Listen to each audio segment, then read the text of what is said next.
The story opens on a rain-soaked battlefield, where cold water pours over shattered weapons and countless fallen bodies. Standing atop that grisly mountain of corpses is Qin Feng. Even while suffering under an accelerated aging curse that drained his life at 100 times the normal rate, he had somehow endured long enough to completely conquer the ruins of the ancient god. A woman approached through the rain with a dagger gripped tightly in her hand. Looking up at Qin Feng with a cold, almost mocking smile, she praised him for accomplishing something truly impressive. But her admiration held no warmth at all. With Qin Feng already weakened beyond recovery, she calmly announced that she would be taking the divine artifact known as the Eye of Judgment for herself. Covered in blood and barely clinging to life, Qin Feng struggled to lift his head. His fading eyes settled on the familiar woman before him as he painfully asked his sister, Qin Xiaoyu, why she had chosen to betray him. Qin Xiaoyu showed no trace of guilt. In an icy voice, she reminded Qin Feng that he had never been their parents' biological son. He was merely an adopted child they had taken into their home. Since the two of them shared no blood, Qin Xiaoyu had never truly regarded him as her brother.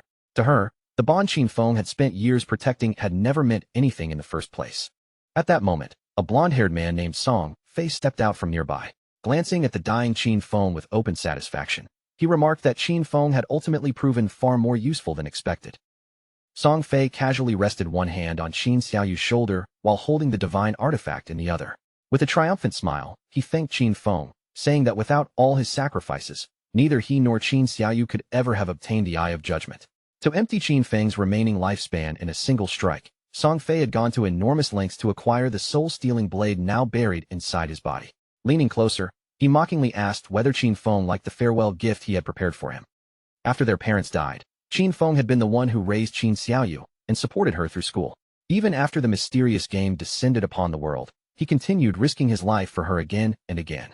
Yet as he stared at the sister who had now joined hands with his enemy, Qin Feng finally understood that he had completely misjudged the kind of person she truly was. Qin Xiaoyu coldly revealed the resentment she had carried for years. After their parents passed away, Qin Feng had constantly interfered with her choices, ordering her around and trying to control every part of her life. Back when she and Song Fei still needed his protection, Qin Feng had at least possessed some value. But now that the divine artifact belonged to them, even that final bit of usefulness had disappeared. Song Fei suddenly surged forward, determined to finish Qin Feng before he could resist. As he closed the distance, he wore a cruel smile and promised that after Qin Feng was gone, he would personally take very good care of Qin Xiaoyu. Feeling death rapidly closing in around him, Qin Feng forced his failing body to remain conscious. Through clenched teeth, he swore that he would never allow either of them to escape the consequences of what they had done. However, Qin Feng never got the chance to finish his vow. Before the final words could leave his mouth, Song Fei delivered the killing blow and extinguished his life completely. It had all begun in the year 2025, when the godforsaken game suddenly descended upon the world. Within that brutal game, lifespan became the only currency that truly mattered. Every death stole away a portion of a player's remaining years, while slaying monsters rewarded them with additional time. Lifespan was not only the price of survival. Players could also spend the years they had accumulated to bring their powers, abilities, and physical enhancements from the game directly into the real world. As their strength grew, the most powerful players became living weapons. Some could tear armored tanks apart with their bare hands, slice airplanes from the sky with a single sword strike, or even survive the force of a nuclear explosion using nothing but their own bodies. From the instant the game appeared, the old world collapsed into chaos.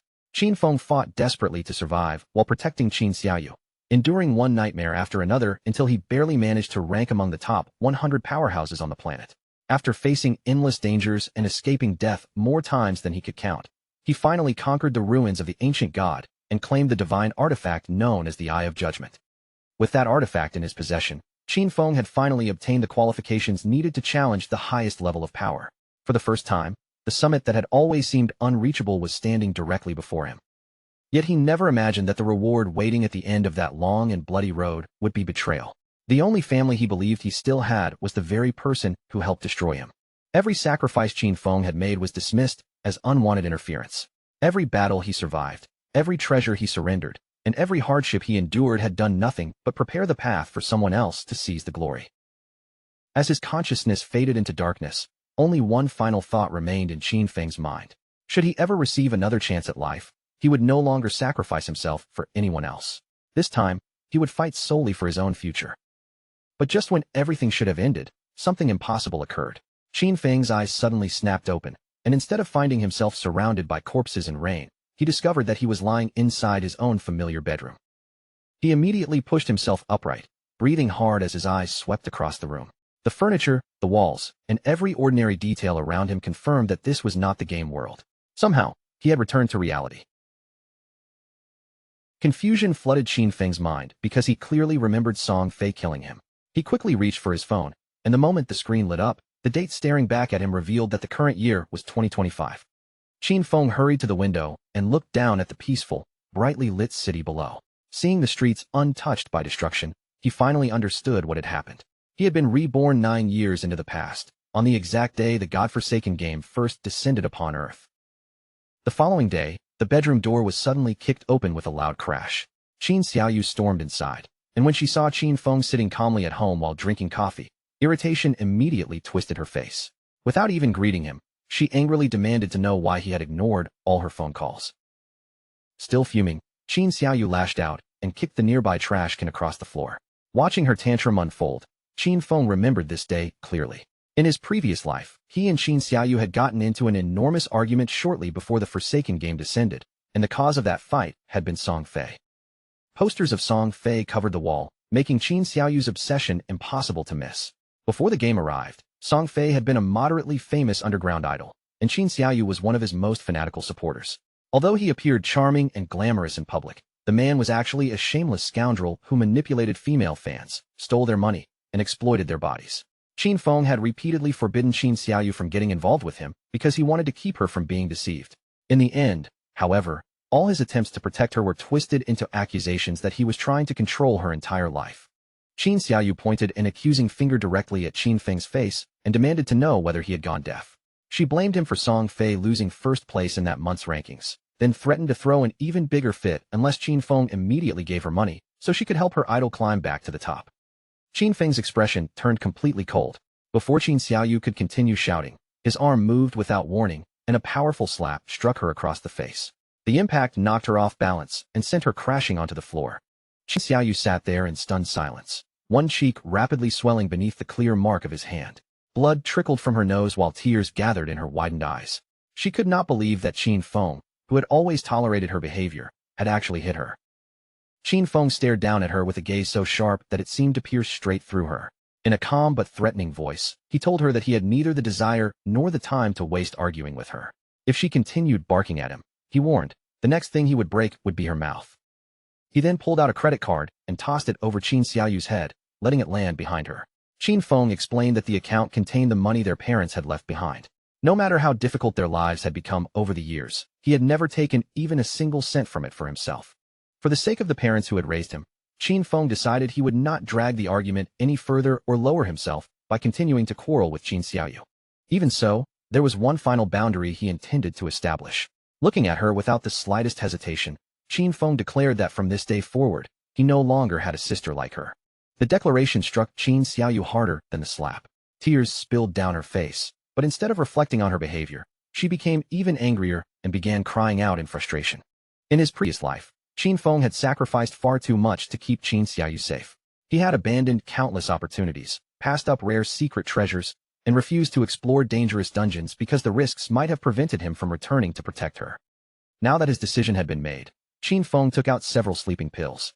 He placed them into his mouth, lifted a glass of water, and calmly swallowed them all before setting the glass aside. As he waited for the medicine to take effect, Qin Feng could not help wondering just how far he might reach without Qin Xiaoyu weighing him down. This time, he intended to use every piece of knowledge and experience from his previous life to move ahead of the entire world from the very beginning. From this moment onward, Qin Xiaoyu would have to survive entirely on her own. As for Song Fei, Qin Feng had already decided how their story would end. When the time came, he would personally take that man's head. The sleeping pills gradually pulled Qin Feng into unconsciousness. When his awareness returned, he was no longer inside his bedroom. He had appeared once again within the vast and mysterious choice hall. A strange sense of familiarity washed over him as he looked around the hall. During his first life, he had been so nervous upon arriving here that he spent several hours struggling over which profession to choose before finally leaving. This time, however, he knew exactly what awaited him, and he could not afford to waste even a moment. In his previous life, Qin Feng had selected the warrior class because he believed it was the best option for protecting Qin Xiaoyu. Warriors were certainly powerful, but that path no longer suited the future he intended to create. Without Qin Xiaoyu holding him back, he could focus entirely on clearing challenges alone and progressing at a much faster pace. For a solo player, mobility and reaction speed were the qualities that mattered most. Having already considered the advantages, Qin Feng did not hesitate for even a second before selecting the assassin class. However, the moment his decision was made, something completely outside his expectations occurred. A system notification suddenly echoed through the choice hall, announcing that the divine artifact, the Eye of Judgment, had been successfully bound to him. Before Qin Feng could fully process the message, the Eye of Judgment immediately awakened. An invisible force stirred around him as the divine artifact entered its activated state. The artifact possessed an extraordinary passive authority. Whenever Qin Feng entered the Forsaken game, it would automatically grant him the highest rank profession and the highest rank talent available. Qin Feng stood frozen in disbelief as he realized that the Eye of Judgment had followed him through his rebirth and remained connected to his soul. Only then did he understand the artifact's true nature. Once it recognized an owner, stealing it meant nothing, because no one else could use its power. A thought suddenly crossed his mind. Perhaps the Eye of Judgment itself was the reason he had been reborn. Just then, dark shadows began gathering around Qin Feng's body. The black energy curled through the air like living smoke before sinking directly into his flesh. As more shadow poured into him, Qin Feng's entire body began undergoing a startling transformation. His hair rapidly turned pure white, while his physical form gradually dissolved into darkness, until he seemed to become a shadow himself. Qin Feng's appearance had been completely transformed by the power flowing through him. Shadow was the highest-tier hidden profession available to assassins, standing far beyond any ordinary class. It was nothing like the warrior profession he had chosen in his previous life, and merely awakening this hidden path had already filled his body with an astonishing amount of power. As Qin Feng examined his new profession, his eyes widened with sudden realization. Every standard profession carried an incredibly tiny possibility of evolving into a superior hidden class, but that probability was so low that most players would never encounter one in their entire lives. The authority of judgment, however, had turned that almost impossible chance into an absolute certainty. A system notification immediately appeared before him, revealing the true nature of the authority of judgment. It was the purest and most ancient primordial authority in the entire universe, a force whose power stood above both rules and order. Because Qin Feng had not yet obtained divinity, he could not consciously activate it for now, but its passive effects were already functioning without restriction. The information left Qin Feng staring in complete disbelief. In his previous life, humanity only learned about the power of order during the 7th year after the God-forsaken game descended. That discovery came after an overwhelmingly powerful player finally escaped God's abandoned realm and entered the realm of order. Even then, despite all the years that followed, not a single person had ever truly succeeded in obtaining the power of order for themselves. Qin Feng had never imagined that he would possess something even greater. His new journey had only just begun, yet he had already obtained a primordial authority capable of surpassing both order and the rules governing existence. Once he escaped God's abandoned realm, entered the realm of order, and acquired divinity, he would finally be able to activate that authority himself. In that instant, Qin Feng gained another major goal for this second life. With the profession selection process finally complete, another system prompt appeared in front of Qin Feng. Before he could officially enter the game, he was required to choose and register the alias he would use inside this world. Qin Feng paused briefly, considering what name would suit his new beginning.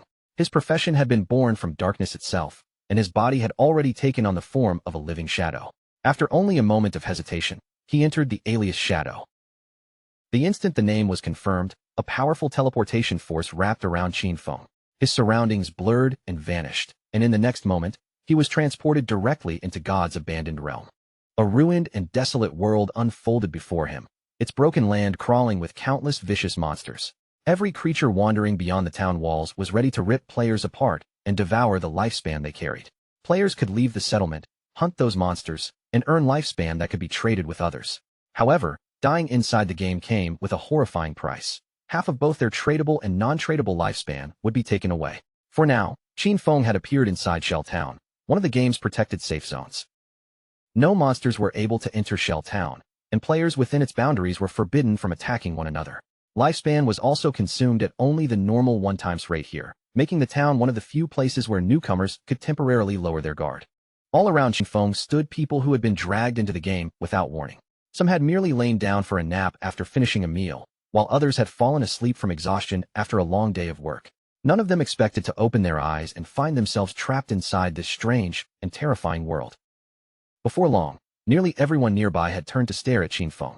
No one could identify his profession, and his unusual clothing looked completely different from the equipment they had received. Only after noticing the weapon at his side did several players guess that he might be an assassin.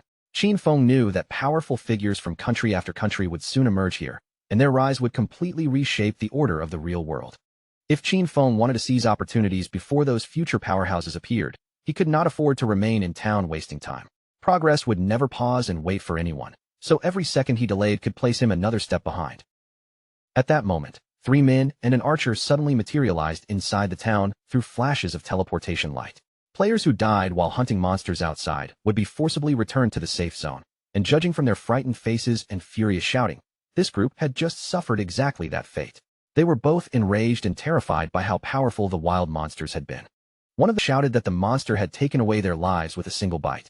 The enemy they had faced was only a supposedly weak level 1 crawler, yet even after attacking it together, they had managed to remove nearly 1/3 of its health. Now that all of them had died, each person's remaining lifespan had been brutally reduced by half. The shaken players turned toward their archer, Zhang Lizzie, and anxiously asked what they were supposed to do next. Qin Feng quietly studied her equipment from a short distance away. Ordinary archers began the game carrying simple short bows, so the unusual weapon in her hands immediately told him that Zhang Lizzie had also awakened a hidden profession. Zhang Lizzie was studying Qin Feng just as carefully. After comparing his weapon, clothing, and strange presence with the ordinary players around them, she quickly realized that he, too, must possess some kind of hidden class. A friendly smile appeared on Zhang Lizzie's face as she approached and invited Qin Feng to join their team. She admitted that the monsters outside were far too powerful for them to handle alone. Her party had already been completely wiped out once, but that failure had at least given them some valuable experience. Qin Feng showed no interest in the offer, politely refused her, and continued walking toward the town exit. Zhang Lizzie's companions immediately began mocking him as soon as he turned away.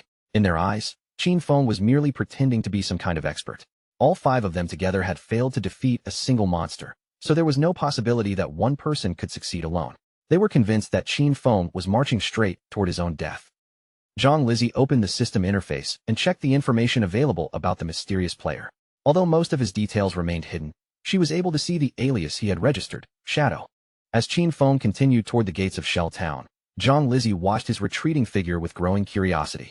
After a brief discussion, she decided that they should secretly follow him and observe what kind of abilities his unusual hidden profession possessed.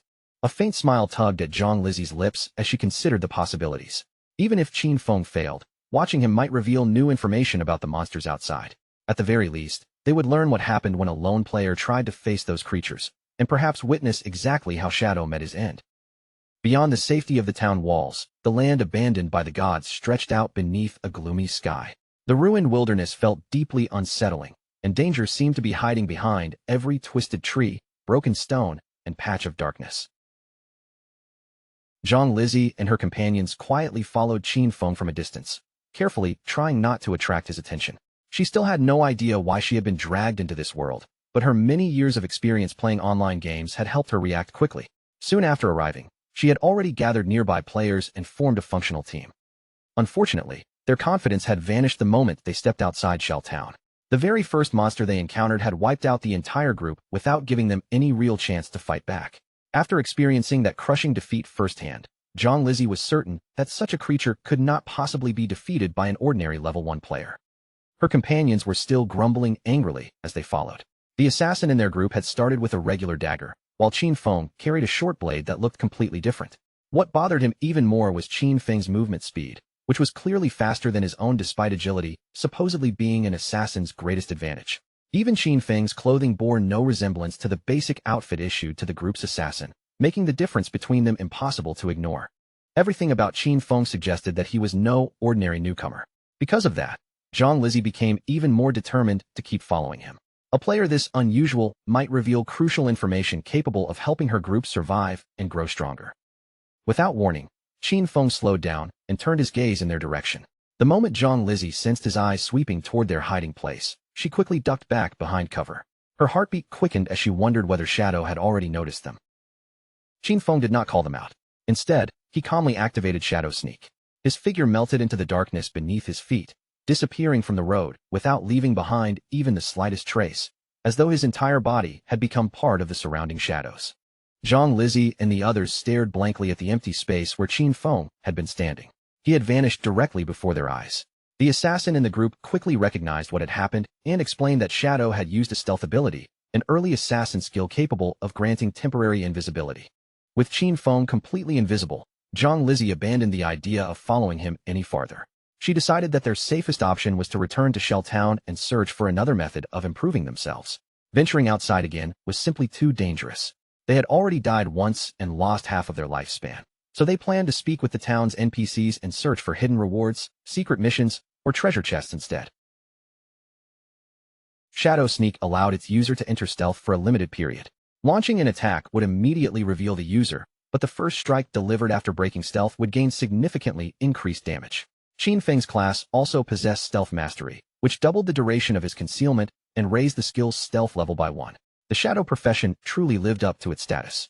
At this stage, an ordinary assassin's invisibility could still be detected fairly easily, but the shadow class's enhanced concealment made Qin Feng impossible for both players and low-level monsters to sense during the early game.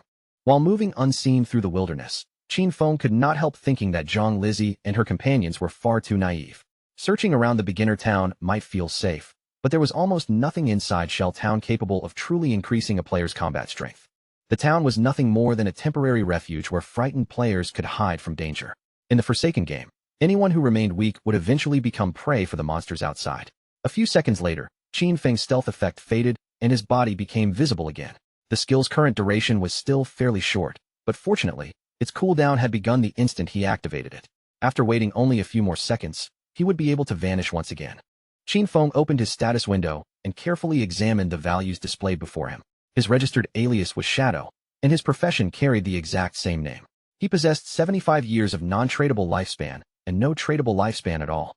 His strength and constitution were both 13 points, his spirit had reached 15 points, and his highest attribute was agility at 18. Every player entered the game with 10 points in each basic attribute, while their chosen profession granted additional bonuses. In Qin Feng's previous life, the warrior class had increased only his strength and constitution by 3 points each. The shadow class was on an entirely different level. It had improved every one of his attributes, with agility alone receiving an enormous increase of 8 points. He also had 5 unassigned attribute points waiting to be distributed. Most new players would immediately invest those points into strength or spirit, hoping to raise their physical or magical attack power. However, Qin Feng knew from years of experience that doing so at the beginning of the game was a serious mistake. Without wasting even a moment, Qin Feng placed all 5 free points directly into agility. The number on his status window instantly rose from 18 to 23, giving his speed an even greater advantage over ordinary players. Agility was the most valuable attribute during the early stages. Regardless of how beginners distributed their points, the monsters outside possessed enough power to deal overwhelming damage with nearly every attack. The safest way to defeat them was not to endure their blows, but to avoid being hit altogether, and that required enough agility to greatly increase movement and reaction speed. Just as Qin Feng finished reviewing his strengthened attributes, something unusual in the nearby forest caught his attention. His eyes narrowed, and his focus immediately shifted toward the trees ahead. Partially concealed behind the trunk of a large tree was a monster. Its hunched figure remained low to the ground, and it seemed to be lingering there while absorbing something from the surrounding area. Qin Feng quickly identified it as a normal grade, level 1 crawler. However, there was something abnormal about the creature's condition. The energy gathering around its body made it clear that the monster was currently in the process of evolving. Qin Feng immediately became cautious. As he watched the crawler continuously absorb traces of lifespan, the situation became obvious. This was almost certainly the same monster that had slaughtered Zhang Lizzie's group and taken the lifespan they lost upon death. The crawler suddenly sensed Qin Feng's presence and twisted its body toward him. Although the creature was still dangerous, visible wounds covered part of its body, and its health had not fully recovered after losing a portion of its HP during the earlier battle. With a savage growl, the crawler lunged straight at Qin Feng. He reacted instantly, springing away with a sharp jump and avoiding its attack. Monsters that killed players were able to claim part of their stolen lifespan, and once they absorbed enough of it, they could break through their limits and evolve into more powerful forms. As the crawler prepared to charge again, Qin Feng drew the short blade from his side and activated Shadow Sneak. Just before the monster could close the distance, his body faded from view, dissolving into the air and leaving the crawler staring at an empty space. The confused crawler whipped its head from side to side, desperately searching for its vanished target. Before it could locate him, Qin Feng suddenly emerged from above. Activating Stealth Break Strike, he dropped directly onto the monster's back and drove his short blade deep into its head with tremendous force. A damage value of 174 flashed into view, instantly killing the crawler and rewarding Qin Feng with 10 experience points. Even Qin Feng had not expected the crawler to die from a single strike. A moment later, he remembered that attacking the vulnerable area around a crawler's nape could trigger a critical hit. Then another system window appeared, explaining that the backstab skill doubled damage whenever an attack landed from outside an enemy's field of vision. Everything suddenly made sense. Backstab had combined with his stealth bonus, critical strike, and other abilities, stacking several effects together and producing a terrifying damage multiplier. Qin Feng remained standing over the crawler's motionless corpse, his short blade still in hand. For several quiet seconds, he simply stared down at the monster, comparing the effortless victory with the bitter struggles he remembered from his previous life. Back when Qin Feng fought as a warrior, even landing a critical hit on a crawler had dealt barely 40 points of damage. Killing just one of these creatures had felt like an endless battle, forcing him to trade blow after blow while constantly standing on the edge of death. Now, as a shadow, he had erased the same monster with a single perfectly placed strike. The moment the crawler collapsed, its body released a glowing orb that hovered above the corpse. The light pulsing inside it was condensed lifespan, the most valuable resource in the entire Forsaken game. Qin Feng reached toward the floating light and slowly clenched his fist. The orb immediately broke apart, turning into streams of energy that flowed straight into his body. After absorbing it, Qin Feng gained 3 days of tradable lifespan, along with 54 years and 155 days of non-tradable lifespan. 5 players had died to this crawler, and each of them had lost at least 20 to 30 years, meaning the monster had devoured well over a century in total. However, because the crawler had already absorbed and refined that lifespan, Qin Feng recovered only 54 years from it. For the time being, that enormous amount of non-tradable lifespan offered him no immediate benefit. Just then, the Eye of Judgment reacted once more. Its primordial authority activated automatically and granted Qin Feng an entirely new talent known as Infinite Evolution. The talent allowed him to obtain evolution points whenever he defeated monsters entirely on his own. Those points could then be used to improve and evolve the skills he already possessed. Infinite Evolution would automatically generate 5 evolution points every 24 hours. On top of that, defeating a boss-class monster alone would guarantee additional points. At that moment, Qin Feng already had 5 evolution points available. Qin Feng stared at the new talent in amazement. Infinite Evolution meant that his skills were no longer trapped at the rank they started with. In his previous life, he had never heard of any power capable of doing this. No matter what equipment or skill book a monster dropped, its quality was permanently fixed, with absolutely no method of raising it. This ability truly stood beyond the world's rules and order. Curious to test its limits, Qin Feng immediately selected Shadow Sneak and Backstab for improvement. He spent 4 evolution points, and both skills advanced successfully. Shadow Sneak rose from normal quality to bronze, increasing its base duration from 12 seconds to 16.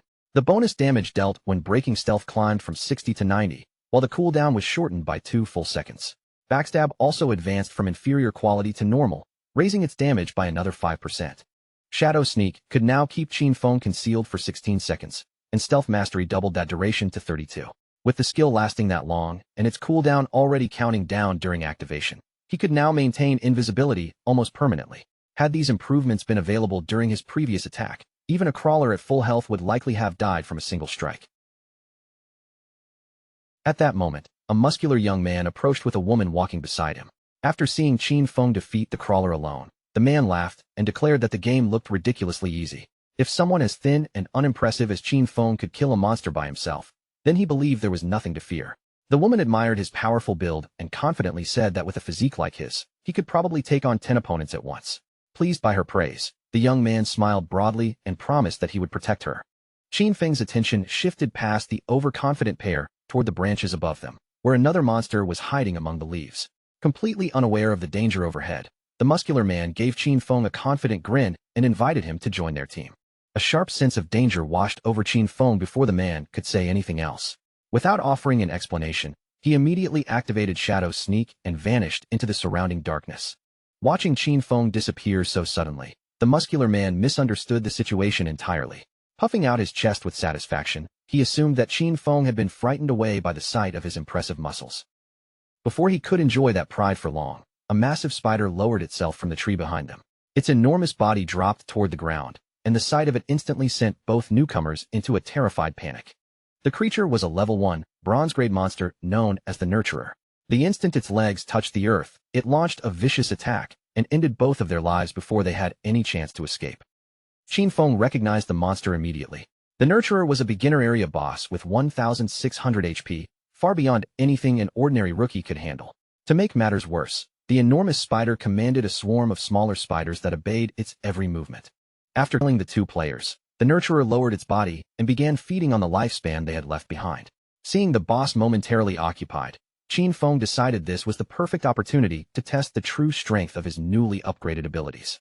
Emerging from concealment with Stealth Break Strike active, Qin Feng rushed straight toward the distracted boss. His short blade flashed through the air before plunging deeply into one of the spider's enormous eyes. The Nurturer immediately swung back in a furious counterattack. Qin Feng reacted just in time, twisting away from the incoming strike before rapidly retreating. The moment he created enough distance, he activated Shadow Sneak again and disappeared from the monster's sight.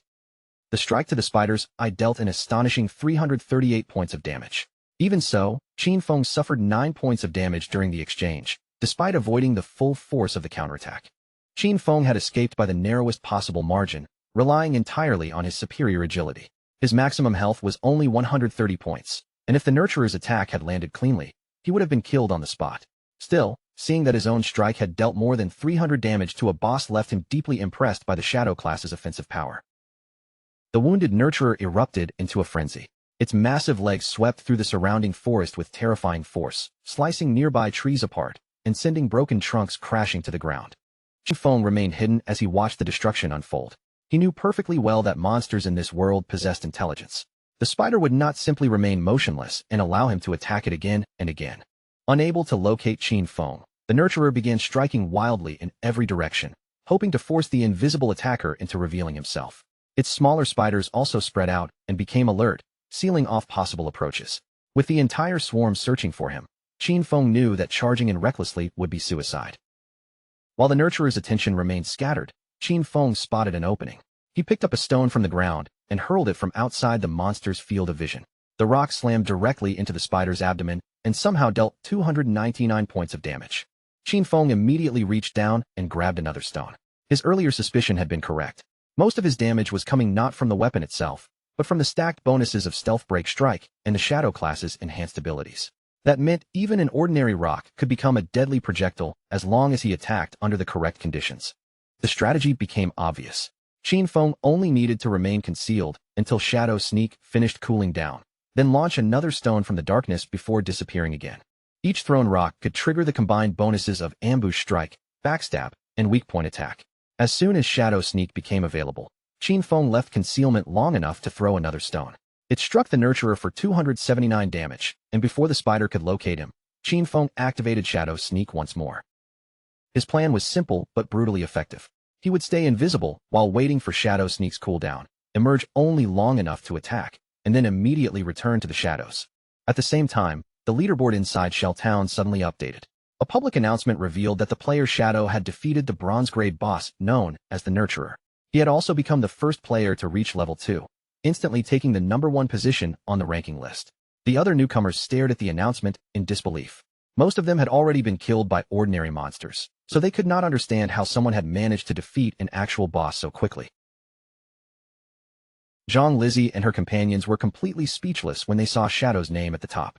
Qin Feng had not only killed a boss by himself, but had also reached level 2 before everyone else.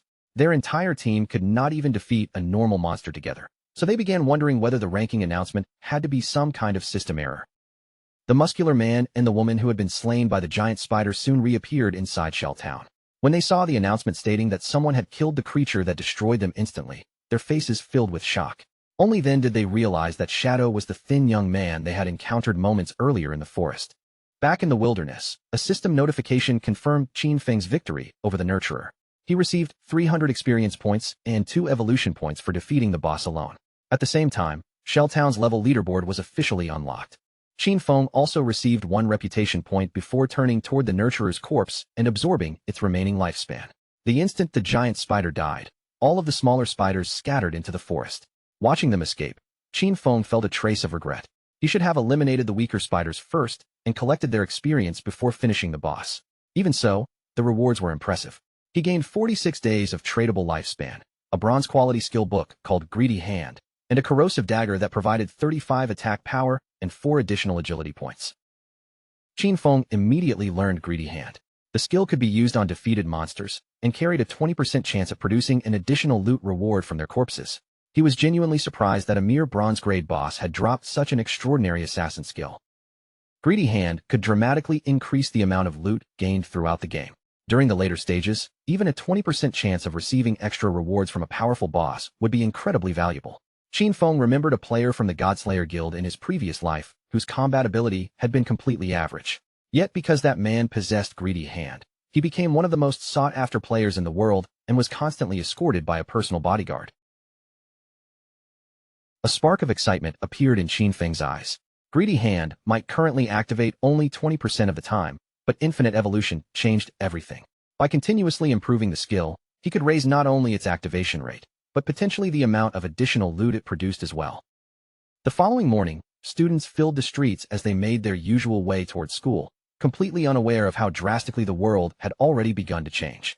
Walking beside Qin Xiaoyu, one of her friends asked whether she planned to call Qin Feng and apologize. She reminded Qin Xiaoyu that they had skipped an important exam the previous day, so they could secretly go support Song Fei, and she was certain Qin Feng had every reason to be furious. Qin Xiaoyu stubbornly refused, insisting that she had done nothing wrong. Because of Qin Feng, they had almost missed the entrance time for Song Fei's event, so in her mind, he was the one who owed her an apology.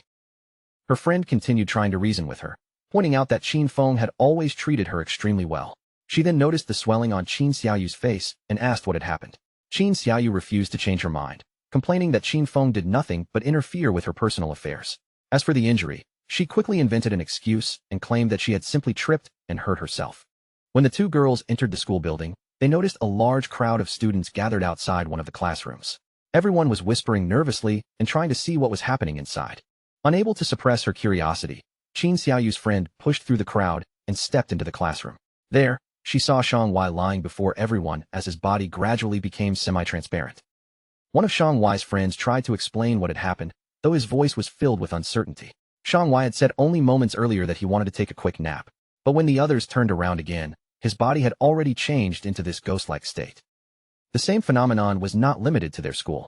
Reports were already spreading across the internet from countries all over the world.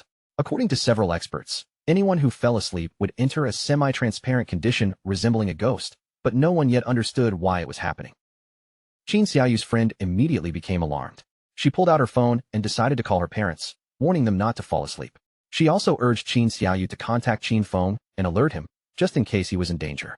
Qin Xiaoyu coldly rejected the suggestion, declaring that she would rather see him dead than be the one to call him. Meanwhile, Qin Feng used Infinite Evolution on Greedy Hand, raising the skill directly from bronze quality to gold. Its chance of producing an additional loot reward surged from 20% to 70%. With the upgraded Greedy Hand now fully learned and active, Qin Feng's next use of the skill brought him 2 evolution points. Qin Feng clenched his fist and activated Greedy Hand on the defeated boss. Energy flowed out from the corpse, rewarding him with 2 evolution points and an additional 46 days of tradable lifespan. The result left Qin Feng more than satisfied. He now possessed 2 evolution points, while advancing Greedy Hand to its 3rd level required only 3. Once he gathered 1 more point, the skill's chance of producing extra loot could soon reach a guaranteed 100%. Qin Feng knew that the world's governments had likely begun recognizing the truth behind the strange phenomenon. More and more people would soon enter the Forsaken game, so he needed to accelerate his progress before the competition became overwhelming. Without delay, he equipped the bronze-quality corrosive dagger, gaining 35 points of attack power and another 4 points of agility. Qin Feng activated Shadow Sneak and moved through the wilderness without attracting the attention of nearby monsters. He knew it would not take long before humanity discovered that the skills and equipment obtained inside the game could be brought into the real world. The moment that knowledge spread, global society would descend into chaos. Extracting those powers required 2 conditions. A player had to reach level 10 and possess enough tradable lifespan to pay the cost. Hunting ordinary monsters would take far too long, so Qin Feng set his sights on finding stronger bosses instead. As Qin Feng moved deeper through the wilderness, the distant sounds of clashing weapons and frantic shouting reached his ears. Following the noise to the edge of a nearby cliff, he looked down and saw several players locked in battle with a level 2, bronze-grade sprint predator. Qin Feng had entered this area specifically to search for stronger bosses, and now a sprint predator had appeared directly in front of him. The timing could not have been better, so he remained above the battlefield and quietly observed the fight. The sprint predator suddenly lunged forward, but a player carrying a heavy shield and mace stepped into its path and blocked the strike without much difficulty. The moment Qin Feng recognized him as Wang Ming, a flicker of surprise crossed his face. He had not expected to meet this man so early, which meant the rumors from his previous life were true. When Wang Ming first entered the Forsaken game, he had somehow assembled an entire team of hidden class players, with all 6 members possessing rare professions. Wang Ming planted his feet firmly against the ground and activated Holy Barrier. Golden light burst outward from his shield, forming a glowing wall that forcefully repelled the charging monster and pushed it backward. His hidden profession was the Holy Shield Warrior, a defensive class with twice the basic attributes of an ordinary warrior. As though that advantage were not already powerful enough, Wang Ming had also awakened an innate skill capable of granting temporary invincibility. While the sprint predator was briefly thrown off balance, the female mage standing behind Wang Ming raised her staff. A blazing fireball formed before her and shot across the battlefield, exploding directly against the monster's arm. The mage possessed a hidden profession known as Prophet. This class allowed her spells to inflict twice the magical damage of a normal mage, and it also granted her the built-in skill Prophetic Fireball from the moment she entered the game.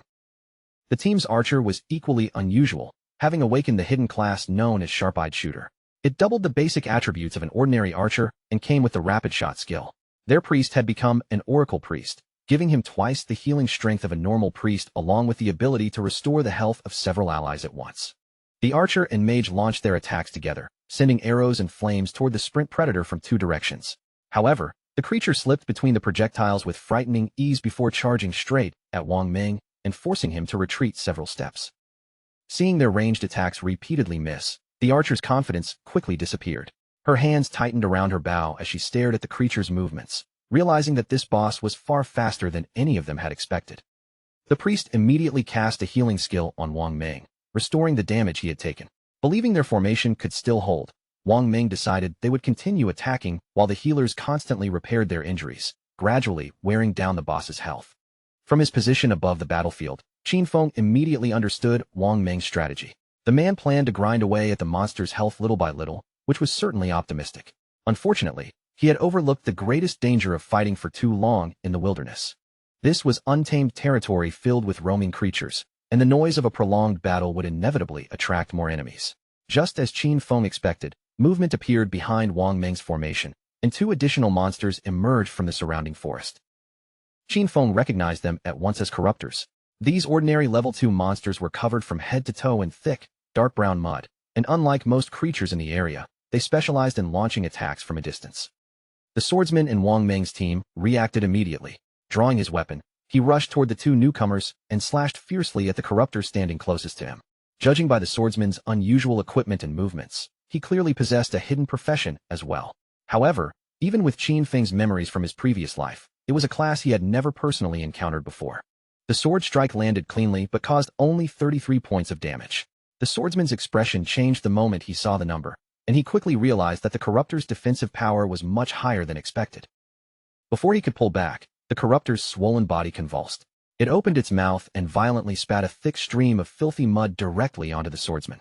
The attack activated ground bind. The heavy mud wrapped around his legs and hardened against the earth, sharply reducing his movement speed and leaving him struggling to reposition himself. At the same time, the second corruptor turned its attention toward the mage.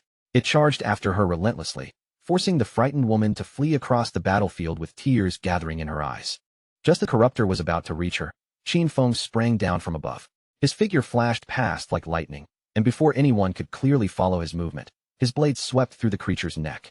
The strike dealt 441 points of damage and severed its head in one clean motion, saving the mage and leaving the entire team frozen in shock. The attack had been so overwhelming that the level 2 corruptor died instantly. The mage stumbled to a stop and stared at the falling corpse, completely unable to understand who had intervened or whether some unseen player had chosen to help them. Using his sword for support, the trapped swordsman forced himself upright and stared at the decapitated monster in disbelief. Someone had just eliminated a level 2 corruptor with a single attack, while his entire team normally needed to fight together for around 10 seconds just to defeat a level 1 corruptor. The remaining corruptor tried to launch another attack, but Qin Feng moved again before it could react. Another flash crossed the battlefield, followed by a second clean decapitation. The swordsman began trembling as he looked around in fear and urgently asked Li Zai whether she had seen who was responsible. Still shaken by what had happened, Li Zai quickly replied that she had not seen anyone at all. Wang Ming forced himself back to his feet and warned the others not to lose focus. Deep inside, however, he could only hope that the mysterious attacker was on their side. With both corruptors dead, only the sprint predator remained on the battlefield. Qin Feng had already returned to the branch of a nearby tree, silently watching from above. For killing the two level 2 monsters, he received 40 experience points, 1 evolution point, 8 days of tradable lifespan, and a common quality skill book called Venom Dart. Qin Feng immediately recognized the value of the skill. Venom Dart offered reliable poison damage from medium range, perfectly covering one of the few weaknesses in his current fighting style. Without wasting a second, he used evolution points to improve it. After evolving, Venom Dart rose to level 2 and advanced from common quality all the way to silver. The improved skill allowed Qin Feng to throw a deadly poison dart from as far as 14 meters away. A direct hit dealt 120% attack damage, applied the Venom status, and carried a cooldown of only 5 seconds. Once Venom entered the target's body, it continued dealing damage equal to 50% of the initial attack every second. The poison remained active for 5 seconds, though multiple applications could not be stacked on the same enemy. Down below, the sprint predator charged once again. Wang Ming managed to raise his shield and block the initial impact. But during the struggle, one of the creature's sharp limbs slipped past his defense and stabbed deeply into his stomach. The pain caused Wang Ming's grip to fail, sending both his shield and mace crashing to the ground. The sprint predator immediately exploited the opening and drove another bladed limb into his body, making him cry out in agony. The archer began shaking uncontrollably as she watched their strongest defender being impaled. Their priest panicked as well, because Wang Ming was taking damage faster than his healing skills could possibly restore it. Realizing that his team was on the verge of being wiped out, Wang Ming forced out a desperate command.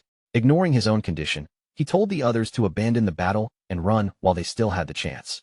Before anyone could move, a dart cut silently through the air.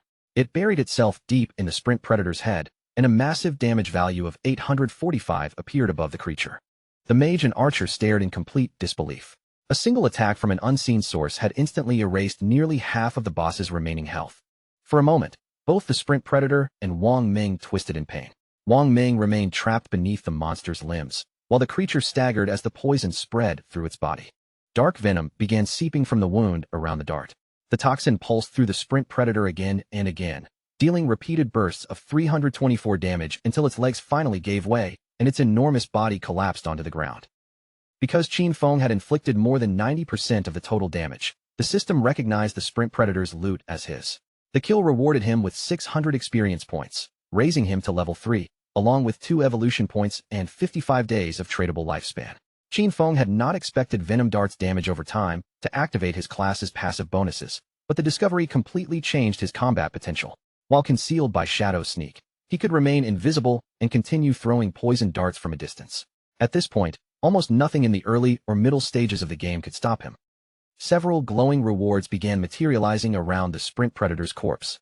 Wang Ming could only stare at the dead boss, still stunned by the overwhelming damage it had suffered. A few seconds later, the loot vanished from his sight as ownership was automatically assigned to Qin Feng.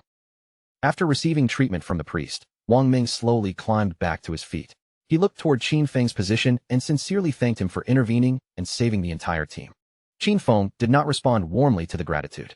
Instead, he calmly warned them that in the wilderness, trusting an unknown person so easily could be fatal. His blunt words immediately left everyone silent and surprised. Wang Ming accepted the warning without taking offense and thanked Qin Feng for the advice. He then told the others not to disturb him while he examined the boss's rewards. Before stepping away, Wang Ming added that Qin Feng could come find him in the future should he ever need assistance. Qin Feng gathered the dropped items while quietly reassessing Wang Ming. The man seemed far more trustworthy than most players, and more importantly, he had the support of Daxia's government and access to enormous resources. Since Qin Feng would soon collect plenty of equipment he could not personally use, he decided that Wang Ming might become a stable channel for selling unwanted loot. He activated Greedy Hand on the sprint predator's corpse. The skill rewarded him with another 3 evolution points, 55 additional days of tradable lifespan, and a pair of bronze-quality sprint predator leather greaves. Qin Feng equipped the leather greaves immediately. The boots granted 9 points of physical defense, 5 points of resistance against every elemental type, and a 15% increase to his cooldown recovery speed. The rewards from this battle had been exceptionally valuable. Qin Feng had also collected several pieces of equipment and skill books meant for other professions, and his storage bag was gradually becoming full. Once he could carry no more, he planned to return to Shell Town and exchange everything he did not need for additional lifespan. A confident light appeared in Qin Feng's eyes as he reviewed his growing strength. Compared with the painful progress of his previous life, his development this time was already moving nearly 100 times faster. Not far from where Qin Feng stood, another group of players was struggling against a growing number of monsters. As more creatures emerged from the wilderness and surrounded them, the exhausted team realized that continuing the fight would only lead to death, so they immediately decided to retreat. Before they could escape the encirclement, the ground ahead of them trembled.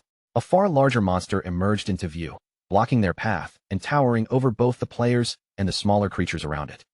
The terrified players turned to flee in another direction, but they were already too late. The enormous monster unleashed a mass of razor-sharp vines, which tore across the battlefield and pierced every member of the group, killing them all before anyone could get away. The defeated players reappeared inside Shell Town one after another, their faces filled with anger and helplessness. The monsters outside almost always traveled in groups, and whenever one of them was badly wounded, it would simply retreat before the players could finish it off.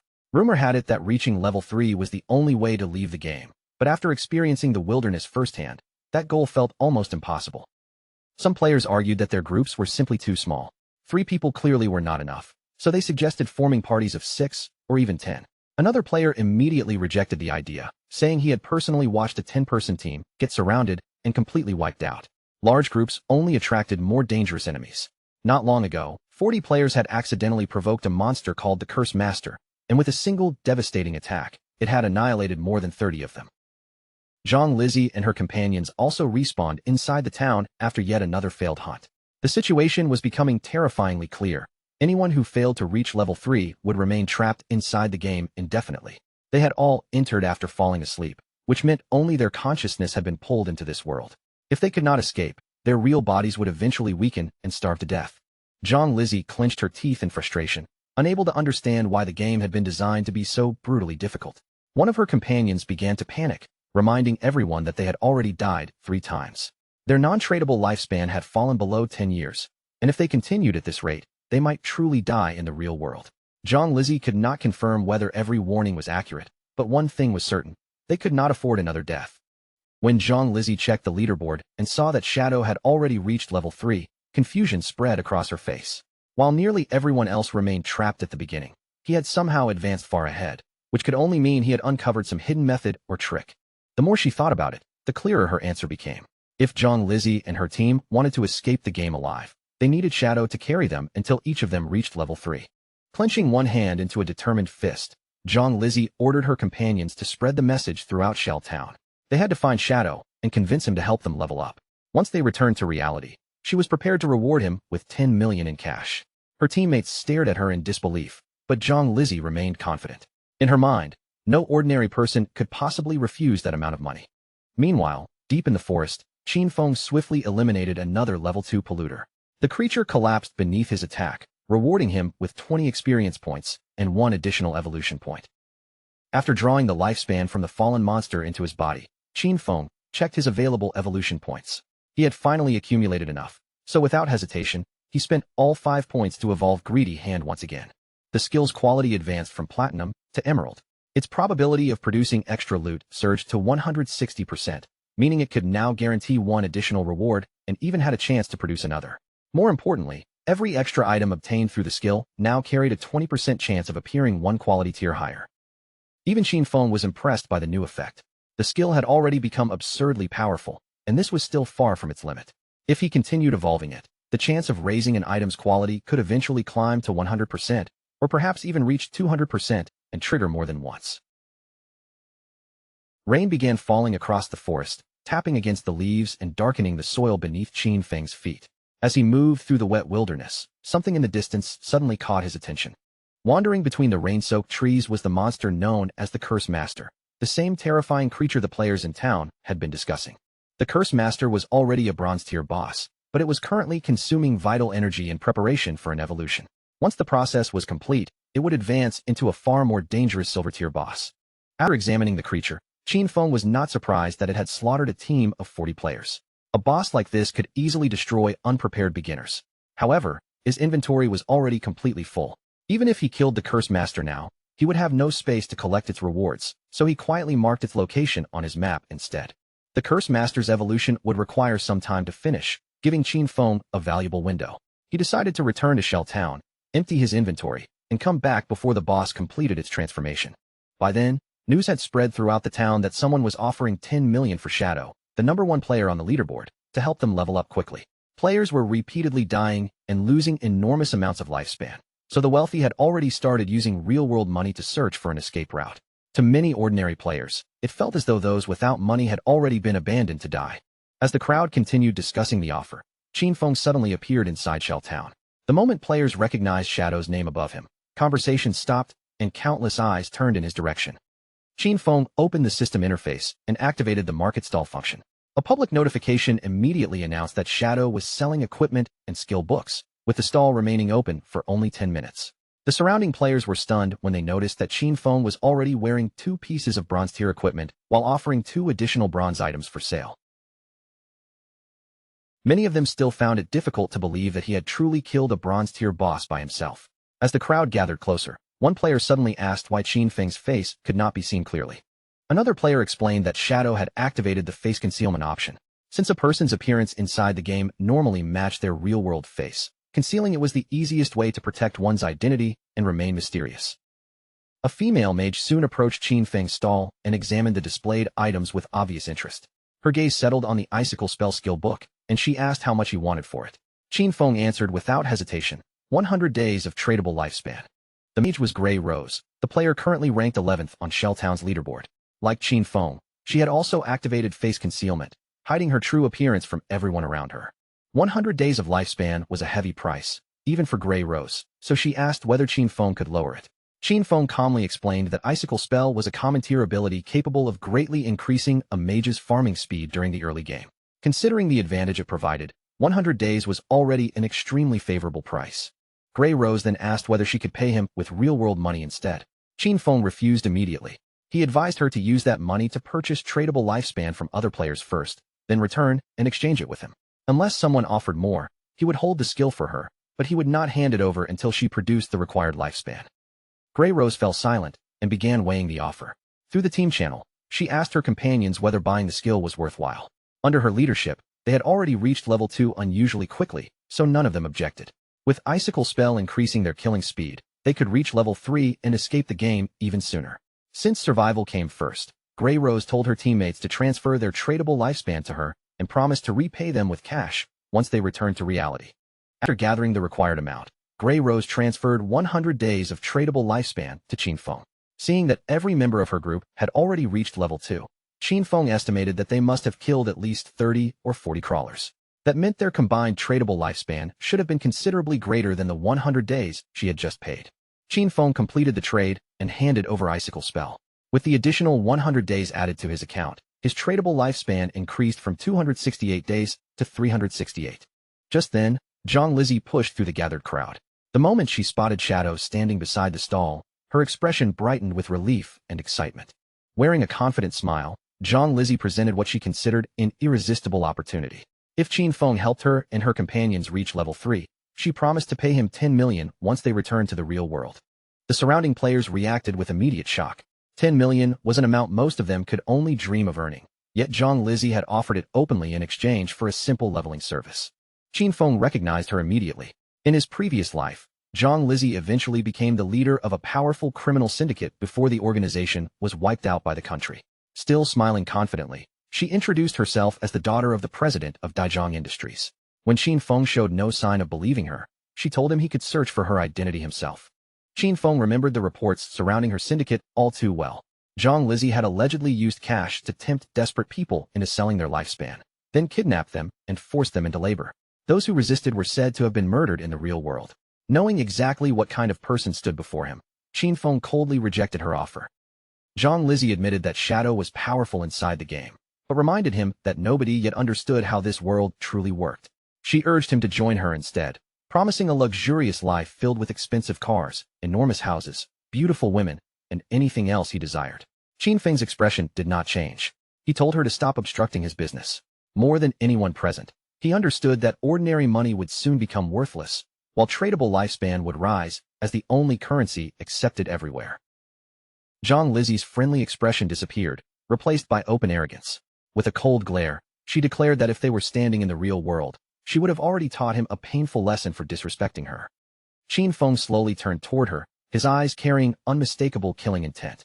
In a quiet and chilling voice, he warned that if she spoke one more word, he would kill her repeatedly until every last year of her lifespan was reduced to zero. The pressure in Qin Feng's gaze instantly crushed Zhang Lizi's confidence. She and her companions felt a cold fear spread through them, and without daring to argue further, they hurried away from the stall as quickly as they could. Several minutes later, Qin Feng completed his final transaction. The last item sold from his stall was the bronze tier gleam robe, leaving his inventory nearly empty once again. After counting everything he had earned from the sales, Qin Feng's total tradable lifespan had risen to 546 days. With all of his unwanted equipment sold and enough inventory space restored, Qin Feng decided it was time to return to the forest and deal with the Curse Master. He activated Shadow's Sneak, and his figure quietly faded from view. No one in Shell Town understood it yet, but tradable lifespan could be used to extract skills and equipment from the game into reality. Once that truth became widely known, the Forsaken game would drag the entire real world into chaos. Wealth, family influence, and social status, the backgrounds people once took pride in, would soon lose their meaning. In the new world that was coming, only personal strength would matter. Far from Qin Feng's stall, Zhang Lizi and her teammates finally stopped running. Each of them bent over, breathing heavily after fleeing the area in panic. Still furious over the humiliation, Zhang Lizi complained that Shadow had not only rejected her offer, but had also threatened to kill her. Gritting her teeth, she swore that once she returned to the real world and uncovered his identity, she would find him and have him killed. While Zhang Lizi was imagining her revenge, a man named Mao Lijun approached the group. Most players knew him by his nickname, Lao Mao.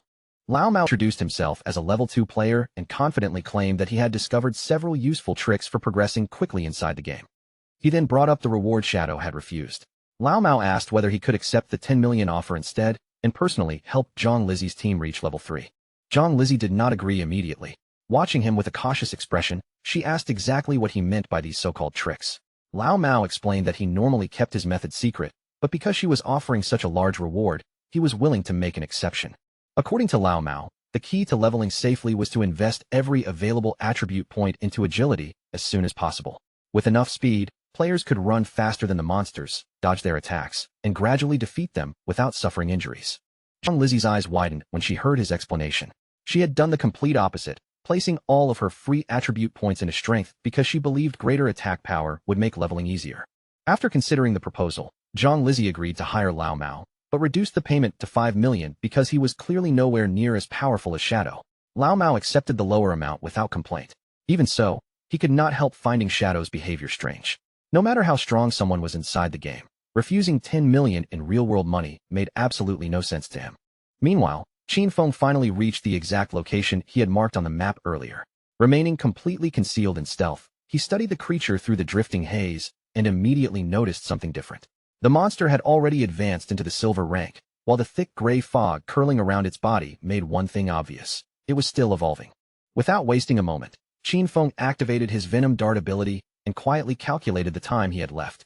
Judging from the monster's current condition, it would need another 7 or 8 hours before completing its evolution and stepping into the gold rank. There was no chance Qin Feng intended to stand around for that long. While the monster remained unaware of his presence, he fired the poison dart straight from the shadows. The projectile struck cleanly, and the bonus from his hidden attack caused an immediate burst of 659 damage. The initial impact was only the beginning.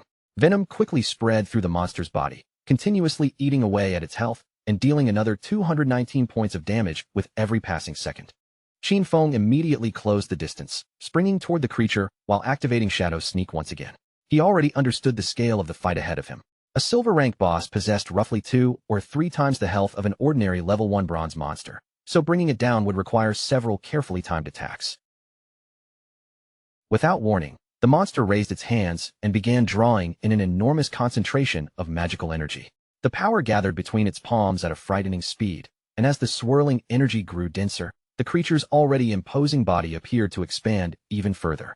Even after seeing that display of power, Qin Feng remained composed. Based on the damage from his first strike, he calculated that landing Venom Dart another 2 or 3 times should be enough to finish the monster for good. Before he could make his next move, however, the monster suddenly released the energy it had gathered. A devastating magical attack exploded across the battlefield, tearing through the surrounding ground and destroying everything caught within its enormous range. Qin Feng immediately recognized what he was dealing with. This was a magic-type boss, the kind of monster whose abilities could wipe out a huge area in a single strike. Fortunately, after releasing Venom Dart, he had already begun retreating. Even then, he escaped the edge of the blast by only a narrow margin. Still hidden from the monster's sight, Qin Feng watched the destruction spread across the ground and understood the danger perfectly. With his current health and defensive stats, taking even one of those attacks directly would almost certainly kill him on the spot. The battle continued without pause, and before long, the monster once again lifted its arms. Magical power began surging around its massive body as it prepared to unleash another large-scale attack. The creature's enormous frame slowly turned in Qin Feng's direction, yet he showed no sign of panic. He moved carefully across the damaged battlefield, keeping his distance while repeatedly checking the remaining cooldown on his abilities. Shadow Sneak was still unavailable, which meant he had no choice but to wait until the boss exposed a brief opening. His strategy was straightforward: remain patient, strike at the perfect instant, and vanish before the monster could retaliate. Then, only moments later, the creature suddenly lost its balance and stumbled forward, its attention briefly disrupted. That tiny opening was all Qin Feng needed. The moment he saw the monster falter, he rushed forward without hesitation and activated Venom Dart once more, sending another poisonous projectile directly toward the boss. The dart landed exactly where he intended. The monster's body jerked from the impact as another 659 points of damage were instantly carved from its remaining health. Almost immediately after the strike, the venom began spreading through the creature again. Its health steadily drained away, dropping by another 219 points every second as the poison continued working from within. Sensing that its life was in danger, the badly wounded monster turned and attempted to flee. Qin Feng had no intention of allowing his prey to escape. However, he pursued it closely, his gaze locked firmly onto the creature as he waited for the final chance to strike. By that point, the boss was already on the verge of collapse. Its desperate attempt to run accomplished nothing, and with the poison still draining its health, escape had become completely impossible. In one swift burst of movement, Qin Feng disappeared from the ground.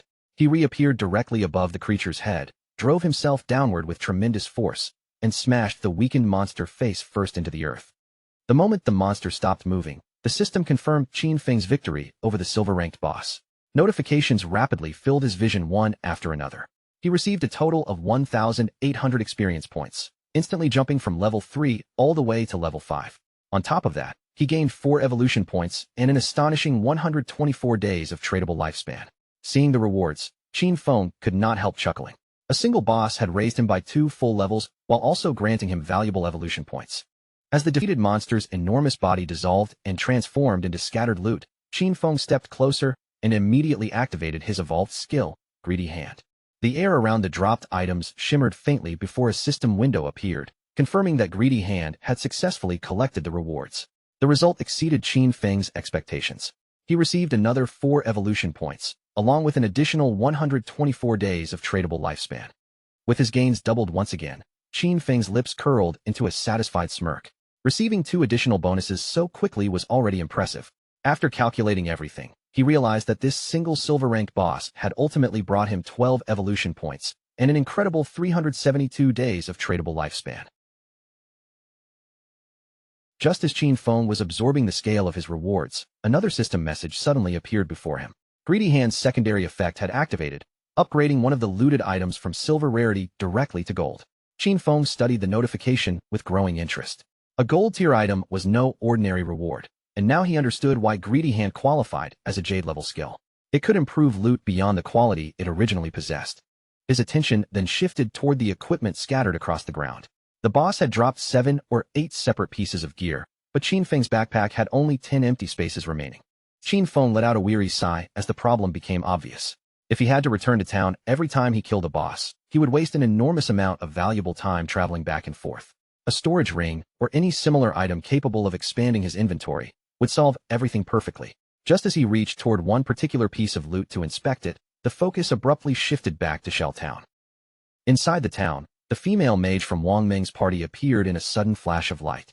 As her feet touched solid ground again, visible relief spread across her face. She had finally made it back safely, and she knew it was largely thanks to Wang Ming's leadership. The remaining members of the party soon appeared behind her and immediately began thanking Wang Ming.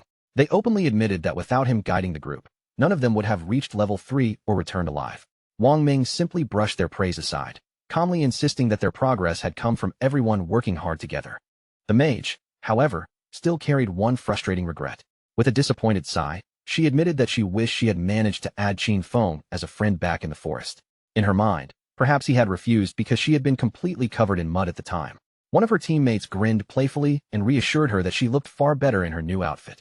Surely, if she met that mysterious player again, he would not reject her a second time. While the group continued chatting, a loud system announcement suddenly echoed throughout Shell Town. The level rankings had been updated, and Shadow had now reached level 5. The announcement sent a wave of shock through every player in town. People could hardly believe that Shadow had gone from level 3 to level 5 in such a short time. The most reasonable explanation was that he had defeated an extremely powerful boss. One player pointed out that only 10 minutes earlier, he had personally seen Shadow casually selling equipment in the town square, yet now Shadow had already gained 2 more levels. Another man excitedly announced that his younger sister had just turned 18. If Shadow happened to like her, it would be an enormous blessing for the whole family, especially if he helped them level up. His friends immediately crushed that fantasy, reminding him that Shadow had rejected an offer worth 10 million in cash. Someone like that was unlikely to care about a random matchmaking proposal. Back with Wang Meng's party, the excitement of reaching level 3 quickly faded.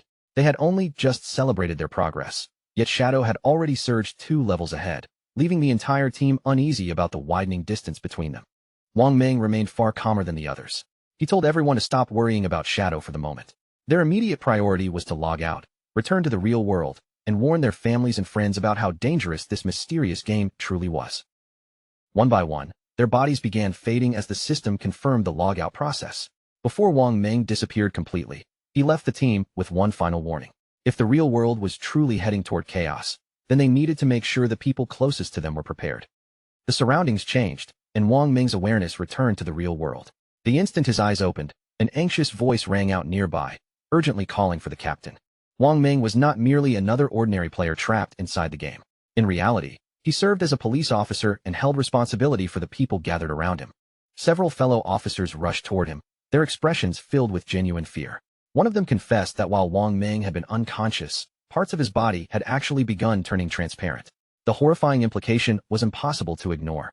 When someone died inside the game or exhausted all of their remaining lifespan, they did not simply log out. They vanished from the real world as well. As terrifying as that realization was, Wang Meng understood that they could not afford to stand there dwelling on it. There were far more urgent matters that needed immediate attention. He put himself upright at once and ordered everyone nearby to assemble. His serious expression made it clear that something extremely important had happened and that every officer needed to hear the full report. When someone asked Wang Meng to explain what had occurred, he began describing the mission from the beginning. He and his companions had formed a complete party, and every member possessed a hidden profession, giving them a major advantage over ordinary players. Even with that advantage, however, a single monster had nearly wiped out the entire group. They survived only because an unknown player named Shadow appeared at the last moment and rescued them. Wang Meng firmly confirmed that every detail in his report was accurate. He then revealed the most shocking part, Shadow's unbelievable rate of progression. At the moment Shadow saved their party, he was already level 3. Yet by the time Wang Meng and the others finally reached that same level, Shadow had advanced all the way to level 5, gaining 2 additional levels in an incredibly short period. The revelation immediately unsettled the senior officers in the room. One of them asked the question everyone was thinking. Did this mean Shadow had already become the strongest player in the entire world? More importantly, how had he managed to level up so quickly? As theories spread around the room, Wang Meng suggested that Shadow had probably defeated a high-level boss or accomplished something equally extraordinary. Another officer carefully considered Wang Meng's account and soon noticed something strange. Shadow had already reached level 3 when he rescued the party. If that was true, then why had he not logged out alongside the other level 3 players? The officer wondered aloud whether Shadow might have no close relatives or friends waiting for him in the real world. At that moment, one of the female officers suddenly stepped forward with a bold and highly unusual theory of her own. She suggested that Shadow might actually be a transmigrator, someone who had suddenly appeared in this world and possessed the kind of destiny that allowed him to grow stronger at an impossible speed. In the novels she had read, transmigrators were often orphans, which, in her opinion, might explain why Shadow had shown no urgency to return to reality. Her bizarre theory caused the entire room to fall completely silent. Only then did she seem to realize how ridiculous her words sounded during such a serious meeting, and her cheeks quickly flushed with embarrassment. An unimpressed senior officer called her NEU and sharply told her to stop joking while they were discussing a genuine crisis. He dismissed the idea without another thought, telling her that she had clearly spent far too much time reading fantasy novels. Then his expression hardened, and he redirected everyone's attention toward the real issue before revealing a crucial piece of information. According to secret reports passed down from the higher authorities, researchers had begun investigating a deeply disturbing pattern. Across multiple locations, large numbers of elderly people had mysteriously died while sleeping, without any obvious physical cause. When the researchers compared those deaths with records from players who had returned from the forgotten game of the gods, they discovered a terrifying connection. Every elderly person who had died in their sleep had also suffered multiple deaths inside the game. The evidence pointed toward one horrifying truth. Once a player's remaining lifespan fell to 0 in the game, death followed them into reality as well. One officer voiced the fear weighing on everyone's mind. The forgotten game of the gods was clearly an anomaly, something far beyond the limits of modern knowledge or human understanding. The commanding officer agreed and offered an even more frightening possibility. They might not be dealing with a game at all, but the beginning of an invasion launched by unknown beings from a higher dimension. Heavy silence settled over the room as every officer absorbed the terrifying possibility before them. But the head officer had no intention of letting fear paralyze the meeting. Without wasting another second, he turned to the urgent orders handed down from above. The government had issued an emergency directive. Officers in every region were to organize local vanguard teams, enter the forgotten game of the gods, and uncover as much information as humanly possible. This crisis had already grown far beyond the responsibility of the police alone. The government was establishing a specialized force dedicated entirely to dealing with the strange new threat. And this was not happening in just one country. Nations across the world were racing to explore the game and understand its hidden rules. If their country fell behind, it could lose both its influence and its ability to protect itself. For the sake of national security, information had to be gathered, no matter the cost. With the situation made clear, the head officer announced his first official appointment. Anyu would take command of Team 1 and lead its operations inside the game. She accepted the responsibility immediately, her expression firm and without the slightest hesitation. Wang Ming was then assigned to serve as Anyu's vice captain. The two of them would also be allowed to personally select the officers who joined their unit. Wang Ming gave a serious nod, fully aware that the team they formed could play a crucial role in everything that came next. The head officer then shifted the discussion toward Shadow, the mysterious player Wang Ming had encountered inside the forest. From everything Wang Ming had reported, Shadow did not appear hostile or malicious. Because of that, Anyu and Wang Ming received another important assignment. Approach him carefully, earn his trust, uncover his real identity, and find a way to cooperate with him. He also explained why Anyu had been chosen to lead the mission. Her extensive knowledge of games, fantasy stories, and unusual fictional settings made her the most suitable person to investigate someone like Shadow. His rapid growth and extraordinary abilities sounded almost like something pulled from an ancient legend. The head officer hoped Anyu and Wang Ming could turn him into an ally, someone powerful enough to represent their interests within the game world. If they managed to bring Shadow onto their side, the information he possessed could provide an enormous strategic advantage. Meanwhile, the officers who remained outside the game would be responsible for maintaining order, controlling dangerous rumors, and preventing widespread panic among the public. With every assignment settled, the emergency meeting finally came to an end. Outside, the sun slowly sank beyond the city skyline, bathing the streets and buildings in a deep golden glow. As evening approached, the officers quietly began preparing themselves for the dangerous and uncertain challenges waiting ahead. By the following day, attention shifted to a high school classroom, where Qin Feng's younger sister sat silently at her desk, distracted by her own thoughts. All around her, students spoke excitedly about the latest developments surrounding the game. A nearby group was discussing Shang Wei, the student whose body had once begun disappearing. Against all expectations, he had reached level 3 and successfully returned to reality.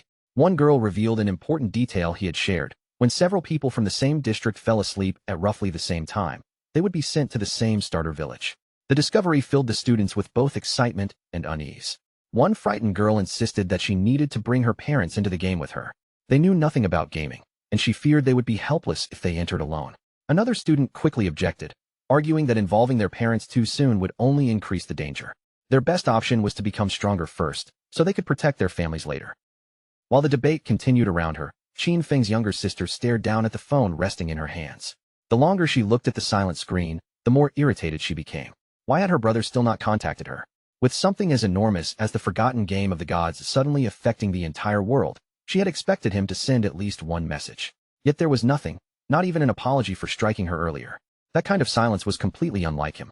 In the past, whenever the two of them argued or she did something that upset him, Qin Feng would always be the one to find a way to restore the peace. He might lecture her or act annoyed, but eventually he would reach out. This time, however, the entire day had passed without a single apology or attempt to make amends. Their parents had never once raised a hand against her, yet her own brother had actually hit her. Still feeling wronged, she began defending her actions in her own mind. All she had done was skip class to attend Song Fei's concert. Was that really serious enough to justify such treatment? Her cheeks puffed out in a stubborn pout as she made a private decision. Unless Qin Feng called her and apologized at least 1,000 times, she would absolutely never forgive him.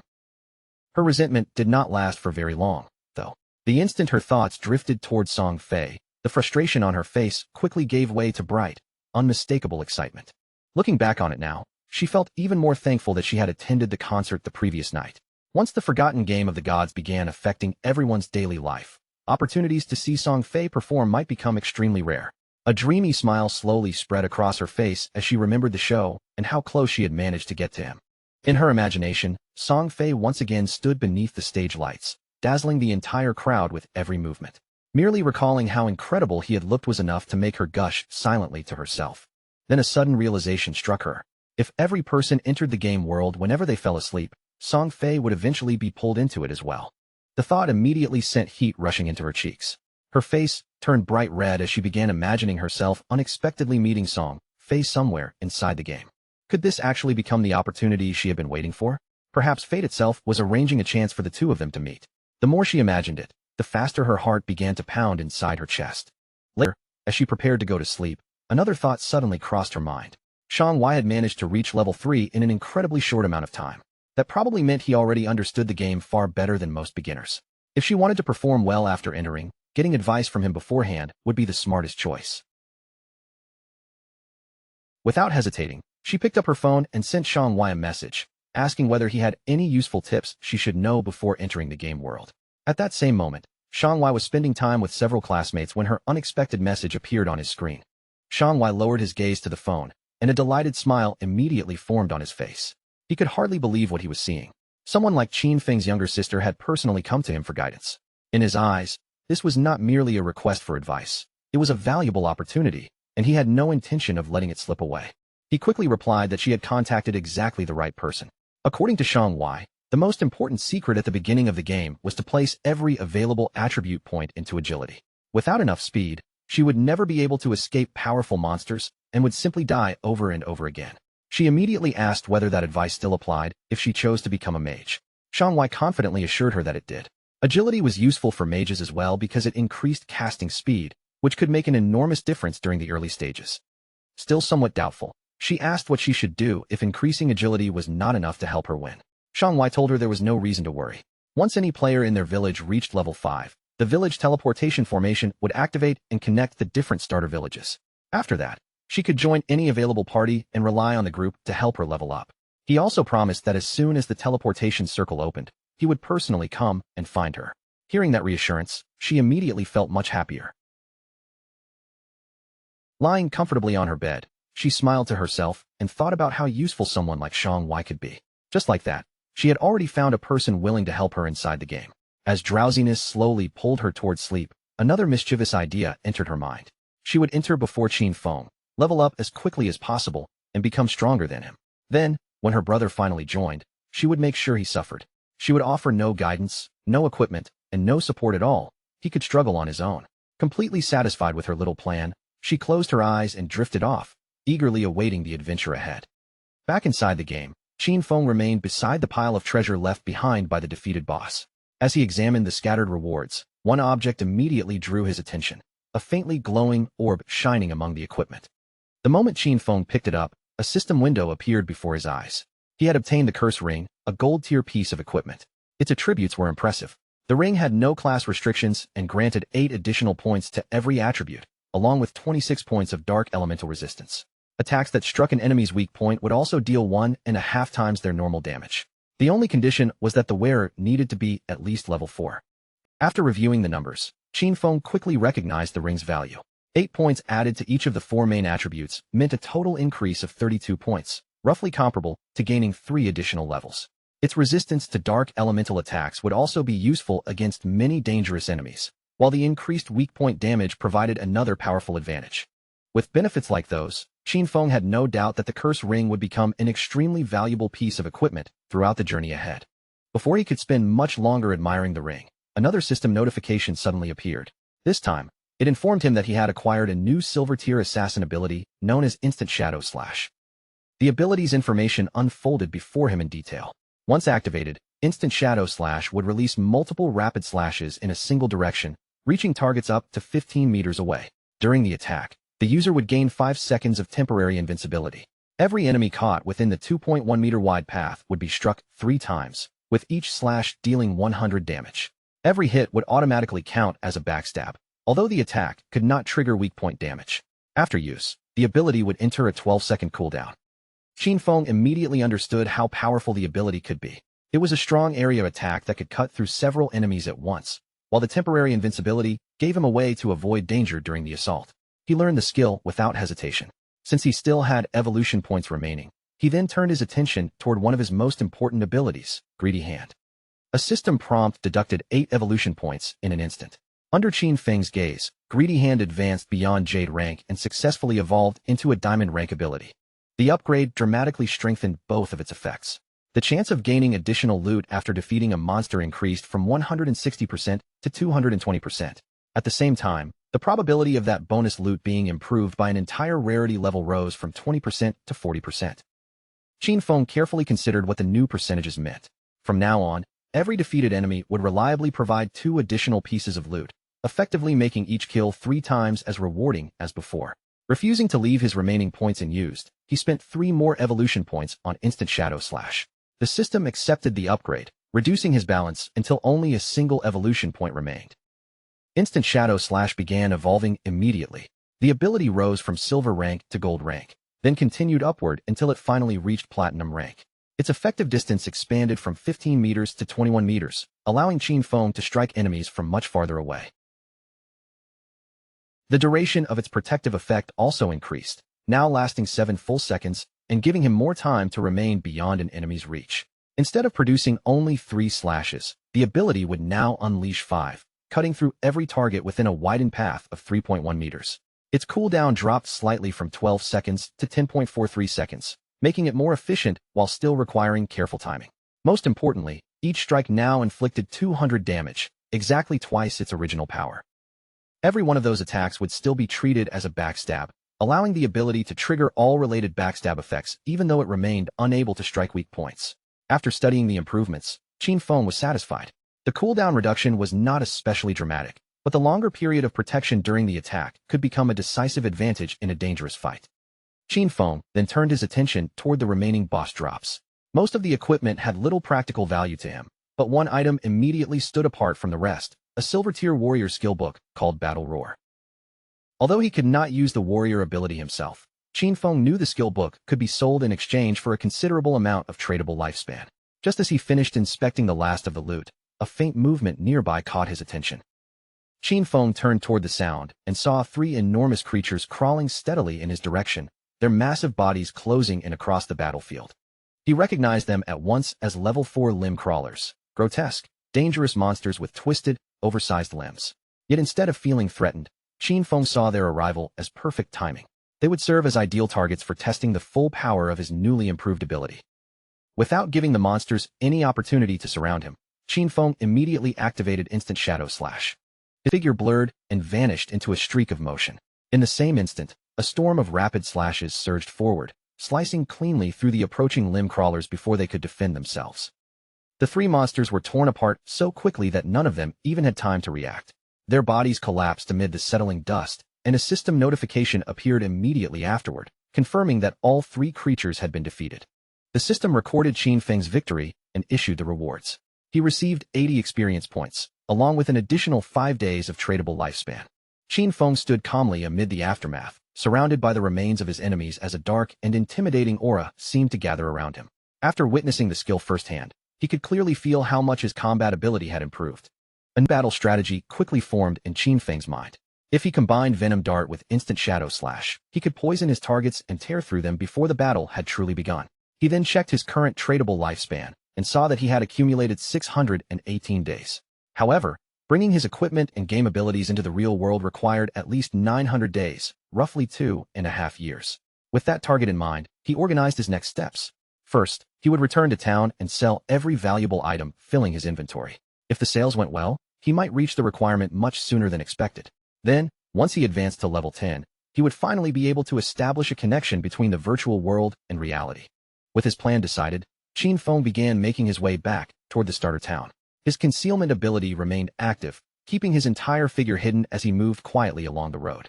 While passing through the area unseen, Qin Feng overheard voices coming from nearby. A man was congratulating a woman for finally reaching level 3, while also reminding her about a promise she had made to him earlier. Looking toward the speakers, Qin Feng recognized Zhang Lizzie and Lao Mao. Their conversation quickly revealed the arrangement between them.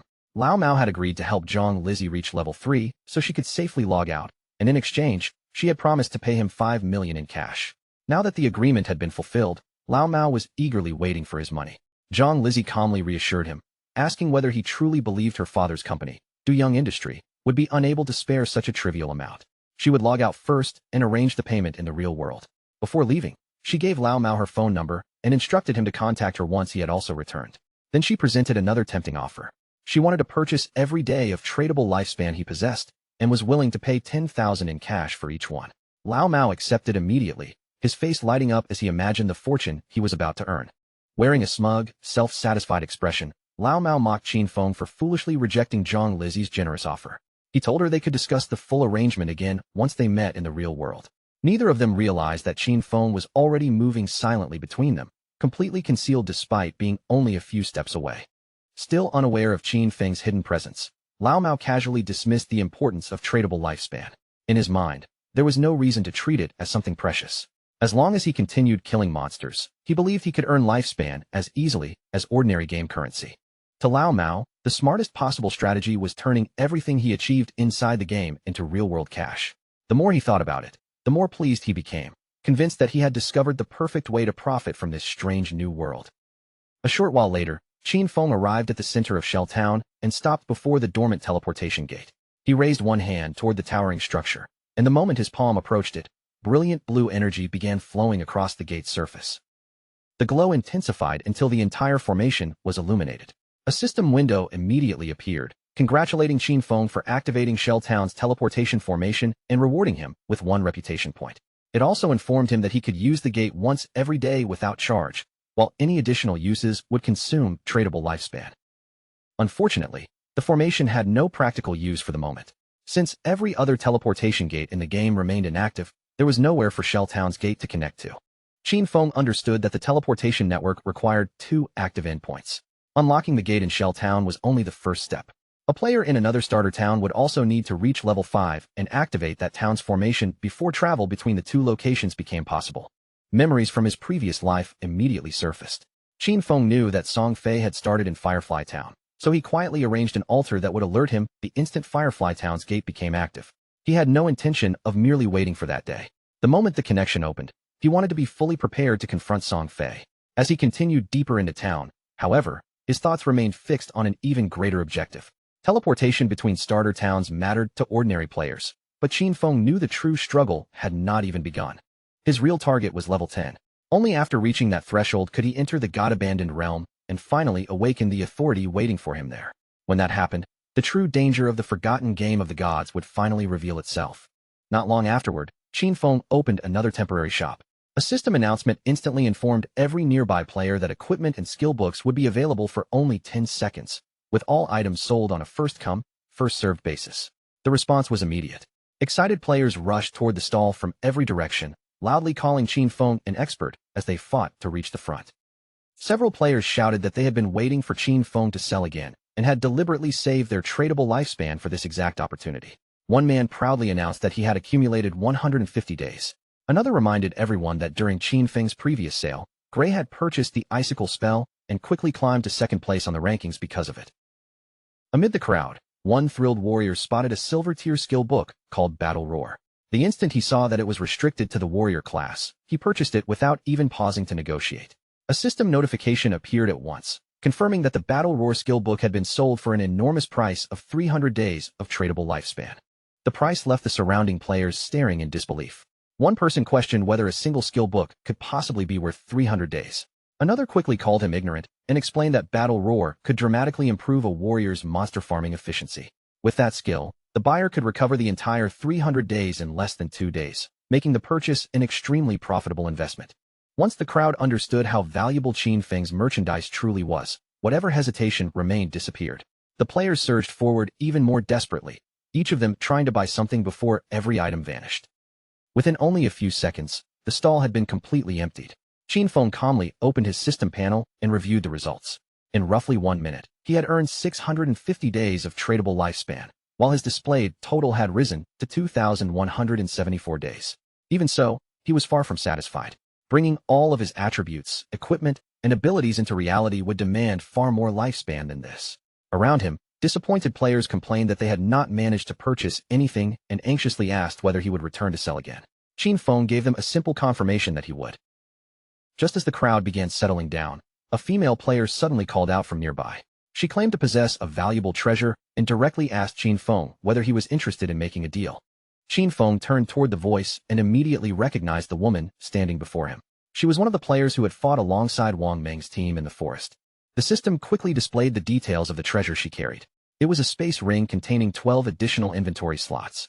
More importantly, the ring would not occupy any space inside Qin Feng's backpack or consume one of his normal equipment slots. For a brief moment, genuine surprise crossed Qin Feng's face. He understood the space ring's real value immediately. It was an exceptionally rare storage treasure that could expand a player's inventory without taking up either a backpack slot or a wearable ring position. Players could equip no more than 3 storage backpacks, which made an item like this almost priceless. Space rings technically had a chance of dropping from any monster, but that chance was so incredibly low that most players would never see one.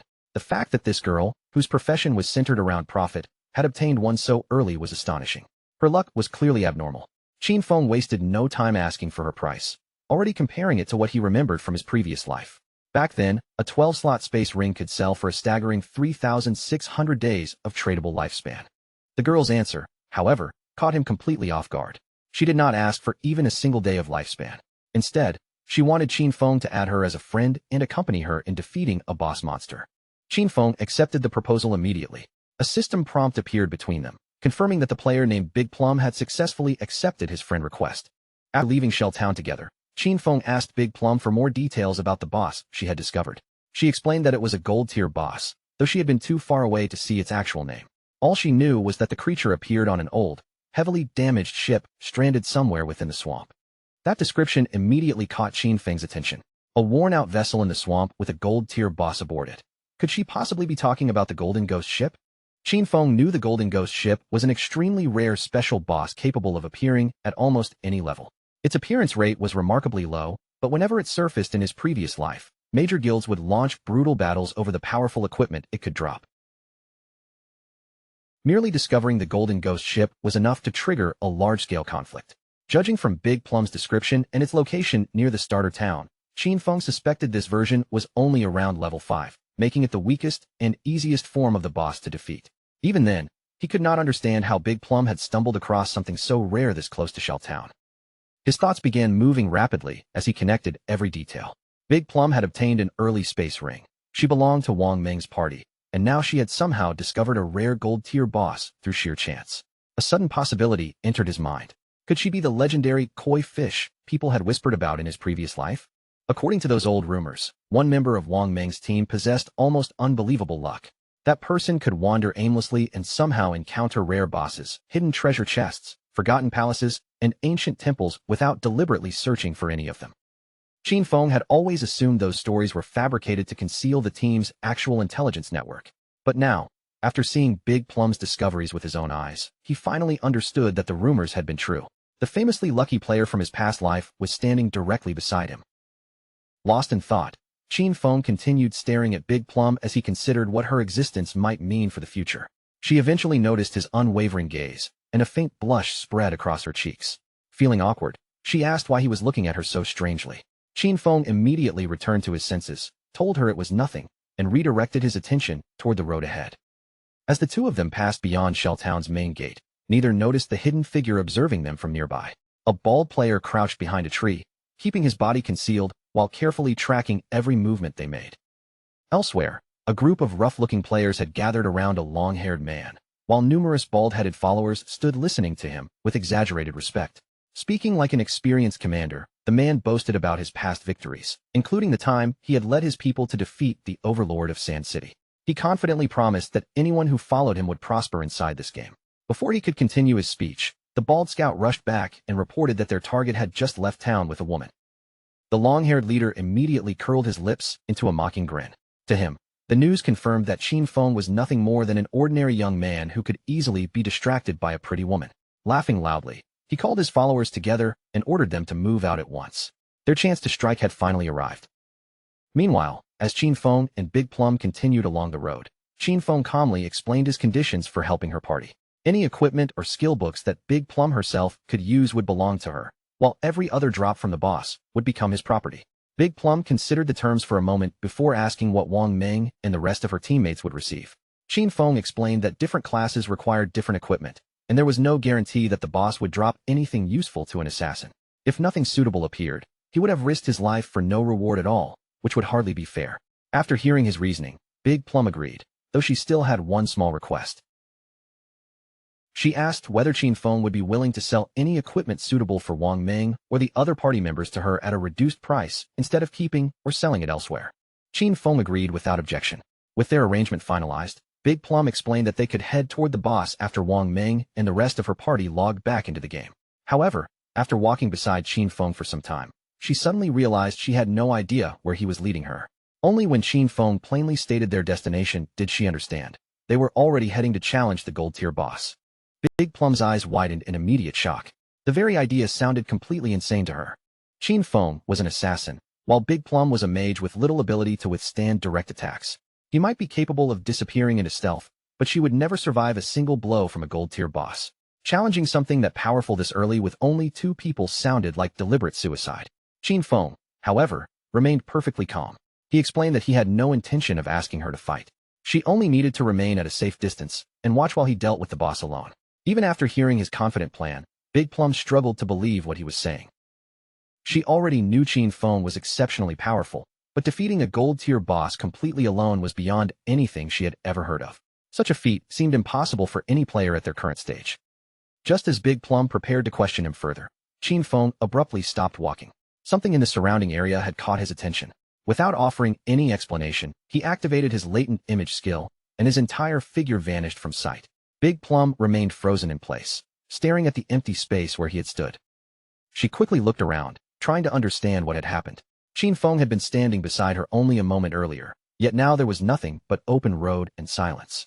Confused and increasingly uneasy, she called his name several times, but no response came. Behind the trees, the group of bald players continued observing from a distance.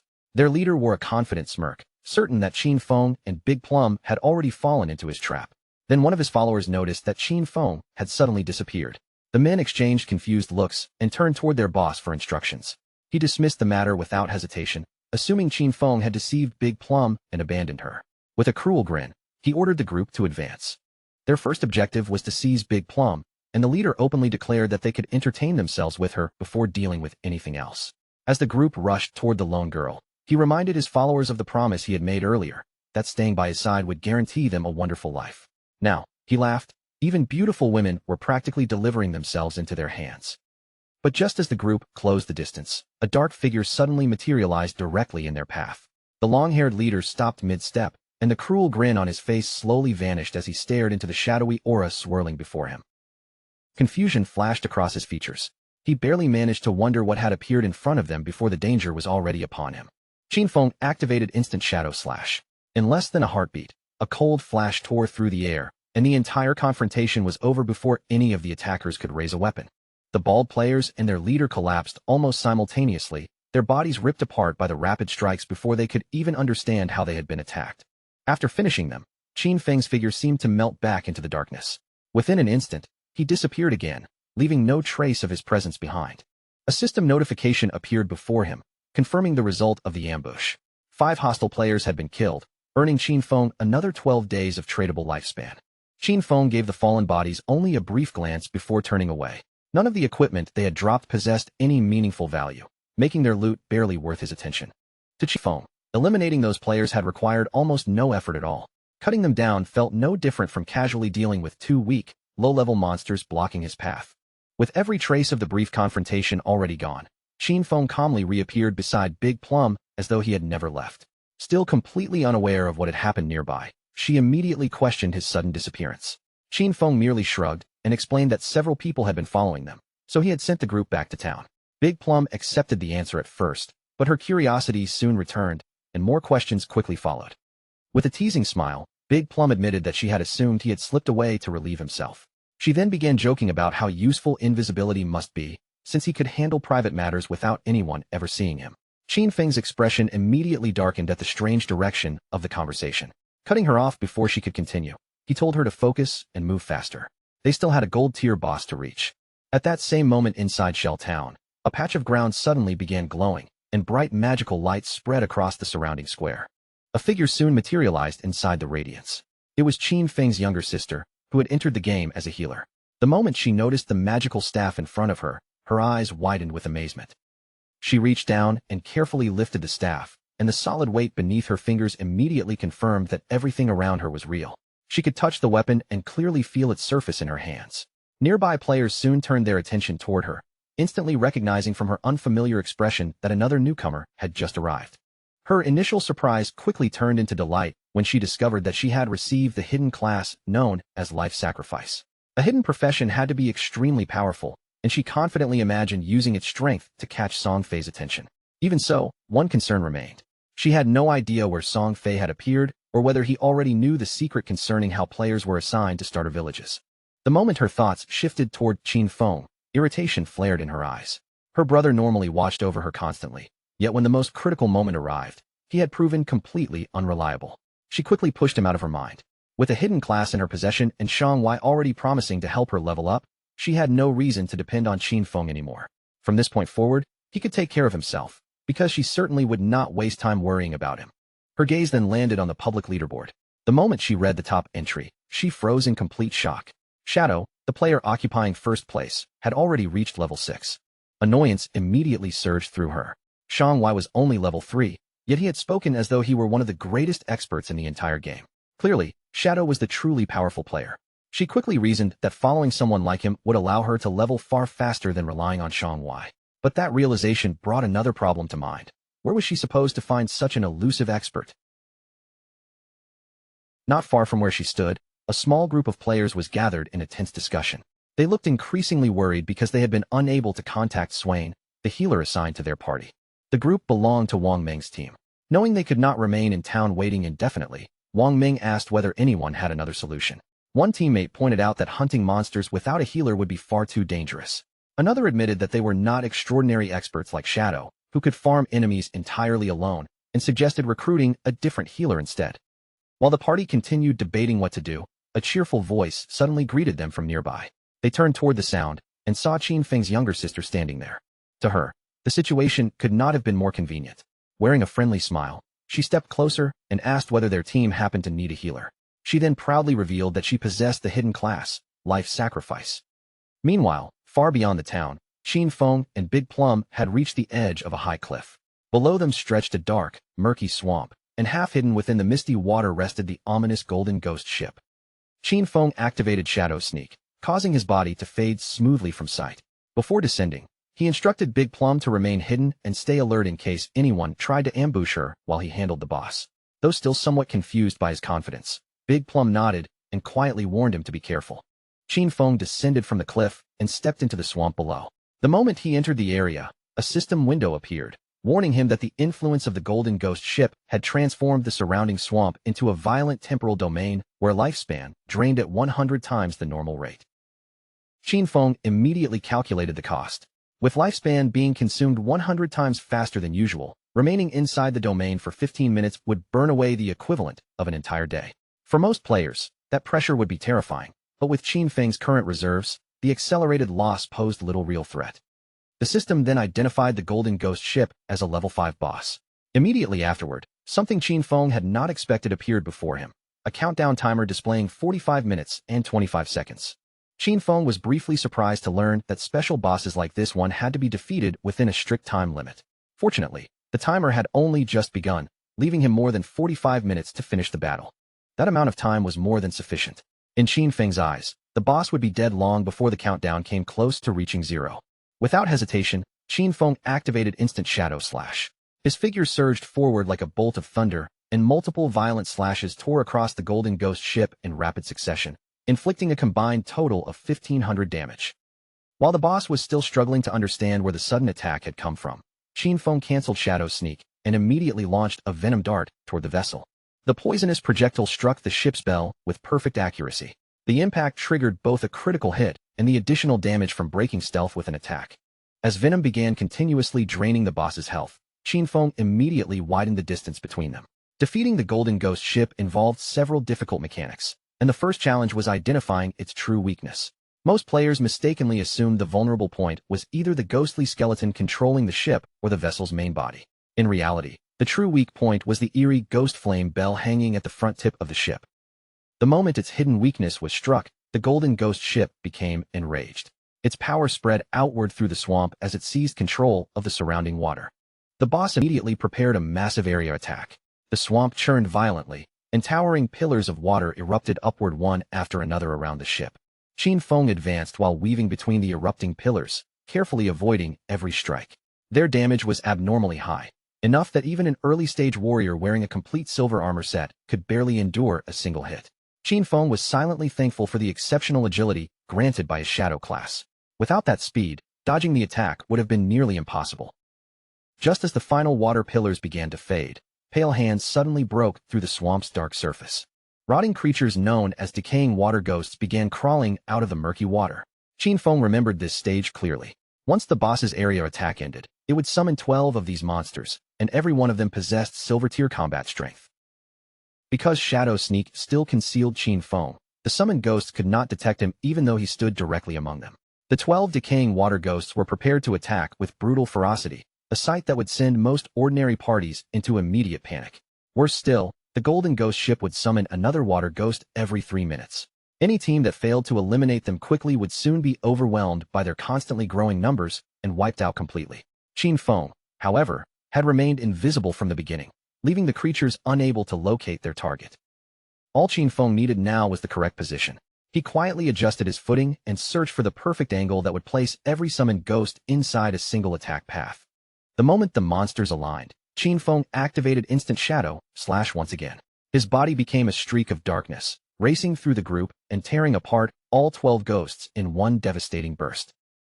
High above the swamp, Big Plum remained hidden near the cliff's edge, watching Qin Feng dismantle the boss and its summoned monsters below. Her body trembled with excitement, and her cheeks had turned bright red as she finally witnessed the true strength of Shadow, the #1 ranked expert. To her, Qin Feng's abilities were almost unbelievable. He appeared and disappeared without leaving the slightest trace, and within the blink of an eye, he had already removed more than half of the boss's health without allowing it any real opportunity to fight back. Then, to Big Plum's complete surprise, a message from Qin Feng appeared in the private chat. Addressing her by the strange nickname Little Black, he calmly informed her that he would be dying in a little while. The unexpected statement left her staring at the message in shock. Qin Feng showed no fear at all. With complete confidence, he assured her that there was nothing to worry about. Her only responsibility was to remain where she was and wait for him to revive. Big Plum immediately panicked. From everything she could see, Qin Feng clearly held the advantage, so she could not understand why he was suddenly talking about dying. At the same time, she demanded to know who Little Black was. Qin Feng casually asked whether that was not her name. Big Plum indignantly corrected him, explaining that she was Big Plum, not Little Black, which sounded far more like the name of someone's dog. Elsewhere near the cliff, someone slammed a foot against the ground in fury. It was the long-haired leader Qin Feng had killed earlier, now returned with his entire team behind him. He was still enraged that he had been caught off guard so easily. In his supposed glory days, he claimed to have defeated legendary opponents one after another. Yet now he had somehow been humiliated by a mere little girl. One of his men soon came rushing back with exciting news. He had found the girl hiding on the cliff, while that bastard Shadow was down in the swamp challenging the boss entirely alone. The leader's confidence immediately returned. This time, he had brought his full team, and he was convinced they finally had enough strength to kill Qin Feng. Down in the swamp, the Golden Ghost ship had become completely enraged. The ghostly bell at the front of the vessel shone with increasingly intense light as the boss prepared its next move. The battle had now entered its fourth phase, the most dangerous and difficult stage of the entire Golden Ghost ship encounter. The boss raised its enormous oar, and violent waves immediately formed across the swamp. After its health dropped to the halfway point, it activated its massive soul surge attack. The towering waves spread rapidly through the swamp, rolling outward with overwhelming force. Watching from the cliff, Big Plum's eyes widened in terror as she saw the attack swallowing the battlefield below. Soul Surge immediately disabled Qin Feng's invisibility, forcibly exposing his position. At the same time, the swamp beneath his feet began to twist and bulge as something powerful gathered below him. In the next instant, an enormous pillar of water exploded upward and completely trapped Qin Feng's body. The attack struck with devastating force, instantly dealing 1,059 points of damage. The blow emptied his remaining health in a single moment. A system notification appeared immediately, formally confirming Qin Feng's death. As the death penalty took effect, Qin Feng lost 326 years of non-tradable lifespan, along with an additional 1,087 days of tradable lifespan. Watching from the cliff, the long-haired leader broke into a pleased grin. In his opinion, Qin Feng had become arrogant after hearing too many people call him an expert. Only a complete fool would believe he could challenge a gold-tier boss entirely alone, and now Shadow had supposedly paid the price for that arrogance. The moment Qin Feng's dropped lifespan appeared on the ground, the leader and his men charged toward it like starving animals. They had never imagined Shadow could possess so much wealth. Judging from the enormous glowing orb, they assumed it contained at least 100 days of lifespan. With the boss already badly wounded, they eagerly decided to finish it off themselves while also claiming every bit of lifespan Qin Feng had dropped. Yet the moment the group took one more step toward the swamp, the scenery beneath their feet abruptly vanished. In the next instant, they found themselves suspended high in the air, leaving their leader staring around in confusion, completely unable to understand what had just happened. Before any of them could react, the strange force finished carrying them away. The leader and every one of his men were forcibly teleported back to Shell Town after being killed. Frustration immediately spread through the group. They could not understand how the boss had been powerful enough to wipe them out so easily, especially when Shadow had already fought it down to half health by himself. Several men angrily complained that the instant they entered the swamp, the towering water pillar had killed them on the spot. With smaller monsters crawling throughout the area as well, the entire encounter seemed completely impossible for them to handle. Their leader clenched his teeth, refusing to accept such a humiliating defeat. They had already suffered heavy losses, and he was determined not to let everything end there. With anger burning across his face, he ordered his men to follow him and prepare for another attempt. At the same time, a figure leaped back down into the swamp. Qin Feng had already returned to the battlefield, but when he saw the large number of glowing lifespan orbs scattered across the ground, even he paused in confusion. Qin Feng immediately contacted Big Plum through the private chat, telling her that he had returned and asking why so many lifespan orbs had suddenly appeared below. Big Plum was surprised by how quickly he had come back. She explained that the lifespan belonged to a noisy group of players who had recklessly charged toward the boss, only to be wiped out together by its water pillar attack.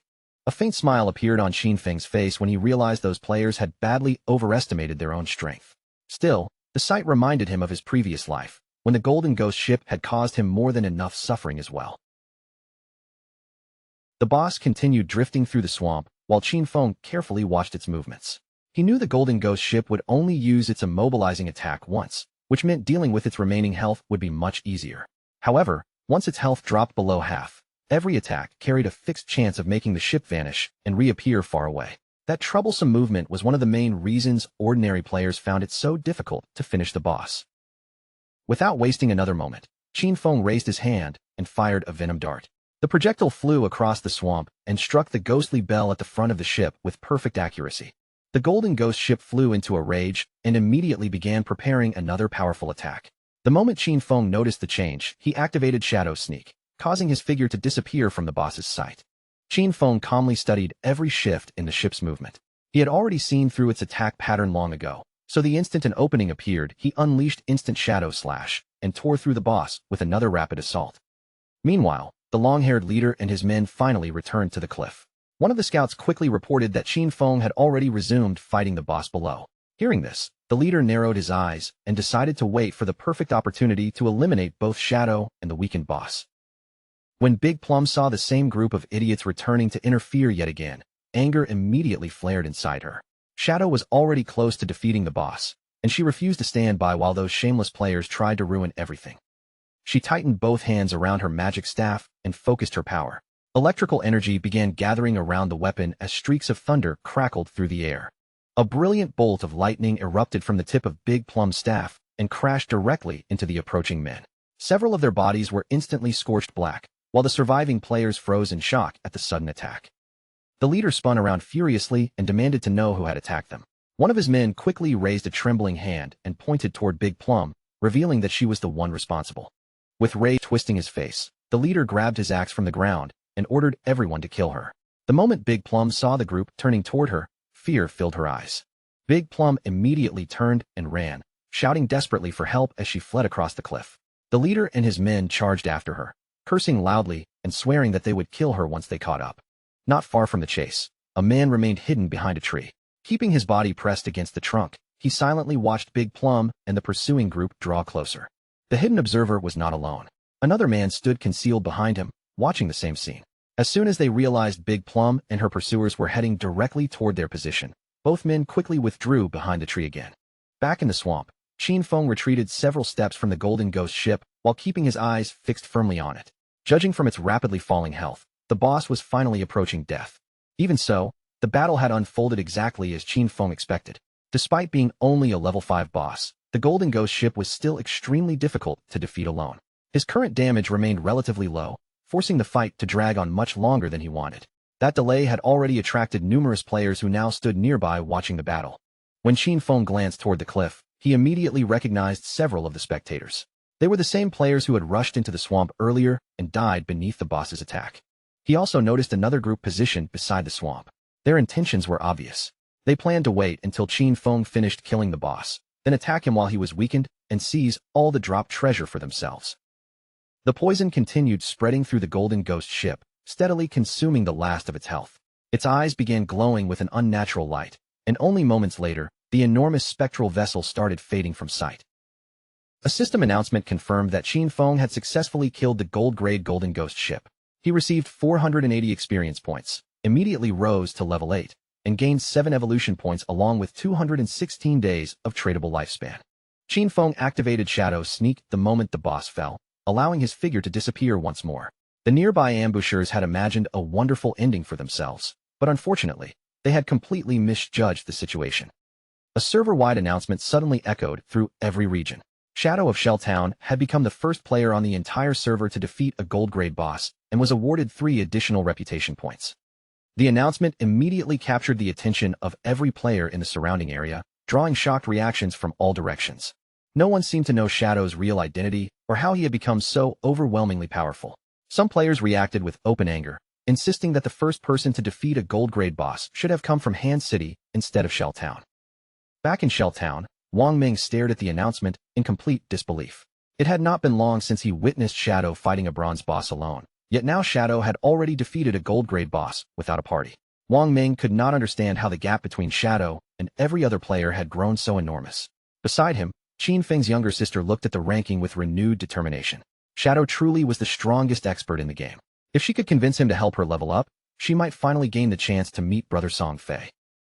As the Golden Ghost ship's massive form completely disappeared, glowing lifespan orbs and piles of valuable loot were left scattered across the dark surface of the swamp.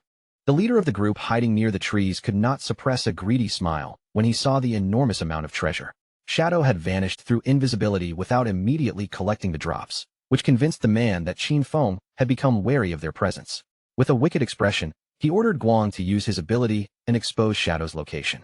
They would kill Qin Feng and claim every reward dropped by the gold-grade boss. Guang nodded and immediately raised his bow. After activating an ability called Phantom Horned Eagle, he released an arrow toward the swamp.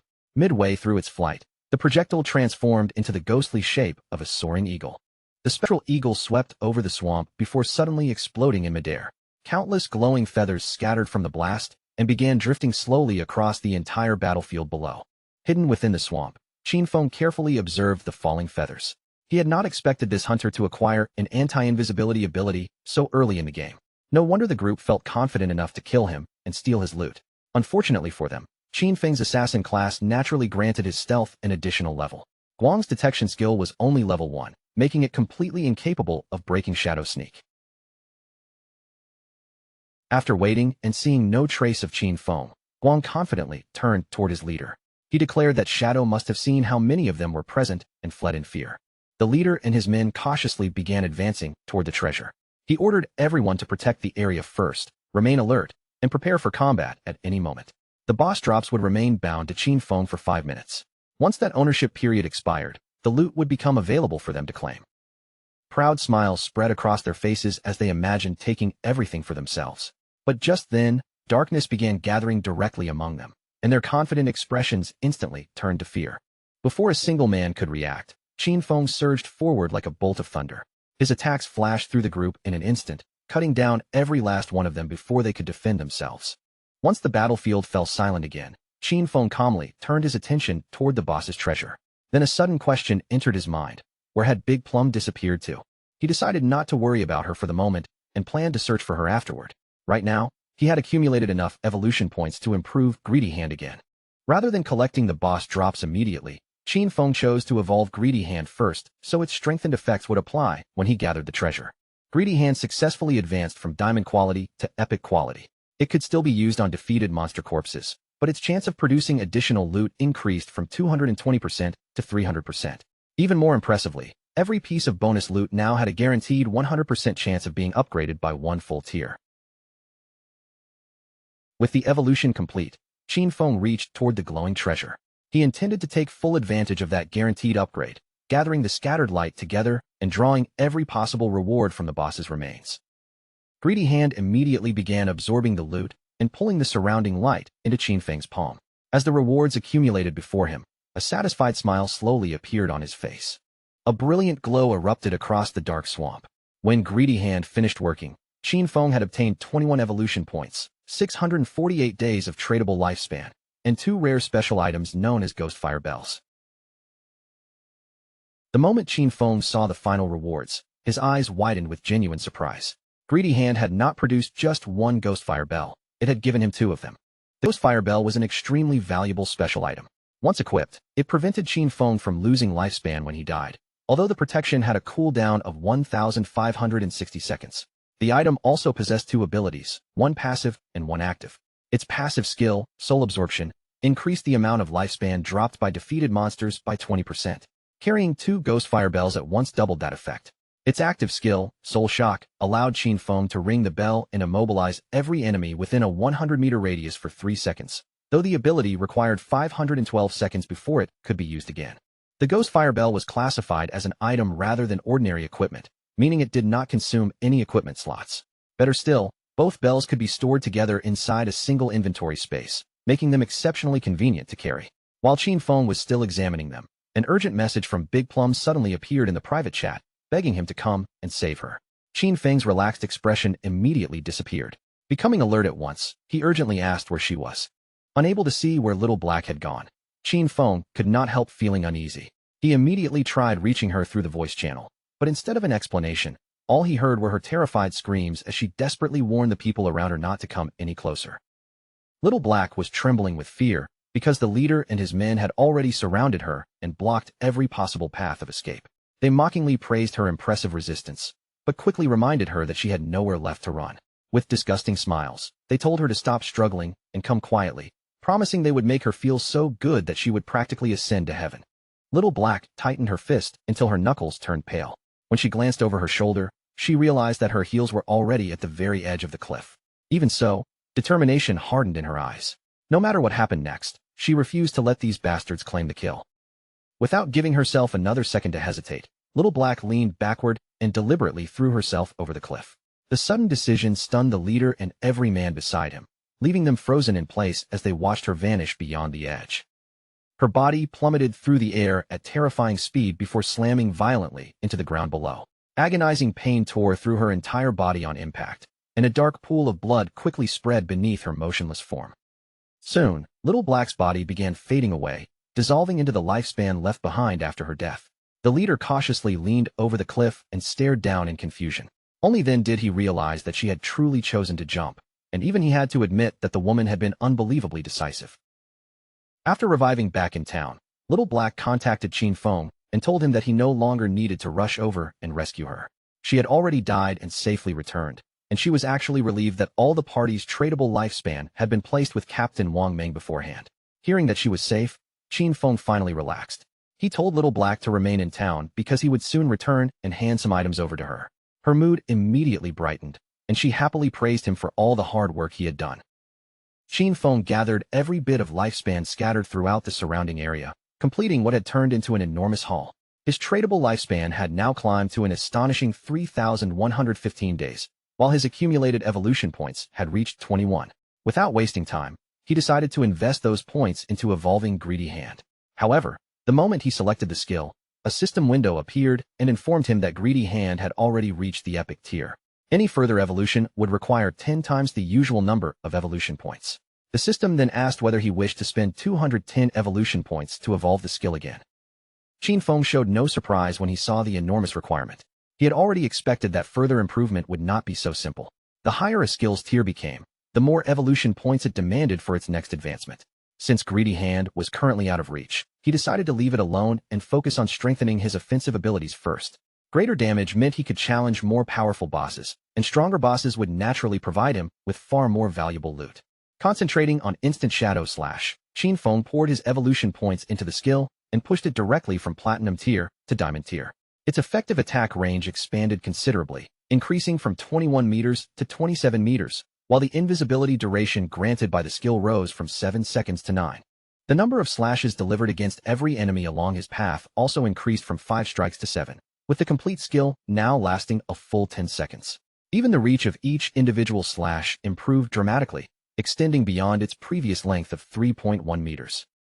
The upgraded slash length ultimately reached 4.1 meters, and every strike now dealt 300 points of additional damage instead of the previous 200. After spending 10 evolution points, Qin Feng found that only 3 points remained. He then enhanced the beginner skill Backstab, causing it to leap straight from normal tier to gold while completely skipping bronze and silver. Its bonus damage also doubled, rising from 15% to 30% whenever Backstab was successfully triggered. Qin Feng was extremely satisfied with the results. After evolving Instant Shadow Slash twice, the skill's overall damage had practically doubled. Even when he was not already hidden, and without relying on the bonus from breaking stealth, the attack could still deal roughly 3,000 points of damage. If he emerged from stealth and successfully activated Backstab as well, the combined damage from all 7 slashes could reach somewhere between 6,000 and 7,000 points. Opening the system interface, Qin Feng carefully examined his abilities and reviewed everything he had gained. Under normal circumstances, a gold tier boss would only drop between 2 and 4 pieces of silver equipment, with merely a small possibility of producing a gold item. Yet thanks to Greedy Hand, his rewards had been completely transformed. He had obtained 11 gold tier pieces of equipment and skill books, 2 platinum tier items, and even 1 platinum tier skill book. It was an incredible haul, especially since 3 of those rewards were suitable for assassin class players. One of the most valuable items was the platinum tier ghost ship Dual Blades, a weapon created specifically for the assassin class. The paired blades provided 136 points of damage, 22 points of agility, a 24% increase in attack speed, and 17 points of armor penetration. A player needed to reach level 5 before equipping them. Their unique effect was even more unusual, allowing every ordinary attack to deal damage twice. Qin Feng immediately equipped the 2 daggers and tested their balance in his hands. Their special double hit effect was not especially useful to him, since he relied almost entirely on skills rather than ordinary attacks to deal damage. Even so, the weapons possessed an extremely high base attack and granted another 22 points of agility. Their attack speed bonus would also accelerate his skill execution and shorten the recovery between movements. Combined with their excellent armor-piercing attribute, the dual blades were far from useless. Next, Qin Feng equipped the gold-tier Ghost Fire Leather Armor. The armor provided 25 points of physical defense, 50 points of fire element resistance, and 14 points of damage blocking. More astonishingly, it directly granted him 419 additional health points. Like the dual blades, the armor could only be worn by someone who had reached level 5. Qin Feng stared at the armor's attributes in amazement. Leveling up had not increased his constitution at all, leaving his natural health at only 350 points. Yet this single piece of equipment added 419 health points by itself, giving him more health than his original total. Once he put it on, the majority of ordinary players would probably struggle to break through his defense at all. Through the system settings, Qin Feng chose to conceal the appearance of his defensive equipment and restored the simple starter outfit of the assassin class. To anyone looking at him directly, he would appear completely unequipped. They would need to open the game interface and inspect his information before discovering what he was truly wearing. And his upgrades were still not finished, because one final reward remained inside his inventory. When Qin Feng checked the last remaining item, he discovered that it was another skill book. The book contained a gold-tier assassin skill called Ghost Shadow Blur. It was a passive ability that permanently granted a 15% dodge rate, and whenever a successful dodge was triggered, the user would become immune to all incoming damage from that attack. Qin Feng was delighted to finally obtain a proper survival ability for the assassin class. However, he quickly remembered why most players considered this particular skill rather weak. Dodge rate was extremely difficult to increase in this world, and anyone who focused too heavily on raising it would inevitably fall behind in other attributes. Worse still, if the dodge failed to activate during a critical moment, the player could be placed in immediate danger. A faint glow began spreading across Qin Feng's body as he prepared to learn the skill. Unlike every ordinary player, he possessed the ability to evolve skills without a fixed limit. He could continue raising his dodge rate without sacrificing strength, agility, defense, or any of his other attributes. For someone like him, Ghost Shadow Blur offered advantages without any meaningful drawback. With his upgrades complete, Qin Feng finally left the area and began making his way back toward town. The remaining loot consisted mainly of equipment for warriors, priests, and archers. He planned to offer those items to Wang Meng at a 10% discount. Although Wang Meng and his companions probably could not afford everything immediately, Qin Feng understood his personality well enough to believe that he would gladly take the equipment on credit. This enormous improvement had only been possible because of Little Black. Without that lucky koi leading him toward danger, he never would have discovered a level 5 ghost ship to challenge. Qin Feng therefore decided that he needed to thank her properly. As Qin Feng passed beneath a tree on his return journey, several figures suddenly emerged into his path. The leader who had cornered Little Black appeared with his remaining men, and his face was still twisted with anger over everything that had happened. Qin Feng noticed the group almost immediately, and at the very same moment, they recognized him as well. The anger on their faces disappeared in an instant, replaced by shock as every trace of color drained from their expressions. Terror filled their eyes the moment they realized that the man before them was Shadow. None of them dared to remain where they stood. Turning around in panic, they immediately began running for their lives. Naturally, Qin Feng had no intention of allowing any of them to escape. He calmly activated Shadow Stealth, and as his figure began melting into invisibility, a quiet sigh escaped his lips. Before the fleeing men could even take another proper step, Qin Feng surged forward with the speed of thunder. His invisible figure tore through their formation, and in a single merciless attack, every one of the leader's subordinates was instantly finished off. The leader witnessed his men fall around him and immediately lost all composure. Panic took control of his body, and he ran forward with every ounce of strength he possessed. Unfortunately for him, Qin Feng was never going to let him get away. In the blink of an eye, Qin Feng appeared directly in front of the fleeing leader and released Shadow Stealth. The man nearly crashed face first into him, stopping so close that their faces almost touched. Tears gathered in the leader's terrified eyes as he admitted that he had been wrong and swore he would never repeat his actions. He desperately begged Qin Feng to spare him, revealing that he had less than 1 year of lifespan remaining. Qin Feng merely stared back with an icy expression and asked whether he had ever considered his own fate when he was attacking and tormenting other people. Without showing the slightest trace of sympathy, Qin Feng launched a poison dart into the leader's body. As the man collapsed and writhed in unbearable pain, Qin Feng calmly turned his back on him and walked away without looking back. Because Qin Feng had killed so many players in such a short period, the system placed the killer status upon him. He had now reached the first layer of that status, which meant that if he died, he would lose 75% of all the lifespan he currently possessed. Even after receiving the warning, Qin Feng remained completely calm. He still possessed the Ghost Fire Bell, which protected him from the penalty of 1 death. Even if carelessness caused him to be killed once, not a single day of his lifespan would be lost. Qin Feng eventually returned to Shell Town. The instant he stepped into the crowded streets, heads turned in his direction, and the gazes of nearly every nearby player settled firmly upon him. Whispers quickly spread through the surrounding crowd. News that Qin Feng had successfully killed a gold-tier boss had already reached the town, and the players could barely believe that such an achievement had actually been accomplished so soon. Because Qin Feng appeared to be wearing nothing more than basic starter clothing, several players began suspecting that he must have exploited some kind of bug to defeat the boss. He ignored their suspicious murmurs and continued walking through the town, but before he could go far, a man hurried toward him and politely asked him to stop for a moment.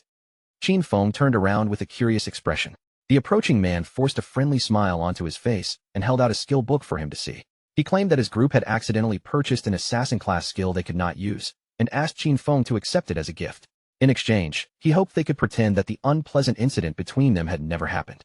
The system immediately examined the skill book and displayed its information.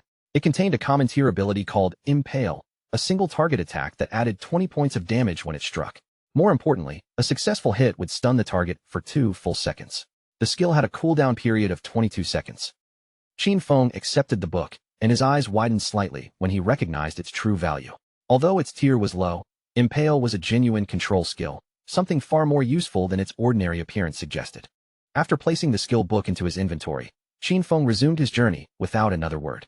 He continued along his own path, while the man and the companions waiting nearby turned and headed in the opposite direction. Once Qin Feng was far enough away, one of the men angrily confronted Xian Xiao. He reminded him that Qin Feng had previously killed them and complained that handing over a skill book now was unbearably cowardly. Another member quickly agreed, declaring that no one had ever humiliated their group in such a manner. They decided to use every personal connection available to them and gather as many people as possible. In their minds, once everyone contributed, even a single mouthful of spit from each person would be enough to drown Qin Feng, so there was absolutely no reason to fear him. With a cold and calculating expression, Xian Xiao pointed out that Shadow was growing stronger at an unbelievable rate despite leveling entirely on his own. That could only mean he was hiding an extraordinary secret. Rather than simply defeating him inside the game, he wanted to discover Qin Feng's identity in the real world and have him kidnapped. Once they captured him, they could force the secret out of him and perhaps even turn him into a slave who gathered lifespan for them continuously. The other man immediately praised Xiao Xiao, calling it an excellent plan. Xiao Xiao then decided to ask the family to send a woman who could approach Qin Feng and secretly draw information out of him. When he had heard Shadow speaking earlier, the voice had sounded completely unfamiliar, proving that Qin Feng was not part of their social circle. In Xiao Xiao's mind, that meant he was probably poor and inexperienced. As long as they found a professional beauty to seduce him, they were certain he would walk directly into the trap. Elsewhere in Shell Town, Qin Feng finally met up with Little Black. He opened a trade request and asked her to accept because he had several things he wanted to give her. Excitement instantly lit up her eyes, although she still took the opportunity to correct him, explaining that her name was not Little Black at all. Her actual name was Big Plum. Qin Feng placed a powerful skill and a necklace into the trade window and handed both items over to her.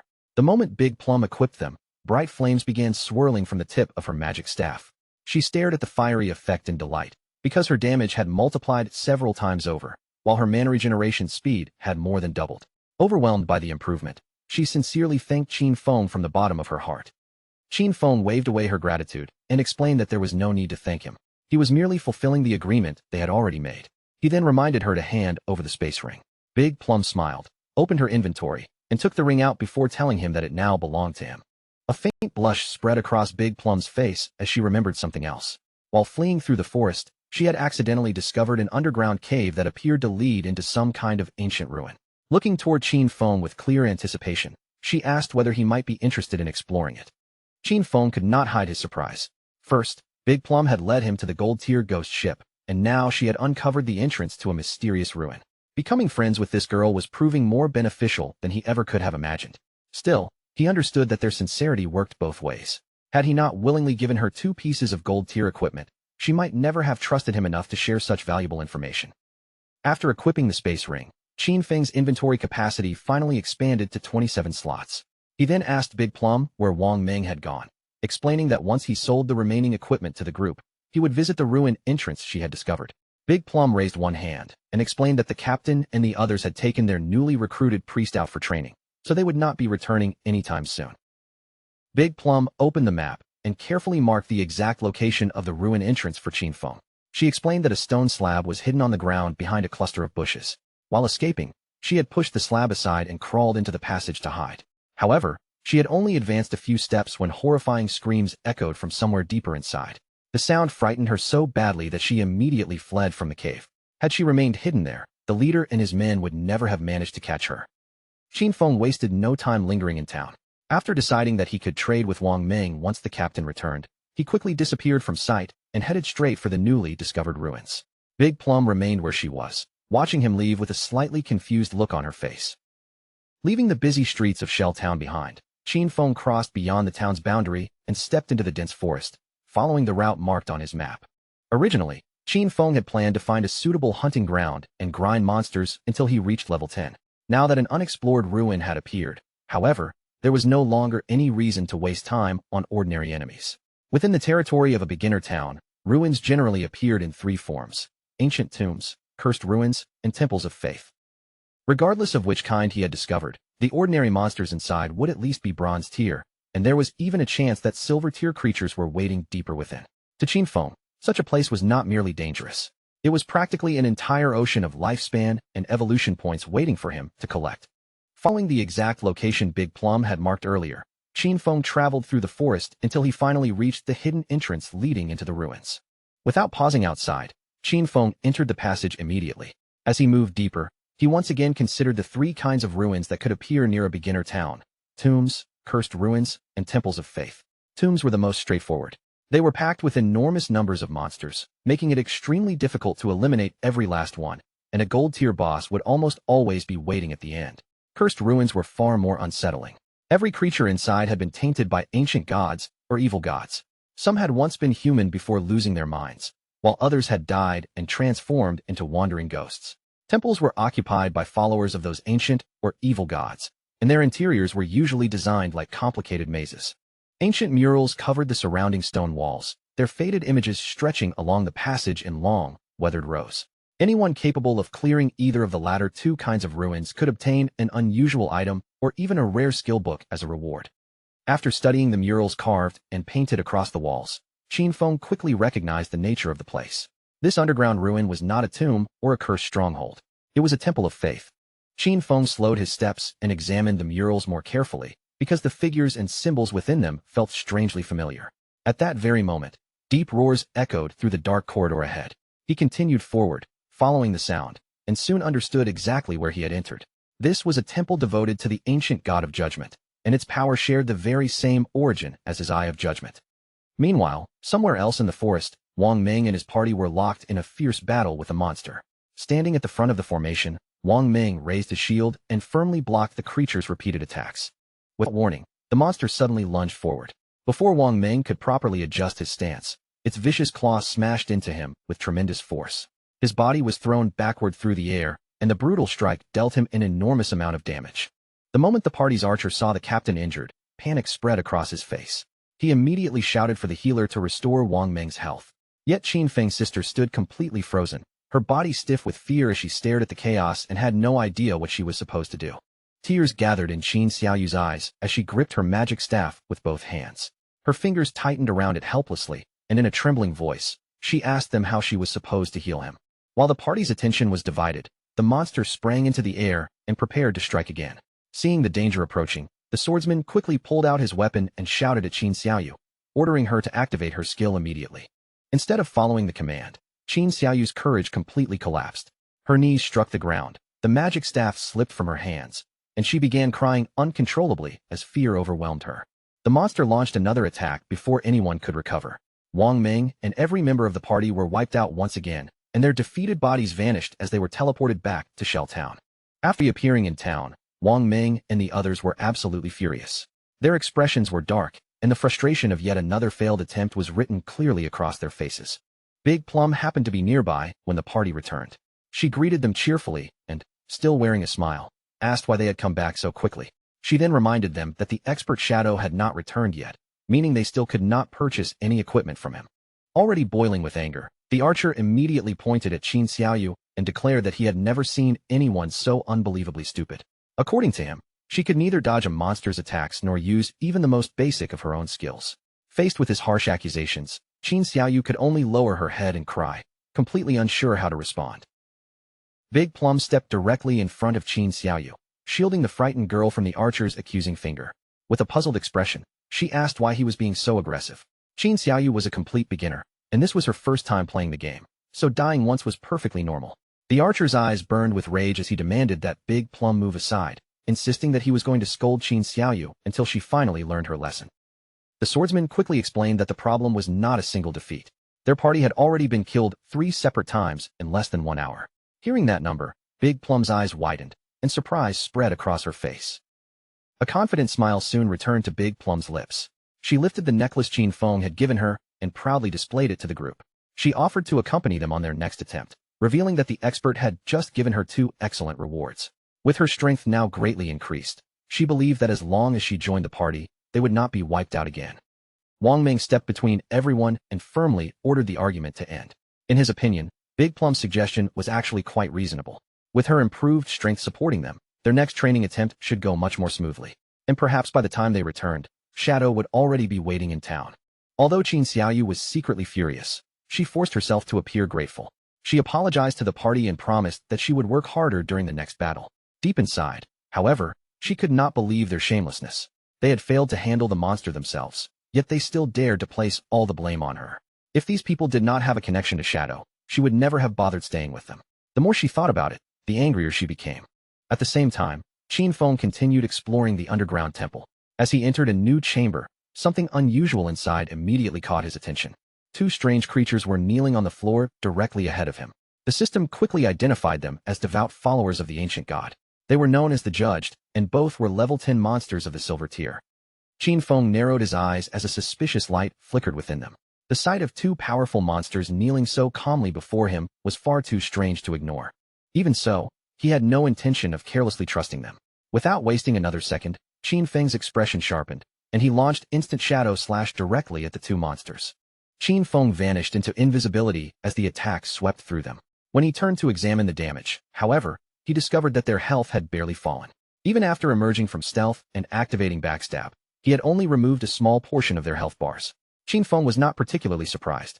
These creatures were level 10 silver tier bosses, and the combined health of the two devout followers was already greater than that of the gold tier ghost ship he had previously defeated. Just as Qin Feng prepared himself for the next exchange, something unexpected happened. The unusual reaction of the two monsters immediately drew his attention and made him watch them more closely. Instead of attacking, both monsters lowered themselves and knelt before him once again. Qin Feng stared at them in confusion, because they were clearly bowing in his direction even though he remained hidden by stealth. He could not tell whether they had sensed the eye of judgment within him, or whether that connection was the reason they refused to fight back. Still observing them cautiously, Qin Feng asked whether they knew the path through the temple and told them to lead him forward. The two monsters slowly raised their heads, but rather than answering, they opened their mouths and released harsh, animal-like roars. From their broken reactions, Qin Feng finally understood their condition. These followers had already been corrupted, their bodies were decaying, and whatever sanity they once possessed had completely disappeared. They were no longer true believers capable of thought. They had become savage beasts driven only by the instinct to steal lifespan from living humans. At that moment, a strange light suddenly appeared within the monster's eyes. Both creatures raised their heads as if they had detected something beyond the chamber. A moment later, the two Judged abruptly turned their backs on Qin Feng. Without attacking him, they rushed out of the room and sprinted toward the corridor outside. A group of players had just arrived near the doorway of the chamber. The two monsters immediately sensed their presence and charged toward them at full speed. When the players saw the approaching enemies and checked their information, they were horrified to discover that both creatures were silver tier bosses. The group knew that they did not possess the strength to fight even one silver tier boss, much less two at the same time. Without hesitation, they turned around and attempted to flee from the ruin. Before they could escape, however, the monsters reached them. A cloud of poisonous mist burst across the corridor, covering the players and rapidly melting away their bodies before they could defend themselves. One after another, the players' bodies vanished, leaving glowing orbs of lifespan scattered across the floor. Qin Feng recognized them as members of Grey Rose's team, the same group led by the girl who had purchased Ice Spike from him earlier. He had not expected them to discover this ruin as well. Still, after considering the current quality of most players' equipment, Qin Feng concluded that none of them were properly prepared to explore the deeper sections of a place like this. Qin Feng canceled his stealth and walked forward to collect the dropped lifespan. The moment he revealed himself, the two monsters once again turned toward him and lowered themselves to their knees. As he gathered the glowing orbs, Qin Feng discovered that Grey Rose's group had lost more than 100 days of tradable lifespan. He had not expected those players to be carrying so much wealth. After collecting everything, Qin Feng returned to the chamber and began examining it carefully. Several minutes passed as he searched the walls, floor, and surrounding corners, yet he found absolutely nothing. There were no hidden traps, no treasure chests, and no secret passages. In the end, he concluded that the room contained nothing more than the two silver-tier mini-bosses. An irritated light flashed through Qin Feng's eyes. Since there was clearly nothing else worth finding here, he decided to stop wasting time and deal with the two monsters immediately. Without the slightest hesitation, Qin Feng raised his hand and released his poison darts. The projectiles cut through the air and buried themselves directly into the heads of the kneeling monsters. After successfully killing both silver-tier bosses, Qin Feng received 4,000 experience points. The large reward immediately pushed him up to level 9. At the same time, he gained 4 evolution points and another 188 days of tradable lifespan. Qin Feng then activated Greedy Hand over the fallen creatures. Under the power of the skill, the bodies of the two Judged began to fade and dissolve before his eyes. When the final rewards appeared, Qin Feng could barely contain his satisfaction. The epic tier version of Greedy Hand was completely outrageous.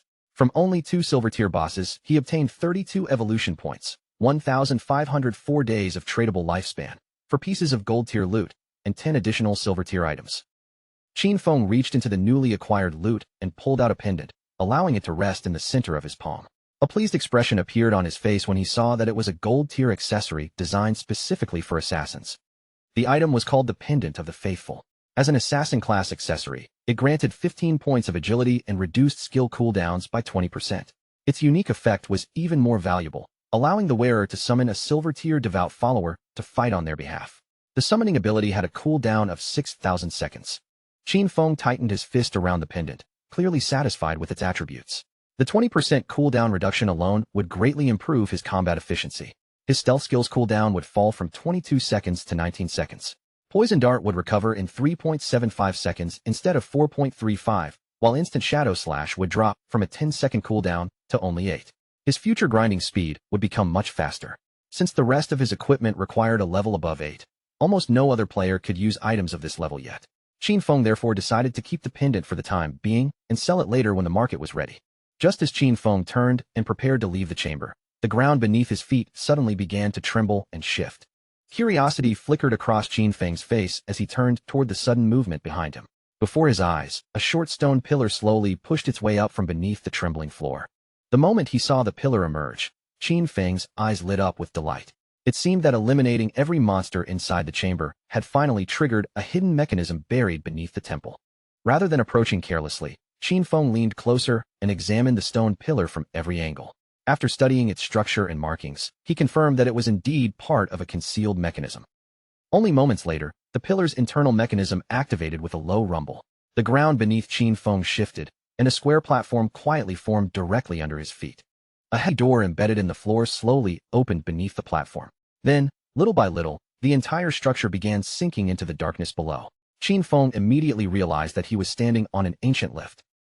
After the platform had descended several meters into the underground shaft, the stone door overhead began sliding shut again, sealing the entrance and cutting off the light from the chamber above. Several long minutes passed before the descending platform finally came to a stop. Judging from the distance and the time it had taken, Qin Feng estimated that he had traveled at least 300 or 400 meters underground. The space before him was swallowed in darkness, and a cold, oppressive gloom seemed to hang in the air. Qin Feng remained alert, his gaze fixed firmly on the shadowy passage stretching ahead. Drawn the knowledge from his previous life, Qin Feng quickly recognized the structure surrounding him. He had reached a hidden maze constructed far beneath the main level of the temple. Qin Feng knew that ancient ruins had a small chance of containing concealed labyrinths like this one. He had explored many similar places during his previous life, so he understood that countless deadly traps would be hidden throughout the passages. As long as someone else moved ahead as cannon fodder, exploring the maze would not be especially dangerous. The real problem was that clearing it safely would consume an enormous amount of time. A confident gleam appeared in Qin Feng's eyes as he took out the Pendant of the Faithful. With his current attributes, activating even a single powerful trap could kill him instantly. Fortunately, the pendant allowed him to summon a silver-tier devout follower that could walk ahead and face those dangers in his place. Qin Feng stretched out one hand and activated the pendant's unique power. A pulse of energy gathered before him, and moments later, a zombie-like devout follower materialized on the cold stone floor. Pointing toward the dark hallway leading deeper into the maze, Qin Feng ordered the summoned creature to scout ahead. The devout follower slowly rose to its feet, turned toward the passage, and began walking forward without hesitation. Qin Feng folded his arms and watched the creature disappear into the corridor, unable to hide his satisfaction. Exploring a deadly maze became far easier when a summoned lackey could test the road first. Even so, danger could never be completely ruled out, so he decided to strengthen his passive dodge ability before continuing. Qin Feng invested 11 evolution points into Ghost Shadow Blur, pushing the skill directly from Gold Tier to Epic Tier. Its passive dodge rate soared from 15% to an astonishing 75%, and whenever a dodge successfully activated, he would become completely immune to the incoming damage. A 75% dodge rate was already absurdly high, especially without sacrificing any of his other attributes. After checking his remaining evolution points, Qin Feng realized that he still had exactly enough to advance Instant Shadow Slash to Epic Tier as well. Spending another 13 evolution points, Qin Feng evolved Instant Shadow Slash from Diamond Tier to Epic. The skill's range expanded to 30 meters, while its full duration increased to 12 seconds. He could now unleash 9 slashes instead of 7, and the cooldown settled at 8.8 seconds. Each slash widened to 5 meters, while the bonus damage per strike climbed from 300 points to 400. Qin Feng's eyes shone as he considered the evolution rules more carefully. Advancing a skill from epic to legendary required 10 times the normal number of evolution points. This meant that the higher a skill's original starting tier was, the more profitable it became to evolve. For example, if a skill began at epic tier, then raising it to legendary would count as its very first evolution. The base requirement for that first advancement was only 1 evolution point, and because legendary evolution multiplied the cost by 10, the final price would still be merely 10 points. In other words, whenever Qin Feng obtained a skill that already started at epic tier, he could rapidly push it toward legendary, mythical, ancient, and eventually even immortal tier. A normal tier skill was far more expensive in the long run, because it needed to evolve 7 separate times just to reach epic. By the time the tenfold cost applied, the total requirement could rise into the hundreds. Fortunately, regardless of where a skill began, Qin Feng could still raise it to epic tier for comparatively few points. From this moment onward, every skill he truly used could be maintained at no less than epic tier. Qin Feng still had 11 evolution points left, and the only ability he could currently improve was his starter skill, Shadow Sneak. He spent 8 points, raising it from silver tier to platinum.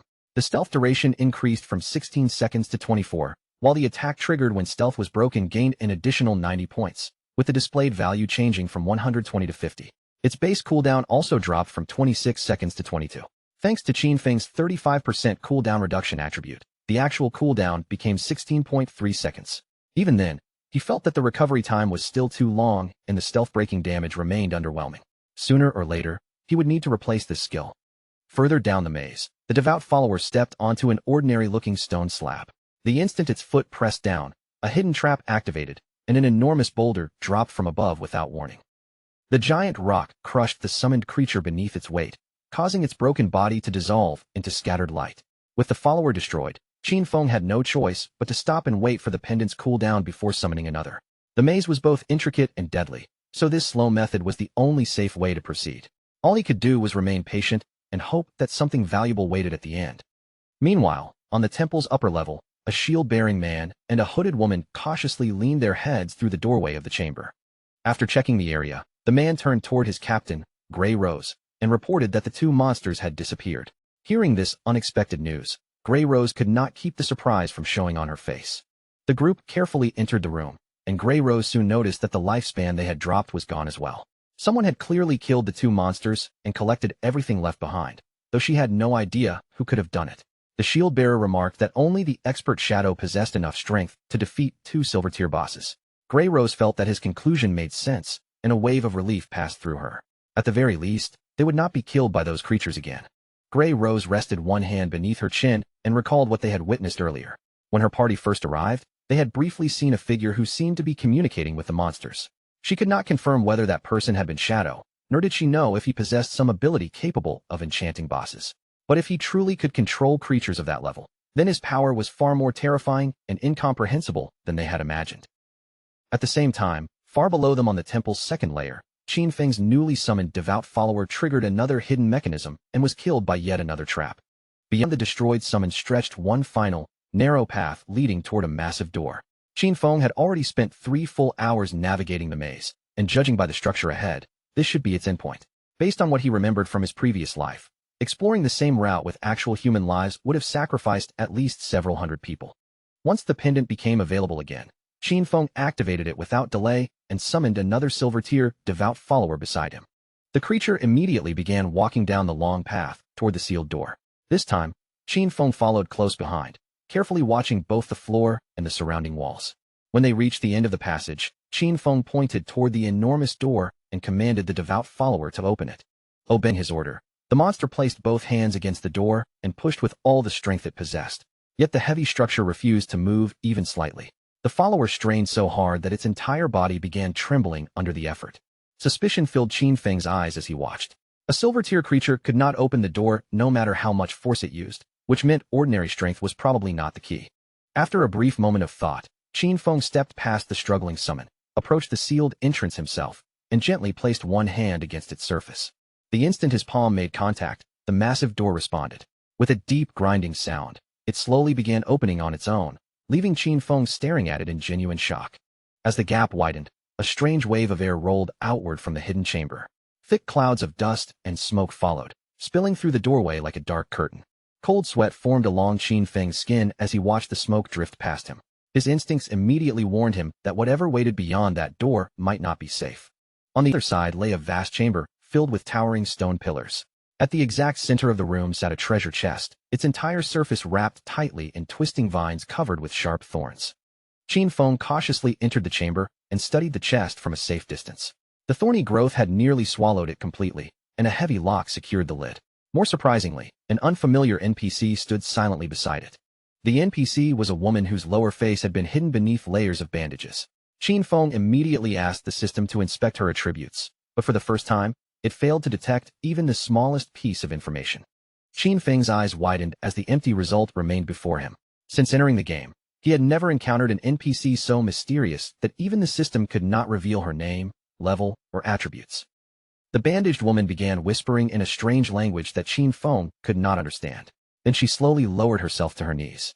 Light spread across her body, and her figure gradually dissolved into glowing particles before disappearing completely. Qin Feng remained motionless, his eyes fixed on the place where she had vanished. He carefully observed every change in the chamber, unable to understand why the mysterious woman had suddenly disappeared. Moments later, the thorn-covered vines wrapped around the treasure chest began fading as well. One strand after another dissolved, slowly exposing the golden chest beneath them. Even with the vines gone, Qin Feng did not relax his guard.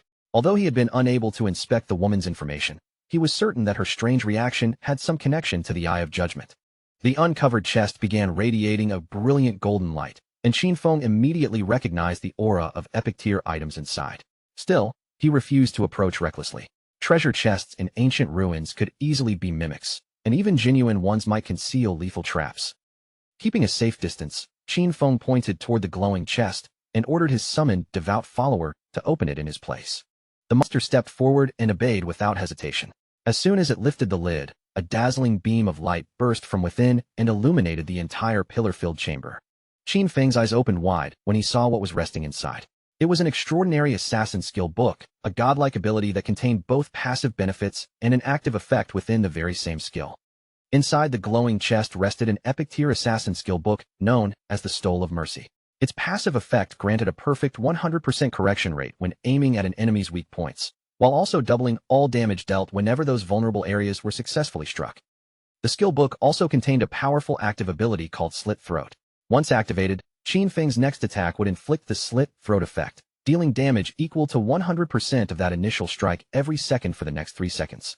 Its original cooldown was 60 seconds, but with Qin Feng's current cooldown reduction, it had already fallen to only 44.4 seconds. As Qin Feng examined the skill more closely, he realized that its passive ability effectively doubled the hittable area of every enemy's weak points.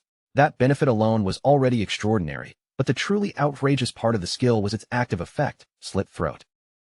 For example, if Qin Feng's opening attack dealt 300 damage, Slit Throat would continue inflicting another 300 damage every second for 3 full seconds. The lingering effect alone would add 900 damage, bringing the complete attack to 1,200 points, 4 times the damage of the original strike. Qin Feng continued reading every detail carefully.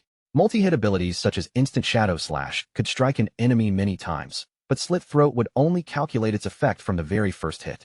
Even so, the skill was already epic tier, which meant he only needed 10 evolution points to push it into legendary tier. This single treasure had turned the entire expedition into an enormous harvest, because his burst damage had now increased several times over. With the treasure secured, Qin Feng turned toward the exit and began making his way back through the ruins.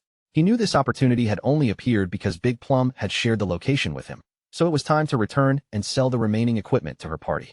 Opening the voice channel, he asked Big Plum to tell Wang Meng to head back to town because he had items ready for him. Once the party learned that Shadow had finished exploring the ruins, they immediately decided to return. By the time Qin Feng arrived back at Shell Town, he had expected the usual crowded streets.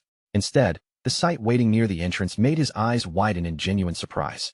A huge crowd of players had gathered specifically to wait for Shadow's return. Many rushed forward asking to add him as a friend, while others openly offered to become his followers and promised to support him wherever he went. Even the chairman of the Runding Group from Jianghai City had personally arrived to formally invite Shadow into the corporation. There were also fans who had traveled all the way from Firefly Town simply to greet him. The gathering was not limited to players from Shell Town. Groups from several different beginner towns had crossed over as well, all hoping to persuade Qin Feng to form a team with them. Seeing so many unfamiliar players in one place, Qin Feng immediately understood what had happened. The teleportation gates connecting the different towns had finally begun activating.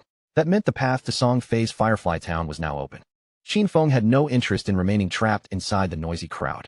Without wasting another moment, his figure blended into the surrounding shadows and disappeared from everyone's sight. Hidden beneath his invisibility skill, Qin Feng quietly slipped away from the packed streets. Behind him, the waiting players immediately began arguing among themselves, each group blaming the others and assuming that Shadow had left because their constant harassment had annoyed him. After escaping the crowd, Qin Feng soon reached the place where Big Plum and Wang Ming's party were waiting. He approached Big Plum first and quietly drew her attention. The moment Big Plum recognized him, she raised one hand excitedly and called toward Wang Ming, informing the captain that the expert Shadow had finally arrived. As Qin Feng looked toward the gathered party members, one particular figure standing among them immediately caught his attention. That person was none other than his own younger sister, Qin Xiaoyu. Qin Xiaoyu turned toward him and revealed a sweet, friendly smile. Qin Feng, however, was immediately filled with questions. He could not understand how she had managed to enter Wang Ming's party, especially when her presence alone was enough to place the entire group in danger of being repeatedly wiped out. Qin Feng reminded himself to remain extremely cautious.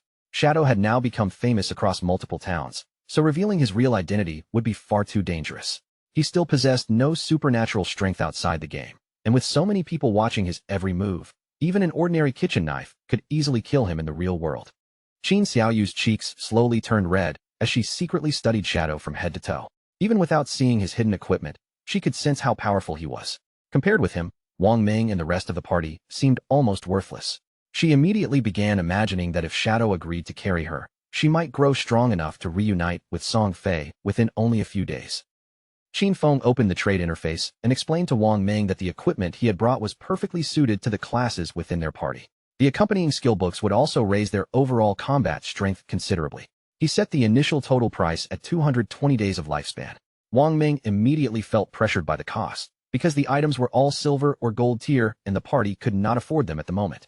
Qin Feng calmly told him that it was not a problem. They could take the items now and repay him later. Wang Ming looked at Qin Feng with complete sincerity and thanked him from the bottom of his heart. After receiving so much help, he genuinely did not know how their party could ever repay such generosity. He promised that if Qin Feng ever needed their assistance in the future, all he had to do was say the word. No matter what the request involved, Wang Ming and his companions would do everything within their power to help him. The party's swordsman eagerly equipped a shining gold-tier helmet, touching its surface in disbelief as he praised Shadow for being incredible. He had never imagined that he would obtain gold equipment this early in the game. Wang Ming also equipped his new items and learned a gold-tier skill that instantly tripled his damage output. Overcome with emotion, he could not stop tears from filling his eyes. Shadow had even allowed them to purchase everything on credit, proving that he truly trusted their party. Wang Ming searched through the remaining items in the trade, but no priest equipment appeared among them. Qin Xiaoyu watched in confusion, unable to understand why every other class had received something while she had been left empty-handed. The archer, already irritated with her, felt that she was fortunate enough simply to leech experience from the rest of the group. Refusing to give up, Qin Xiaoyu stepped closer to Qin Feng and introduced herself with a polite smile. She explained that she was the priest of Wang Ming's party, then directly asked whether he happened to have any suitable equipment for her. At that moment, a notification appeared before Qin Feng. The player named Little Graceful was requesting to add him as a friend. Qin Xiaoyu stared expectantly at Shadow, but when she saw his reaction, her eyes widened in sudden surprise. Qin Feng gave her nothing more than a cold, penetrating stare. Then, without accepting the friend request or answering her question, his body vanished into the shadows, leaving Qin Xiaoyu frozen in disbelief. Still staring at the empty spot where he had stood, Qin Xiaoyu asked in confusion where Shadow had gone. Wang Ming tried to comfort her, suggesting that Shadow probably had not obtained any priest items during this expedition and might bring something suitable next time. The archer bluntly exposed the truth, declaring that Shadow had clearly ignored her on purpose. Big Plum, meanwhile, watched with admiration and thought Shadow looked incredibly cool, appearing and disappearing as mysteriously as a dragon. Already some distance away, Qin Feng continued walking without turning back. Inside his inventory, he was actually carrying both a gold-tier priest staff and a gold-tier skill book meant specifically for priests. However, no matter how valuable those items were to a priest, Qin Feng had absolutely no reason to hand such precious rewards over to Qin Xiaoyu. As Qin Feng continued advancing, he would inevitably collect huge amounts of unused equipment and skill books. Selling every item one at a time would waste far too much of his energy. Wang Ming's connection with the authorities made his party the perfect buyer for large batches of loot. Qin Feng could not allow Qin Xiaoyu to damage that useful cooperation, so he needed to find another priest and replace her as quickly as possible. A serious light appeared in Qin Feng's eyes as one particular person entered his thoughts. He needed to locate little Zhu as soon as he possibly could. Little Zhu's real name was Guishu. In Qin Feng's previous life, she had become the manager of the Godslayer Guild and awakened the hidden priest class known as the White Avian Priestess. A white bird always accompanied her, providing both healing and powerful enhancements. Among every priest Qin Feng had ever known, she was the only one capable of defeating epic tier bosses alone. She had once been one of his strongest allies, and compared with someone like her, Qin Xiaoyu was nothing but complete trash. Qin Feng approached the newly activated teleportation gate and prepared to use it. He remembered that little Zhu, just like Song Fei, had also begun the game in Firefly Town. That made his destination absolutely perfect for accomplishing both objectives at once. As long as Qin Feng could find little Zhu, he planned to place her directly into Wang Meng's party and have her take over Qin Xiaoyu's position as their priest. With his decision made, Qin Feng activated the teleportation gate. Light surrounded his body, and in the next instant, he was transported away from Shell Town and sent directly to Firefly Town. When Qin Feng stepped out of the gate, Firefly Town spread out before him. Its atmosphere, layout, and surrounding scenery were noticeably different from the beginner town he had just left. As Qin Feng walked through the unfamiliar streets, he overheard two players rushing past him while speaking anxiously. They wanted to return to the battlefield as quickly as possible because the silver tier boss had already fallen below half health. If someone else stole the kill now, all their previous deaths would have been meaningless. One of the men angrily cursed Song Fei, complaining that the bastard had brought an enormous crowd of fangirls with him, making it impossible for ordinary players to compete. He could not understand how some insignificant celebrity had managed to gather so many brainless followers. Qin Feng had only just arrived in Firefly Town, yet information about Song Fei had already fallen directly into his hands. He quietly followed behind the two hurried players until they left town and entered a wide valley. According to the map, this was a level 5 hunting zone known as Wailing Valley. The main monsters roaming through Wailing Valley were creatures known as Ember Fiends and the Shackled. After traveling farther into the valley, Qin Feng began hearing the unmistakable sounds of combat ahead, shouted commands, colliding weapons, and repeated magical explosions echoing between the rocky walls. Qin Feng cautiously leaned out from behind the terrain and looked toward the battlefield. A large group of players was surrounding a massive two-headed creature whose entire body burned beneath a layer of raging flames. He immediately recognized the monster as a two-headed Ember Fiend, a powerful silver-tier boss. The battlefield around it was in complete disorder, because instead of focusing entirely on the creature, many of the gathered players were attacking one another as well. Qin Feng carefully scanned the competing groups until his gaze settled on one particular team. Standing among the players at its center was the bastard he had come looking for, Song Fei. Two furious players stepped in front of Song Fei's group and raised their weapons. One of them accused Song Fei of ambushing him earlier and stealing his lifespan, swearing that he would kill him in revenge. Beside him, a shield-bearing player smiled confidently and asked whether Song Fei truly believed hiding behind a crowd of female mages would keep him safe. He then proudly revealed that he possessed a godlike anti-mage skill. The shield-bearer had barely begun taking his first step forward when one of Song Fei's female mages moved. She swung her magic staff with brutal force and crushed his head before he could even demonstrate the skill he had been boasting about. Watching from a distance, Qin Feng remembered exactly how Song Fei had risen in his previous life.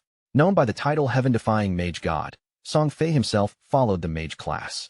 He had deceived large numbers of devoted fans into choosing the same class, then collected their best equipment and skill books to strengthen himself at an unbelievable speed.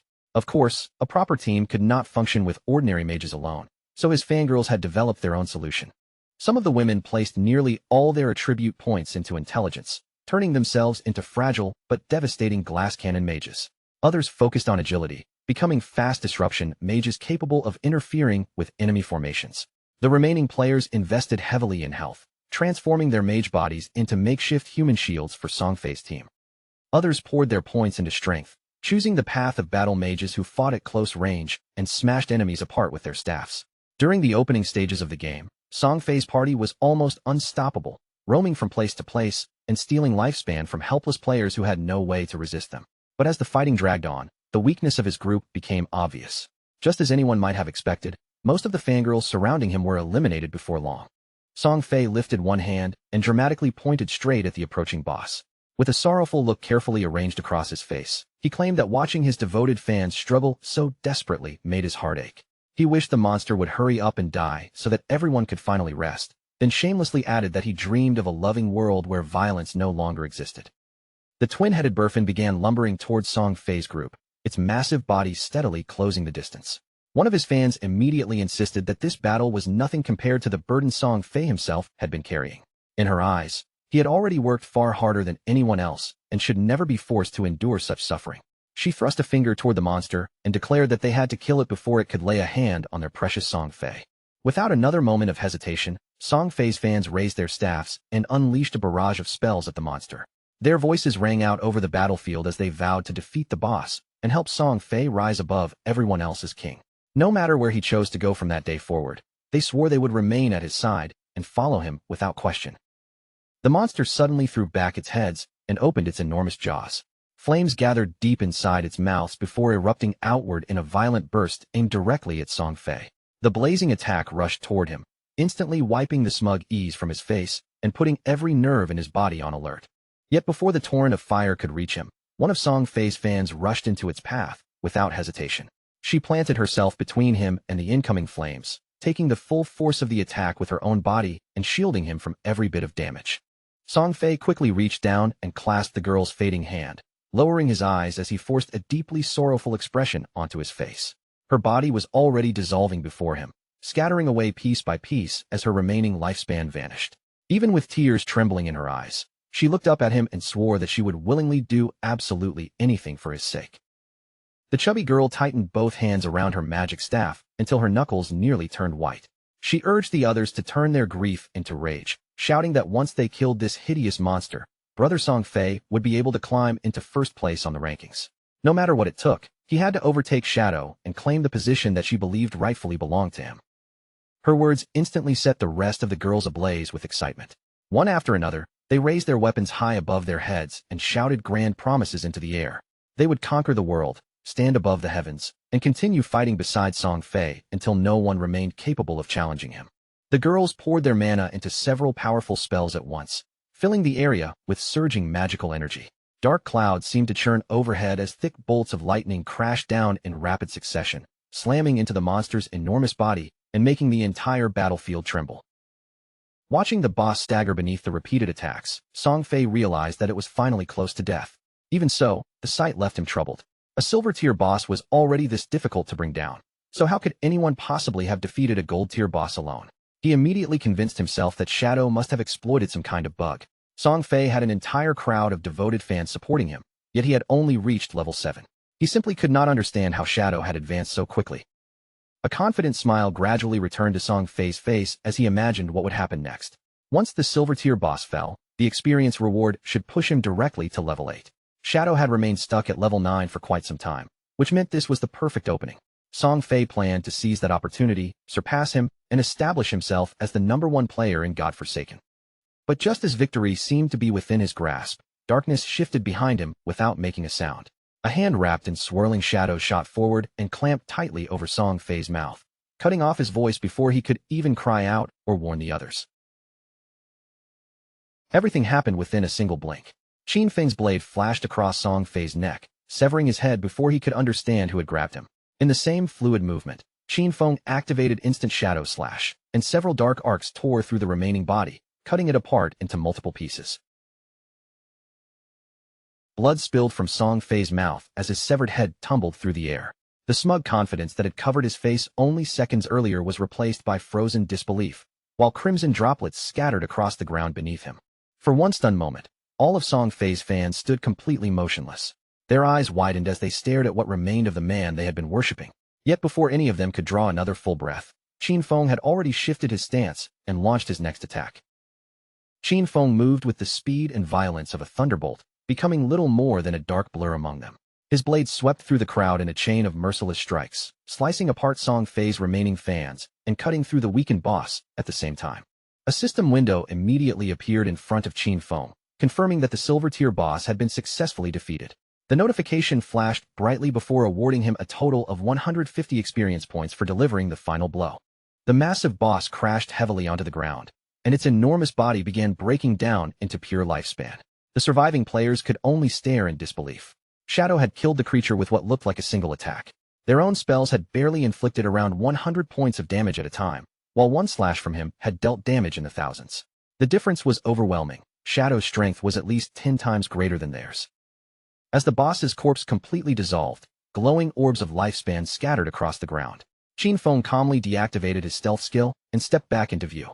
The more observant players quickly realized that the terrifying strike had been an area of effect attack, which explained how Song Fei, his entire crowd of fans, and the boss had all died together.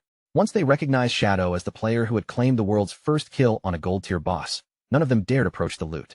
They quietly backed away, deciding it was safest to leave everything to him. A moment later, the remaining players began loudly cheering for Shadow, praising him for avenging everyone Song Fei's gang had bullied. Qin Feng understood the truth behind their sudden enthusiasm. They were terrified that he might turn his blade on them next, so joining together in praise was the only defense they could think of. In his previous life, Qin Feng would not have hesitated for even a second before killing them as well.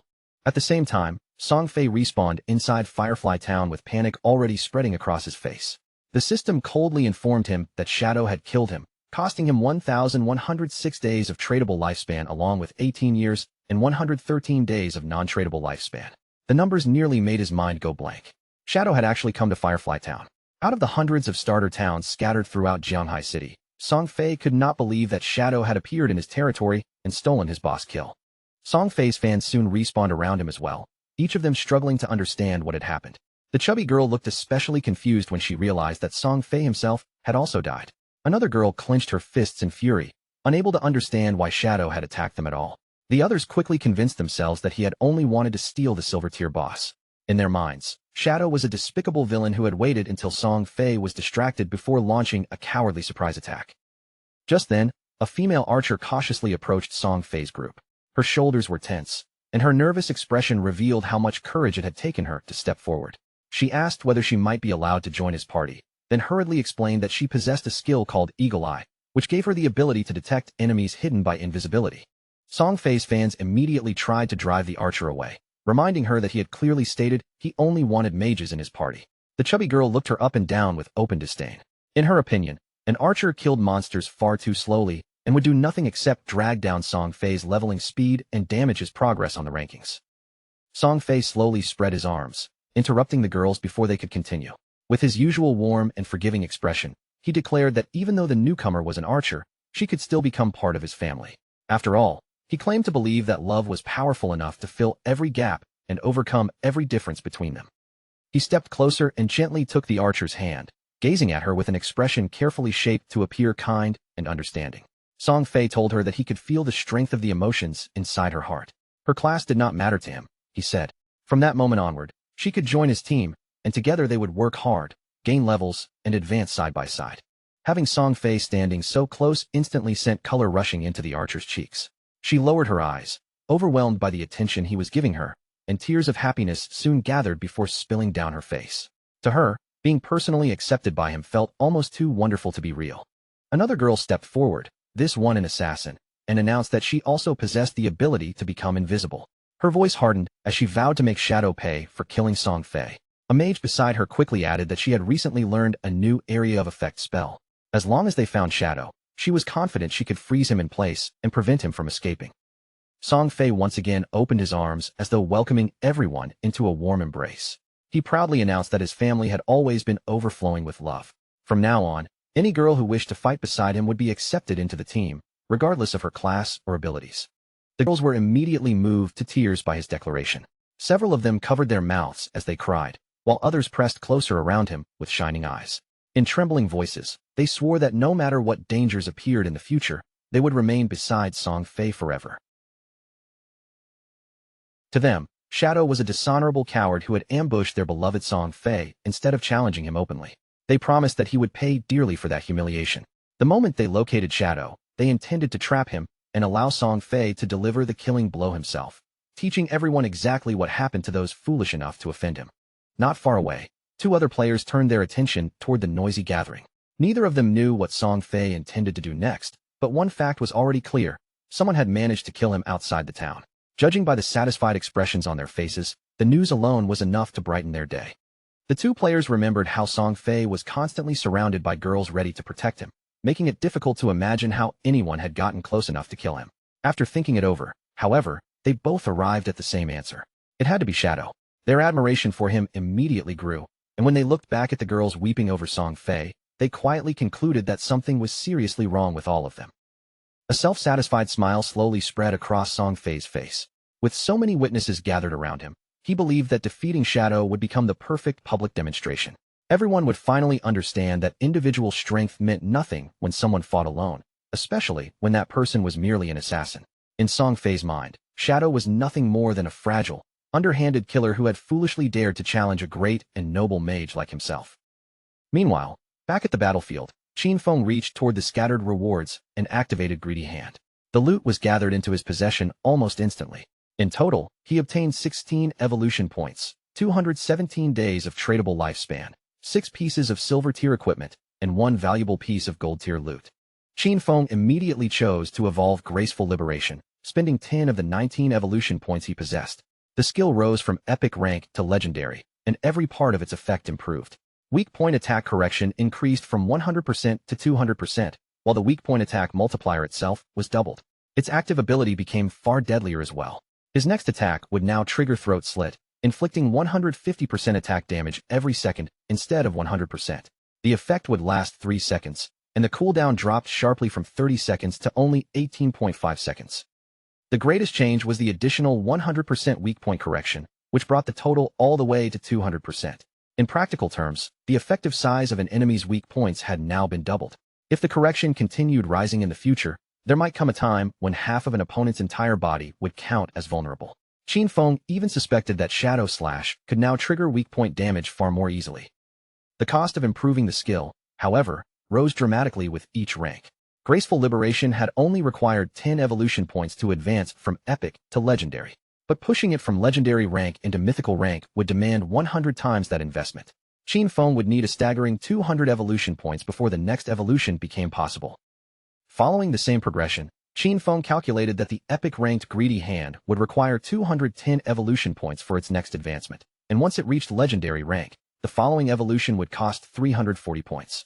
Since he had only 9 evolution points remaining, there was no reason to save them for such a distant goal. Instead, he spent 8 points on Backstab Enhancement, raising it from gold rank to platinum, and increasing its passive damage bonus from 30% to 40%. Between the silver tier boss and the group of players he had slaughtered, Qin Feng had collected more than 1,400 days of tradable lifespan in total. That amount was already enough to complete the mission he had come here for. With his objective fulfilled and the rewards safely in his possession, he decided there was no reason to remain and prepared to return. While Qin Feng's attention was still occupied by the rewards and newly evolved skills, a girl crept close enough to launch a surprise attack. She struck without warning, aiming for a fatal blow and clearly intending to kill him before he had time to react. Qin Feng, still known to everyone around him as Shadow, did not show even the slightest trace of panic. He silently watched the girl's approach, read the path of her attack, and shifted aside at the final instant.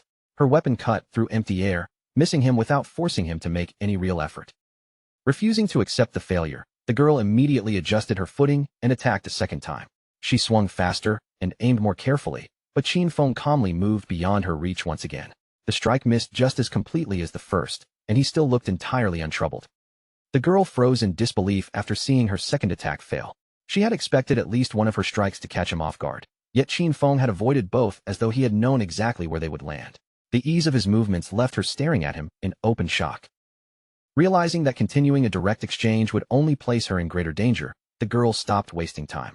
She activated her stealth ability at once, and her figure blurred before disappearing completely from sight, leaving behind nothing but empty space. At that exact moment, movement appeared along the top of the nearby cliff. Song Fei's fans stepped into view one after another, spreading out across the high ground as they looked down at Qin Feng from above. Believing they had finally trapped him, the girls announced that there was nowhere left for him to escape. Song Fei's mages raised their staffs, magical energy already gathering around the tips, while the archer who had only just joined the party drew her bow and aimed directly at Qin Feng. Every face was twisted with anger as they repeated the same furious vow. They would avenge Song Fei no matter what it cost. Qin Feng reacted before any of them could release an attack. He activated stealth, and darkness immediately folded around his body. His outline vanished into the surrounding air until not even the faintest trace of him remained, leaving behind only an unseen shadow. The moment Qin Feng disappeared, the newly recruited archer activated Eagle Eye. A sharp light flickered across her gaze as she searched the space below the cliff. With complete confidence, she warned the others that Qin Feng's invisibility would not protect him this time. Against her detection skill, hiding was completely useless. The archer released the bowstring, and the arrow immediately twisted into the shape of a translucent ghost eagle.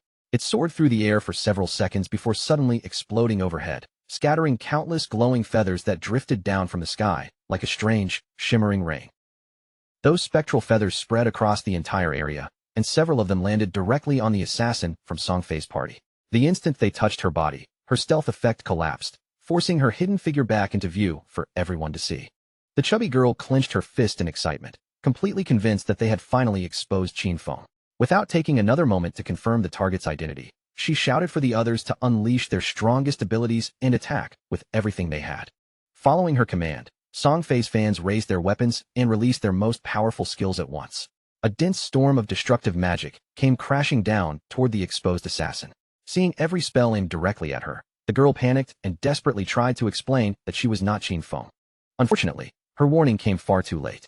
Before the others could stop their attacks, the barrage struck her body head-on. A tremendous explosion erupted across the battlefield, swallowing her figure beneath surging flames, magical light, and flying debris. Instead of showing even the slightest sadness over killing one of their own, the chubby girl only became angrier. She coldly declared that the assassin did not matter because she was not even a mage, proving that her love for Song Fei had never been sincere. In her mind, being destroyed by their spells was nothing more than heavenly punishment for her false devotion. She then turned toward the archer and ordered her to summon the eagle again so they could continue searching for Shadow. The archer quickly nodded and prepared to activate her detection ability once more. But before she could release another arrow, the still-hidden Qin Feng pulled the ghost fire bell from his inventory and began shaking it in his hand. The bell's active ability, Soul Attack, was instantly triggered. Its invisible power spread across a radius of 100 meters, capable of completely immobilizing every enemy caught inside for 3 full seconds. The ability was extremely powerful, though it carried a lengthy cooldown of 521 seconds.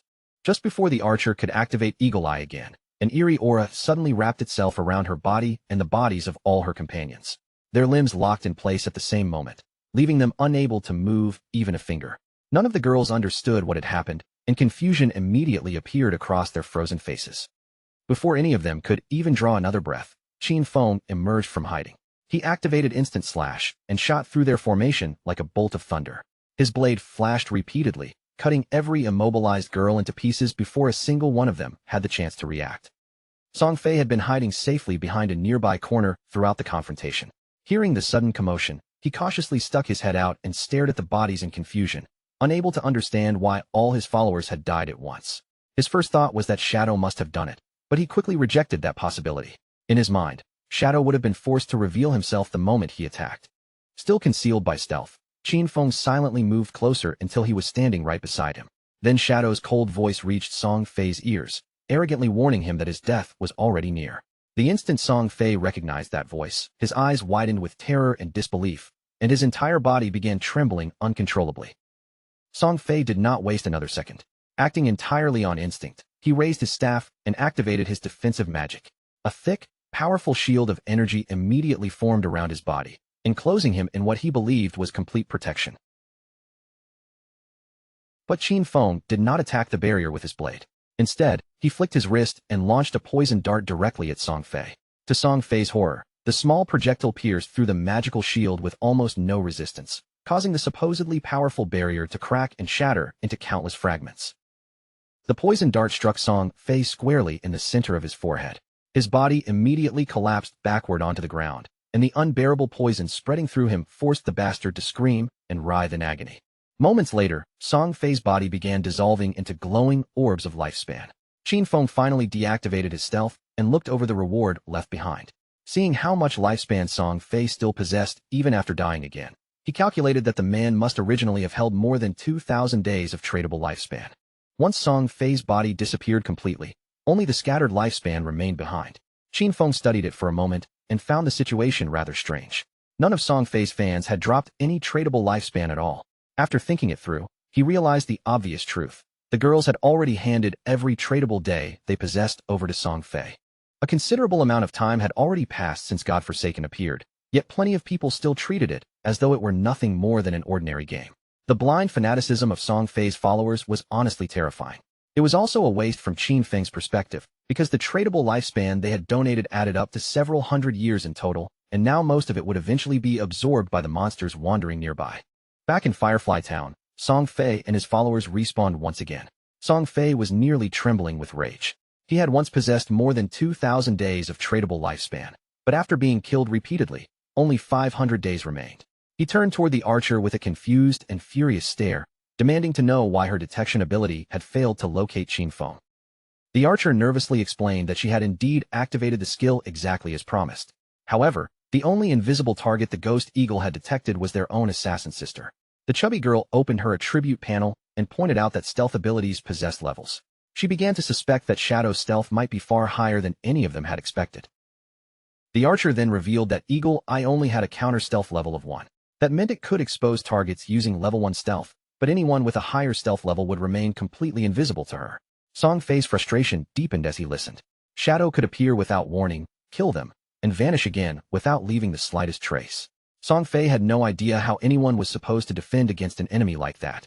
Song Fei touched his face while trying to understand why Shadow continued targeting him.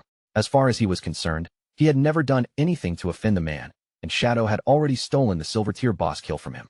There should have been no reason to attack again. Then another possibility entered his mind. Perhaps Shadow was simply jealous of his unmatched beauty and intended to keep killing him out of envy. Song Fei's fans immediately raised their weapons and suggested that, for everyone's safety, they should leave the area and continue leveling somewhere else. No matter which location Song Fei selected, every girl passionately swore that she would follow him without hesitation. Not long afterward, Qin Feng also made his way back into Firefly Town, returning to the crowded starter settlement while remaining alert for any sign of Song Fei's group. After searching through the town for some time, Qin Feng began to find the situation strange. Song Fei and all his followers had already disappeared. He could not tell whether they had traveled to another town entirely or simply logged out of Godforsaken to avoid him. Qin Feng deactivated stealth and approached one of the players standing nearby. He calmly asked whether the man knew where Song Fei and the others had gone. The moment the player recognized Shadow standing in front of him, fear spread across his face and his posture immediately became tense. The frightened man quickly pointed toward one side of town and revealed that Song Fei and his fans had traveled in that direction. He then begged Shadow to hunt Song Fei down and kill him again. However, he also had one personal request. After dealing with Song Fei, he pleaded with Qin Feng to spare his girlfriend, a female hunter named One Flying Treasure Cat. Qin Feng immediately realized that the girlfriend he meant was the archer capable of detecting invisibility, so he bluntly advised the man to start looking for a different girlfriend. Qin Feng activated stealth once more and vanished before the man's eyes. Left staring at empty air, the player continued pleading desperately, insisting that he had worked extremely hard just to find that girlfriend. Although Qin Feng now knew the direction Song Fei's group had taken, he still had no idea where they were actually heading. Searching every possible area along that path would consume far too much time. Behind him, the anxious man placed his hands near his mouth and continued calling out for Shadow. Qin Feng ignored him and realized that finding Gu Yishu would make the entire search much easier. At that moment, a woman happened to pass directly beside him. Qin Feng's attention immediately shifted toward her, and after taking a closer look, a trace of surprise appeared in his eyes. The girl walking through the town was none other than Gu Yishu, the very person Qin Feng had just been thinking about finding. Qin Feng dropped his stealth and appeared beside her without warning. With a cheerful expression, he called her beautiful and asked whether she would be willing to help him with something.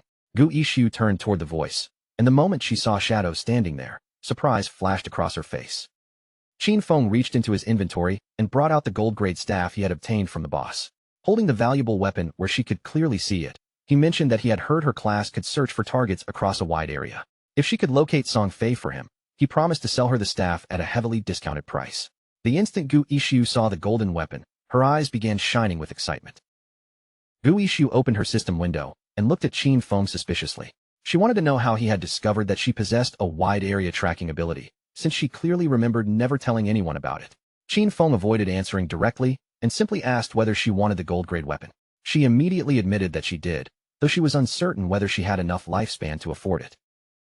Qin Feng looked at her in confusion and asked whether she truly did not even possess 500 days of tradable lifespan. He explained that the staff would normally sell for at least 700 or 800 days. Gu Yishu hurriedly checked her system window and discovered that she actually had 700 days available.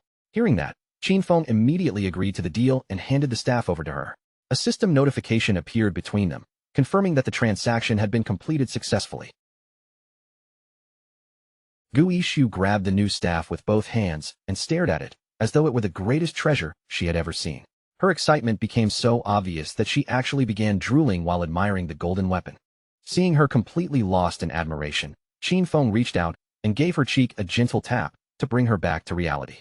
He reminded her to stop drooling over the staff and hurry up with the search. The light tap immediately made Gu Yishu's cheeks turn red.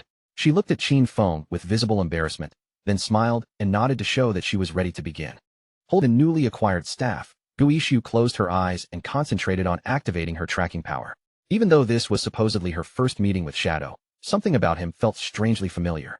Her owl began circling through the air around her, and she suddenly asked whether he was not worried that she might take the weapon and leave without helping him. Qin Feng remained completely calm and responded by asking whether she did not hate Song Fei. Gu Yishu's eyes widened when she realized that Shadow somehow knew about her dislike for that man. She began wondering whether he might be one of her friends from the real world, but his voice did not sound familiar. Qin Feng only smiled at her confusion and told her she would have to guess his identity herself. Gu Yishu raised one hand, sending her owl soaring higher into the air. She had no interest in wasting time guessing, so she ignored Qin Feng's mysterious smile and focused entirely on locating Song Fei. A moment later, Gu Yishu's expression abruptly changed. Her eyes opened wide in surprise as the vision being transmitted through the owl revealed something in the distance. The owl flew high above Firefly Town and continued scanning the surrounding landscape. Far beyond the settlement, deep among a maze of rocky canyons, Gu Yishu finally spotted Song Fei moving together with his crowd of devoted followers. After confirming the location, Gu Yishu quickly told Qin Feng that Song Fei and his fans were hiding inside the Rocky Canyon region.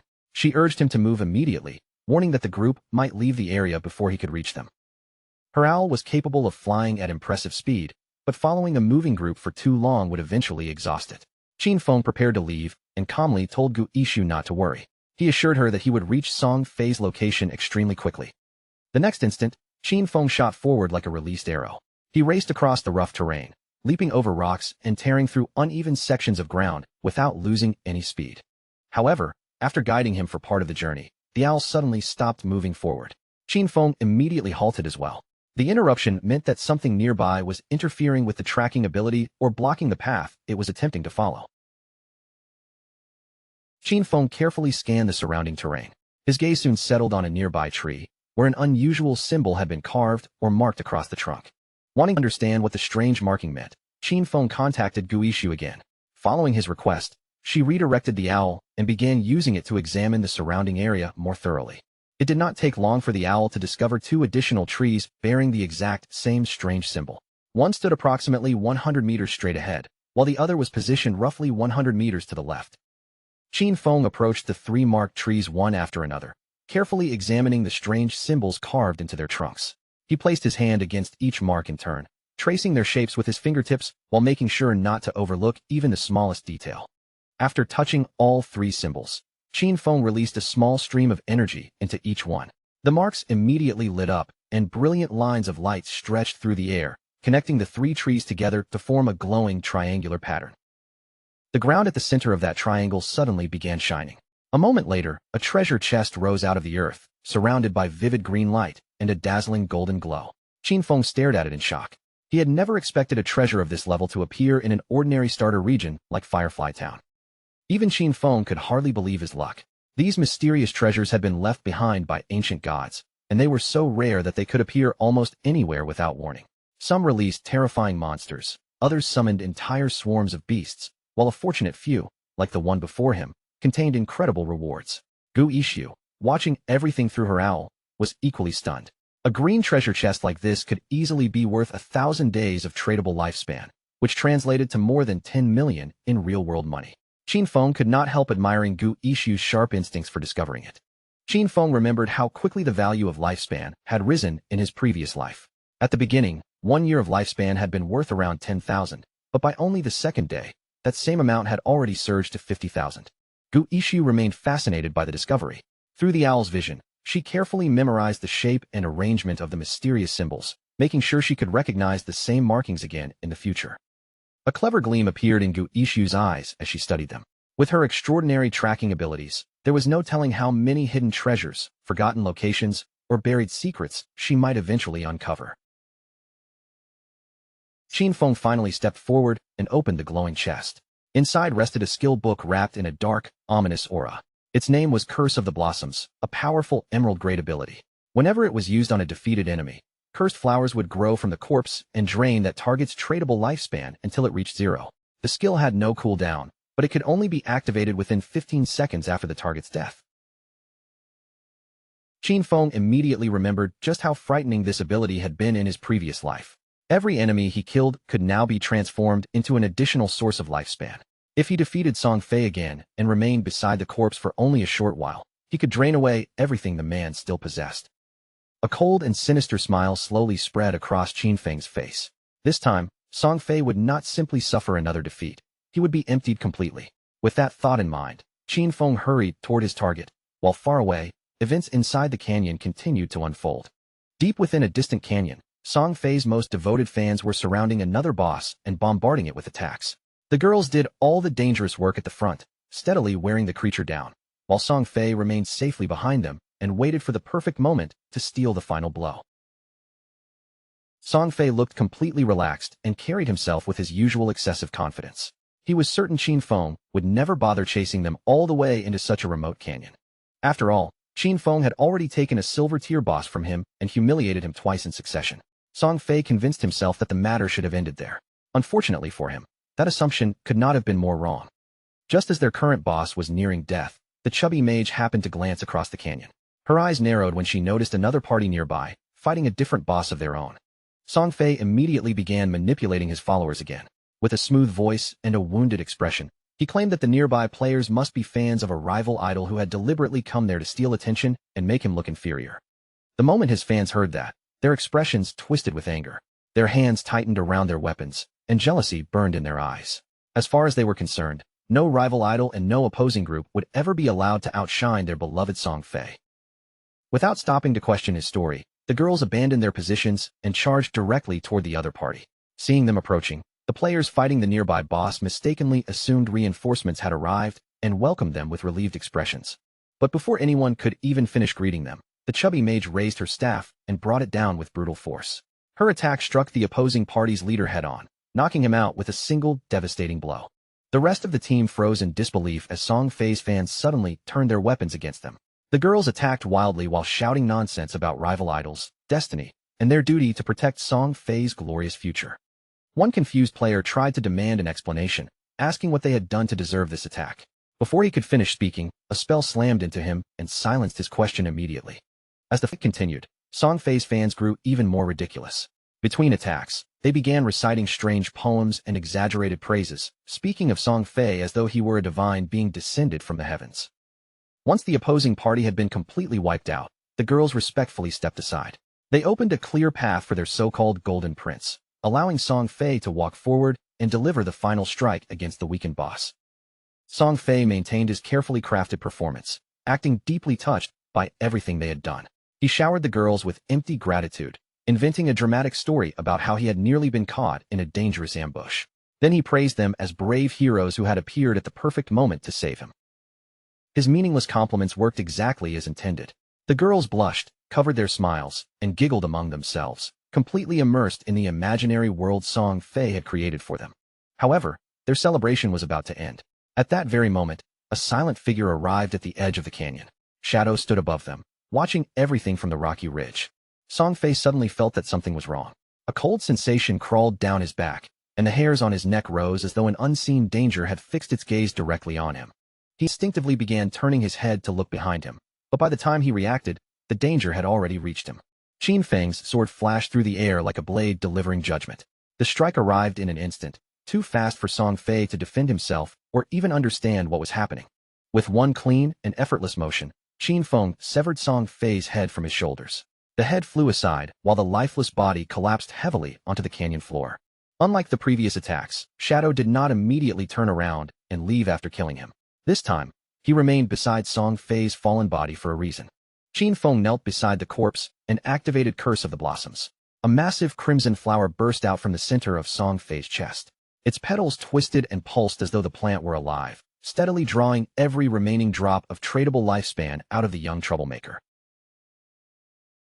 Song Fei's fangirls stood around the corpse with their eyes stretched wide in horror. None of them could understand the enormous red flower growing from his body or what terrifying effect it was having on him. Months later, Song Fei reappeared beside the resurrection portal in Firefly Town. Confusion and irritation covered his face as he once again tried to understand why Shadow refused to leave him alone.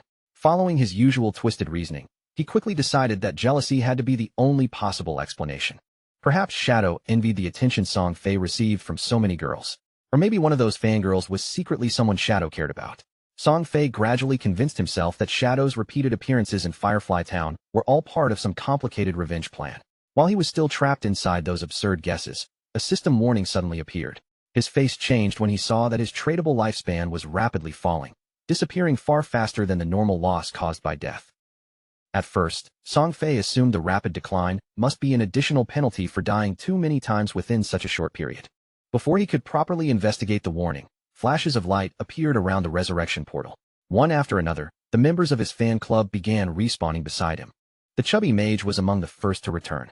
Still out of breath and visibly shaken, she hurriedly told Song Fei about the enormous red flower that had grown from his corpse and appeared to be draining away something extremely important. Song Fei finally connected the two events. The cursed flower and the rapid disappearance of his lifespan were both Shadow's doing. Somehow, the assassin had obtained a terrifying new ability capable of continuing to drain him even after death. The realization struck Song Fei with genuine fear, and he immediately ordered all his followers to log out. If Shadow kept killing them and using that cursed flower, their tradable lifespan might eventually fall to 0, and that would mean real death. Even while retreating, Song Fei continued playing the role of their caring leader. He called the girls his family and promised that he would return to the real world, find a way to extend their lifespan, and purchase powerful equipment using the lifespan they had saved. Still completely under his influence, the girls eagerly agreed, already imagining the day they would return with enough strength to crush Shadow. As Song Fei disappeared from Godforsaken, rage and frustration twisted his features. He refused to recognize what had happened as a true defeat. He had spent 2.5 years building his current position, and he could not accept being destroyed by some unknown player who had appeared from nowhere. In Song Fei's mind, money could overcome any obstacle. He only needed enough time to prepare. Back inside the canyon, crimson flowers covered the battlefield. Each one had grown from the body of a fallen player and was silently draining the tradable lifespan belonging to Song Fei's followers. Because of Shadow's repeated and merciless attacks, his killer rank had already risen to level 4. Increasing the amount of tradable lifespan lost upon death to a terrifying 96.8%. Qin Feng was not troubled by that number in the slightest. After checking his gains, he realized this single ambush had added roughly another 1,000 days to his lifespan. He owed it all to Song Fei and his deluded followers. They had spent their time fighting monsters, collecting rewards, and gathering lifespan, only to hand everything over to him in the end. However, the stream of energy did not continue forever. The red flowers gradually withered, and the lifespan stopped flowing into him. Qin Feng immediately understood that Song Fei's entire group had logged out to prevent any further losses. High above the canyon, the white owl continued circling through the sky in complete silence, observing the aftermath from a safe distance. Through the owl's eyes, Gu Yixu had witnessed the entire battle.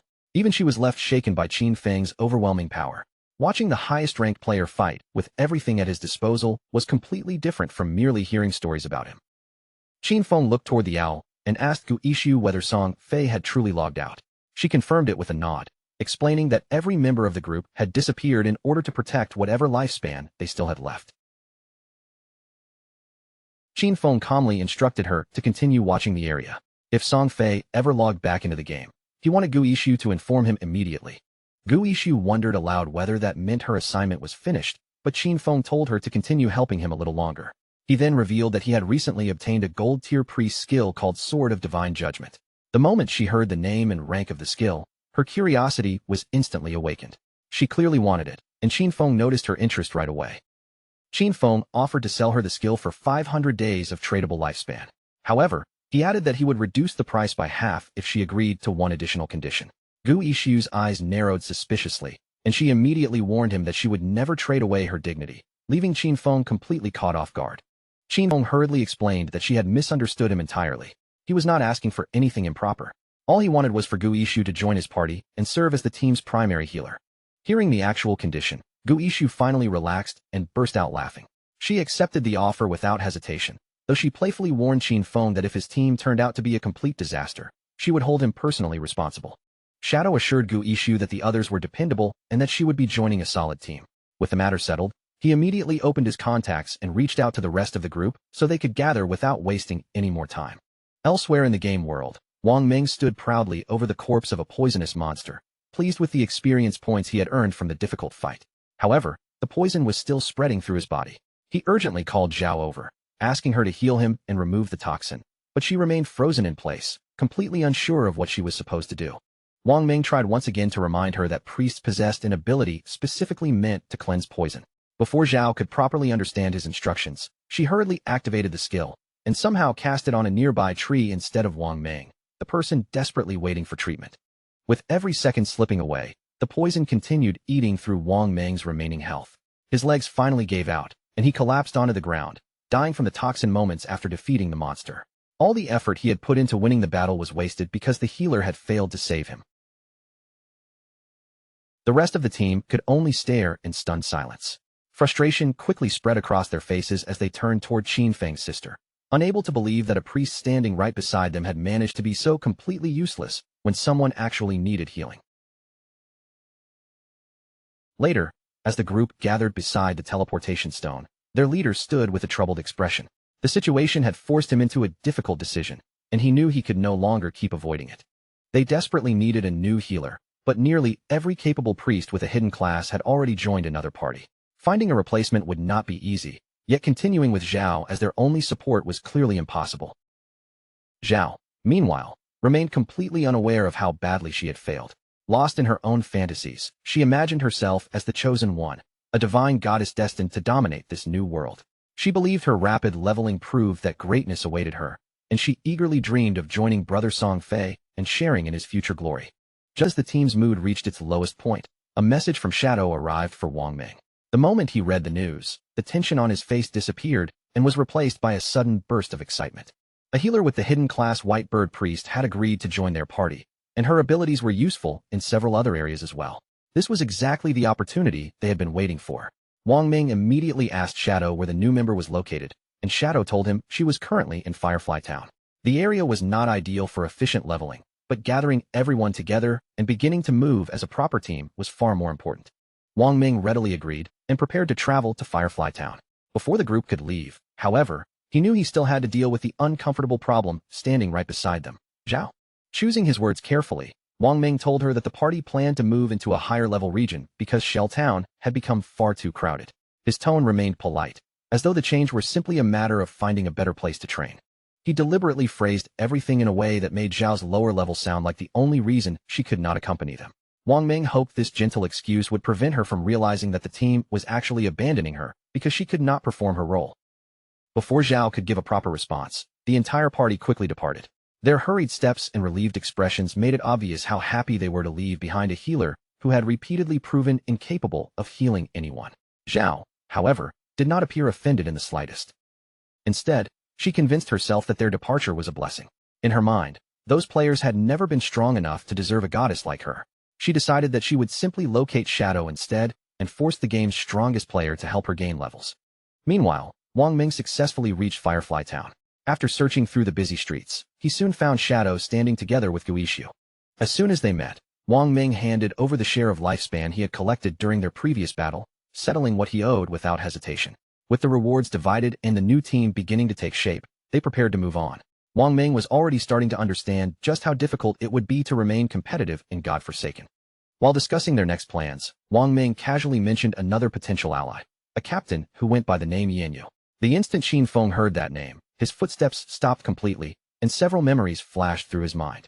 Yanyu was not some ordinary player he could ignore. Before Qin Feng could ask any further questions, the woman herself appeared. She approached with an easy smile and lifted one hand in a cheerful greeting, immediately drawing the attention of both men. Qin Feng stared at her in genuine disbelief. The woman standing before him was Yanyu, also known as Justice Execution, the only player in all of Godforsaken who possessed the hidden class Dragon Swordsman. In Qin Feng's previous life, Yanyu had eventually risen into the world's top 20 players and become an essential combat force for the country's official organizations. She had been regarded as a national hero, respected by allies and feared by enemies. Yet here she was appearing far earlier than expected, looking radiant as she gazed at Shadow with clear admiration. With a warm smile, Yanyu introduced herself and openly admitted that she had long wanted to meet him. She even joked that Shadow might secretly be a time traveler or some reincarnated hero. After all, the speed at which he gained strength and accomplished impossible achievements was far beyond anything a normal player should have been capable of.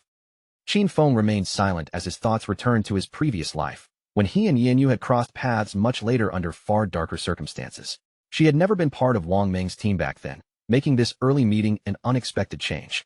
Qin Feng suspected that she already carried a considerable amount of tradable lifespan, most likely gathered with support from government organizations. Since dragon swordsmen were famous for their toughness and survival ability, entrusting such valuable resources to her was a sensible choice. Qin Feng quietly respected the judgment behind that decision. Yanyu did not waste time circling around her intentions. She directly told Qin Feng that if he obtained equipment he wished to sell, both she and the organization behind her would be interested in purchasing it. Her smile remained sweet, but her words carried a firm reminder that she was responsible for protecting the people of her city. Qin Feng saw no reason to oppose her, and both of them understood that cooperation would benefit everyone involved. He agreed, calmly observing that rejecting such a profitable arrangement would be extremely short-sighted. Although Yanyu appeared bright, friendly, and completely harmless, Qin Feng knew there was far more strength and authority hidden beneath that cheerful surface. Outside the game, Song Fei's devoted fans began logging out one after another, returning to reality after their disastrous encounter with Shadow. They had all seen the newly released official announcement, and its contents left them utterly horrified. The lifespan displayed inside Godforsaken was real, and once that number fell to 0, the player would also die in the real world. The archer was especially furious when the truth finally sank in. She had treated everything like an ordinary game and willingly transferred all her tradable lifespan to Song Fei. Now she understood that she had given away something directly connected to her actual life. Some members of the fan club discovered that they had only a few days of lifespan remaining. The assassin was in an even more dangerous position. She had killed several players and gained the killer status, meaning that if she died one more time, the lifespan penalty imposed on her would be doubled. The girls sat in stunned silence, unable to accept how much lifespan they had lost.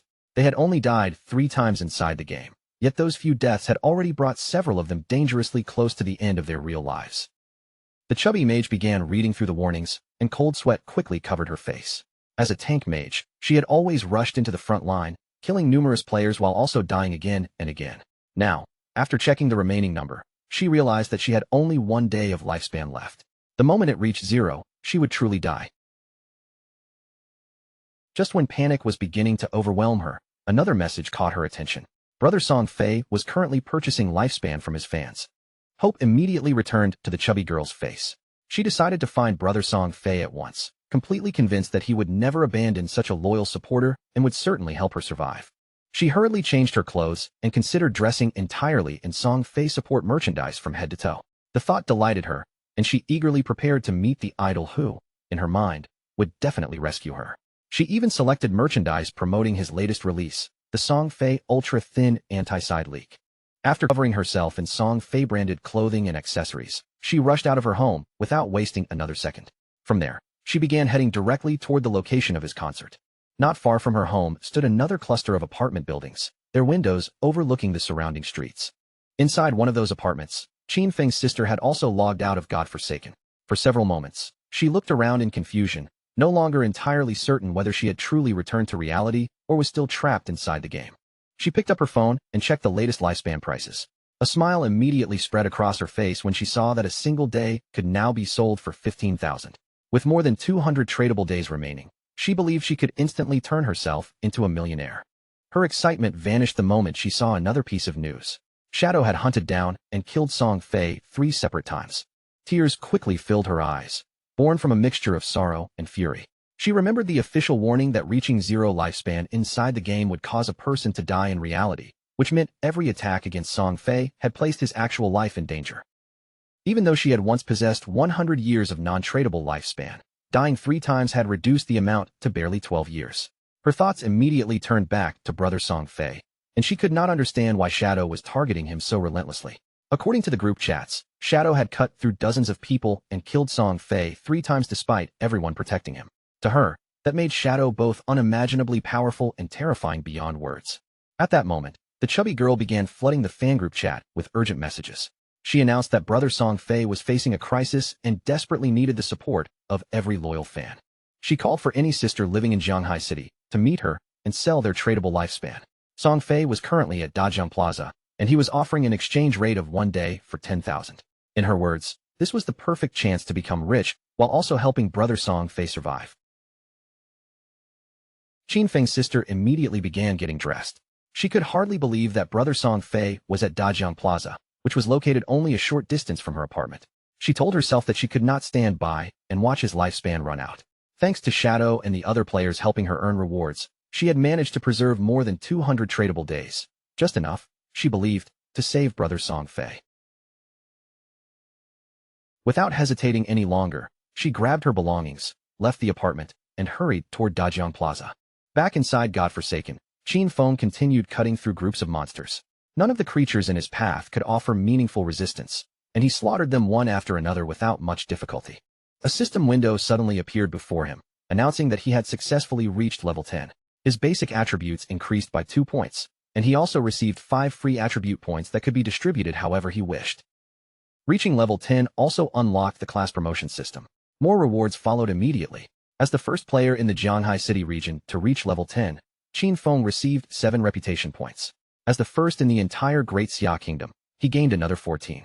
Finally, for becoming the first player anywhere in the world to reach level 10, he was awarded 21 additional reputation points. The system also announced that teleportation to the continent of Forgotten Gods would become available once 7 players in the Jianghai City region reached level 10. At the same moment, system announcements echoed through every starter town, informing all players that Shadow had become the first person to reach level 10. Players everywhere reacted with shock and admiration. Naturally, it was Shadow once again. He had already claimed the world's first kill on a gold-tier monster, and now he had become the first player worldwide to reach level 10. To them, his strength seemed almost impossible to measure. Rumors had also spread that this same top player had recently killed a minor celebrity several times. After hearing that the victim was Song Fei, many players agreed that he had probably deserved every death. Across the different starter towns, countless players vented their frustration after hearing the announcement. Many cursed in disbelief when they learned that Shadow was also from Great Xia. One player complained that even with the Hidden Smith class, he had only managed to reach level 8, while Shadow was already pulling impossibly far ahead. With nearly 1.5 billion people in Great Xia, everyone began wondering whether there truly was not a single person capable of catching up to him. Near a quiet shoreline, Qin Feng opened his skill panel and finally began spending the evolution points he had accumulated. He poured all 13 remaining points into Backstab Enhancement, reducing his balance to 0. The skill advanced from Platinum rank to Emerald, and its passive damage bonus climbed from 40% to 50%. Even after gathering slightly more than 7,000 days of tradable lifespan, Qin Feng still felt that the amount was nowhere near enough. To leave starter region, 7 players needed to reach level 10 before the teleportation portal to the continent of Forsaken Gods would activate. Qin Feng had already met the requirement himself, but the next highest level players were only around level 7. No matter how impatient he felt, he would still have to wait for the others to catch up. Since he could not travel to the next continent yet, Qin Feng decided to temporarily log out. There was an important matter waiting for him in the real world, and this was the perfect opportunity to deal with it. His in-game body scattered into drifting grains of sand and vanished from the shoreline. Several seconds later, Qin Feng opened his eyes back in reality. Almost immediately, a system prompt appeared before him, asking whether he wished to consume tradable lifespan to transfer his in-game abilities into the real world. Qin Feng accepted without the slightest hesitation. When the system asked which ability he wanted to extract first, he rose from his seat and made his decision. Rather than choosing an ordinary skill, he selected his entire Shadow class. The system deducted 1,000 days of tradable lifespan, and the extraction was completed successfully. Qin Feng obtained the Shadow class in reality, immediately activating its passive benefits. His physical attributes rose sharply. Strength increased by 3, Constitution by 3, Agility by 8, and Spirit by 5. He then chose to extract 2 of his in-game levels. Another notification appeared, confirming that the level extraction had succeeded after consuming 2,000 days of tradable lifespan. Qin Feng's real-world level instantly rose to level 3, granting another major increase to his attributes. 4 points of strength, for Constitution, 14 Agility, and 4 Spirit. The system continued processing his selections. 900 days of tradable lifespan were consumed to extract the Platinum tier skill Shadow Step. After that, another 2,262 days were deducted, so he could bring the Silver tier skill Venomous Dagger into reality as well. Qin Feng was satisfied when he saw that he still had 1,292 days of lifespan remaining, though that was no longer enough to extract anything else for the moment. He had only paid the extraction cost normally associated with a lower tier ability, Yet he had successfully obtained the platinum tier shadow step. No matter how he looked at it, the exchange had been extremely worthwhile. As Qin Feng closed the system window, his thoughts returned to Song Fei. His fingers slowly curled into a tight fist, and anger flashed through his eyes as he remembered everything that bastard had done. His basic physical attributes were now roughly twice those of an average person, while his agility had climbed to 32 points, already beyond normal human limits. Combined with limitless invisibility and a poisonous dagger, he could accurately throw from up to 14 meters away. Qin Feng was certain he could find an opening to eliminate Song Fei in reality. Qin Feng picked up his phone and began checking the latest information online.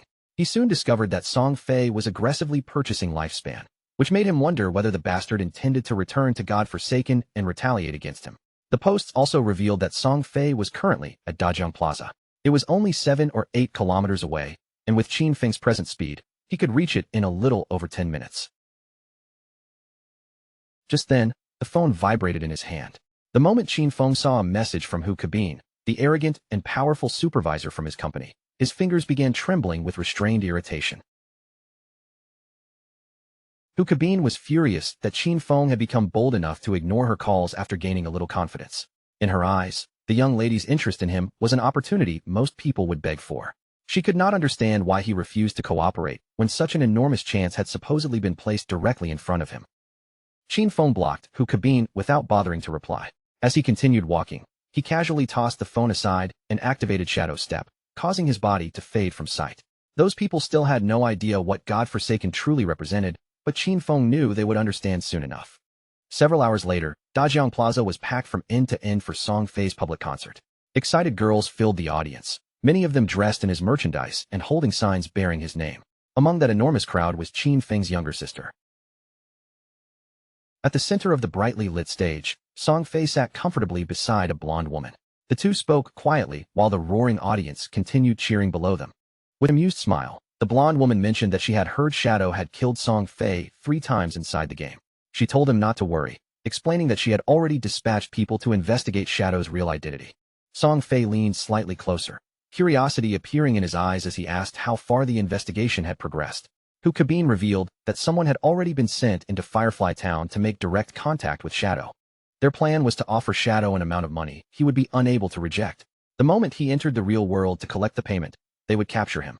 Once he was in their hands, they would make certain that brother Song Fei had every opportunity to vent his anger personally. Song Fei's lips curled into a pleased smile.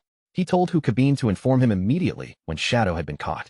Then, with open curiosity, he asked whether Dajiang Corporation had already used the same method to control several other players and force them to work without compensation. Hu Cabin burst into laughter. In her opinion, those players were nothing but fools, and they were so weak that none of them could gather much lifespan anyway. Supporting Song Fei was far more profitable. Countless women willingly handed him their lifespan, and some were even prepared to sacrifice their lives for him without being asked twice. Hearing that, Song Fei leaned back and began laughing maliciously, clearly delighted by how easily his followers could be manipulated. Suddenly, a man standing among the audience raised his voice above the cheering crowd. He angrily demanded that everyone stop recklessly selling and transferring their lifespan to other people. Turning toward the stage, the man directly confronted Song Fei. He accused him of knowing perfectly well that lifespan was connected to actual life and death, yet continuing to brainwash his fans and purchase their remaining days in enormous quantities. He declared that Song Fei was endangering human lives and announced that they intended to report him to the authorities. Song Fei merely smiled when he heard the accusation. In his mind, every public event seemed to attract at least one fool determined to create trouble and ruin the atmosphere. He slowly rose from his chair and faced the audience with a solemn expression. Song Fei announced that he had noticed the recent controversy surrounding his actions. He admitted that his acquisition of lifespan had occupied public attention and caused inconvenience to many people. For that reason, he claimed to feel deeply regretful and offered everyone his most sincere apology. His fans immediately protested from below the stage. They shouted that he had no reason to apologize because, in their eyes, brother Song Fei had done absolutely nothing wrong.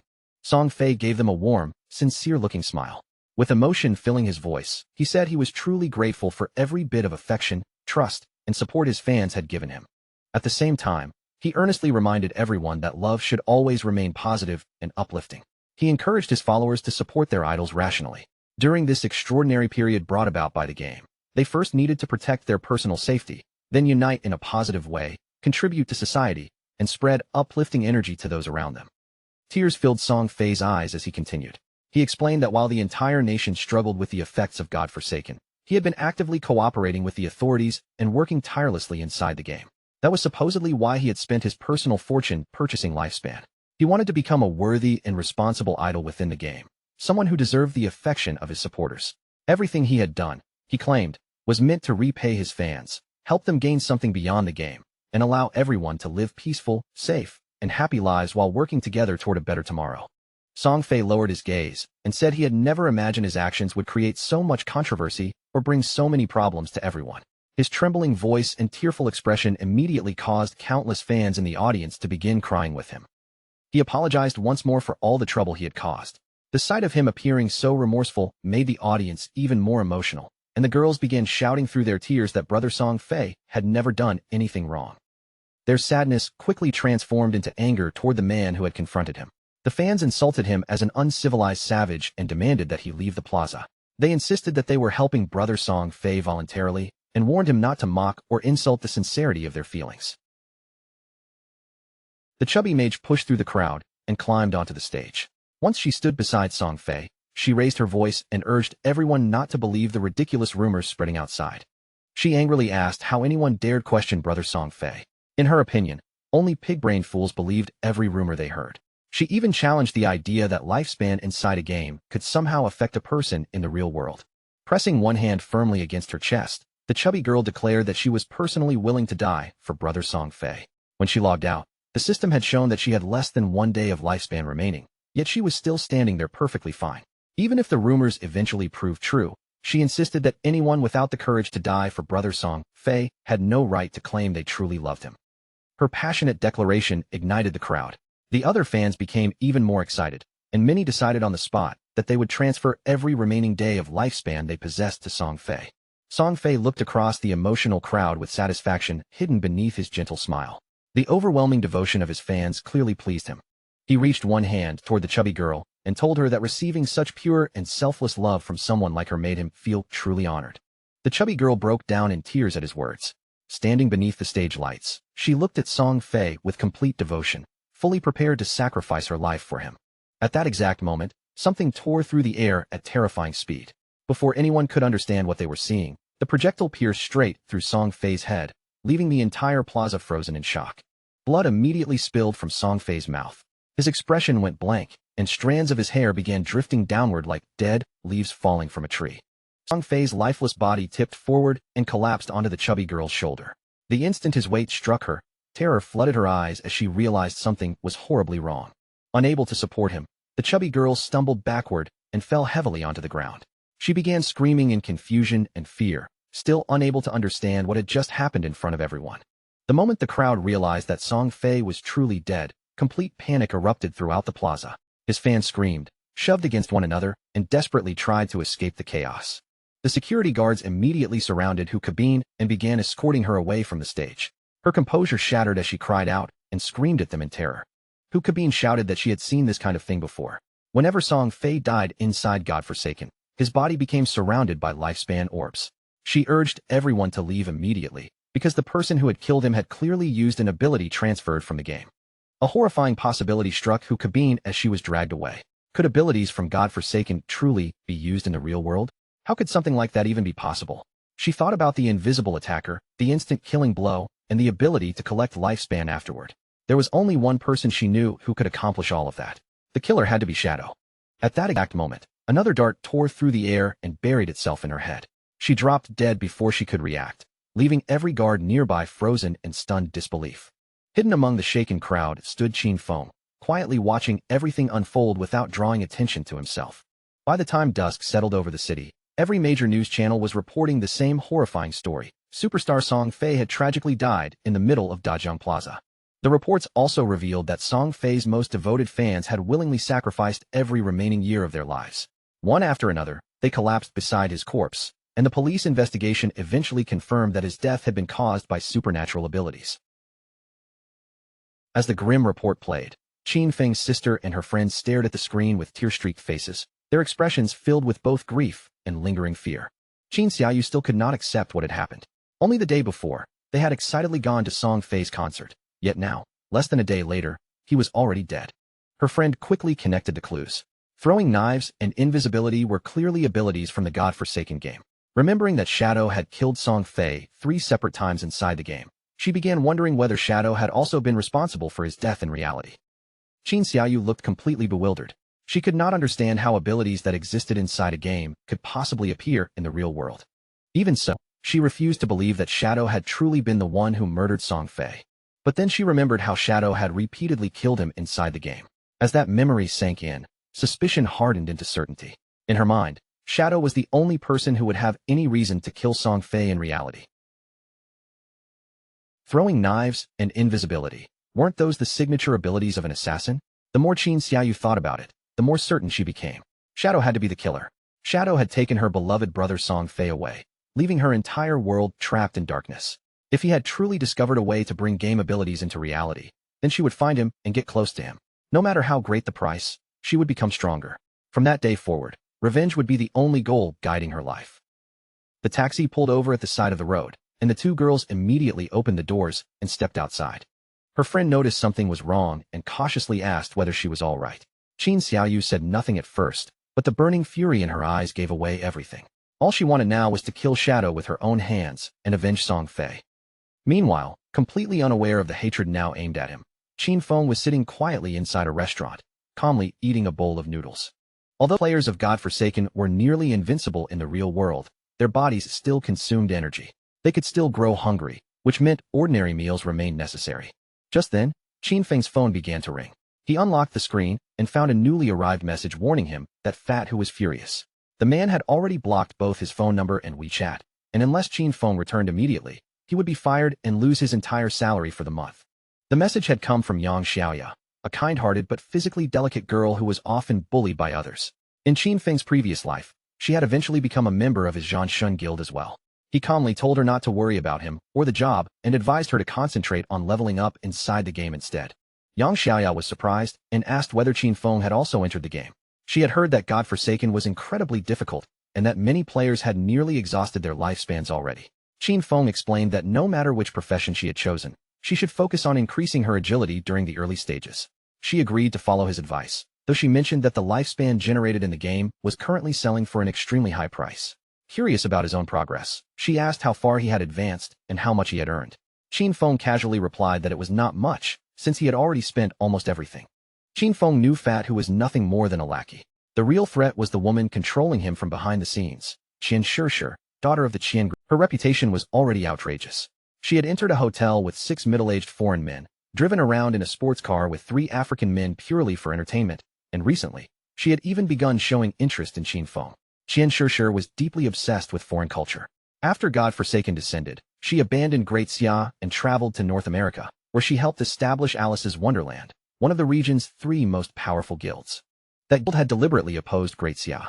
In Qin Feng's previous life, Qian Shishir had created endless problems for both the nation and the Zhanshin Guild. If Qian Shishir died before leaving, Alice's Wonderland might never be founded at all. Rumors claimed that every major founder of the guild had some personal connection to her. Once that woman disappeared, the fragile bond holding those people together would naturally collapse. Before Qin Feng could think any further, his phone rang once again. This time, the incoming call was from Qin Xiaoyu. Qin Xiaoyu sounded slightly confused when Qin Feng answered, since she had assumed he had already died inside the game. After confirming that he was still alive, she coldly told him that she had earned enough money to buy a house and no longer needed him to worry about her. Qin Feng simply played along and asked whether she had anything else to say. Without hesitation, she told him to stop bothering her and declared that she would never seek him out again either. She went even further, warning him not to investigate where she lived because, from that moment onward, she was severing every connection between them. Qin Feng ended the call, and instead of feeling upset, he could barely contain his happiness. With that troublesome relationship finally settled, Qin Feng decided it was time to return to Godforsaken and continue leveling. It would not be long before someone reached level 10 and discovered that abilities learned inside the game could be brought into reality. The moment that secret became public knowledge, the peaceful world everyone knew would disappear forever. Not long afterward, Qin Xiaoyu and her friend also logged back into the game. Her friend still felt uneasy and asked whether cutting ties with her brother had been too cruel, gently suggesting that the two of them reconcile. Qin Xiaoyu firmly refused. She then revealed that she had sold her lifespan to the Qian group for a staggering 2 million. Her friend stared at her in complete shock.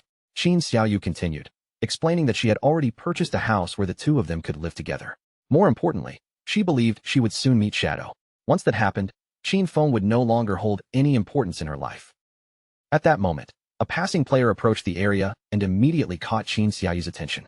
The man walked up with a flattering smile and handed her a skill book, proudly telling her that it was the assassin ability she had requested. He also reminded her not to forget the promise she had made to him. Qin Xiaoyu nodded with a bright, agreeable smile and assured him that after everything was finished, she would satisfy his little wishes. Deep inside, however, she mocked him as nothing more than a shameless flatterer.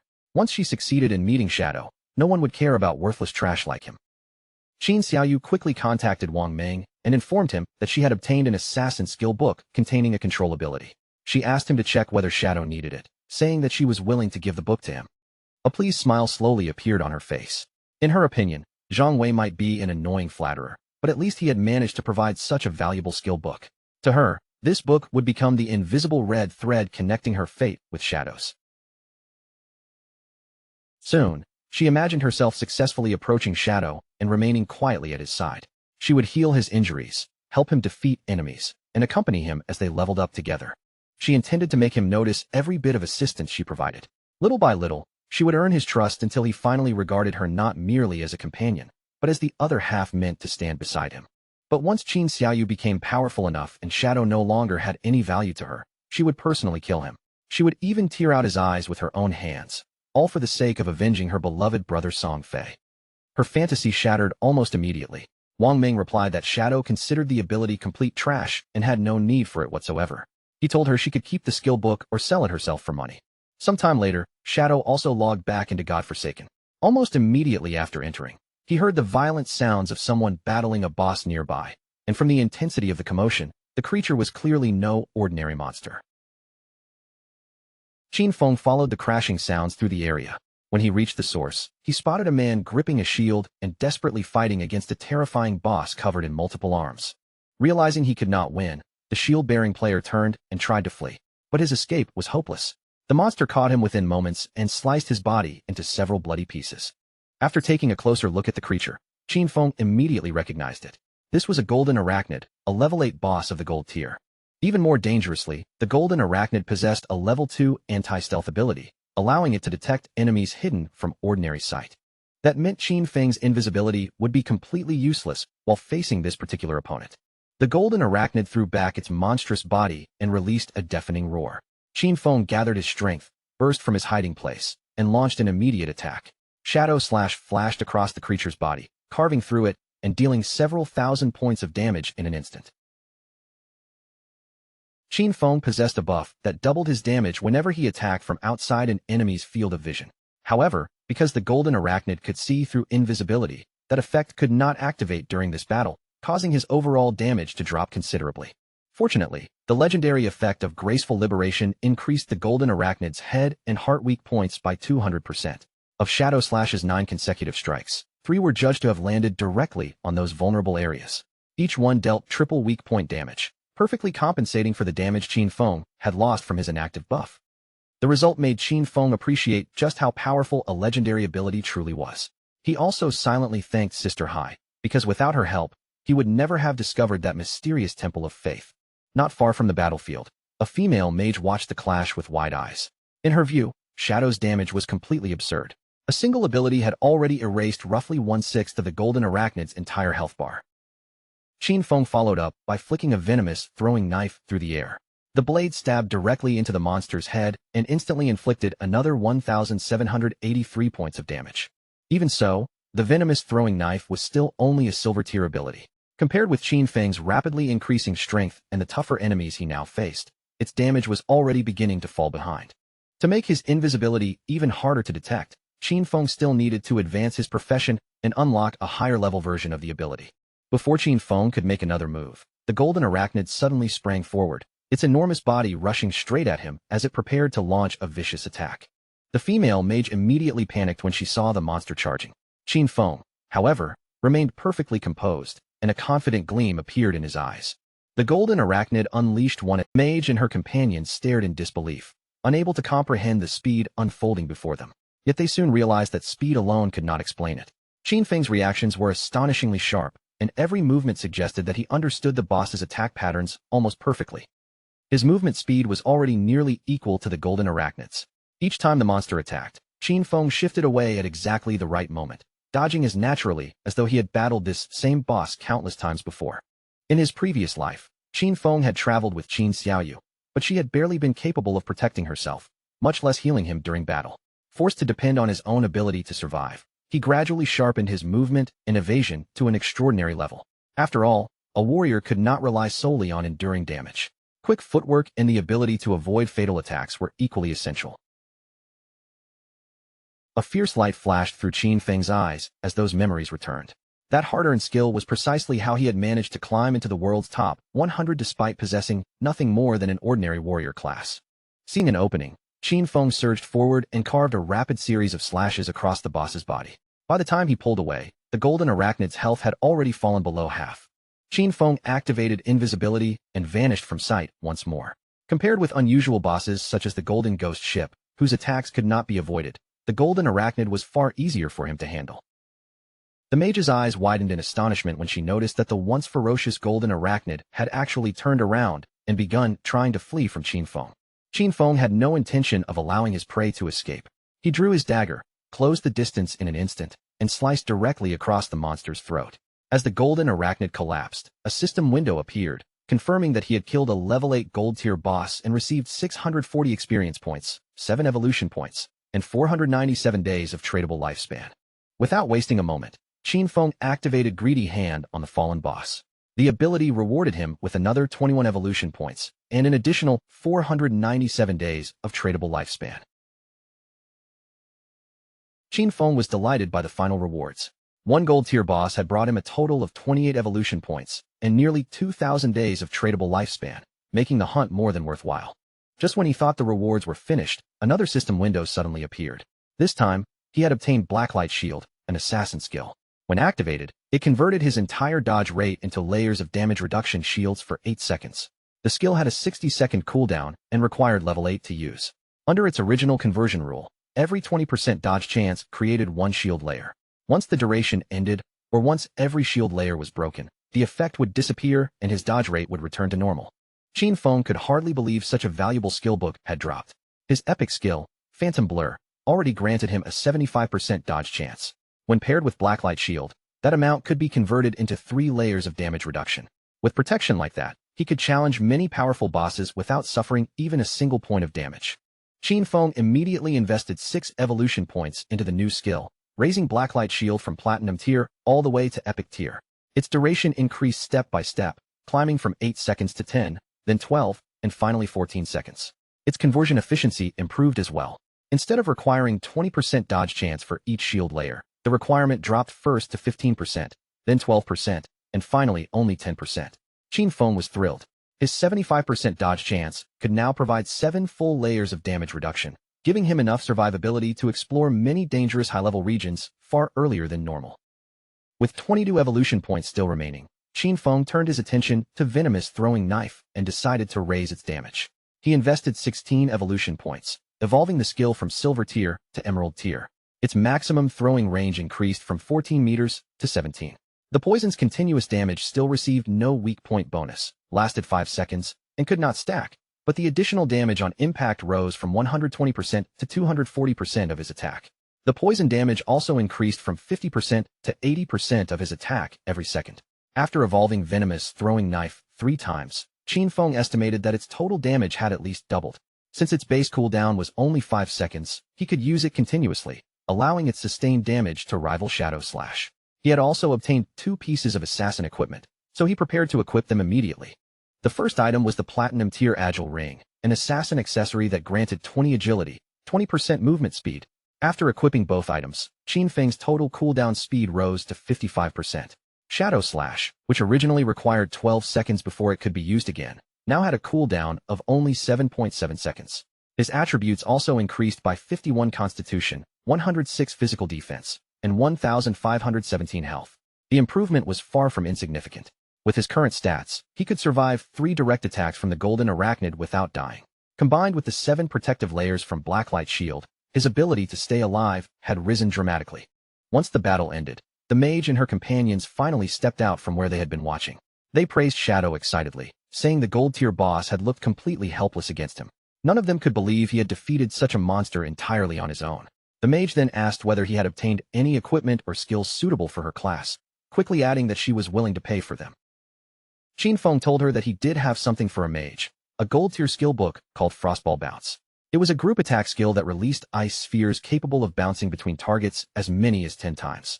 He set the one-time purchase price at 800 days of tradable lifespan. The mage hesitated, feeling that the price was somewhat high, since she had recently seen someone sell a level 5 gold-tier skill book for only 400 days. Qinfeng looked at her seriously and pointed out that Frostball Bounce was a level 7 skill, not level 5. Its damage was more than 40% higher than the book she had seen earlier, so a price of 800 days was not expensive in the slightest. After hearing his explanation, the mage stopped hesitating. She immediately accepted Qinfeng's terms and agreed to purchase the skill book for 800 days of lifespan. A system window appeared, confirming that the transaction had been completed successfully. Qinfeng then activated invisibility, and his figure gradually faded from view. At this stage of the game, none of the bosses found around the beginner regions posed a serious threat to him anymore. He decided to return to town and publish a request for information about the locations of silver tier and gold tier bosses. With a steady supply of targets to hunt, he could keep gaining rewards while pushing his leveling speed to the absolute maximum. Before Qinfeng left, Wang Ming contacted him with an unexpected message. Qin Xiaoyu, the priestess from Wang Ming's team, wanted to give Shadow a skill book. Qinfeng found the offer rather interesting and began wondering exactly what kind of ability she intended to send him. Qinfeng was somewhat surprised that Qin Xiaoyu had suddenly offered him a skill book, especially when it was merely bronze tier. He was curious about the ability, so he considered taking a look. Still, Qinfeng was no fool. By now, nearly everyone suspected that Shadow had killed Song Fei, yet Qin Xiaoyu had chosen this exact moment to approach him with a gift. In the end, he rejected the offer while quietly wondering whether she wanted to establish a connection with him, avenge Song Fei, or perhaps accomplish both at once. Wang Ming passed Qinfeng's response back to her without softening it. Shadow considered the skill book complete trash, had no use for it, and suggested that she keep it or sell it herself for money. Qinfeng then told Wang Ming to meet him in town. He had several valuable items to sell, so Wang Ming needed to prepare a considerable amount of tradable lifespan beforehand. Wang Ming fell silent for a moment before looking at him with unusual seriousness. As he prepared to ask the question weighing on his mind, Qinfeng directly asked whether he wanted to know if Shadow had been the one who killed those people. Without attempting to avoid the subject, Qinfeng calmly admitted the truth. He was indeed the person who had killed them. Qinfeng regarded Wang Ming as a genuine friend, so he understood why the man had reached that conclusion. During the period when Song Fei was murdered, Shadow had remained disconnected from the game the entire time. Both the motive and the timing matched perfectly. The fact that Wang Ming was asking him directly also meant the authorities had already pieced together most of the truth. Qinfeng asked whether Wang Ming intended to arrest him. In roughly 2 hours, other players would begin reaching level 10, and once they discovered that game abilities could be transferred into reality, the secret would spread beyond anyone's control. Qinfeng saw this moment as the perfect opportunity to observe how the Great Xia government would respond, treating the situation as a test of their future relationship. After making his decision, Qinfeng returned to Firefly Town, where he soon reunited with Wang Ming and the rest of the group.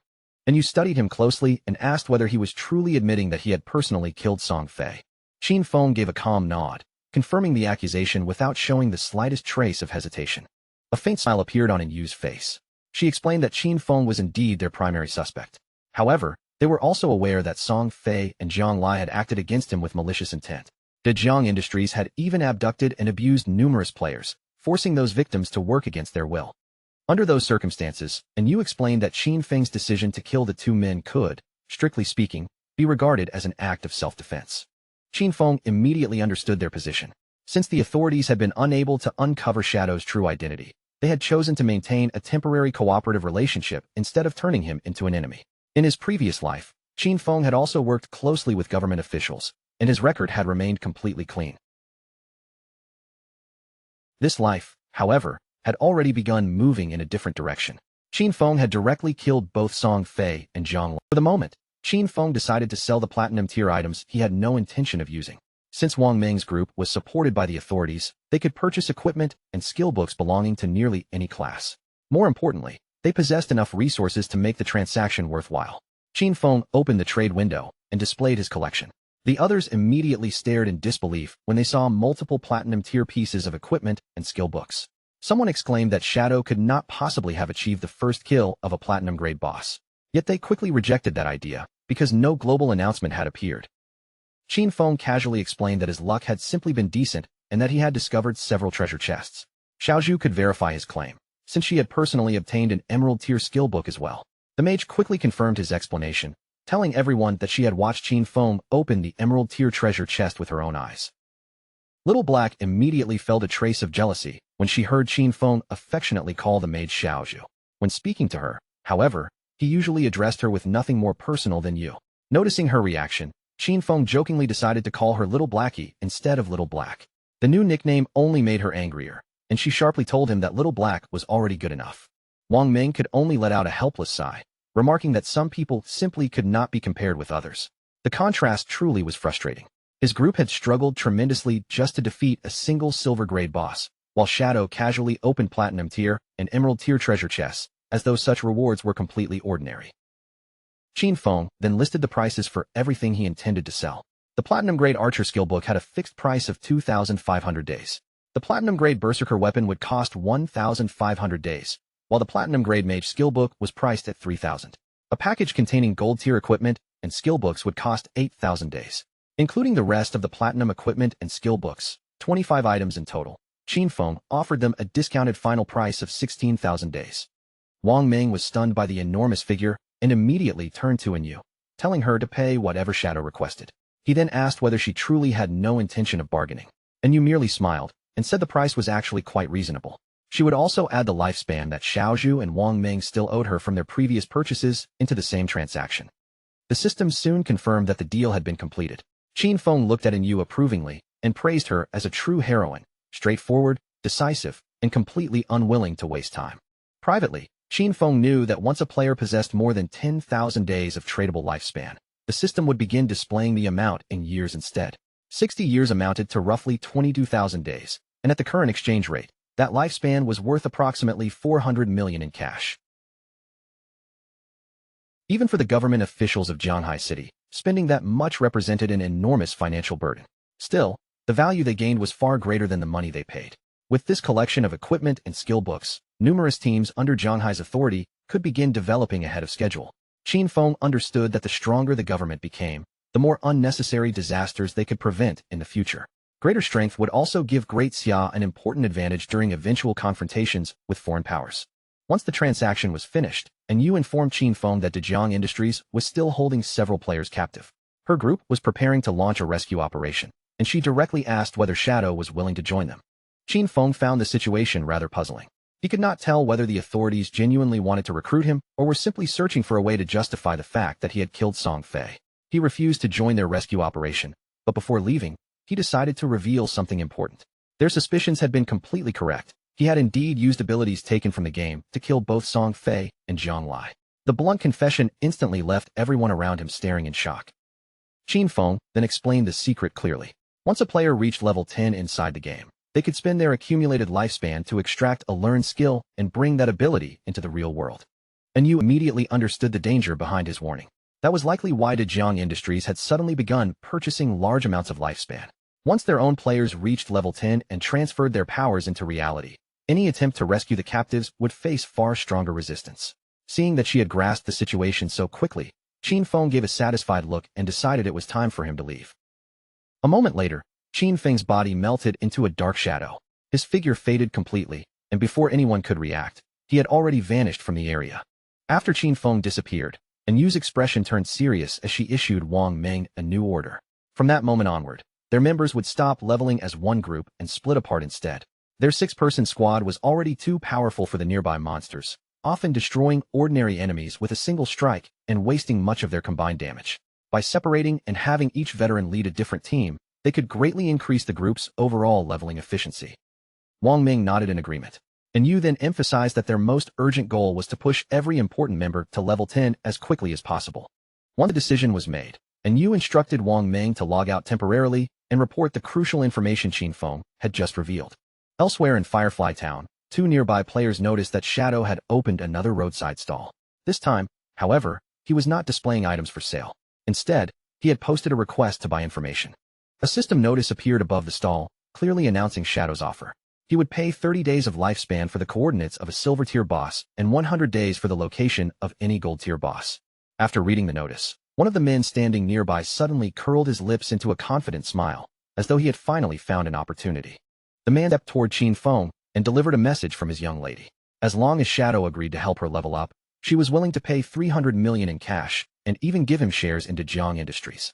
The man spoke as though the decision should be obvious, reminding Qin Feng that an opportunity this generous might appear only once in an entire lifetime. The surrounding players quickly noticed that the messenger had apparently never logged out during the recent chaos. He clearly had no idea that Shadow had already killed both Song Fei and the young heiress of Dajiang Industries in the real world. Several people whispered among themselves, stunned to learn that the Dajiang girl was dead as well. Some had seen her before and muttered that, despite everything, it still seemed like a waste. The messenger's expression twisted with anger when he heard their words, but deep down, he knew Jiang Lai had brought the disaster upon herself. She had originally planned to capture Shadow in reality and force him into illegal work, only to be killed on the spot before her plan could succeed. The news struck him like a bolt of lightning. Jiang Lai was truly dead. He remembered how she had first offered Shadow 10 million to carry her through the game. When Shadow refused, he had rushed forward to accept the opportunity himself, blinded by the promise of money. He had believed he would receive a massive payment of 5 million, but when he went to collect it in the real world, her people knocked him unconscious instead. When he finally woke, he found himself imprisoned inside an unfamiliar basement. From that day onward, they whipped and abused him constantly, forcing him to earn lifespan for them inside the game, while also luring more unsuspecting players into the same trap. He had never imagined that while he remained trapped under their control, Jiang Lai had already been hunted down and killed by Shadow. A bitter laugh escaped his throat. That vicious woman had received exactly the death she deserved. He had once mocked Shadow for foolishly refusing such a profitable offer, but now he finally understood that Shadow had never been the fool. The truly stupid one had been himself. Qin Feng studied the man's changing expression and immediately guessed that he had probably helped Jiang Lai lure and imprison quite a few victims. The man became visibly nervous and hurriedly denied it, insisting that he had been forced into everything before turning to leave. Qin Feng had no interest in arguing with someone like him. In his eyes, the man was worthless trash, and the authorities could deal with him later. Soon afterward, 2 other players approached Qin Feng with a genuine offer. They claimed to know the location of a silver-tier boss and were willing to sell the coordinates for the advertised price of 30 days. After confirming the terms, they proposed completing the transaction immediately. Just then, a new player entered the town and instantly drew everyone's attention. Whispers spread through the streets as people recognized her as Ace of Spades. In reality, she was rumored to be Qian Shishir, heiress of the powerful Qian group. Nearby players warned one another to keep their distance, saying she had already killed several people and might attack anyone carrying a large amount of lifespan. Qian Shishir entered the game surrounded by a group of men who had logged in alongside her, forming an imposing entourage as they moved through the town. Looking around at the world of God-forsaken, Qian Shishir could not help smiling dismissively. In her opinion, the game was nothing remarkable. A person only needed enough money to purchase powerful equipment and valuable skills. As long as her combat strength remained ahead of the average player, she could simply hunt down anyone carrying lifespan, kill them, and seize everything they had accumulated. Even so, irritation continued burning inside her. This damn game had disrupted her plans and delayed the international flight she had been preparing to take. By that time, she believed she should already have been in North America, indulging herself with Big Dick and Max Fackel while losing herself completely in pleasure and passion. Her gaze soon settled on 2 nearby players who were trembling under the pressure of her presence. Being trapped in Great Xia's magic city and unable to leave the country had already ruined her mood. As she looked at the Great Xia men around her, she regarded each of them as weak and insignificant as insects. In her eyes, Tony and his companions were far more attractive. Tony grinned when he heard her praise and said she clearly had excellent taste. He boasted that they were naturally much stronger than the men of Great Xia and superior in that particular area as well. He then teased that once they returned to reality, she could personally experience the difference. His words made Qian Shishir's cheeks flush bright red. Qian Shishir had also heard that the useless Song Fei was already dead. She had once played alongside him, only for him to disappear from the game within a single minute. From her perspective, he had always been nothing more than worthless waste. What truly excited her was the identity of the person rumored to have killed him. The man was called Shadow. Although he came from Great Xia, he was still ranked number 1 in the entire world. Someone that powerful might actually be worth meeting. Since Shadow had been capable of eliminating Song Fei, Qian Shishir reasoned that killing an ordinary person in reality should be effortless for him. She quickly decided that this was the perfect chance to establish contact with him. Turning toward her followers, she announced that she would log out briefly, make a phone call, and arrange for someone to approach Shadow on her behalf.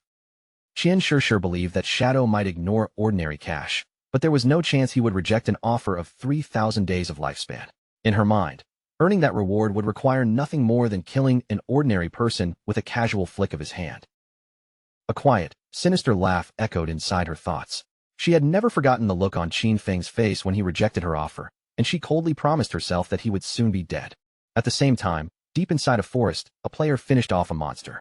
The creature's corpse dissolved into tradable lifespan, while a healer standing behind him continued restoring the damage he had suffered during the fight.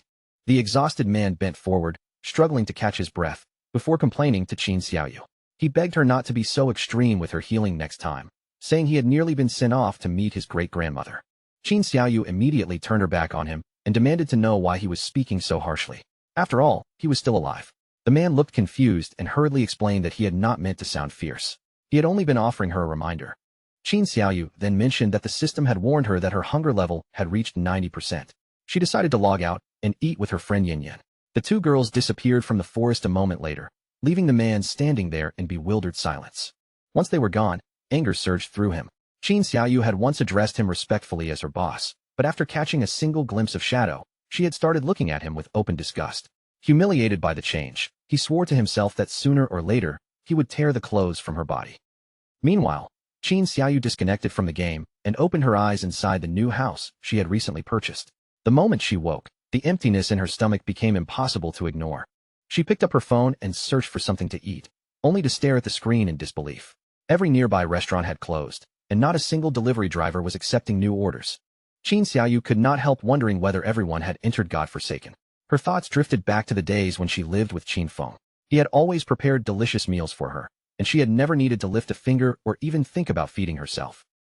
The memory only made anger flare in her eyes. She quickly forced herself to stop thinking about him and reminded herself to be more ambitious. It was only a meal, after all. Compared with the freedom she had finally gained, such a minor inconvenience meant nothing. Qin Xiaoyu clenched her fist and repeatedly encouraged herself. She was the best, she had to keep moving forward, and she could accomplish anything she wanted. Without Qin Feng controlling her life, she was certain that she would live even better than before. Back inside the game, a small cave sat hidden near the shoreline. A wounded crab monster suddenly scrambled out of the narrow entrance, desperately trying to escape whatever was chasing it from within. The instant the crab emerged from the cave, a blade flashed through the air. Before the creature could take another step, its entire body was sliced cleanly into two halves. Shadow stood behind the fallen monster and slowly lowered his weapon. He released a quiet breath, reflecting that he had already killed 4 silver tier bosses in slightly more than an hour. Overall, his hunting efficiency had been quite impressive. Each silver tier boss had rewarded Qin Feng with 16 evolution points. As the crab's corpse dissolved into lifespan, he calculated that every silver boss had produced an average of roughly 3,500 days of tradable lifespan. Thanks to those generous rewards, every piece of equipment he wore was now gold tier or better. A satisfied smile appeared on Qin Feng's face as he reviewed his improved attributes. His cooldown speed had risen from 55% to 75%. Shadow Slash, which originally required 12 seconds before it could be used again, now refreshed in only 6.8 seconds, greatly increasing his sustained damage. Since no platinum tier bosses existed around the outskirts of the beginner town, gold tier equipment was currently the best gear available in the region. At this point, replacing equipment would no longer provide the major improvement Qin Feng needed. The only reliable path to greater strength was advancing his profession. Qin Feng knew that the platinum tier bosses waiting ahead would possess at least level 2 anti-stealth abilities. He needed to complete his profession advancement as soon as possible and raise his invisibility to level 3. Unfortunately, he was still more than 20,000 experience points away from meeting the requirement. Only after raising his stealth to level 3 or higher could Qin Feng reduce the risk of unexpected trouble when challenging platinum tier bosses. After all, in his previous life, bringing down even one platinum boss had required a perfectly coordinated team of 20 players. With that goal fixed in his mind, Qin Feng decided to return to town first and contact the officials so he could sell off everything he no longer needed. His figure gradually faded into invisibility as he set out, determined to stay ahead of every other player and seize the world's first solo kill of a platinum tier boss. When Qin Feng returned to town, his tradable lifespan had already climbed to an astonishing 105 years. As he walked through the crowded streets, one player eagerly called out to him, asking Shadow to remember them the next time he obtained more equipment to sell. In total, Qin Feng possessed nearly 40,000 days of tradable lifespan. With such an enormous reserve, he knew he would be able to extract quite a few abilities from the game and bring them into reality. Nearby, a man concealed behind a stone pillar cautiously leaned out and studied him. The moment he recognized Shadow, a pleased smile crossed his face. He quickly approached Qin Feng and asked whether he accepted assassination contracts, explaining that the target needed to be killed in the real world and promising that the payment would be worthy of the job. Qin Feng did not even slow down. He ignored the stranger completely and continued walking away as though the offer had never been made. Seeing Shadow leave, the man immediately panicked and hurried in front of Qin Feng to block his path. He insisted that the target was merely an ordinary person named Qin Feng and promised to provide the exact address. Since Shadow had already killed someone as powerful and famous as Song Fei, eliminating an ordinary man should be effortless. In the messenger's eyes, refusing such easy money would be foolish. Qin Feng stopped and stared at him with a cold, unreadable gaze. Although the request shocked him, he calmly asked whether this Qin Feng had somehow offended the person behind the contract and why they were so determined to have him killed. He then told the man not to worry, making it sound as though he was considering the offer. The messenger's confidence returned, and an arrogant smile spread across his face. He assured Shadow that the reward was anything but small. Once the assassination was completed, Shadow would receive 3,000 days of tradable lifespan. Qin Feng's interest immediately sharpened. At current prices, 3,000 days was worth roughly $50 million, making it a surprisingly generous offer. Still, Qin Feng could not help wondering who wanted him dead. He had never met the messenger in reality, nor did he recognize him as any important player from his previous life. That meant the man standing before him was probably nothing more than an intermediary, while the true person ordering Qin Feng's death remained hidden behind the scenes. In his previous life, Qin Feng's conflicts with others had only begun surfacing during the later stages of God-Forsaken. Yet now, someone had already placed an enormous bounty on his head. The messenger smiled as though the offer were irresistible, while Qin Feng silently concluded that the contract must be connected to an old grudge from before the game's arrival. Only someone who genuinely hated him would be willing to spend such a tremendous amount. As Qin Feng considered the possibilities, one particular name rose above all the others. Could the person behind this contract be Qian Shishir? No one understood her better than Qin Feng. Qian Shishir possessed both a clear motive for wanting him dead and more than enough wealth to hire someone powerful enough to carry out the assassination. However, something about the situation did not quite fit. With the Qian group's financial influence, they could easily have arranged Qin Feng's death long before God-Forsaken appeared. This contract therefore had to serve another purpose. Qin Feng suspected that Qian Shishir's real objective was to establish contact with Shadow. Killing Qin Feng was probably only an added benefit, a petty act of revenge because he had once rejected her invitation to have fun. Qin Feng laughed inwardly at the irony. He had not even gone looking for her yet, but she had already delivered herself straight to him. A faint smile appeared on Qin Feng's face as he finally agreed to accept the contract. However, he immediately set his own conditions. Half of the payment had to be delivered in advance, and he alone would decide when the assassination would take place. The messenger's expression stiffened at those demands. He nervously asked Shadow to wait for a moment, explaining that he needed to contact his superiors before agreeing to such terms. After consulting the people above him, the man returned and agreed to pay half the reward in advance. The transfer was completed directly through the system, placing 1,500 days of tradable lifespan into Qin Feng's hands. Qin Feng was more than satisfied to collect the deposit first, treating it as interest on the trouble Qian Shishir had caused him. Deep inside, he gave a cold snort and silently told her to wait. He would be coming for her soon. The messenger then handed over the target's address and detailed personal information, confidently claiming that someone with Shadow's abilities would have no difficulty locating him. When Qin Feng examined the file, even he was momentarily surprised. Every detail about his identity and residence was completely accurate. After memorizing the information, Shadow turned to leave and casually told the messenger to wait. Before Qin Feng could move far, another voice suddenly called out from behind him, asking him to stop and wait. This time, it was a woman who approached. She had heard that Shadow was purchasing boss coordinates and asked whether he was still interested. According to her, she knew the location of a gold-tier boss. With a friendly smile, she named her price as 100 days and even offered to let him pay only after personally confirming that the boss was there. Qin Feng found those terms perfectly reasonable and agreed to accompany her. The woman motioned for him to follow, explaining that the location was somewhat distant and lay far to the north of the town. As traveled, Qin Feng asked what the boss was called. The woman answered that its name was the Plague Enveloper. Since she knew the creature's exact name, Qin Feng asked whether she had truly seen it herself. She admitted that she had, then hesitantly questioned whether he intended to challenge it alone. The boss released poisonous area damage, so she suggested bringing a healer as a precaution. Qin Feng rejected the suggestion without hesitation and chose to proceed without any healer. He knew the plague enveloper well enough to confirm that it was indeed a genuine gold-tier boss. The creature's most dangerous ability was the poisonous aura surrounding its body. Anyone who remained within range would continuously lose health every second. Normally, defeating such a boss required overwhelming it before the poison drained the entire team. For Qin Feng, however, killing it quickly would require nothing more than a few well-placed skills. Not long afterward, the woman led Qin Feng to the entrance of a secluded cave. She pointed into the darkness and explained that the boss was hidden somewhere inside. Her team had already cleared away all the ordinary monsters along the route, but they had been completely unable to defeat the boss itself. After saying this, she stepped forward and guided Shadow deeper into the cave. Inside, the tunnel eventually opened into a vast chamber. The woman raised her hand and pointed toward a strange tree standing in the center of a murky swamp, where thick poisonous mist drifted above the water. She quietly revealed that the tree-like creature was the plague enveloper. Seeing that she had told the truth, Qin Feng prepared to pay the promised lifespan. A system window appeared between them and confirmed that the transaction had been completed successfully. Qin Feng transferred exactly 100 days of tradable lifespan to the woman. As he studied the poisonous swamp, Qin Feng remembered that this type of continuous poison damage could actually be avoided through evasion. In that case, the 75% dodge rate granted by Phantom Blur would be extremely useful. The woman suddenly broke into a nervous sweat. With obvious fear written across her face, she confessed that there was something important she had to tell him. The entire situation was actually a trap. The moment Qin Feng began fighting the boss, another group would enter the cave and try to kill him. Worse still, those people possessed level 2 anti-stealth equipment. Qin Feng did not appear especially concerned by that information, but the woman continued.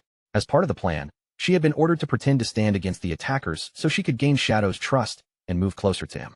Their true objective was for her to uncover some clue about his identity in the real world. Qin Feng turned his gaze toward her and stared in silence. More than anger, his expression carried disappointment at how simple and childish their entire scheme had been. Under his steady gaze, the woman's face flushed and her nervousness became even more obvious. She quickly explained that she had also been forced into participating. She was revealing everything now because she wanted Qin Feng to deal with the person controlling the operation. They were blackmailing her in reality, and she wished for their deaths just as strongly as Shadow did. When Qin Feng asked who was behind the threat, the woman revealed the name Dongfeng Xian. She explained that Dongfeng Xian was also his in-game identity, and according to him, Shadow had already killed him once before.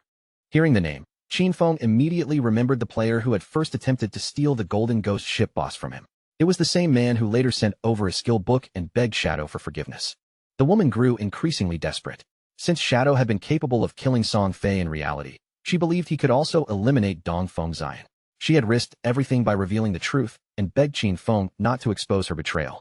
The best possible outcome, she insisted, was for Shadow to kill Dongfeng Xian completely. Otherwise, once the plan failed, her own life would be ruined. To Qin Feng, their entire arrangement was laughably immature. He had never even heard of Dongfeng Xian during his previous life, which probably meant the man had been eliminated during the early stages of the game. Qin Feng decided to deal with the boss first. As for Dongfeng Xian and his followers, crushing them afterward would be no harder than killing a stray dog that happened to pass by. Qin Feng activated invisibility and leaped directly from the edge of the cliff toward the poisonous swamp below. Before descending, he told the woman to continue following their original plan. She should allow Dongfeng Xian's people to approach, while he handled everything else. The woman watched him jump with panic flooding her face, convinced that the situation was completely hopeless. In her mind, Shadow was rushing straight toward death. Dongfeng Xian had once led 3 full teams, 18 players altogether, against this same boss, yet the entire force had been wiped out in less than 30 seconds. As Qin Feng dropped toward the plague enveloper, the woman shouted another warning after him. The boss's continuous poison damage was terrifyingly high. During their previous attempt, all 18 players together had failed to remove even 5% of its health. No matter how powerful Shadow might be, she believed there was no way to survive an indiscriminate poisonous aura that damaged everything within range. To her, death was the only possible outcome, and she began desperately thinking of a way to escape before Dongfeng Xian's people arrived. The moment Qin Feng entered striking range, he activated Blessed Release. While the plague enveloper stirred and prepared to retaliate, he triggered Weakness Amplification, followed immediately by the Throat Slash effect. A sharp, determined light flashed in his eyes as every enhancement locked into place. Qin Feng burst forward and unleashed his attack without hesitation. A rapid chain of strikes tore into the boss, ripping away tens of thousands of health points in only an instant. Before the plague enveloper could properly respond, its enormous health bar plunged violently, dropping from full to well below the halfway mark. The woman stared down from above in complete disbelief. A single skill had erased nearly 2/3 of a gold-tier boss's health and inflicted more than 80,000 points of damage. The sight was so overwhelming that she could barely process what she had witnessed. As she watched the shattered health bar, only one impossible question remained in her mind. Was Shadow truly still human? In the next instant, Qin Feng vanished from beside the boss. Before the woman could locate him, he silently reappeared directly behind her. Fortunately, Blessed Release's active effect normally had a cooldown of 25 seconds. With Qin Feng's 75% cooldown speed bonus, that wait had been reduced to only 14.3 seconds. He deliberately chose not to finish the plague enveloper yet. Instead, he would leave it alive until Dongfeng Xian's people arrived and walked straight into their deaths, while his own abilities quietly finished cooling down. Not long afterward, footsteps and voices echoed through the cave. Dongfeng Xian and his men finally entered, all of them arriving with one clear intention: to surround Shadow and kill him. The leader swept an angry gaze across the cave and issued a ruthless warning to everyone present. Anyone who dared stand in their way would be killed without mercy. Snowy immediately drew her sword and moved forward as though she intended to block their path. Qin Feng watched with growing annoyance.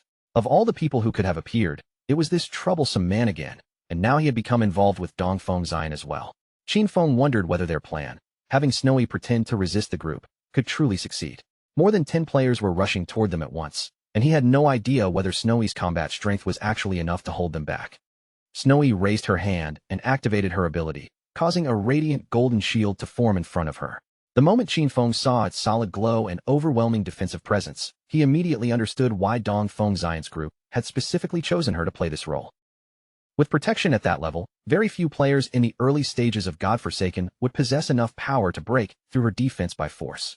Dongfeng Xian's men charged forward without hesitation and began hammering the golden barrier with one attack after another, filling the cave with flashes of light and violent impacts. Qin Feng quickly pieced together how Snowy had obtained such an impressive ability. She must have encountered the blessing of an ancient god somewhere in the wilderness and received a gold-tier treasure chest as her reward. A cold seriousness entered Qin Feng's eyes.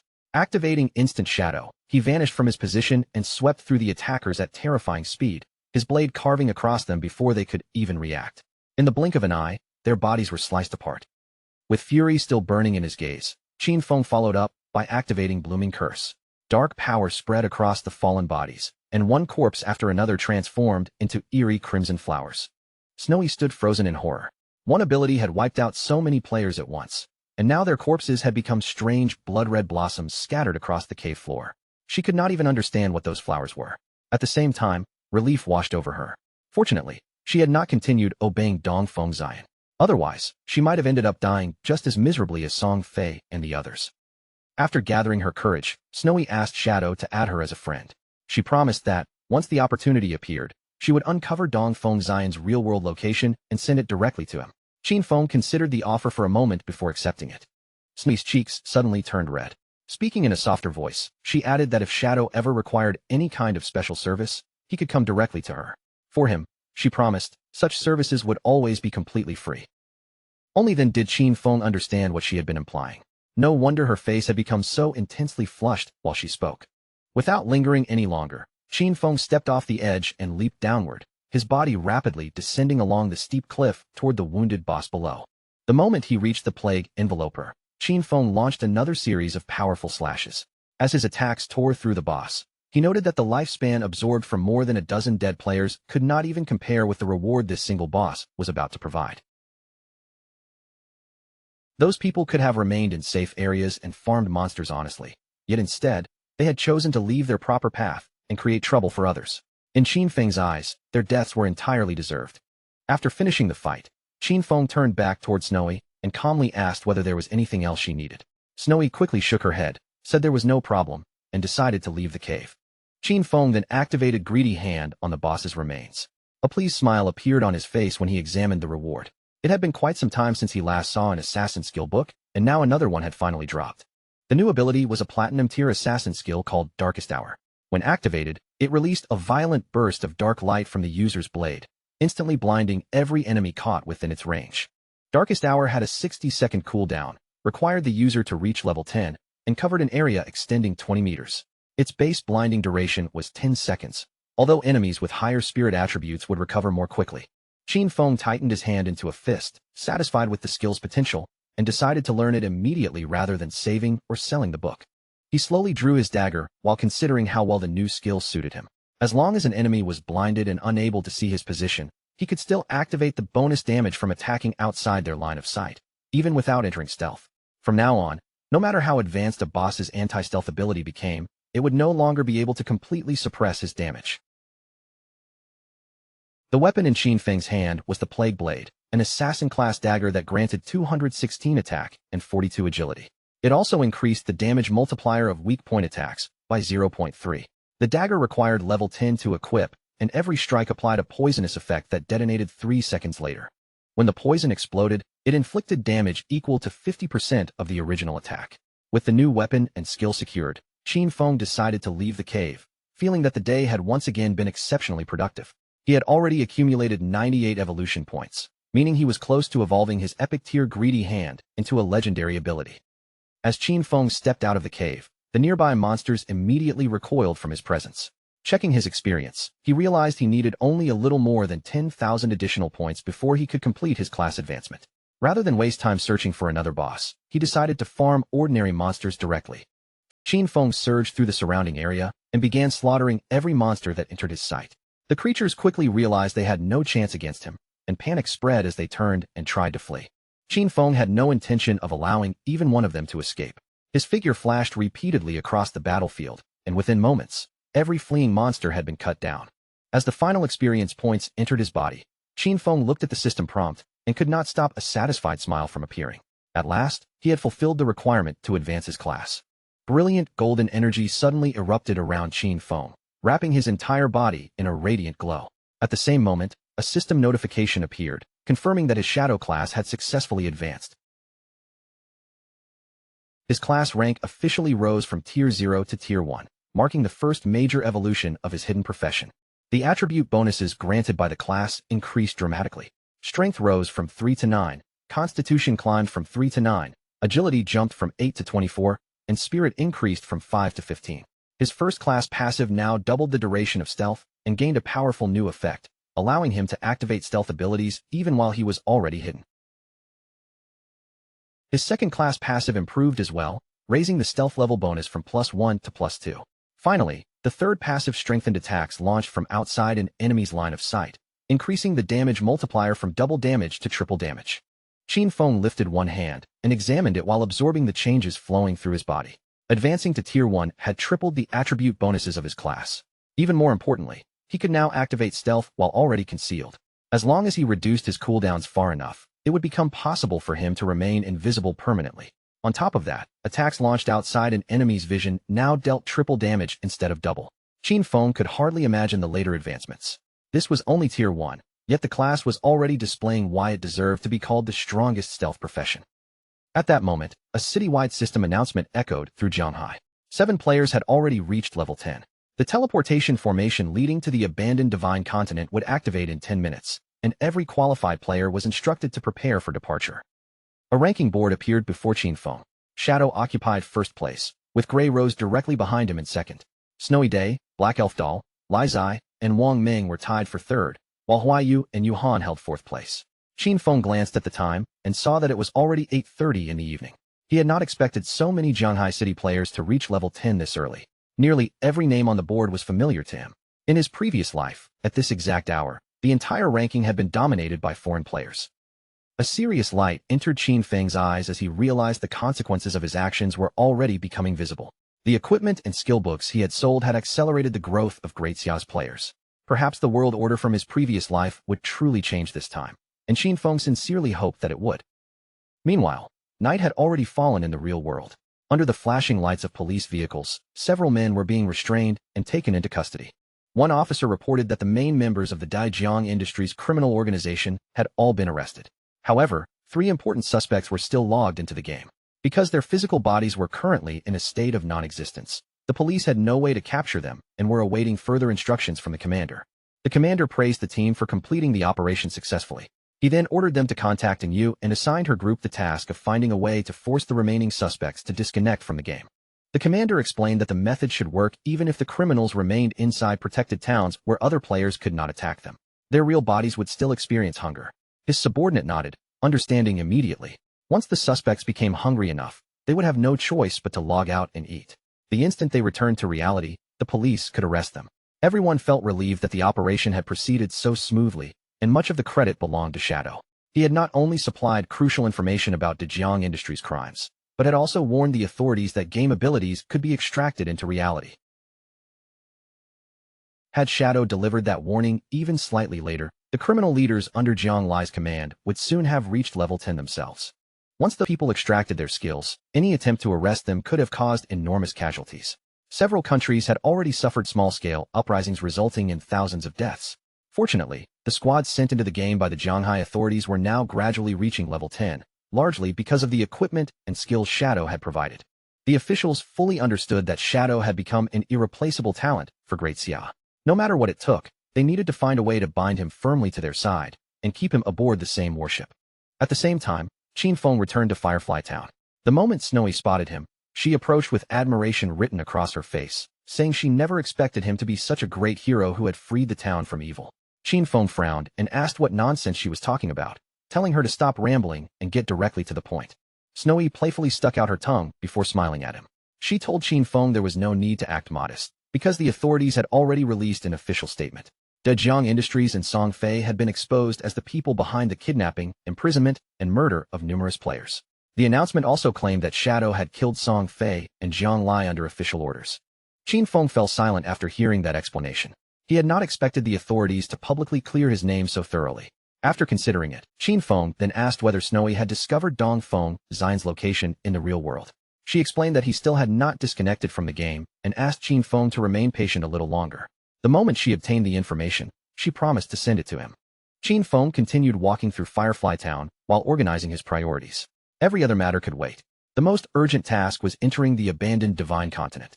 Around him, many players were already moving through the town's ordinary teleportation arrays, but no one had yet been able to activate the formation leading to the continent. Once the continental teleportation matrix became available, Qin Feng stepped onto it and chose the abandoned Divine Continent as his destination. The territories surrounding Firefly Town were nothing more than beginner areas. In his eyes, the real game would begin only after reaching that vast new land. The nearby players watched the formation light up and immediately stared in confusion. They had clearly seen someone activate the array, yet there was not a single visible figure. One player quickly exclaimed that it had to be Shadow. Another man looked completely baffled, insisting that he possessed level 2 anti-stealth and should have been able to see him. Someone beside him immediately called him an idiot and explained the obvious answer. Shadow's stealth level had already surpassed level 2. Several seconds later, Qin Feng's hidden figure arrived on the abandoned Divine Continent. As he looked across the unfamiliar yet deeply familiar landscape, he found that everything was exactly as he remembered from his previous life. The vast land around him was completely silent and deserted. No matter where Qin Feng looked, there was not a single other player anywhere in sight. As Qin Feng carefully explored the surrounding streets, a hidden monster watched him from the darkness, its glowing eyes fixed firmly on his every movement. These shattered buildings were the familiar ruins of Zhanghai City. Whenever players from different cities entered the divine abandoned continent for the first time, they would appear inside the ruins corresponding to their own hometowns. Even more strangely, every road and district perfectly matched its real-world geographical location, though no one had ever uncovered the reason behind that mystery. The creature finally crawled out from its hiding place, no longer bothering to conceal itself. The moment Qin Feng sensed the movement behind him, he immediately turned around to face it.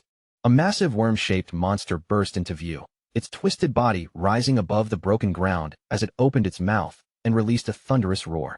Without giving Qin Feng any time to react, the monster launched a vicious attack. Its enormous body slammed down with terrifying force, shattering the ground and sending chunks of stone flying in every direction. But Qin Feng had already activated Shadow Blur. His figure flickered like a fading illusion, allowing him to slip away from the crushing strike before it could touch him.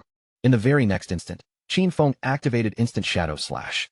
A cold flash swept past the monster, and before it could even turn, its huge body was cleanly sliced into two halves. A system window immediately appeared before Qin Feng, confirming that he had successfully killed a level 11 Earthshaker. However, before Qin Feng could move on, several more Earthshakers erupted from the ground and attacked him from multiple directions. He sprang into the air, narrowly avoiding their strikes, while a sharp glow appeared in his eyes. While still moving, Qin Feng activated Blessed Release and immediately followed it with instant Shadow Slash. His blade flashed repeatedly through the air, tearing across the Earthshakers and cutting their massive bodies into scattered pieces. The fallen monsters quickly dissolved, their remains transforming into glowing lifespan. Looking at the dangerous ruins around him, Qin Feng understood that this continent no longer offered protected safe zones like the towns had. Monsters could be hiding beneath the rubble or lurking inside the ruined buildings in every direction. At any moment, another group could suddenly emerge and launch an attack without warning. Still, Qin Feng knew there was a way to secure this dangerous territory.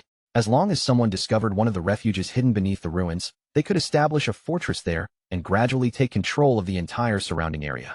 Qin Feng clearly remembered that the finest refuge in the ruins of Jianhai City was located toward the northwest.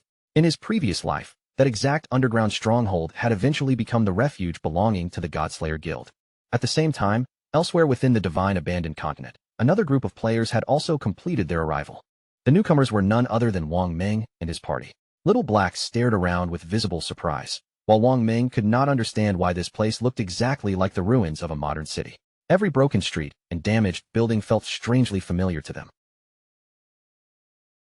Little Black raised her hand and pointed toward a distant tower, asking whether these were actually the ruins of Zhongnan City. Du Ishu looked in the same direction and confirmed that she was right, noting that several of Zhongnan City's recognizable towers were still standing among the wreckage. Little Black immediately began scanning the area, turning her head from side to side as she searched every nearby street.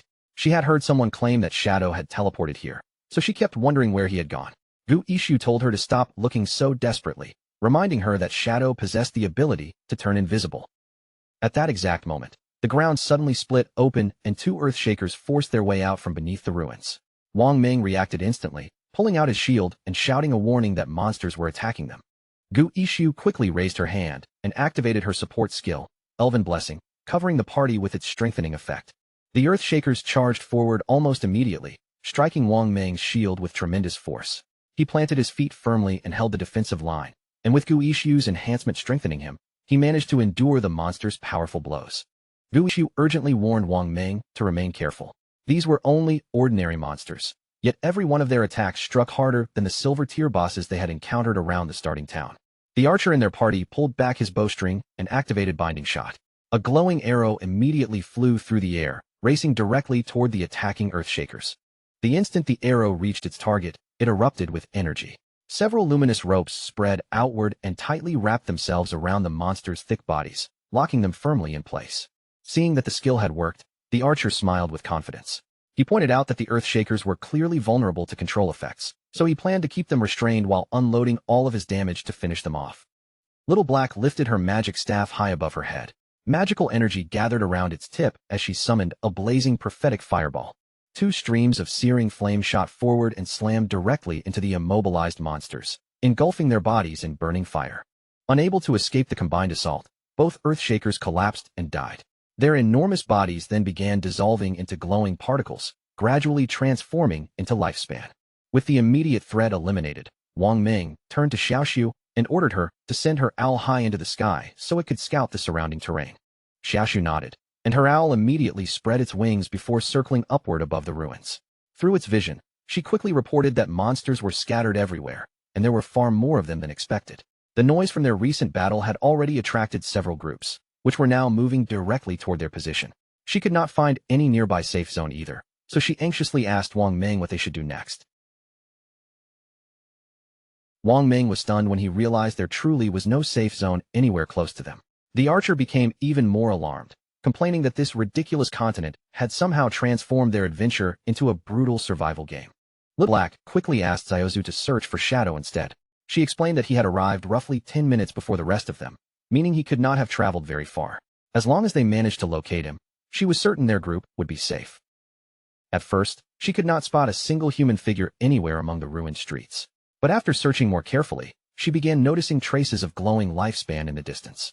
Toward the northwest, she discovered an enormous cluster of bright lights scattered across the ground. Those lights were clearly rewards left behind by defeated monsters. She immediately concluded that Shadow must have passed through that area, and his inventory was probably already full, which explained why he had left so much loot untouched. Before the party could discuss it any further, More monsters burst out from beneath the ground and charged straight toward them. The group immediately broke into a run, shouting for everyone to hurry before they were surrounded. Little Black reasoned that the path ahead should be safer because Shadow had already cleared the monsters from that direction. As long as they continued following the glow of the abandoned rewards, those shining traces would eventually lead them straight to him. Wang Ming ordered everyone to remain alert, hold their formation, and make sure no one fell behind. Since the monsters were already closing in, the party would have to keep fighting while steadily retreating toward the northwest. Meanwhile, not far from their position, another group of Earthshakers tore through the broken ground and prepared to launch their own attack. But before those monsters could charge, a figure moved through them at astonishing speed. Several sharp flashes crossed their bodies, and in an instant, the Earthshakers were sliced apart into numerous pieces. The person responsible was Shadow. Qin Feng knew that even without the active effect of graceful release, the total damage from Shadow Slash could still reach somewhere between 20 and 30,000. Against ordinary monsters like these, that amount of damage guaranteed an instant kill, turning this entire region into a perfect farming paradise for him. After continuing through the ruined city for several more minutes, Qin Feng finally reached the location of the hidden refuge. He stopped and carefully examined the collapsed structures around him. Qin Feng knew that beneath these seemingly ordinary ruins rested an enormous underground palace, one that had taken players an extremely long time to discover in his previous life. That underground palace contained more than 1,000 individual resting rooms, along with dozens of enormous halls. It was the largest refuge anywhere in Zhanghai City, and in Qin Feng's previous life, it had served as the main base of his Godslayer guild. Before anyone successfully claimed it, however, the refuge had been no different from a deadly dungeon. Countless traps and monsters filled its interior, and a powerful guardian boss protected its deepest area. The rule was simple: the larger the refuge, the stronger the guardian defending it. As Qin Feng entered the refuge, memories from his previous life returned to him. After establishing the Godslayer Guild, he had assembled 3 complete squads, totaling 18 elite members. Every one of them had reached level 15 and carried the best equipment they could obtain. Yet even with that powerful lineup, they had barely managed to conquer this underground palace. Qin Feng stepped onto the worn stone staircase and began descending deeper beneath the ruined city, moving steadily toward the darkness below. A system window appeared and confirmed that Qin Feng had officially entered the refuge. The underground region was densely populated by monsters, and the entire area was known as the Land of Soul Purification. Rather than feeling intimidated, Qin Feng's eyes shone with complete confidence. He already believed that, even without a party beside him, he possessed enough strength to conquer this place alone. Another system window appeared before him, explaining that whoever defeated the guardian of this area would gain the right to claim ownership over the entire region. The monsters inside immediately locked their attention onto Qin Feng. The moment they identified him as an intruder, they surged forward together and lunged at him from the darkness. Qin Feng remained perfectly calm as he drew his dagger and prepared to fight. With a single glance, he recognized the enemy before him as a level 12 gold-tier monster, an elemental spirit. Just before the monsters could close the distance and launch their attack, Qin Feng activated Darkest Hour. Their vision was instantly swallowed by darkness, and before they could recover, he followed with Shadow Flash Slash. His figure streaked through the hall like a black flash, and in the blink of an eye, every monster around him had been brutally cut down. Qin Feng immediately pressed forward without slowing down. He moved rapidly from one target to the next, carving apart every monster that entered his path. One after another, their shattered bodies dissolved into glowing lifespan, leaving bright orbs scattered across the floor behind him. A surge of excitement rose in Qin Feng's heart. As long as an enemy was blinded, every attack he delivered would receive a powerful damage increase. Under that effect, he did not even need to rely on his strongest skills. His ordinary attacks alone were enough to kill these level 12 monsters in a single strike. Still, clearing the 15 monsters inside this hall was only the beginning. The soul cleansing grounds contained dozens of enormous halls just like this one, along with more than 1,000 smaller rooms waiting deeper inside. A faint smile slowly formed on Qin Feng's face as he considered the scale of what lay ahead. Conquering the entire place was clearly going to be a massive undertaking. He lowered his gaze and carefully examined the lifespan glowing across the ground, judging the amount he had already accumulated from the monsters. Considering the enormous number of creatures hidden throughout the refuge, Qin Feng quickly reached a satisfying conclusion. Once he eliminated every monster inside, the lifespan and evolution points he gained should be more than enough to evolve Greedy Hand another time. Qin Feng looked toward the floor ahead of him, and the relaxed light in his eyes gradually sharpened into a serious, focused gleam. He knew exactly what would happen next. Once every monster in each section had been completely wiped out, the guardian of the soul cleansing grounds would finally reveal itself. Not long afterward, Two other players who had previously been inside a bookstore were suddenly teleported into the divine abandoned continent. The man stared at the unfamiliar surroundings with open confusion, unable to decide whether any of this was actually real. He questioned whether they had truly entered the divine abandoned continent. The girl beside him also looked unsettled, but for a different reason. The ruined streets around them felt strangely familiar, as though she had seen this place countless times before. After studying the broken buildings and surrounding roads more closely, the two of them finally recognized the truth. These ruins were none other than Chaoyu. As the man stared at the distant city ruins in complete shock, a disturbing possibility suddenly entered his mind. Perhaps players from different regions had all been transported to ruined versions of the cities they originally came from. The girl found the idea equally strange, and she began wondering whether the locations of these ruined cities corresponded perfectly with their geographical positions in the real world. While the two of them were distracted by that realization, something quietly began approaching from behind. They immediately sensed the danger and turned around, only to find several Earthshakers staring directly at them with glowing eyes. Panic spread across their faces, and without wasting another second, they decided to flee. The Earthshakers immediately launched their attack, tearing through the ruined ground as they charged forward. The two players ran as fast as they could, desperately trying to escape the area before the monsters caught them. Meanwhile, back in the Zhanghai ruins, glowing lifespan covered the broken streets and rubble. Not far from that field of light, Wang Ming and the rest of his team were hiding beneath a collapsed section of debris. Wang Ming cautiously raised his head above the rubble and scanned the surrounding streets. After confirming that no monsters were currently nearby, he suggested that everyone use this brief moment of safety to rest and recover their strength. And you could not stop a blush from appearing on her face as she thought about Shadow's overwhelming strength. She had originally believed their own team was already powerful, yet in the end, all they could do was hide beneath the protection created by that terrifying boss. Wang Ming immediately coughed and warned her to choose her words more carefully. And you looked genuinely confused and asked whether what she had said was not an accurate description of their current situation. Little Black carefully poked her head out from beneath the rubble as well. She remarked that they were extremely fortunate Shadow had already cleared the monsters from this area. Otherwise, with so many creatures roaming around, every member of their party might already have been killed.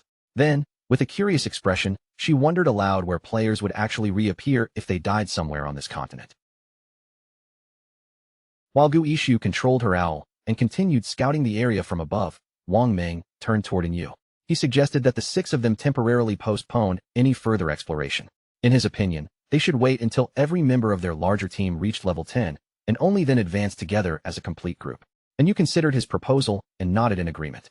Through the eyes of Gu Ishu's owl, the group could see monsters throughout the area dropping one after another like flies. However, she could not understand why Shadow's trail had suddenly stopped at this exact location, almost as though he had vanished into thin air. She also noticed that a huge amount of loot remained scattered across the ground, including several pieces of gold-tier equipment. The sight made her extremely tempted to fly down and collect it all immediately. Wang Ming's expression became serious as he looked at the abandoned rewards. Rather than taking anything without permission, he decided to contact Shadow first and ask whether he still intended to keep those items. At that same moment, deeper inside the refuge, Qin Feng sliced another monster into several pieces.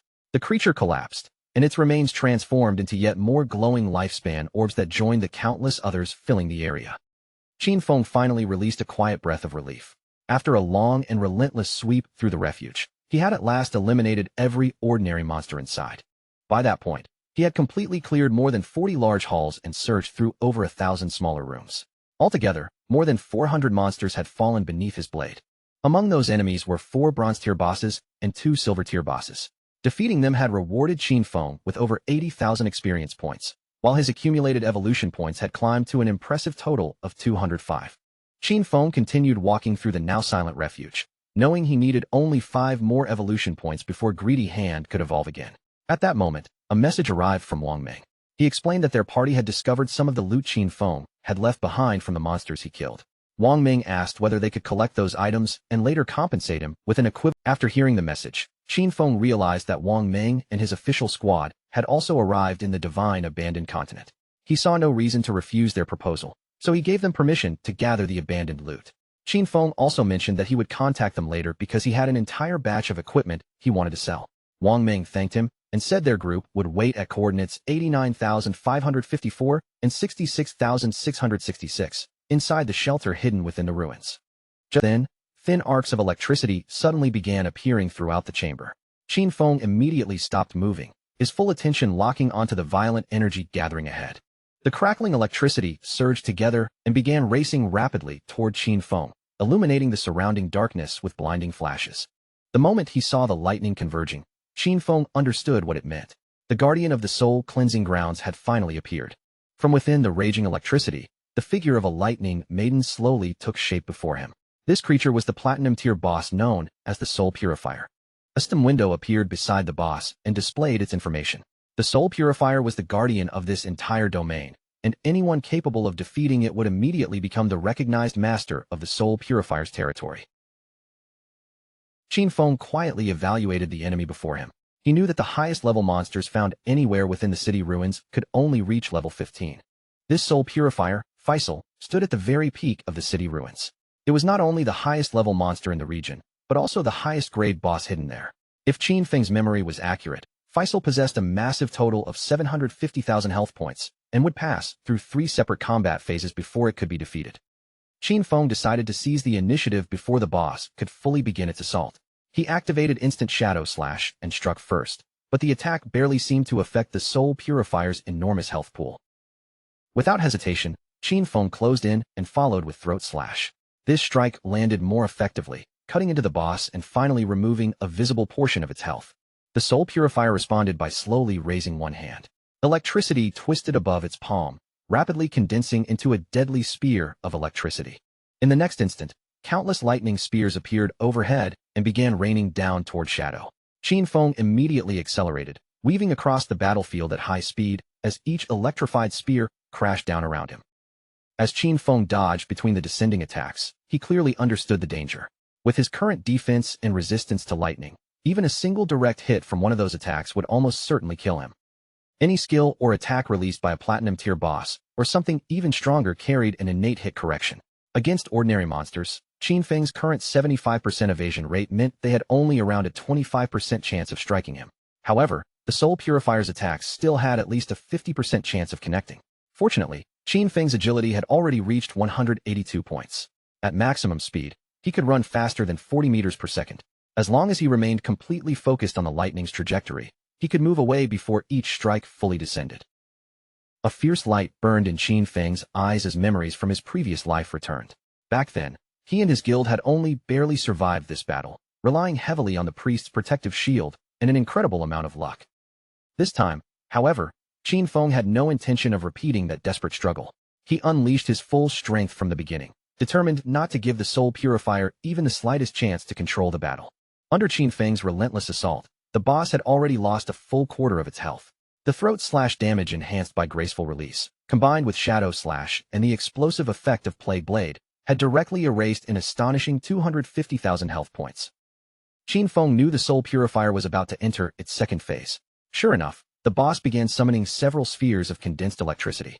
During this stage, it would become completely invincible while continuously producing lightning orbs and bolts across the battlefield.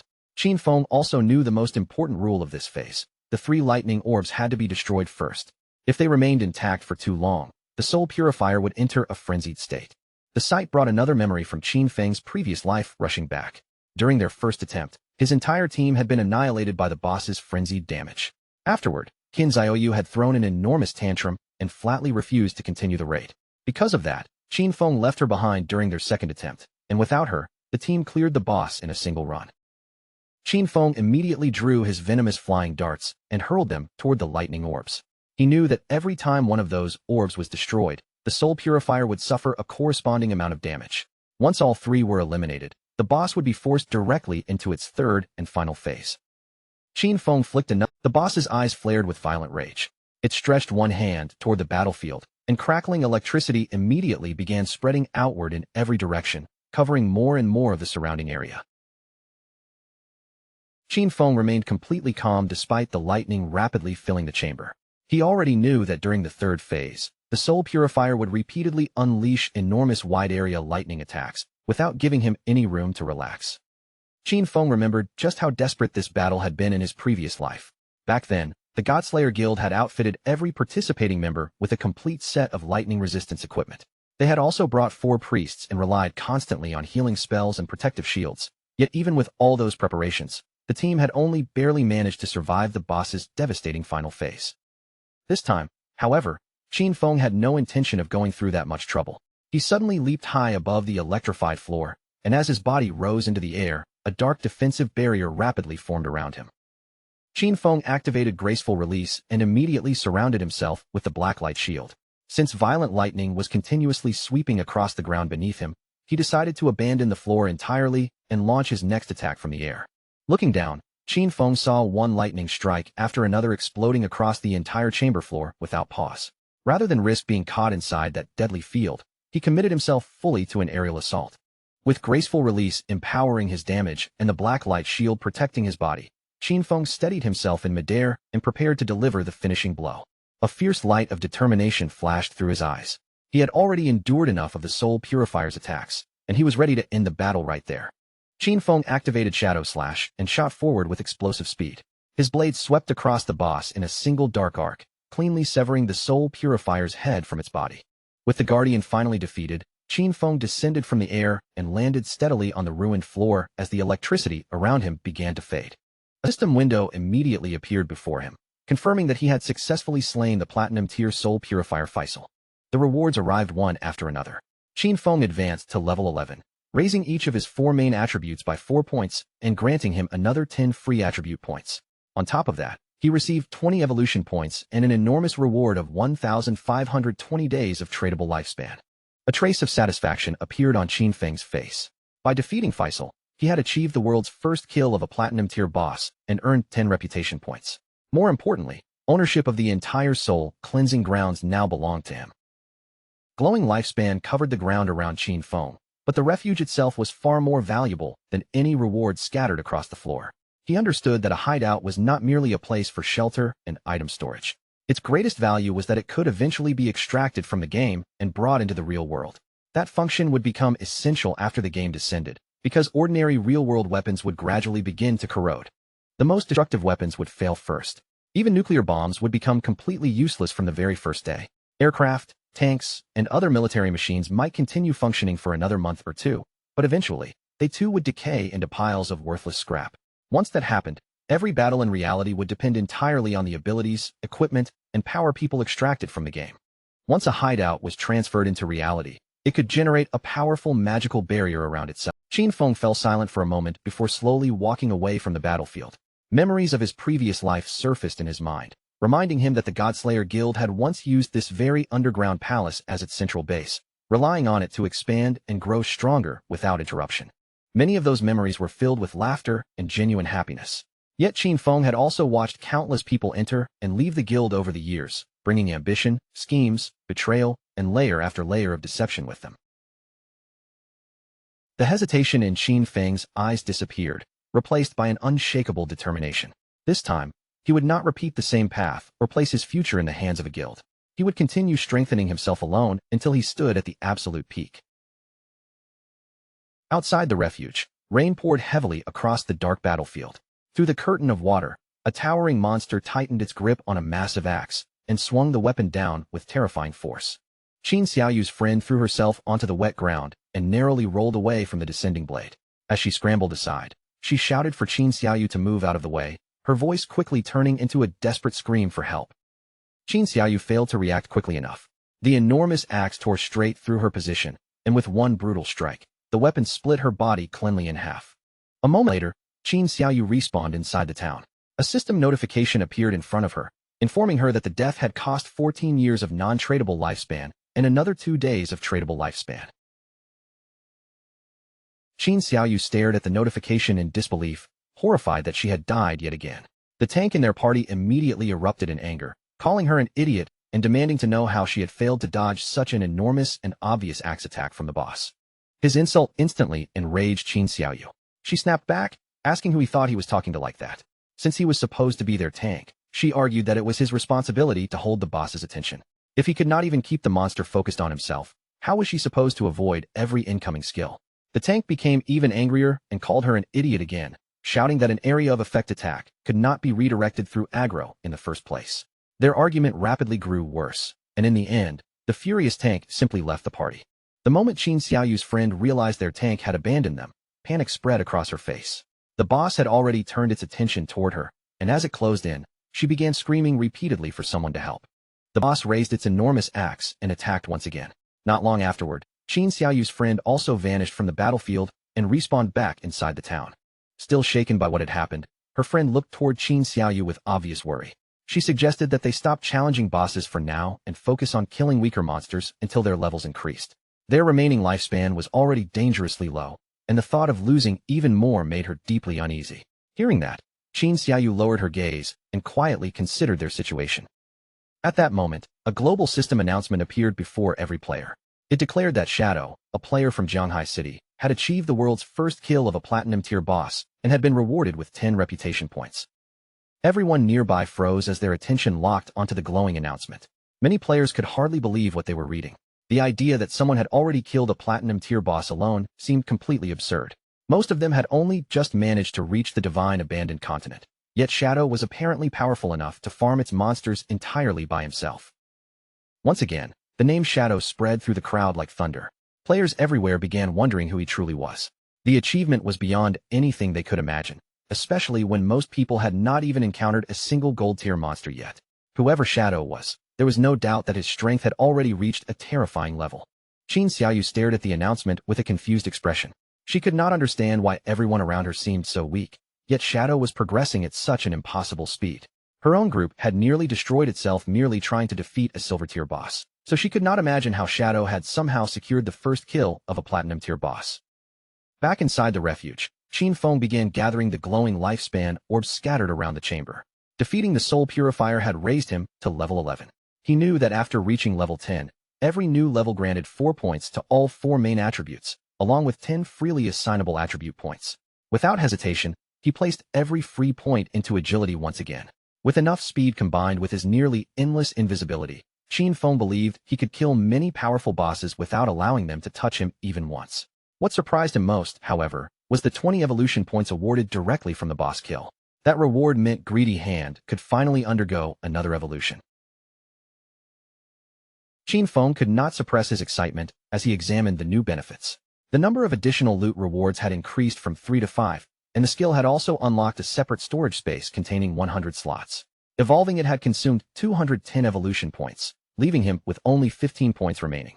Under the power of that enormous investment, Greedy Hand successfully advanced from the epic tier to the legendary tier.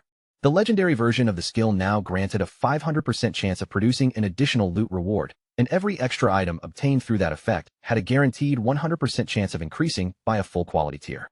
The evolution also unlocked a new passive ability called Greedy Space, providing 100 dedicated storage slots for items.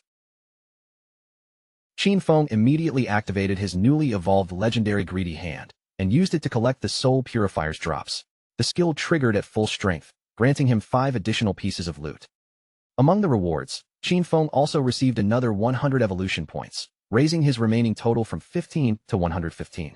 As he examined the system window, he discovered that the boss had dropped 2 pieces of assassin equipment and an assassin skill book. Unfortunately, his current level was still too low to equip or learn them, so he decided to place all 3 items inside the refuge warehouse for safekeeping. Qin Feng then summoned one of his devout believers. Once the figure appeared, he ordered it to search through the entire underground palace, collect every remaining piece of loot, and gather everything into a single organized pile. The devout believer immediately began carrying out the command. Watching it work, Qin Feng felt increasingly satisfied.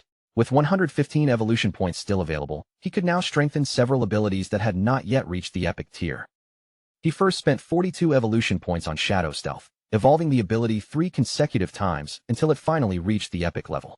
After reaching epic tier, Shadow Stealth's maximum duration increased from 36 seconds to a full 60 seconds. The attack used to break invisibility now dealt between 300 and 500 damage, while the cooldown fell from 22 seconds to only 15. Qin Feng then spent another 34 evolution points to evolve Backstab Enhancement twice, also raising it to epic tier and increasing its bonus backstab damage from 50% to 75%. Next, he invested 6 evolution points into Darkest Hour, advancing it through Platinum, Emerald, and Diamond before finally reaching Epic. The improved ability now released an explosive wave of dark light that blinded every enemy within an expanded 50-meter radius. Its base duration rose to 16 seconds, although opponents with a higher spirit attribute would remain blinded for a shorter period. For his final major upgrade, Qin Feng spent 33 evolution points and evolved Bloom Curse 3 times in succession, pushing the ability all the way to the legendary tier. The legendary Bloom Curse could now be activated on the corpse of a player within 60 seconds of their death. It also gained several terrifying new effects.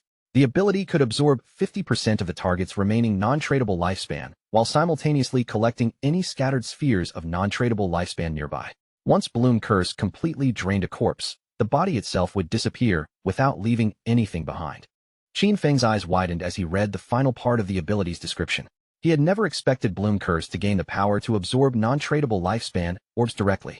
He immediately remembered the danger hidden inside many high-level regions and the frenzy zones created by certain special bosses. In those places, a player's lifespan could drain hundreds or even thousands of times faster than normal. Worse still, that consumption always targeted non-tradable lifespan first. Just then, Snowy contacted Qin Feng and congratulated him on achieving the first kill of a platinum-tier boss. After the brief congratulations, she revealed another piece of good news. The Eastern Sage had just logged out of the game. Snowy explained that she had heard the Eastern Sage's clan was gathering at the Jiangnan Hotel.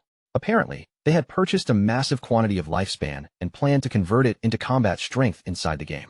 While the devout believer continued stacking the collected loot nearby, Qin Feng praised Snowy for obtaining such valuable information. She quickly replied that there was no reason to thank her because gathering intelligence was exactly what she was supposed to do. Then her tone turned serious as she warned that Qin Feng had to defeat the Eastern Sage no matter what.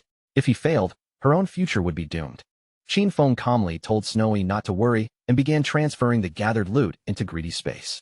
To his surprise, every item fit easily, and even after storing everything, half of the 100-slot space remained empty. The new storage ability was even more useful than he had expected.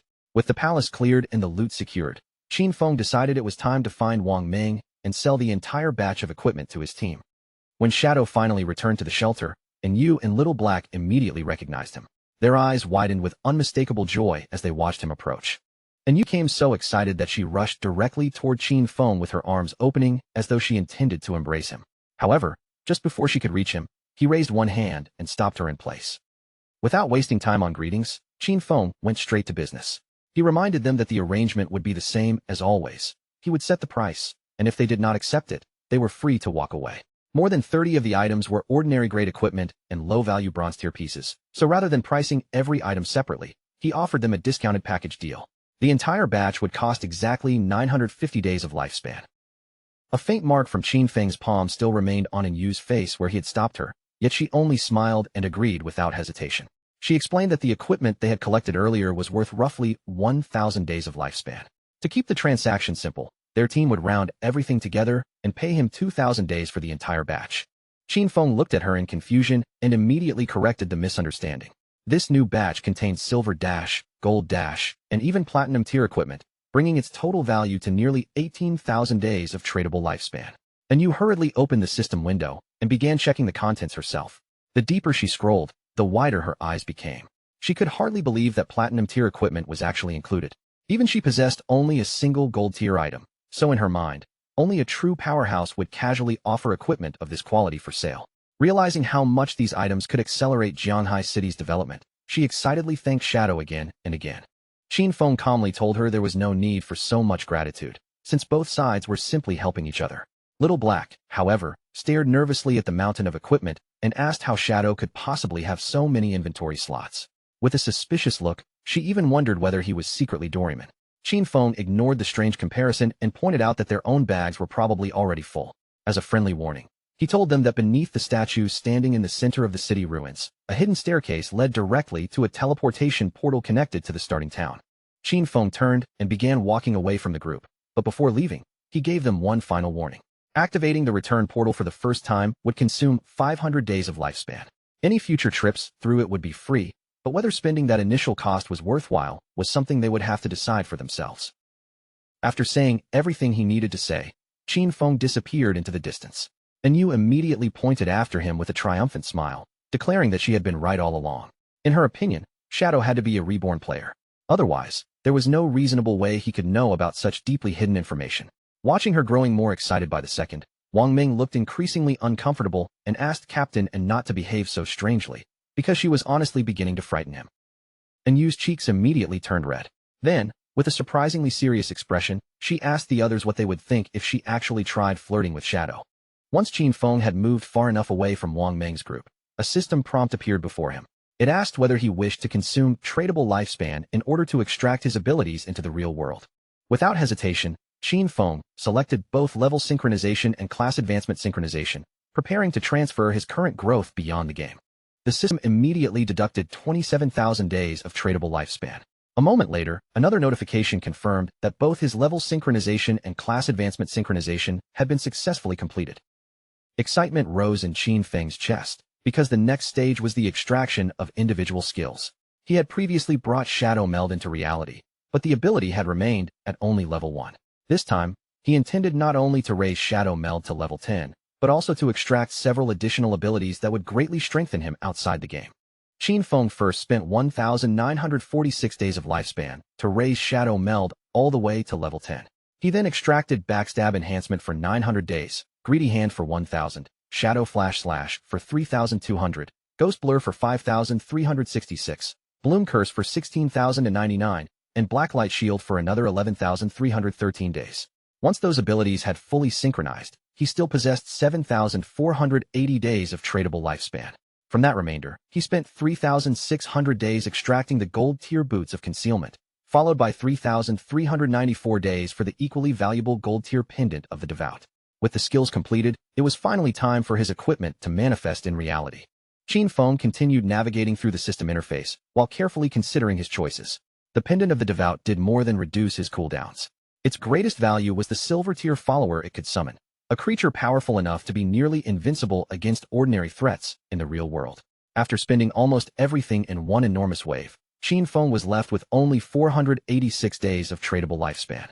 Even so, his real-world combat strength had now risen to almost the same level as his power inside the game. His figure gradually faded until not even a trace of him remained. Qin Feng understood that he urgently needed to obtain more lifespan. By the next time he logged out, he wanted to possess enough resources to complete a full synchronization without leaving anything behind.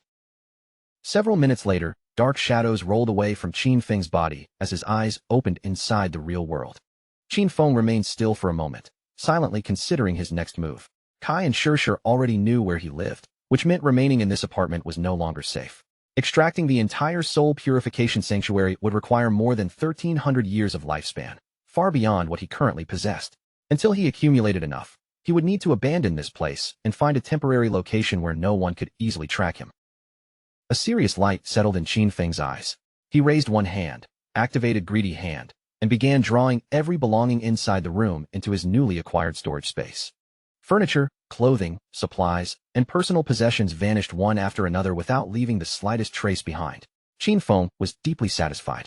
Greedy Hand's storage ability was even more practical than he had expected, and everything he owned fit inside it perfectly. With the room completely emptied, Qin Feng sprang upward and landed lightly on the edge of the open window. He pulled out his phone and checked the latest information. Dongfeng Xian was currently staying at the Jiangnan Hotel, located roughly 15 kilometers away from Qin Feng's neighborhood.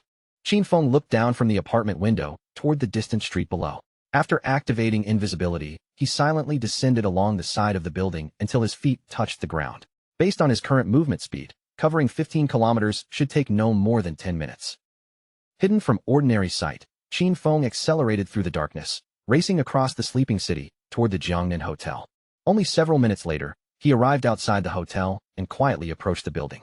Inside one of the private dining rooms, several men sat around a table enjoying an elaborate meal. One of them spoke confidently about the changing world, pointing out that abilities and lifespan obtained from the game could now influence reality itself. In his eyes, this was an unprecedented opportunity for the Dongfeng family. He praised Dongfeng Xian for acting early, and as Dongfeng Xian responded with a polite smile, modestly claiming that everything he had done was simply part of his responsibility to the family. His grandfather looked especially pleased with his progress. With a broad smile, the old man explained that the family had recently purchased an enormous supply of tradable lifespan, all of which would be used to acquire equipment and valuable skill books. Their immediate goal was to push the family's core members to level 10 as quickly as possible. Once they secured an early advantage inside the game, they could use that strength to expand the Dongfeng family's influence throughout the real world as well. By developing both sides at once, the old man believed their clan would inevitably rise into a dominant power. Perhaps even their dream of establishing a dynasty and preserving the family for 1,000 years would no longer be impossible. Dongfeng Xian quietly watched his grandfather speaking from across the table. Though his face remained calm, a malicious light slowly surfaced deep within his eyes. Inside his heart, Dongfeng Xian sneered at the old man. That wretched relic already had one foot in the grave, yet he still refused to surrender the position of clan leader and continued fantasizing about immortality. Dongfeng Xian had his own plan. He would capture Shadow, force him to reveal every secret he possessed, and then turn him into a tool for earning lifespan. Once Dongfeng Xian climbed to the top of the rankings and gained enough power, he would make certain that every person standing above him died. The grandfather eventually turned his attention back to Dongfeng Xian and asked how their operation against Shadow was progressing. Dongfeng Xian smiled and assured his grandfather that there was no reason to worry. He had already recruited a woman he considered trustworthy and ordered her to uncover Shadow's true identity. According to him, they should receive useful information very soon. The old man nodded, but firmly reminded him that Shadow had to be captured alive. If they forced such a powerful player to serve the Dongfeng family, the benefits he could bring to the clan would be immeasurable. Outside the dining room, Qin Feng had already silently eliminated the guards stationed near the hotel entrance. Completely unaware of the danger closing in, the Dongfeng family members lifted their glasses together and proposed a toast to their clan's resurgence. Their voices rose in unison as they proudly shouted, "Long live the Dongfeng family." Qin Feng's expression became increasingly serious when he noticed that these aristocratic families were already carrying firearms. Ghost Blur and Black Light Shield could greatly protect him, but neither ability guaranteed perfect evasion. More importantly, he had not extracted any defensive armor into the real world. If even one bullet struck his heart or pierced his head, death would be immediate and unavoidable. Since charging inside personally would create unnecessary risk, Qin Feng chose the safer option. He extended one hand toward the pendant of the devout and activated its summoning ability. A devout believer appeared before him, armed with razor-sharp claws for close combat and eerie green flames capable of striking enemies from a distance. Qin Feng gave the creature a simple and merciless command: enter the hotel and leave no one alive. As a silver-tier boss, the devout believer possessed tremendous resistance to physical damage. Even against sustained gunfire, it could continue fighting for a considerable amount of time. While the people inside remained distracted by their celebration, the devout believer reached the private dining room and slowly pushed open the door. The creature threw back its head and released a deafening roar. Every person around the table froze in terror, unable to understand how a monster from the game had suddenly appeared inside the real world. Its eyes lit up with a savage glow, and without giving anyone time to recover, the devout believer charged directly toward the gathering. Xioner immediately rose from his chair, his expression turning grim as he pointed toward the creature. The armed guards reacted to his command and aimed their guns at the monster. Unable to believe that a game creature had truly materialized before them, he urgently ordered the guards to open fire. A burst of bullets slammed directly into the devout believer's head. Yet despite the repeated impacts, the creature barely slowed down, and the gunfire caused almost no meaningful damage. The devout believer swept one powerful arm across the room. Its claws tore through one of the guards, killing him before he could fire another shot. It immediately lunged toward the second guard and drove its sharpened claw straight through the man's chest, dropping him beside the table. As the summoned monster slaughtered the guests one after another, cold sweat poured down Dongfeng Xian's face. The confidence he had displayed only moments earlier vanished, replaced by raw and uncontrollable fear. The devout believer turned toward Dongfeng Xian's grandfather and attacked him next. The old man recoiled in panic, desperately shouting for his guards and family members to save him. Dongfeng Xian did not even consider helping his grandfather. Without wasting a single second, he turned away from the chaos and sprinted toward the nearest exit. He never looked back as he fled. Only one thought remained in his mind. He had to escape the hotel as quickly as possible. As long as he survived long enough to enter the game again, he believed nothing in the real world could reach him. Terror filled Dongfeng Xian's eyes as he pushed himself to run faster. He desperately believed that once he reached level 10, extracted his own abilities into reality, and returned with real power, no person or monster would ever be able to threaten him again. But the moment Dongfeng Xian reached the entrance, he saw Qin Feng standing silently in his path.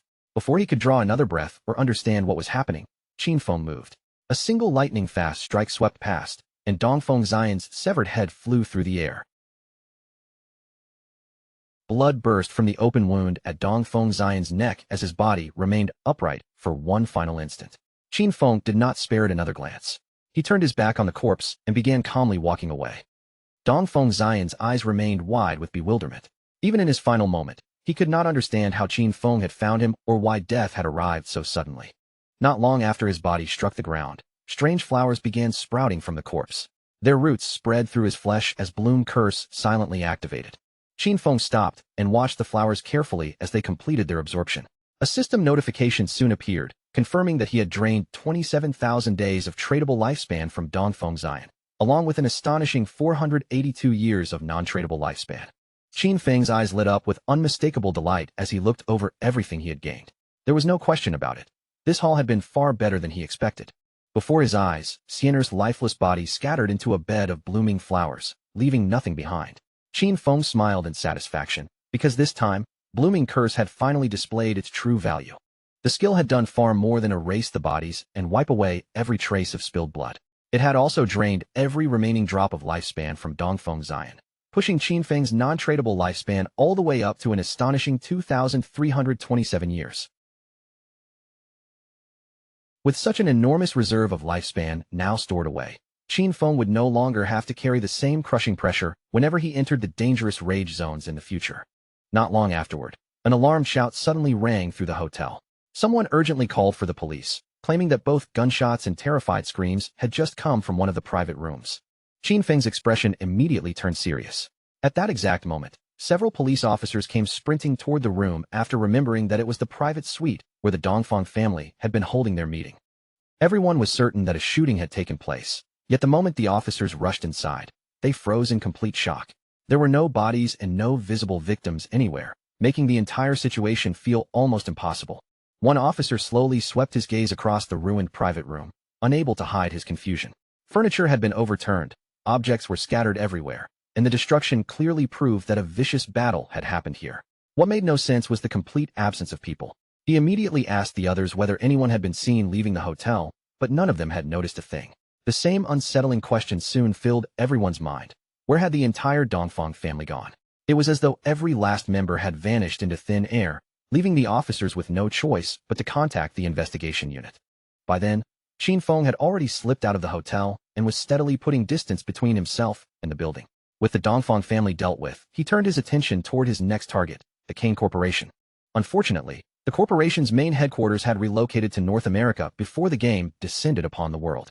For now, only the CEO's daughter, Qian Shishir, remained trapped inside the Demon City region, and Qin Feng needed to eliminate her before she managed to leave the country. The journey from Jianghai City to Demon City covered nearly 300 kilometers, placing his next destination far beyond the immediate surrounding area. Even with Qin Feng's incredible speed, covering that distance on foot would still take roughly 2 or 3 hours. To him, wasting that much valuable time simply was not acceptable. Rather than rush into such an inefficient journey, Qin Feng prepared to sleep. He knew he needed to come up with a faster and more practical way to make the trip.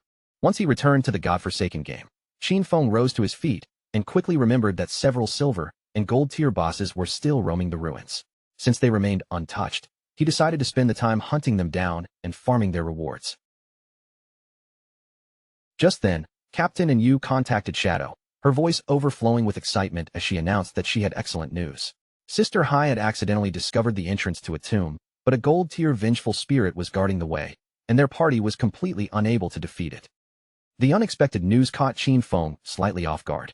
Curious about how something so rare had been uncovered, he immediately asked Yu exactly how Sister Hai had managed to locate the tomb's entrance. Captain Yu explained that while their group was returning to the starting city, they had taken a small detour to avoid several minor monsters. After walking for a while, they suddenly realized that one member of the party had disappeared. They searched the surrounding ruins for quite some time before finally discovering that Sister Hai had fallen into a hidden pit. Worse still, the hole led into a special tomb region where the team communication channel could not function. When the rest of the party climbed down after her, they came face to face with a level 12 gold tier boss that immediately began chasing them. Fortunately, everyone ran fast enough to escape alive, and Yu added that they had already returned safely to Shell Town, and if Qin Feng wanted to investigate the tomb himself, she could send him its precise coordinates. Qin Feng could only marvel at Sister Hai's unbelievable luck. Somehow, she had discovered an entire tomb simply by taking one careless step while crossing the city ruins. Tombs were just like faith temples and curse ruins, extremely rare random events that appeared in the wild, so stumbling across one by accident was an almost ridiculous coincidence. He immediately asked Yu to send over the location. A moment later, the coordinates arrived, revealing that the tomb lay near the ruins surrounding Shell Town. Qin Feng thanked her and promised that if he found any valuable items he could not personally use, he would gladly sell them to her group. A faint smile appeared on Qin Feng's face as he considered the exchange. And Yu truly was clever, securing potential benefits for her team before he had even entered the tomb. Following the coordinates, Qin Feng eventually stopped in front of an enormous old well. He stared down at the wide opening with a puzzled expression, wondering whether this could really be the entrance. The well was so large and obvious that accidentally falling into it, while simply walking, seemed almost unbelievable.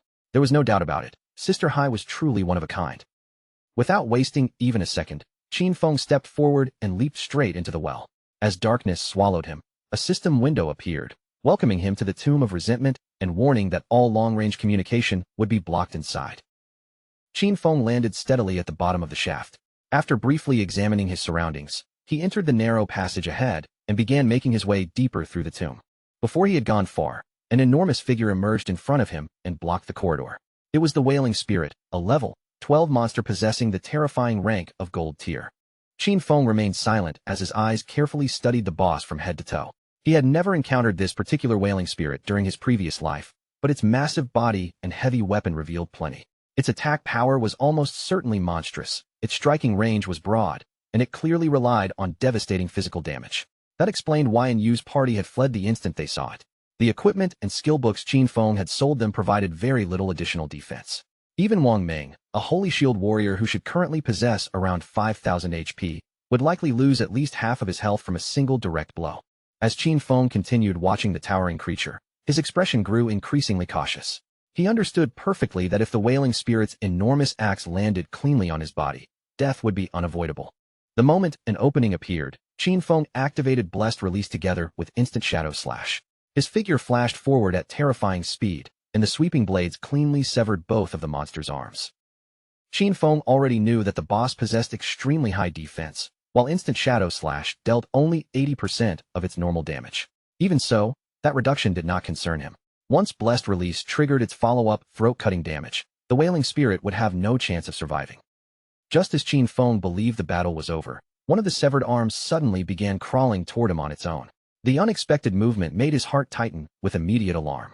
Only moments later, the detached limb violently exploded. Qin Feng reacted at the last possible instant, throwing himself away from the blast zone before the force could engulf him. Landing at a safe distance, he stared back in surprise. It had been a corpse explosion.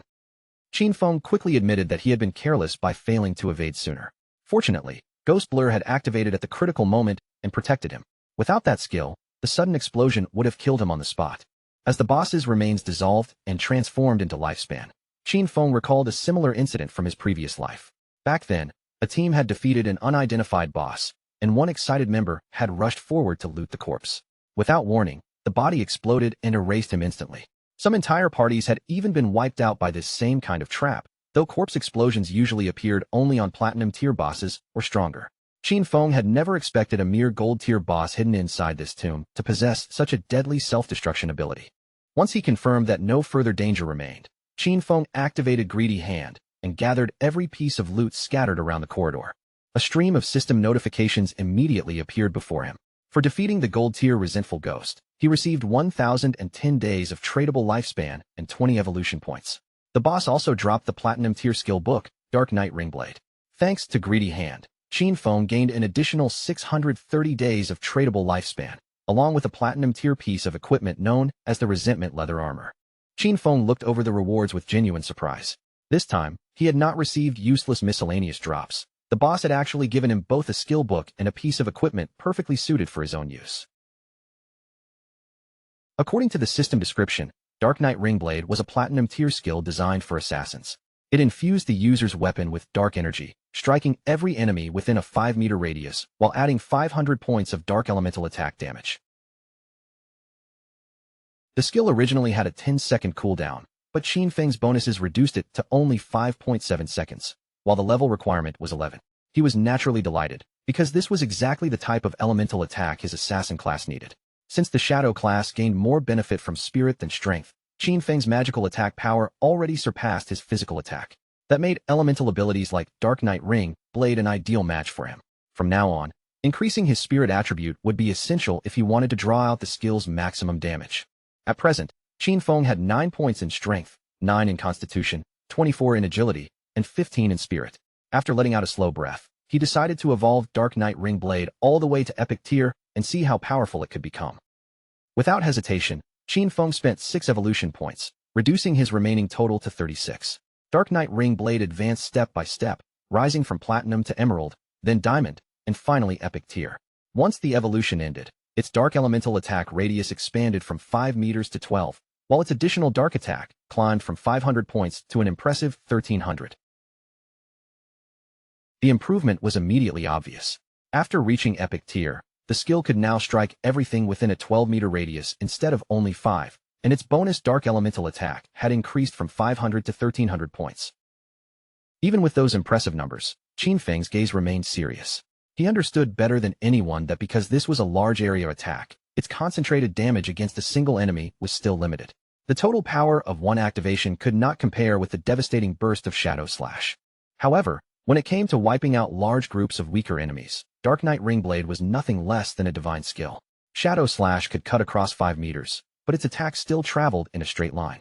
Dark Knight Ringblade, on the other hand, struck an entire surrounding area, making it vastly more effective whenever Qin Feng found himself encircled.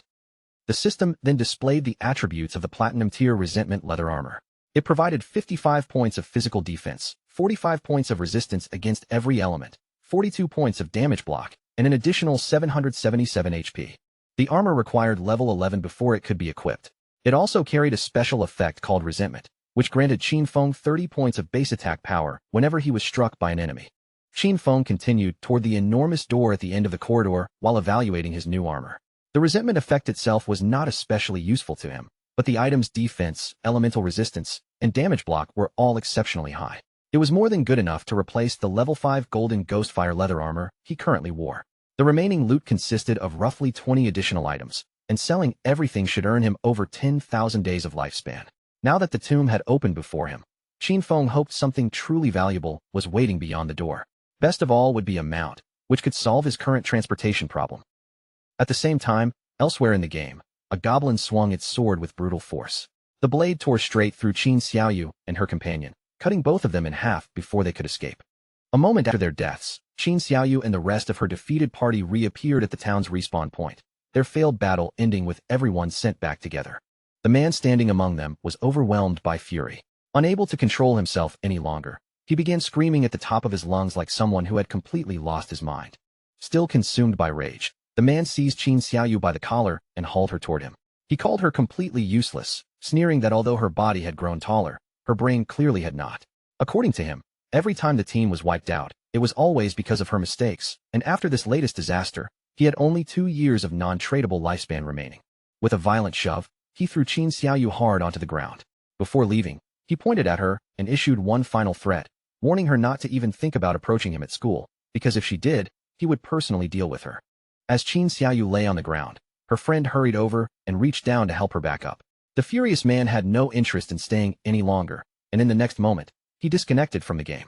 Her friend gently suggested that Qin Xiaoyu return with her to the small town where her parents lived.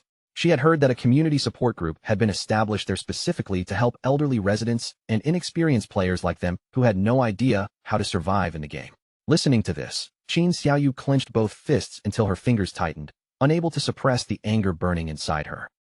In the end, Qin Xiaoyu rejected the offer and disconnected from the game. Before leaving, she coldly told Yen that she could go to the town alone, because Qin Xiaoyu had no intention of following her. Qin Xiaoyu opened her eyes on her bed, still trembling with fury over everything that had happened. She immediately grabbed her phone and contacted Henin, directly asking whether he would help her gain another level. Henin responded with a smile and did not immediately refuse her request. However, he attached a disgusting condition to his help. For every level he raised her, Qin Xiaoyu would have to spend one night accompanying him. After all, he had always wondered how the school's famous goddess behaved once she was in bed. The shameless proposal made Qin Xiaoyu explode with anger. She called Henin an ugly monster and mocked him for actually believing he was qualified to take advantage of her, before furiously ordering him to get out of her sight. Yet only a moment later, a calculating smile slowly appeared across Qin Xiaoyu's face. Changing her approach, she told Henin that she had secretly liked him all along. The only reason she had rejected his confession before was because her brother, Qin Feng, had been controlling her. Now that she had severed ties with Qin Feng, she claimed the two of them could finally be together openly without anyone standing in their way. Unfortunately for her, Henin did not fall for the trap. Henin immediately called her an idiot, and asked whether she was trying to make him die from laughing.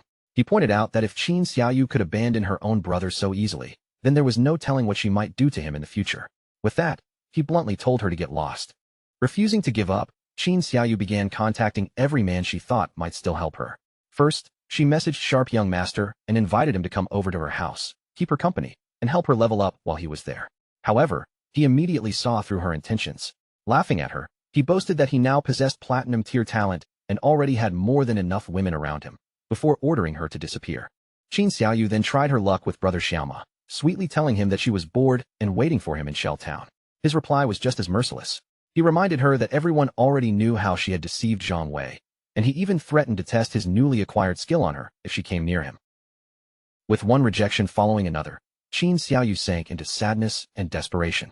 She bitterly cursed those men in her heart, convinced that not a single one of them could be trusted when she truly needed help. What frightened her most was that she had only 2.5 years of non-tradable lifespan left, and she had absolutely no idea how she was supposed to survive. Tears gradually filled Qin Xiaoyu's eyes as she sat there by herself. For the first time, the loneliness surrounding her felt painfully real, and there seemed to be no one left willing to stand at her side. Then Qin Feng's face suddenly appeared in her thoughts. No matter what had happened between them, she convinced herself that he would never truly ignore her. Qin Feng had to possess some way of resolving her lifespan crisis, so she decided that she needed to find him and confirm it personally. Night had already fallen by the time Qin Xiaoyu finally arrived outside Qin Feng's apartment several hours later. She stood before the familiar door, preparing herself for the meeting she believed was about to happen. For a brief moment, Qin Xiaoyu imagined stepping inside, speaking a few gentle words of apology, and receiving Qin Feng's forgiveness as though nothing had happened. But almost immediately, stubbornness rose inside her and shattered that thought. In her mind, she had done nothing wrong, so why should she be the one to apologize? As she raised her hand toward the door, she firmly told herself that she could not think that way. Instead, Qin Xiaoyu persuaded herself that lowering her head would only be a temporary performance. She would pretend to be obedient long enough for Qin Feng to help her level up. Since he had cared for her more than anyone else throughout their childhood, she was certain he would eventually give in and agree. A pleased smile gradually spread across Qin Xiaoyu's face as her plan took shape. Once Qin Feng raised her level and the threat of running out of lifespan disappeared, she would sever their relationship completely. Believing she had manipulated the situation perfectly, Qin Xiaoyu silently praised herself as a true genius. Feeling satisfied with her scheme, Qin Xiaoyu knocked confidently on the apartment door and called for Qin Feng to open it. When no one responded, she knocked again and again, loudly wondering whether he had already fallen asleep. She announced that she had returned, but as the silence continued, her voice gradually lost its confidence and became increasingly pleading as she begged him to open the door. Her patience finally snapped. Furious at being ignored, Qin Xiaoyu lifted her foot and kicked the door open with force. However, the anger on her face instantly turned to shock when she looked inside and realized that there was not a single person in the apartment. Qin Xiaoyu stared around the empty room, wondering where Qin Feng could possibly have gone. Then her surprise deepened into disbelief as she noticed that it was not only Qin Feng who was missing. The bed, the table, his clothes, and virtually everything else inside the apartment had completely disappeared. Growing increasingly uneasy, Qin Xiaoyu quickly pulled out her phone and dialed Qin Feng's number. She waited for him to answer, but no matter how long the call rang, there was no response from the other side. Standing alone in the abandoned apartment, Qin Xiaoyu had no idea where Qin Feng had gone. The brother she had assumed would always remain available to save her had vanished without leaving behind a single clue. At that very moment, deep within the tomb of resentment, Qin Feng was far too busy to notice her call. He was advancing through the darkness while mercilessly slaughtering every monster that appeared in his path. After fighting his way through the tomb for some time, Qin Feng finally noticed that the passages ahead had come to an end. He had reached the deepest section of the entire underground area. Qin Feng summoned a devout follower and calmly reviewed everything he had defeated along the way. More than 200 minor monsters had already fallen to him, along with several bronze and silver tier bosses, bringing him extremely close to level 12. Now, only one final coffin stood before him. Qin Feng knew that opening it would awaken the tomb's ultimate boss, and he silently hoped that the creature hidden inside would be at least platinum tier. Following Qin Feng's command, the devout follower stepped up to the massive coffin. It planted its hands against the heavy lid and slowly began pushing it open. Qin Feng kept his full attention fixed on the follower and the coffin ahead. Before long, however, an eerie and completely unexpected change began unfolding in front of his eyes. A cloud of sinister energy seeped out from within the coffin and rushed toward the devout follower. The dark force poured directly into its body through its open eyes and mouth. invading it before it had any chance to retreat. A system notification appeared almost immediately before Qin Feng. The cold message informed him that the devout follower he had just summoned had already been completely annihilated. Qin Feng instantly recognized what had emerged from the coffin, the gold-tier boss known as Death Miasma. He cursed his terrible luck for encountering such a disgusting creature. Death Miasma possessed no true physical form, which meant ordinary physical attacks could not harm it at all. The sight brought back a dangerous memory from Qin Feng's previous life.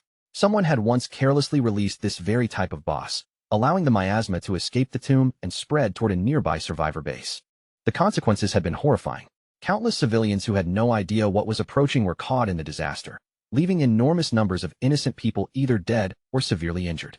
Once someone became possessed by Death Miasma, survival was almost impossible, unless a teammate could immediately remove the possession, or the victim belonged to one of the rare classes equipped with a special invincibility type skill. Being infected was practically the same as receiving a death sentence. Qin Feng's eyes sharpened as his expression turned completely serious. Without hesitation, he activated Dark Night Ring Blade, causing dark shadows to gather around him before spinning rapidly around his body. As the dark elemental power swept through the surrounding miasma, the creature's hidden form could no longer remain concealed. Qin Feng finally saw the boss's true body lurking inside the thick cloud of deathly energy. The instant the target became visible, Qin Feng lunged forward and drove his dagger directly into its true body. A system window appeared immediately afterward, announcing that he had successfully killed the gold-tier boss, Death Miasma. Qin Feng understood that despite its official gold-tier classification, Death Miasma's actual danger clearly surpassed that of many platinum-tier bosses. Unfortunately, its drop quality was still restricted to gold grade. He had only been able to defeat it so efficiently because Dark Night Ring Blade, the skill he had just learned, dealt magical rather than physical damage. As the boss's remains condensed into a lifespan orb, Qin Feng activated Greedy Hand and collected the rewards. Qin Feng released a slow sigh while waiting to see what the boss had dropped. Clearing the entire tomb had required considerable effort, so at the very least, he hoped the final reward would include something truly valuable from the gold tier. The moment the reward appeared, Qin Feng froze in disbelief. Among the items he had obtained was an exceptionally rare treasure known as a Mount Bell. Shock quickly turned into excitement when Qin Feng realized that the boss had genuinely dropped a mount. This proved that Lin Lu's famous koi-like luck was not merely an exaggerated rumor. It was completely real. According to the system, the Ghost Nightwolf Mount Bell could summon a level 11 Ghost Nightwolf. The creature could fight beside its owner as a battle companion and could also be ridden as a mount, though the user needed to be at least level 11. Qin Feng clearly remembered that the Ghost Nightwolf was among the fastest mounts obtainable during the early stages of the game. The summoned Ghost Nightwolf was a level 11, gold-grade creature with extremely impressive attributes. It possessed 148 strength, 155 constitution, 135 spirit, and a remarkable 191 agility. The mount would gain experience alongside its owner and continue growing stronger over time. However, if the Mount Bell was ever traded to someone else, the Ghost Nightwolf's level would immediately reset to its original state. Its abilities were just as impressive as its attributes. While Qin Feng was mounted, the Ghost Nightwolf increased his movement speed by 245%. Its Nightwalk ability allowed it to remain permanently under level 1 stealth during nighttime. Launching an attack would break the concealment, but that strike would deal an additional 120 damage upon revealing itself, after which the mount needed 60 seconds to enter stealth again. Its second ability, Pounce, allowed the wolf to leap at a single enemy 3 times in rapid succession, with every hit adding 267 physical damage and carrying a 12-second cooldown. Finally, Wolf Howl granted all allied units 35 additional attack, 35 physical defense, and 35 resistance to every element for 180 seconds, though the ability required 600 seconds before it could be used again. After examining the complete list of abilities, Qin Feng understood that the Ghost Nightwolf was far more than a simple means of transportation. It was also a powerful battle pet capable of fighting and strengthening nearby allies. The permanent nighttime stealth provided by Nightwalk made the reward even more valuable. For someone like Qin Feng, who relied on speed, surprise, and assassination, obtaining a mount with its own concealment ability was an enormous gain. Night still covered the ruined landscape when Qin Feng climbed onto the Ghost Nightwolf's back. The dark beast carried him swiftly out of the ruins, and together they began racing toward his next destination. Qin Feng's objective was already perfectly clear. He needed to reach level 15 and gather enough lifespan to extract the Ghost Nightwolf from the game, turning the mount into something he could use in the real world. Once he disconnected, Qin Feng intended to head directly toward Demon City. There, he would eliminate Kane and Qian Shishir before they could develop into a future danger. cutting the entire threat off at its roots. As the ghost night wolf sped through Jianhai City, Qin Feng passed near the enormous Jianhai Coliseum. He remembered that the structure covered a massive area above ground and also extended across 2 additional underground floors, creating an intricate labyrinth beneath the arena. The enormous Coliseum was crawling with monsters from top to bottom, making it exactly the kind of hunting ground Qin Feng needed. With so many enemies gathered in one place, he could raise his level far faster than by searching the scattered ruins one group at a time. With a series of light, effortless leaps, the ghost night wolf scaled the towering outer wall of Jianhai Coliseum. The upper structure was packed with powerful monsters, their figures crowding the stone surface as the dark beast climbed steadily toward them. The moment Qin Feng appeared above the wall, the nearby monsters stopped what they were doing. One after another, they turned their heads and fixed their hostile gazes directly on him. Without slowing down, the ghost night wolf crouched low, gathered strength in its legs, and launched itself forward in one powerful jump. Qin Feng remained firmly seated on the beast's back as the 2 of them sailed through the air. From high above the Colosseum wall, they began descending straight toward the dense crowd of monsters below. A sharp light flashed through Qin Feng's eyes as he watched the enemies rushing closer beneath him.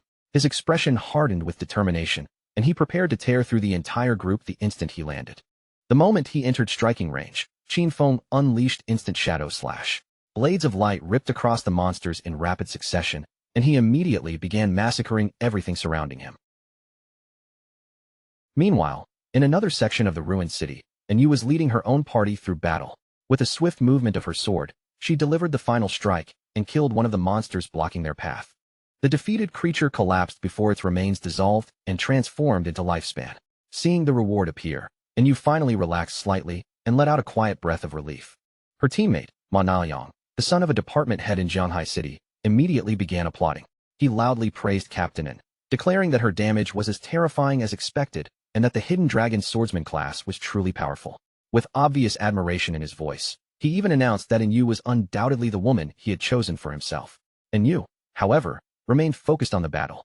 She pointed out that the gold-tier boss they had just defeated was only level 8, yet their entire party had still needed more than 10 minutes to bring it down. That made it even harder for her to understand how Shadow had managed to kill a platinum-tier boss completely alone. Ma Naoyang continued flattering her, but when Shadow was mentioned, his tone immediately became dismissive. He claimed Shadow was nothing more than a sneaky assassin who relied on stealth to slowly grind down stronger enemies. In his opinion, anyone who fought that way would never accomplish anything truly great.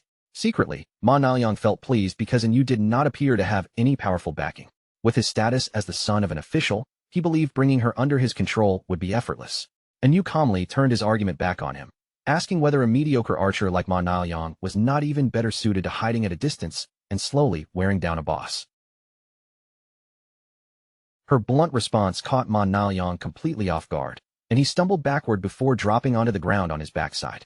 Trying to preserve his dignity, he insisted that he was an upright and honorable person who would never lower himself to such underhanded tactics. After regaining his footing, Ma Naoyang adopted a serious expression and lowered his voice. He revealed that he had heard terrible rumors about Shadow's character, including claims that Shadow was a ruthless killer in the real world. He also knew a hunter from the Metropolitan Police who had already obtained a level 3 anti-stealth skill. Ma Naoyang suggested that they set a trap, uncover Shadow's true identity outside the game, and then find a way to bring him under their control. According to Ma Naoyang, someone as dangerous as Shadow could only be considered trustworthy after being forced to work for their organization. Otherwise, incidents like what had happened with Song Fei and Zhang Lai would continue appearing one after another. Ma Naoyang complained that he was already tired of constantly cleaning up the trouble Shadow caused.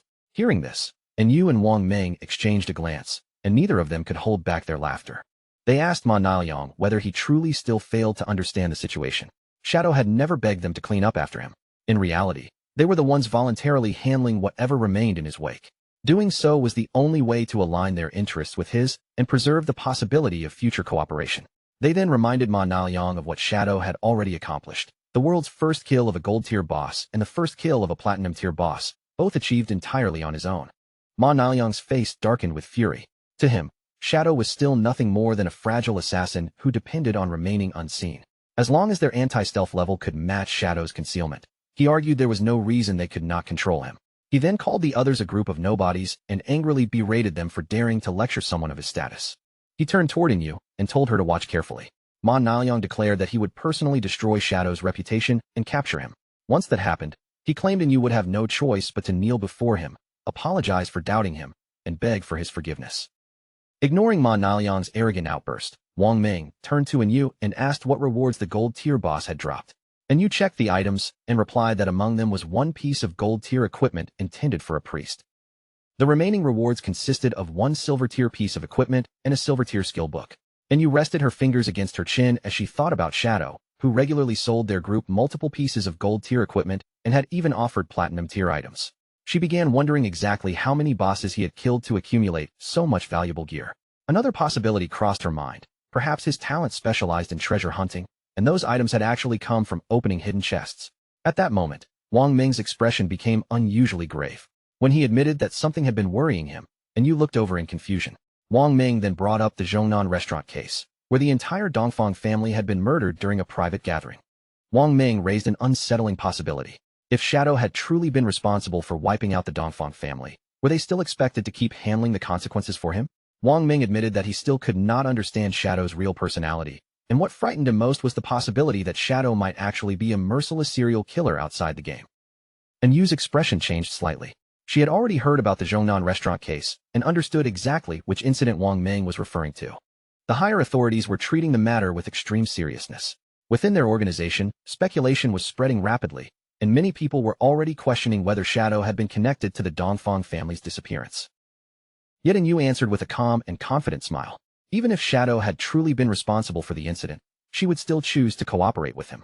She made it clear that if her superiors refused to handle the consequences of his actions, then she was willing to support him personally. Wang Ming stared at her in confusion and immediately asked why she would go that far. Yu simply replied that the real question was who would not want the opportunity to support someone like Shadow. Before Wang Ming could respond, one of their subordinates hurried over and reported that they had discovered a structure resembling an arena in the area ahead. Strangely, every monster inside had already been killed. The subordinate's face remained tense as he explained that corpses covered the entire area. He had no idea which party could possibly have possessed enough strength to clear every monster within such a large arena. Instead of becoming cautious, Yu's eyes brightened with immediate excitement, and she decided they should head straight toward the arena. Watching her suddenly cheerful reaction, Wang Ming only became even more confused. When the group finally arrived at Jianghai Coliseum, they stopped in astonishment. Huge quantities of uncollected lifespan were scattered across the ground, glowing among the remains left throughout the arena. The party was stunned by the incredible amount of loot spread before them. Judging from the battlefield, hundreds of smaller monsters must have been gathered here, leaving everyone wondering what kind of party could have cleared them all. Captain Yu, however, was already certain that Shadow had passed through the Colosseum. With that thought in mind, she suggested searching the surrounding area, believing they might still encounter him nearby. Ma Naoliang immediately questioned how Yu could possibly be so certain that Shadow was responsible. She answered that the reasoning was simple. Shadow occupied first place on the leaderboard, while their own party ranked directly behind him. Since even their group could not accomplish something on this scale, the person who had done it could only be Shadow. Ma Naoliang's face twisted with anger. He argued that he also possessed an invisibility ability and could have cleared the arena in the same manner, though it would simply have taken him longer. Yu paid little attention to his protest. With a faint smile, she contacted Shadow directly. Since he had apparently killed so many monsters, she assumed he must have collected plenty of equipment and skill books he could not use, so she offered to purchase those unwanted items from him. Just then, Ma Naoliang noticed something behind him. His eyes widened sharply, and the arrogance on his face disappeared in an instant. Qin Feng had silently arrived from the rear, seated on the back of the towering ghost night wolf. Neither Ma Naoliang nor the others had noticed his approach until he was already standing directly behind them. The sight of the enormous dark wolf frightened Ma Naoliang so badly that he lost his balance and fell onto his backside again. Yu reacted very differently. Her face lit up with excitement as she immediately asked Qin Feng where he had managed to obtain such an impressive mount. Qin Feng calmly explained that he had acquired the ghost night wolf because of the coordinates Little Black had given him. Without that location, he might never have discovered the tomb where the mount had dropped. Hearing Qin Feng credit her so openly, Little Black's cheeks immediately turned red. She lowered her gaze in embarrassment and quietly told him that there was no need to mention such a small favor. Qin Feng then turned his attention to Captain Yu and proposed another deal. He offered to sell her every item scattered across the ground as one complete package, with the same conditions they had used before. Yu nodded in understanding and repeated the familiar rule. If she was not satisfied after checking the goods, she did not have to buy them. By now, she already trusted that Shadow's prices were consistently fair. While Qin Feng and Yu discussed the transaction, Ma Naoliang stood nearby with his fists tightening. His eyes widened with barely restrained rage as he watched the two of them speak so naturally. In Ma Yang's mind, Shadow had humiliated him in front of the entire party. Rage burned through him as he silently swore that sooner or later, he would make both of them pay for treating him this way. After completing his business within Yu's group, Qin Feng remained mounted on the ghost Nightwolf and continued traveling through the ruined city, leaving the Colosseum behind him. According to the system leaderboard, Qin Feng had already reached level 13. Far below him at level 10 were Justice Enforcement and Wang Meng, while Black Goblin Big Liza had also climbed to level 10. Qin Feng now possessed 245 years of tradable lifespan and 255 evolution points. He was particularly satisfied because clearing the Colosseum ruins had rewarded him with a surprisingly useful gold-grade skill book. The skill was called Silent Concealment. It was a gold-grade ability that allowed the user to enter stealth while remaining completely still. As long as the user neither moved nor attacked, the invisibility could be maintained indefinitely. Striking from this concealed state granted an additional 300 points of detection penetrating damage. The skill had a cooldown of 120 seconds and required the user to reach level 13. Qin Feng quickly understood that silent concealment offered far more than a simple improvement to his stealth abilities. Its true value would appear after extraction into reality. By combining permanent concealment with the invincible state provided by the game, he could make his body disappear completely in the real world. Recognizing how powerful that possibility was, he immediately decided to evolve the skill to epic tier, consuming 11 evolution points in the process. Silent concealment advanced through several grades in rapid succession, rising from gold to platinum, then emerald, diamond, and finally epic. After the evolution, the additional detection penetrating damage from a stealth attack increased from 300 to 800 points. At the same time, the cooldown was cut in half, dropping from 120 seconds to only 60. Satisfied with the result, Qin Feng turned his attention toward evolving several of his other skills. First, Qin Feng spent 34 evolution points to raise Venomous Dart to epic tier. The skill progressed from emerald to diamond and finally epic, improving every important attribute. Its maximum casting distance expanded to 20 meters, while its direct impact damage rose to 400. It also inflicted the Venom status, which now dealt damage equal to 100% of Qin Feng's attack every second for 5 seconds. The poison gained no additional weakness bonus and could not stack with itself. Next, Qin Feng invested an enormous 200 evolution points into Blessed Release, pushing it from legendary all the way to mythic tier. Its bonus damage against weaknesses increased to 300%, and its weakness attack multiplier doubled, though the skill itself remained level 5.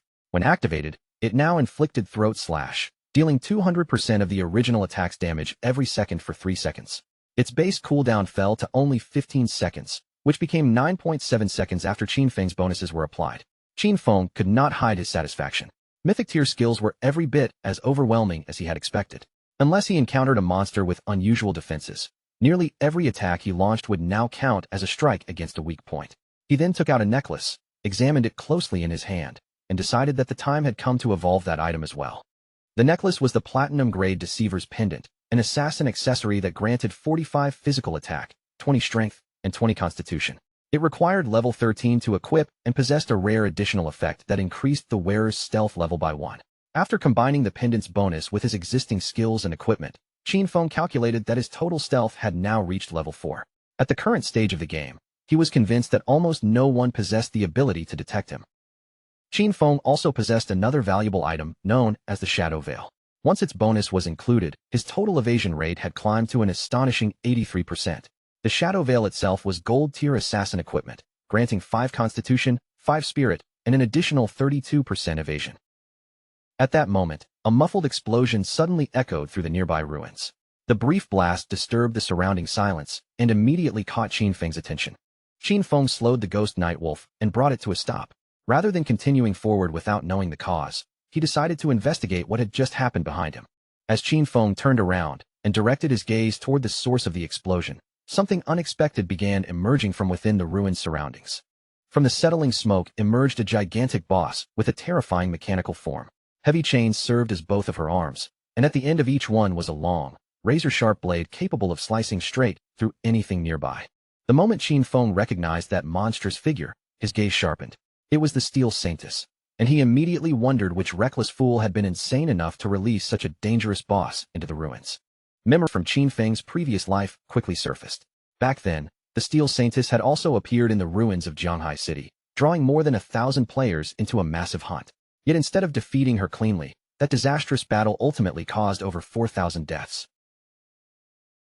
The Steel Saintess was actually the guardian of a refuge known as the Church Sanctuary, the second largest safe haven within the Zhonghai ruins.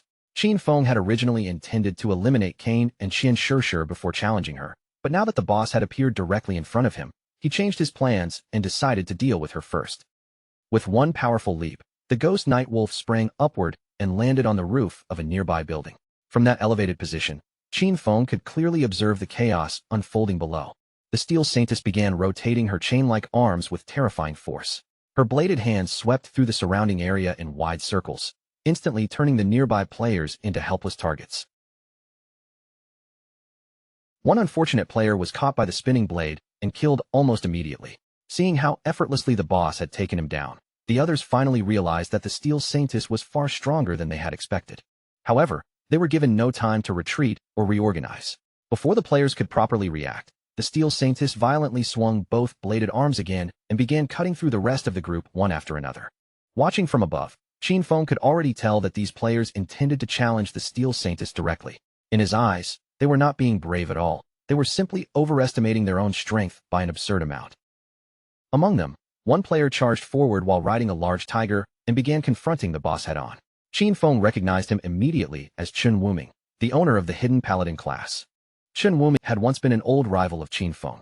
During their previous life, the two had fought each other repeatedly over a period of 9 years without ever producing a decisive winner. The man was both cunning and shameless, and whenever defeat drew near, he always escaped through some dirty trick. Qin Feng also remembered that the Steel Saintess had eventually been defeated by Chen Wuming's guild, the Ninth Sanctuary. That victory later gave rise to the famous saying, West/God, East Sanctuary, because the two powers separately controlled the western and eastern regions of Zhonghai City's ruins. When the Ninth Sanctuary first recruited members, every newcomer was forced to sign an extremely harsh contract. The agreement promised protection, but it also demanded a lifespan tax reaching as high as 50%. As a result, most ordinary members effectively became slaves, endlessly working to support the guild's stronger players. A delighted light flashed through Qin Feng's eyes as he watched Chen Wuming below. This unexpected encounter could not have been more perfect, and he silently promised himself that Chen Wuming would not be allowed to escape this time. Below, the Steel Saintess continued spinning her chain blades in enormous circles, keeping everyone's attention fixed on her. Taking advantage of the confusion, Qin Feng activated his invisibility and silently descended from the rooftop, landing close to the distracted boss. A cold and sinister gleam appeared in Qin Feng's eyes. Without wasting a single moment, he unleashed Dark Night Ring Blade, sending dark energy sweeping through the surrounding area and instantly killing the nearby players. Wrapped in a blood-red aura, Qin Feng spun rapidly among them as his attack tore through the group. Players fell one after another, and when Chen Wuming saw his guild members being wiped out so suddenly, his face filled with complete shock. The moment Chen Wuming realized that the attacker was Shadow, he demanded to know why Qin Feng was slaughtering his people. As far as he knew, there had never been any hatred or conflict between them. Before Chen Wuming could receive a sensible answer, Qin Feng appeared silently behind him with murderous intent burning in his gaze. In an icy voice, he replied that the reason was simple: he did not eat beef. Hearing that absurd answer, Chen Wuming's eyes widened with sudden fear. Qin Feng showed no interest in explaining further. With a cold, arrogant expression, he activated Instant Shadow Slash and killed Chen Wuming before the paladin could mount any meaningful resistance. Once Chen Wuming fell, Qin Feng calmly extended one hand toward the scattered corpses. A moment later, he activated Blooming Curse and allowed its power to spread across the battlefield. Not long afterward, the players Qin Feng had slaughtered reopened their eyes at the town's respawn point. One by one, they reappeared together after being forcibly sent back from the ruins. Chen Wuming was furious beyond words. He still could not understand what Shadow's refusal to eat beef had to do with any of them. Nearby, one of his subordinates began panicking after discovering that his lifespan had dropped all the way to 0. Chen Wuming immediately concluded that Shadow must have used some special ability on their corpses. He decided that the guild would gather its people and launch a counterattack, but before doing that, they first needed to find another location to level up and recover the lifespan they had lost. Among the defeated members who had respawned with Chen Wuming's party was Qin Xiaoyu, who had somehow joined the Ninth Sanctuary as well. Qin Xiaoyu could no longer hold back her tears. She cried while wondering why Shadow had deliberately targeted her, especially when the little lifespan she still possessed was already on the verge of running out completely. At the same time, a system notification appeared before Qin Feng. Blooming Curse had absorbed 4 days of tradable lifespan and 1 full year of non-tradable lifespan from Ziyaya. Realizing that Qin Xiaoyu had actually been part of Chun Wuming's group, Qin Feng could not help feeling pleased. His eyes brightened with satisfaction as he considered how little lifespan the skill had managed to extract from her. That tiny amount proved Qin Xiaoyu was already desperate enough to join the Knight's Sanctuary and accept the life of a disposable guild slave. As far as Qin Feng was concerned, this outcome was exactly what she deserved. Before Qin Feng could dwell on it any longer, the Steel Saintess suddenly launched an attack in his direction. The impact tore through the surrounding ruins and raised a thick cloud of dust and smoke around him. When the smoke finally dispersed, Qin Feng was still standing safely outside the damaged area. He had avoided the attack through ghost blur, and he remained calm because he knew the Steel Saintess was not particularly difficult during her first phase. The Steel Saintess paused for a brief moment, seemingly confused that her attack had failed to strike the enemy standing before her. The long chains forming both of her arms slowly pulled tight. Each metal link stretched under the growing force as she prepared another attack. A moment later, the chain arms began rotating again. The two blade-tipped limbs spun faster and faster, gathering enough momentum to tear apart everything within their reach. Even the Steel Saintess seemed unable to understand what had happened. Her target had vanished from the point of impact so completely that the boss could no longer determine where he had gone. Qin Feng watched her movements with a serious expression. During this phase, the Steel Saintess relied almost entirely on repeatedly swinging her chain blades, using either focused strikes or broad physical attacks that covered the surrounding area. Qin Feng suddenly appeared in the air above her and prepared a combination of Blessed Release and Plague Blade. Once his attack landed, Blessed Release would apply Throat Slash, triggering a violent burst of damage, while Plague Blade would create a second explosion of toxic damage 3 seconds after the initial strike. He descended with incredible speed and struck before the Steel Saintess could adjust her defenses. The combined attack exploded against her body, instantly inflicting several thousand points of damage. Immediately afterward, the Throat Slash effect activated. A deep wound opened across the Steel Saintess's throat, and another brutal wave of damage tore through her health. In only the blink of an eye, the boss's health bar plunged below the halfway mark. Qin Feng had forced her through the entire first phase with a single carefully timed combination. The Steel Saintess's eyes began glowing with violent rage. The aura surrounding her changed sharply as something far more dangerous awakened inside her body. Qin Feng remained completely calm despite the transformation. He knew that the true reason the Steel Saintess could guard such an important sanctuary was the terrifying power hidden within her second phase. Once her health fell below 50%, the demon sealed inside the Steel Saintess would awaken. From that point onward, every bit of damage she received would be reflected equally back toward the attacker. There was even an old legend claiming that a mysterious portal existed inside the demon's stomach. According to that rumor, anyone swallowed by the demon would be transported to an unknown location believed to lie at the bottom of a volcano. However, no one in Qin Feng's previous life had ever successfully confirmed it. He suspected that some foolish players had merely confused the Steel Saintess's mechanics with features from another game. A group of players had gathered at a distance to watch the battle unfold. As they whispered among themselves, they called Shadow utterly ruthless. The Knight's Sanctuary had summoned the Platinum Tier boss, yet Shadow had suddenly appeared, slaughtered the entire guild party, and taken over the fight. What stunned them even more was what happened afterward. With only one powerful combination, Shadow had erased half of the Steel Saintess's health and pushed the boss directly into her second phase. While those players continued discussing him, Qin Feng remained concealed through invisibility. Even so, his attention had already shifted toward their hiding place, and he carefully listened to everything they were saying.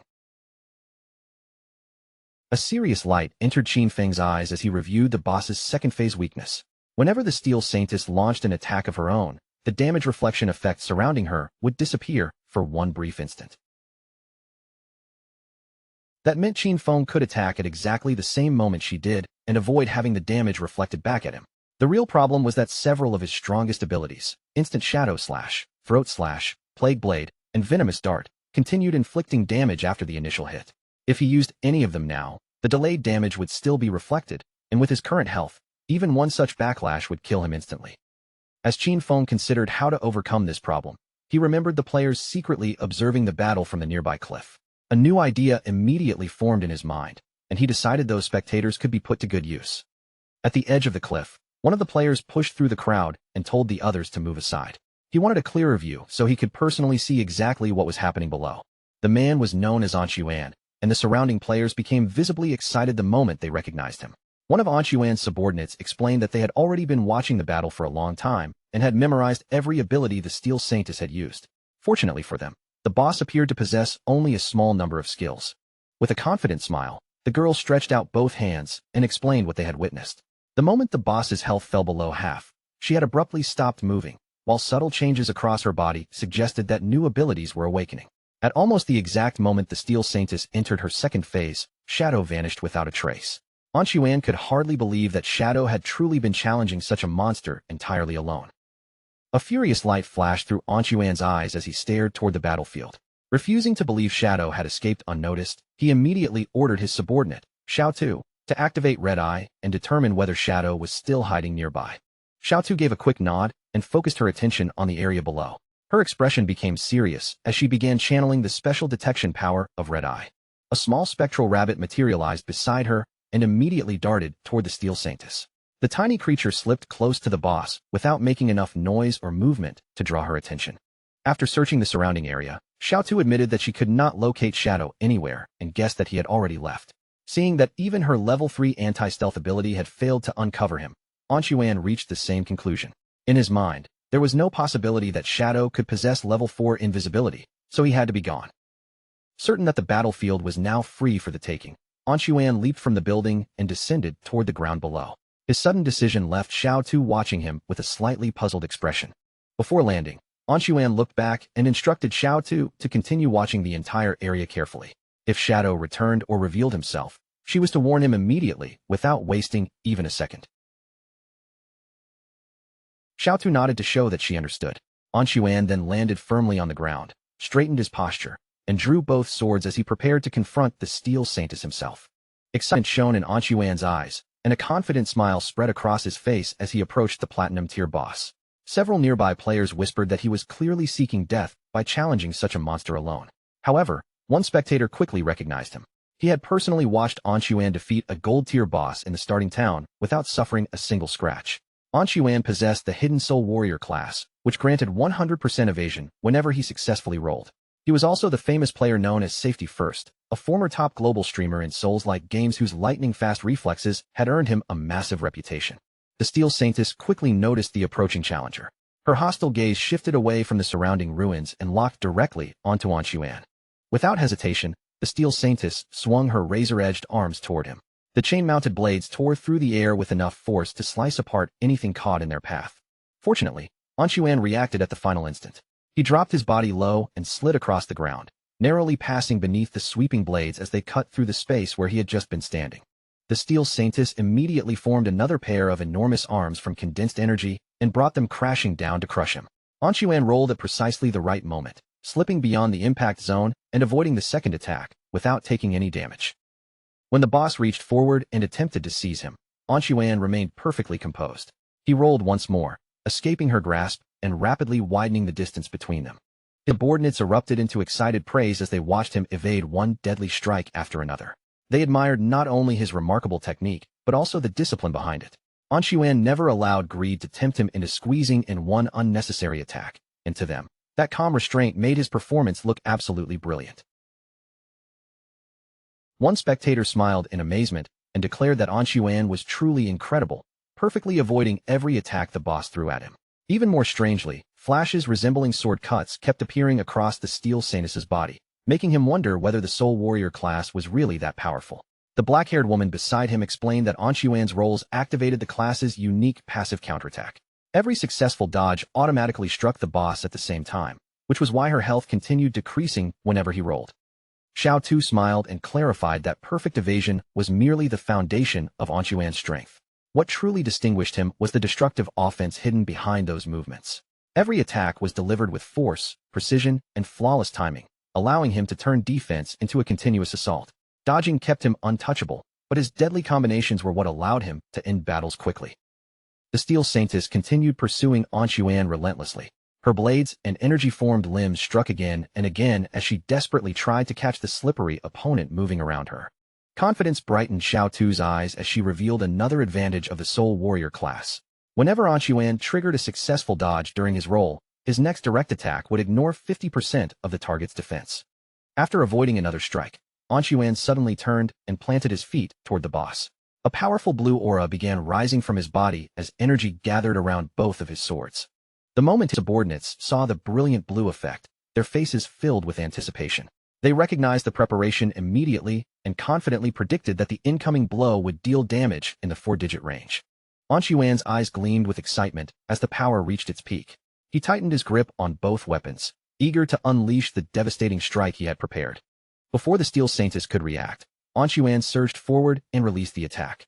His movement resembled a graceful sword dance, with one fluid strike splitting into 3 overlapping shadows that flashed toward the boss like blazing shooting stars. Displaying complete mastery over his blades, An Xuan guided each strike through the openings in the Steel Saintess's defenses.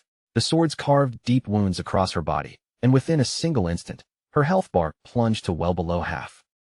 An Xuan's subordinates immediately burst into applause. Before any of them had fully realized what was happening, the Steel Saintess had already been reduced to only 1/3 of her total health. Believing victory was already assured, An Xuan casually turned his back on the boss. A proud, self-satisfied smile spread across his face as he accepted the admiration of everyone watching. But at that exact moment, a series of overwhelming slashes struck him from behind.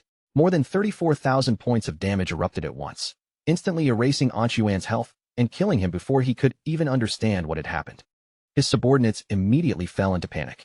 They could not understand how An Xuan had suddenly died when they were certain he had avoided every one of the boss's attacks. What confused them even more was that although his skills had clearly struck the Steel Saintess, her health had not decreased from that final blow, despite having fallen dramatically only moments earlier.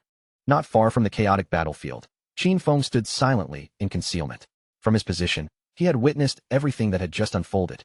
Qin Feng calmly looked toward the lifespan orbs left behind after An Xuan's death. A faint trace of amusement crossed his face as he silently thanked the fallen soul warrior for his contribution. An Xuan's constant desire to display his abilities had repeatedly provoked the Steel Saintess into attacking. Without realizing it, his flashy performance had created exactly the openings Qin Feng needed. Joy flickered through Qin Feng's eyes. While An Xuan had been dodging and showing off, Qin Feng had remained hidden and continuously struck during the brief moments when the boss's damage reflection disappeared. Together, those attacks had finally reduced her health to 1/3. The Soul Warrior's spectacular techniques had certainly caused respectable damage, but his arrogance ultimately led him straight to his own death. Because of the very mechanics that define the Soul Warrior class, An Xuan had never possessed a real chance of defeating the Steel Saintess. While rolling, he could not launch normal attacks, and whenever he stopped to strike, the boss reflected the damage back onto him. Against this particular enemy, his greatest strength had become a fatal curse. The Steel Saintess slowly began turning away from the battlefield. Qin Feng immediately fixed his gaze on her movement, watching closely as she shifted toward another direction. The instant Qin Feng understood what she intended to do, his expression tightened. This development was definitely not good. With her health reduced so severely, the Steel Saintess was attempting to retreat to the church sanctuary. If she successfully returned inside, her injuries would completely recover, and every bit of damage dealt so far would become meaningless. Qin Feng briefly turned his attention toward An Xuan's remaining subordinates. His gaze moved across their frightened faces before becoming increasingly serious. An Xuan's sudden death had clearly terrified the group, and Qin Feng doubted that any of them would dare attack the Steel Saintess again. But unless the boss launched an attack of her own, the reflection effect surrounding her would never temporarily disappear. With no one else willing to create an opening, Qin Feng knew it was time to fight seriously. Qin Feng leaped down and landed directly in front of the retreating Steel Saintess, blocking her path toward the sanctuary. No matter what happened next, he could not allow her to return and recover. The surrounding players stared in surprise when Shadow suddenly appeared. Compared with him, An Xuan now seemed like nothing more than a clown seeking attention. Shadow was the true monster on this battlefield, and the spectators finally realized that most of the wounds appearing on the Steel Saintess earlier had actually been his work. Xiao Tu was especially shocked. Her level 3 anti-stealth ability had failed to detect him at all, which could only mean that Shadow's concealment had already reached level 4 or even higher. One of the players suddenly noticed the lifespan orbs An Xuan had left behind. Greed immediately filled his eyes, and his mouth nearly watered at the sight of the fallen soul warrior's unclaimed loot. Quietly, he began looking for an opportunity to retrieve it. Determination flashed through Qin Feng's eyes as he activated Blacklight Shield. A radiant golden barrier instantly formed around his body, dividing itself into 10 separate layers, with each layer capable of blocking one individual instance of damage. The Steel Saintess immediately focused on Qin Feng. Her chain-like arms shifted once more, transforming back into the deadly blade forms she had used earlier. She launched her attack without hesitation. The moment the blades began moving, Qin Feng recognized the brief opening he had been patiently waiting for. Qin Feng instantly activated Instant Shadow Slash. His figure blurred forward as 9 rapid strikes flashed across the Steel Saintess in quick succession. After completing the attack, Qin Feng stared closely at the boss while checking his defenses. Only 7 layers of Blacklight Shield remained. Of the 9 strikes released by Instant Shadow Slash, the final 3 had landed just after the Steel Saintess finished attacking, when her damage reflection had already returned. If the shield had not absorbed those 3 reflected hits, Qin Feng would have died immediately. The Steel Saintess suddenly began gathering energy inside her abdomen. A moment later, she leaped upward, and a violent stream of purple flames erupted outward from her body. Qin Feng rapidly retreated from the spreading fire. By the time he escaped the attack's range, every remaining layer of Blacklight Shield had already been destroyed. The Steel Saintess stared at him with an evil glow burning in her eyes.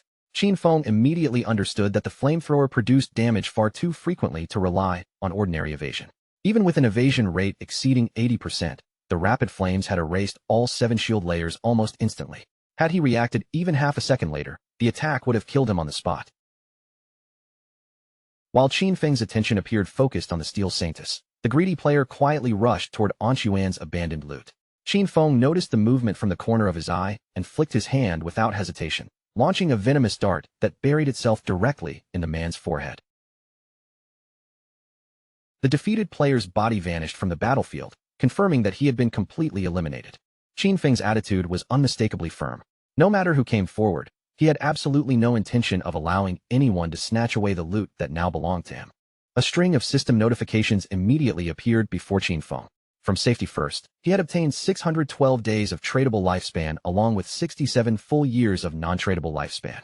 At the same time, Blossom Curse had drained 355 days of tradable lifespan and another 20 years of non-tradable lifespan from clean hands and feet. Those numbers made Qin Feng pause in surprise. Safety First possessed an unusually enormous reserve of lifespan, which most likely meant that the man had never suffered a single death. Finding that rather interesting, Qin Feng chose not to use Blossom Curse on him for the time being. The Steel Maiden suddenly threw back her head and released a deafening roar, but Qin Feng remained perfectly composed, showing no trace of panic before the raging boss. Qin Feng understood that this battle could not be rushed. He would have to depend on the protection of his Blacklight Shield while repeatedly striking with ordinary shadow slashes, slowly grinding down the Steel Maiden's remaining health. The Steel Maiden swung at him with terrifying force, but Qin Feng slipped beyond the reach of the attack just in time. Her enormous hand slammed into the ground instead, sending a heavy impact through the area. This method of fighting was certainly slow and inefficient, but it allowed Qin Feng to wear her down without taking unnecessary risks. As Qin Feng continued trading blows with the boss, Xiaotu stood at a distance and watched every movement with growing astonishment. Shadow's ferocity was far beyond anything she had imagined, leaving her wondering what kind of terrifying skills he possessed. Until now, she had never truly understood how he had secured so many first kills. But after witnessing his strength with her own eyes, every lingering doubt disappeared, and she became completely convinced that his power was genuine. A sharp light of determination flashed through Qin Feng's eyes. Realizing that the Steel Maiden had finally been weakened enough, he steadied himself and prepared to deliver the decisive finishing blow. Qin Feng burst forward with astonishing speed, his blade flashing again and again across the Steel Maiden's body. In only a few swift movements, he carved the massive boss into pieces as effortlessly as though he were cutting through something completely defenseless. The moment the Steel Maiden collapsed, the system confirmed Qin Feng's victory. He had successfully slain the boss and received 48,000 experience points, 120 evolution points, and a valuable church sanctuary key as his rewards. The surrounding players stared at the battlefield in stunned silence. None of them could believe that Shadow had genuinely defeated such a powerful boss entirely on his own. Yet after seeing the result firsthand, they finally understood exactly why he occupied the #1 position on the leaderboard. Without wasting a moment, Qin Feng activated Greedy Hand and gathered the scattered rewards. Among the loot was an emerald-tier piece of leather armor designed specifically for assassins, the Black Flame's gift-piercing leather armor. The armor's attributes were extraordinary. It provided 95 points of physical defense, 120 points of resistance against every element, 77 points of damage reduction, and an additional 77 points of constitution. Its special effect, Black Flame's gift, applied 1 stack of Black Flame whenever the wearer attacked or received an attack, accumulating up to 5 stacks. Each stack reduced the affected target's defense and elemental resistance by 7%, though a note explained that the weakening effect would be reduced against bosses of Emerald tier or above. Qin Feng was extremely pleased. This single Emerald tier item offered stronger defensive power than the complete armor sets used by most other players. Better still, Black Flame's gift could continuously weaken an enemy's defenses and elemental resistances, making the armor far more practical and valuable than the equipment previously dropped by the Soul Purifier. Qin Feng also received an Emerald tier skill called Assassin's Instinct. Once learned, it allowed him to partially detect the faint outlines of invisible units and granted 2 additional levels of anti-invisibility. After examining its effects, Qin Feng immediately decided that the skill was worth evolving. The complete enhancement process consumed 33 evolution points, reducing Qin Feng's remaining total to 97. Assassin's Instinct advanced step by step through the Emerald, Diamond, and Epic tiers before finally reaching Legendary tier. As it evolved, the anti-invisibility bonus steadily rose from 2 levels to 5.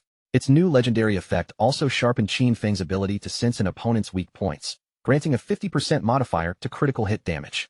In other words, he now possessed a legendary anti-invisibility skill with level 5 detection and a massive critical damage enhancement. Combined with the passive effect of Graceful Deliverance, his total critical hit damage bonus climbed to an incredible 350%. At this point, Qin Feng could accurately strike an enemy's weak points even with his eyes completely closed. With 97 evolution points still available, Qin Feng turned his attention to Ghostly Blur and chose to evolve it to Legendary tier first. The upgrade consumed 80 points, leaving him with only 17. Ghostly Blur successfully advanced from Epic to Legendary, raising its passive evasion rate from 75% to 85%. Even more importantly, whenever the evasion effect activated, Qin Feng would now become completely immune to the incoming damage. Just then, Captain Anyu arrived with the rest of her group. She greeted Qin Feng with an unexpectedly friendly attitude before immediately asking whether the boss had dropped anything valuable. Her unusual behavior left Qin Feng slightly puzzled, and he could not help wondering what had suddenly gotten into her. Captain Anyu smiled and admitted that she had not checked the leaderboard earlier. She had never expected Qin Feng to climb all the way to level 13 in a single night, and in her eyes, such progress was simply insane. Wang Ming quickly added that their entire group had been grinding without rest through the night, yet they had not even completed half of level 11. Compared with them, Qin Feng's leveling speed seemed almost impossible. Before Wang Ming could continue, Captain Anyu struck him sharply on the head and warned him to stop spouting nonsense. With complete confidence, she declared that everyone already knew men naturally leveled faster. Qin Feng remained somewhat bewildered by her attitude, but he soon turned the conversation back to business. He explained that he had obtained several useful items and had already valued the entire collection at 45,000 days of lifespan as one complete package. Captain Anyu accepted the price and transferred the required lifespan to him, after which the system promptly confirmed that the transaction had been completed. Qin Feng's expression then became noticeably more serious. He revealed that he possessed another valuable item he might be willing to sell, but before showing it, he asked Captain Anyu whether she knew anything about hideouts. A knowing smile gradually appeared on Captain Anyu's face as she confirmed that they had already received information about hideouts. She explained that the ruins of Zhonghai City contained no true safe zones, forcing organized player groups to occupy hideouts and use them as permanent bases. Such locations could be used to stockpile supplies, and during critical moments, their magical defensive barriers could be activated to block external water invasions. Qin Feng immediately guessed that the information she had heard probably concerned the small hideout dropped by a golden tier boss.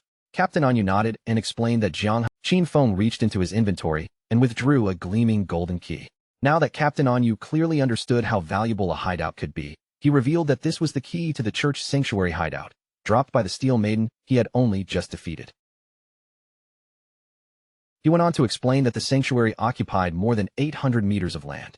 Rather than naming an immediate price, Qin Feng suggested that Captain Anyu return and discuss the matter with her superiors.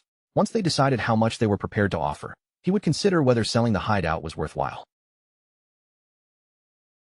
Captain Anyu and Wang Ming were both visibly stunned by the number.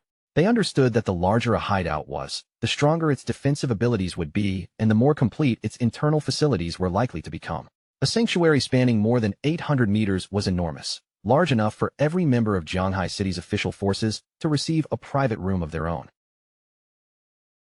Captain Anyu slowly extended her hand toward the golden key, curiosity filling her eyes. Unable to suppress her interest, she asked Qin Feng how much lifespan he intended to demand for a hideout of such an impressive size. Qin Feng refused to name a price immediately and told her to discuss the matter with the officials first so that he could hear their best offer. From his memories of his previous life, He knew this sanctuary could be sold for roughly 2,000 years of lifespan. If the government purchased it for that amount, then together with the lifespan he already possessed, Qin Feng would finally have enough to extract all his equipment, skills, and levels into the real world. A nervous look crossed Captain Anyu's face as she realized the significance of the deal. She quickly accepted Qin Feng's proposal and promised that she would report the existence of the sanctuary to her superiors immediately. Before Qin Feng could leave, Captain Anyu told him that there was one more matter requiring his assistance. They had just received alarming news from Dark Moon Town, where 7 gold-tier bosses had appeared together and already caused the deaths of many players. The officials were prepared to offer Shadow 10 full years of lifespan if he traveled there and eliminated all 7 bosses. Qin Feng considered the request for a moment before pointing out that 7 gold-tier bosses should not normally pose an overwhelming threat. Even if the creatures remained grouped together, the official forces ought to be capable of defeating them eventually. Since Captain Anyu had personally come to request his intervention, he immediately concluded that there had to be some unusual and especially troublesome complication. Clearly impressed by how quickly he recognized the hidden problem, Captain Anyu raised one hand and gave Qin Feng an approving thumbs up. Captain Anyu confirmed that his deduction was correct. Her team had managed to separate one of the 7 bosses from the others and successfully kill it, only for the creature to suddenly return to life. Even worse, the attributes of all 7 bosses surged dramatically at the same moment. Their strength rose so violently that the entire team was annihilated almost instantly. Qin Feng's eyes widened as soon as he heard that the dead boss had resurrected.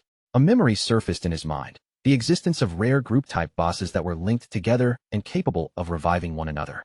That possibility led Qin Feng to an even more important suspicion. These 7 bosses might be puppets created by the Cursed Slate, one of the mysterious ancient god slates. If an ancient god slate had truly appeared in Dark Moon Town, then there was no chance he would allow such a priceless opportunity to escape him.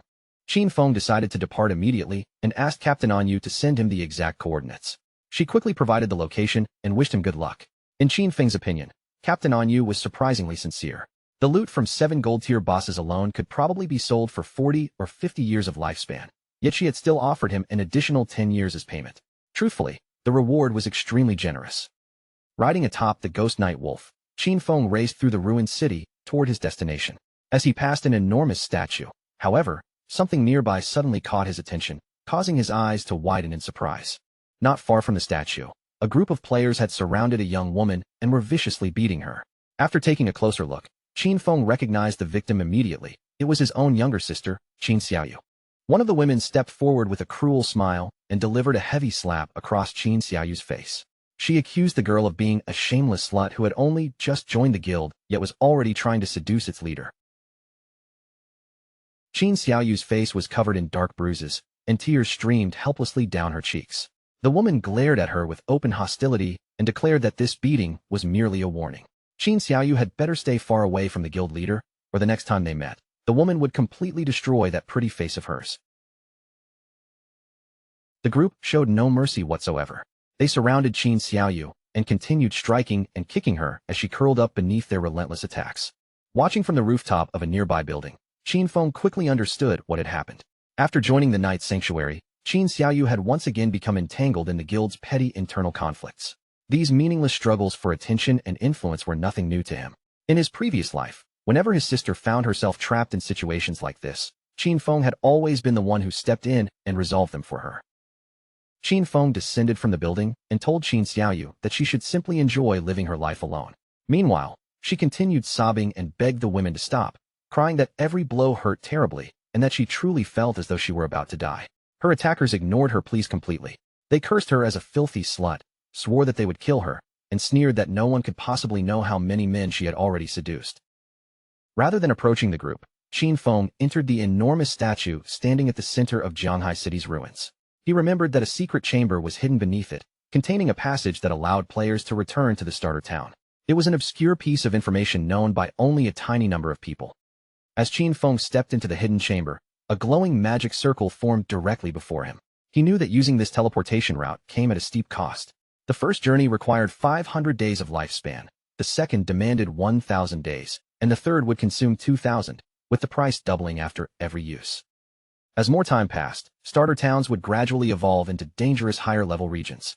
Ordinary minor monsters would transform into powerful bosses, while rare hidden treasures would begin appearing throughout the area.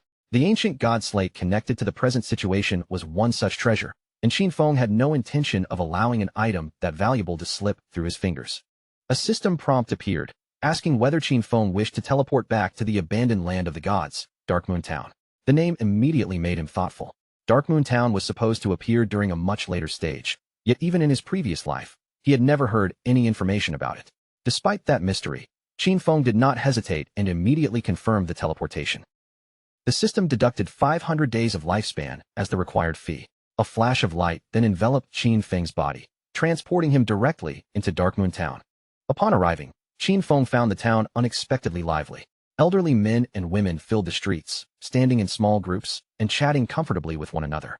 He looked around in surprise, having never imagined that this mysterious place would contain so many people, much less that the overwhelming majority of them would be elders. A short distance away, several players were gathered around an elderly woman, with one of them carefully helping her back onto her feet. The woman released a relieved breath after safely returning to the protected zone. The players then reminded her of their agreement. They had successfully helped her reach level 3, and during the process, she had earned 72 days of lifespan. Now that their part of the deal was complete, she only needed to hand over the tradable portion of that lifespan as payment. The elderly woman's face immediately twisted with anger, and she flatly refused to hand anything over. Raising her voice, she demanded to know why they were asking her for payment when they claimed to be part of a charitable organization that helped people level up for free. One of the players kept a patient smile and gently explained that they were not asking her to pay them any money. When they had formed a party earlier, a portion of the lifespan dropped by every monster they killed had automatically been distributed to her. His companion added that she only needed to return that shared portion, exactly as they had all agreed before setting out. Instead of calming down, the old woman became even more furious. She loudly insisted that she had never heard of any damned agreement and accused the young players of making the whole thing up. In her eyes, it was utterly shameless for a group of youngsters to surround an elderly woman and demand that she give them her money. The players hurriedly tried to settle her down, explaining once again that she had misunderstood them. They had helped her gain levels without charging a fee and only wanted the lifespan that had dropped from the monsters they personally defeated. Without joining their party, she would never have received a share of that lifespan or earned nearly as much experience. But the old woman refused to listen. She pulled away, screamed at them not to touch her, and began calling for help while accusing members of the Manhwa River Guild of publicly harassing her. At that very moment, a hand suddenly seized the old woman from behind. Before anyone understood what was happening, she was violently thrown onto the ground, leaving both her and the surrounding players staring in complete confusion. The person who had intervened was none other than Qin Feng. He reached down, grabbed the old woman firmly by the neck, and stared at her with an icy, murderous gaze. Then, drawing his dagger in one smooth motion, he ended her life without the slightest hesitation. The two players froze where they stood. Their eyes widened in disbelief as they tried to process what Qin Feng had just done, and within seconds, their confusion turned into outright shock. Several glowing lifespan orbs appeared where the old woman had fallen. Qin Feng calmly pointed out that her lifespan was now lying on the ground, so the two players could simply collect what they were owed. Their shock instantly turned into excitement, and they eagerly wondered what powerful expert had stepped in to help them. Qin Feng merely replied that it had been nothing more than a small favor.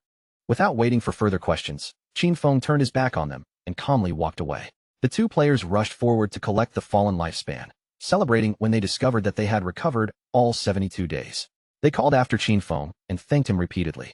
As for Qin Feng, he found it extremely troublesome that ordinary fighting was prohibited inside the town. As he continued through the streets, Qin Feng thought back to the Manhwa River Guild. Only now did he realize that this guild had originally been founded right here in Dark Moon Town. From what Qin Feng remembered, the Manhwa River Guild had been established around charitable work. Its members helped elderly people survive in the abandoned land of the gods without demanding payment for their assistance. As time passed, the guild gained official recognition and received powerful support. Judging purely by membership numbers, Manhwa River eventually became the largest guild in all of Huaxia. A thoughtful light appeared in Qin Feng's eyes. In an apocalypse filled with chaos, betrayal, and death, he believed that organizations like Manhwa River and people willing to help the weak were needed more than ever. Night had already fallen, and deep inside a dark forest, a small group of players was locked in battle with a hulking monster whose entire body appeared to be formed from thick, shifting mud. Two mages stood near the back of the formation. One of them urgently called to Mother, telling her to cast Lightning Strike. Mother immediately obeyed, gripping her magic staff with both hands as crackling energy gathered around its tip. A moment later, a violent bolt of lightning burst upward and crashed into the mud monster. Its massive body stiffened beneath the electrical shock, and the swordsmen in the party instantly seized the opening. Charging in together, they swung their blades and sliced the creature cleanly in half. The mud monster's broken corpse slowly dissolved, transforming into glowing orbs of lifespan scattered across the forest floor. The man in the group finally relaxed after seeing that the creature had truly been defeated. Chu Yin happily praised everyone, declaring that they were amazing. Mother smiled and reminded them that even players like them could defeat weaker monsters as long as they carefully followed the guidance and tutorials provided by more experienced people. After gathering their rewards, the group continued walking through the forest. Along the way, the man turned toward Chu Yin and asked whether her close friend Qin Xiaoyu had truly joined the Knight's Sanctuary Guild. He had heard that the guild charged an extremely expensive membership fee. Chu Yin nodded and explained that she had previously invited Qin Xiaoyu to join the Mengxiao River Guild with them instead. With a sincere expression, Chu Yin explained that she had told Qin Xiaoyu everything about Mengxiao River. It was a charitable guild where players who were not particularly talented at games could support one another, and experienced members were even available to guide them. Unfortunately, Qin Xiaoyu had rejected the invitation and refused to join. Another member of the group pointed out that Qin Xiaoyu had already reached level 10 because players from the Knight's Sanctuary had helped raise her level. However, she had also heard troubling rumors about the guild's membership contract. Once someone signed it, they were bound to the organization for 3 full years and were essentially forced to serve as the guild's slaves throughout that entire period. The man shook his head, understanding that even though the Knight's Sanctuary had helped Qin Xiaoyu reach level 10, they probably viewed her as nothing more than a useful tool. In his opinion, players without exceptional skills were better off quietly hunting weaker monsters and slowly building up their lifespan and experience. That was exactly how their own group survived. They focused only on small monsters and immediately withdrew to seek assistance whenever they encountered a boss. Chu Yin let out a helpless sigh. She knew Qin Xiaoyu believed that she was. Before anyone could continue the conversation, countless invisible arrows suddenly tore through the darkness and rained down upon the unsuspecting group. There was no time for them to dodge or defend themselves. The hidden arrows pierced straight through the male player's body in an instant, stripping away 1,200 points of health before he could even understand where the attack had come from. The man collapsed, and his corpse quickly dissolved into glowing lifespan. Chu Yin immediately panicked, because the player who had just been killed was her own father. Beside her, Mother stared at the place where her husband had fallen and burst into uncontrollable tears. The archer responsible for the attack stepped out with a satisfied smile, proudly boasting that a single skill had been enough to eliminate the man instantly. The masked men accompanying him told him to stop wasting time. They mocked the Mengxiao River Guild, saying it could never contain any genuine experts. In their eyes, the guild was filled with useless trash, because no skilled player would willingly waste time carrying elderly people. To them, every member of Mengxiao River was nothing but scum. The masked attackers slowly closed in around Chu Yin and her mother. Wearing a cruel smile, the archer demanded that the 2 women surrender every last bit of tradable lifespan they were carrying. Fear tightened around Chu Yan's chest as she faced the armed group. She knew that the authorities had officially forbidden players from killing one another inside the game. By murdering her father and threatening them, these attackers were risking being identified and hunted as wanted criminals. The archer raised one finger and pointed it directly at Chu Yin, his arrogant smile never fading. He openly declared that he did not give a damn about the authorities or their rules. Then, losing patience with the conversation, he gave the 2 women exactly 3 seconds to hand over their lifespan. Terrified for her daughter's safety, Mother prepared to obey the demand. Chu Yin, however, planted her feet and firmly told her mother not to give them anything. She urged Mother to request help through the guild channel immediately while she stayed behind and tried to hold the attackers off. Seeing Chu Yin resist, the archer's expression turned vicious. He ordered his masked subordinates to attack at once, telling them to kill the older woman while leaving the younger one alive so they could amuse themselves with her afterward. The masked men charged toward Chu Yin and her mother with their weapons raised. But just before they could reach them, a massive wolf suddenly burst from the darkness, lunged at the attackers, and sank its fangs into their bodies. Chu Yin stood frozen in place, staring at the enormous wolf with wide eyes. The sudden turn of events left her completely confused, and she had no idea who, or what, had come to save them. The archer was equally stunned.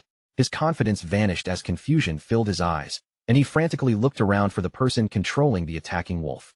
Before the archer could even draw another breath, a shadow flashed past him at incredible speed. A blade swept across his neck, and his severed head flew away before his body had time to react. The one who had struck was Qin Feng. While the ghost night wolf tore into the archer's masked subordinates, Qin Feng stood silently beside the fallen head and looked down at it without emotion. Watching his overwhelming speed and the familiar wolf beside him, Chu Yin quickly realized that her mysterious rescuer was Shadow. The archer and his surviving subordinates soon respawned back inside Darkmoon Town. Every one of them was furious, but their anger quickly gave way to panic. At first, they wondered whether their strange condition had something to do with their killer status. Even so, there was no reasonable way that status alone could have completely drained their entire reserves of lifespan. The men stared at their empty lifespan totals in disbelief. They could not understand how everything they possessed had vanished, nor why such an enormous amount of their lifespan had dropped as tradable orbs after their deaths. Realizing how dangerous their situation had become, the group immediately sprinted toward the forest. If they remained without lifespan, another death could finish them completely. Their only chance was to find monsters as quickly as possible and recover enough lifespan to survive. Before they could make it far, a strange wave of energy suddenly spread through the air around them. Moments later, an enormous sword formed entirely from glowing power descended from above and struck the ground in their path. The energy released by the sword locked their bodies in place, leaving them unable to move even a finger. As footsteps approached from behind, the attackers understood that their luck had finally run out. After roaming around and murdering other players, they had finally been caught. Two priests emerged and stopped in front of the immobilized group. The man holding a skill book identified himself and his companion as official bounty hunters. According to the law, the attackers were now under arrest, and he ordered them to provide their real-world identities and personal information. The second priest fixed them with a cold, serious stare and warned that if they attempted to resist, their remaining lifespan would be erased immediately. Back in the forest, strange flowers began pushing their way out of the archer's lifeless corpse, blooming across his body as Blossom Curse continued to take effect. Chu Yin looked at Qin Feng with overwhelming relief and gratitude. She sincerely thanked him for intervening, knowing that without his sudden arrival, both she and her mother would have been completely doomed. Qin Feng lowered his gaze and quietly studied Chu Yin.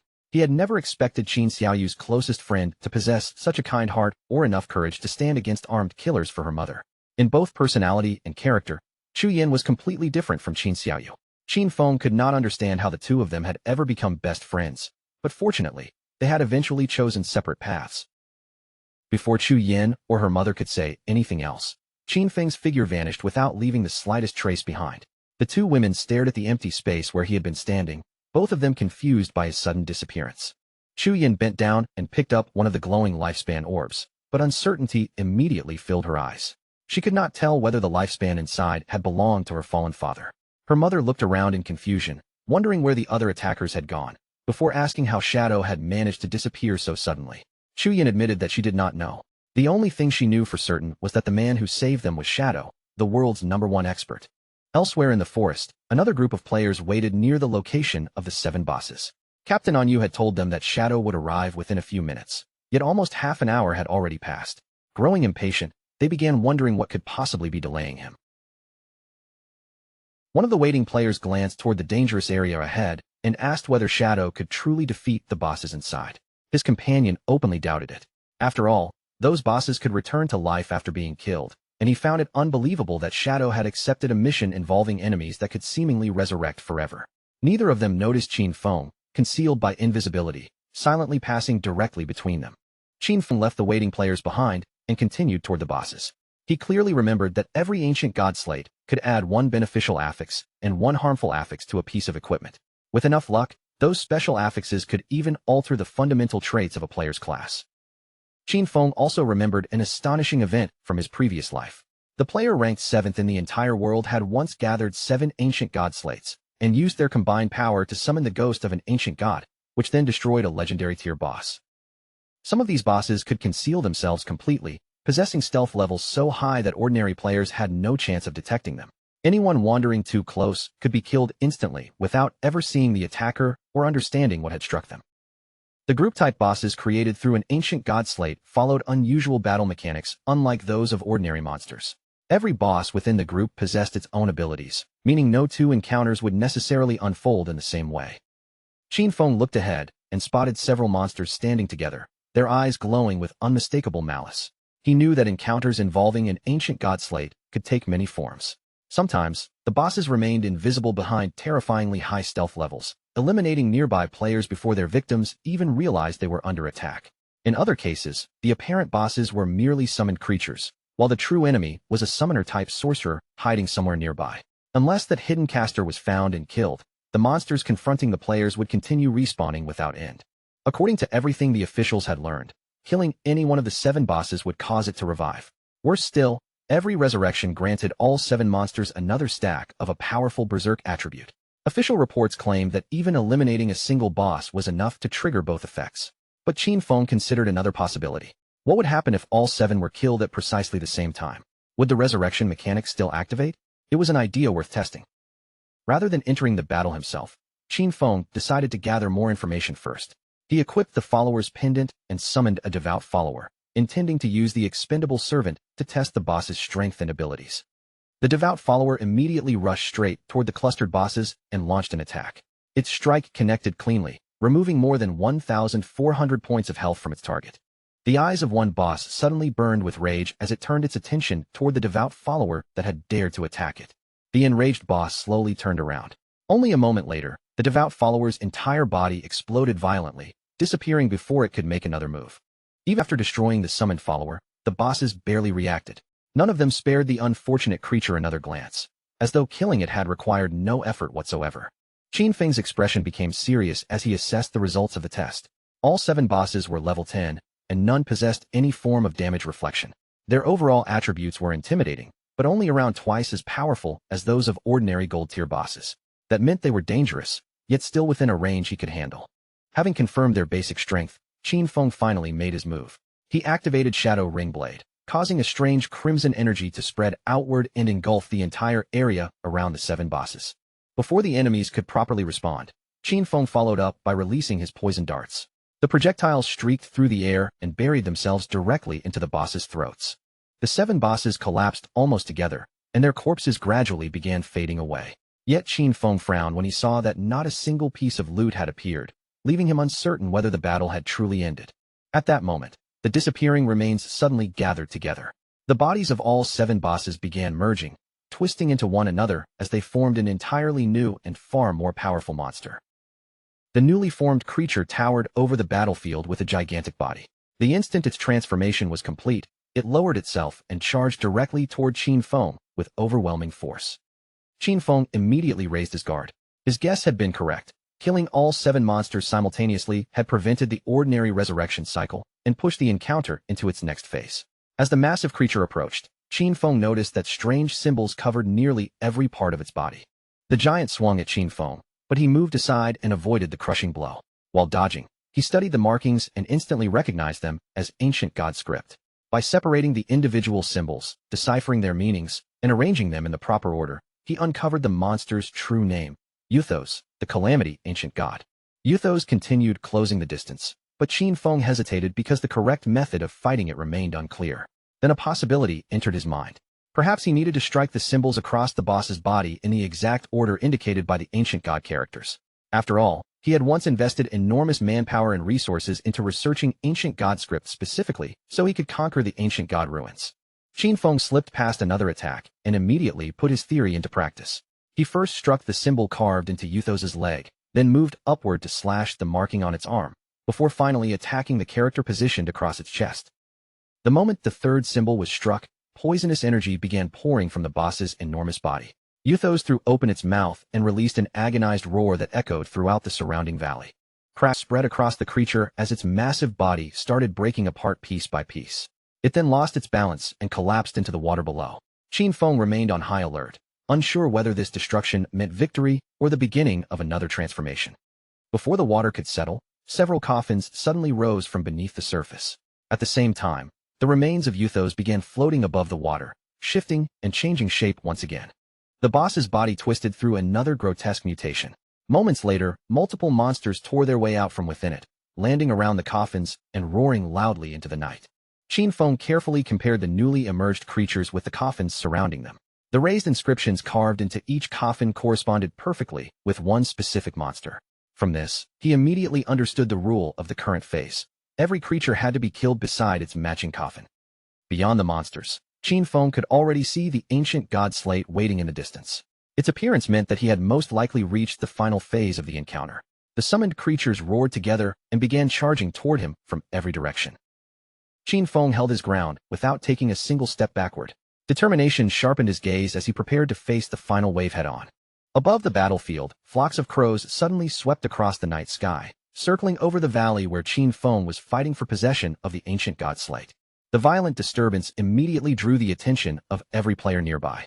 Confused and curious, they tried to determine whether the trembling beneath their feet was an earthquake or a sign that the 7 bosses had entered a berserk state.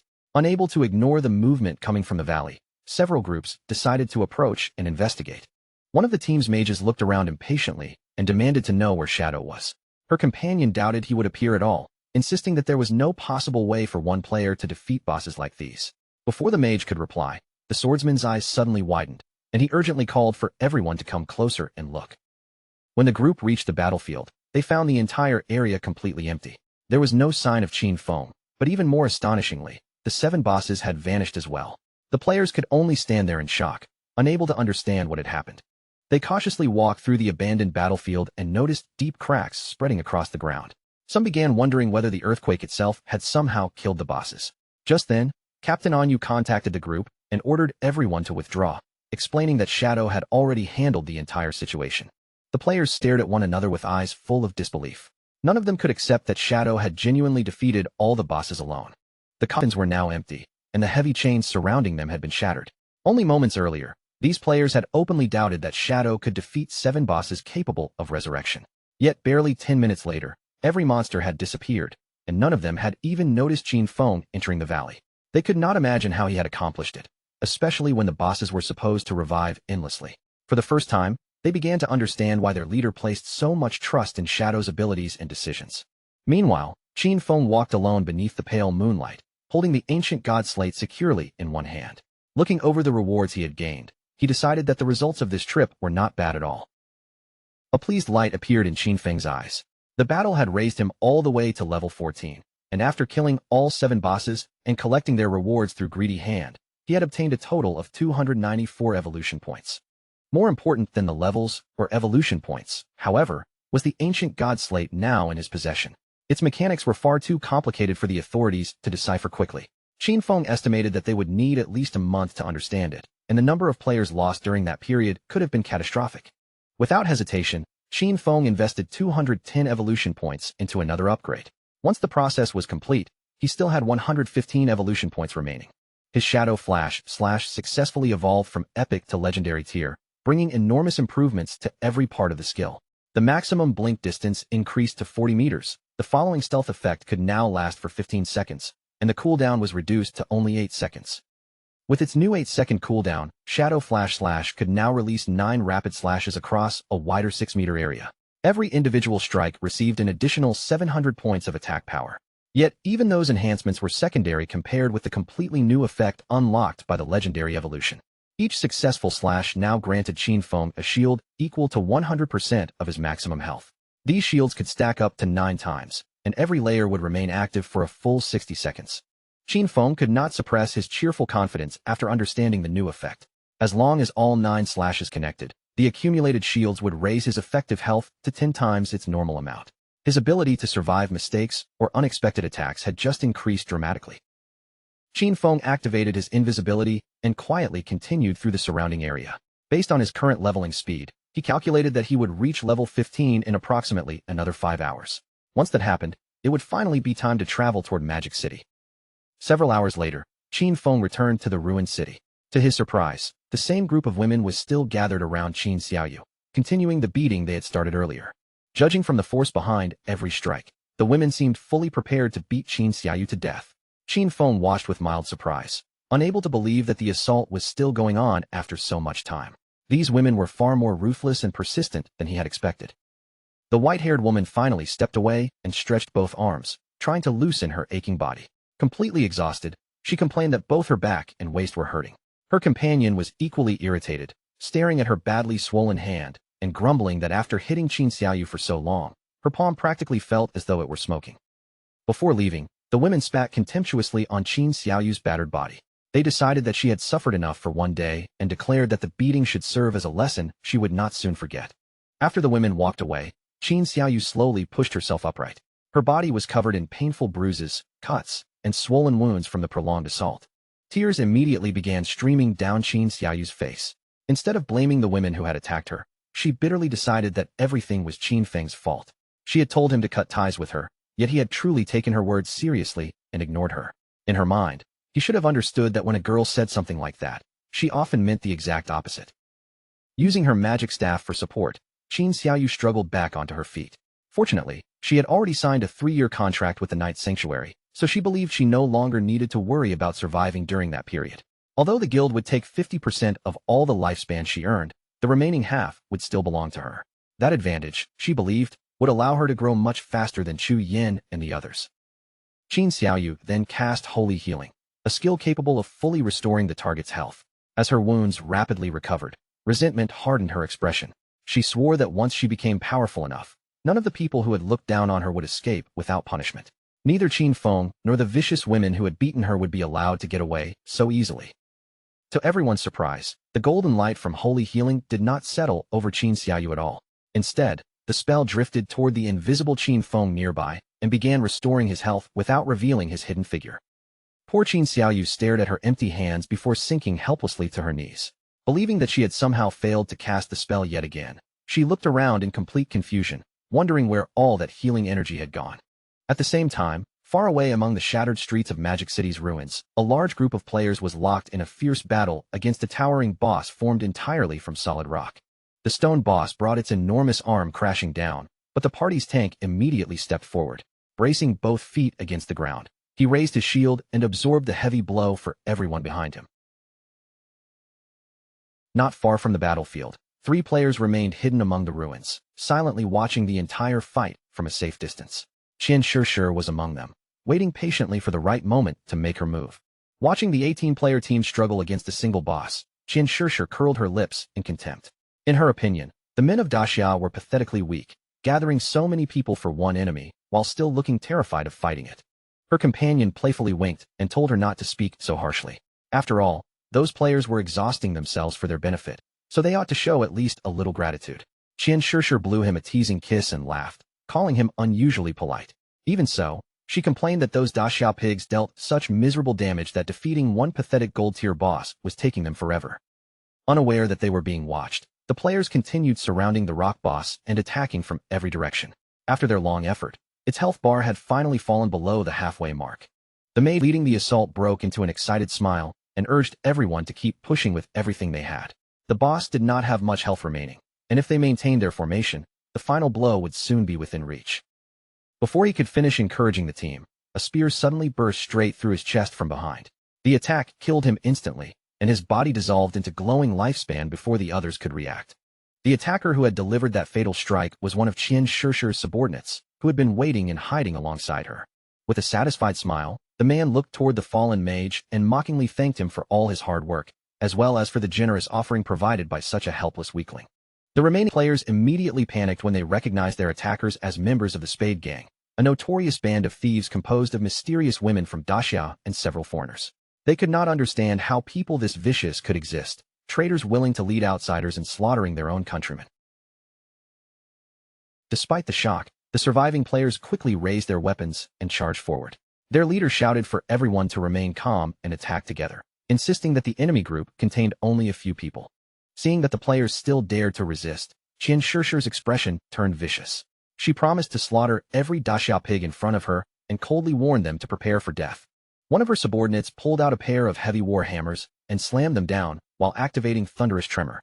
The earth shook violently beneath the players, cracking open and trapping their lower bodies deep inside the ground. Qian Shishir drew both daggers and shot forward with the speed of thunder. Her figure flashed through the immobilized formation, and within the blink of an eye, every trapped player had been cut down.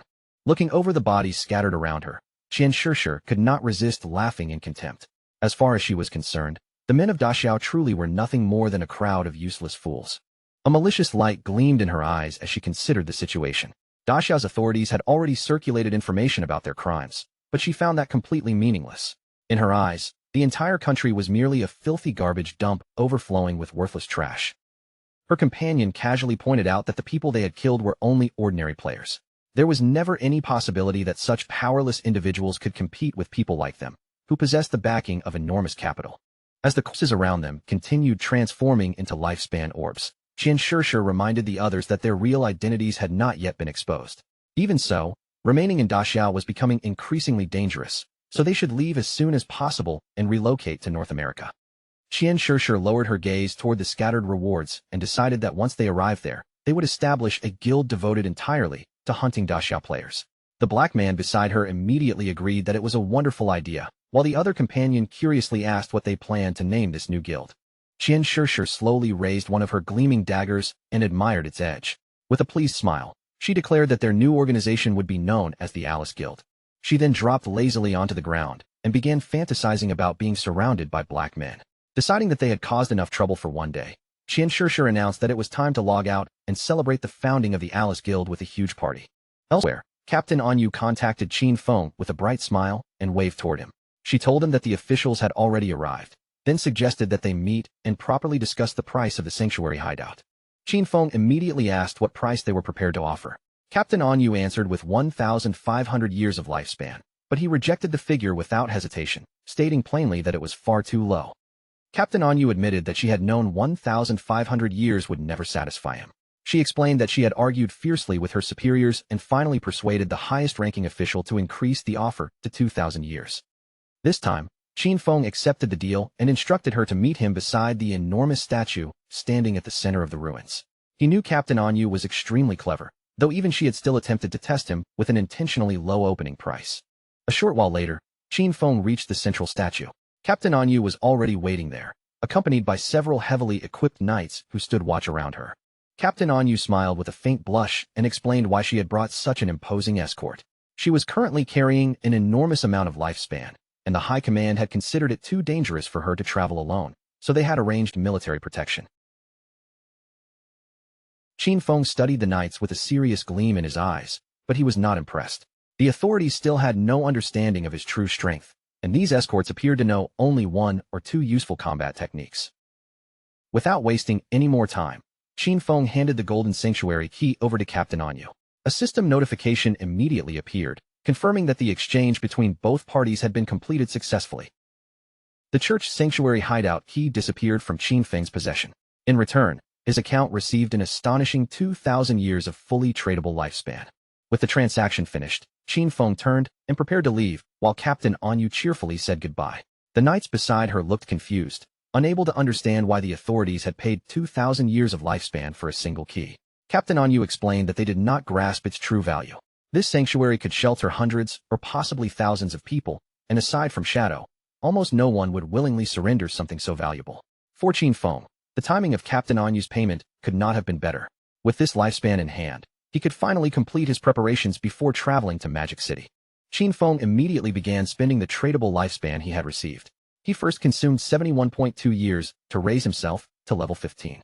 Afterward, he extracted several important abilities, including the level 1 mythic skill Blessed Liberation for 161.7 years and the legendary skill Assassin's Instinct for another 71.12 years. He then purchased 3 epic tier skills, Shadow Ringblade for 36.35 years, Silent Concealment for 23.71 years, and Darkest Hour for 34.65 years. Finally, Qin Feng spent 113.89 years to extract the Mount Bell item. Aside from his equipment, his level, abilities, and other major powers were now completely synchronized with reality. His strength in the real world had become almost identical to what he possessed inside the game. Just as Qin Feng finished synchronizing his power, the system issued another warning. His hunger level had already climbed to a dangerous 90%. Qin Feng realized that he had gone far too long without eating. With his body demanding immediate nourishment, he decided to log out and deal with his hunger before doing anything else. After disconnecting from the game, Qin Feng opened his eyes in the real world and found himself still locked inside a cage within the Huiluan Hotel. The men gathered nearby quickly noticed that Qin Feng had awakened. Their attention immediately shifted toward the cage as they began closing in around him. They drew their weapons and ordered Qin Feng to surrender every bit of lifespan he possessed, warning that otherwise he would end up like the other victims scattered throughout the hotel. One of the men laughed excitedly, claiming that the apocalypse was wonderful because he could finally kill anyone he wanted without restraint. Qin Feng slowly raised his eyes and fixed them with a cold, penetrating stare. Irritated by his silence, one man shouted at him to stop wasting time and hand over his lifespan immediately. Another eagerly begged his boss for permission to tear Qin Feng apart with his own hands. The man holding the baseball bat mistook Qin Feng's calm silence for terror. Believing their captive had become too frightened to move, he decided there was no point continuing the interrogation and suggested simply killing him. Before any of them could draw another breath, an unfamiliar and oppressive energy suddenly spread through the air, filling every corner of the hotel. Qin Feng activated Shadow Ringblade. The released power swept violently through the building, and only moments later, the entire hotel began breaking apart and collapsing into countless shattered pieces. After dealing with the men, Qin Feng found a packet of instant noodles and picked it up. He now understood that the more power he synchronized into reality, the greater his body's energy requirements became. At his present level of strength, ordinary food was no longer capable of properly satisfying his needs. Qin Feng began eating the instant noodles despite knowing they would barely fill him. At the same time, he considered his next objective. Once he eliminated Qian Shishir and destroyed her newly formed Alice Guild, he would need to find a way to obtain the divine gifted book. After finishing his temporary meal, Qin Feng mounted his wolf and set out. He knew Qian Shishir was exceptionally cunning and far more difficult to track down than Song Fei. Fortunately, he still possessed a method to draw her into the open. The Kill Qin Feng mission he had previously accepted could be used as bait. Still far from satisfied by the instant noodles, Qin Feng headed toward Magic City with hunger gnawing at him. Along the journey, he planned to search for something more substantial to eat. At that very moment in Magic City, Qian Shishir was already holding an enormous celebration. Surrounded by her companions at the lively party, she praised her men enthusiastically and declared that they had performed brilliantly. Qian Shishir wrapped both arms around the two black men beside her, laughing as she described. One of Qian Shishir's subordinates suddenly stepped forward with important news. Shadow had just contacted them, claiming that Qin Feng was already dead. He wanted Qian Shishir to meet him in the real-world Magic City, where he would personally deliver Qin Feng's severed head and collect the remainder of his payment. Qian Shishir immediately sensed the danger in meeting Shadow face-to-face and said there was no need to take such a risk. A simple photograph would be enough. However, her subordinate explained that Shadow refused to use a phone because he feared the authorities might track his location through it. A slow smile spread across Qian Shishir's face when she realized that Shadow also appeared to be hostile toward the authorities. Their pursuit of her group had grown increasingly aggressive lately, and if she could seize this opportunity to recruit Shadow into the Alice Guild, then those Daxia pigs would no longer pose any real threat. With that thought in mind, she decided to arrange a small performance and test exactly where Shadow's loyalties truly lay. Qian Shishir decided that before meeting Shadow in reality, she would first see him inside the game. After sending him a set of coordinates, she traveled to the ruins and contacted Tian Xinjian. Her voice immediately turned sweet and affectionate as she asked whether he was there and told him how much she had missed him. Then, lowering her tone playfully, she said she needed a favor from him, something involving a living person. At that moment, Qin Feng was seated in meditation, his body perfectly still. He had activated silent concealment, a skill that allowed him to remain permanently invisible as long as he did not move. When he saw that Qian Shishir wanted to meet inside the game first, he silently acknowledged how cautious and clever she was. The coordinates she had chosen led to Spectre Academy, a location that happened to be fairly close to where he currently was. Qin Feng entered the game without hesitation. Since Qian Shishir had gone to such lengths to arrange this meeting, he was curious to see exactly what kind of trick she planned to play. Several hours later, Qin Feng arrived within the Magic City ruins and approached Spectre Academy. Still completely hidden by invisibility, he quietly dismounted from his wolf and began observing the area without revealing his presence. Just then, a group of government agents emerged and surrounded Qian Shishir. They announced that the authorities had successfully tracked down the Spade Gang and confirmed her identity as Spade A. With their weapons ready, they ordered her to surrender immediately and abandon all resistance.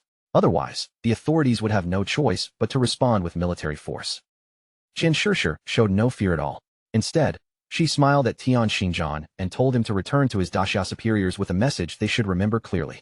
The Spade Gang no longer existed. From that moment onward, her organization would be known as the Alice Guild. She deliberately displayed her figure before them and proudly declared that the Alice Guild had one particular specialty: hunting down and killing the men she contemptuously called Daxia dogs.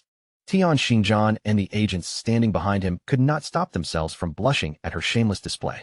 Their embarrassment quickly turned into fury. They cursed Spade A for her outrageous arrogance and swore that the officers of, rather than becoming intimidated, hidden nearby beneath the protection of his invisibility, Qin Feng silently watched the entire confrontation unfold from beginning to end. Seeing that Qian Shishir remained every bit as defiant as before, Tian Xinjian clenched his fist until his knuckles tightened. His expression hardened as he swore that this time, he would personally place her under arrest. Qin Feng immediately recognized Tian Xinjian and recalled the role he had played in his previous life. Tian Xinjian was a famous informant who had secretly supplied intelligence to the Alice Guild, surviving until the 7th year after the game began before finally falling. What Qin Feng found interesting was that Qian Shishir and Qiu Haonan had already begun cooperating this early. He now understood that the confrontation before him had been deliberately arranged to test Shadow. If he stepped in to protect Qian Shishir, he would openly become an enemy of the authorities. But if he refused to intervene, she would most likely never agree to meet Shadow in the real world. Having made his decision, Qin Feng leaped from his hidden position and began descending rapidly from above, his concealed figure cutting silently through the air. Qin Feng activated Shadow Ring Blade, deciding that this was the perfect moment to demonstrate his supposed sincerity. A strange crimson aura spread across the area and wrapped itself around Tian Xingjian and his men, steadily draining away their health as they stood trapped within its range. Moments later, the system issued its confirmation. Qin Feng had successfully slain Tian Xingjian along with every agent who had accompanied him. Qian Shishir and the remaining members of her group stared at the fallen officers in confusion. The sudden attack had happened so quickly that none of them had fully understood who was responsible. Once the officers' corpses dissolved into glowing lifespan orbs, Qin Feng finally released his concealment and appeared directly before Qian Shishir's group. Standing calmly among the scattered rewards, he introduced himself with a single name, Shadow. Qin Feng walked closer to Qian Shishir without showing the slightest tension. After stopping in front of her, he offered a brief greeting and formally introduced himself as the man she had been waiting for, Shadow. Qian Shishir's eyes widened the instant she saw him. Excitement rushed across her face, and a deep blush spread over her cheeks as she stared at him with open admiration. To her, Shadow was simply far too cool. Powerful, mysterious, and ruthless. He was exactly the kind of man she adored. Her excitement suddenly gave way to dramatic tears. Qian Shishir complained that it was such a terrible shame for an extraordinary man like Shadow to be one of those Daxia pigs. She could not understand why someone so powerful had to come from Daxia, and she bitterly cursed the nation, insisting that its people did not deserve a man like him. Qian Shishir's subordinates were equally stunned by what they had witnessed. Qin Feng's attack had inflicted more than 40,000 points of damage, a number far beyond anything they could imagine. Realizing that this was the true strength of the world's #1 player, they quickly stepped forward and greeted him with obvious respect. Before the two men could finish speaking, Qin Feng moved with the speed of a thunderbolt. 2 rapid strikes flashed through the air, killing both of them instantly. Their bodies collapsed and immediately transformed into glowing orbs of lifespan. Qin Feng looked at the fallen men with an indifferent, almost icy expression. He casually claimed that he had not understood what they were saying, but judging by their tone and behavior, he had naturally assumed that they were insulting him. Qian Shishir stood frozen in shock. She hurriedly explained that the two men had not been insulting him at all. They had merely stepped forward to greet him and show their respect. Qin Feng continued pretending that the entire thing had been an innocent misunderstanding. He offered a casual apology, then suggested that to prevent anything similar from happening again, everyone should speak the Daxia language while standing on Daxia territory. With unnecessary interruptions handled, Qin Feng announced that it was time to complete their transaction. However, before discussing any further details, he coldly ordered Qian Shishir to put on some proper clothing. Qian Shishir smiled and covered her exposed chest while asking about Qin Feng's severed head. Deep down, she thought Shadow was an extremely strange man. Even so, that unusual attitude only made her like him more. Shadow calmly assured her that Qin Feng's head was currently in his possession. He explained that there was no way to bring a real human head into the game, but if she was willing to meet him outside, he could personally show it to her in the real world. Qian Shishir opened the system's transaction window and looked at Shadow with complete confidence. After witnessing his overwhelming power with her own eyes, she decided there was no reason to doubt him. A man as powerful as Shadow, she believed, had no need to lie over such a simple matter. The exchange was completed, and Shadow immediately received 1,500 days of fully tradable lifespan as payment. With the rewards safely transferred, Qin Feng turned away and prepared to leave. Before he could disappear, however, Qian Shishir quickly called out and asked him to wait. Wearing an inviting smile, Qian Shishir proposed that they establish a long-term partnership. Shadow possessed unmatched killing ability, while she had more than enough money to fund him. She then revealed that she already had another assassination target in mind. If he was interested in accepting the job, she invited him to visit her home that very night. Qian Shishir playfully stuck out her tongue, her face turning bright red as she leaned toward him. In a deliberately suggestive tone, she promised that once he arrived, she would satisfy any request he might have. Qin Feng showed a trace of genuine curiosity. Rather than responding to her flirtation, he directly asked who the new assassination target was and how much she intended to pay for the job. As her figure began fading from the game, Qian Shishir suggested that they save the details for an in-person conversation.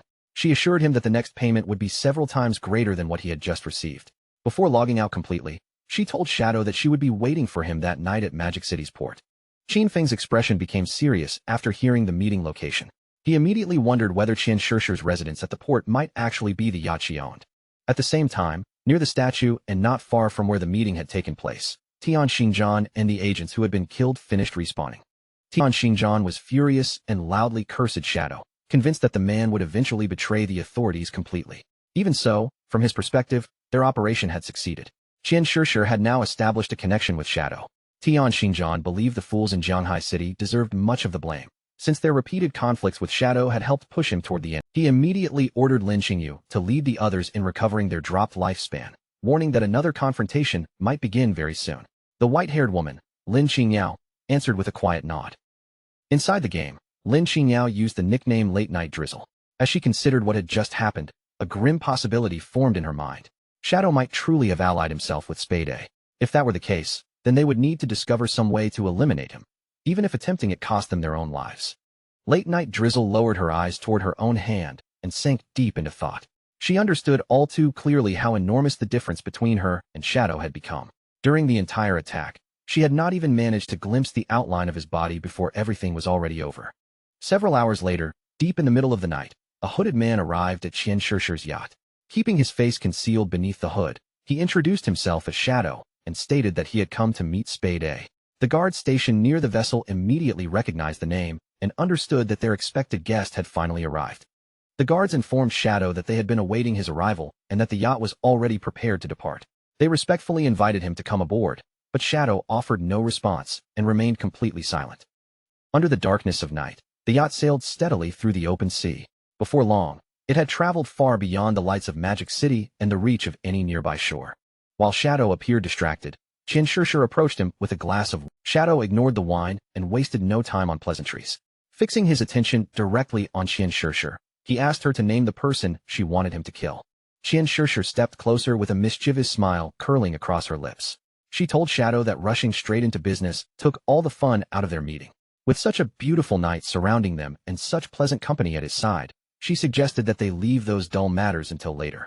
Instead of confronting him, Qian Shishir softened her expression and raised her glass with an inviting smile. She suggested that they share a drink together and make a toast to the beautiful evening the two of them were about to enjoy.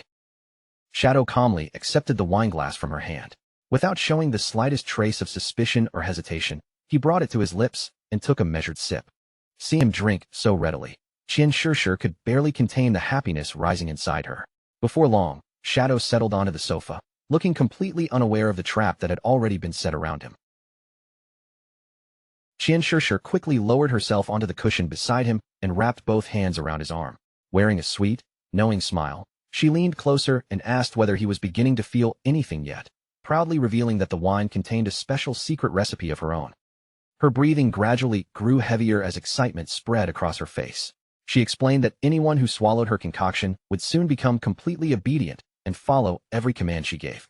Everything was unfolding exactly as she had imagined, and she celebrated inwardly, convinced that even the legendary Shadow was still nothing more than an ordinary man in the end. But when she saw just how powerful his apparent reaction was, her smug excitement immediately turned into wide-eyed astonishment.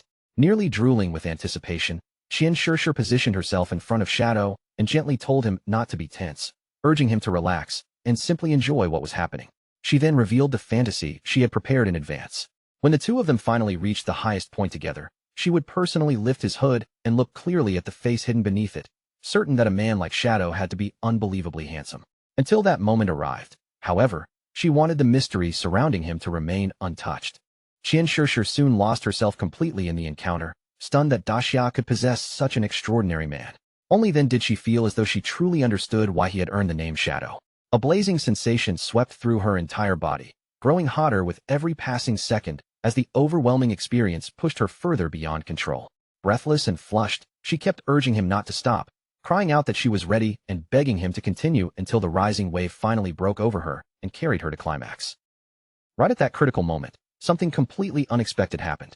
Eerie green flames suddenly erupted from Shadow's body, surging outward and wrapping themselves around Qian Shishir before she had any chance to escape. Qian Shishir froze in pure shock as an unbearable heat scorched across her body. Panic filled her widened eyes, and only one terrified thought remained in her mind. Were those strange green flames actually real fire? Before the flames could finish her, a figure abruptly appeared beside her and seized the crystal pendant hanging from her neck. He clearly had not expected her to possess such a valuable treasure, and it was only because of that item that she had survived the attack. The pendant was a gold-tier universal accessory known as the Protective Crystal Pendant. Its unique ability automatically granted the wearer a layer of damage immunity once every 300 seconds. The mysterious figure was none other than Qin Feng. A suffocating pressure rolled from his body as he fixed Qian Shishir with a cold, penetrating stare that seemed to see straight through her. Her face went pale with disbelief. She could not understand why Qin Feng was standing there, because she clearly remembered watching Shadow kill him.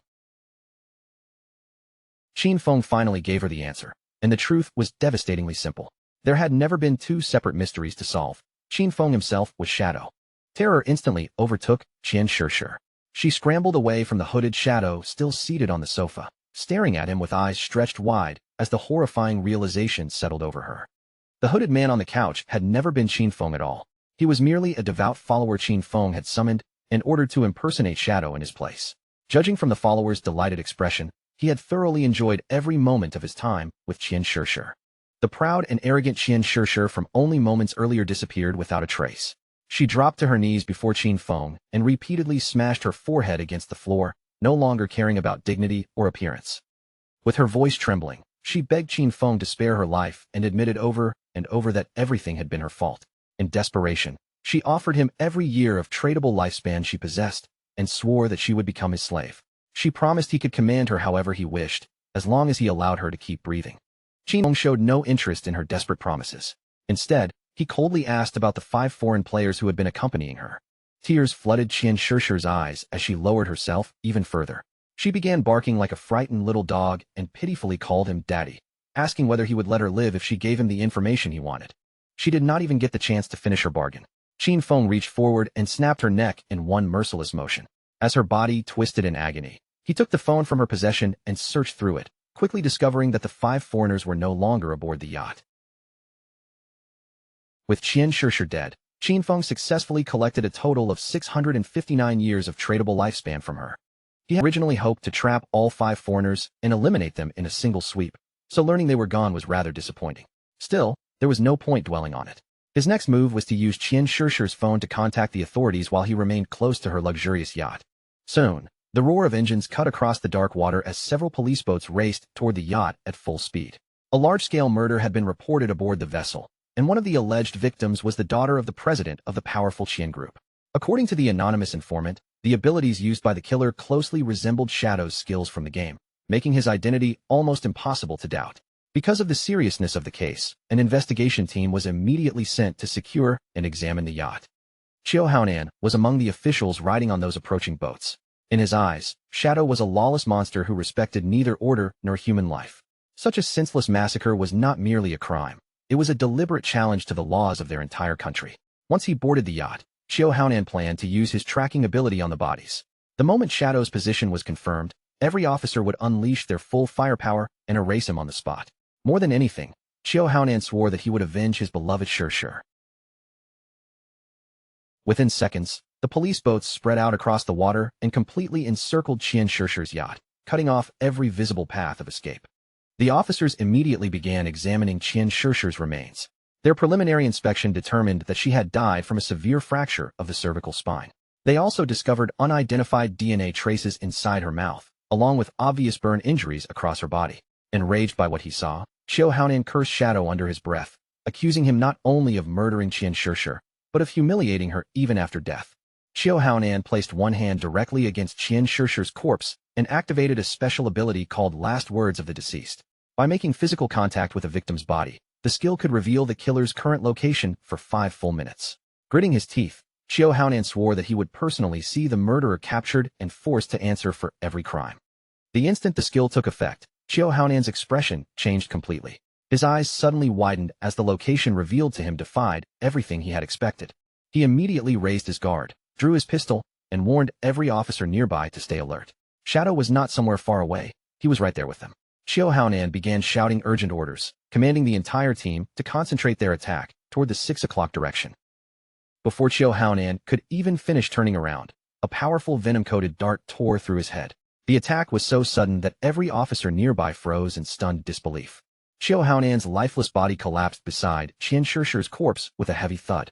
Even after witnessing their investigator die without warning, Lin Xingyu managed to keep her composure and remain focused on the threat before them. Determination hardened Lin Xingyu's expression as she activated a protective group shield around the officers. She immediately opened fire toward Shadow's position, accusing him of killing an official investigator.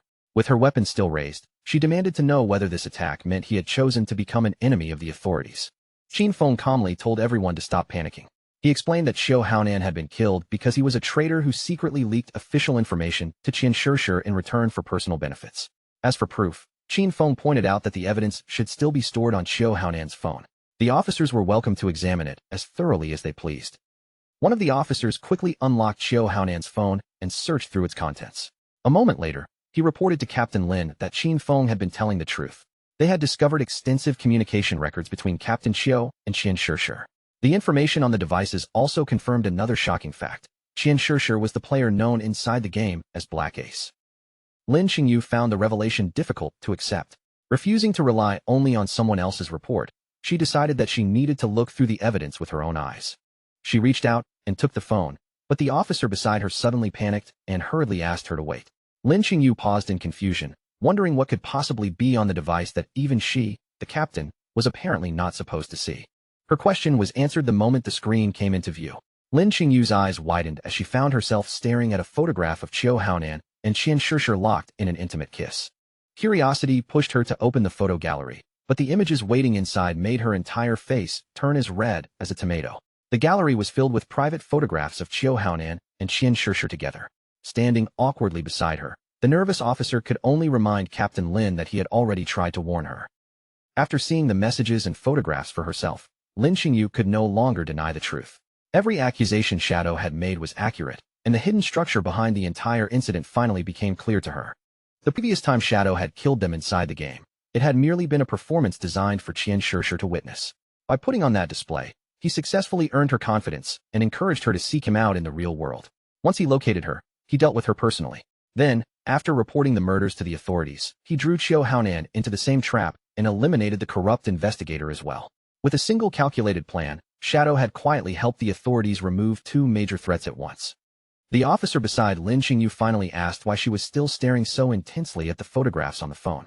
Only then did she pull herself from her thoughts. Shadow's ability to manipulate every person and event had left her deeply shaken. She now understood that if someone this terrifying ever truly became hostile toward the authorities, the consequences would be beyond imagination. A moment later, Lin Xingyu remembered that she had personally fired at Shadow only a short time early. Lin Xingyu lowered her weapon and faced Shadow with unmistakable gratitude. She sincerely thanked him for exposing Xiao Haonan's betrayal and helping them resolve the case, then apologized for recklessly shooting at him before learning the truth. Without pausing to reconsider, Lin Xingyu turned the gun toward herself and pulled the trigger. The bullet struck her own leg, and the surrounding officers immediately erupted into panic at the shocking sight. Despite the pain spreading through her wounded leg, Lin Xingyu remained upright and quickly told the alarmed officers not to worry about her. Tears gathered in her eyes as she looked toward the place where Shadow stood. She told him that by taking the bullet herself, she had now repaid the shot she had fired at him earlier. Then, enduring the pain, she respectfully asked him to continue cooperating with the authorities in the future. One of the officers hurried over and supported Lin Xingyu as she struggled to remain standing. He told her that there had been no reason to take such an extreme precaution. Lin Xingyu, however, replied that none of them truly understood Shadow's personality. Under circumstances like these, acting too carefully was still far better than carelessly creating an enemy they could never afford to face. Unknown to the officers, Qin Feng was still nearby, concealed by his invisibility ability and silently observing everything. He had already recognized Lin Xingyu as the player called Late Night Drizzle. She had deliberately shot herself just to make certain she would not be viewed as his enemy. Such decisiveness was exactly what one would expect from the woman destined to become a leading figure among Magic City's official forces. Meanwhile, back inside the game world, movement stirred near the distant ruins. Several hostile monsters emerged from the surrounding area and began closing in on a small group of players. The player carrying the shield immediately stepped forward. Qin Xiaoyu lifted her friendly-looking staff and hurriedly activated a healing ability. Unfortunately, her aim was so disastrously clumsy that the glowing spell landed on one of the monsters instead of her injured teammate. Strengthened by the accidental healing, The creature lunged forward and sank its teeth into the shield-bearing player. Staring in disbelief as she healed the wrong target yet again, he angrily shouted that she was just as useless as always. Warm healing light continued pouring into the monster's body, restoring its strength instead of saving her teammate. At the same time, another creature lunged onto the helpless player and began tearing into him right in front of Qin Xiaoyu. The disastrous fight did not last much longer. Within moments, both Qin Xiaoyu and her unfortunate companion were completely eliminated from the battlefield. After respawning once again, Qin Xiaoyu stood there with tears welling in her eyes, utterly unable to understand what had just happened. She had not seen anyone attack them, so her mind immediately jumped to Shadow. She wondered whether he kept targeting her because he had somehow discovered that she intended to avenge Brother Song Fei. Her companion responded by slamming a fist against the top of her head. Calling her a complete idiot, he demanded to know why someone like Shadow would waste time personally hunting her. He then explained that they had actually been wiped out by the Platinum-tier boss, Headless Assassin Xiaoluo, before asking whether she had ignored every system notification that appeared. A swollen bump now rose from Qin Xiaoyu's head as she clutched it in pain. Still furious, the man explained that Xiaoluo had only attacked because Qin Xiaoyu's badly aimed healing spell had accidentally provoked the boss. He then swore that if the guild leader ever placed her in his team again, he would kill himself on the spot rather than suffer through another disaster like this. Before he could calm down, a heavy presence suddenly descended nearby. The moment the man recognized the approaching boss, all the anger vanished from his face and was instantly replaced by panic. A strange and oppressive aura rolled from Xiaoluo's body as she appeared behind them. Realizing that the boss had followed them even after they respawned, the man immediately turned his back on Qin Xiaoyu and sprinted away without the slightest hesitation. Qin Xiaoyu remained frozen for a heartbeat, her eyes widening with fear as the danger finally sank in. This situation was clearly far worse than she had imagined. Meanwhile, night had already settled over the city. Far from the ruined battlefield, a grand mansion stood beneath the darkness, its quiet exterior hiding the fury erupting inside. Without warning, a plate piled with fruit was hurled across the room. It smashed against the floor, scattering broken porcelain and fruit in every direction. The person responsible was a red-haired woman gripping a phone tightly against her ear. Her face twisted with rage as she berated the officials on the other end of the call, calling every one of them useless. They had been handed a perfect opportunity to eliminate Shadow, yet they were simply abandoning it. Whatever excuses they tried to offer, she had no interest in hearing them.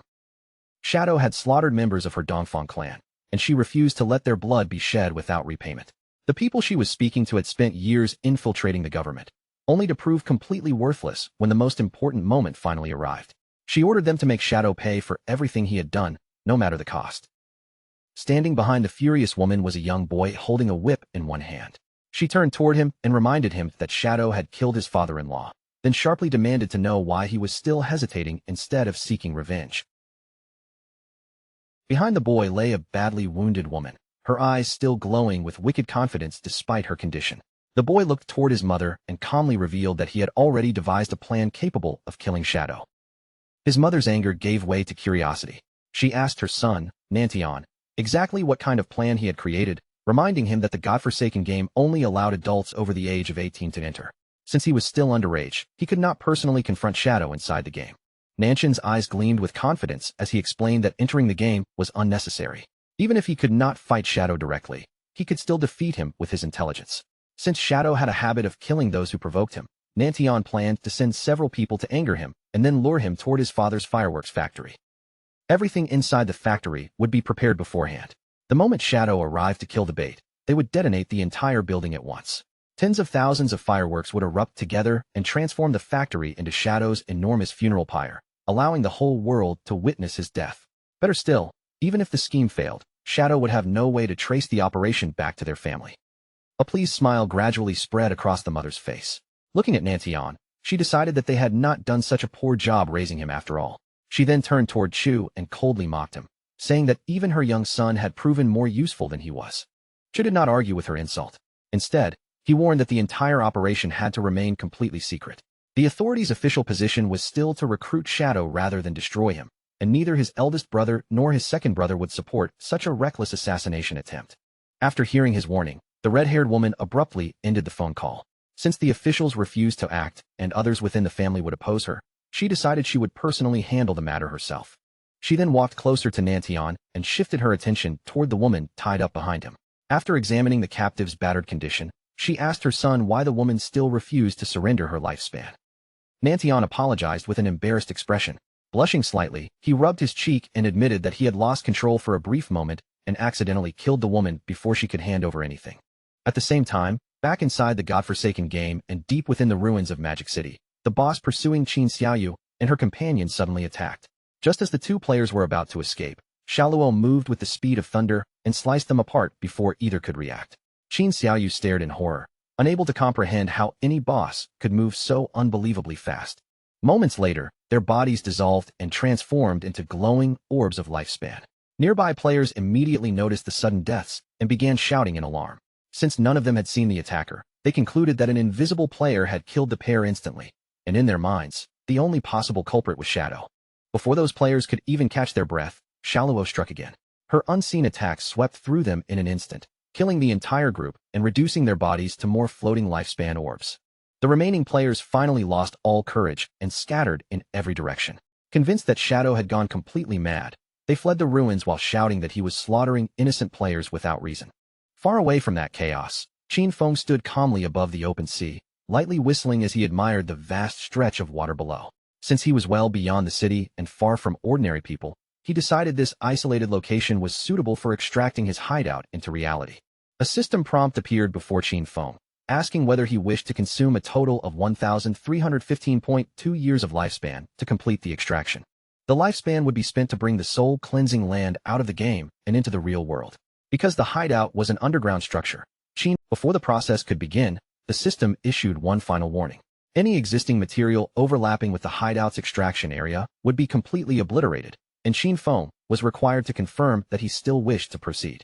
Qin Feng lowered his gaze toward the depths beneath the sea and calmly gave his confirmation. Moments later, an enormous magical formation began glowing across the surface of the water. The ocean suddenly split apart, as if divided by an invisible force. Between the towering walls of seawater, the soul-cleansing land emerged from below and was successfully extracted into reality. Qin Feng watched the completed hideout with a serene expression. With that matter settled, he decided the time had finally come to begin searching for the divine book. After logging back into the game, Qin Feng was immediately contacted by Wang Meng. Someone had reported Shadow for indiscriminately murdering players throughout Magic City. However, Wang Meng already knew Qin Feng could not be responsible, because Shadow had not even been online when the killings began. After investigating the reports, Wang Meng discovered that the true attacker was a platinum-tier boss named Headless Assassin Xiaoluo. Her stealth level was so high that none of the players in the ruins could see or track her. With the casualties continuing to rise, Wang Meng asked Qin Feng whether he could deal with the boss. Back in the ruins of Magic City, Xiaoluo continued moving unseen through the battlefield. Player after player fell beneath her attacks, leaving the ground covered with nothing but glowing lifespan orbs. Anshuan crouched behind a pile of broken rubble, struggling to suppress the fear spreading across his face. He could not understand what kind of monstrous boss they were facing, especially when even his level 3 anti-stealth ability failed to reveal her. After being completely overshadowed by Shadow during the incident with the Iron Saintess, Anshuan had already been left deeply frustrated. Even so, Anshuan forced a confident smile and claimed that the boss's invisibility was the only real problem. If he could simply see her, he insisted that he would be capable of restraining Xiaoluo by himself. He even boasted that if Shadow appeared, he too would be helpless against the Headless Assassin. Yan Yin immediately panicked and warned Anshuan to lower his voice before his bragging attracted the boss directly toward them. Yan Yin then suggested that they quietly move toward higher ground.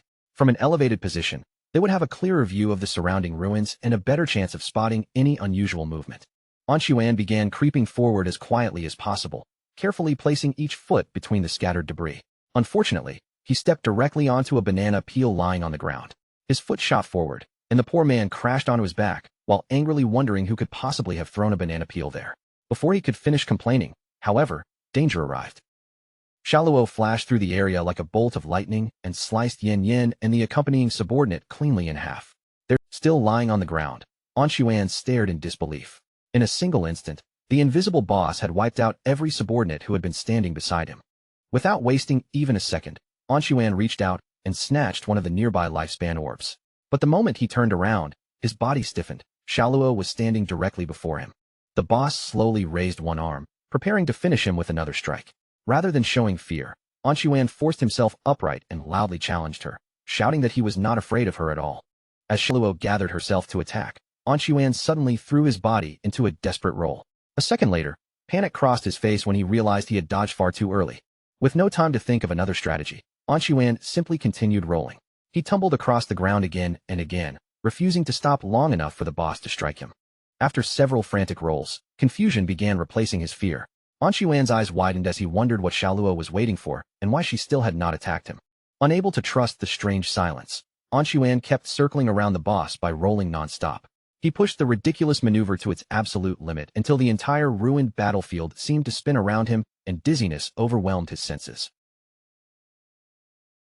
At last, An Chuan stopped rolling and struggled to steady himself. Through his blurred vision, he noticed something confusing. The boss's figure seemed to be fading away right in front of him. An Chuan was now so dizzy from the endless rolling that he could barely keep his eyes focused. Everything around him swayed and blurred, leaving him unable to see clearly what was actually happening. After gathering enough power for the attack, Xiaoluo unleashed her anti-stealth strike directly at the disoriented An Chuan. Still dizzy from rolling across the ground, he could not react in time, much less dodge again, and the full force of the technique struck him head-on. The impact ended the fight instantly. An Chuan's body vanished on the spot, breaking apart and transforming into a glowing mass of lifespan. While Xiaoluo's attention remained fixed on the opponent she had just eliminated, a dark figure quietly began emerging behind her. Shadow had finally chosen that exact moment to make his move. Without any warning, Qin Feng appeared in the air directly above Xiaoluo. Activating true anti-stealth strike, he dropped down with terrifying force and drove his dagger deep into her back.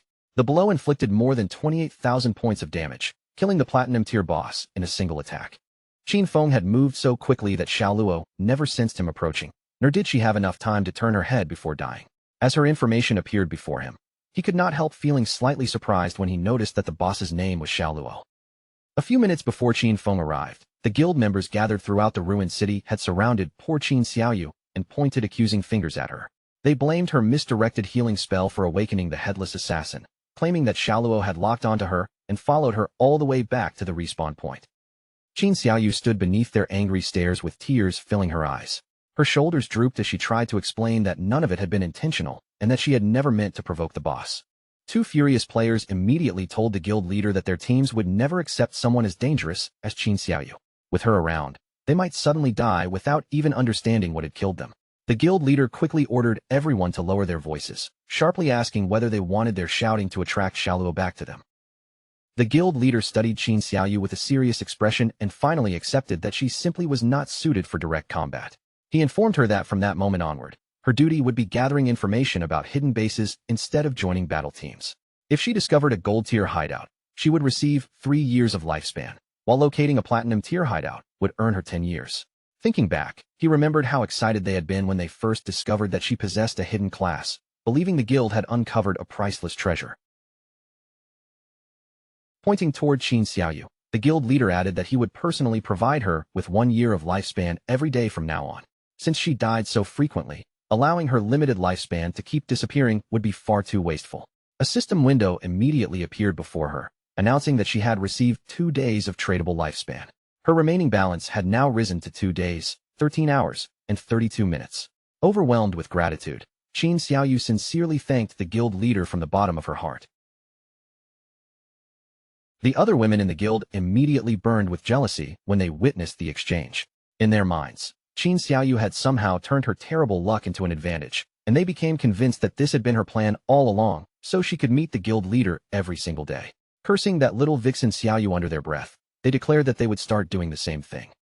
At that moment, glowing lifespan began rising from somewhere nearby, drawing everyone's attention. One of the players suddenly noticed that the boss's displayed name was Xiaoluo. Hearing that unfamiliar name, the guild leader and the surrounding members exchanged curious, confused looks. A short while later, Xiaoluo's lifeless body appeared on the ground before them. Then Qin Feng stepped into view behind the fallen boss and silently fixed his gaze on the guild leader. The guild leader and every man standing beside him froze in place. Their eyes widened, their jaws dropped, and none of them could hide their shock at seeing Shadow suddenly appear before them. Without pausing for even a second, the guild leader turned with a furious expression and slammed a heavy blow onto the head of one of his own men. Just then, a strange current of energy gathered around Qin Xiaoyu. The air surrounding her began twisting and warping unnaturally, leaving her staring around in complete confusion. Qin Xiaoyu's eyes widened with both fear and surprise as the distortion intensified. Neither she nor any of the nearby players understood what was happening around her. The guild leader reacted without wasting a moment. He rushed forward and kicked Qin Xiaoyu hard in the backside, launching her away from the rest of the group. Instead of falling normally, Qin Xiaoyu's body suddenly floated upward through the air. She waved her arms helplessly and screamed for someone to save her. At that exact moment, 3 headless assassins appeared around the airborne Qin Xiaoyu and surrounded her from different directions. The sight immediately captured Qin Feng's full attention. An Xuan and the others, who had been watching from behind cover, panicked when they saw 3 bosses appear at once. A closer look revealed that there were actually 4, and then 5, with one of them having already been instantly killed by Shadow. Only then did they understand why Xiaoluo had seemed to appear everywhere throughout the ruins. There had never been just one of her, but numerous identical clones. Suspended helplessly in the air, Qin Xiaoyu began crying out for assistance, her tear-filled eyes darting around in desperation. The moment she spotted Shadow nearby, hope returned to her face, and she immediately believed that she had been saved. Qin Xiaoyu stretched one hand toward Qin Feng and begged him to rescue her, desperately calling him Brother Shadow.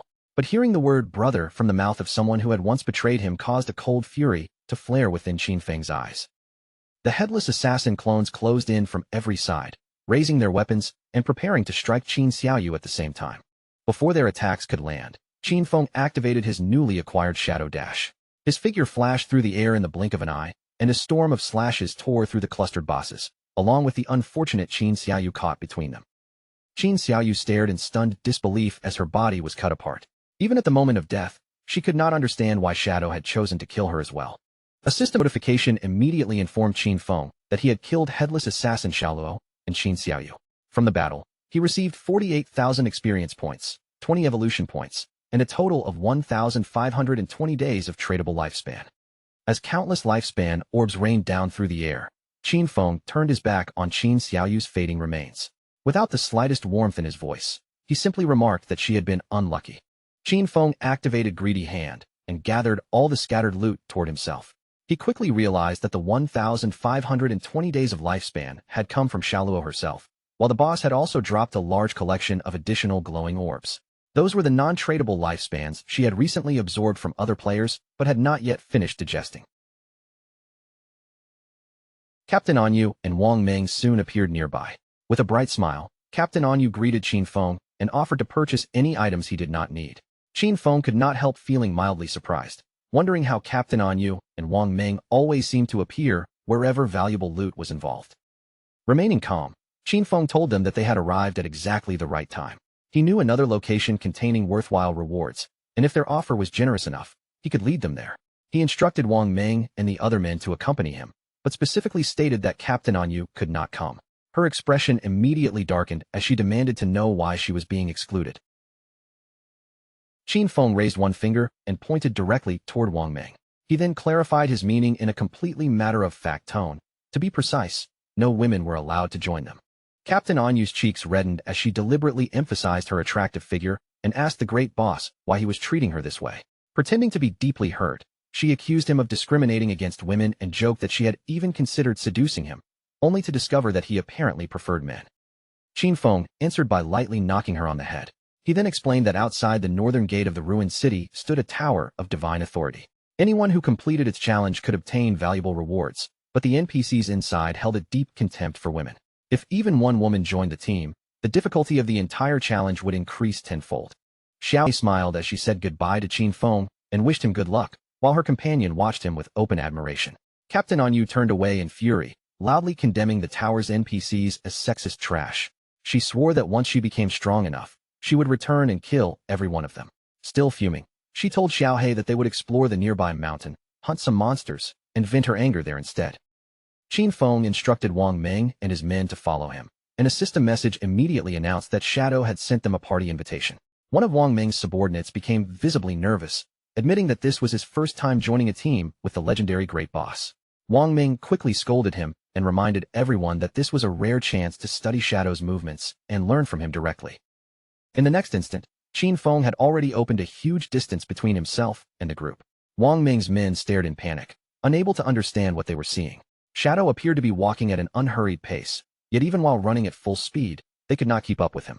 They began wondering how they were supposed to learn anything when his agility was so overwhelmingly high. While continuing toward the tower, Qin Feng opened his system inventory and examined the recent drops. More than 20 different items had appeared, and among them, 2 were equipment and skills specifically suited for an assassin. The first was the Emerald Tier Forest Bone Blade, a weapon designed for assassins. It provided 388 points of attack power and 125 points of armor penetration, while also increasing strength by 39 and agility by 48. The weapon required level 15 to equip. Its unique effect doubled the wielder's movement speed for 5 seconds after dealing damage, and while that speed boost remained active, it also granted a 30% evasion rate. Qin Feng drew the Forest Bone Blade from its sheath and examined the weapon with obvious satisfaction. Its attack power was nearly 80% higher than the Plague Blade's 216 points, and it also provided armor penetration along with substantial bonuses to both strength and agility. No matter how he looked at it, the weapon was excellent and absolutely worth equipping. The second reward was the Platinum Tier Skill Shadow Blade. The skill formed a blade from condensed dark elements and launched it at a single target within 20 meters, dealing dark element damage with an additional 600 points of dark elemental attack. When the blade struck, it also removed 1 random enhancement effect of up to Platinum Tier. Its base cooldown was 12 seconds, reduced to an effective 6.49 seconds for Qin Feng, and the skill required level 14 to learn. Qin Feng decided to evolve Shadow Blade all the way to Legendary Tier. Although its single-target dark element damage did not seem especially impressive, the ability to strip beneficial effects from an enemy made the skill extremely valuable in the right battle. The evolution consumed 56 evolution points, leaving Qin Feng with 219 points remaining. Shadow Blade advanced through Platinum, Emerald, Diamond, and Epic Tier before finally reaching Legendary. Its additional dark elemental attack increased to 1,500 points, and it could now dispel 1 random buff of up to Legendary Tier. The base cooldown dropped to 7 seconds, with an effective cooldown of 3.78 seconds for Qin Feng. On top of those improvements, the skill gained an entirely new legendary effect. Whenever Shadow Blade struck an enemy's weak point, 3 seconds of the skill's cooldown would be refunded immediately. Holding his newly equipped blade, Qin Feng could not hide his satisfaction. As long as Shadow Blade connected with a weak point, 3 seconds would instantly be removed from its cooldown. Combined with his existing cooldown reduction, that meant the skill's true waiting time would fall to only 0.78 seconds, allowing Qin Feng to launch the legendary skill again almost immediately after every successful weak point strike. Qin Feng finally pulled his attention away from the upgraded skill. But when he turned around, he discovered that Wang Meng and the rest of the group had vanished from sight without leaving even a trace behind. At that same moment, roughly 2 kilometers behind Qin Feng, Wang Meng's subordinates were staggering forward while gasping heavily for air. Completely exhausted, they complained that Shadow moved far too quickly for anyone to follow. One of the men finally told his captain that he could not take another step. Wang Meng immediately grabbed the exhausted subordinate by both feet and began dragging him across the ground. Refusing to leave anyone behind, he ordered the man to stop complaining and talking nonsense. After the difficult journey, Qin Feng and the others finally reached the Tower of Divine Authority, standing deep within the forest. The structure rose so impossibly high above the trees that, from the ground below, its uppermost point could not be seen at all. Qin Feng looked toward the enormous tower and informed Wang Meng and his exhausted men that they had finally reached the correct place. Once they stepped inside, an NPC would appear before them and present the group with a special challenge they needed to complete. Before anyone entered, Qin Feng warned them that the NPC inside was particularly shameless. The better their team performed during the trial, the more expensive the NPC would make every item he offered afterward. With his usual calm expression, Qin Feng advised them to reveal no more than 1% of their actual strength. Even while holding back that much, they still needed to perform carefully, because the challenge only required them to defeat a single gold-tier boss. But when Qin Feng turned around to check on the others, he found Wang Meng and his men sprawled across the ground behind him. Their bodies trembled from exhaustion, making it painfully clear that none of them had been capable of keeping pace with him. Wang Meng's face was drenched in sweat, and every breath came out in a heavy gasp. Even so, he forced one arm into the air, gave Qin Feng a confident thumbs up, and promised that there was no need to worry because he guaranteed the mission would succeed. As Qin Feng walked toward the entrance of the Tower of Divine Authority, he reminded everyone to communicate through team chat at all times so the NPC could not overhear their conversation. He explained that once the challenge was cleared, they would gain the right to purchase excellent items from the NPC, confidently assuring them that the rewards would not leave them disappointed. With everyone finally gathered at the entrance, Qin Feng and the others pushed open the massive doors of the Tower of Divine Authority and stepped inside together. The moment they entered, Wang Meng and his men stared in surprise as a hooded NPC appeared before them, floating silently above the floor. In a warm and welcoming voice, the figure greeted them as friends from Blue Star and assumed that the arrival of the Forsaken Gods had already filled them with unease. The floating figure revealed that this place was known as the Tower of Divine Authority. If they successfully completed the challenge awaiting them, they would earn permission to trade with him. He then calmly asked them to inform him once they were fully prepared to begin. Wang Meng's men exchanged bewildered looks, surprised that the game actually contained NPCs capable of speaking with them like this. One player quickly asked Shadow what sort of boss they would be facing. Qin Feng merely told everyone to follow his commands once the battle started, assuring them that the challenge was simple. That vague answer only made the swordsman more confused, and he immediately pressed Qin Feng for specific details. The swordsman wanted to know exactly how long the battle would last, how many phases the boss possessed, and what kinds of skills it could use. He asked whether victory depended more on complicated mechanics or raw attributes, then continued without taking a breath. Did the boss have movement abilities? Were there instant death attacks? Would its skills lock on a particular players? Where were its weak points, and how long were they expected to keep fighting? Wang Meng told Qin Feng not to take the endless questioning too seriously. He explained that the swordsman was nicknamed Steady as an old dog. Ever since an accident during a previous mission had resulted in the deaths of 2 party members, the young man had become excessively cautious about everything he did. Rather than waste any more time answering questions, Qin Feng turned toward the floating NPC and announced that the party was ready to begin. The swordsman immediately panicked behind him, waving his hands and protesting that he personally was nowhere near ready. The NPC slowly lowered his hooded head toward the group. In a strangely pleased voice, he announced that the time had finally come for them to start enjoying the challenge. A portal soon opened inside the tower, its surface twisting with violent energy. From within stepped a powerful level 20 gold tier boss, known as the Obsidian Skull-Splitting Puppet. The swordsman's eyes widened with immediate fear when he saw the boss's level. Their strongest party member had only reached level 11, yet the monster standing before them was already level 20. Qin Feng remained completely calm and assured everyone that the level difference would not be a problem. He motioned for Wang Meng to attack first. Following Shadow's command, Wang Meng brought out his sword, raised his shield, and activated Shield Charge. His body launched forward headfirst, and the edge of his shield smashed directly into the puppet's teeth with tremendous. The obsidian puppet flew into a rage and immediately counterattacked Wang Meng. Fortunately, Wang Meng reacted quickly enough to raise his shield, and Qin Feng flashed across the chamber like a bolt of thunder and caught Wang Meng before he could slam into the tower wall. Watching this happen, the swordsman and archer exchanged confused expressions, and both began feeling worried about how Shadow intended to handle such a powerful enemy. Qin Feng calmly studied the boss and told the archer that there was nothing to fear. He ordered him to use Starshine Shot, then instructed the swordsman to follow with triple ground slash. Both party members tightened their grips on their weapons and nodded in agreement. The archer drew back his bow and unleashed Starshine Shot. A dense rain of arrows streaked across the chamber and struck the boss repeatedly, leaving the towering puppet reeling in obvious pain. The swordsman seized the opening created by the arrows.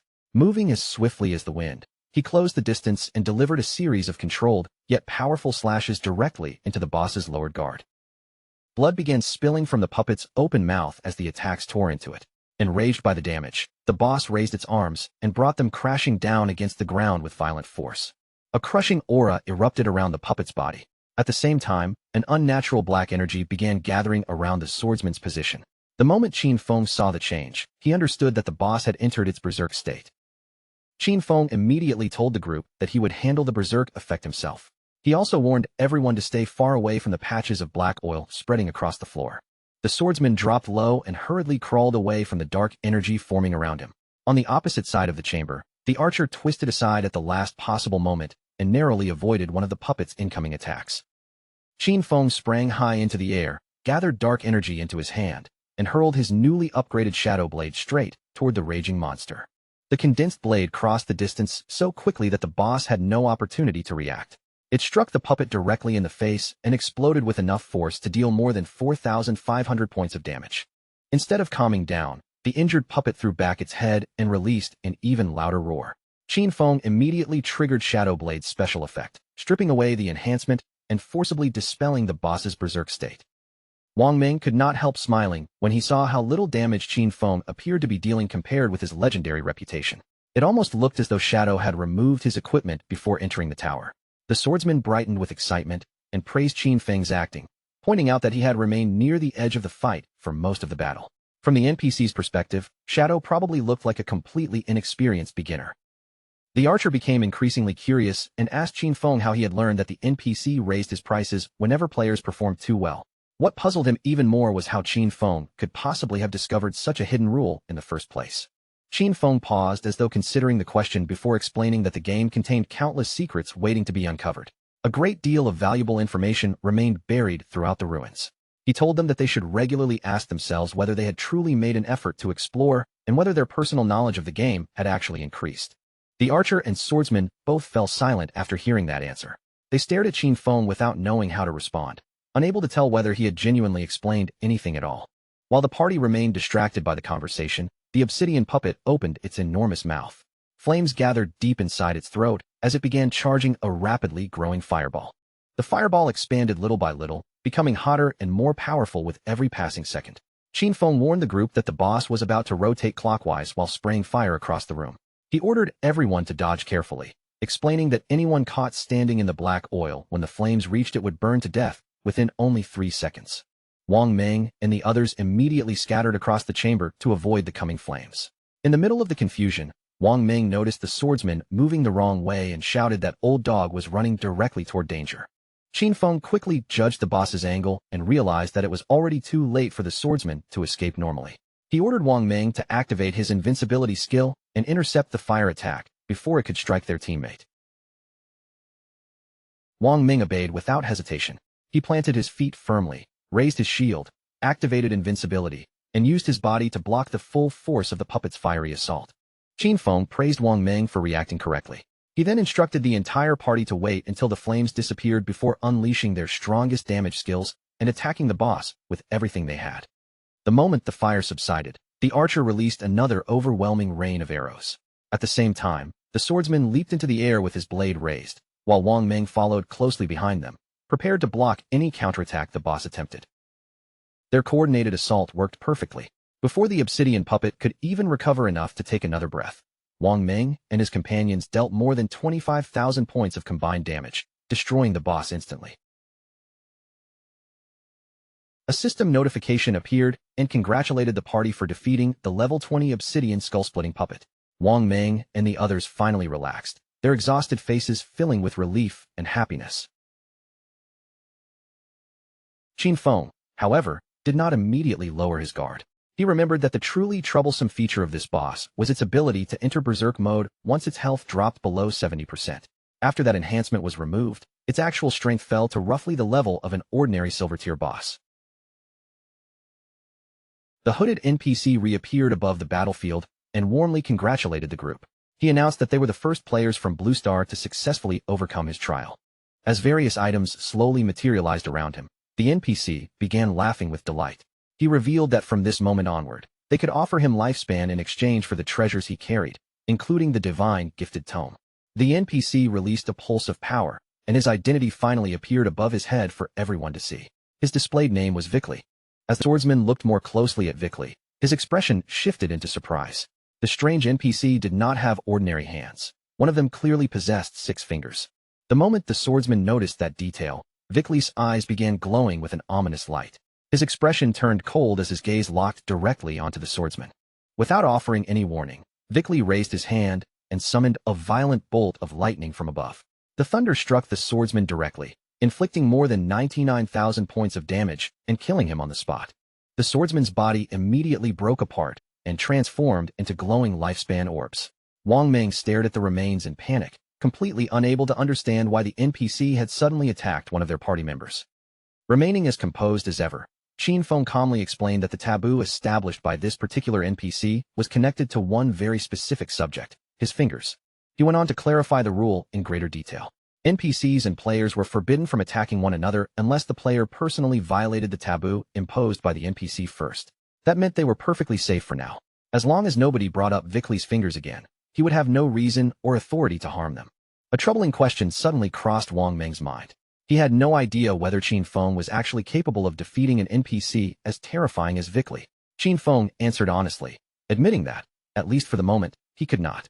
The system had already exposed the frightening truth behind these NPCs. They were powerful beings who had crossed over from other timelines after obtaining divinity. Restrained by ancient, eternal laws, they entered Blue Star while disguising themselves as ordinary NPCs, all for the purpose of harvesting the lifespans of its players.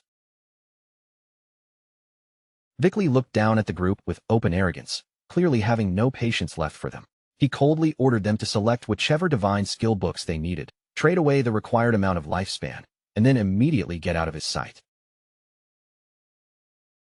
The instant Wang Meng examined the available skill books, his eyes widened in disbelief. By spending lifespan, these books could create real-world necessities such as food, clean water, drinks, and many other essential supplies. He quickly realized what that meant. Even if a massive disaster struck the outside world, anyone possessing these divine books would never have to worry about running short on basic provisions. As expected of Qin Feng, he had once again brought them to a place filled with incredible rewards. Both Wang Meng and the archer stood there in stunned silence, once again reminded that Qin Feng never seemed to disappoint them. Their amazement only intensified when the archer spotted a divine book called Mechanical made among the choices. The moment he understood what it could provide, he became eager to purchase it without the slightest hesitation. Qin Feng handed over 9,000 days of tradable lifespan and received all 9 of Jianghai City's divine books in exchange. Together, those books were more than enough to cover his everyday needs in the real world. However, convenience was not his only reason for buying the complete collection. The Tower of Divine Authority contained a special achievement that rewarded reputation points, and Qin Feng had no intention of leaving without claiming it. After completing the exchange, Qin Feng calmly informed Vickley that he intended to challenge the highest difficulty entirely on his own. Vickley stared at him with visible confusion. Judging from the performance Qin Feng had displayed earlier, he believed the young man would struggle to clear even the first level. Yet here he was boldly asking for the most difficult challenge available. Rather than becoming offended, Qin Feng grew curious and asked exactly what the highest difficulty involved. Vickley explained that the tower's challenge was separated into 5 difficulty levels, with the 5th level standing at the very top. The enemy itself would remain the same golden-grade obsidian skullbreaker golem they had already faced. However, on the 5th difficulty, its attack power, total health, defense, and skill cooldown speed would all receive an enormous 500% increase. Wang Meng and the archer nearly let their jaws hit the floor when they heard the number. A 500% increase was completely absurd. They had already been pushed to their limits simply trying to dodge the golem's attacks before, so neither of them could imagine Shadow surviving against a version 5 times stronger. Worse still, with its health and defense raised to such a ridiculous level, defeating it could take an eternity. One small mistake during the battle would likely mean instant death. Vickley fixed his gaze directly on Qin Feng, studying him as though he were already looking at a dead man. He issued one final warning. If Qin Feng died during the challenge, every bit of lifespan he dropped would become Vickley's property. With that condition made perfectly clear, the NPC asked whether he was still certain about accepting the challenge. Qin Feng paid no attention to the threat or the consequences behind it. Without showing even a trace of hesitation, he gave a firm nod, making it unmistakably clear that he still intended to proceed. A glowing sphere of magic began gathering above Vickley's hand as he happily accepted what he considered a generous gift of free lifespan. In his eyes, the players of Blue Star had grown far too arrogant despite the game having only just begun. Challenging him under these conditions was not bravery at all. They were practically rushing forward and begging to die. Magic surged through the chamber, and the boss they had defeated earlier was forcibly brought back to life. The golden-grade obsidian skullbreaker golem rose once more, but this time every aspect of its strength had been amplified by a terrifying 500%. Qin Feng quietly drew his dagger and prepared himself. He already knew that Vickley possessed the ability to strengthen the creatures he summoned, and a 500% enhancement was nowhere near his true limit. In Qin Feng's previous life, when he had finally defeated Vickley, the NPC had strengthened his summons by as much as 2,000%. Compared with that nightmare, this challenge was the perfect opportunity for Qin Feng to test the full power of his newly acquired weapon. Qin Feng opened the battle by flicking a poison dart directly at the enormous golem. The moment it struck, Black Flame's gift activated, weakening the target's defense and every one of its elemental resistances by 7%. Immediately afterward, the Emerald Bone Blade's special effect awakened as well, doubling Qin Feng's movement speed for the next 5 seconds. The golem responded by unleashing a violent wave of flames toward him. Yet just before the scorching attack could reach Qin Feng's body, his figure vanished from the spot, without leaving so much as a shadow behind. The boss hesitated, momentarily distracted as it tried to understand where its target had gone. In that brief opening, Qin Feng suddenly appeared behind it. He sprang onto the creature's massive head and drove his dagger deep into its skull, instantly triggering the special effect of the Emerald Bone Feather. A tortured roar erupted from the powerful monster as the blade pierced through its head. Before the golem could retaliate, Qin Feng vanished once again, his speed increasing by another 100% for 5 seconds. Watching him move so quickly that their eyes could barely follow, Wang Ming and the archer could only stare in complete shock. At first, the two of them assumed Qin Feng had activated his invisibility skill again. They even wondered how its cooldown could possibly have become so short. However, after watching more carefully, they finally understood the truth.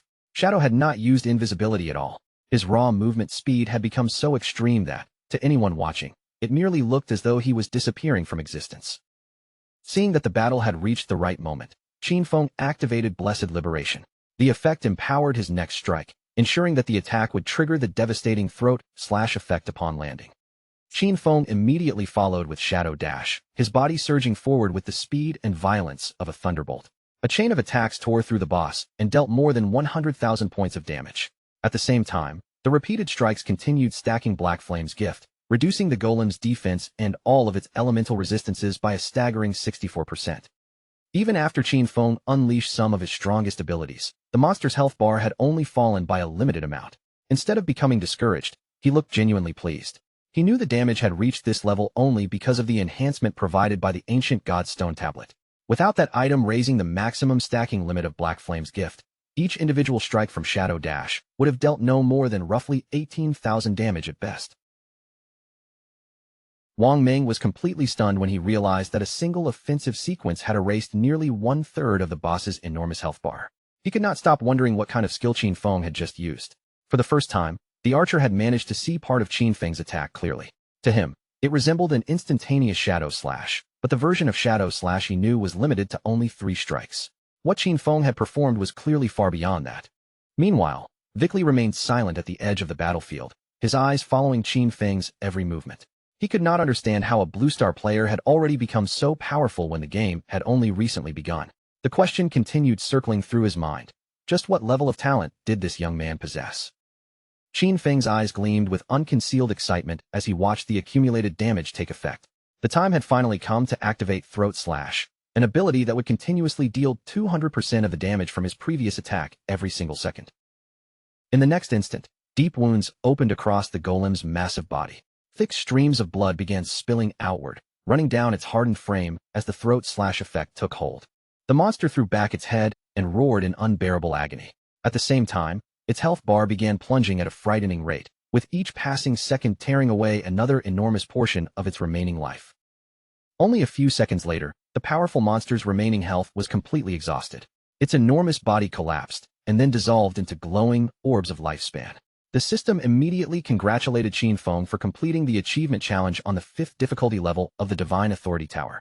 Because he had surpassed every level, he received a total of 15 reputation points. Then another reward appeared. As the first player in the world to clear the tower alone, Qin Feng gained an additional 75 reputation points.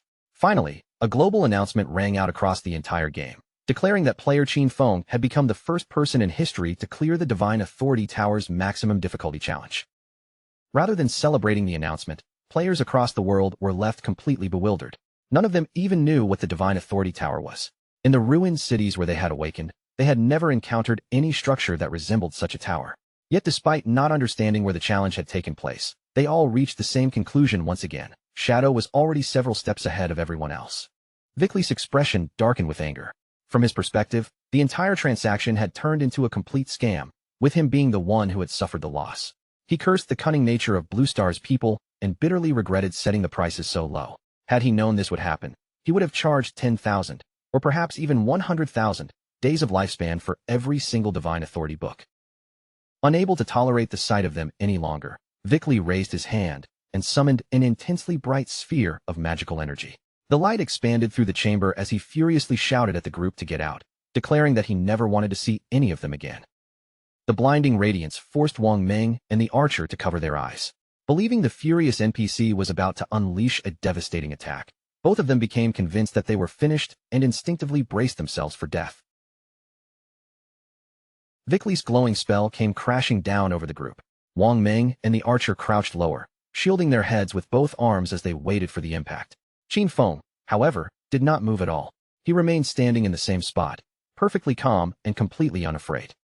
A flash of magical light swallowed them, and in the next moment, Qin Feng and his companions found themselves standing outside the tower. Wang Ming and the archer looked around in confusion, unable to understand what had just happened or how they had suddenly arrived there.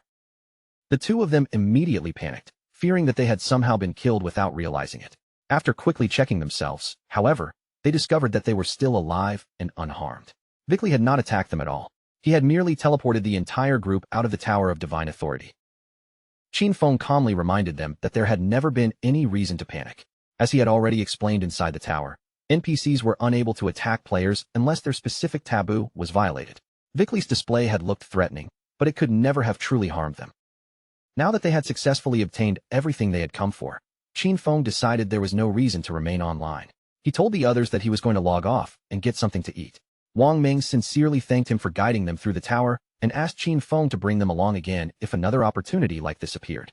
Qin Feng agreed with a nod, and the archer gave him a final farewell before they separated. Qin Feng opened his eyes back in the real world, awakening inside his hidden shelter. Almost immediately, the system began extracting the 9 divine gift books from the game and transferring them into reality. Completing the entire process required an additional payment of 90 days from his tradable lifespan. With the divine books now available, Qin Feng decided to spend another 106 years of lifespan. In exchange, he purchased high-end furniture, a full range of everyday necessities, fresh cooking ingredients, and, most importantly, a multifunctional mechanical made capable of handling work throughout the hideout. A moment later, a young maid with a pair of dog ears materialized directly in front of him. After politely introducing herself, she explained that she was capable of managing every household responsibility. Whether Qin Feng needed cleaning, cooking, organization, or any other form of assistance, she had been created to serve him and fulfill whatever task he assigned.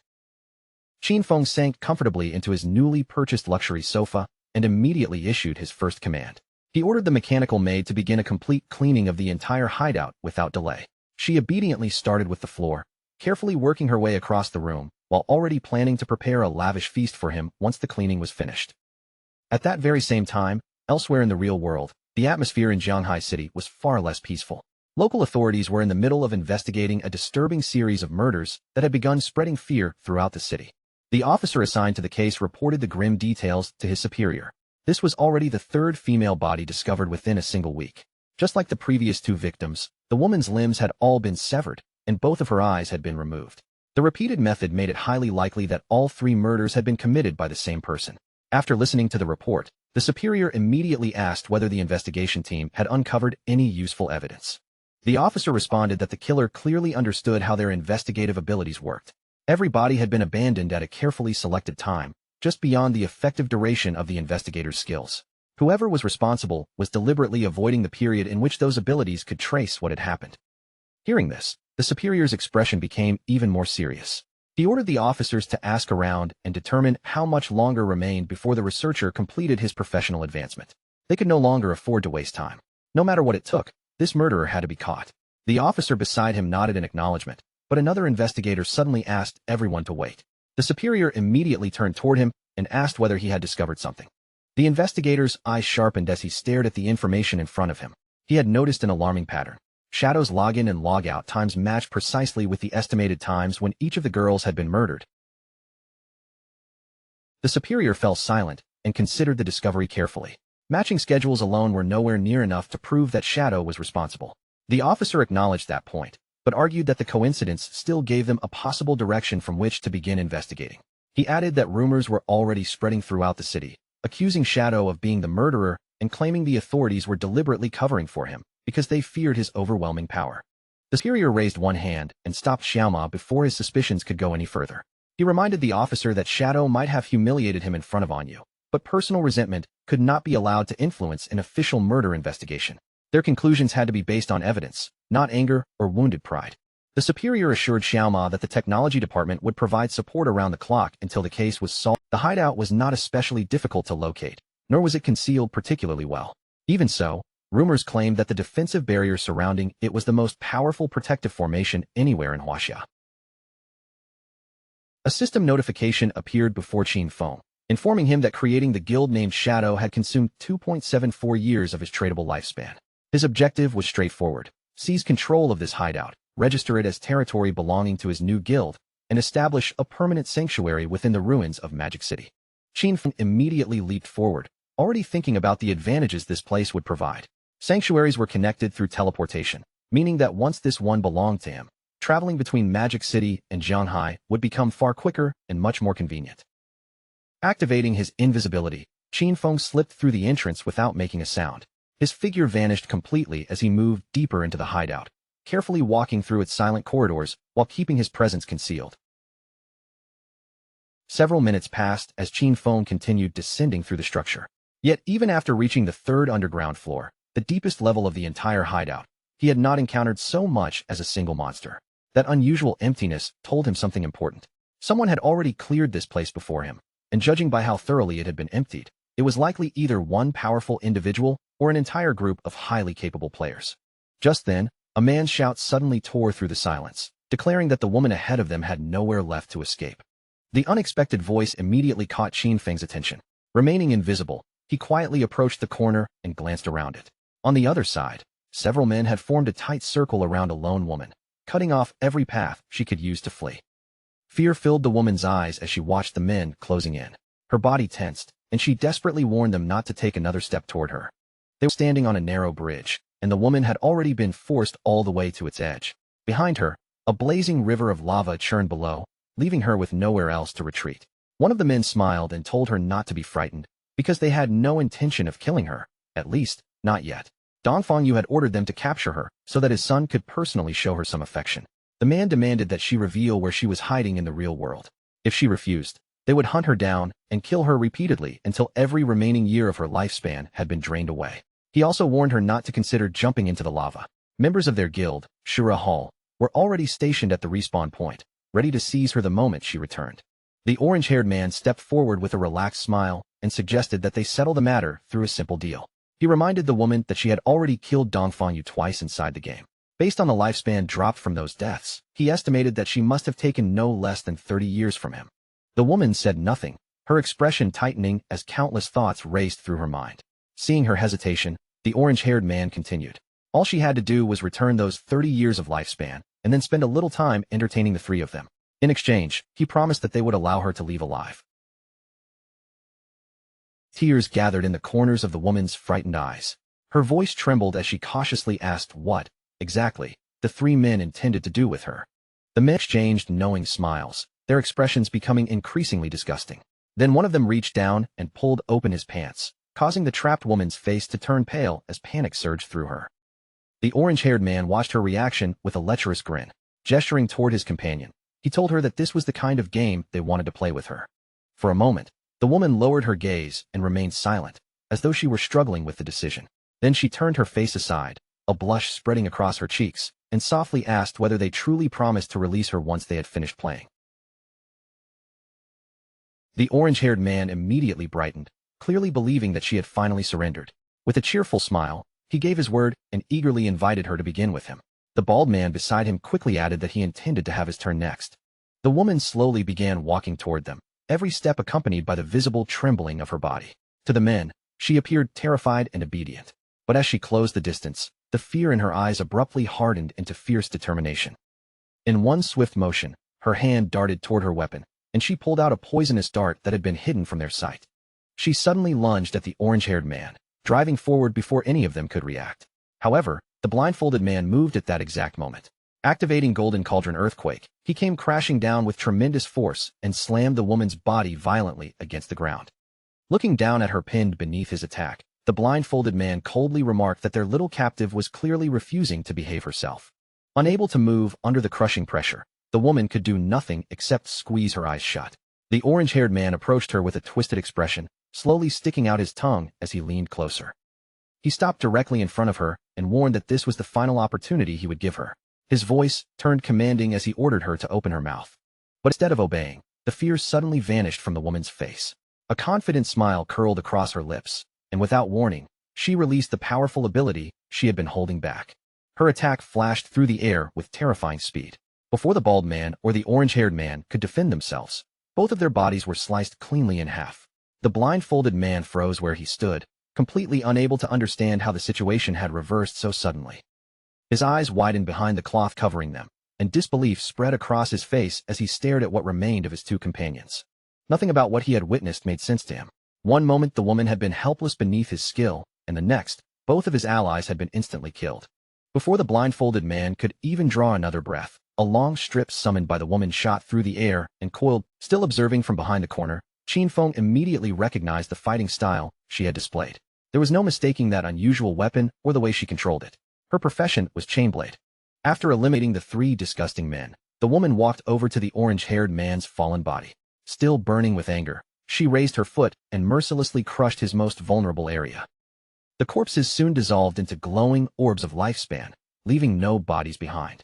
The woman watched them disappear with hatred still written across her face, then coldly mocked the men who had believed they could humiliate her. It was only then that Qin Feng understood the full truth. The woman did not merely possess an ordinary chainblade profession. She had inherited the far rarer and much more dangerous blade of the underworld. Her gaze remained sharp and unshaken as she stared at the fading lifespan orbs. With unmistakable determination in her voice, she swore that she would personally kill Dongfang Ming, no matter what it took. The young woman was the hidden class wielder known as Ghost Spirit, and the profession she carried was none other than Blade of the Underworld. Qin Feng finally stepped away from the corner and began walking in her direction. Like his own class, Ghost Spirit's Blade of the Underworld was the only unique hidden profession belonging to the assassin branch. He remembered her clearly from his previous life. At her peak, she had risen into the ranks of the 10 most powerful individuals in the entire world. However, after she became an enemy of the Chu family in Demon City, her identity in reality was exposed, and numerous hostile forces joined together to surround and hunt her down. Even while trapped by countless enemies, Ghost Spirit had refused to surrender. She slaughtered thousands of attackers before her strength finally gave out, and she died from complete exhaustion. Qin Feng still remembered the overwhelming grief that spread through her guild when news of her death became known. He had never imagined that he would encounter her here, so early in the game. Yet one question continued troubling him. Who exactly was the Dongfang Ming she had just sworn to kill? According to what Qin Feng remembered, he himself had been the one who later wiped out the entire Dongfang family. Qin Feng deliberately canceled his invisibility and allowed his figure to appear in the open. The sudden movement immediately attracted Ghost Spirit's attention, but the expression she turned toward him was anything but welcoming. Ghost Spirit instantly raised her guard and prepared to strike. After what had just happened, she naturally assumed Qin Feng was another companion of the 3 men she had killed. Qin Feng calmly denied the accusation, telling her that he had no connection whatsoever to those bastards. Ghost Spirit had no patience left for explanations. Her expression hardened, and she suddenly charged toward him while ordering him to prepare for death. Qin Feng, however, remained exactly as composed as always, showing no alarm as she rushed straight at him. With fury blazing across her face, Ghost Spirit activated her signature ability, Underworld Chainblade, directing its full power toward Qin Feng. In less than the blink of an eye, the long strip shot forward and began winding itself around Qin Feng's body, tightening rapidly as though just as the restraint was about to close around him. Qin Feng's entire body dissolved into darkness. He transformed into a shadow and disappeared from the spot without leaving the slightest trace, causing confusion to flash across Ghost Spirit's face. Before she could figure out where he had gone, Qin Feng silently reappeared directly behind her. Choosing to play along with her hostility, he spoke from only a short distance away. The sound of his voice coming from behind made Ghost Spirit's eyes widen with both surprise and sudden fear. Realizing that Qin Feng had slipped past her defenses and entered striking range, Ghost Spirit immediately recognized the danger.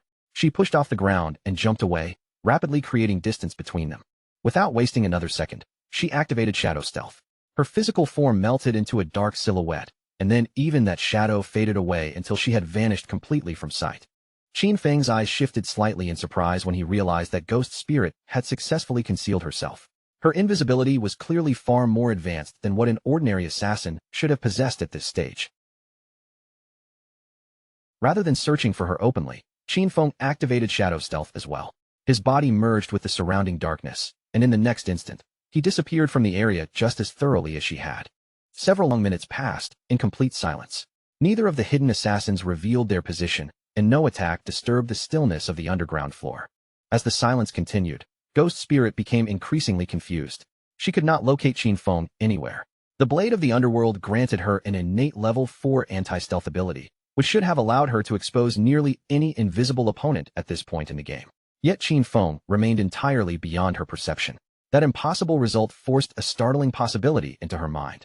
Could the man she had attacked actually be Shadow? Not long afterward, Qin Feng quietly canceled Shadow Stealth.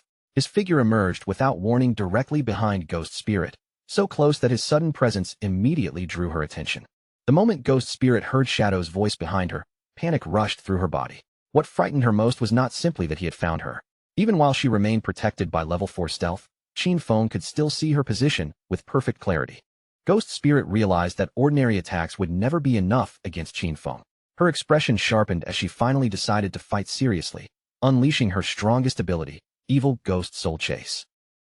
The long paper strip immediately began glowing with an eerie light. At the same time, a tiny pink flame appeared above Qin Feng's head, marking his position even as he activated Shadow Stealth and vanished once again. Qin Feng did not relax merely because his body had disappeared. Keeping his guard raised, he quickly retreated to create distance. To his surprise, however, the blade changed direction and continued chasing him, leaving even him briefly confused. After watching its movements more carefully, Qin Feng quickly understood the ability's true purpose. This was no ordinary flying blade. Once it locked onto a target, it could accurately trace that person's position wherever they moved. Determination burned brightly in Ghost Spirit's eyes. She might have been unable to see Qin Feng through his concealment, but her weapon did not need her vision to pursue him. Once Evil Ghost Soul Chase selected its target, escape was supposed to be impossible. Qin Feng accelerated and attempted to shake the weapon off, but every movement proved useless as the blade followed him without hesitation. He quickly realized that Ghost Spirit's hidden class possessed an ability capable of ignoring stealth levels entirely. She truly was anything but ordinary. Still, Qin Feng was far too cunning to continue fleeing in a straight line. He abruptly changed his path and began circling tightly around Ghost Spirit. By the time she understood what he was trying to accomplish, his trap had already taken shape. Ghost Spirit refused to surrender so easily and tried to turn around and catch him. But the weapon continued following Qin Feng's circular route, and before she could stop it, the glowing strip wrapped tightly around her own body, binding her limbs and leaving her completely immobilized. Qin Feng calmly grabbed the paper strip and lifted the restrained Ghost Spirit into the air. He finally told her his true identity. He was Shadow, not someone Dongfang Ming had sent after her. If he had genuinely intended to kill her, she would have died long before realizing he was there. With no way to break free, Ghost Spirit reluctantly chose to believe him and demanded that he put her down. Rather than releasing her immediately, Qin Feng went straight to the question that mattered most. He asked whether the Dongfang Yu she had mentioned belonged to the Dongfang family of Zhanghai City. Still hanging upside down from the strip, Ghost Spirit gave him a small nod. She confirmed that Dongfang Yu did come from that family, but added that the woman had already married into the Chu family, so her connection with the Dongfang household was no longer particularly close. Qin Feng immediately understood what must have happened. A fish had slipped through the net. Apparently, Dongfang Yu had not been present in Zhanghai City when he wiped out the rest of the Dongfang family. Ghost Spirit's eyes suddenly widened as she processed his words. Only then did she realize that the person responsible for annihilating the entire Dongfang family had been Qin Feng himself. Her surprise quickly turned into open excitement. If Shadow had destroyed the Dongfang family, then he and Dongfang Yu were already enemies. Ghost Spirit immediately urged him to let her down, declaring that the enemy of her enemy was naturally her ally and that the two of them could cooperate. Qin Feng loosened his grip and released the paper strip without warning. With nothing supporting her any longer, Ghost Spirit dropped straight to the ground beneath him. Cooperation, however, was not Qin Feng's immediate concern. Before agreeing to anything, he wanted to know the truth, so he asked Ghost Spirit why she was so determined to kill Dongfang Yu. At the mention of that name, Ghost Spirit clenched her teeth so tightly that her jaw trembled. Hatred and grief surfaced in her expression as she revealed that everything she was doing was to avenge the murder of her family. Then, with a heavy voice, she began recounting the painful story behind her revenge. Before the arrival of the godforsaken game, Dongfang Yu had driven while intoxicated and struck Ghost Spirit's mother, killing her in a traffic accident. Yet instead of facing punishment, Dongfang Yu escaped responsibility because the powerful Chu family arranged for someone else to take the blame. Ghost Spirit's father could not accept such an obvious injustice. He investigated the incident himself and eventually uncovered evidence that could expose and convict Dongfang Yu. But before he could use it, his body was pulled from a river the following day, and the authorities officially declared that he had committed suicide. Broken by the loss of both parents, Ghost Spirit went directly to Dongfang Yu's home and demanded an explanation. Instead of receiving answers, she was surrounded by guards from the Chu family and beaten until she nearly died.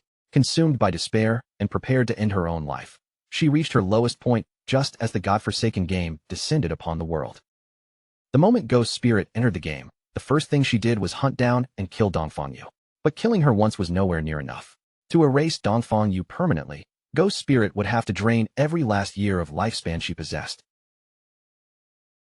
After reviving, Dongfang Yu immediately used her influence and wealth to hire countless players to hunt Ghost Spirit down. That relentless pursuit eventually led to the confrontation Qin Feng had just witnessed on the bridge.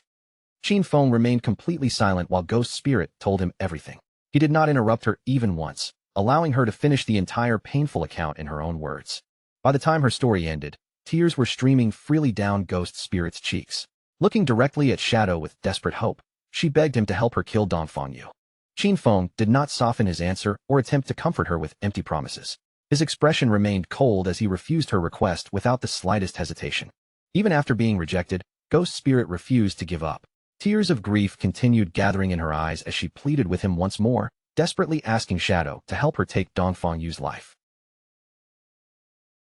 Qin Feng stared at her quietly, carefully studying the determination beneath her sorrow. Ghost Spirit was clearly not the kind of person who would abandon her goal after hearing a single refusal. With pain still written across her face, Ghost Spirit promised that she would never expect his assistance for free. She offered him everything she possessed. She would work under him, hand over every year of lifespan she earned, and give him all her equipment and skills, asking for only one thing in exchange: his help killing Dongfang Yu. Her desperation went even further. Ghost Spirit declared that, if necessary, she would willingly surrender her freedom and become Qin Feng's slave of her own accord. Qin Feng observed her in silence, genuine surprise flickering through his eyes. Then his gaze became proud and unwavering as he told her that he would not kill Dongfang Yu on her behalf. This was Ghost Spirit's revenge, and such a debt could only truly be settled by her own hands. Still, Qin Feng was not cruel enough to abandon her completely. He told Ghost Spirit that he would provide help and guidance until she became capable of taking revenge herself. How far she ultimately managed to go, however, would depend entirely on her own ability and destiny. Ghost Spirit stared at him in shock, her eyes widening with uncertainty. She understood his refusal to fight in her place, but she could not imagine how he intended to help her become strong enough to accomplish the revenge herself. Qin Feng answered her honestly, his expression calm and steady. He invited Ghost Spirit to join his guild and become one of his own people. As long as she accepted, he would help her gain the strength needed to complete her revenge personally. A transparent system window immediately appeared before Ghost Spirit. The notification clearly informed her that player Shadow had invited her to join his newly established guild, also named Shadow.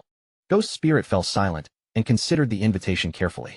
Then her eyes began shining with happiness when she noticed that the entire Shadow Guild currently consisted of Qin Feng alone. She asked whether joining him was really all she needed to do. Once he confirmed it, she wasted no more time and accepted the invitation, prompting another system window to confirm that she had officially entered the guild. Qin Feng then accepted the friend request Ghost Spirit had sent him.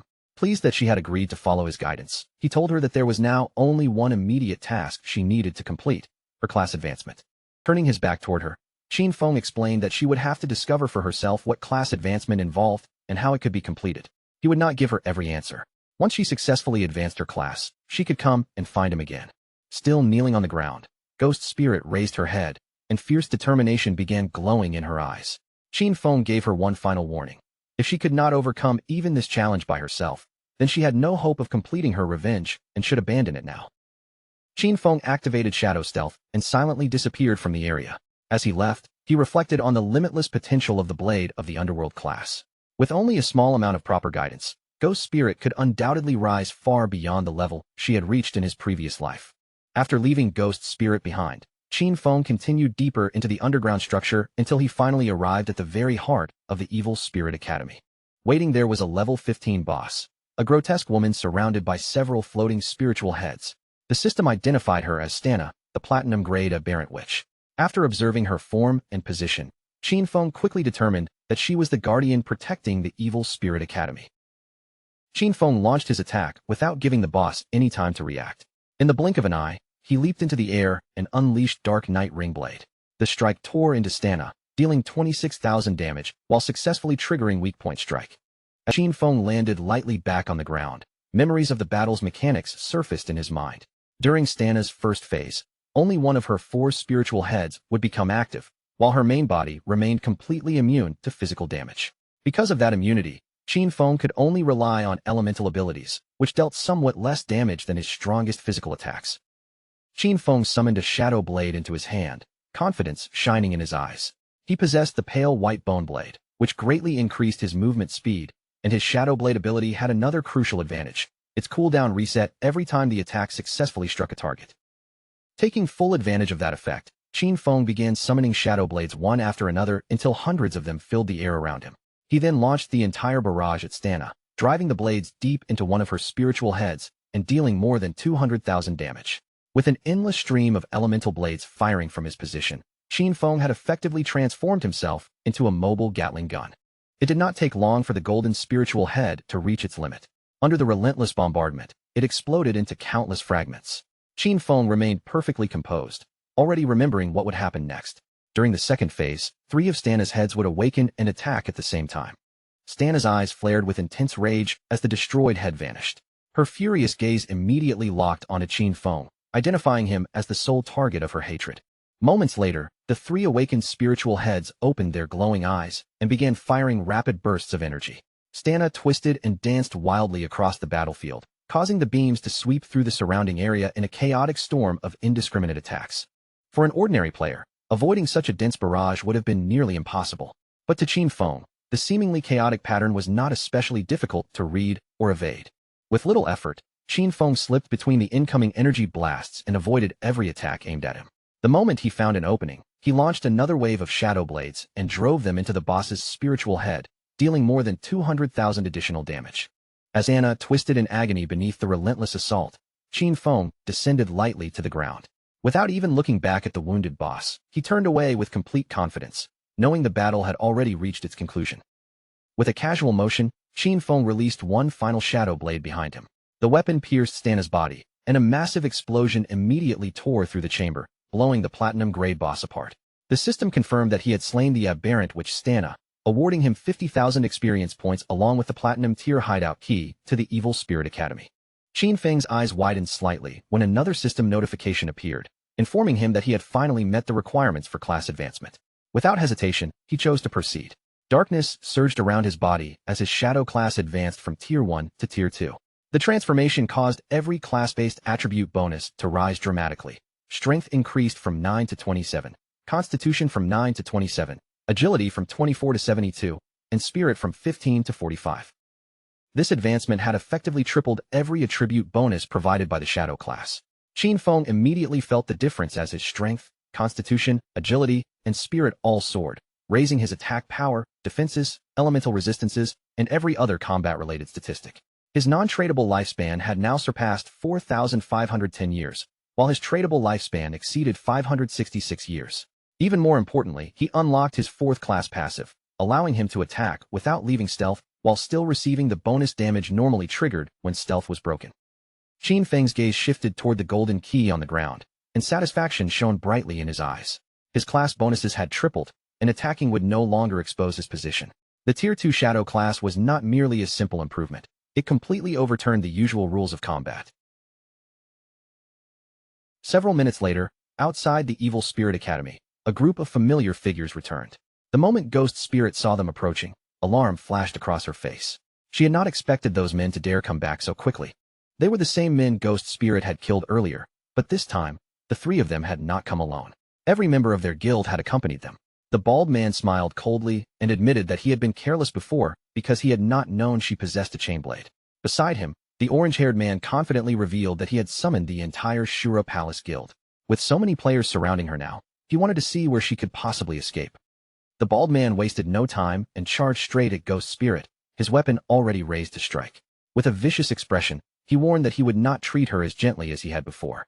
Ghost Spirit's face tightened as she realized how dangerous the situation had become. Activating Earth Slash, the bald man leaped upward and brought his heavy axe crashing toward the ground. The attack descended with tremendous force, but Ghost Spirit reacted at the last possible moment, throwing herself aside and narrowly avoiding the blade. Confidence returned to Ghost Spirit's eyes as she immediately activated Shadow Stealth. However, just as her body began fading into darkness, someone hurled a flash grenade directly in front of her. The grenade exploded with an overwhelming burst of white light, forcing her concealment to collapse as she raised both hands to shield her blinded eyes. The bald man seized the opening without hesitation. Stepping forward, he drove a powerful kick into Ghost Spirit and sent her crashing onto the ground. He planted his boot arrogantly against her head, pressing her face down while wearing a smug smile. The bald man declared that this time, he would teach her a lesson she would never forget. Even while pinned beneath him, Ghost Spirit showed no intention of surrendering. Her hand quietly reached for a small green vial hidden among her belongings. But before she could bring it to her lips, the orange-haired man stepped hard on her wrist and snatched the bottle away. After examining the vial closely, the orange-haired man recognized it as suicide poison. Drinking it would cost the user half of their remaining lifespan, while immediately sending them back to the respawn point. Rather than becoming angry, he seemed amused by the fact that Ghost Spirit had prepared such a ruthless final escape. The orange-haired man slowly ran his tongue across his lips, excitement spreading through his expression. Her fierce refusal to submit only made him like her personality even more. Ghost Spirit's eyes widened with unmistakable fear as he leaned closer, leaving her trapped beneath the surrounding guild members. The orange-haired man lowered his face and began licking her cheek.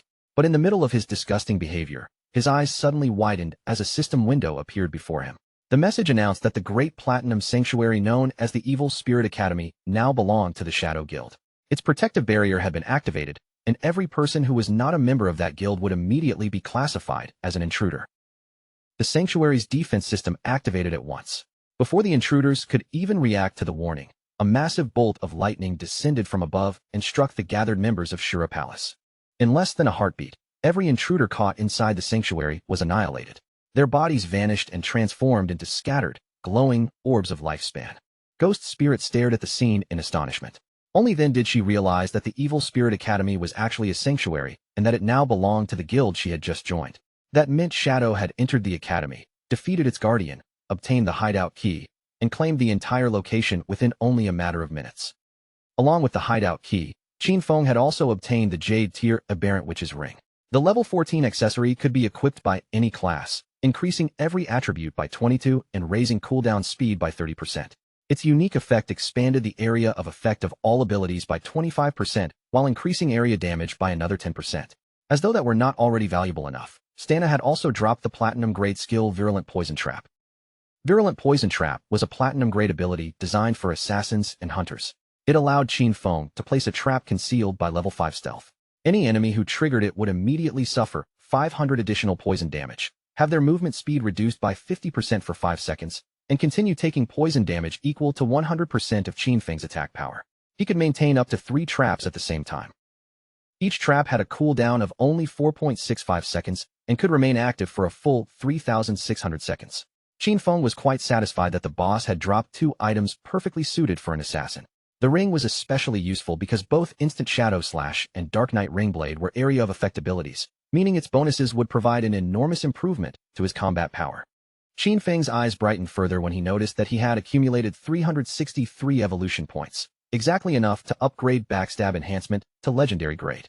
He immediately spent 340 points, leaving only 23 behind. The skill evolved from Epic to Legendary, and its passive bonus for attacking an enemy from behind increased from 75% additional damage to a full 100%. The Legendary effect provided an even greater advantage. While Qin Feng remained in stealth, every attack he dealt would automatically be treated as a backstab, regardless of the direction it came from. Combined with the permanent stealth granted by his advanced shadow class, this constant backstab bonus dramatically increased both his destructive power and his ability to survive prolonged battles. Just then, Little Black contacted Qin Feng and excitedly reported that she had discovered another set of ruins, asking whether he wanted to inspect them. When he asked where she was, she told him she was currently inside the Zhanghai City ruins. Around the entrance of an ancient temple, they had found stone murals that closely resembled those from the beginner village ruins. Qin Feng became curious and asked why they had not explored the place themselves.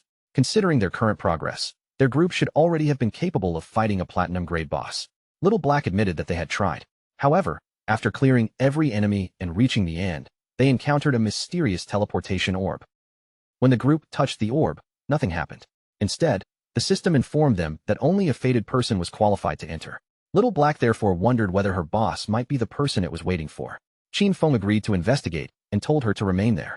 He also instructed her to prepare enough lifespan because he intended to bring over the new equipment he had obtained.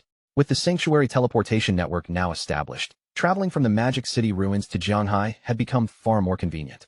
Little Black added that the officials in Zhanghai currently lacked sufficient lifespan to purchase much, so Qin Feng could instead sell his goods directly to the people in Magic City. At that same moment, Little Black was waiting near the outer edge of the Zhanghai City ruins, keeping watch over the area while expecting Qin Feng's arrival. She sat comfortably on the back of a fluffy white llama, which had lowered its head and was peacefully chewing the grass beneath the ruined landscape. Not long afterward, Qin Feng silently appeared behind her.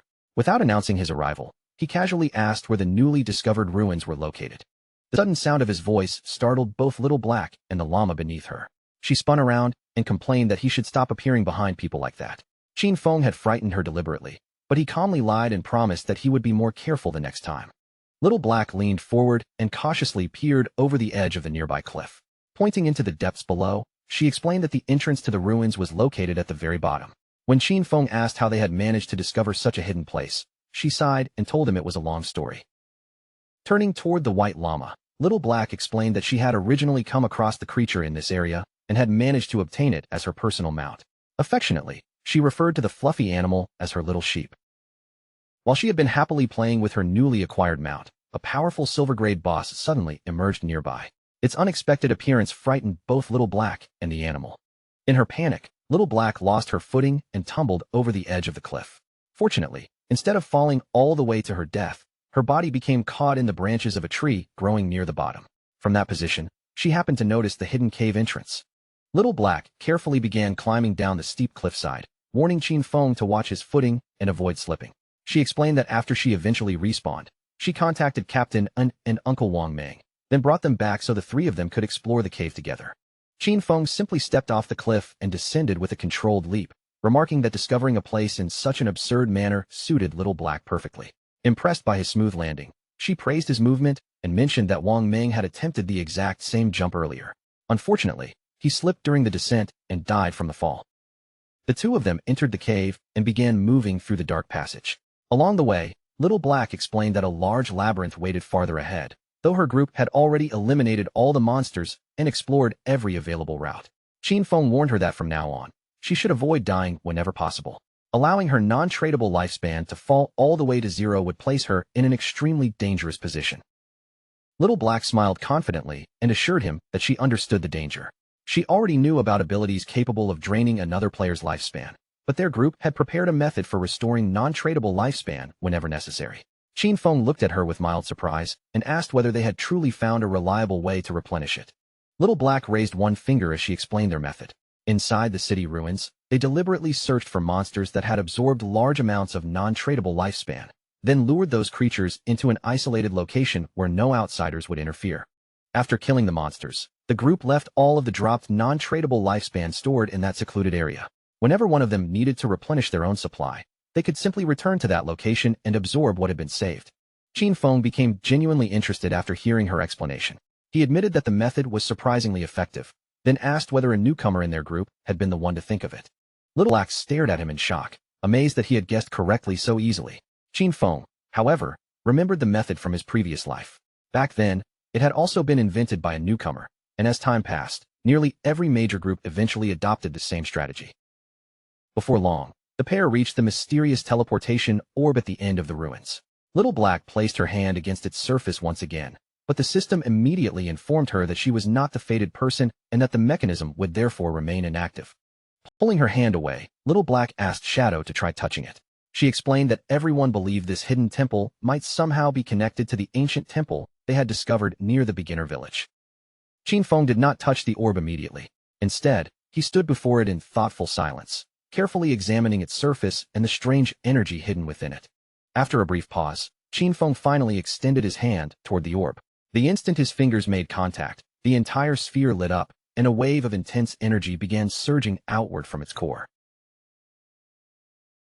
The sudden brilliance forced Little Black to cover her eyes with both hands. Blinded by the overwhelming glow, she could not understand what the teleportation mechanism was doing. When light finally faded, Little Black lowered her hands and stared ahead in surprise. Qin Feng had vanished completely, and the teleportation orb had disappeared along with him. Seeing both gone confirmed her suspicion once and for all. Her boss truly was the fated person the system had been waiting for. Meanwhile, Qin Feng found himself transported into an entirely unfamiliar location known as the Cave of the Ice Tide. The moment he arrived, he discovered that every form of remote communication had been completely blocked. Qin Feng remained cautious after arriving in the unfamiliar cavern.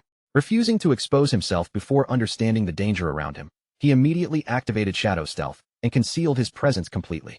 A system notification soon appeared, assigning him a new mission: protect the Ice Tide Crystal. Qin Feng's gaze settled on the frozen crystal ahead, and he recognized it immediately. From what he remembered, even the slightest attack striking its surface would cause it to release a devastating wave of freezing energy. After carefully examining the surrounding caves, Qin Feng noticed that monsters would soon emerge from the dark passages and charge straight toward the crystal. They would do everything possible to destroy it. He immediately understood the stakes. If even one of them succeeded, the resulting ice tide would likely kill him on the spot. Qin Feng pulled virulent poison trap from his inventory and quickly considered his options. Dying once was not what concerned him most. The real danger was failing the mission, because failure would permanently prevent him from returning to this place or claiming its hidden reward. Knowing he could not afford even the slightest mistake, Qin Feng chose to evolve virulent poison trap. After consuming the required evolution points and reducing his remaining total to 17, the skill advanced from platinum grade to epic grade. The evolution strengthened nearly every part of the ability.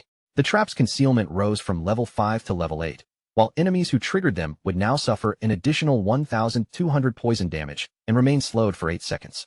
The slowing effect stayed at 50%, and the continuing poison damage still equaled 100% of Qin Feng's attack power each second. Most importantly, the maximum number of traps he could maintain increased from 3 to 9, while each trap retained its full 3,600 second duration. Qin Feng immediately placed 3 virulent poison traps across the entrances leading out of the surrounding caves. The moment they were set, the system announced that the Aberrant Witch's Ring had activated, expanding the area covered by each skill by 25%. After checking the trap's positions, Qin Feng knew the upgraded range now covered the passages perfectly. There was no open path left between them. Any monster attempting to leave those caves would be forced to step directly into at least one trap. Just as Qin Feng finished making his preparations, movement began echoing from deep within the dark tunnels. The first wave of enemies had finally arrived. Pairs of glowing eyes appeared one after another inside the caves, all turning toward Qin Feng with murderous focus. A moment later, an entire horde of monsters poured from the passages and rushed toward him in a violent mass. However, the charging creatures had barely crossed the cave entrances when their feet landed inside the concealed traps Qin Feng had prepared. Thick, thorn-covered vines burst violently from the ground and twisted around the monsters' bodies. The poisonous restraints tightened from every direction, tearing through the horde and dealing more than 100,000 points of damage. The force of the attack sent dust and broken stone billowing through the cavern. Even with his vision partially obscured, Qin Feng remained perfectly composed, calmly watching for any threat that might slip past the traps. At that exact moment, an arrow suddenly tore through the rising dust and flew directly toward Qin Feng's position. The sharp whistle of the projectile immediately caught his attention. Qin Feng's expression turned serious as he recognized the unexpected attack approaching through the haze. Just before the arrow could pierce him, Qin Feng raised his hand and summoned a defensive shield. The projectile struck the barrier at the final instant, stopping only a breath away from his body. Qin Feng followed the arrow's path and locked his gaze onto a monster standing deeper inside the horde with a bow in its hands. Only then did he realize the wave did not consist entirely of close-range creatures. There were ranged attackers mixed among them as well. Meanwhile, outside the Magic City ruins, Dongfang Yu met with the orange-haired man from Shura Palace. With irritation in her voice, she demanded to know whether his guild truly intended to abandon its pursuit of Ghost Spirit, also known as Guiling, merely because she had joined the Shadow Guild. The orange-haired man answered with a firm nod. He admitted that Shura Palace could no longer continue the assignment and told Dongfang Yu that she would have to find someone else willing to take the risk. Dongfang Yu tightened her grip around her magic staff, anger rising across her face. She demanded to know why he feared Shadow more than he feared her. Calling him a peasant once again, she reminded him that she possessed all of his personal information and could have him killed in the real world without any difficulty. The orange-haired man's eyes widened with fury. After enduring her insults repeatedly, the final trace of patience vanished from his expression. Before Dongfang Yu could say another word, the man suddenly stepped forward and drove a heavy fist into her cheek. The impact lifted her from the ground and sent her body flying several meters away. The moment Dongfang Yu crashed to the ground, the orange-haired man drew his dagger and charged after her.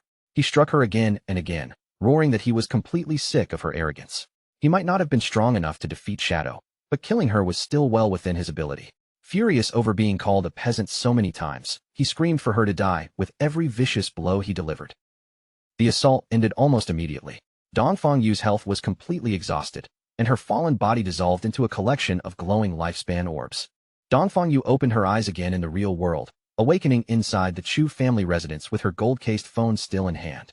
Rage twisted her expression as she clenched her fist.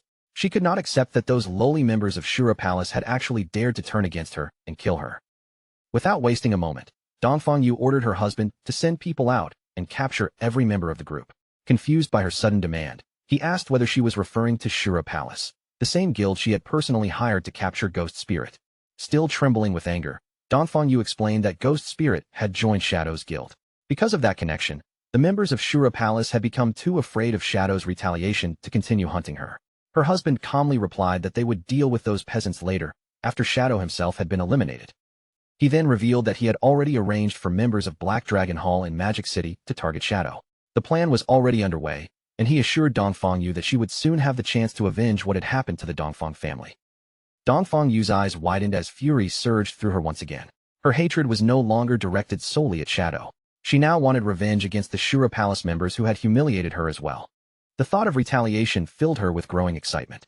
Wearing a confident and vicious expression, Dongfang Yu swore that she would avenge the Dongfang family and slaughter every last person who had dared oppose her. Back inside the cave of the Ice Tide, Qin Feng flicked his short blade through the air. The weapon crossed the cavern in an instant and buried itself directly in the eye of the bow-wielding monster, killing the creature on the spot. The presence of ranged enemies did not trouble Qin Feng in the slightest. Whenever Shadow Blade struck a weak point, its cooldown immediately reset. As long as he aimed accurately, dealing with the archers was as simple as throwing one blade for every kill. By the time the final enemies fell, cracks had already spread across nearly the entire Ice Tide crystal, leaving it moments away from breaking apart. Then the system suddenly announced that the protection mission had been completed and instructed Qin Feng to claim his reward. The notification caught him off guard, and he wondered whether the trial had truly ended so quickly. The heavily fractured Ice Tide crystal finally shattered, scattering frozen fragments across the ground. As the icy pieces faded away, a golden treasure chest materialized in the space where the crystal had stood. Qin Feng's full attention shifted toward the newly appeared chest. Judging by the powerful glow surrounding it, he immediately realized that this was an epic-grade treasure chest. He slowly extended his hand toward the lid. The last epic chest he had opened had rewarded him with graceful liberation, an extraordinarily valuable ability. Now he was eager to discover what reward this chest had prepared for him. The chest opened beneath his hand, and an overwhelming golden radiance poured from within, illuminating every corner of the frozen cavern. Within brilliant light, the outline of a woman gradually began to form, her body slowly taking shape above the open chest. As the light settled around her figure, Qin Feng immediately recognized that the mysterious woman was not a player. She was an NPC.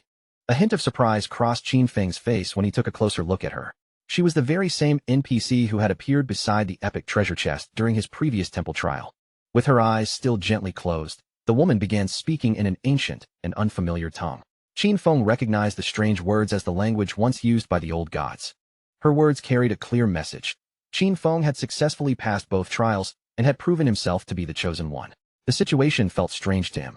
He had never learned the language of the old gods and should not have understood a single sound, yet the meaning entered his mind with perfect clarity. Qin Feng could only wonder whether the Eye of Judgment was allowing him to comprehend her. As the woman continued speaking, golden energy flowed across her body and began transforming her appearance. In the same solemn voice, she revealed that the old gods had already fallen and no longer existed in this world. With their era brought to an end, she declared that Qin Feng had been selected to inherit the mantle of judgment and carry its authority forward. The NPC's body continued changing before his eyes, becoming increasingly divine and otherworldly. Qin Feng could do nothing except remain where he stood, watching the transformation unfold in silent amazement. Little by little, every part of the woman's form was reshaped by the surrounding power, as though her true appearance were finally emerging from beneath the golden light. At last, the third eye on her forehead slowly opened. A tremendous aura surged from her transformed body and swept through the cavern. She introduced herself as a satyr, then informed Qin Feng that she would follow his journey and personally witness the day he became the true god of judgment. After revealing her identity, Asatis extended her hand toward Qin Feng and asked him to accept the special gift she had prepared for him. The gift was Asathis's summoning bell, an artifact personally created by Asatis, the herald of judgment, using the fundamental power of order. Qin Feng would be able to summon her once upon reaching level 25, again at level 35, and one final time at level 50. Every summon would open a special ruin for him to challenge. If he successfully cleared all 3 trials, Asatis would be permitted to reside inside his hideout and provide him with the ability to upgrade skills. Qin Feng accepted the summoning bell, and delight immediately shone in his eyes. The previous temple had been intended for level 5 players, while this second trial was designed for level 15. When he realized that Little Black had somehow stumbled across both locations, he could only marvel at how absurdly powerful her luck truly was. Asadis then told Qin Feng to select one of his abilities. As part of the reward for completing the 2 trials, she would grant him a single free opportunity to upgrade any chosen skill to the highest grade currently permitted by his level. Qin Feng's expression gradually turned serious as he carefully considered everything he had learned. The strength of any skill, he understood, was ultimately measured by 2 separate standards: the skill's inherent quality and the level required before it could be used. Under normal circumstances, a skill's quality was permanently fixed, meaning there was no conventional way to raise its grade after obtaining it. Qin Feng, however, possessed infinite evolution, allowing him to forcefully break through that restriction. Even a common ability such as Shadow Lurk could be elevated all the way to mythic grade if he was willing to invest enough resources. The level requirement worked differently. It determined not only when someone became capable of learning or activating a skill, but also how powerful that ability would ultimately become. Looking purely at its attributes, a level 5 Shadow Lurk and a level 51 version were separated by an enormous gap. For ordinary players, finding skills that were both high-grade and high-level was incredibly difficult. For Qin Feng, however, those limitations would no longer be a problem in the future. As long as he was willing to consume lifespan, he could directly raise the level of practically any skill in his possession. Confidence sharpened Qin Feng's gaze as he made his decision. Rather than wasting this opportunity on something ordinary, he selected his highest grade ability, Graceful Release, and prepared to upgrade it. Asadis gently lifted Qin Feng's hand and pressed a kiss against it, granting the wish he had chosen. The moment her lips touched his skin, power surged through his mythic skill. Graceful Release immediately leaped from level 10 to level 16, its attributes undergoing a dramatic transformation. The weak point attack correction climbed from an already terrifying plus 300% to plus 410%, while the attack multiplier applied to those vulnerable points was doubled as well. Its active effect became even deadlier, now inflicting throat slit on the target. That wound dealt damage equal to 310% of the initial attack every second for 3 seconds, and the upgraded ability carried a cooldown of only 6.97 seconds. With Qin Feng's wish fulfilled, Asathis's figure began fading away little by little, her body dissolving into the surrounding air. Before completely disappearing, she looked toward him and calmly said that she was already looking forward to the day they would meet again. Once Asadis had vanished, a brilliant blue portal formed directly in front of Qin Feng. Rippling light swirled across its surface, making its purpose immediately obvious. This was the passage that would allow him to leave the hidden space and return outside. Qin Feng was just about to step through when he paused and glanced back over his shoulder. Something inside the treasure chest caught his attention. Realizing that one final item had been left behind, he turned around, reached into the chest, and pulled it out before departing. What he obtained was the Epic Tier Bafich's equivalent exchange agreement. It was a pair of epic-grade leg armor designed specifically for assassins and required level 15 to equip. The armor provided 198 physical defense, resistance to every element, damage blocking, 19.8% damage reduction, and an additional plus 19.8 whispering resistance. Its most valuable feature was the unique ability art of equivalent exchange, which allowed the wearer to sacrifice one piece of equipment or one skill book of epic grade or below. In return, the ability would randomly produce another item of the same level and grade suited to the user's class. The effect could be activated once every hour. Holding the newly acquired item, Qin Feng's eyes lit up with unmistakable excitement. He immediately understood how valuable its equivalent exchange effect could become. His inventory was still packed with jade-grade equipment and skill books that were nearly useless to him in their current forms. Now, every one of those unwanted items had the potential to be converted into equipment or abilities specifically meant for an assassin.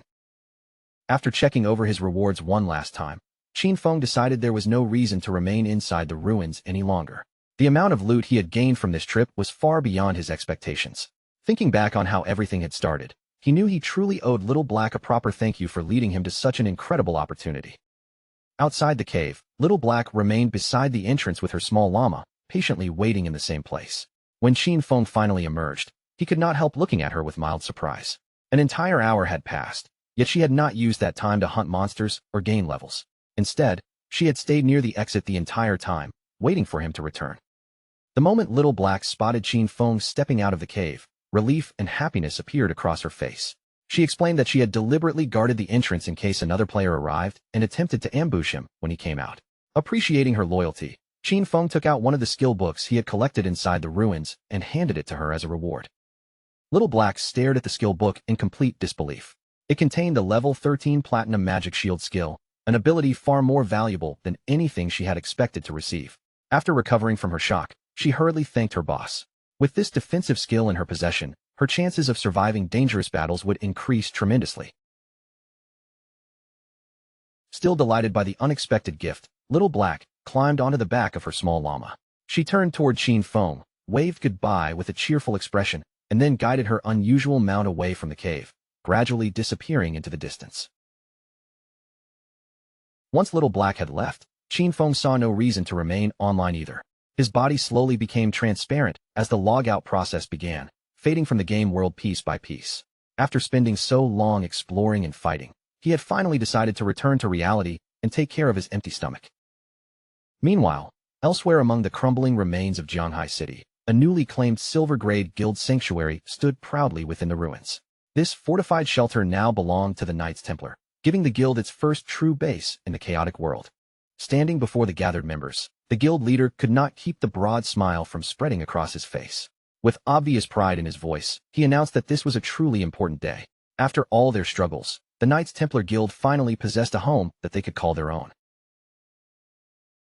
His announcement immediately stirred excitement throughout the crowd. The leader admitted that their new sanctuary was not particularly large or impressive compared with greater strongholds, but that hardly mattered. To everyone present, this place represented a wonderful beginning and the first real step toward building something greater. With the sanctuary protecting them, guild members would no longer need to constantly fear being massacred by some powerful boss that suddenly appeared without warning. Whenever they became exhausted from grinding levels, they would finally have a secure haven where they could rest and recover. According to the leader, all of this had been made possible by one person alone, Qin Xiaoyu. Qin Xiaoyu had been the first person to discover the sanctuary and lead the guild to this valuable location. The guild leader lifted his voice and invited her onto the platform, asking every member present to welcome their contributor with the loudest and warmest applause they could offer. Applause and enthusiastic praise immediately erupted around the sanctuary. Guild members called out Qin Xiaoyu's name and openly celebrated her achievement. Surrounded by so much admiration, she could not hide the happiness spreading across her face as she stepped forward. Standing on the raised platform, Qin Xiaoyu began by expressing her gratitude to her master, who had patiently and tirelessly taught her so much. She then thanked the friends who had reached out and supported her whenever she encountered hardship. After that, she even offered thanks to those who disliked and ridiculed her, explaining that their mockery and contempt had only pushed her to work harder and become stronger. As Qin Xiaoyu spoke with such sincerity, the women gathered below exchanged impressed glances. Hearing how she had turned both kindness and hostility into motivation, they could not help feeling genuinely proud of everything she had managed to achieve. By the end of her speech, tears had gathered in Qin Xiaoyu's eyes. Her voice grew more emotional as she offered her final thanks to her father and mother. She wished with all her heart that they had not died, because then they could have stood there and witnessed what an outstanding person she had become. She was certain that, had they been alive, they would have been incredibly proud of her. Before Qin Xiaoyu's emotional speech could continue any further, the guild leader quickly interrupted and redirected the conversation. Rather than hearing more words of gratitude, he asked her to tell everyone exactly what dangers, difficulties, and obstacles she had overcome while searching for this hidden sanctuary. Qin Xiaoyu did not attempt to exaggerate her achievement or create some heroic story. Instead, she answered with complete honesty, revealing that everything had begun because of a strange dream she had experienced some time ago. Within that dream, an incredibly powerful warrior had appeared and personally guided her through the area. Together, they eventually captured the hidden sanctuary. Most of the details became hazy after she woke up, yet the experience had felt so vivid and realistic that she could not simply ignore it. With nothing more than a "there's no harm in trying" attitude, she came to investigate the location.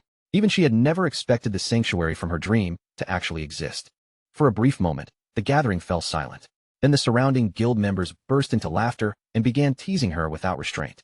The idea that Qin Xiaoyu had discovered such an important place by blindly following a dream sounded completely ridiculous to them, and many wondered whether she could possibly be serious.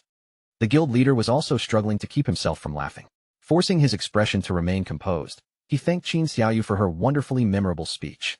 Then, unable to resist teasing her a little further, he asked whether she had happened to experience any other useful dreams the previous night. Qin Xiaoyu lightly touched her cheek as she considered the question. To everyone's surprise, she admitted that she really had experienced another dream. This time, she had seen an enormous and magnificent sanctuary packed with people. Judging by its impressive scale and appearance, she believed that the place might have been a platinum-grade hideout. Her answer triggered another wave of laughter from the guild members. Several people joked that Qin Xiaoyu truly was dreaming this time, while others playfully declared that the Knights Templar would apparently be moving into a much larger home very soon. After allowing the laughter to continue for a moment, the guild leader's expression became serious again. He declared that Qin Xiaoyu's new dream sounded excellent, regardless of whether anyone else believed it. He then handed over the reward she had earned for discovering the current sanctuary, 1 full year of tradable lifespan. Smiling warmly, the guild leader placed one arm around Qin Xiaoyu's shoulder and told the gathered members that he hoped everyone would learn from her willingness to contribute to the guild. As long as they remained united and worked together with a single purpose, he believed the Knights Templar could establish a firm foothold in these chaotic times and continue growing stronger. With that, he dismissed the crowd, ordering those who needed levels to return to grinding and those responsible for exploration to begin moving. Before letting Qin Xiaoyu leave, he assigned her the task of continuing to search for additional hideouts. He encouraged her to maintain her excellent work and made it clear that the guild was counting on her. The moment she heard that she had been personally entrusted with such an important responsibility, Qin Xiaoyu's eyes sparkled with joy. A bright smile appeared on her face, and she nodded enthusiastically, clearly determined not to disappoint the leader's expectations. Several hours later, Qin Xiaoyu could be seen moving through the abandoned ruins of Jianghai City, with her magic staff gripped firmly in one hand. She had already left the safety of the guild's sanctuary behind, and was now personally investigating the location she remembered from her dream. Despite her earlier excitement, worry now flickered within Qin Xiaoyu's shining eyes. She had carefully followed the faint sense of direction left behind by the dream, yet the platinum-grade hideout that was supposed to exist somewhere in this area remained nowhere to be found. Unknown to Qin Xiaoyu, several female members of the guild were secretly trailing her from a safe distance. They had noticed that she came directly to this part of the ruins immediately after the meeting ended. Whispering among themselves, they began wondering whether she had genuinely come here to search for the platinum-grade sanctuary from her latest dream. When they watched Qin Xiaoyu slip inside one of the ruined buildings, curiosity quickly overcame their hesitation. Exchanging cautious looks, the women decided not to turn back. Keeping their footsteps quiet, they followed her through the entrance to see where she was going. Inside the building, Qin Xiaoyu soon discovered a narrow tunnel and cautiously made her way through it. The deeper she traveled, the more uneasy she became. Parts of the passage looked strikingly similar to what she had seen in her dream, yet other details felt completely unfamiliar.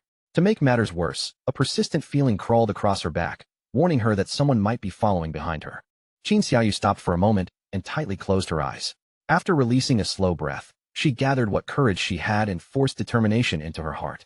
She reminded herself that she was not some helpless beginner. She was a life priest, the holder of a rare hidden class, and surely nothing inside this tunnel could easily harm her. After reassuring herself, Qin Xiaoyu finally opened her eyes again. All of her newly gathered courage vanished in an instant. Directly in front of her stood a grotesque monster, and from within its gaping mouth, several unnatural eyes stared straight back at her. The horrifying sight completely overwhelmed poor Qin Xiaoyu. Her body stiffened, her face drained of color, and no coherent words could escape her throat. All she could do was unleash a terrified scream that echoed sharply through the dark tunnel. Strangely, the creature did not immediately attack Qin Xiaoyu. It knocked her violently onto the ground and rushed past her instead, charging directly toward the section of the tunnel where the guild women following her had concealed themselves. The hidden women immediately fell into panic when the monster came racing toward them. None of them recognized what kind of creature it was, and its revolting appearance made their stomachs turn. Shouting over one another, they demanded that everyone surround the disgusting thing and kill it as quickly as possible. Before the women could organize themselves or form any kind of proper strategy, the creature struck. Several tentacles whipped outward and tightly coiled around one of the guild members, locking her body in place. Then the slimy appendages extending from the monster's mouth were forcefully shoved straight into the trapped woman's mouth. The horrifying process lasted only an instant. The captured woman's body visibly weakened as strength rapidly drained from her limbs. The creature was not merely injuring her. It was absorbing every remaining trace of her lifespan and stripping it away until almost nothing was left. The other women finally understood what they were witnessing. This monster could drain their lifespan and kill them without giving them any chance to resist. Terrified screams erupted throughout the tunnel, and without wasting even a single second, the surviving guild members turned around and fled as fast as their legs could carry them. Unfortunately for them, the creature had no intention of allowing its prey to escape so easily. Still lying on the tunnel floor, Qin Xiaoyu gradually regained consciousness when the desperate screams reached her ears. Confusion and terror covered her face as she slowly turned her head toward the noise. The sight waiting behind her made her blood run cold. The grotesque monster was holding the guild women captive and mercilessly draining away their lifespan. Qin Xiaoyu reacted almost instantly. Keeping her breathing as quiet as possible, she pushed herself off the ground and slipped away without making a single sound, desperate to put as much distance as she could between herself and that horrifying creature. As she fled through the dark passage, a winding spiral staircase suddenly appeared ahead of her. Qin Xiaoyu did not stop to think or even glance behind her. She rushed onto the steps and hurried downward as fast as her trembling legs could carry her. In her panic, Qin Xiaoyu missed one of the steps beneath her feet. Her body pitched forward without warning, and she tumbled down before crashing headfirst onto the hard ground at the bottom.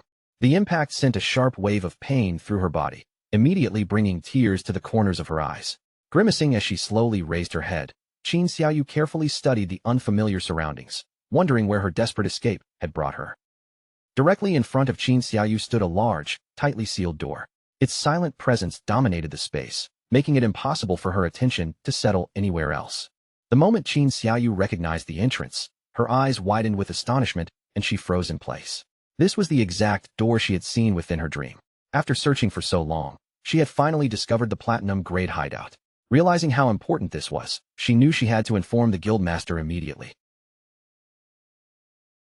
Qin Xiaoyu hurriedly contacted the guildmaster and reported that she had located the platinum-grade hideout. Her announcement caught the leader by surprise, but he quickly recovered and ordered her to remain exactly where she was. He was already gathering guild members and heading toward her position. He then told Qin Xiaoyu to join his party so they could track her location directly. After accepting the invitation, she assured them that she would stay beside the entrance and wait for their arrival. Just as Qin Xiaoyu finished sending the message, an unsettling noise echoed from behind her. Her eyes widened with fear, and her body stiffened as she slowly turned around. There, standing only a short distance away, was the sinister monster, staring directly at her with a twisted smile stretched across its face. Terror surged through Qin Xiaoyu, but she clenched her teeth and forced herself not to collapse. She repeatedly told herself that she could not be afraid. She had already come this far, and if she remained brave, she could fight this creature. No matter how frightening it looked, she convinced herself that she could definitely defeat it. While the sinister monster continued watching her, Qin Xiaoyu slowly rose from the ground and tightened both hands around her magic staff. She reminded herself that she was no longer the weak and helpless person she had once been. She had grown stronger, and this time, she truly believed she had the power to defeat the creature standing before her. A powerful aura suddenly surged outward from Qin Xiaoyu's body, causing her clothes and hair to tremble around her. Confidence returned to her expression, and a proud smile formed on her face as she reminded herself of her true identity. She was not an ordinary priest, but the noble wielder of the hidden class known as the Life Priest. Qin Xiaoyu raised her magic staff and immediately unleashed her strongest ability, venomous vines. Thick, poisonous vines burst from the tip of the staff and shot across the room, wrapping tightly around the monster's body. The attack struck successfully and tore away more than 500 of the creature's hit points. Seeing the damage appear, Qin Xiaoyu became so excited that she nearly jumped with joy. Her first attack had landed perfectly. Now the venom inside those vines would continue eating away at the monster while she prepared another skill to finish the battle. Without wasting the opening, Qin Xiaoyu aimed the end of her magic staff straight at the restrained creature and activated corrupting poison mist. A thick cloud of toxic vapor poured into the room and surrounded the boss, steadily draining its health as the poison continued inflicting damage. This was no ordinary poisonous fog. Corrupting poison mist contained a vicious toxin capable of eating away at its victim far more brutally than common poison, making every breath inside the cloud increasingly dangerous. The poisonous mist did not remain gathered around the monster for long. It continued swelling outward, spreading farther and farther until the murky cloud began filling every corner of the enclosed space. The sight immediately wiped the excitement from Qin Xiaoyu's face. Panic filled her eyes as she realized the terrible mistake she had made. This chamber was completely enclosed, and the poisonous mist had already spread throughout the entire area. Rather than trapping only the monster, she had trapped herself inside the toxin as well. Qin Xiaoyu frantically waved both hands in front of her face, trying to push the thick smoke away from her mouth and nose. She had been holding her breath since the mist began spreading, but the pressure inside her chest was becoming unbearable. Just as Qin Xiaoyu reached the point where she could no longer keep herself from breathing, a sudden realization flashed through her mind. She was a life priest, and among her abilities was an antidote spell capable of cleansing poison. Qin Xiaoyu quickly lifted her magic staff and cast the antidote without hesitation. Cleansing energy spread through the chamber, causing the poisonous mist to thin and gradually disappear. Unfortunately, removing the toxin from the room also stopped the poison from continuing to harm the monster. With the poisonous cloud fading away, the creature's attention settled completely upon Qin Xiaoyu. It stared at her in silence, and another disturbing smile slowly spread across its grotesque face. Tears gathered in Qin Xiaoyu's frightened eyes as she struggled to remain standing. Before the antidote could fully cleanse the room, however, she accidentally inhaled a small amount of the lingering poisonous mist. The poison took effect immediately. Qin Xiaoyu's body lost all strength, and she died before she could react. A moment later, her physical form dissolved completely, transforming into lifespan and vanishing from the chamber. A system notification immediately announced that the player Qin Xiaoyu had committed suicide. She then respawned safely inside her guild's hideout. Almost the moment she reappeared, the guild master contacted her through the chat and asked why she had suddenly returned. Qin Xiaoyu explained that a monster inside the newly discovered location had killed her. The guild master replied that he and his men had already defeated the creature. He asked whether Qin Xiaoyu was referring to the soul-sucking hag, the silver-grade monster they had just killed. Still, something about her explanation confused him. The soul-sucking hag moved slowly and possessed very little direct attack power, but once it captured someone, it would completely drain that person's lifespan. Because of that deadly ability, the guild master could not understand how Qin Xiaoyu had managed to escape permanent death. After hearing his confusion, a pleased smile appeared on Qin Xiaoyu's face. She proudly explained that, in the moment of greatest danger, she had deliberately killed herself. She knew that if the soul-sucking hag caught her, it would drain away all her lifespan, and she would certainly die for good. The guild master was stunned by her answer and exclaimed that she had somehow discovered the only possible method of surviving the encounter. The guild master continued praising Qin Xiaoyu, declaring that she was nothing less than a genuine genius. She happily thanked him for the compliment and told him that she was already on her way back. At the same time, another thought filled her with secret excitement. It seemed the 3 women who had followed her were now permanently dead. In Qin Xiaoyu's mind, that was exactly what happened to people who dared to provoke her. Sometime later, Qin Xiaoyu returned to the mysterious stone door and met the guild master beside it. Pointing toward the sealed entrance, she explained that the platinum-grade hideout was located directly beyond that door. The leader gave her an approving pat on the back, praised her for doing excellent work, and promised that she would receive another reward once the guild had successfully secured the hideout. The guild master then turned toward the assembled members and called out to Datu. He ordered him to take several men and clear the surrounding area, making certain that no other players approached and interfered with their operation. Datu immediately nodded and assured the guild master that there was nothing to worry about. He boldly declared that they would eliminate anyone who dared cause trouble, even if the intruder turned out to be Shadow himself. With the perimeter assigned, the guild master extended one hand and pointed directly at the hideout's stone entrance. He ordered the remaining members to charge forward and kill the guardian waiting inside. Once that guardian fell, the platinum-grade hideout would officially belong to the Knights Templar. Several guild members rushed toward the entrance and gathered around the enormous stone door, ready to force their way inside. Excited war cries filled the chamber as they shouted for everyone to charge, destroy the guardian, and celebrate the coming victory of the Knights Templar. Those standing farther back impatiently urged the front line to hurry. However, after pushing and pulling at the entrance, one of the men turned toward the guild master and reported that the stone door refused to open. The guild master stared at the immovable entrance with a curious expression, his excitement giving way to thought. He began recalling an important rule of the game. Every hideout, regardless of grade, was supposed to possess a guardian that protected it from intruders. After considering the strange situation for another moment, realization suddenly flashed through the guildmaster's eyes. In that instant, all the pieces came together, and he finally understood what was happening. Confidence returned to the guildmaster's face as he raised one hand and pointed straight at the sealed entrance. He revealed that there was no guardian waiting behind the stone door. The massive stone door itself was the guardian they needed to defeat. One of the guild members stepped forward, gripped his axe with both hands, and swung the heavy weapon directly into the surface of the stone door. The axe struck with a loud crash, and a damage number of 320 immediately appeared above the entrance. That single attack confirmed the guildmaster's theory. The stone door was not merely blocking their path, it truly was the guardian of the hideout. The guild members immediately began praising their leader's intelligence, impressed that he had solved the mystery so quickly. Wearing a satisfied smile, the guildmaster announced that this platinum-grade hideout was practically being handed to them as a gift. He ordered everyone to destroy the door, and the assembled members answered his command in a single enthusiastic voice. The Knights Templar members surged toward the stone door and unleashed their attacks without restraint. Weapons repeatedly slammed into the entrance, and within moments, the chamber disappeared behind a thick curtain of dust and flying debris.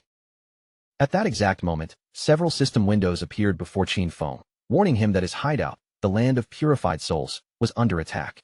The entrance's stone door had fallen to 99.3% durability and was continuing to take damage, while the magical defense barrier still remained untouched at 100%. The system also informed him that ordinary teleportation into the hideout had been blocked. His only option was war teleportation, and that emergency function could be used only once that day. Qin Feng's expression immediately became serious, while confusion flickered through his eyes. Someone had somehow discovered the hidden entrance to the land of purified souls and was now openly attacking his hideout.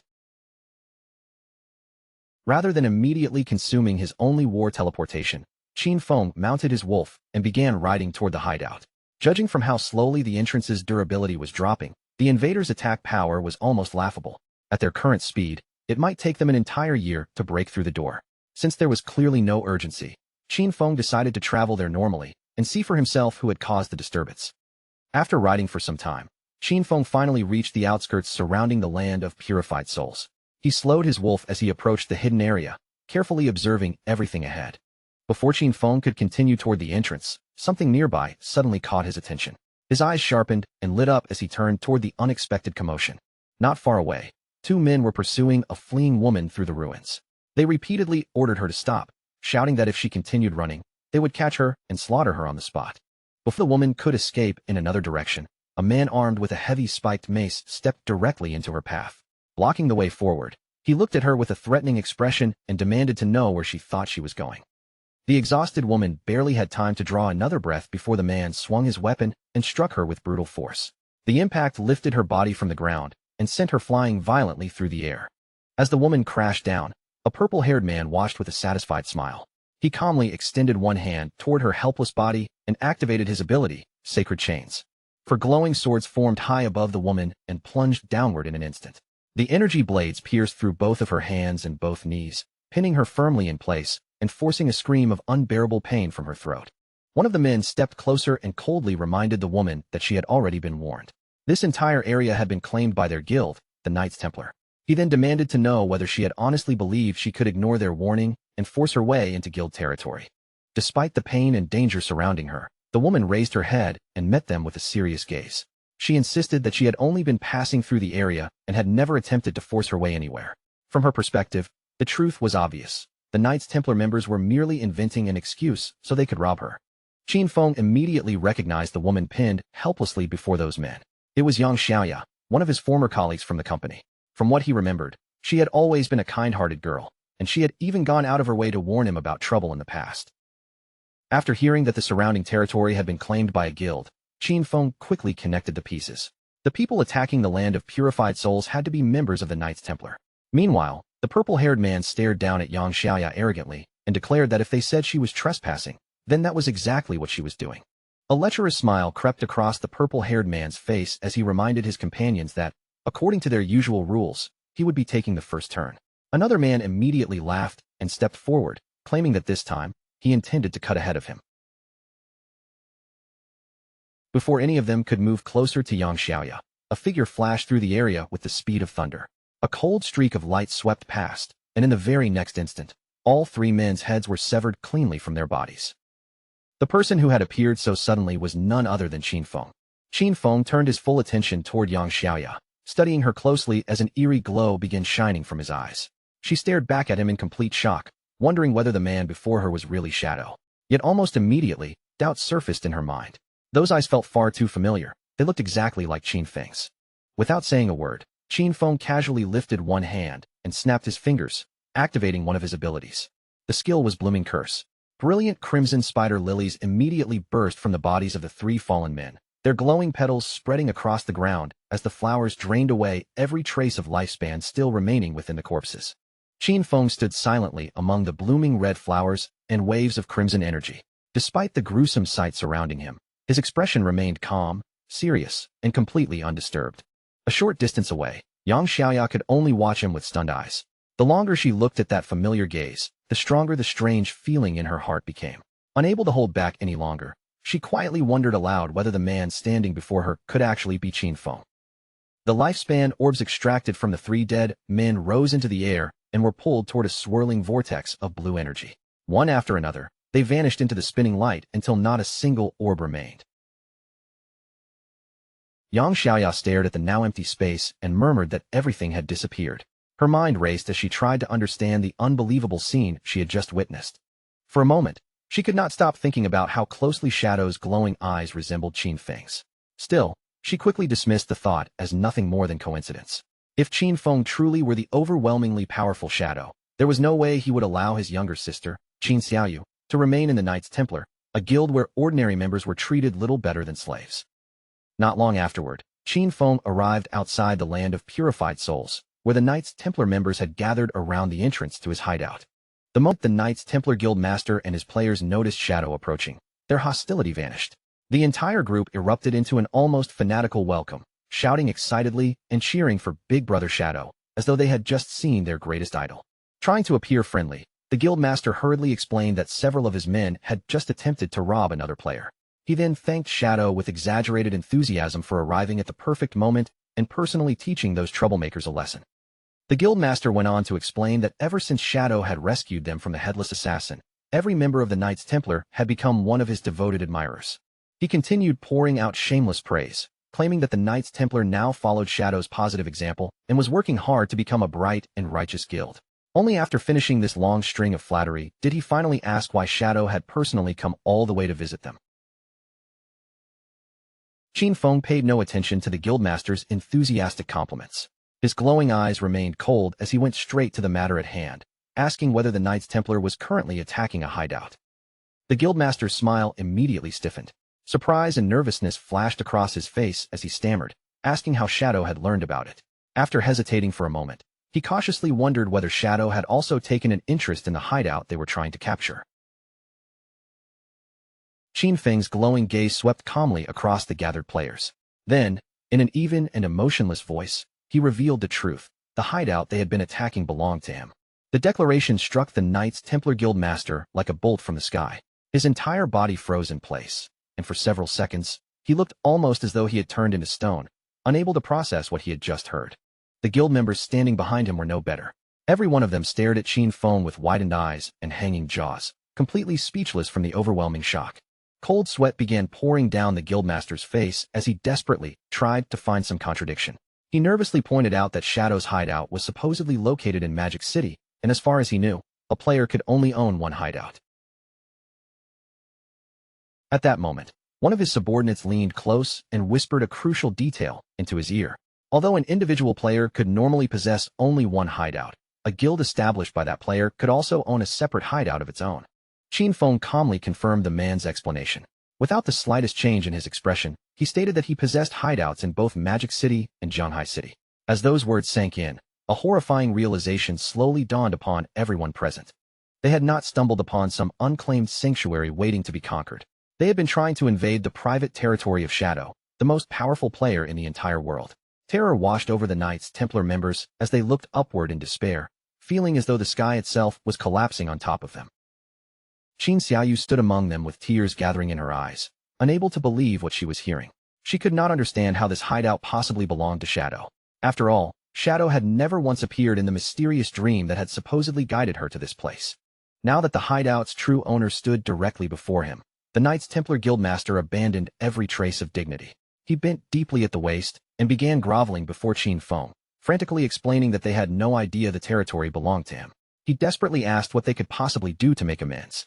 Qin Feng, meanwhile, calmly examined a holographic panel displaying the hideout's current condition and pointed out that they had been attacking his entrance for quite some time. Repairs to such a gate, he added coolly, would not be cheap. With a cold expression and no hint of mercy in his voice, Qin Feng stated the compensation he expected from them: 500 full years of lifespan. The guildmaster let out a horrified scream at the astronomical demand. The pressure was simply too much for him to bear, and his eyes rolled back before he dramatically collapsed unconscious, leaving his terrified subordinates shouting his name. One of the guild members quickly caught the unconscious guildmaster and held him in his arms.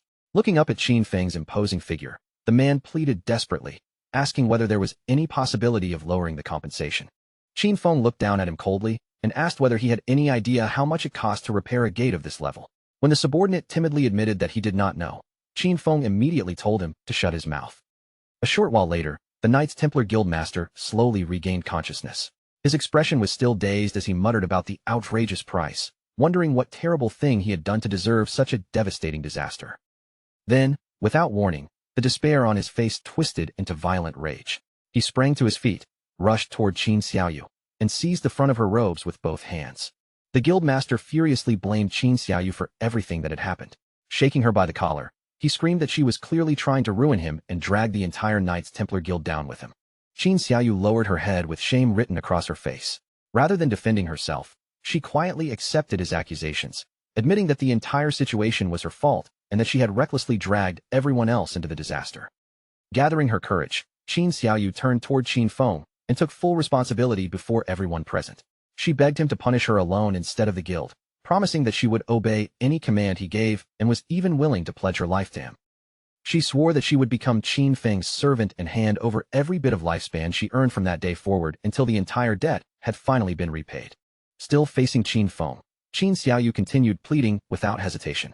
She offered to endure any punishment he considered appropriate, whether he chose to beat her, curse her, or mistreat her, as long as he agreed to spare the Knights Templar from destruction. The Guildmaster and the surrounding Knights Templar members watched her in stunned silence. Despite their earlier anger, they could not help feeling deeply moved by Qin Xiaoyu's willingness to sacrifice herself for the entire guild. Qin Feng, however, ignored Qin Xiaoyu's desperate offer completely. His glowing eyes remained fixed on the Knights Templar Guildmaster, as though she had not spoken at all. Then Qin Feng calmly spoke a single name, Chen Wuming. The Guildmaster's face instantly drained of color. Chen Wuming was his identity in the real world, and pure terror seized him as he stammered in disbelief, unable to understand how Shadow could possibly know his true name. Without giving Chen Wuming time to recover, Qin Feng asked him a cold and pointed question. Did he honestly believe Qin Xiaoyu was worth the 500 years of lifespan that his guild now owed? The moment he heard that question, the fear in Chen Wuming's eyes suddenly changed. A twisted, almost manic grin slowly spread across his face.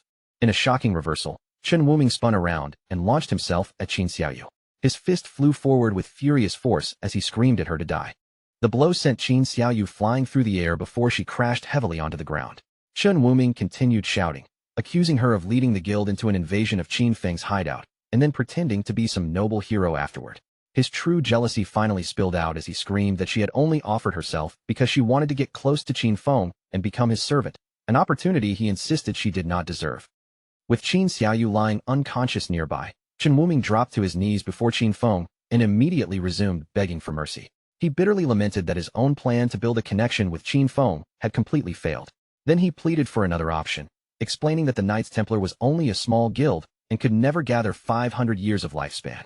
As long as Qin Feng reduced the price, Chen Wuming promised to fulfill any other demand placed before him. Qin Feng finally offered them an alternative arrangement. The Knights Templar would first pay 100 years of lifespan immediately. As for the remaining 400 years, they could repay that portion by capturing and delivering every guild member who carried killer status. Each killer they brought to Qin Feng would reduce their outstanding debt by exactly 1 year. Chen Wuming's despair vanished the moment he heard the new conditions. Overjoyed, he explained that the task would be easy because the Knights Templar had more than 2,000 members. Better still, handing over the guild's killers would also allow him to clear his own killer status in the process. Without wasting another second, he transferred the first payment, and a system notification immediately confirmed that Qin Feng had received 100 years of lifespan. After asking Qin Feng to remain there for a moment, Chen Wuming hurriedly turned toward his guild members and began issuing urgent orders. Every Knights Templar player carrying killer status was to stop whatever they were doing and gather before him immediately. While the marked guild members assembled nearby, Qin Feng turned his attention to the lifespan he had just received. A system window appeared before his eyes, asking whether he wished to spend 7 days of lifespan to repair the damage inflicted upon his hideout. Qin Feng accepted the cost without the slightest hesitation. Another notification instantly appeared, confirming that the 7 days had been deducted and every damaged section of the hideout had been completely restored. Once all 400 Knights Templar members carrying killer status had gathered, Qin Feng raised his hand and unleashed a terrifying attack. A vast vortex of dark energy swept through the crowd, its countless blades cutting down all 400 players in one devastating instant. A system notification confirmed their deaths as glowing lifespan orbs covered the ground. Slaughtering so many marked players also reduced Qin Feng's own killer status, dropping it from level 4 to level 3. Chen Wuming immediately began clapping with exaggerated enthusiasm, loudly praising Shadow for handling all 400 men with such incredible efficiency. Without showing the slightest concern for his fallen members, he claimed they were merely unruly troublemakers who had violated guild rules and fully deserved the harsh lesson Shadow had given them. Qin Feng then turned toward Chen Wuming and presented him with another arrangement. From that point onward, the Knights Templar would be responsible for protecting the land of purified souls. He added that assigning troublesome members to guard duty would also be an excellent way for Chen Wuming to keep the guild's more unruly players under control. Qin Feng ordered the Knights Templar to station guards around the hideout in rotating shifts, ensuring the entrance remained protected at all times. His glowing gaze then settled on Chen Wuming as he warned that if anyone attacked this place again, the guild master himself would be held personally responsible. Chen Wuming wore an obedient smile and readily agreed to every condition Qin Feng set. Inside, however, he was cursing Shadow furiously. Not only had he lost hundreds of guild members, but now he was being forced to turn the rest of his men into unpaid security guards. Before Qin Feng could deal with anything else, another urgent system notification suddenly appeared. His second hideout, the Evil Spirit Academy, was also under attack, and its defensive barrier was rapidly taking damage. The system once again offered him the option of war teleportation, reminding him that he possessed only one such use for the entire day. Annoyance flashed across Qin Feng's face. Since the attack on the Evil Spirit Academy appeared far more serious, he decided there was no reason to delay and immediately chose to use his daily war teleportation. Brilliant blue light wrapped around Qin Feng's entire body as the teleportation began. While his figure gradually disappeared, he wondered aloud who could possibly be foolish enough to provoke him so openly, especially when practically everyone knew that the Evil Spirit Academy belonged to Shadow. The moment Shadow vanished within the blue light, Chen Wuming's respectful expression disappeared as well. He immediately turned toward the remaining Knights Templar members and ordered everyone to gather their belongings and leave the area. One subordinate cautiously reminded Chen Wuming that Shadow had ordered the guild to guard the hideout. Hearing this, the guild master pointed toward Qin Xiaoyu, who was only just beginning to regain consciousness nearby, and coldly declared that she alone would remain behind to perform the guard duty. Chen Wuming looked down at Qin Xiaoyu and mocked her, saying this was exactly the kind of opportunity she had wanted. He ordered her not to leave the entrance and demanded that she report immediately if any trouble appeared. If she failed in that responsibility, he threatened to drain away her lifespan himself.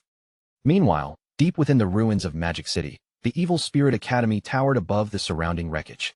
The enormous hideout resembled a dark Gothic cathedral, with its ancient walls and shadowy spires creating an oppressive presence over the ruined district.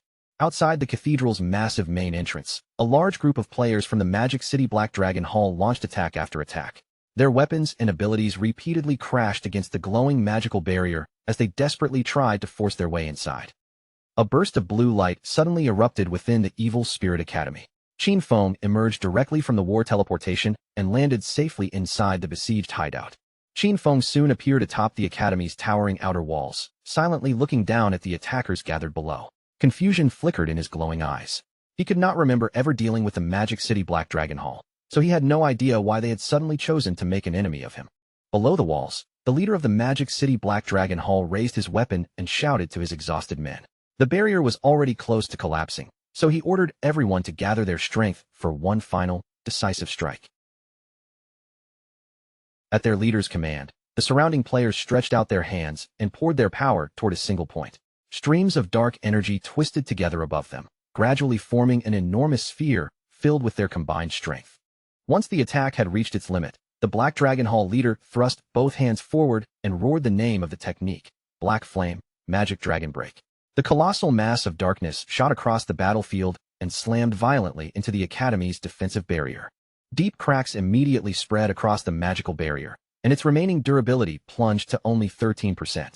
The Black Dragon Hall members erupted into wild celebration, convinced that the entrance was only moments from shattering. They excitedly cheered over the hundreds of years of lifespan they expected to seize once they broke inside. Watching their reactions from high above, Qin Feng quickly realized that these attackers were nothing more than hired pawns. He considered everyone who might still be alive and hold such a deep grudge against him. It did not take long for one name to surface in his mind, Dong Fengyu. Just as the Black Dragon Hall prepared to launch another assault, a strange and unfamiliar sound suddenly rolled across the battlefield. The celebrating players immediately fell silent and began looking around in alarm. When they finally raised their heads, their expressions changed completely.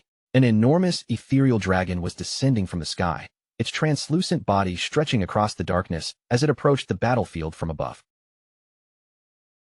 A mysterious wave of energy swept outward from the dragon and passed directly through the attackers. The moment it touched them, their bodies became rigid. Fear and confusion filled their faces as their eyes began swirling in a dazed, hypnotic pattern. None of the Black Dragon Hall players could move even a finger. Trapped within the strange paralysis, they could only stare helplessly as one of their companions struggled to lift his hand and point frantically towards something even higher in the sky. Directly above the immobilized crowd, a gigantic meteor wrapped in raging flames was plunging toward the earth. Its burning mass grew larger with every passing second as it fell straight toward their position. The fiery celestial body smashed into the ground with overwhelming force.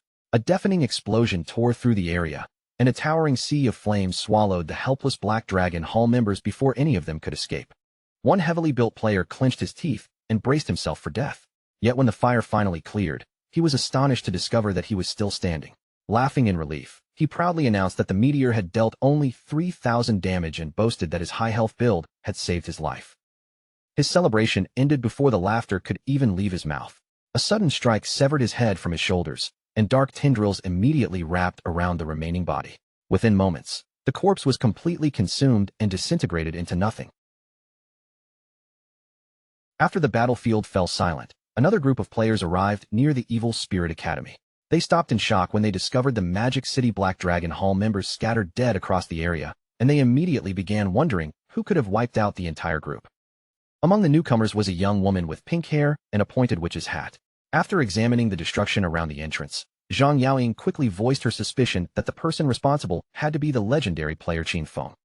Her companions looked around the empty battlefield and expressed their doubts, pointing out that no one else was visible. Zhang Yaoying firmly rejected that reasoning.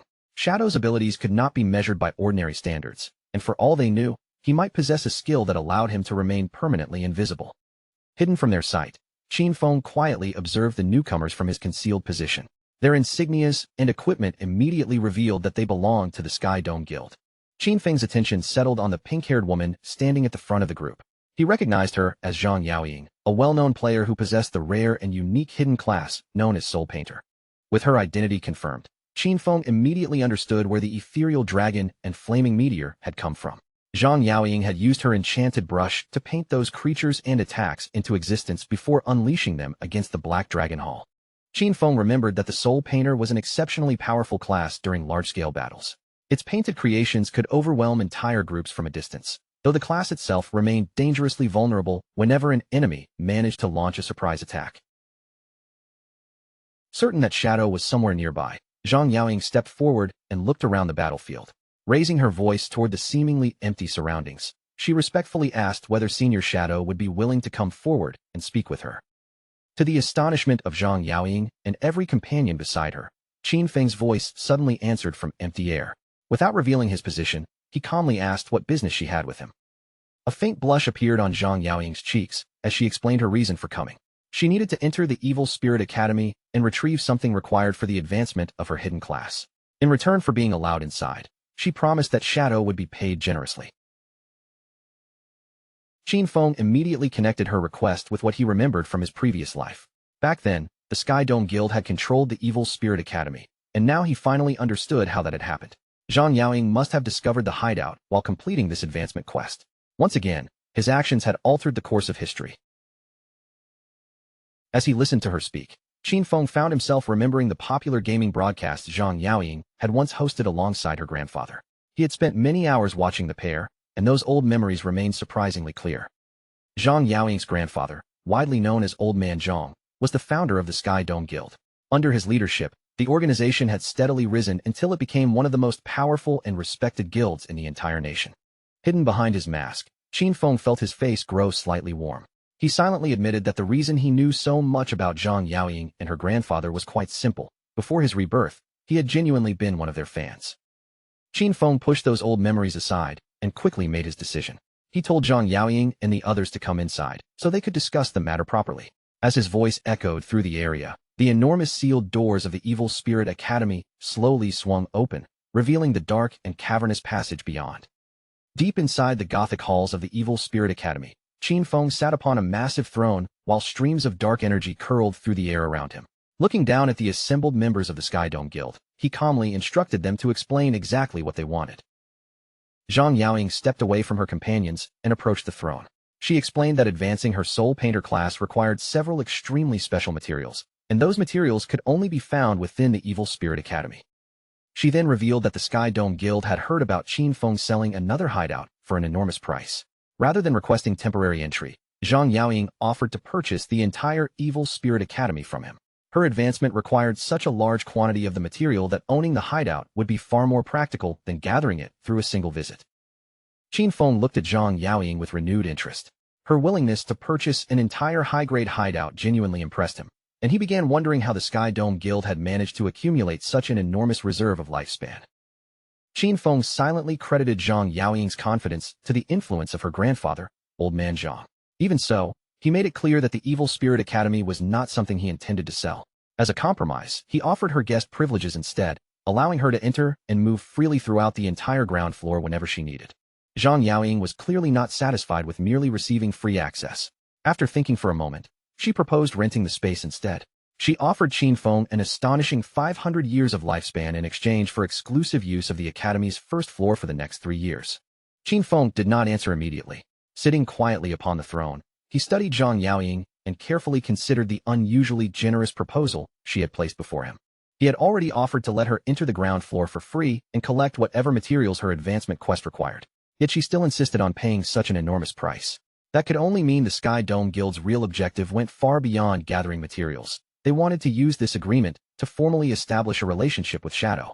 Almost as though she had seen through Qin Feng's thoughts, Zhang Yaoying smiled and immediately added another condition, hoping to make the agreement even more tempting. A slightly devious grin appeared on her face as she promised that, once the rental agreement was signed, the Sky Dome Guild would personally deal with the Magic City Black Dragon Hall. The guild that had just attacked his hideout would be hunted down and completely wiped out. Her old promise genuinely caught Qin Feng off guard. Looking at her with renewed interest, he asked whether she could truly make a decision that might start a full-scale guild war without first consulting her grandfather. Zhang Yaoying laughed when she realized Qin Feng even knew about Old Man Zhang.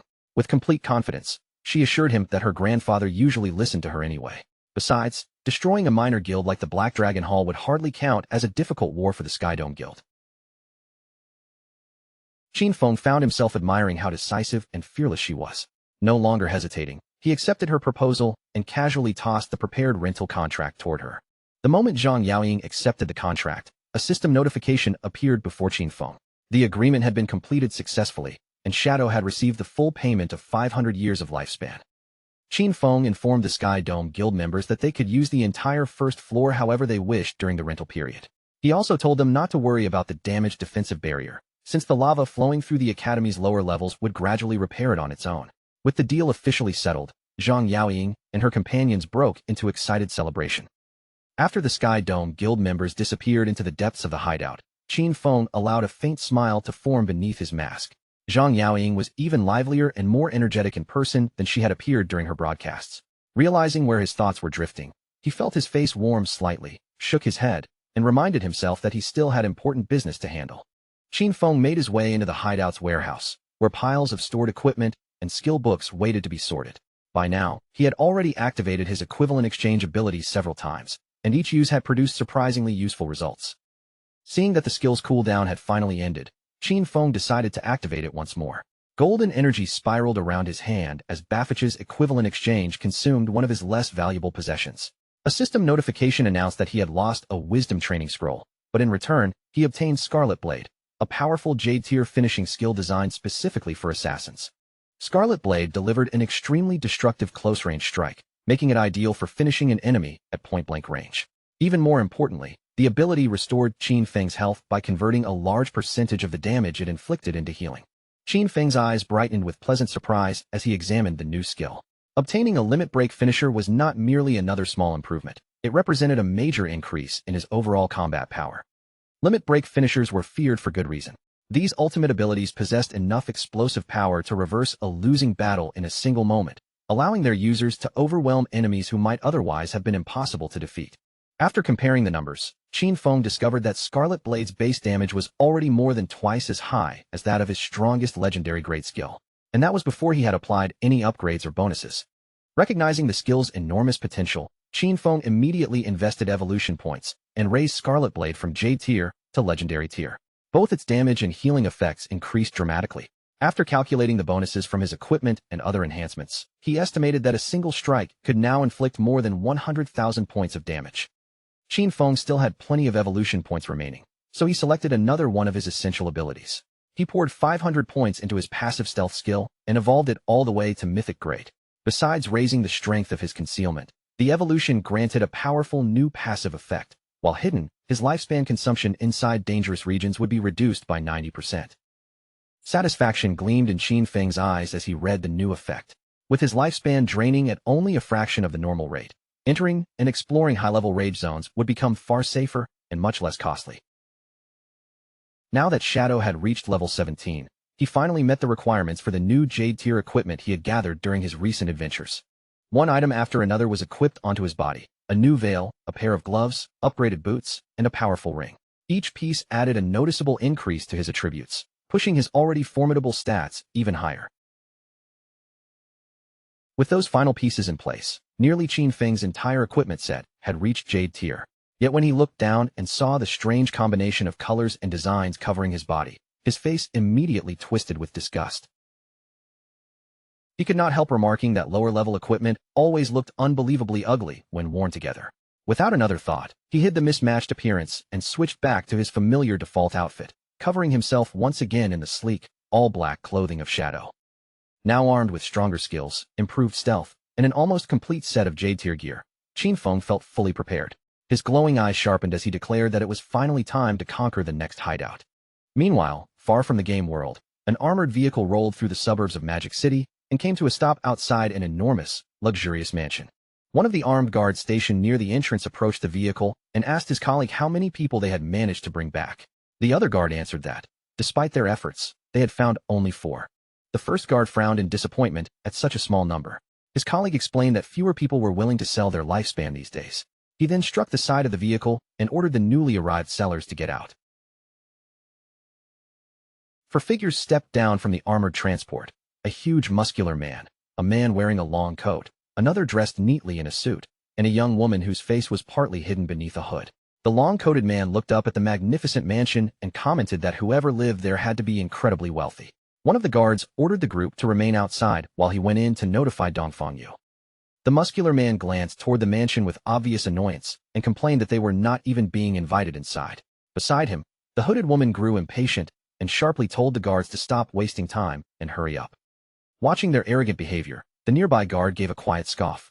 In his mind, these 4 fools had no idea what kind of place they had walked into, but they would soon learn exactly what was waiting for them. Inside the mansion's grand hall, Dongfang Yu appeared with her young son, Nantian, standing nearby. Her gaze moved coldly across the 4 newcomers as she confirmed that they were the people who had come to sell lifespan. Without offering any greeting, she ordered them to convert it into glowing orbs and throw everything onto the floor. The muscular man stared at her for a moment before a mocking smirk spread across his face. He asked whether she was joking, pointing out that none of them had seen so much as a single coin of payment. Dongfang Yu's expression instantly darkened. A threatening glow appeared within one of her eyes as she repeated the command in a colder voice. If they valued their lives, they would hand over the lifespan immediately and stop asking questions. The moment her warning left her lips, armed guards emerged from multiple corners of the hall. Within seconds, the 4 supposed sellers had been completely surrounded, with numerous gun barrels aimed directly at their bodies. The man in the suit slowly raised both hands as though surrendering, though the relaxed look on his face suggested he was not truly frightened. In a deliberately confused tone, he asked Dongfang Yu what all of this was supposed to mean. Then his confusion vanished, replaced by a sinister grin. Looking around at the surrounding weapons, he asked whether Dongfang Yu intended to rob them, the same way they themselves had robbed so many other people. Before the suited man could finish speaking, one of the mansion's guards lunged toward him. Yet instead of panicking, the 4 intruders reacted with complete confidence, and the sudden reversal left Dongfang Yu staring in shock. The man in the long coat revealed his class as an insect manipulator. With a sweep of his arm, countless glowing insects poured into the hall and swarmed around him. Wearing a greedy smile, he declared that they had clearly stumbled upon an exceptionally fat sheep. At the same time, an unnatural light began shining from beneath the hooded woman's shadowed face. She ordered her companions to clean this beautiful woman out completely, making it clear that they had come to rob Dongfang Yu and everyone inside the mansion instead. Gunfire erupted across the hall as Dongfang Yu's guards opened fire from every direction. The muscular intruder stepped forward and summoned an enormous golden shield. The platinum tier ability, Golden Round Wall, spread out before the group and blocked every incoming bullet. The guards continued firing in frustration, but none of their shots could penetrate its powerful defense. Once the barrage had been stopped, the muscular man bent his knees and launched himself high into the air. He then came crashing back down, slamming the huge golden shield into the floor and releasing a violent shockwave throughout the hall. At the same moment, the man in the suit moved with astonishing speed and flexibility. Bullets tore through the space around him, but he twisted, leaned, and stepped between them so smoothly that not a single shot managed to touch him. Sliding gracefully across the polished floor, the suited man raised one hand and shaped his finger like the barrel of a gun. A concentrated beam of energy burst from his fingertip, struck one of the guards, and killed him within a fiery explosion. The suited attacker possessed a hidden class known as the one-handed gunman. His fingers functioned like deadly firearms, allowing him to launch multiple kinds of ammunition and energy attacks without carrying an actual weapon. The battle rapidly spread deeper into the mansion as the intruders pushed forward and Dongfang Yu's surviving guards retreated through the interior halls. The hooded woman shot through the air with frightening speed. Blue energy spiraled around her body before sweeping outward in a sharp arc, cutting down several guards in a single attack. As his companions fell, one surviving guard desperately shouted for immediate backup. A manic grin stretched across the hooded woman's face as she fixed her glowing eyes on Dongfang Yu. Without slowing down, she flew straight toward her target and screamed for the beautiful woman to die. Her attack was only a heartbeat away from striking Dongfang Yu when a powerful kick suddenly came from the side. The hooded woman was knocked cleanly out of the air and sent flying before she could land the killing blow. Before Dongfang Yu could press the attack, a towering figure stepped forward to shield her. It was her hulking bodyguard, his muscular frame unmistakable even beneath the bandages wrapped across his face.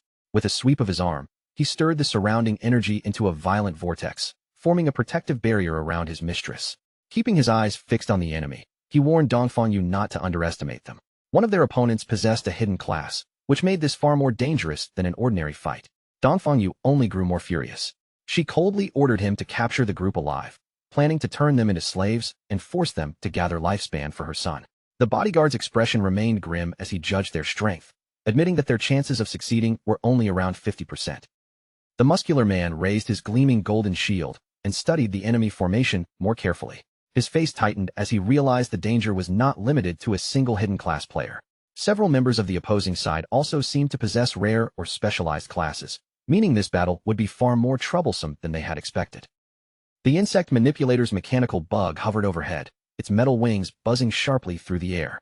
Across from him, Dongfang Yu's fearsome bodyguard stood motionless inside a thick swirl of purple miasma, while the fallen guards lay scattered around his feet. Without showing the slightest panic, he calmly examined the 4 lifespan sellers before him. From their weapons, armor, and practice formation, he quickly understood what kind of people they were. They worked as a team, specifically targeting wealthy victims, and they had equipped themselves with deadly one-strike skills along with gear capable of resisting bullets. Rather than becoming alarmed by what he saw, the bodyguard appeared almost entertained. Judging from their confidence and polished equipment, he guessed they had used this same method successfully many times before. The insect manipulator, dressed in a long coat, responded with an equally confident smile. Facing the bodyguard directly, he said he only hoped Dongfang Yu's group had managed to gain enough levels and equipment from the game. Otherwise, the coming fight would hardly be exciting. The bodyguard remained planted in the middle of the battlefield, his broad shoulders relaxed as the sinister purple aura rolled around him in heavy waves. Despite being surrounded by several dangerous opponents, he did not retreat even half a step. His calm posture made it clear that their threats had failed to shake him. A mocking scoff escaped the bodyguard's mouth. Looking at the confident group in front of him, he dismissed them as nothing more than a pack of arrogant children who had grown far too proud of their limited strength. The insect manipulator's smile vanished as he abruptly declared that the battle had officially begun.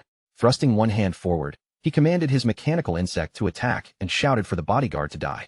The bug's body lit up at once, releasing a dazzling yellow beam that tore straight across the battlefield. Yet just before the blast could strike, the bodyguard's figure blurred.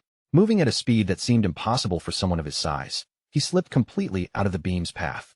Before anyone could even track his movement, the bodyguard suddenly appeared beside the speeding insect. He lifted one hand into the air and, with terrifying precision, snatched the mechanical creature out of its flight path, as though he were catching an ordinary housefly. Every member of the seller group froze in disbelief. The insect manipulator stared at the captured machine with wide eyes, unable to accept what he had just witnessed. He shouted that his insect could fly at 200 kilometers per hour. No normal person should have been able to follow its movement, much less reach out and seize it with a bare hand. The bodyguard answered with nothing more than a low grunt. A strange cloud of purple gas suddenly burst from behind him, spreading through the air with a foul and ominous hiss. At the same time, his fingers tightened around the mechanical insect. Metal groaned inside his grip before the entire machine was crushed into twisted fragments, leaving the watching sellers completely stunned. Without sparing the ruined insect another glance, the bodyguard opened his hand and let its broken remains fall beside his feet. Then, as casually as if he were crushing a piece of trash, he brought his boot down and ground the shattered parts into the ground. Only then did the bodyguard reveal that their escape had already been cut off. While they had been focused on the confrontation, he had quietly spread a barrier around the entire area, sealing everyone inside before the real battle had even begun. The purple aura surrounding the bodyguard suddenly surged upward, twisting around his enormous frame like poisonous smoke. In a steady voice, he finally revealed the name of his unique hidden class, Fartmaster, the source of plague itself. His power existed to spread pestilence beyond anything ordinary humans could produce. As the foul energy thickened around him, he lowered his body slightly and gave the enemies one final warning. Well then, I'm coming. A dangerous light flashed through the Fartmaster's eyes. Dongfang Yu's bodyguard leaned forward, his muscles tightening beneath his clothes, and announced that his attack was about to begin. The ground beneath him cracked as he launched himself into the air with astonishing force. His huge body rose far faster than anyone expected, catching the muscular shield bearer on the opposing side completely off guard. While still airborne, the bodyguard twisted his hips and drove a powerful high kick toward the muscular man. The shield bearer quickly planted his feet and raised his defenses, shouting for the bodyguard to come at him. With absolute confidence, he dared the attacker to test the strength of his so-called iron wall defense. The muscular man braced for the incoming kick, but the true attack came from somewhere far less expected. The bodyguard suddenly clenched his buttocks and released a devastating compressed air cannon. The blast struck with explosive force, smashing straight through the golden shield as if it were made of glass. The defender was hurled backward and slammed violently into the ground. Seeing the shield bearer knocked down, the insect manipulator immediately turned toward his remaining companion. Panic sharpened his voice as he shouted for the one-handed gunman to open fire before the bodyguard could attack again. The one-handed gunman raised his weapon and unleashed a rapid volley of glowing energy shots. Blast after blast streaked toward the airborne bodyguard, filling the space around him with deadly light. Yet the massive man twisted between them with astonishing ease, avoiding every single shot without suffering so much as a scratch. Believing he had finally cornered his target, the gunman sneered and continued firing. He mocked the bodyguard for leaping into the air while fighting someone armed with a gun. With no ground beneath his feet and nowhere left to dodge, the gunman declared that the reckless jump had been nothing less than suicide. But the muscular bodyguard was far from trapped. Drawing his bandaged arms inward, he adjusted his body in midair and violently clapped his buttocks together. The impact produced a thunderous sonic boom, sending a compressed wave of sound ripping across the battlefield toward the gunman. The sonic blast struck the one-handed gunman head-on before he could react. His glasses shattered instantly, fragments scattering away from his face as the force tore through him. His body went limp in the same moment, and he was killed on the spot. A moment later, the bodyguard landed beside the fallen gunman and looked down at the corpse with mild disappointment. He remarked that the man's cultivation level must have been pitifully low. Otherwise, there was no way he would have died from something as simple as a single sonic boom. The insect manipulator watched his companion collapse, and every trace of confidence drained from his face. Terror took over immediately. He spun around and tried to flee, but before he could take more than a step, a large hand shot forward and closed around his head, stopping him cold. The bodyguard lifted the trembling insect manipulator as the man frantically begged to be spared. Despite the fear in his captive's voice, the bodyguard remained strangely calm. He assured the man that he was not going to kill him. 2 members of their group were already dead, while 2 remained alive. That was exactly half, meaning he had successfully fulfilled the 50% success rate he had promised Dongfang Yu. Still holding the frightened man by the head, the bodyguard casually glanced around the sealed area. He then asked what had happened to their stealthy companion. His earlier burst of gas should have stunned everyone nearby, yet one member of the group seemed to have disappeared without leaving a trace. The insect manipulator hurriedly explained the misunderstanding, his words tumbling out in panic. The hooded woman had never been part of their group in the first place. His other 2 brothers had already been killed, and none of them even knew who that woman was. She had simply happened to step out of the same vehicle at the same time, because she had also come there to sell her lifespan. Far away on the outskirts of the ruined magic city stood the magic leaning tower. Its enormous structure tilted at a dramatic angle, closely resembling the ancient Leaning Tower of Pisa. Above the tower's highest point, a radiant purple magic circle floated in the sky, casting an eerie glow over the surrounding ruins. Among the broken buildings of the abandoned city, shadows form slowly appeared. His body was faint and semi-transparent, giving him the appearance of a ghost drifting silently through the desolate landscape. Shadow approached the entrance of the Leaning Tower and immediately noticed that something was wrong. The guardian monster that should have been stationed outside was nowhere to be seen. After checking the area, he concluded that another group had arrived before him and had already defeated it. With no guardian left to block his way, Shadow moved toward the enormous entrance. Frost covered the towering doorway, and cold mist clung to its frozen surface as he passed through and entered the tower. Once inside, Shadow slowed down and carefully examined the space around him. The magic leaning tower was not merely a tower, but an enormous library stretching across countless floors. Its corridors formed a massive maze, and hidden traps waited throughout the structure for careless intruders. He also remembered the old legend tied to this place.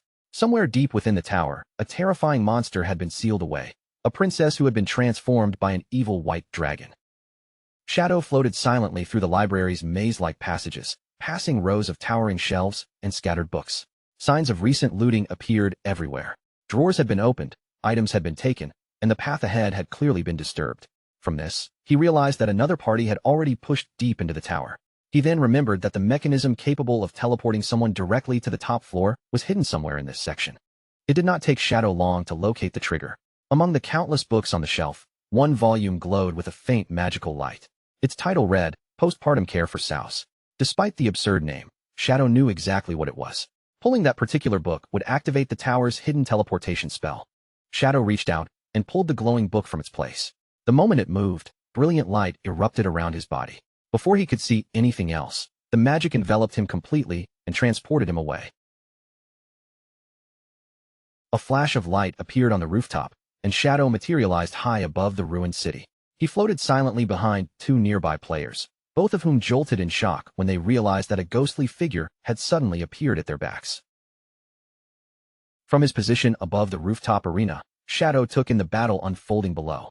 A large force of players had surrounded the tower's guardian and were desperately attacking from every direction. Their enemy was a gigantic tentacled creature known as the Desperate Princess, whose monstrous body dominated the entire rooftop. Shadow watched the chaotic fight for several moments and quickly understood the condition of the attacking force. Their weapons and armor were noticeably below the level required for an opponent like this. As a result, players were falling one after another, and their casualty rate had already climbed dangerously high. Even so, Shadow could not help feeling somewhat impressed. With such mediocre equipment and such a severe disadvantage, this group should never have reached the top of the tower. The fact that they had advanced this far proved that their organization and determination were anything but ordinary. His gaze soon settled on the person commanding the entire force. A woman with long gray hair stood near the center of the formation, loudly rallying the surviving players as the battle raged around her. She ordered them not to be afraid of dying. Even if they were killed, all they had to do was run back and rejoin the fight. Shadow immediately recognized both the group and its commander. They belonged to the Faker Heavy Industry Guild, and the gray-haired woman leading them was Huang Huifan. In his previous life, Faker Heavy Industry had been a massive and influential corporation even before the world changed. When the game descended into reality, Huang Huifan had reacted faster than most people. She converted the company's available funds into lifespan and organized her employees into a guild before other corporations could adapt. Shadow also remembered that her class was Illusionist, an exceptionally powerful support class. Its signature ability, Teleportation Gate, allowed her to reposition large numbers of people across the battlefield with remarkable efficiency. Remaining at a distance, Shadow quietly observed the guild's movements. Rather than joining the battle immediately, he followed the flow of reinforcements and deaths, gradually understanding the strategy Huang Huifan had arranged. Shadow knew exactly why Teleportation Gate was considered such a powerful skill. It allowed the user to establish one entrance and one exit, linking two separate locations through a stable portal. Once the passage was formed, anyone could move through it without needing the ability themselves. Huang Huifan had placed the portal entrance close to the guild's respawn point while positioning the exit beside the boss arena. Because of this setup, every player who died could revive, step through the gate, and return to battle almost immediately. They could also hurry back to the place where they had fallen and recover the lifespan they had dropped. Shadow remembered how effective this tactic had eventually become. In his previous life, Huang Huifan had relied on this relentless reinforcement strategy to expand Faker Heavy Industry's strength, helping the guild rise until it ranked among the 20 most powerful guilds in the entire nation. Unfortunately, this particular opponent completely countered that method. The Desperate Princess was a level 18 Platinum tier boss, and against a creature with her abilities, repeatedly throwing revived players into battle would accomplish nothing. The true danger did not come only from the Desperate Princess's enormous body or the tentacles tearing through the players. Hidden within her abilities was an effect far more terrifying than ordinary physical destruction. Whenever the Desperate Princess killed a player, she absorbed that victim's lifespan at 100 times the rate of an ordinary monster. Every guild member who fell was therefore not simply a casualty. They became fuel that made the boss even stronger. Shadow could already see where this battle was heading. If Faker Heavy Industry continued relying on a war of attrition, the Desperate Princess would soon gather enough power to evolve into a Jade-tier boss. Once that happened, her health would regenerate, erasing nearly all the progress the guild had made. Shadow understood that the outcome would be catastrophic. The entire attacking force would eventually be wiped out, and the enormous loss of lifespan could cripple or even destroy Faker Heavy Industry. Since allowing the battle to continue would only feed the boss further, he finally decided that it was time for him to intervene. Shadow dropped from above and landed directly in front of the guild's gray-haired leader, Huang Huifan. His sudden arrival made her tense at once, but before she could question him, he calmly stated his price. Give him 1,000 years of lifespan, and he would personally kill the boss for them. However, any equipment or items meant for an assassin that dropped afterward would belong entirely to him. Huang Huifan stared at the ghostly figure before her, visibly shaken by what she had just heard and seen. Her lips parted, but the words came out in a nervous stammer as recognition finally struck her. The mysterious man standing face to face with her was none other than the legendary assassin known as Shadow. Shadow calmly confirmed that she had recognized him correctly. Then, without softening his tone, he delivered a blunt warning. Huang Huifan and the Faker Heavy Industry Guild had no chance of defeating the Desperate Princess. Their only sensible choices were to accept his offer or withdraw from the tower immediately. He finished laying out those two options before Huang Huifan could even gather herself enough to answer. Before Huang Huifan could respond, an arrogant young man stepped forward from among the guild members. Anger twisted across his face as he openly challenged Shadow, demanding to know what gave this stranger the right to declare that their entire guild was incapable of winning. The young man then scoffed at Shadow's demand for 1,000 years of lifespan, calling the price completely insane. With no respect in his voice, he told Shadow to stop talking nonsense and get lost. Huang Huifan immediately tried to cut him off, urgently shouting, "Huang Ziqing, don't be rude." But her warning came a moment too late. Before Huang Huifan could finish speaking, Shadow had already moved. His hand shot forward without warning and clamped firmly over Huang Ziqing's face, silencing the young man in an instant and leaving the surrounding guild members too stunned to react. Shadow did not waste a single motion. With one smooth turn of his body, he lifted Huang Ziqing off balance and hurled him straight into the glowing teleportation gate that the guild had been using to return to the battlefield. Huang Ziqing vanished through the portal and emerged from its exit on the other side of the rooftop. The instant his body reappeared, Shadow raised his weapon and released the Dark Knight Ring Blade skill, giving the young man no chance to understand what was about to hit him.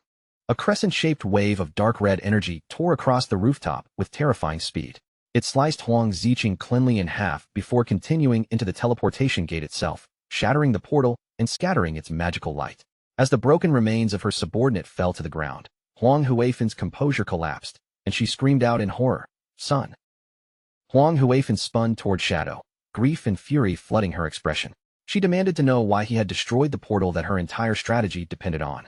She admitted that her son had spoken disrespectfully and offended him, but even then, she argued that teaching him a simple lesson should have been more than enough.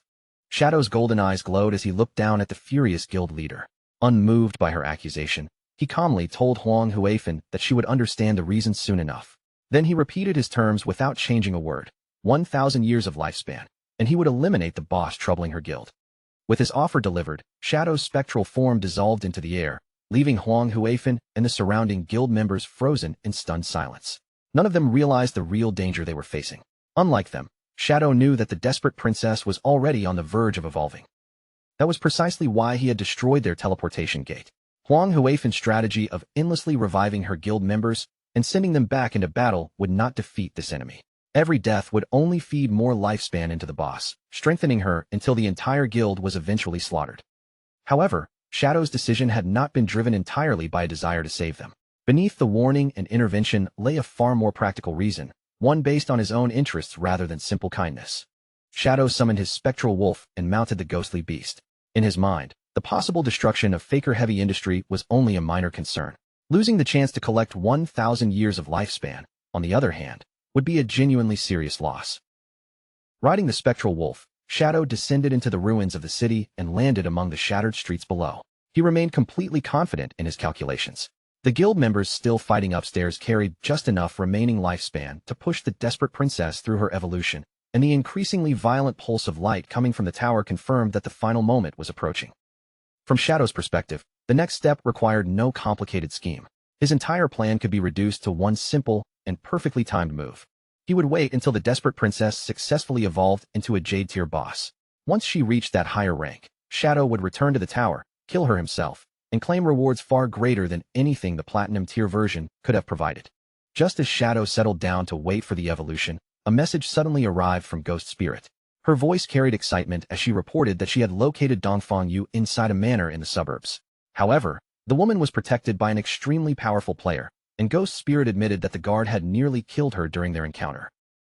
Shadow instructed Ghost Spirit to meet him at the Withered Bone Field and explained everything in detail once she arrived. At the same time, he could not help being impressed by her performance. Finding one specific person inside the enormous and chaotic Magic City was no small achievement, proving that Ghost Spirit was far more capable than most people. Not long afterward, the two assassins met in the Withered Bone Field, a desolate wasteland where pale bones and weathered grave markers covered the ground. Standing amid the lifeless scenery, Shadow asked Ghost Spirit to describe Dongfang Yu's guard and every ability she had witnessed. Ghost Spirit explained that the guard was an incredibly fast and powerful close combat fighter. His primary method of attack, bizarrely enough, involved releasing devastating farts. More importantly, he had been able to detect her even while she was hidden in stealth. A thick, smoky aura also surrounded his body, spreading roughly 10 meters in every direction. Shadow understood the man's identity as soon as he heard those details. Ghost Spirit had encountered a player who possessed the source of the Plague hidden class. The 10-meter aura was one of its first-tier abilities, known as the Plague Field. It could sense any physical body entering its range, which was why her stealth had been completely ineffective. Shadow further explained that the class could use plague-based abilities to strengthen the user's body and accelerate regeneration. At higher tiers, legends even claimed that those who mastered it became nearly impossible to kill. Ghost Spirit's face paled as she listened. The thought of facing an opponent who could detect her stealth, rapidly heal, and potentially become almost immortal filled her with horror. For a moment, despair crept into her voice as she wondered whether she would ever become strong enough to complete her revenge. Shadow then revealed that the source of the plague was not without a fatal weakness. Although the plague continuously reinforced the user's body, it also ate away at the mind. The stronger the corrupted flesh became, the more the user's mentality risked deteriorating. Because of that, a fragile state of mind was the class's greatest flaw. He then turned the conversation toward Ghost Spirit's own hidden class. The Blade of the Underworld was not limited to its current form. Once she successfully advanced to the second tier, the class would evolve into something far more powerful, the Yellow Spring Evil Ghost. As Shadow spoke the name of that evolution, a colossal spectral demon began taking shape behind Ghost Spirit. Its enormous body glowed with an eerie green light, while its blazing eyes opened in the darkness and stared down over the bone-covered field. Ghost Spirit stood motionless beneath the towering apparition, overwhelmed by the sight of what her power could eventually become. An otherworldly glow lit up her own eyes as she stared ahead in awe, finally beginning to understand the true potential hidden within her class. Amid the silent graves and scattered bones, Shadow advised Ghost Spirit to focus on advancing her class to Tier 2. Remaining at her current level would only keep her trapped beneath the limits she had already encountered. Evolving into the Yellow Spring Evil Ghost was not merely one possible option. It was the path her abilities were truly meant to follow. Ghost Spirit looked at Shadow with open amazement. She could understand him recognizing a common class, but his knowledge of her abilities, weaknesses, weapon, and future evolution seemed far too precise. Unable to contain her curiosity, she asked how he could possibly know so much about the Blade of the Underworld. Shadow gave her no direct answer. Instead, he bent his knees and leaped upward, landing lightly on the top of a massive tombstone that rose above the surrounding field. Standing high on the weathered stone, Shadow looked down at Ghost Spirit and told her that the mysteries of the game were far deeper than she currently understood. He encouraged her to remain persistent and never rush her progress. Only by building an unshakable foundation could someone eventually rise to true greatness. Ghost Spirit absorbed every word, and a fresh wave of determination filled her. Looking at Shadow's overwhelming strength, she believed she finally understood the secret behind it.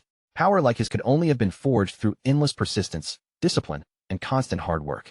Shadow explained that the graveyard surrounding them was the ideal location for Ghost Spirit to gain levels.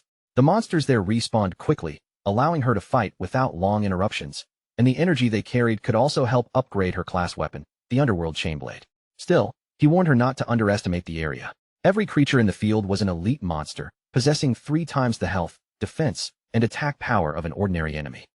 Noticing the concern in Ghost Spirit's expression, Shadow told her that elite monsters were not as impossible to handle as they appeared. As long as someone... To prove his point, Shadow launched himself from the tombstone and dropped directly into a cluster of monsters. He moved through them with effortless precision, targeting their vulnerable points one after another.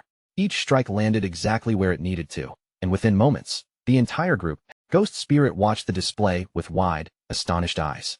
Shadow's speed, control, and overwhelming efficiency left her completely stunned, and a faint blush rose across her face as she continued staring at him. Before Ghost Spirit could fully recover from what she had witnessed, Shadow appeared beside her once again. In a firm voice, he urged her to give this training everything she had. If she truly wanted to follow her revenge through to the end, then she could not hold anything back. She would have to wager everything on becoming stronger. After leaving her with those words, Shadow's body was wrapped in a sudden burst of blue energy. The light flashed across the graveyard, and in the next instant, he vanished completely, leaving Ghost Spirit standing alone among the bones and monsters. Ghost Spirit remained where she was, silently thinking over everything Shadow had said. One detail continued to trouble her. For the briefest instant, when he spoke about revenge, she had sensed an intense killing intent coming from him, so sharp and unmistakable that there was no possibility she had imagined it. Meanwhile, far away in the ruined remains of Zhanghai City, the sun was slowly sinking toward the horizon. Its fading light stretched across the broken streets and collapsed buildings, covering the devastated city in the dim colors of evening. Little Black sat on the ground to recover her strength, leaning heavily against the warm side of her white llama. After spending so long exploring the ruins, exhaustion had caught up with her, and her tired posture made it clear that she desperately needed a break. Her stomach growled, reminding her that she had not eaten in quite some time. Little Black pulled out her map and carefully checked the remaining area. Although hunger and fatigue tempted her to stop, she realized that only a small portion of the region remained unexplored. Gritting her teeth, she decided to endure a little longer and finish the job. While Little Black rested beside the llama, something unusual on the ground caught her attention. Lying among the dust and debris was a strange fruit with a dark surface, and a faint glow pulsed from inside it. Curiosity immediately replaced some of her exhaustion.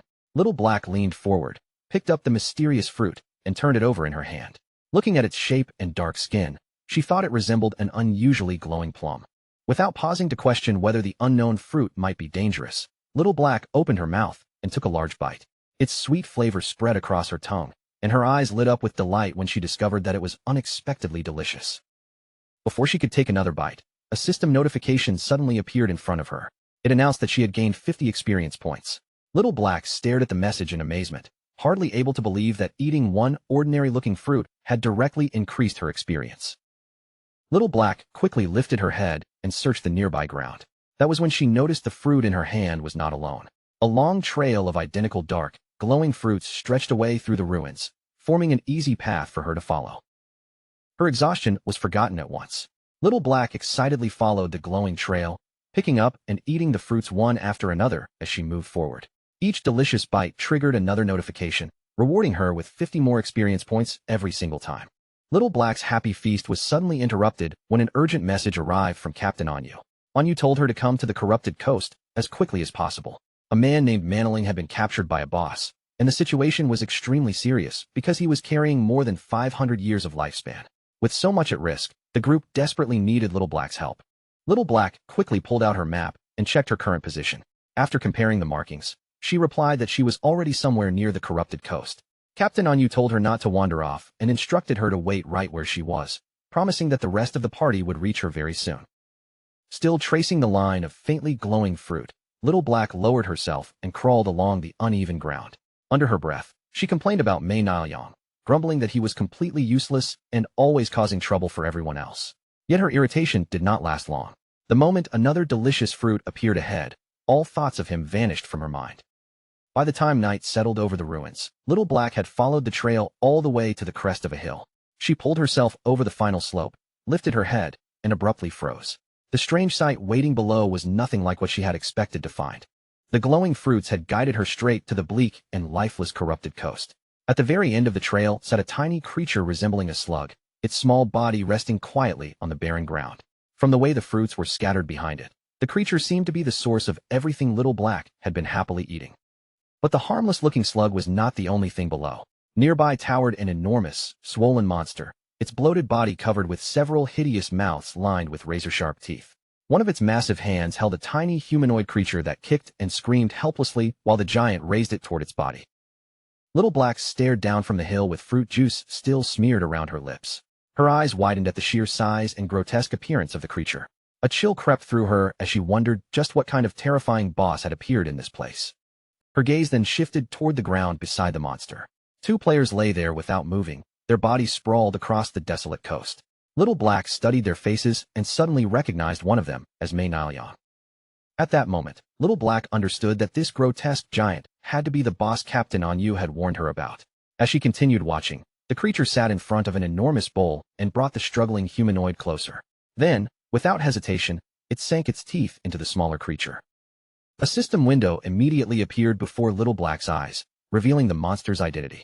The creature was called the Spirit Devourer, and it was a level 20 Jade grade boss, an enemy far beyond anything an ordinary party could confront safely.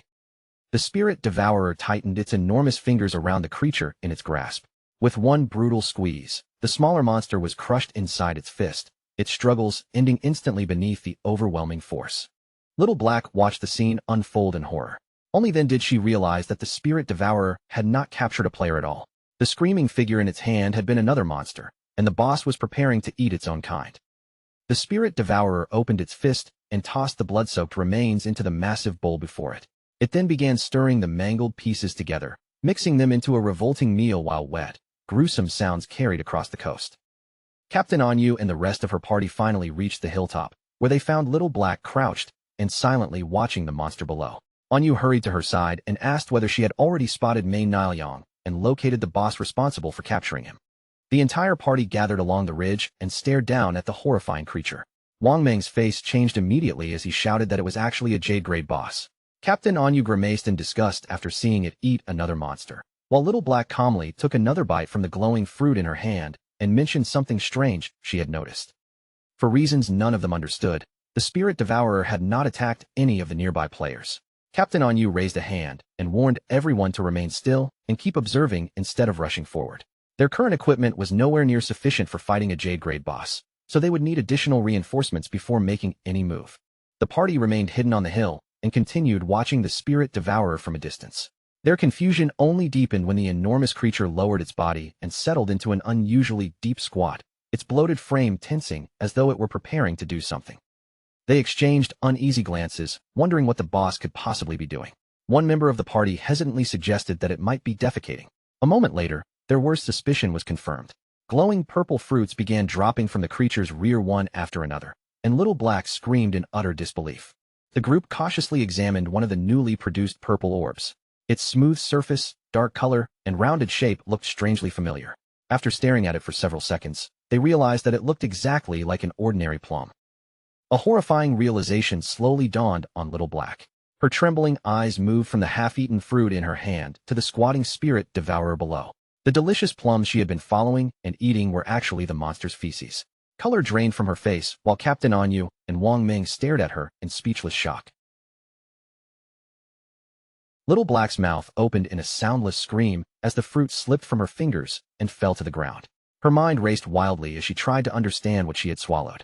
The horror finally broke through, and she began panicking aloud, forcing Captain Anyu and Wang Meng to hurriedly grab her and desperately urge her to keep quiet. Unfortunately, Little Black's outburst had already echoed across the open coast. The Spirit Devourer stopped what it was doing and slowly turned its enormous head toward the hill. Its attention locked directly onto the hidden party. The colossal boss rose above them like a living mountain. One of the monstrous mouths embedded in its back stretched open, revealing rows of jagged teeth, and a deafening roar burst from within. The sound carried faint, overlapping whispers that seemed to belong to some ancient god of endless hunger. Every member of the party froze, instantly aware that they were now in mortal danger. As the spirit devourer's roar rolled across the hill, the space around Captain Anyu, Wang Ming, and the others seemed to twist and blur.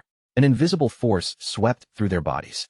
Their eyes suddenly glowed a violent red, and they screamed in agony as the strange power took hold. They clutched both sides of their heads, staggering beneath an unbearable sensation.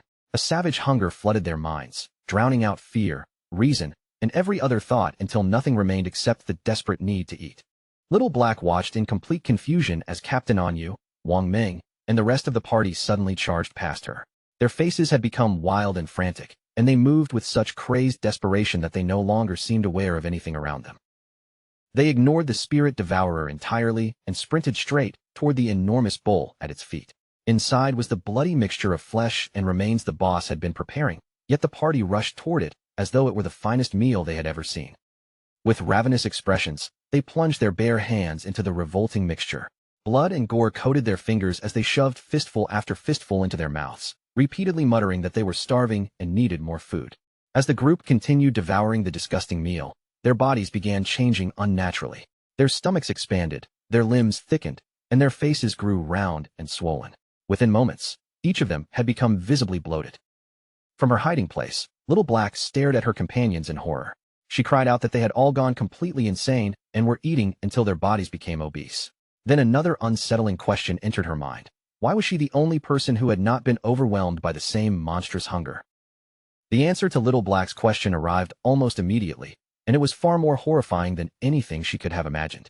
The spirit devourer stepped toward one of the party members, who had already swollen into a heavy, bloated shape. The boss effortlessly lifted him from the ground and raised him toward one of the enormous mouths gaping open across its back.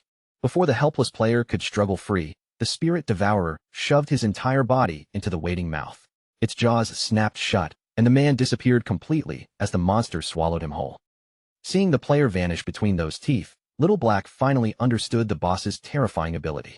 She screamed that the spirit devourer deliberately drove people to overeat, then selected and devoured whoever had become the fattest. Panic surged through Little Black as she realized that even their elite team was completely powerless against this monster. They could neither resist its strange influence nor defeat it in battle. With no other choice remaining, she concluded that only one person might still be able to save them. Little Black immediately contacted Shadow and hurriedly explained the situation. They had encountered a Jade-grade boss known as the Spirit Devourer, Undali Gyre, and Captain Anyu and Wang Ming were already on the verge of being eaten. Her voice shook as she begged him to help before it was too late. The moment Shadow heard the monster's name, his entire demeanor changed. He instantly recognized it as the bloodline creature he had been searching for and silently marveled that Little Black truly was his lucky star. Without hesitation, he ordered her to send him the exact coordinates and told her he was coming immediately. At that moment, Shadow was standing before the entrance of a cave glowing with mysterious light. He had already obtained the keys to 3 other platinum-grade hideouts within Magic City, but the appearance of the bloodline monster changed his priorities. He decided to deal with the Spirit Devourer first, especially since the desperate princess should nearly be finished evolving by now. A short while later, Shadow reached the corrupted coast. Little Black rushed over to greet him, relief spreading across her frightened face the moment she saw him. Shadow immediately asked where the Spirit Devourer was, and she raised one hand and pointed toward the area just ahead. Little Black frantically told Shadow that Captain Anyu and Wang Ming had already been swallowed, begging him to rescue them before they were digested. As she spoke, the massive Spirit Devourer lowered itself into another deep squat, its swollen body straining as if it were about to defecate once again. To their absolute disgust, a large translucent purple orb emerged from the boss's rear. Suspended inside the glowing sphere was Mei Naoyang, his face pressed against the surface and twisted in pure horror as the orb dropped into view. Even Shadow was briefly stunned by the sight. Little Black pointed at the orb and cried out that the monster had actually excreted Mei Naoyang. Her panic intensified as she wondered whether Captain Anyu, Wang Ming, and the others would soon be expelled in exactly the same humiliating condition. Shadow calmly explained how the Spirit Devourer's abilities worked. It was a servant of an ancient god of gluttony, and its roar carried a whisper capable of driving players into uncontrollable hunger. The more those victims ate, the more bloated their bodies became. Once they were sufficiently fattened, the boss swallowed them and slowly digested the lifespan stored within them. Shadow continued by revealing that only one known method could protect someone from the gluttonous whisper, eating the Spirit Devourer's excrement. He admitted that the idea was disgusting, though he had heard the purple fruit supposedly tasted quite good. Then he turned toward the unaffected little black and began asking whether that meant she had eaten it. Mortified and already close to tears, she immediately cut him off and begged him not to say another word. Still kneeling on the ground, Little Black tearfully pleaded with Shadow to stop talking and rescue her friends. Shadow gave no reply. In the next instant, he launched himself forward, his body streaking toward the pulsing purple orb that held Mei Naliang captive. Shadow caught the orb cleanly before it could hit the ground. Yet instead of breaking it open and freeing Mei Naliang, he twisted his body and hurled the entire sphere directly back toward the towering spirit devourer. The translucent orb flew through the air with Mei Naliang's terrified face still visible inside. It slammed squarely into the spirit devourer's large, soft belly, sinking into the bloated flesh with tremendous force. The spirit devourer recoiled and released a deafening roar of pain. At the same time, thick white liquid burst violently from the many mouths covering its back, spraying through the air as the creature's body convulsed. The heavy impact forced the boss to vomit up everyone it had swallowed. Captain Anyu, Wang Meng, and the remaining party members shot out from its gaping mouths and crashed together in a messy heap. Their bodies were covered from head to toe in sticky slime, but every one of them was still alive. With the trapped players safely expelled from the monster's body, Shadow finally turned his full attention toward the boss. Brilliant yellow light ignited within his eyes, while a dense and powerful red aura surged around his entire figure. Shadow immediately activated his mythic skill, Graceful Release, and followed it with the legendary Instant Shadow Slash. Countless brilliant blue blades of energy formed above the spirit devourer before raining down in a violent storm. Each slash tore deeply into the Jade-grade boss, producing devastating damage numbers in the tens of thousands. As the spirit devourer reeled beneath the barrage, Shadow glanced at his finisher gauge and saw that it had finally filled to the limit. The timing could not have been better. Rather than letting the opportunity pass, he decided this Jade-grade boss would make the perfect target for testing just how destructive his ultimate skill truly was. Shadow released his ultimate attack, the Scarlet Blade. A colossal sword made entirely of crimson energy formed high above the battlefield, its enormous edge blazing with terrifying power. In the next instant, it descended vertically through the spirit devourer, cleaving straight across its swollen body and dealing an unbelievable 1,032,015 points of damage in a single strike. A global system announcement immediately rang out, declaring that Shadow of Great Xia had achieved the world's first kill of a Jade-grade boss. Watching from the edge of the battlefield, Little Black stood with her mouth hanging open in complete disbelief. When she saw the damage number had surpassed 1 million, she screamed that Shadow's strength was beyond insane. News of Shadow's victory spread across the world in an instant, throwing players from every nation into an uproar. Some bitterly predicted that Great Xia would now rise rapidly in power because of him. Others shamelessly attempted to claim a connection to Shadow, with one furious player even insisting that his ancestors had originally come from their country. Meanwhile, golden light poured over Shadow's body. Shadow immediately understood the significance of the reward. Bloodlines belong to a rare and special system. When a bloodline matched its user properly, the benefits could be enormous. It could reshape the player's attributes, strengthen their abilities, and increase their overall combat power by a staggering amount. A sharp glow appeared in Shadow's eyes as he made his decision without hesitation. He selected the option to activate the Spirit Devourer bloodline immediately. The moment the bloodline awakened, a violent purple aura erupted around Shadow and surged upward from his body.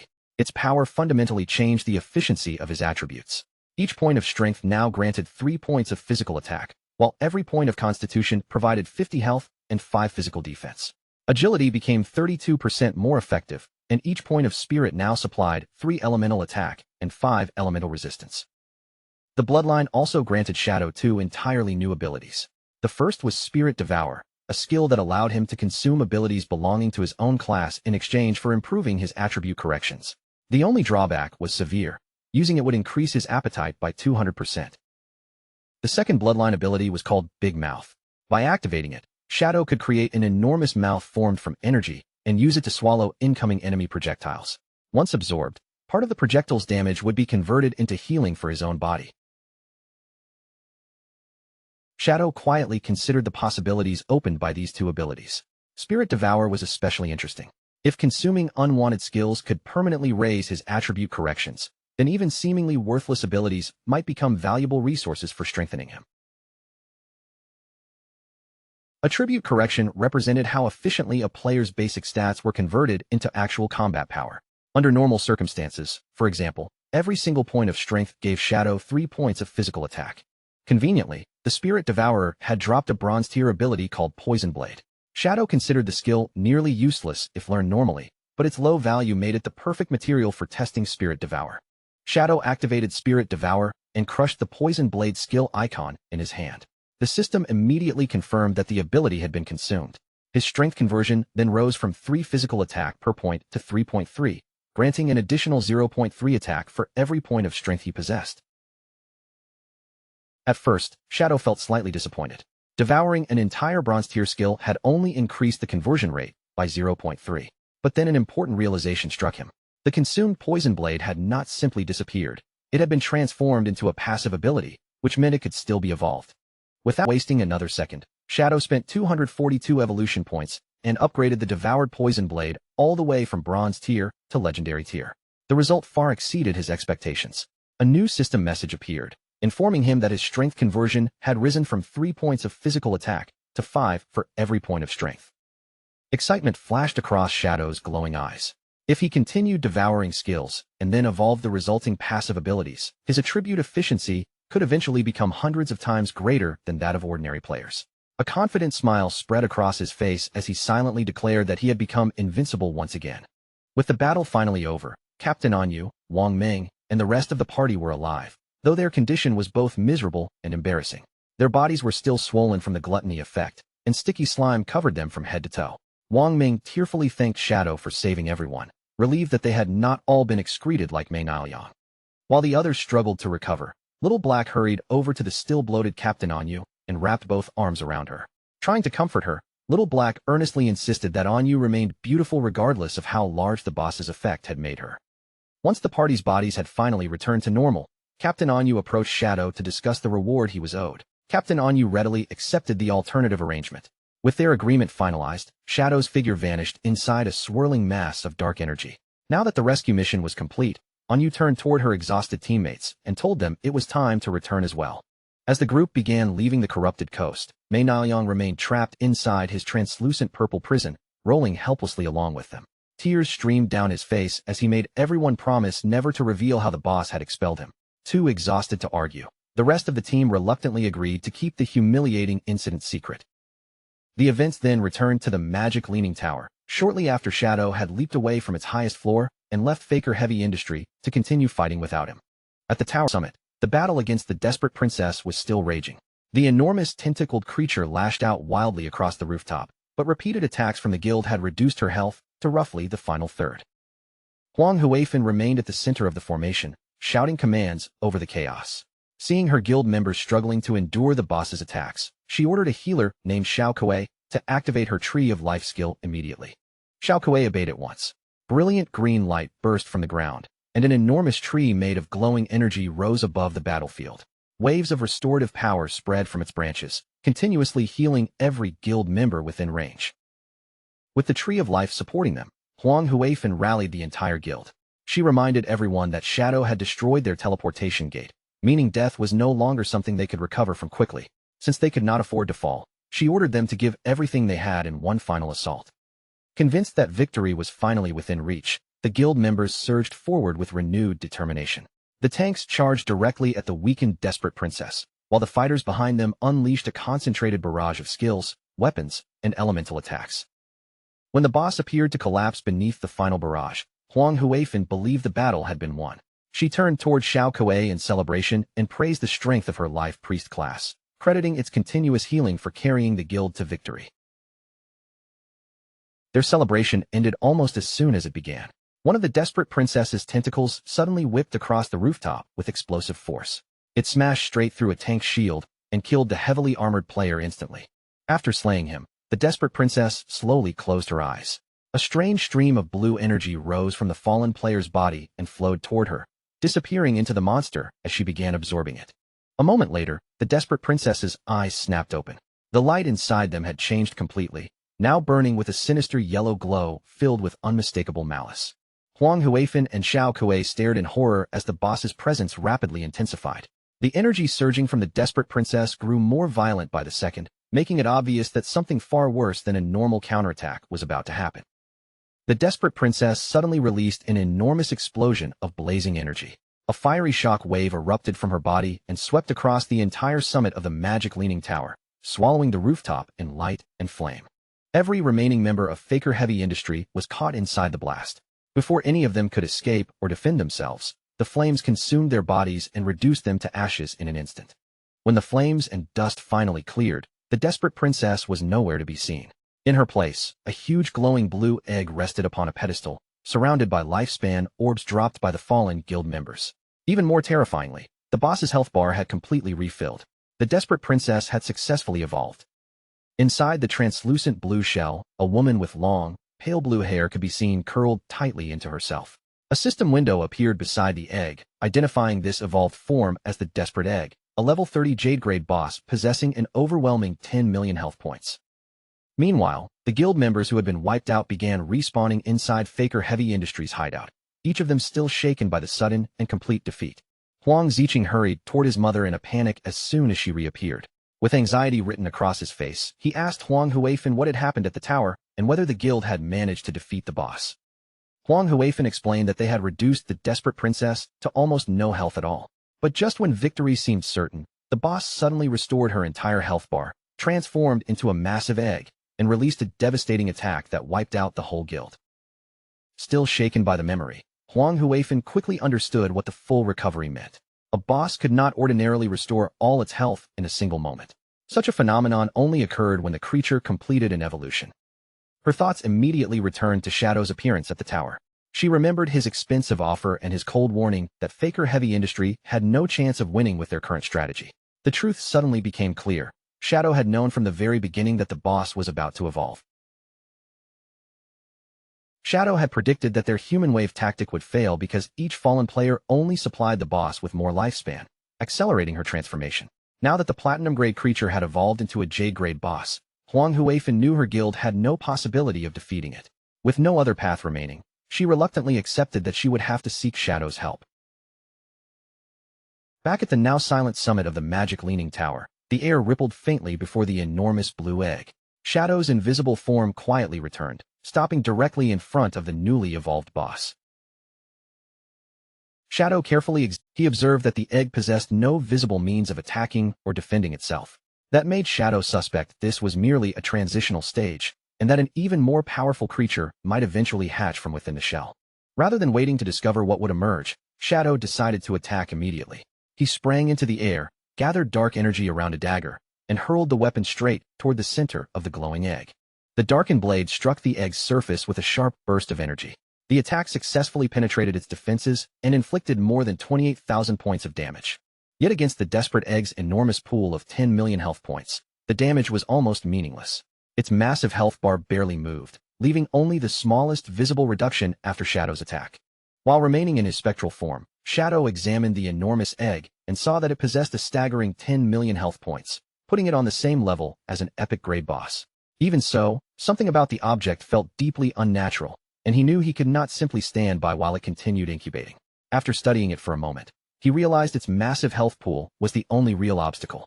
The egg had no ability to detect invisible enemies, which meant it was completely unaware that Shadow was even there. With that weakness exposed, Shadow quickly settled on a straightforward plan.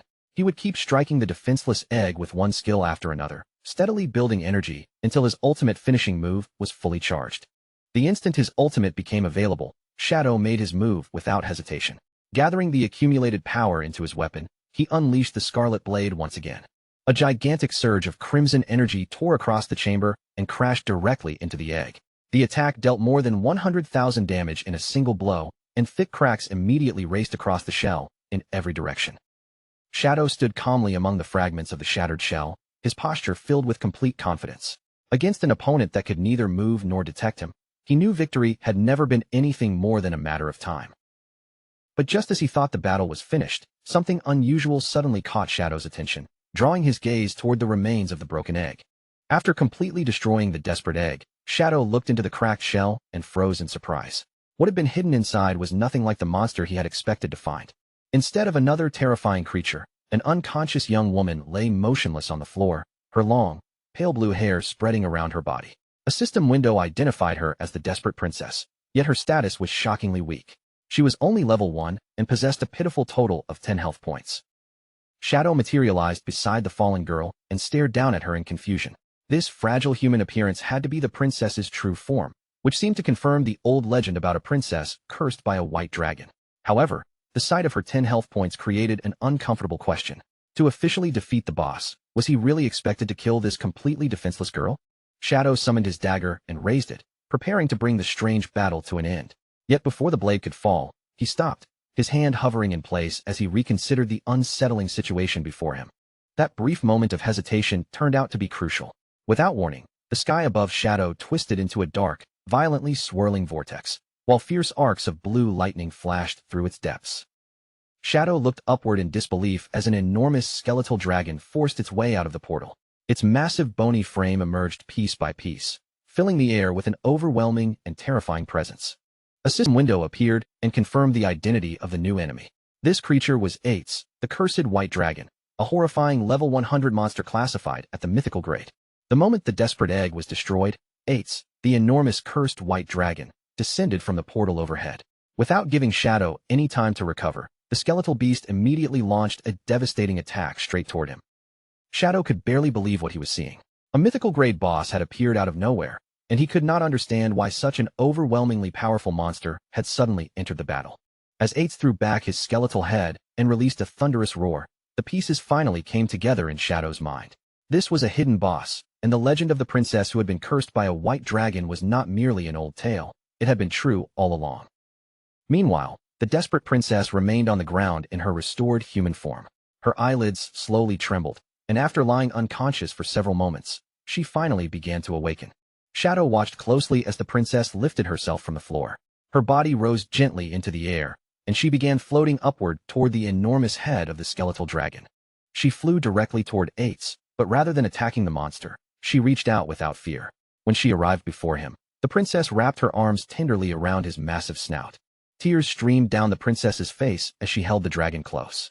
Then her body began to burn away before Shadow's eyes, the outer form gradually disappearing until a brilliant red heart was revealed inside her chest. Still pressed against the dragon's face, the princess completely dissolved in a sudden burst of radiant light. The glow rapidly expanded outward, swallowing Ates's gigantic skeletal body within its brilliance. Under the spreading light, the cursed white dragon's enormous skeleton began breaking apart and crumbling into nothing. Shadow could only stare in confusion as the beast vanished, leaving behind a single glowing red heart, suspended silently in the air. The floating heart slowly drifted toward Shadow, and a system message appeared before him. It announced that he had successfully prevented the resurrection of an ancient god named Cthulhu and had acquired the heart of the curse. The item presented two possible choices. He could use it, sacrifice his lifespan, and become Cthulhu's servant, or he could destroy the heart and receive a mythical-grade item instead. Shadow carefully considered both possibilities. Using the heart might grant him several incredibly powerful new abilities, but the item's description made the danger equally obvious. This was not a harmless source of strength, but a parasitic curse that could eventually allow Cthulhu to consume him entirely. After weighing the potential reward against the horrifying consequences, Shadow decided the risk was far too great. Without wasting another moment, he chose to destroy the heart of the curse immediately. Shadow tightened his grip around the pulsating organ and crushed it in his hand. The moment it broke apart, the heart erupted into a dazzling explosion of brilliant light. Even Shadow was caught off guard by the sheer intensity of the blast. The blinding radiance surged around him from every direction, completely swallowing his body before he had any chance to react. When the overwhelming light finally faded, Shadow discovered that he had been transported somewhere else. He still appeared to be standing atop the magic leaning tower, yet the surroundings carried a strange difference he could not immediately explain. Shadow soon realized he was no longer inside his own body. He now occupied the form of a horned knight, and as he lowered his gaze toward the armored hands before him, he wondered whether destroying the heart had triggered some kind of hidden trial, or perhaps drawn him into an old memory. Before Shadow could make sense of the situation, a young princess with long, greenish hair came running toward him. She approached with obvious affection and happily called him by the name Ates. Through the borrowed eyes of the memory, Shadow saw a young, white-haired man with horns sitting upon the wall. Looking up at him, the princess asked Ates whether he was planning to leave the kingdom again. Ates answered her with an apologetic smile. He explained that an enemy had summoned a monster to attack the harbor, and because he served as one of the kingdom's guardians, he had no choice but to travel there and provide support. The young princess immediately became furious. She accused Ates of lying and sharply reminded him that he had already promised to teach her how to ride the wind that very day. She angrily pointed out that reaching the coast required a full 7-day journey, making it impossible for Ates to return before the day ended. What upset her most was that he was lying to her in exactly the same way her father always did. With frustration written across her face, the princess thrust a finger toward Ates and loudly declared that every man was nothing but a terrible liar and a shameless scoundrel. Ates looked completely flustered by the sudden accusation. Trying to calm the furious princess down, he awkwardly asked where she had possibly learned to use such harsh and insulting words. After gathering himself, Ates held out a small silver object shaped like a gleaming scale. Presenting it to the princess, he introduced the mysterious item as the Scale of Promise. Ates explained that any promise made under the scale's witness carried a serious consequence. Whoever broke their word would lose their wings and would never again be able to soar through the sky. The princess's anger vanished almost instantly. Her cheeks flushed as she hurriedly rejected the scale, crying out that she did not want Ates to lose his wings because of her. Ates gently reassured the worried princess that he had no intention of breaking his promise. With renewed confidence, he told her not to underestimate just how skilled he was at riding the wind. Then, in one magnificent motion, Ates spread a pair of enormous white wings from his back. The bright feathers unfolded to their full length, forming an impressive sight against the open sky. The princess stared at him with sparkling eyes, all traces of her earlier anger forgotten. Filled with admiration, she exclaimed that Ates always looked incredibly handsome and cool whenever he transformed like that. Before departing, Ates promised that he would return in time to share dinner with her. He also explained that his 3 shadow guards would remain behind, keeping the princess company until he came back. With those final words, Ates pushed off the wall and launched himself high into the sky. As his white wings carried him into the distance, the princess waved after him and called out, wishing him a safe journey. Watching Ates disappear beyond the horizon filled the princess with fresh determination. Since he was working so hard to protect the kingdom, she declared that she could not allow herself to fall behind. The princess immediately ordered the 3 shadow guards to follow her. With great enthusiasm, she announced that they were going to gather ingredients and prepare a grand dinner for Ates' return. By then, Shadow finally understood what was happening. He was witnessing a memory preserved within the heart of the curse, allowing him to see the distant past once shared by the desperate princess and Ates, the white dragon. The memory continued through a series of warm moments from the princess's day with the shadow guards. She cheerfully gathered mushrooms beneath the forest trees, stumbled across a strange-looking rabbit, and later sat beside a quiet lake to fish. All of it unfolded within their peaceful kingdom, while the magic leaning tower remained visible in the distance. Much later, the princess returned looking thoroughly exhausted from the day's work, yet her face remained bright with happiness. With obvious pride, she revealed the enormous feast she and the shadow guards had prepared. Beaming proudly beside the table, the princess began introducing each of the unusual dishes she had made. Among them were steamed rock and a volcanic ash pizza, and she confidently explained that every strange creation on the table was one of Ates' favorite foods. With the feast ready and every dish arranged across the table, the princess waited eagerly for Ates, certain that he would return before long and share the meal she had prepared for him. But the hours continued to slip away, and darkness gradually settled over the kingdom. Still waiting beside the untouched feast, the exhausted princess eventually lowered her head onto the table and drifted into sleep. Sometime later, an elderly attendant approached and gently stirred her awake. In a soft voice, he reminded her that the night had grown very late and that she should return to her room to rest. By now, even the food spread across the table had gone completely cold. The princess jolted upright, stunned when she realized just how much time had passed. Her sleepy expression vanished at once as she frantically questioned the attendant, demanding to know where Ates was and why he still had not returned. The attendant's face grew solemn as he delivered the troubling news. According to the latest reports arriving from the front lines, the battle had become extremely dangerous, and General Ates would most likely be unable to return on schedule. The princess immediately rejected that possibility. She insisted that Ates was the kingdom's mighty guardian, a warrior so powerful that any enemy standing before him would be no different from a helpless lamb awaiting slaughter.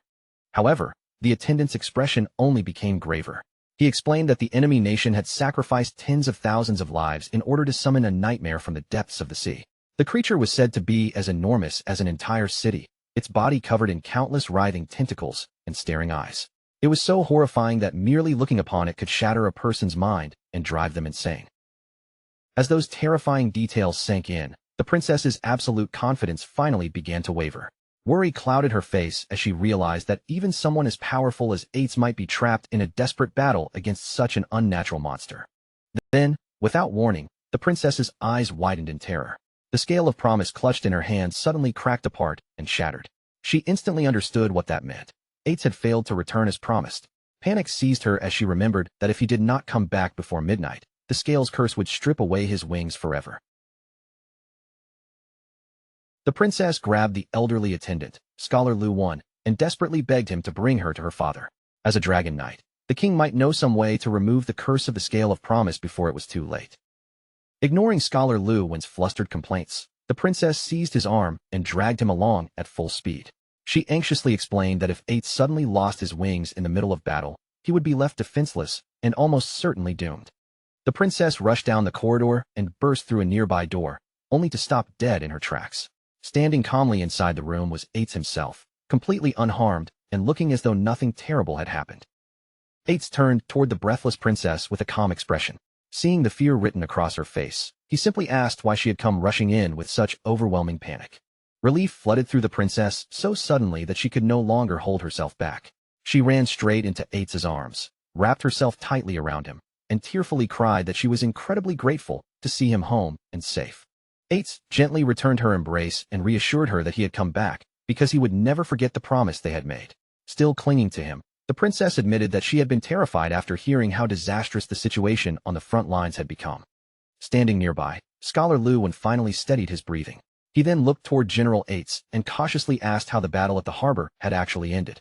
Eights answered with a relaxed, confident smile. He admitted that the enemy had caused considerable trouble and that resolving the crisis had required some effort, but the main threat was already gone. The remaining soldiers could handle the battlefield cleanup without him. Scholar Lu Wan immediately praised Eights as a guardian truly worthy of protecting the kingdom. Meanwhile, Eights noticed the enormous feast waiting on the table and walked toward it with obvious hunger. He exclaimed that he was starving and asked whether the princess had prepared every dish herself. She proudly confirmed that she had, though her shoulders drooped slightly as she added that everything had probably gone cold. Eights sat down and began eating with tremendous enthusiasm, declaring between mouthfuls that the temperature did not matter because every dish was delicious. Watching him devour the meal, the princess fondly urged him to slow down before he choked, while Scholar Lu Wan stood nearby and observed their warm exchange with a gentle smile. Later that night, Eights brought the princess to the top of the magic leaning tower. Standing beneath the open sky, he reminded her of the promise he had made and announced that it was finally time for her to learn how to ride the wind. Before the lesson could even begin, however, the princess opened her mouth and released an enormous yawn, her tired eyes nearly closing on their own. Noticing her exhaustion, Eights asked whether she was already sleepy. The princess admitted that she had spent the entire day gathering ingredients and preparing his feast, leaving her completely worn out. With another tired look, she suggested that they postpone the lesson until tomorrow. Even though she lacked the energy to practice, the princess still wanted to fly. She dropped to the ground, wrapped both arms around Eights' leg, and pleaded with him to reveal his true form and take her for a ride instead. Eights hesitated, reminding her that the king had explicitly forbidden him from involving her in anything so dangerous. The princess immediately became irritated. She grabbed the edge of his armor and blamed him for returning so late in the first place. After everything she had done to prepare his meal, she grumbled that he was still a faithless scoundrel, finishing her complaint with a long, dramatic sigh. Faced with her stubborn pleading, Eights finally gave in. However, he made her promise that she would never mention the flight to the king, warning that he would receive a severe scolding if the truth came out. The princess instantly brightened, and every trace of her anger disappeared. Eights slowly closed his eyes and focused his power. Streams of brilliant blue energy began circling his armored body, swirling faster and faster as his human form started to change.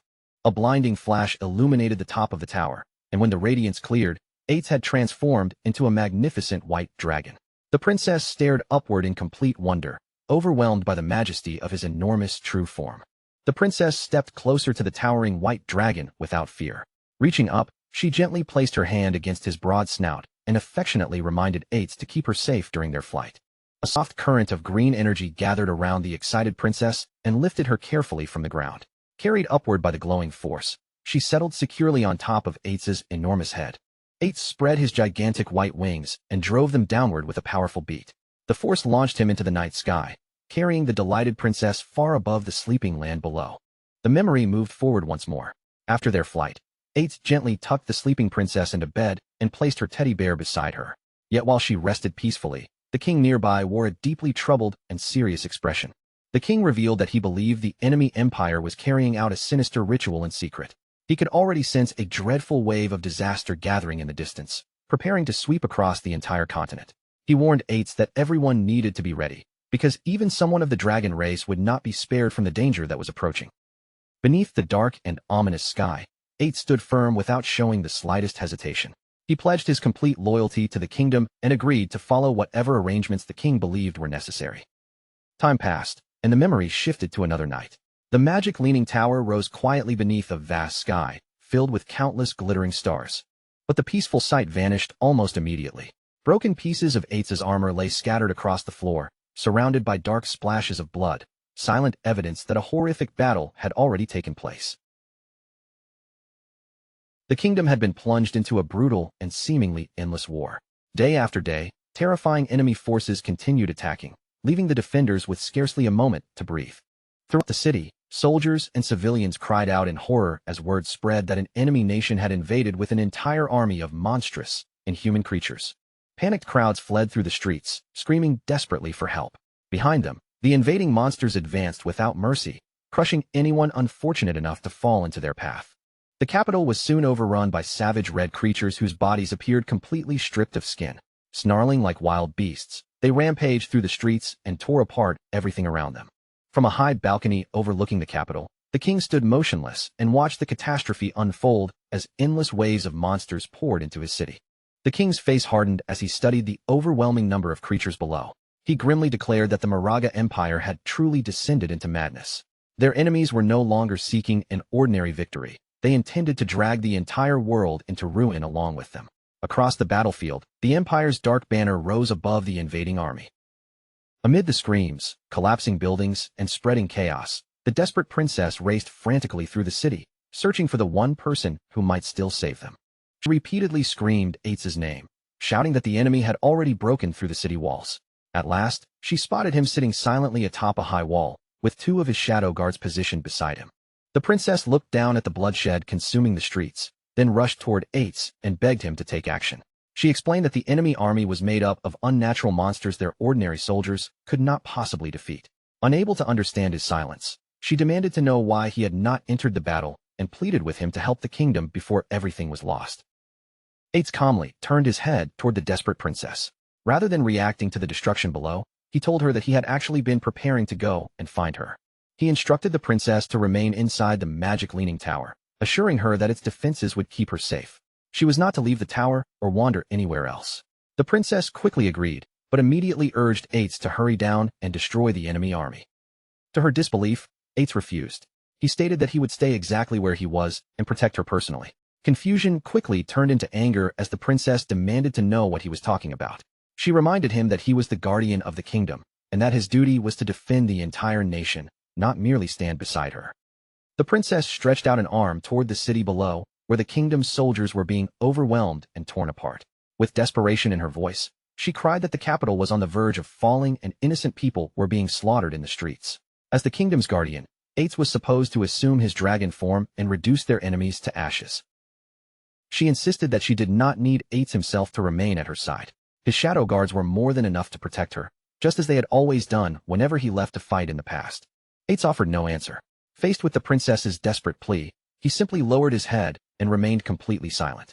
After a long silence, Ates finally began explaining the history behind the horrifying power now being used by their enemies, revealing how the Moraga Empire had reached this desperate point. Ates revealed that 5 years earlier, they had discovered the Moraga Empire secretly performing a mysterious ritual known as Forsaken by the Gods. Despite its terrifying name, the ritual itself operated through one brutally simple exchange. Those performing the ritual could sacrifice portions of their own lifespan to summon creatures that did not belong among humans. The more years they surrendered, the larger, stronger, and more terrifying the resulting monster would become. Ates explained that Forsaken by the Gods was an ancient and nearly forgotten ritual, because no rational person would willingly trade away their own life merely to obtain a monster. For the collapsing Moraga Empire, however, that horrifying bargain had become their final and only hope. To make the situation clearer, Ates unfolded a map before the princess. The Moraga Empire occupied an inland archipelago famous for producing an extremely rare magical plant called the blood flower. Found nowhere else in the world, These flowers released powerful magic that extended the lives of Moraga's people, allowing them to survive for an average of 700 years. Thousands of years earlier, however, conflict surrounding the Moraga Empire had gradually spread outward, dragging more and more nations across the continent into repeated wars. In an effort to end those seemingly endless battles, the Moraga Empire began sending powerful envoys like Eights into foreign kingdoms. Bound by strict contracts, each envoy was required to serve the nation to which they had been assigned. Whenever war erupted, they would lend their overwhelming strength to the weaker side, preserving the balance of power and preventing any single kingdom from dominating the others. That fragile peace did not last. Before long, the rulers of the surrounding nations quietly reached a secret agreement, uniting around one merciless objective. The people of the Moraga Empire had to be completely wiped out. What followed was an age of unbearable suffering for Moraga. Deadly curses spread among its people, plagues ravaged entire regions, and division tore the once powerful empire apart from within. When the final petal of the last blood flower withered and died, a devastating avalanche swept across the dying land. Surrounded by darkness and facing extinction, the remaining people of Moraga clung desperately to the only hope they still possessed. That final hope was forsaken by the gods. With sorrow weighing heavily on his face, Eights admitted that he could no longer transform into a dragon, then continued by revealing a secret he had kept buried deep inside. Amid the smoke and broken rubble around him, he paused briefly to catch his breath before going on. Supporting his exhausted body with his sword, Eights reflected on how quickly the years had passed. Looking back on everything that had happened, he could hardly believe how completely their lives and their kingdom had changed. Those changes had gradually created a deep rift between Eights and the king. After taking the throne, the king had been forced to make painful choices that Eights could neither accept nor fully understand. With sadness in his eyes, the king had eventually concluded that Eights would never truly understand the hearts of humans. At the same time, ordinary humans could never completely understand a being like Eights. Even so, the affection they both shared for the princess had given the king a renewed sense of hope, briefly bridging the distance that had grown between them. Now, standing before the destruction closing in around him, the king stared straight ahead. His face remained strangely calm, as though he had already accepted the fate waiting for him. The monstrous creature gathered its power and suddenly unleashed a devastating blast of energy, sending a brilliant torrent directly toward the unmoving king. The blinding light swallowed him completely, and within moments, the king's body vanished inside the overwhelming attack. In his final thoughts, regret consumed him as he realized that everything he had believed and chosen had been terribly wrong. A colossal explosion then tore through the heart of the castle. Stone, fire, and debris erupted into the sky, announcing to everyone across the capital that their king had finally been defeated. From high atop the magic leaning tower, the desperate princess saw the distant explosion bloom above the castle. Her eyes widened in horror, and a shocked cry escaped her as the blast illuminated the ruined capital. Standing beside her, Eights watched the destruction with unsettling calmness. He quietly stated that the capital had fallen, adding that the invading monsters would soon turn their attention toward the tower. Almost as though his words had summoned them, a massive swarm of dark-winged creatures descended from the sky. One of the shadow guards immediately shouted a warning, announcing that the monsters were closing in. The flying creatures crashed violently against the tower, only to slam into a glowing blue barrier surrounding its walls. Ripples of magical energy spread across the shield each time another monster struck it. Eights reassured the frightened princess that the magic leaning tower was protected by an exceptionally powerful barrier. No matter how many monsters attacked, breaking through those defenses would be nearly impossible. Just then, a badly injured Scholar Luwen appeared along the edge of the tower wall. The princess turned sharply toward him, stunned by his sudden arrival, and called out his name in disbelief. Barely able to remain standing, Scholar Luwen leaned heavily against his staff for support. Between strained breaths, he told Eighth that he had come under the king. The princess stared at the scholar's wounds in alarm, unable to ignore how severely injured he was. Eighth immediately accepted the escape plan, explaining that he would use his wind magic to send both of them to the designated location. He then asked whether their contacts were prepared. Scholar Luwen confirmed that everything had already been arranged, but before he could continue, the princess interrupted them. Confused and increasingly frightened, the princess demanded an explanation. With grief weighing heavily on every word, Scholar Luwen finally told her that her father, the king, had fallen in battle. She froze in complete shock as he explained that, before his death, the king had arranged for her to escape into a neighboring nation where she could remain safe. Fighting through her disbelief, the princess anxiously asked whether Eights would be leaving with them. Eights turned toward her with a gentle but sorrowful smile and asked where someone like him could possibly flee. The monsters swarming below were his own people, the people of Moraga. That made him an enemy in the eyes of every human nation, and no matter where he tried to hide, humans would eventually find and kill him. Ates knelt along the edge of the tower wall and looked down upon the endless horde filling the ruined city. Accepting what awaited him, he declared that wherever a knight fell would become the tomb of a dragon. This kingdom was where he belonged, and he intended to remain there protecting it until the last of his lifespan had drained away. The princess listened to his solemn declaration in silence. Gradually, the grief trembling across her face hardened into fierce determination, and a new resolve began burning in her eyes. Without warning, she summoned her wind magic and tore herself away from Scholar Luwan. A powerful current carried her through the air and brought her racing back toward Ates. The princess landed directly in front of him and boldly declared that if Ates intended to stay, then she would become his dragon knight. This kingdom was her home as well, and she would stand beside him to defend it. Proudly insisting that she had already perfected her wind riding skills, she eagerly asked what they needed to do in order to form an official contract. Ates raised his head and stared at her, completely stunned. Her unwavering loyalty left him speechless, and for several moments, he could do nothing but look into her determined eyes. Deeply moved by her decision, Ates reached out and enclosed the princess's hand within his armored palm. A tender yet sorrowful smile crossed his face as he quietly agreed to grant her request. He then produced the familiar silver scale of promise and held it between them. Ates explained that the scale would serve as the contract binding them together, just as it had witnessed their promises in the past. The princess' face immediately brightened, delighted that forming their pact would be so simple. Smiling with complete trust, she began sealing the contract and happily declared that from that moment onward, the two of them would remain together forever. Before she could finish, Ates quietly interrupted her and completed the promise himself. But the words he chose carried a heartbreaking meaning. Their contract would ensure that they never saw one another again. The princess's joyful expression collapsed in an instant. Her eyes widened with shock, and she stared at Ates in disbelief, unable to understand why he would make such a cruel promise. Before she had time to question him, Ates released an enormous burst of wind magic. The violent current swept both the princess and Scholar Luwan from the tower, launching them far away from the battlefield.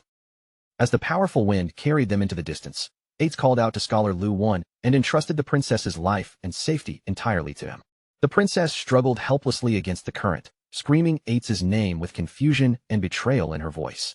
She could only watch as the tower and the man she trusted grew farther away. Left alone upon the wall, Ates stood surrounded by spiraling wind magic and urged her to keep going. With quiet pain in his voice, he insisted that her rightful place was not beside a dragon's tomb. Then everything took a horrifying turn. Scholar Luwan's eyes suddenly blazed with an unnatural red glow, and without warning, he drove his hand straight into the princess's chest. He tore out her still beating heart, while coldly telling her that she did have somewhere she belonged, a place meant for humans. From the tower, Ates witnessed the betrayal and froze in absolute horror.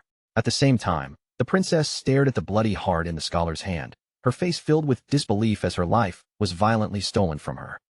As Scholar Luwan's own body began to fail, he gasped out one final warning to Ates. With the last of his strength, he told him to remain careful, revealing that the people of Moraga were not the only ones who had been cursed.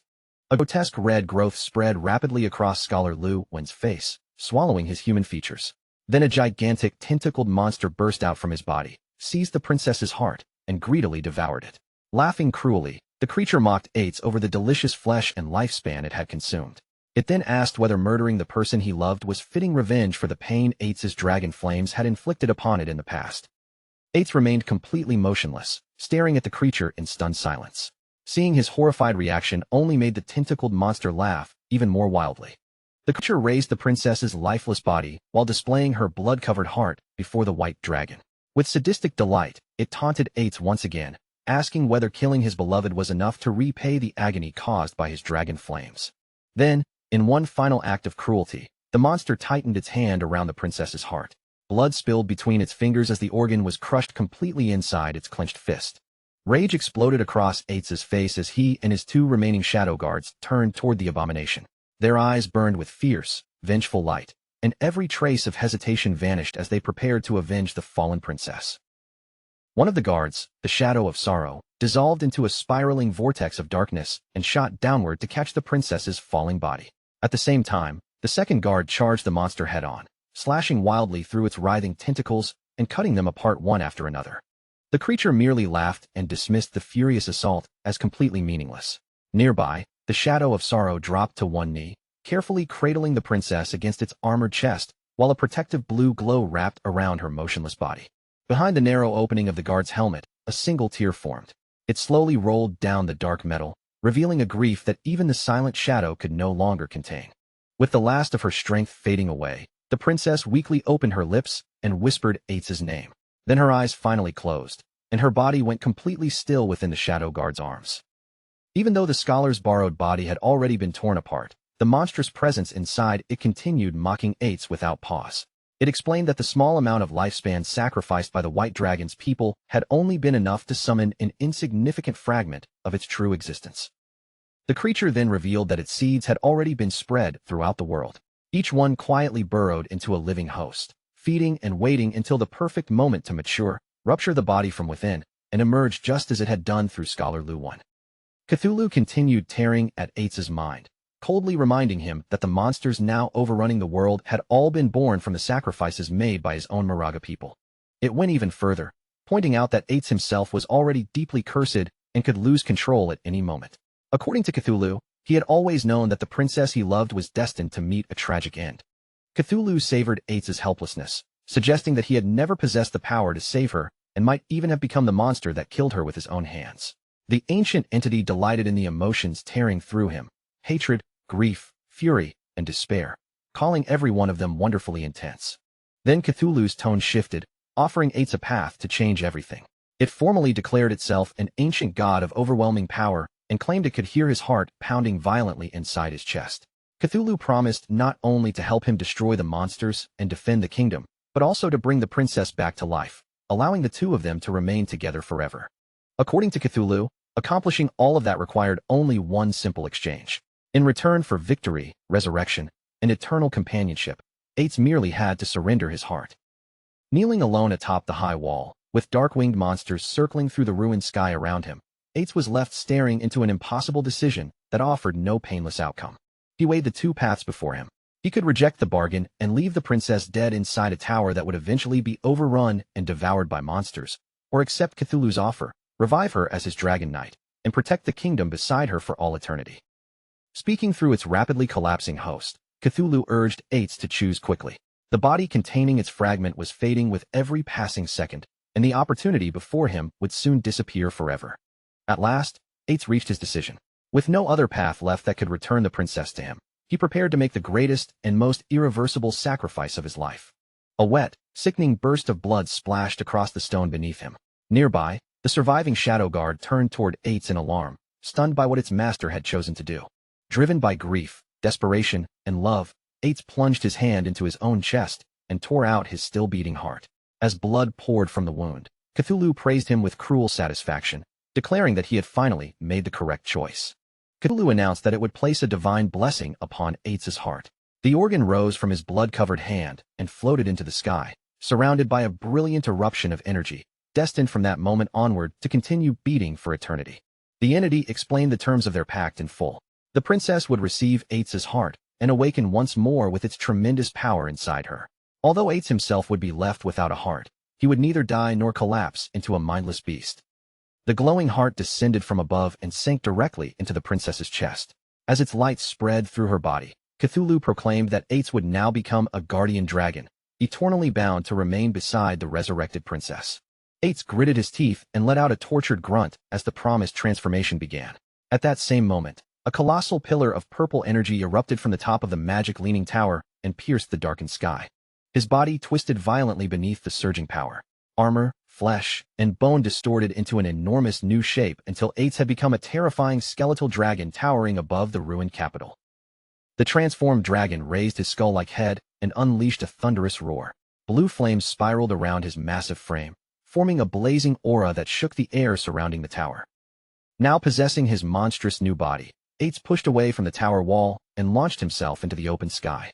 Empowered by Cthulhu as a guardian dragon, Eitz swept across the battlefield and released a devastating torrent of fire upon the monsters swarming below. With that first attack, his eternal vigil over the revived princess had begun. As the skeletal Eitz poured his fiery wrath across the battlefield, Cthulhu's voice echoed through his mind, calmly savoring the destruction unfolding beneath the dragon's wings. The dragon flames showed no distinction between enemy and ally.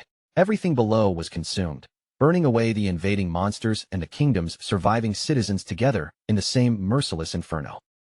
Cthulhu told Ates that his new strength was now sufficient to erase the entire kingdom.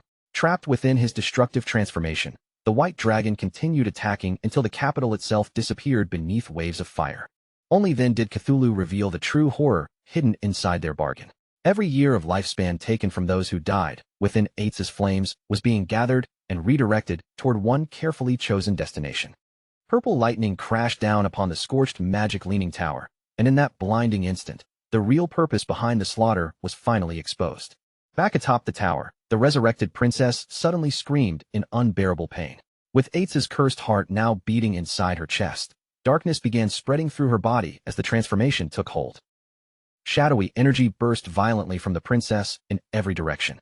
Grotesque limbs and tentacles grew from the surrounding darkness, swallowing her human form until an enormous monster completely enveloped her, turning the princess into its living core. With the princess transformed into a horrifying vessel, Cthulhu triumphantly declared that every fragment of lifespan harvested from the burning kingdom now belonged entirely to it. Cthulhu bitterly reflected on how little of its former power remained. In its weakened condition, it could not directly infest a member of the mighty dragon race, forcing it to temporarily use a human body instead. Even so, the ancient god remained confident, knowing it was only a matter of time before the white dragon gathered enough lifespan to restore it. From within the princess's monstrous new body, Cthulhu looked upward at skeletal Ates circling through the sky. The kingdom had already been completely purged, yet the dragon still refused to return to the tower, making his behavior increasingly suspicious. Without warning, two glowing silver scales appeared in front of the creature. Cthulhu immediately recognized them as scales of promise and realized they represented vows Ates had made before accepting their bargain. The meaning of the two promises soon became clear. The first bound Ates never to see the princess again, while the second compelled him to protect the kingdom's high tower for all eternity. Fury surged through Cthulhu as it finally understood Ates's last act of resistance. The white dragon had anticipated the betrayal and used his earlier vows to bind himself permanently to the magic leaning tower, while also preventing himself from ever approaching the princess's transformed body. Cthulhu cursed Ates in rage, furious that the dragon had chosen to become an empty, zombie-like guardian rather than serve as its obedient pawn. With its original plan ruined, the entity declared that the tower would become its nest, allowing it to prey upon the lifespan of anyone foolish enough to approach.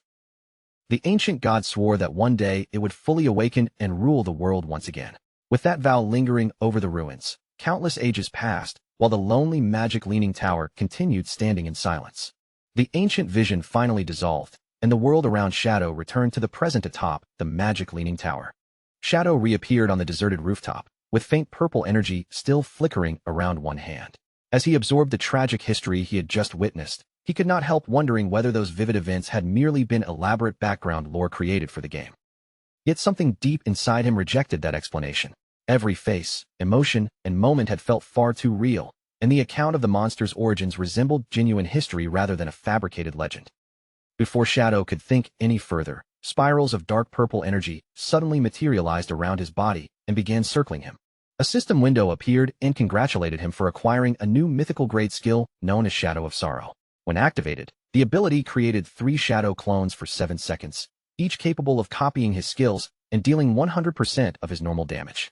Its description carried an even heavier meaning. These shadows had originally been created by the White Dragon Ates, who spent enormous mental strength maintaining them for 15 years so they would never disappear while protecting what mattered most to him.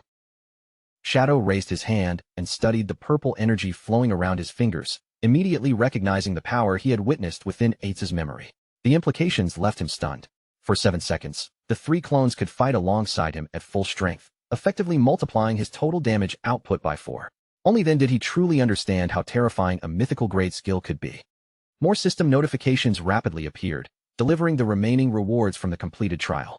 Shadow received the key to the Magic Leaning Tower's hidden area, advanced to level 19, and obtained a large collection of evolution points, equipment, and skill books. Among the rewards, Shadow also discovered a gate key and an old map leading to a level 20 region called the Withered Bone Ruins. The unfamiliar name immediately caught his interest, because he had never encountered or even heard of such a place before. Shadow carefully unrolled the weathered map and located Withered Bone City on an island surrounded by an inland sea. The moment he saw its position, the pieces connected in his mind. Judging from everything revealed in Eitz's story, this forgotten island must once have belonged to the fallen Moraga Empire. Now convinced that the mysterious region was connected to the White Dragon's lost homeland, Shadow felt his excitement rise. A place tied to Moraga's forgotten history was bound to conceal even deeper secrets and far rarer treasures. Since the area was intended for level 20 players and he had already reached level 19, he decided he would head there as soon as possible. Before setting out, however, Shadow raised the ornate golden key he had obtained from the magic Leaning Tower. After examining its intricate surface, he decided that selling the key to the tower's hidden base would be the best move. Elsewhere, inside the headquarters of the Faka Heavy Industry Guild, the atmosphere remained heavy after the guild's recent and humiliating defeat. Huang Huifan and the surviving guild members had gathered inside to discuss what they should do next. One member admitted that they had no realistic chance of defeating the newly discovered Jade Grade boss. After considering their limited options, he suggested that contacting Shadow for assistance might be their only way forward. Huang Huifan released a long, exhausted sigh before reluctantly agreeing. She planned to reach out to her contacts in Zhanghai City, since several of them had maintained a reasonably good relationship with Shadow and could serve as intermediaries between the two sides. Before she could put that plan into action, Shadow silently materialized directly behind her. Huang Huifan stiffened in shock as his voice suddenly came from over her shoulder, calmly telling her there was no need to involve anyone else because they could simply negotiate the trade face-to-face. Every guild member nearby spun around in alarm, including Huang Ziqing, none of them having sensed Shadow's arrival. Several shouted his name in disbelief, while Huang Ziqing immediately grew furious. Accusing Shadow of sneaking into their base like a thief, he demanded to know what he had come there for. Shadow turned and walked a few relaxed steps away, showing no concern over their hostility. He reminded them that if he had entered with murderous intentions, everyone in the room would already be dead. He then offered a casual warning. Their hideout's barrier could be opened from outside, which was exactly how he had walked in unnoticed. Still recovering from the surprise, Huang Huifan asked what kind of trade he intended to propose. Shadow glanced back and lifted the decorated golden key between his fingers.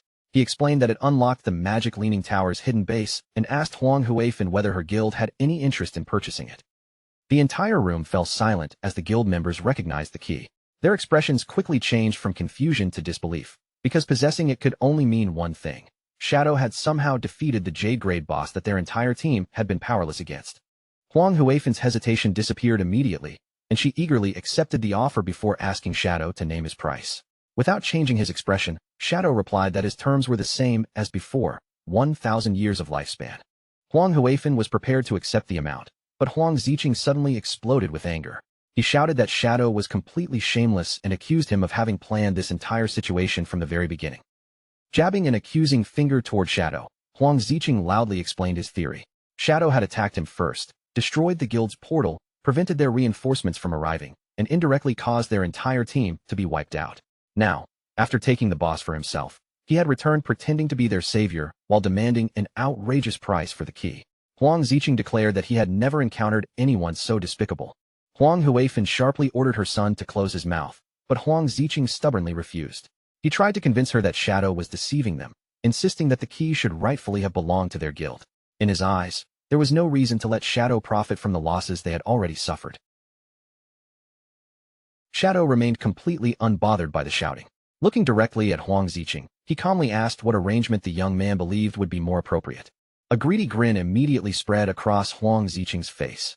He declared that Shadow should hand over the key without payment and compensate the guild with another 800 to 1,000 years of lifespan for the trouble he had caused them. Shadow glanced toward Huang Huifan and sarcastically remarked that she had raised a truly impressive son. Then, to Huang Ziqing's complete surprise, Shadow nodded and said he would follow the young man's suggestion. However, Shadow's gaze turned cold as he announced the revised terms. The key would now cost 1,800 years of lifespan, and he would not reduce that amount by so much as a single day. At first, Huang Ziqing burst into triumphant laughter and proudly told his mother that this was the proper way to deal with someone like Shadow. But as the meaning of the new price finally registered, his smug smile froze. His eyes widened, and he stammered in disbelief, asking Shadow to repeat what he had just said. Shadow patiently explained that he had entered the guild in good faith and genuinely intended to conduct a fair transaction. That was the only reason he had ignored Huang Ziqing's insults instead of retaliating. However, after being cursed and accused so openly, the original discount was no longer available. The price was now 1,800 years, and there would be no negotiation.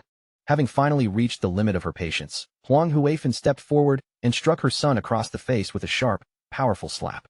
She angrily ordered another guild member to drag Huang Ziqing away and take him outside to gain levels. Until she personally granted permission, he was forbidden from returning to the headquarters. As the others hauled him from the room, Huang Ziqing continued protesting loudly, demanding to know why she had hit him when he had not even finished speaking. Once her son was gone, Huang Huifan turned back toward Shadow and offered a sincere apology. She cautiously asked whether he might reconsider the increase, but Shadow merely repeated the final price in a cold voice, 1,800 years, and he would not state the offer a third time. With a weary and resigned expression, Huang Huifan accepted his terms.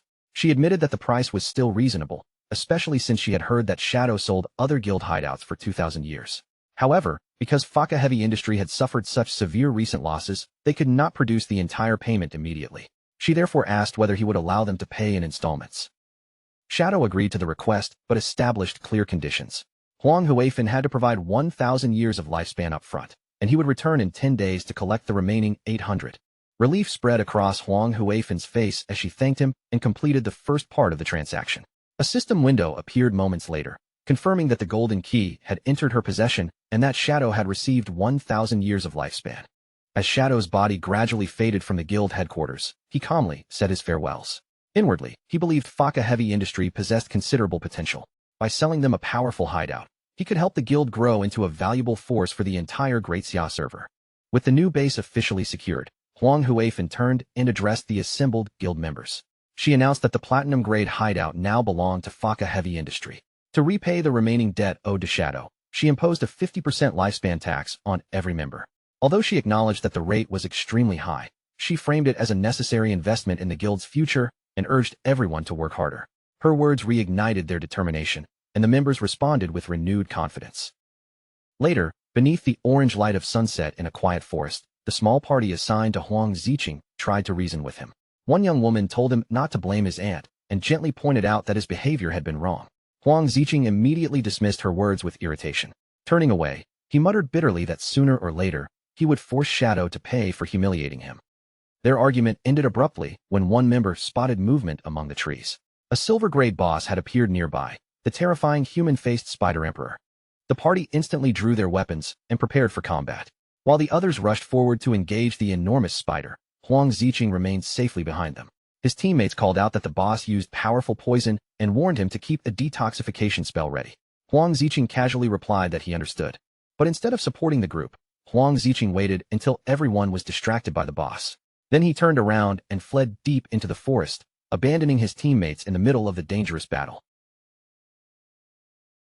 As he ran between the trees, Huang Ziqing cursed the others for being idiots, deciding they could handle the boss without him. He felt especially disgusted by the girl who had tried to lecture him and wondered what his mother had been thinking when she attempted to bring the two of them together. After reaching an isolated spot, Huang Ziqing crouched behind the cover of the forest and allowed his resentment to boil over. In his mind, the entire guild was filled with cowardly rats who only knew how to grow stronger through slow, safe methods.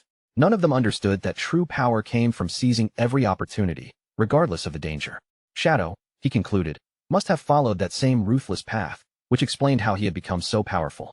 A sinister smile crept across Huang Ziqing's face. His guildmates believed he was reckless and foolish, but he scoffed at the thought of challenging Shadow without first preparing a proper plan. Reaching into his storage, he summoned an ornate black vase marked by a single glowing red eye and proudly revealed that it was a treasure he had obtained from a jade-grade chest. A system window identified the mysterious object as the abyssal vase. By reaching inside it, the owner could randomly obtain an immensely powerful skill, though the artifact required 48 hours before it could be used again. Huang Ziqing eagerly pushed his hand into the darkness and pulled out a small, grotesque lump of living flesh. The system announced that he had acquired an epic-grade ability called the Abyssal Puppet Curse. The spell allowed him to transform any corpse into a completely obedient puppet while preserving every ability the deceased had possessed in life. Huang Ziqing erupted into crazed laughter, overwhelmed by the potential of his new power. A vicious plan quickly took shape in his mind. If he could kill Shadow and turn his corpse into a puppet, then no one in the game would ever be able to oppose him. While Huang Ziqing celebrated, the abyssal vase began glowing with an ominous purple aura. One final warning appeared before him. The abyss contained extraordinary power, but whenever someone gazed into its depths, the abyss would also gaze back at them. Unaware of the danger behind those words, Huang Ziqing continued smiling as a darker future quietly closed in around him. Far away, night had already fallen over the withered bone field, a bleak and abandoned graveyard buried within the ruins of Magic City. In the middle of a fierce battle, Ghost Spirit flicked her wrist and sent an energy-infused paper ribbon shooting through the darkness. The strip coiled tightly around a skeletal monster before driving straight into one of its hollow eyes. Ghost Spirit followed with a clean, perfectly timed strike that severed the monster's head and inflicted more than 5,600 damage. As the bones collapsed, system windows appeared before her, announcing that her weapon had advanced to gold grade and that she had finally gathered enough experience to complete a class advancement.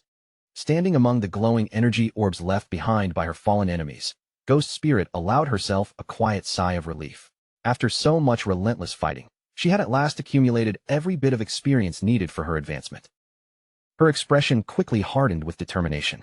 Without delaying any longer, Ghost Spirit selected the advancement option and accepted the transformation. A brilliant magical circle spread beneath her feet, illuminating the surrounding graves. Purple energy surged upward in a towering column and wrapped around her entire body as the class evolution began. When the brilliant energy finally faded and the advancement was complete, a series of system windows appeared, presenting every new ability she had obtained. Her weapon had evolved into the Yellow Spring Chainblade, a versatile weapon capable of changing its shape during combat. Her class had also advanced into the Yellow Spring Evil Ghost, granting her an automatic stealth enhancement and unlocking two powerful new abilities, the Eye of the Yellow Spring and the Touch of the Yellow Spring. The system explained that the Eye of the Yellow Spring launched a mental assault capable of trapping an opponent inside an illusion. The Touch of the Yellow Spring, meanwhile, allowed Ghost Spirit to sense and track enemies by following the unique aura they left behind. Now transformed and surrounded by a cold blue aura, Ghost Spirit reshaped the Yellow Spring Chainblade into a fearsome scythe and gripped it firmly. Another notification informed her that attacks against enemies below her level would deal twice the normal damage, with an additional 50% chance of inflicting a burning effect. Golden light shone from Ghost Spirit's eyes as she felt the new strength flowing through every part of her body. With her increased damage, greater speed, and devastating mental attack, she believed she finally possessed the power to avenge her parents, defeat Dongfangyu, and confront the mysterious plague wielder responsible for everything. Ghost Spirit immediately sent a message to Shadow, respectfully informing her teacher that she had reached Tier 2 and promising that she would repay all the guidance he had given her. From a nearby rooftop, Shadow noticed that she logged off almost immediately after sending it. He understood at once that her hunger for revenge had driven her to seek out Dongfangyu without wasting another moment. Shadow's thoughts drifted back to his previous life. Ghost Spirit had successfully taken her revenge, yet one small act of mercy, sparing a single dog, gave a Beastmaster the trail needed to track her down. That one mistake exposed Ghost Spirit's true identity and triggered a massive manhunt led by several powerful families. The war that followed devastated the official forces, and after fighting until her strength was completely drained, Ghost Spirit died from exhaustion, leaving the entire Magic City region buried in chaos. Shadow knew Ghost Spirit possessed terrifying potential, perhaps even more than she realized herself. But she was still far too young, and with her emotions and mental state remaining unstable, she had a dangerous habit of acting recklessly. He couldn't allow her to repeat the same fatal mistake from his previous life. With that thought weighing on him, Shadow decided to log off immediately and check on Ghost Spirit in the real world. For outside Magic City, the sprawling Dongfang Manor stood hidden beneath a thick blanket of poisonous fog. The toxic mist curled around its walls and rooftops, making the entire estate feel isolated from the outside world. Along the manor's perimeter, two guards trudged through their patrol route, openly grumbling about being stuck with such a miserable shift. Their complaining soon turned into idle talk about women.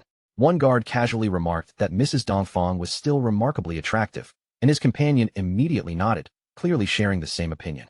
The two men began fantasizing about somehow defeating her powerful bodyguard, and then doing whatever they pleased with Dongfangyu. But in the middle of their filthy conversation, one guard suddenly narrowed his eyes, noticing a vague figure moving within the fog.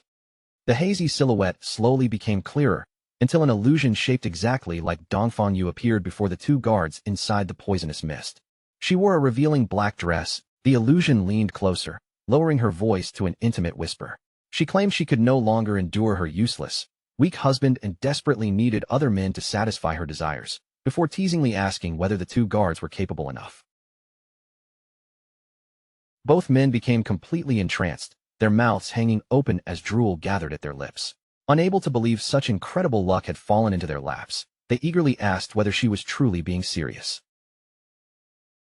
The guards immediately began arguing over which of them would go first. Watching them quarrel, the kneeling illusion of Dongfang Yu gave a sly smile and suggested there was no need to choose, since both men could enjoy her company at the same time. Before either guard could respond, a brilliant streak of purple energy tore through the fog.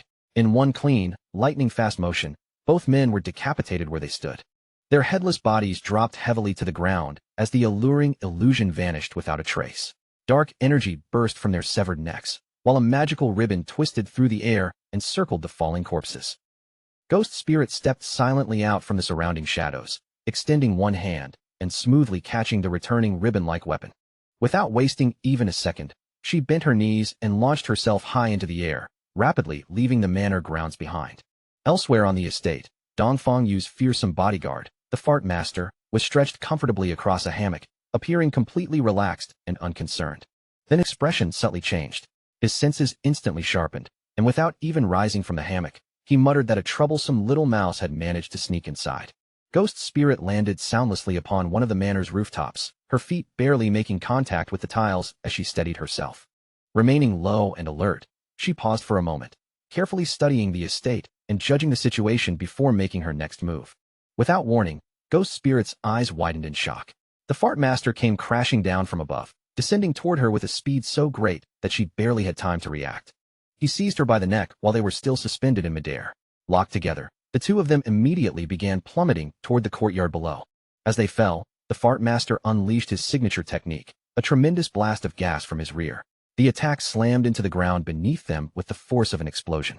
The violent impact carved a deep crater into the courtyard, with the Fart Master pinning Ghost Spirit firmly against the shattered earth. Smirking down at her, he explained that an ammonia barrier covered the entire manor, allowing him to detect her the instant she entered. Recognizing her as the little lady who had escaped him before, he tightened his fingers around her neck and declared that she would not get away a second time. Ghost Spirit clawed helplessly at his hand, pain and fear twisting across her face. The Fart Master lifted Ghost Spirit completely off the ground by her throat, a threatening purple aura gathering around his body. He observed that she had grown considerably stronger and mused that, given more time, she might eventually become an opponent worth enjoying. An almost feverish excitement spread across his face. Even though he understood her future potential, he admitted that the urge to kill her right there was becoming nearly impossible to resist. Ghost Spirit continued struggling in his grasp while the bodyguard fought a battle inside his own mind. He repeatedly ordered himself to wait, insisting that killing her would be far more satisfying after she became stronger. Almost immediately, another voice inside him rejected that idea. Realizing his self-control was slipping away, he cursed in frustration, tormented by his own indecision. Then his restraint finally snapped, and his grip closed tighter with a horrifying crunch. The excitement vanished from his face in an instant. Staring at the motionless girl in his hand, the Fart Master panicked as he realized he had accidentally crushed her to death. Overcome with horror, he released his grip and allowed Ghost Spirit's lifeless body to tumble onto the broken ground. He stared down at her and shouted in despair over what he had done. But his anguished cry abruptly stopped. A sharp purple claw made entirely of energy suddenly pierced straight through his chest from behind, leaving him frozen in place. The Fart Master slowly turned his head in disbelief and saw the real Ghost Spirit standing directly behind him, her arm driven through his back. The corpse he had just dropped into the crater had never been her real body. It was only a decoy. Unable to comprehend what he was seeing, he questioned how such a thing could possibly have happened. He had felt her neck break beneath his fingers and had been absolutely certain she was dead. Ghost Spirit's eyes glowed with an ominous crimson light as she revealed the truth. He had been trapped inside an illusion the entire time, created by her newly acquired skill, the Eye of the Yellow Spring. Her voice turned ice-cold as she ordered him to die. Still impaled upon Ghost Spirit's purple energy claw, the Fart Master struggled to remain standing. His mind raced desperately as he tried to understand when or how she had managed to pull him into an illusion. Ghost Spirit kept her glowing red eye locked firmly upon him. She calmly explained that his fate had already been sealed from the very moment he looked directly into her eyes. Only then did the truth become clear. The illusion had begun much earlier, at the exact instant the Fart Master first caught Ghost Spirit by the neck in midair. With no strength left to resist, the bodyguard finally accepted his defeat and collapsed to the ground. Ghost Spirit stood above his fallen form and quietly acknowledged that, despite everything, he had been a worthy opponent. Ghost Spirit had barely finished speaking when an angry commotion erupted from inside the manor. Dongfang Yu violently threw open a nearby window, shouting about the unbearable noise and threatening to fire every servant and guard responsible for disturbing her. Her furious expression instantly turned to shock when she looked into the courtyard. Below the window, the body of her supposedly invincible bodyguard was already breaking apart and dissolving into thick trails of black smoke. Panic seized Dongfang Yu as she finally understood what had happened. She screamed that an intruder had entered the manor and desperately called for everyone nearby to come and help. Armed guards immediately flooded into the manor's main hall, weapons drawn and bodies spread into defensive positions as they hurried to protect Mrs. Dongfang. Their orders were clear: keep Dongfang Yu safe, while searching every corner for the intruder. The shouting awakened her son, Nantian, who sleepily sat up and asked what was happening. Dongfang Yu warned him that an enemy had arrived and firmly instructed him to remain where he was. Instead of hiding, Nantian pushed himself upright and looked at his mother with a confident smile. He reminded her that he was already 18 years old and had become a player, proudly declaring that he was now capable of protecting her. Deeply touched by her son's courage, Dongfang Yu pulled Nantian into a warm embrace. Holding him close, she emotionally wished that his father could have been even half as caring and dependable as he was. As mother and son remained close and shared a brief kiss, the window behind them slowly shifted. Its hinges released a faint creak that cut through the tense silence of the room. Both of them jolted in alarm and immediately pulled apart. Dongfang Yu spun toward the half-open window and sharply demanded that whoever was hiding there reveal themselves. Outside the room, the hallway had already fallen deathly silent. The guards who had been stationed there now lay scattered across the floor, their bodies steadily dissolving into pools of dark shadow. Dongfang Yu stared at the lifeless guards in utter horror, unable to understand how every last one of them had been killed so quickly. Her thoughts spiraled wildly as she wondered whether Shadow had somehow uncovered their secret plan to ambush him. At that exact moment, Ghost Spirit's spectral figure silently emerged behind Dongfang Yu. Her cold voice drifted across the room as she calmly asked what kind of plan Dongfang Yu was talking about. Dongfang Yu spun around in alarm and found herself facing a mysterious hooded figure. Fighting back her panic, she demanded to know who the intruder was and why she had attacked them, insisting that there had never been any feud between them. Ghost Spirit remained perfectly calm beneath her hood. Rather than answering directly, she quietly asked whether Dongfang Yu truly failed to recognize the person standing before her. A threatening crimson glow ignited within Ghost Spirit's eyes. She fixed that terrifying gaze on Dongfang Yu and ordered her to look carefully, search her memories, and remember exactly who she was. Recognition finally struck Dongfang Yu, draining the color from her face. She realized that the attacker was the same girl she had believed to be gone forever, and she cursed in disbelief upon discovering that Ghost Spirit was still alive. Dongfang Yu barely had time to process the truth before a violent surge of energy shot through her body, impaling her before she could make even the slightest attempt to escape. As Dongfang Yu collapsed, Ghost Spirit stood above her with cold fury burning in her eyes. She condemned the fallen woman as a demon and mercilessly ordered her to die. Inside the bedroom, Nantian and his small dog trembled beneath the covers, hiding together in terror. Ghost Spirit then revealed the reason she had come. Dongfang Yu had murdered her parents, and now she would make the woman die before her own son's eyes. Broken and weeping on the floor, Dongfang Yu understood that there was no longer any chance of survival. She accepted the death awaiting her, but through her tears, she begged Ghost Spirit for one final mercy, not to harm Nantian. Ghost Spirit answered with a harsh, mocking laugh. Her energy ribbons wrapped around Dongfang Yu and lifted her helpless body into the air, while Nantian cried desperately for his mother. Ghost Spirit merely scoffed, asking what right this woman had to make demands of her now. Dongfang Yu refused to stop pleading, even as the ribbons held her suspended above the floor. She insisted that the hatred existed only between the two of them and that Nantian was innocent of everything she had done. Those words only drove Ghost Spirit into a deeper rage. Her voice erupted through the room as she demanded to know whether Dongfang Yu had ever imagined this day while mercilessly murdering her parents. With one final cry filled with years of hatred and grief, Ghost Spirit released her full power. A devastating wave of dark energy swallowed Dongfang Yu, completely obliterating her body in a violent burst.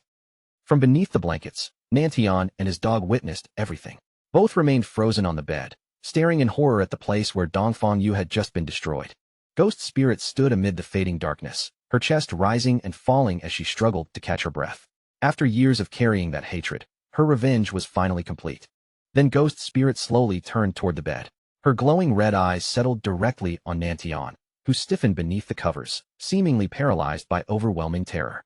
With the person responsible for her parents' deaths finally gone, Ghost Spirit did not attack Nantian.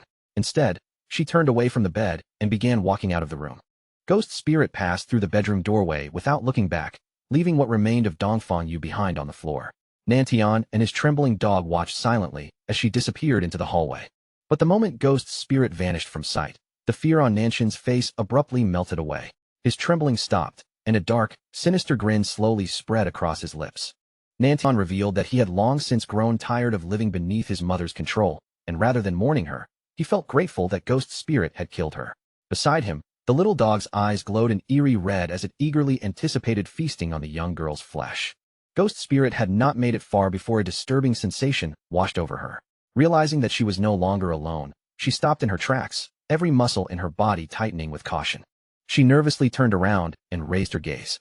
Several dark silhouettes were already floating through the air around her, silently closing in until she was surrounded on every side. Back inside the bedroom, Nantian pointed toward Ghost Spirit from beneath his blanket, a malicious smile still stretched across his face. Revealing his true power as the corpse necromancer, he commanded his undead servants to capture her alive. The shadowy figures surrounding Ghost Spirit were not ordinary enemies, but reanimated corpses under Nanshan's control. His power had strengthened their bodies while allowing them to retain their original abilities, and together they advanced on the trapped girl. Before Ghost Spirit could break through their formation, a thunderous explosion tore through the manor. One entire side of the building shattered beneath the force, sending stone, wood, and debris bursting outward. The blast caught Ghost Spirit directly and hurled her through the ruined wall. Her body flew out of the manor as she cried out in pain, unable to regain control before crashing outside. Ghost Spirit lay injured and nearly helpless on the ground as the reanimated corpses descended around her. Among them, the one-handed gunman raised his weapon and began gathering a deadly energy blast at point-blank range. The gunman fired, sending the lethal attack straight toward Ghost Spirit. But just before it could strike her, a cluster of black spikes erupted into its path and intercepted the blast, saving her at the final instant. The force released by the sudden counterattack swept across the area.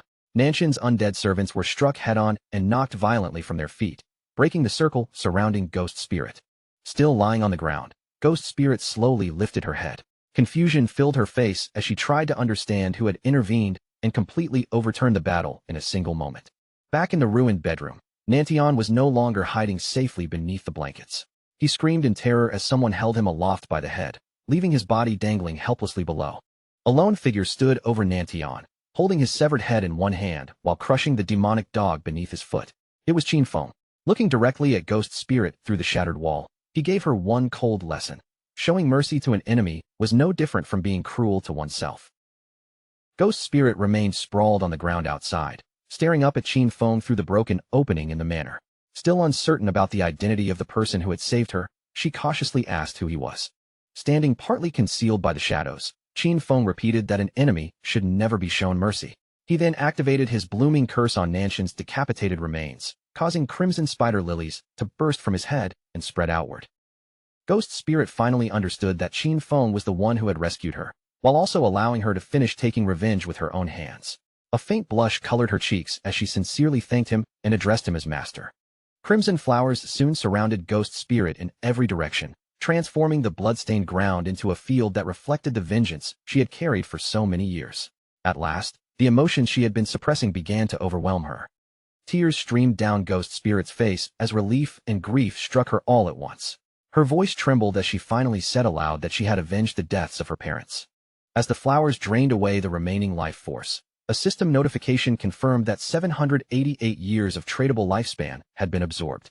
Qinfeng approached Ghost Spirit and asked what she intended to do now that her revenge was complete.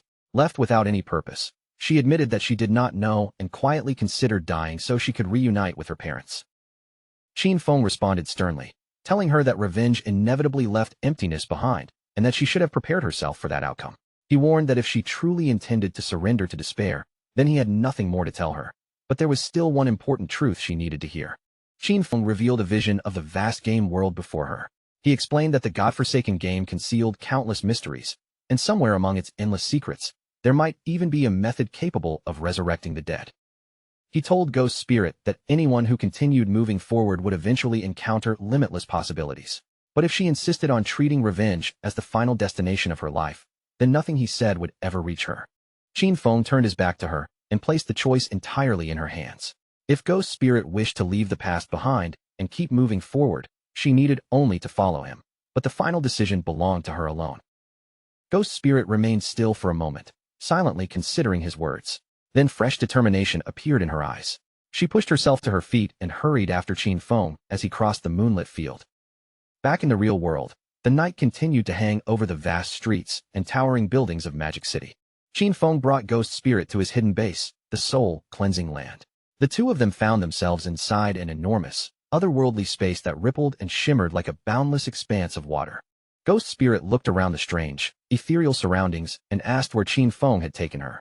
He calmly explained that this mysterious place served as his personal hideout in the real world. Qin Feng guided her deeper into the soul-cleansing land until they reached the entrance of an extraordinarily luxurious mansion. Ghost Spirit stopped before its towering doors, visibly stunned by the grandeur of the residence. The moment they entered, Qin Feng's maid stepped forward and respectfully welcomed her master home. Ghost Spirit stared at the woman in surprise, clearly not expecting Qin Feng to have a maid waiting for him. Qin Feng instructed the maid to prepare dinner for two. Seeing Ghost Spirit's confusion, he casually explained that she was not an ordinary human servant, but a being created through the power of the Divine Authority Book. Qin Feng went on to explain that the Divine Authority Book could produce all kinds of useful items whenever they were needed. He promised that, before long, he would take Ghost Spirit to challenge Magic City's Tower of Divine Authority, giving her the chance to obtain a book of her own. Deeply grateful for everything he had done, Ghost Spirit sincerely thanked her master once again. Sometime after Qin Feng and Ghost Spirit had departed, the focus returned to the Chu family manor in Magic City, where an urgent disturbance had already thrown the entire estate into chaos. A frantic man charged into the manor, loudly ordering the personnel behind him to move faster and begin the rescue immediately. His voice shook with panic as he declared that, no matter what happened, his wife could not be allowed to come to any harm. The man was Chu Kunshan, Dongfang Yu's husband and a military staff officer. As he hurried deeper into the estate, confusion churned through his mind. His wife had called him in terror, desperately begging for help, but he could not imagine who would dare attack her at such a late hour. Shadow was the first person Chu Kunshan suspected. Racing through the manor entrance, he anxiously wondered whether their secret plan involving the fireworks factory had somehow been exposed, though he quickly forced himself to dismiss that possibility. Inside the damaged manor, Chu Kunshan's personnel had already begun examining every corner of the crime scene. Some gathered around the enormous crater outside, while others searched the strangely empty bedroom for any trace of the missing residents. One officer approached Chu Kunshan with a grim expression and reported what they had discovered. There were unmistakable signs that a fierce battle had taken place, yet despite searching the entire property, they had not found a single person anywhere. Chu Kunshan's composure rapidly collapsed. He demanded to know where his wife, his son, the household guards, and all the servants had gone.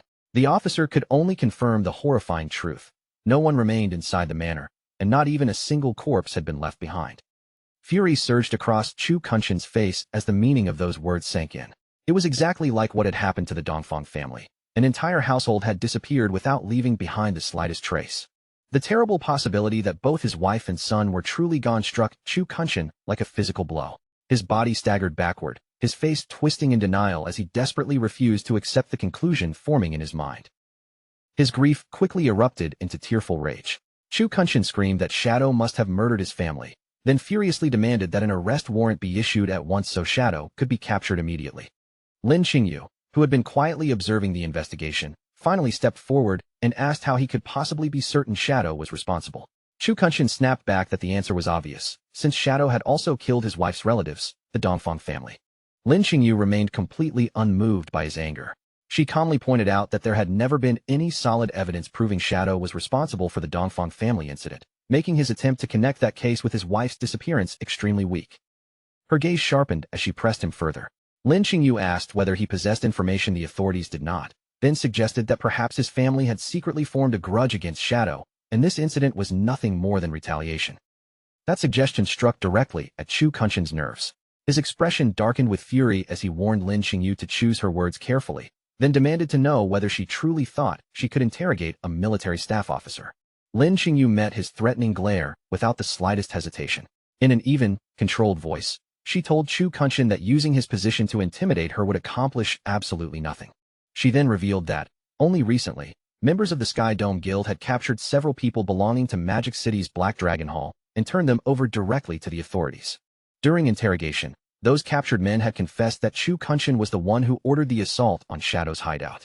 They also admitted to a second scheme, luring Shadow into a fireworks factory and killing him by detonating the entire facility in one enormous explosion. Lin Xingyu explained that the authorities had originally intended to arrest everyone involved at the factory itself. However, now that Dong Fengyu had vanished, she was officially suspected of fleeing to avoid justice. Lin Xingyu then accused Chu Kunshin of abusing his authority and conspiring to carry out a terrorist attack, ordering him to accompany them for questioning. Two officers immediately stepped forward and seized Chu Kunshin by the arms. Completely stunned by the sudden turn of events, he struggled violently against their grip and demanded to know what they thought they were doing. Chu Kunshin glared furiously at Lin Xingyu and shouted that she had lost her mind. He accused her of colluding with some worthless guild and questioned how she dared use their testimony to arrest a government official. As the officers tightened their hold, Lin Xingyu calmly replied that his official rank meant nothing to her, because she stood only on the side of justice. Chu Kunshin continued thrashing in their grasp, screaming at them to release him immediately. Lin Xingyu coolly advised him to stop resisting and cooperate with the investigation. If the evidence eventually proved him innocent, she said, he would be perfectly free to return and settle the score with her afterward. Before he could respond, Lin Xingyu delivered one final piece of chilling news.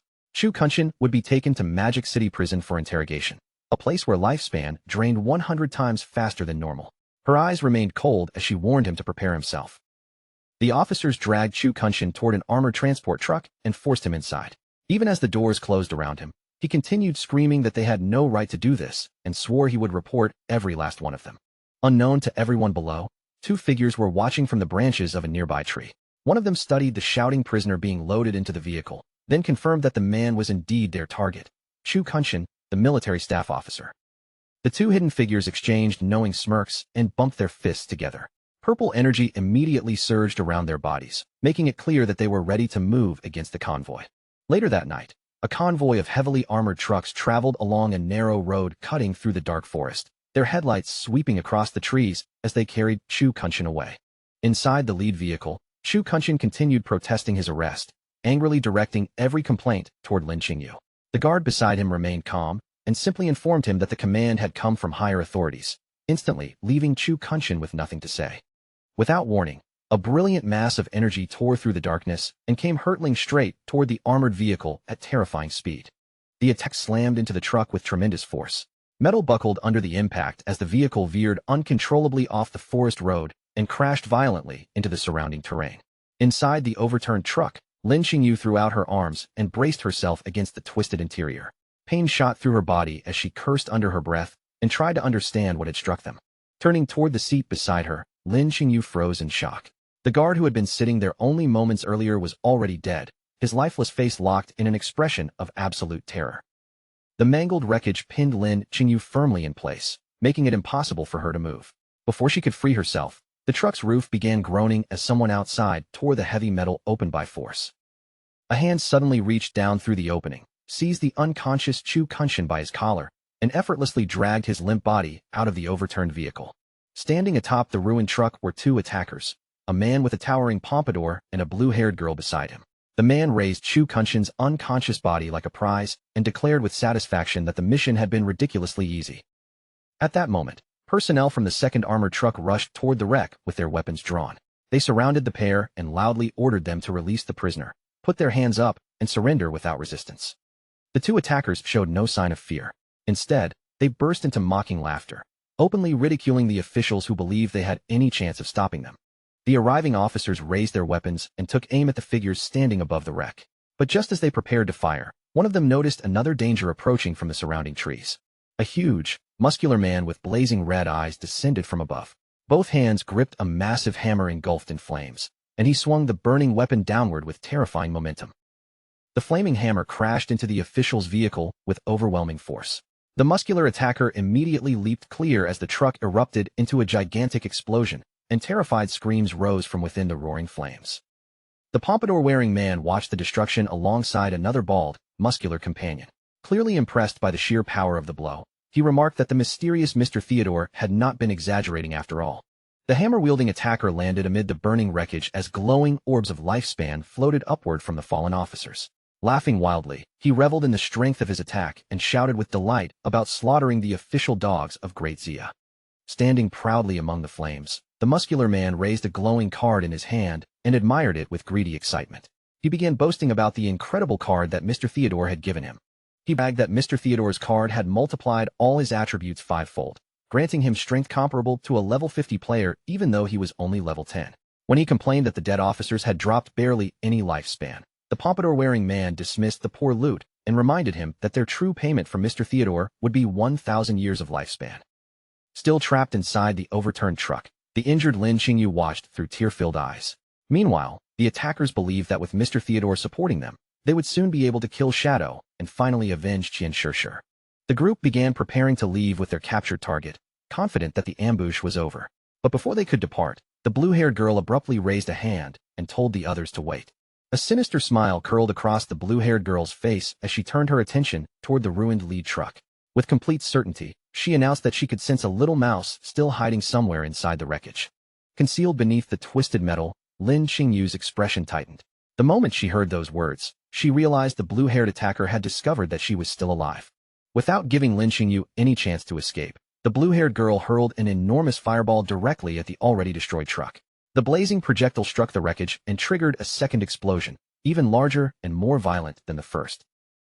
With a cruel smirk still spread across her face, the blue-haired woman declared that not a single one of those official dogs would be allowed to leave the forest alive.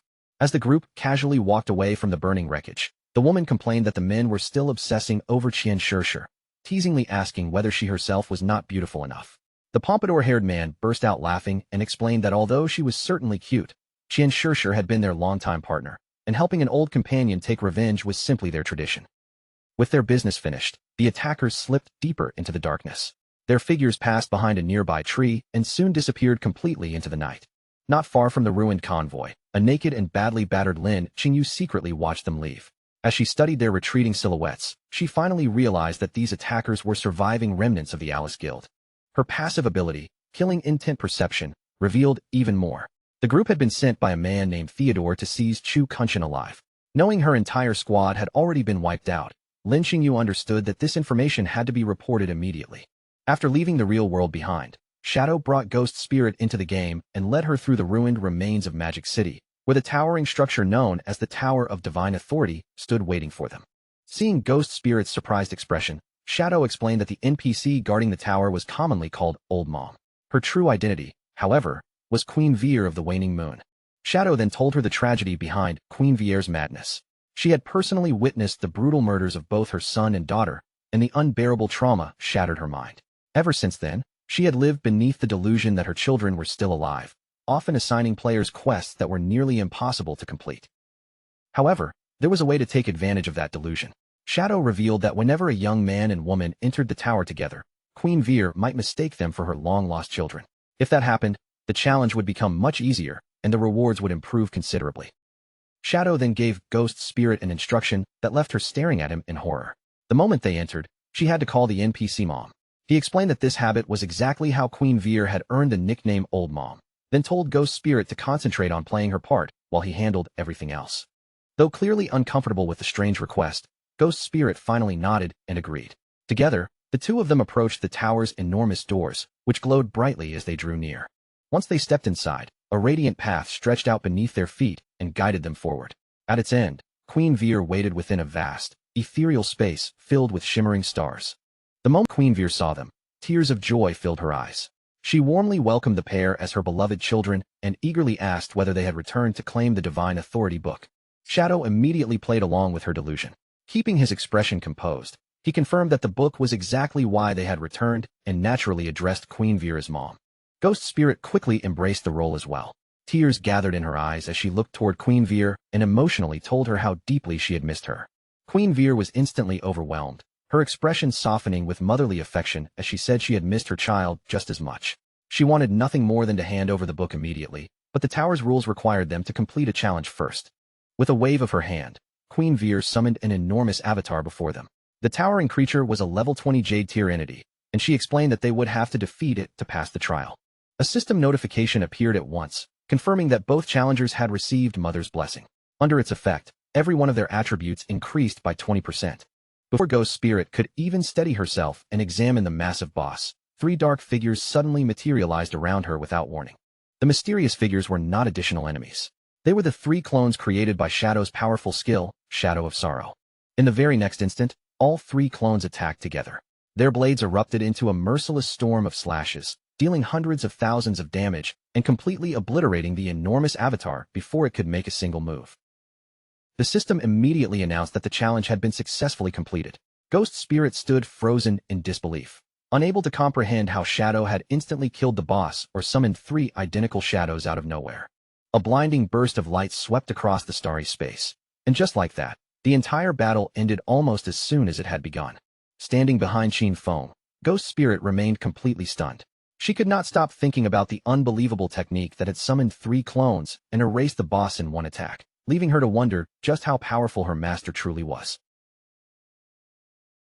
Still lost within her delusion, Queen Veer slowly descended from the star-filled sky. She gazed at the pair with gentle affection, called them Alan and Anna, and proudly praised how strong her children had become. Queen Veer floated directly toward Ghost Spirit and affectionately called her little Anna. She then placed a stack of glowing blue books into the girl's hands, generously offering her all 9 divine gift books currently in her possession. Ghost Spirit continued playing the part without hesitation. She threw her arms around Queen Veer, allowed tears to run down her cheeks, and repeatedly thanked Mom for the precious gifts. Qin Feng watched their embrace with a heavy expression. He knew Queen Veer would willingly give everything she had to the children she imagined before her. In his previous life, countless players had exploited that love, demanding item after item until she sacrificed all her own lifespan to create them and eventually died. After giving Ghost Spirit the books, Queen Veer turned her affectionate gaze toward Qin Feng and asked whether there was anything he wanted as well. Qin Feng answered by requesting the divine book of the communication bracelet. Queen Veer looked genuinely apologetic as she admitted that she did not currently possess that particular book.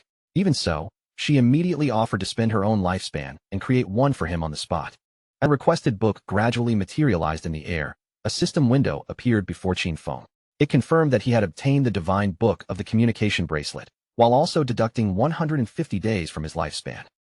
Queen Veer smiled warmly when she realized what Qin Feng had done. She was deeply touched that her son had willingly paid with his own lifespan instead of allowing her to consume hers. Qin Feng gently told her to preserve her remaining lifespan, then turned and prepared to leave. Queen Veer wished both children a safe journey and reminded Anna that whenever danger appeared, she should remain close to her older brother and allow him to protect her. Hearing those words, Ghost Spirit glanced toward Qin Feng and felt heat rise into her cheeks. Looking at him from behind, she quietly thought that he really did seem like the right age to be her older brother. Ghost Spirit hurried forward to catch up with him. Wearing a playful smile, she asked whether she should continue calling him master from now on, or begin calling him brother instead. Qin Feng abruptly stopped walking. When he turned around, his expression was terrifying, and an ominous glow burned within his eyes as he stared directly at her. In an icy voice that left no room for argument, Qin Feng told Ghost Spirit that she could call him absolutely anything she wanted, anything except brother. Ghost Spirit recoiled slightly, shocked by the harshness of his response. As Qin Feng turned and continued walking, she awkwardly agreed, all while wondering why that simple title bothered him so deeply and whether the word was connected to some painful past. Before Ghost Spirit could think about it any further, Captain Anyu contacted Shadow through voice chat and asked him to share his friends list. Shadow did not understand the strange request, so Anyu quickly began explaining the situation. A serial killer had recently appeared in Zhanghai City, leaving 7 victims behind. Even worse, rumors were now spreading throughout the city that Shadow himself was the murderer. Anyu explained that the estimated times of death for every victim happened to match the periods when Shadow had logged into the game. Because the murderer had carried out each killing with extreme precision, more and more people had begun suspecting him. Even so, Anyu assured him that she and the members of her squad knew he would never lower himself to committing such senseless murders. Shadow immediately recognized the most important detail. If someone was deliberately timing the murders according to his exact login schedule, then the information could only have leaked from someone with access to his friends list.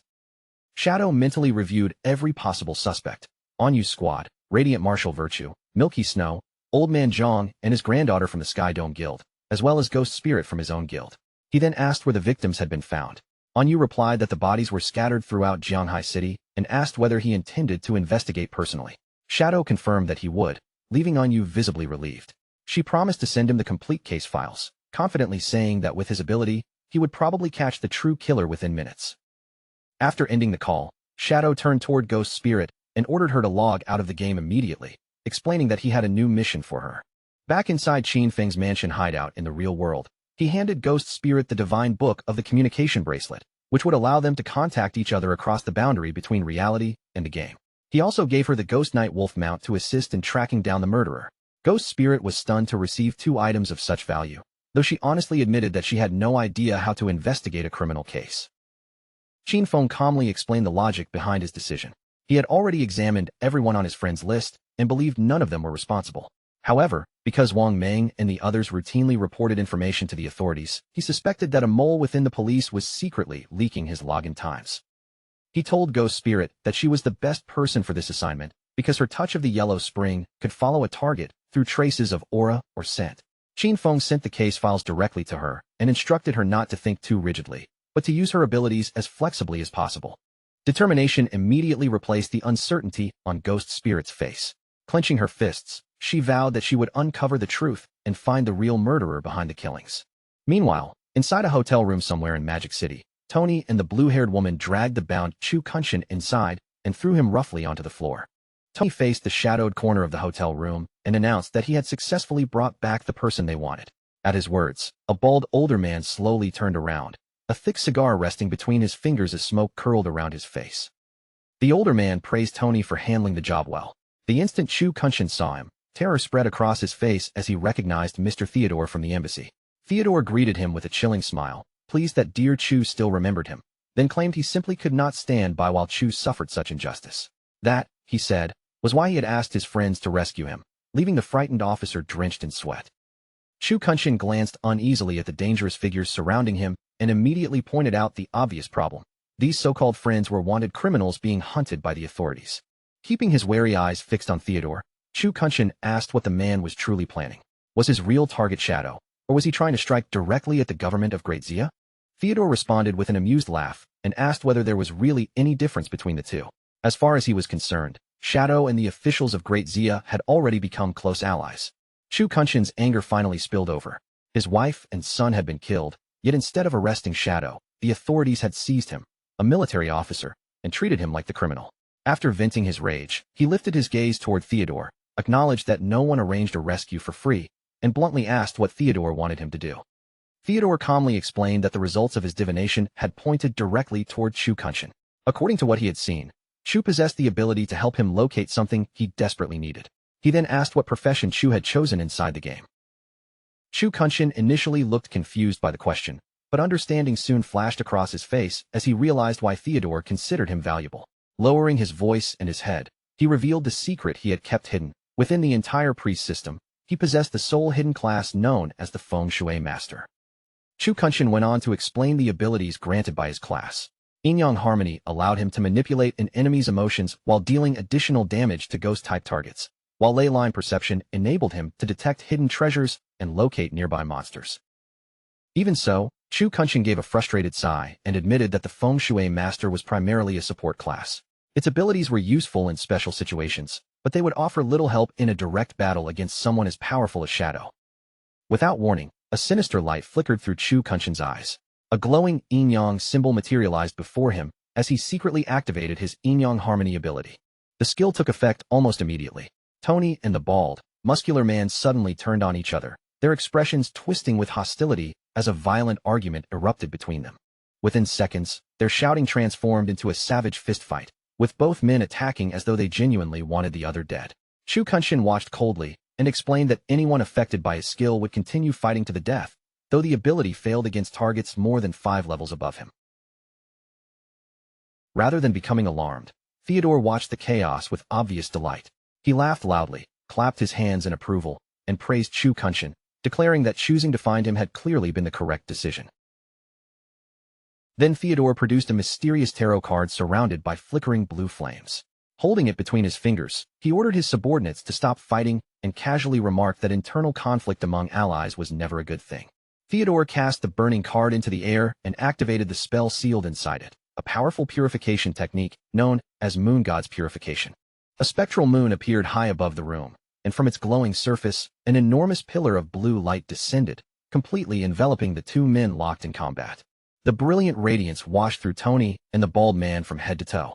In a single instant, every trace of the negative emotions created by Chu Kunshin's ability was purified from their minds. With the spell broken, Tony and the bald man both collapsed unconscious onto the floor. The blue-haired girl, Mei Jing, laughed at the sight, and commented on how frighteningly effective Mr. Chu's skill had been. Theodore then turned toward her and ordered her to heal the two fallen men. Chu Kunshin stood frozen, sweat soaking through his clothes as fear settled over him.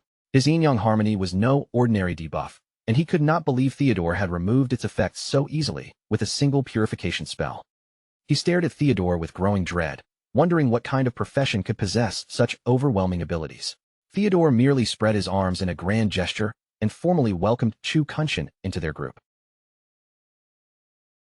Magical energy swirled around Theodore as he took his seat, revealing that he also possessed a unique hidden class within the priest system, the diviner. By drawing different cards, he could perform divination, enhancement, purification, and teleportation. Even more dangerously, those cards could be handed to other people and activated once by whoever received them. Meanwhile, on the quiet streets of Jianghai City, Ghost Spirit crouched close to the ground and pressed her attention into the surroundings, activating her tracking ability, Touch of the Yellow Spring. A faint crimson aura seeped from her fingertips and spread across the pavement as she searched for lingering traces. After sensing a distinct trail, Ghost Spirit raised her head and confidently declared that she had found the killer's aura. The crimson trail stretched away through the distant streets like an invisible path only she could perceive. Ghost Spirit pointed in its direction, signaling for her ghost night wolf to follow it. She told the wolf to move out, then climbed onto its back in one smooth motion. The spectral beast immediately surged forward, carrying her through the deserted city streets as they chased the glowing crimson trail. Elsewhere, the focus shifted to a high-rise apartment that had once been Qin Feng's home.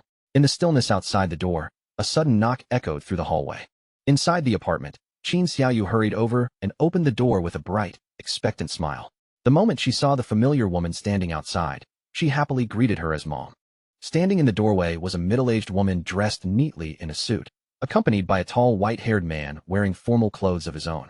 Qin Xiaoyu excitedly assumed the stranger had come to purchase the apartment and praised the woman for finding a buyer so quickly.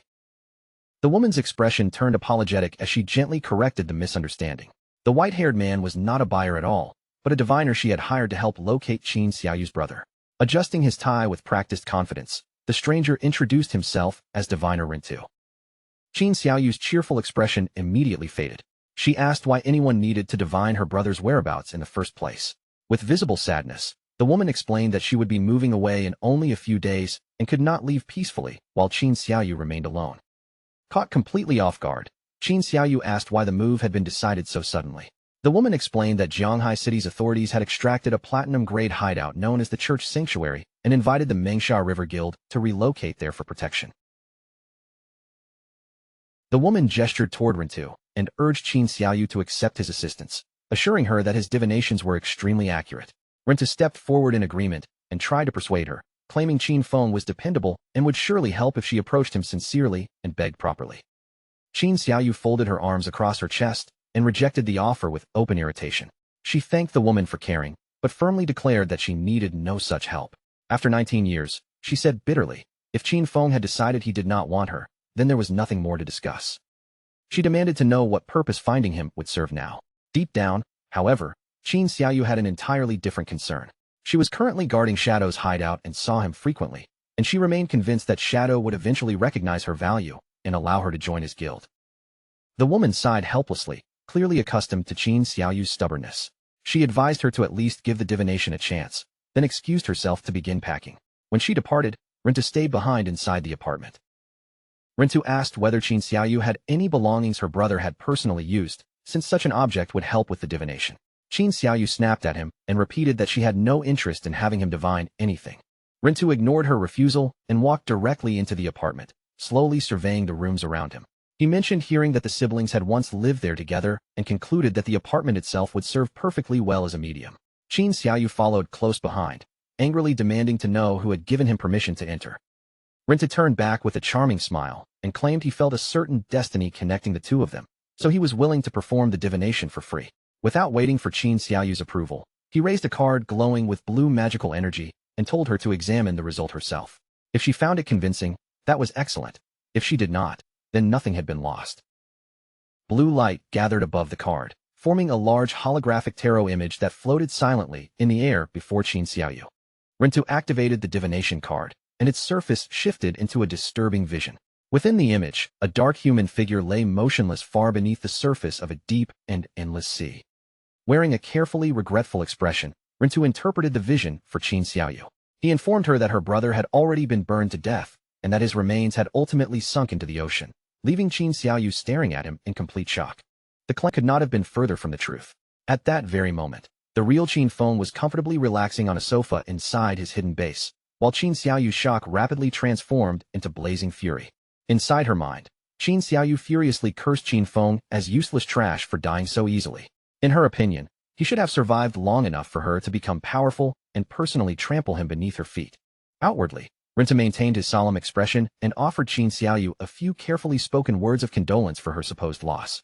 Rinta then smoothly changed the subject, mentioning that he had heard Qin Xiaoyu maintained contact with Shadow. He claimed his divination had already revealed Shadow's current location and asked whether she wished to accompany him there. Producing a golden card, he explained that he could teleport her directly to Shadow in an instant. With calculated kindness, Rinta suggested that although Qin Feng was dead, Qin Xiaoyu could simply recognize Shadow as her new older brother, allowing everyone to be happy. Qin Xiaoyu agreed without hesitation. Internally, she scoffed that Qin Feng had escaped too easily by dying, but decided it no longer mattered because Shadow would certainly protect her. The moment she accepted, Rintu activated a glowing blue magic circle beneath their feet, and both of them vanished from the apartment. When the light faded, Qin Xiaoyu and Rintu rematerialized inside a dark, filthy room. Rusted equipment and abandoned surfaces surrounded them, making the place resemble a laboratory that had been deserted for years. Qin Xiaoyu looked around the gloomy room in confusion and immediately asked where Shadow was.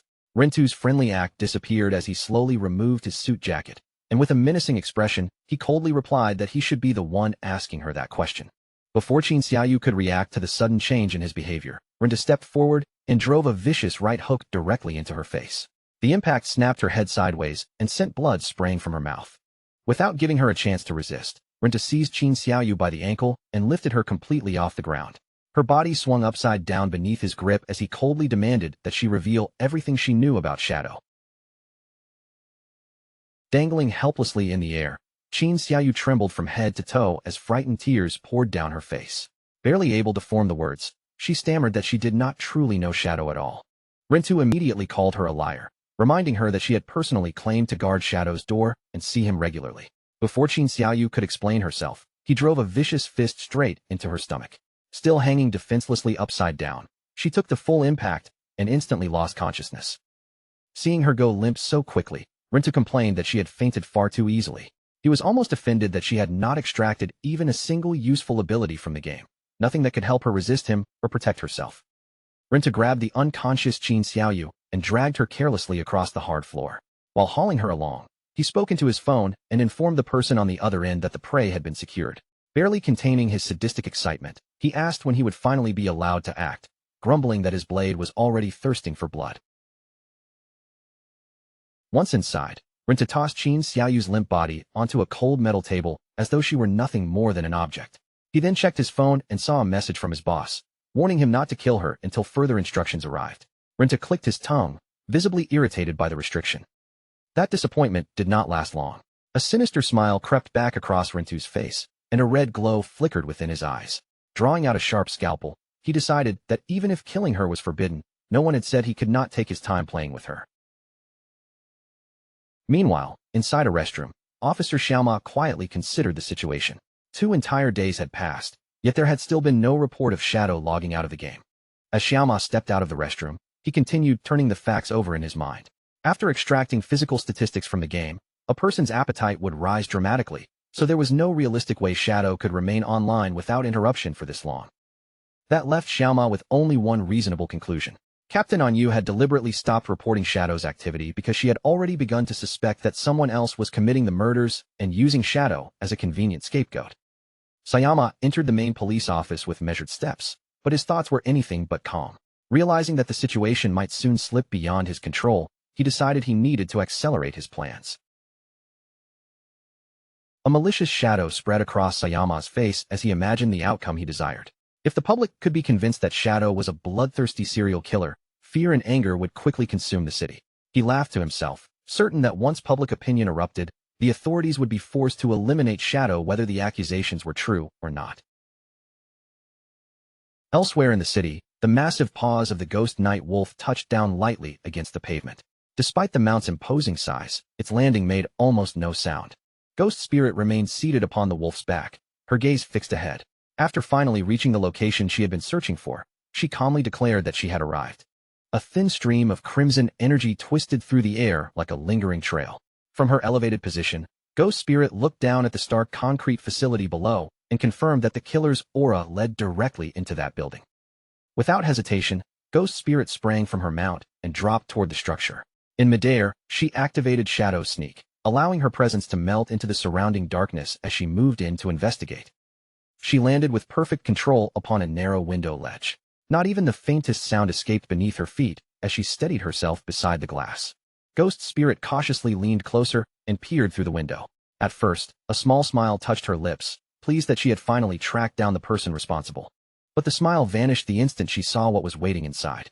Her eyes widened, and her entire expression twisted into raw shock and horror at the gruesome sight before her. Inside the room, Qin Xiaoyu hung from the ceiling with both wrists bound above her head. Her legs had been severed at the knees, and thick, dark blood continued dripping from the wounds onto the floor below. Rintu knelt beneath her suspended body, tilting his head back with a warped expression of ecstasy as he declared that it had been far too long since he had enjoyed himself this much. A system notification appeared before Qin Xiaoyu, informing her that her attempt to log out had failed. Because she was currently registered as being in combat, escaping the game was impossible. Fresh tears streamed down Qin Xiaoyu's cheeks as the meaning of that message sank in. She could not disconnect, she could not run, and there was no obvious path out of the nightmare surrounding her. Her exhausted body remained suspended from the ceiling, held up only by the restraints cutting tightly around her wrists. She could do nothing but hang there helplessly. Below her torn clothing, both of her legs ended at the knees. The severed wounds had been wrapped in rough, crudely applied bandages that did little to hide the brutality of what had happened. Qin Xiaoyu's agonized screams echoed throughout the room, while Rintu's crazed laughter rose from beneath her. Overwhelmed by pain and terror, she could not understand what she had done to deserve something so horrifying. She had never come here looking for trouble. All Qin Xiaoyu had wanted was to sell a house. Yet that simple task had somehow dragged her straight into this living hell.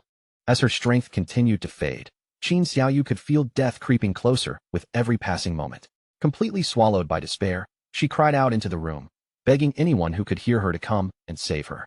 At the darkest point of her suffering, the image of her older brother, Qin Feng, suddenly surfaced in her mind. Through her tears, she found herself thinking that if Qin Feng were still here, he would never allow this to happen. He would surely come and rescue her. That desperate thought quickly turned into grief and anger. Silently cursing her brother, Qin Xiaoyu wondered why Qin Feng had been forced to die and leave her behind to face the world completely alone. Then, without warning, a brilliant green radiance burst across the room. The warm light wrapped around Qin Xiaoyu's mangled body, covering her wounds from head to toe. Qin Xiaoyu stared down in confusion as strands of magical energy began weaving her damaged flesh back together. Realizing that someone had cast a healing art on her, a spark. But when Qin Xiaoyu looked toward the source of the spell, she found Rintu staring back at her with a distorted grin. He introduced himself once again, revealing that his game ID was Human Butcher, and that the professor, surrounded by the green glow of his own healing magic, Rintu slowly walked toward the hanging girl. With terrifying calmness, he told Qin Xiaoyu not to worry, assuring her that he had no intention of allowing her to die so quickly. Rintu covered his face as uncontrollable laughter spilled from his mouth, then began explaining the twisted belief that drove him. To him, pushing his prey beyond the limits of suffering and killing them as slowly as possible was the only way to create a truly wonderful experience. That was precisely why he had chosen the priest profession, so he could heal his victims and continue the torture. Looking up at the terrified Qin Xiaoyu, he announced that the ordeal was far from over. Next, he planned to tear away her chest. Qin Xiaoyu's mind could no longer endure the terror. Her eyes rolled backward, white foam gathered around her lips, and her remaining strength disappeared as she fainted once again. Rintu watched her unconscious body with obvious disappointment. Annoyed that she had passed out before he could continue, he mocked Qin Xiaoyu for being such a fragile and uselessly weak girl. At that exact moment, Rintu suddenly sensed danger rushing toward him. His mocking expression snapped into alarm, and he threw himself aside just in time to evade a rapidly approaching object. A cloaked figure descended into the room from above, surrounded by an ominous presence. Beneath the shadow of her hood, Ghost Spirit's eyes burned with a chilling purple glow. Ghost Spirit immediately unleashed Blade of the Underworld. A glowing ribbon of energy shot across the room, pierced through Rintu, and lifted his body helplessly into the air. With an icy expression, she stared directly at the captured murderer. Her voice carried no trace of mercy as she confronted him. Ghost Spirit demanded that Rintu explain exactly why he had committed these crimes and deliberately framed Shadow for every murder. Rintu responded by activating his healing art, green energy spreading across his wounded body. Arrogance quickly returned to his face, as though he still believed the situation remained entirely under his control. That confidence lasted only an instant. The glowing ribbon tightened violently around Rintu's body, locking his limbs in place and leaving him completely unable to move despite his healing magic. Ghost Spirit then plunged downward with terrifying speed. She seized Rintu by the throat in midair and drove him into the wall with crushing force. The impact shattered the concrete behind him, and Ghost Spirit held Rintu pinned against the cracked surface by his neck. She warned that unless he confessed everything, she would saw off both of his legs. With his arrogance completely destroyed, the terrified Rintu hurriedly stammered that he would tell her everything he knew. Far away from that bloodstained facility, the surroundings gave way to the bleak and abandoned ruins of Zhanghai City. Among the desolate ruins, Captain Anyu, Wang Ming, and Little Black gathered for a grave discussion. Anyu pointed out that ever since they stopped submitting reports about Shadow's login times, the mysterious murders had also stopped. That alone was strong evidence that someone had been using those reports to frame him. Little Black immediately defended Shadow with visible anger. Someone as overwhelmingly powerful as him would never behave like some twisted serial killer. In her view, if Shadow truly wanted someone dead, he would simply reduce them to ashes rather than leave mutilated bodies behind for others to discover. Captain Anyu understood Little Black's reasoning, but she calmly reminded her of the larger problem. The three of them might know that Shadow was innocent, yet the ordinary people outside had no way of knowing the truth. Anyu feared that once the rumors spread, panic and disorder would rapidly sweep through the public. That chaos was most likely the real objective of whoever had engineered the murders. If fear continued to grow, the authorities might eventually be forced to kill Shadow simply to calm the population, even while knowing he had been falsely accused. Little Black then asked whether the officials actually possessed enough power to defeat Shadow in the first place. A grim, almost helpless smile appeared on Captain Anyu's face as she admitted the truth. They did not. Captain Anyu explained that a direct clash with Shadow would come at a terrible cost. Even if the government somehow prevailed, its forces would suffer devastating losses, giving rival nations the perfect opportunity to exploit Great Xia's weakness and place the entire country in danger. Wang Ming's expression turned grave as he insisted they had to clear Shadow's name before the situation spiraled any further. After weighing the evidence, he concluded that whoever had orchestrated the frame-up had to be someone connected to the officials of Zhanghai City. Captain Anyu fell silent, carefully piecing the clues together in her mind. Among Zhanghai City's officials, there was only one person she could think of who not only had access to the necessary information, but also carried a personal grudge against Shadow. At that very moment, Officer Xiaoma stood alone inside his office. Beads of nervous sweat rolled down his face as he stared tensely at the phone clutched in his hand. 2 full days had passed without any report of Shadow logging off, leaving Xiaoma increasingly frustrated. Worse still, he feared that Rintu might have lost control of his sadistic urges and accidentally killed their prey before the plan could proceed. Surrounded by the darkness of the empty office, Xiaoma allowed his obsession with Captain Anyu to consume him completely. Her face filled his thoughts, and he became more convinced than ever that as long as Shadow remained alive, Anyu would never belong to him. Driven to desperation, Xiaoma raised a glowing card before his eyes and tightened his grip around it. For Anyu's sake, he told himself, he was willing to turn the whole of Great Xia against him and become the nation's enemy. Just then, the silence was broken by a sudden vibration. Xiaoma's phone buzzed sharply in his hand, immediately drawing his attention to the screen. The message appeared to have come from Rintu, claiming that the captured prey had somehow escaped. It demanded 3 years of lifespan, so Rintu could extract a tracking skill, then listed an address where Xiaoma was supposed to personally deliver the payment. Fury surged through Xiaoma as his fingers tightened around the phone. He could not believe his subordinate had failed such a simple assignment. Yet if the entire scheme was uncovered, his position and future would be destroyed, leaving him no choice but to go there and clean up the disaster himself. Beneath a heavy, gloomy sky, Xiaoma drove toward an abandoned industrial complex far from the crowded parts of the city. The silent buildings stood like dark shadows as his vehicle approached the deserted facility. After stepping into the dim warehouse, Xiaoma called out for Human Butcher, his angry voice echoing through the empty space. He demanded to know how Rintu had managed to let their prey escape in the first place. But Xiaoma's furious questioning abruptly stopped. His steps froze in place, and the anger on his face was instantly replaced by pure, speechless shock. Slowly lifting his gaze toward the ceiling, Xiaoma found himself staring at a horrifying sight. Qin Xiaoyu was still suspended overhead, her body hanging helplessly in the darkness. Even more alarming was the figure hanging beside her. Rintu, the very hitman Xiaoma had hired to carry out the murders, had also been tied up and was dangling there unconscious. Before Xiaoma could understand what had happened or make a move to escape, a brilliant streak of purple energy suddenly tore through the darkness and shot straight toward him. The glowing energy transformed into a long ribbon that coiled around Xiaoma's body in an instant. It tightened around his arms and torso, locking him firmly in place before he could resist. With a violent pull, Xiaoma was lifted from the ground and turned upside down, left hanging beside Qin Xiaoyu and Rintu. Panic overwhelmed him as he shouted at the approaching figure to release him, arrogantly demanding whether she had any idea who he was. Ghost Spirit slowly emerged from the surrounding shadows, her eyes burning with a threatening red glow. In a calm voice, she said she knew exactly who he was, Ma Naoyang, the son of Jianghai City's mayor. Rintu had already confessed everything, including how Ma Naoyang ordered him to murder people and abandon their bodies specifically during Shadow's offline hours, making every killing appear connected to Shadow. Ghost Spirit then thanked Rintu for honoring his promise and successfully luring the true mastermind into the warehouse. With a swift movement, she severed the restraints holding him. Looking down at the fallen killer, she said that as a reward for cooperating, she would grant him one more opportunity to enjoy himself. Rintu climbed unsteadily to his feet as waves of purple energy surged around his body. His eyes looked completely deranged, as though his remaining reason had vanished. Ghost Spirit ordered him to kill Ma Naoyang however he pleased, and Rintu responded with crazed giggling, eagerly thanking the young miss for such a generous opportunity. Still completely trapped under Ghost Spirit's control, Rintu received an even clearer command. He was to kill Ma Naoyang using his favorite method. Laughing like a madman, Rintu agreed without hesitation and turned toward Ma Naoyang, telling him that struggling would only make things worse. Ma Naoyang screamed in terror as Rintu suddenly lunged forward with a scalpel raised in his hand. Wearing a twisted smile, Human Butcher mockingly apologized to Boss Ma, claiming that under the circumstances, he simply had no other choice. Still suspended and unable to move freely, Ma Naoyang stared down in horror. The scalpel flashed beneath the warehouse lights as its sharpened edge came directly toward his exposed throat. However, Ma Naoyang had prepared a final defense. Just before the blade could cut into him, he activated a glowing golden card.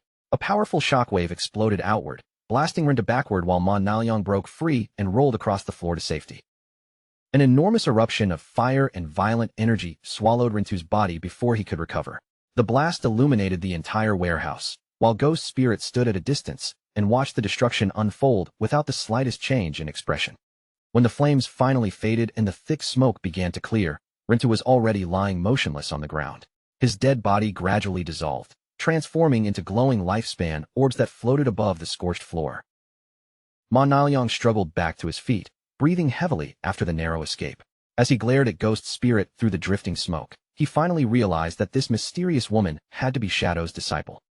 Consumed by rage, Ma Naoyang slapped another glowing golden card directly onto his forehead. The power of the sun god poured into his body, granting him an enormous increase in agility that would last for 2 minutes. A golden crossbow materialized in his hand, and he furiously declared that he would kill both Shadow and his disciple. Propelled by his newly enhanced speed, Ma Naoyang shot into the air faster than the eye could easily follow.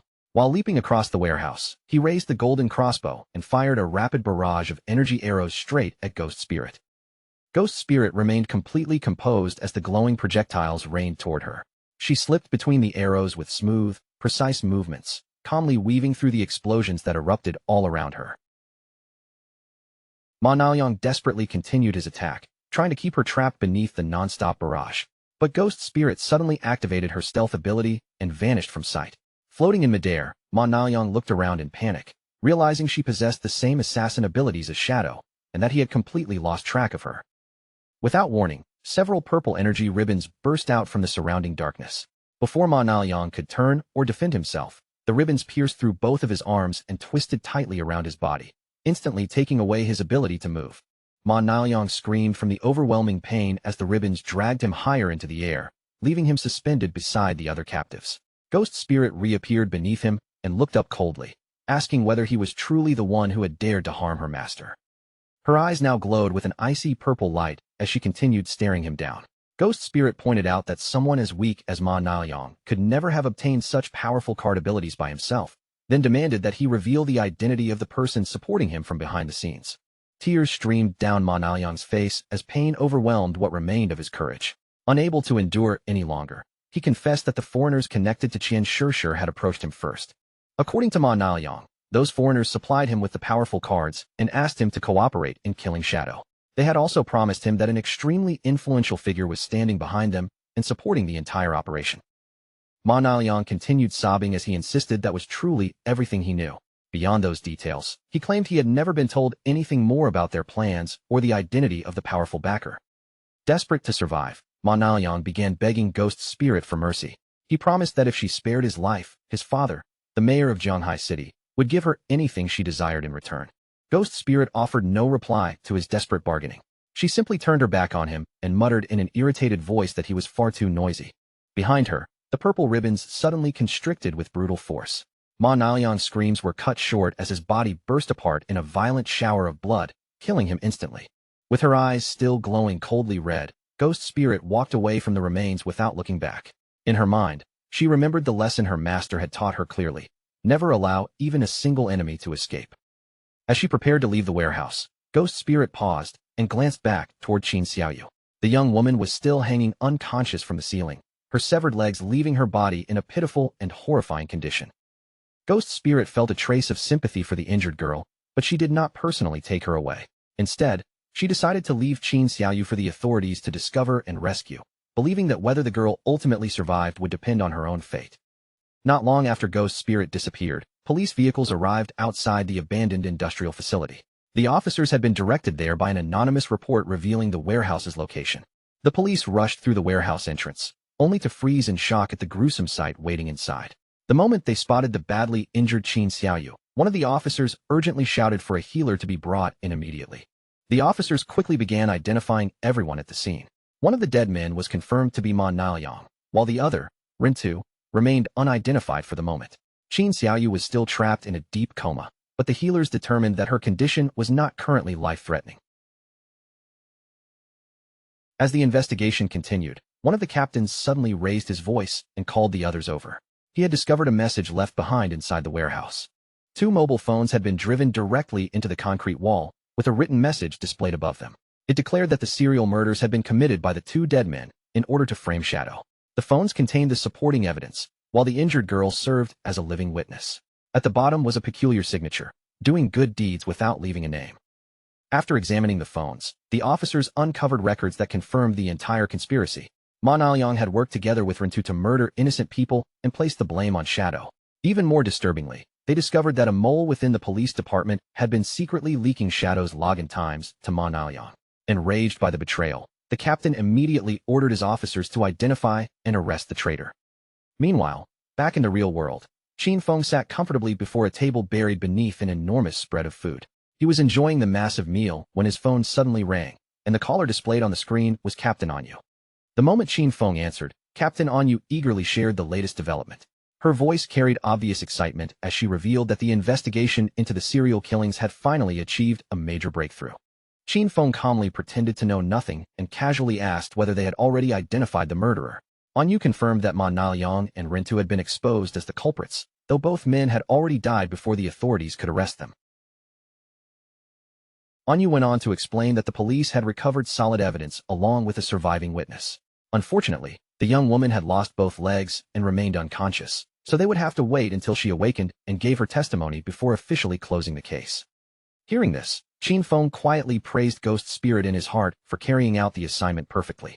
On the other end of the call, Anyu apologized for all the trouble and suspicion the investigation had caused him, then offered a valuable piece of intelligence as compensation. Anyu told him about a bizarre phenomenon occurring above a novice town in Shanghai City. 5 flying monsters were constantly circling the sky and hunting players, yet no matter how many were killed, their number always returned to exactly 5. Suspecting that some hidden treasure was responsible, she hoped Shadow would investigate and resolve the mystery. Qin Feng's eyes widened the moment he heard those details. The endlessly replenishing group of 5 monsters could mean only one thing. Another ancient god slate had appeared. He immediately began sorting through the information in his mind. If the ancient god slate was controlling monsters that remained high above the town, then the slate itself was most likely somewhere in the sky. Since ordinary players still lacked the ability to fly, Qin Feng knew he would first need to obtain a flying mount. That thought reminded him of the Withered Bone City key he had acquired from the magic Leaning Tower. Withered Bone City belonged to the Moraga Empire, the ancient homeland of dragons, so there was a strong possibility that he could find a flying dragon mount somewhere within its territory. A system notice informed him that entering Withered Bone City required a minimum level of 20. Qin Feng checked his current status and found himself sitting at level 19. With only a single level separating him from the destination, he decisively prepared to enter the game and finish the job. After returning to the game as Shadow, he teleported directly to the outer beach of Withered Bone City. A desolate coastline stretched before him, littered with enormous bleached skeletons, while far across the dark water, a forbidding castle loomed over a lonely island. The instant Shadow arrived, scattered points of light caught his attention. Numerous lifespan orbs were lying across the barren ground, clear evidence that other players had fought, and most likely died, there not long before him. Shadow's gaze immediately sharpened when he sensed movement nearby. Without revealing his presence, he slipped behind one of the massive skeletons and quietly observed the disturbance from cover. In the distance, an enormous skeletal lobster stood upright on its rear legs, towering over a group of struggling players. Its bony jaws opened wide before spraying streams of corrosive green acid directly toward them. Among the trapped players were Lin Qingyu, Late-Night Drizzle, and a broad-shouldered bald man. Lin Qingyu stared in alarm as clusters of glowing green acid bubbles drifted closer, threatening to surround her from every direction. The bald man in her party suddenly stepped forward with complete confidence. Positioning himself between the others and the incoming attack, he told his teammates to stand back and watch what he could do. A pale green, ghost-like aura spread from his body and washed over the entire party. The system identified his profession as Soul Walker, a rare hidden support class capable of transforming both the user and nearby allies into spiritual forms. While transformed, they could neither attack nor physically collide with anything, but they also became completely immune to incoming damage. The skeletal lobster unleashed a violent torrent of green acid breath across the battlefield. Yet under the protection of soul conversion, every stream passed harmlessly through the players' intangible bodies, leaving them untouched despite the overwhelming force of the attack. Watching quietly from behind the giant bones, Shadow narrowed his eyes. He had already recognized this group, and more importantly, he remembered exactly who these people had been in his previous life. The bald man was Zuma, one of the people who had joined Theodore and several others in setting a deadly trap for the Magic City officials. Their scheme had inflicted massive casualties on the government forces and left them too weakened to maintain order. Magic City then remained trapped in chaos for 3 full months, indirectly leading to the deaths of hundreds of thousands of people. Back on the battlefield, the confrontation with the giant skeletal lobster had reached a dangerous turning point. As the wounded monster let out a thunderous roar, Lin Qingyu noticed its health had fallen dangerously low and urgently warned everyone that the boss was entering its second phase. The lobster boss immediately expelled a huge swarm of shimmering blue bubbles. They scattered through the air before bursting apart one after another, and from each ruptured bubble emerged another smaller skeletal lobster. The party was overwhelmed almost instantly as the newly summoned monsters flooded across the battlefield. One shield-bearing member struggled to keep them back, desperately complaining that there were simply far too many enemies to block at once. With the formation beginning to crumble around her, Lin Qingyu turned toward Zuma and screamed for help. She urgently ordered the Soul Walker to activate soul conversion again before the swarm tore through the entire team. But instead of responding, Zuma coldly turned his head away. His expression remained completely indifferent as he deliberately ignored the desperate cries of the teammates fighting beside him. Lin Qingyu stared at him in disbelief, stunned by his sudden betrayal. In that brief moment of hesitation, several smaller lobsters slipped past the collapsing front line and charged directly toward her exposed position. The party's defensive formation finally broke apart. Lin Qingyu raised both weapons and fired repeatedly into the advancing swarm, but even she could see that they could no longer hold the line. She shouted Zuma's name one final time and demanded to know what he was doing, but the chance to save them had already passed. Knocked off balance amid the chaos, Lin Qingyu fell to the ground. The enormous boss and its remaining minions immediately surged toward her, closing in from above and from both sides. Fear filled Lin Qingyu's face as she looked up from the ground. The towering skeletal monster opened its jaws over her, preparing to devour her before she could escape.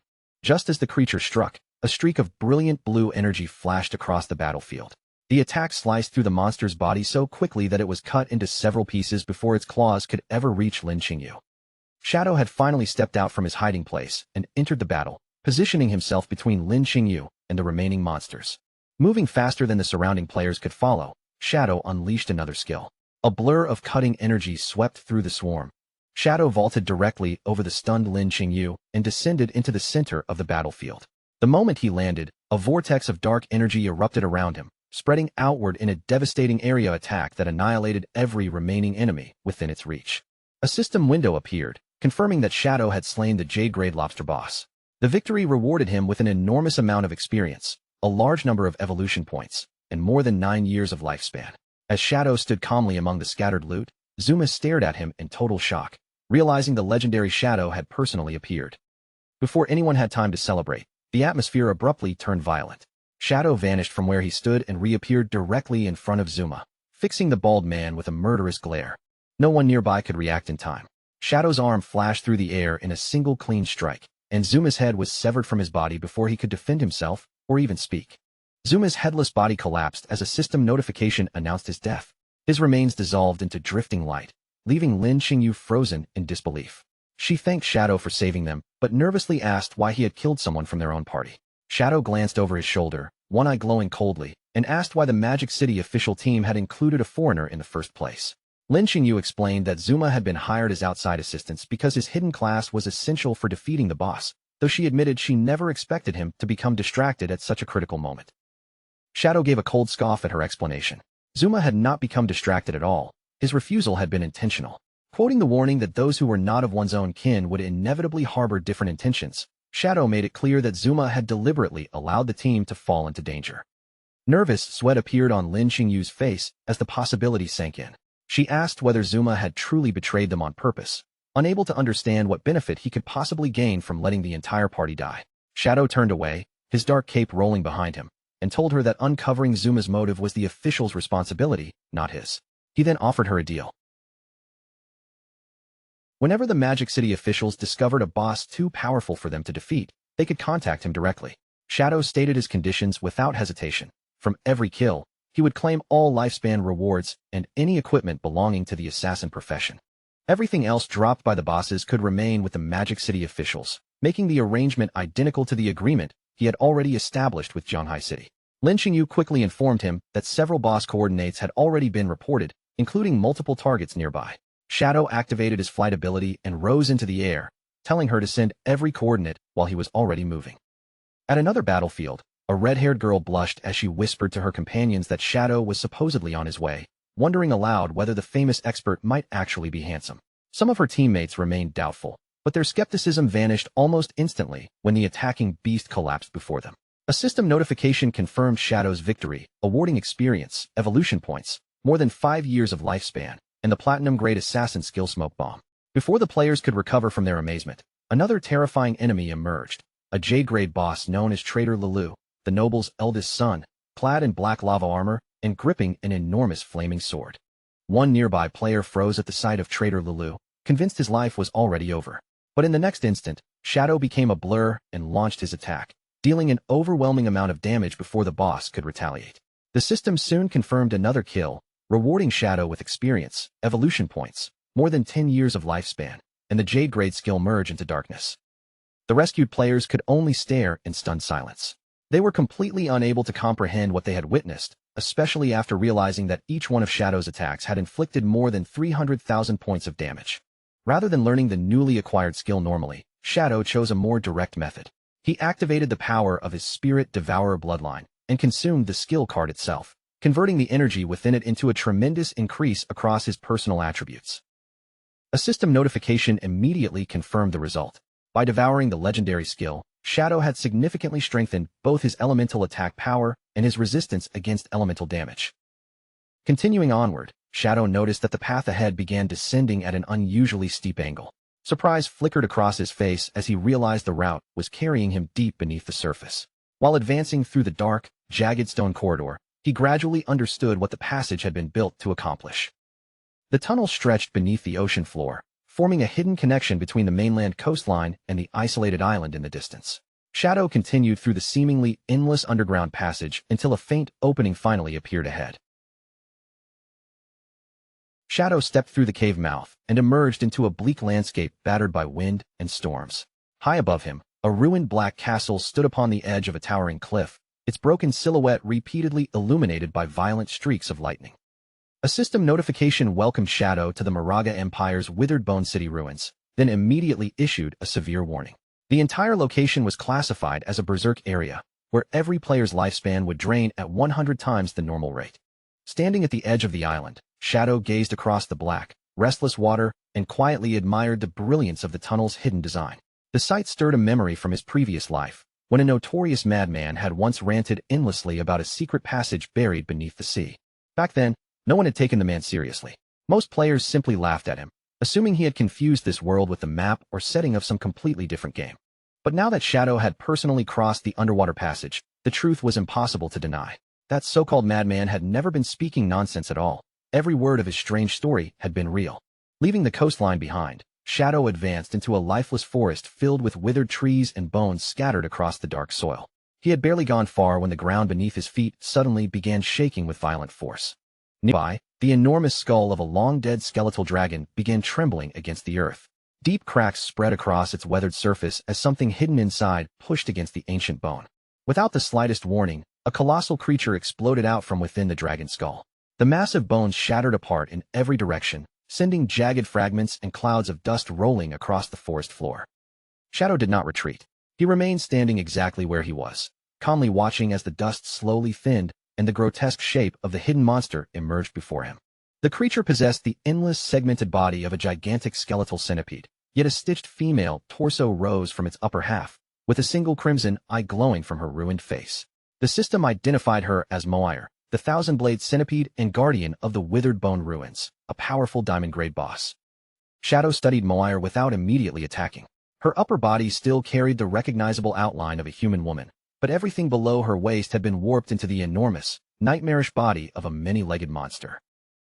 His attention then settled on the festering injuries spread across her stitched flesh. Those twisted wounds were almost identical to the scars he had once seen covering the white dragon, Atesh.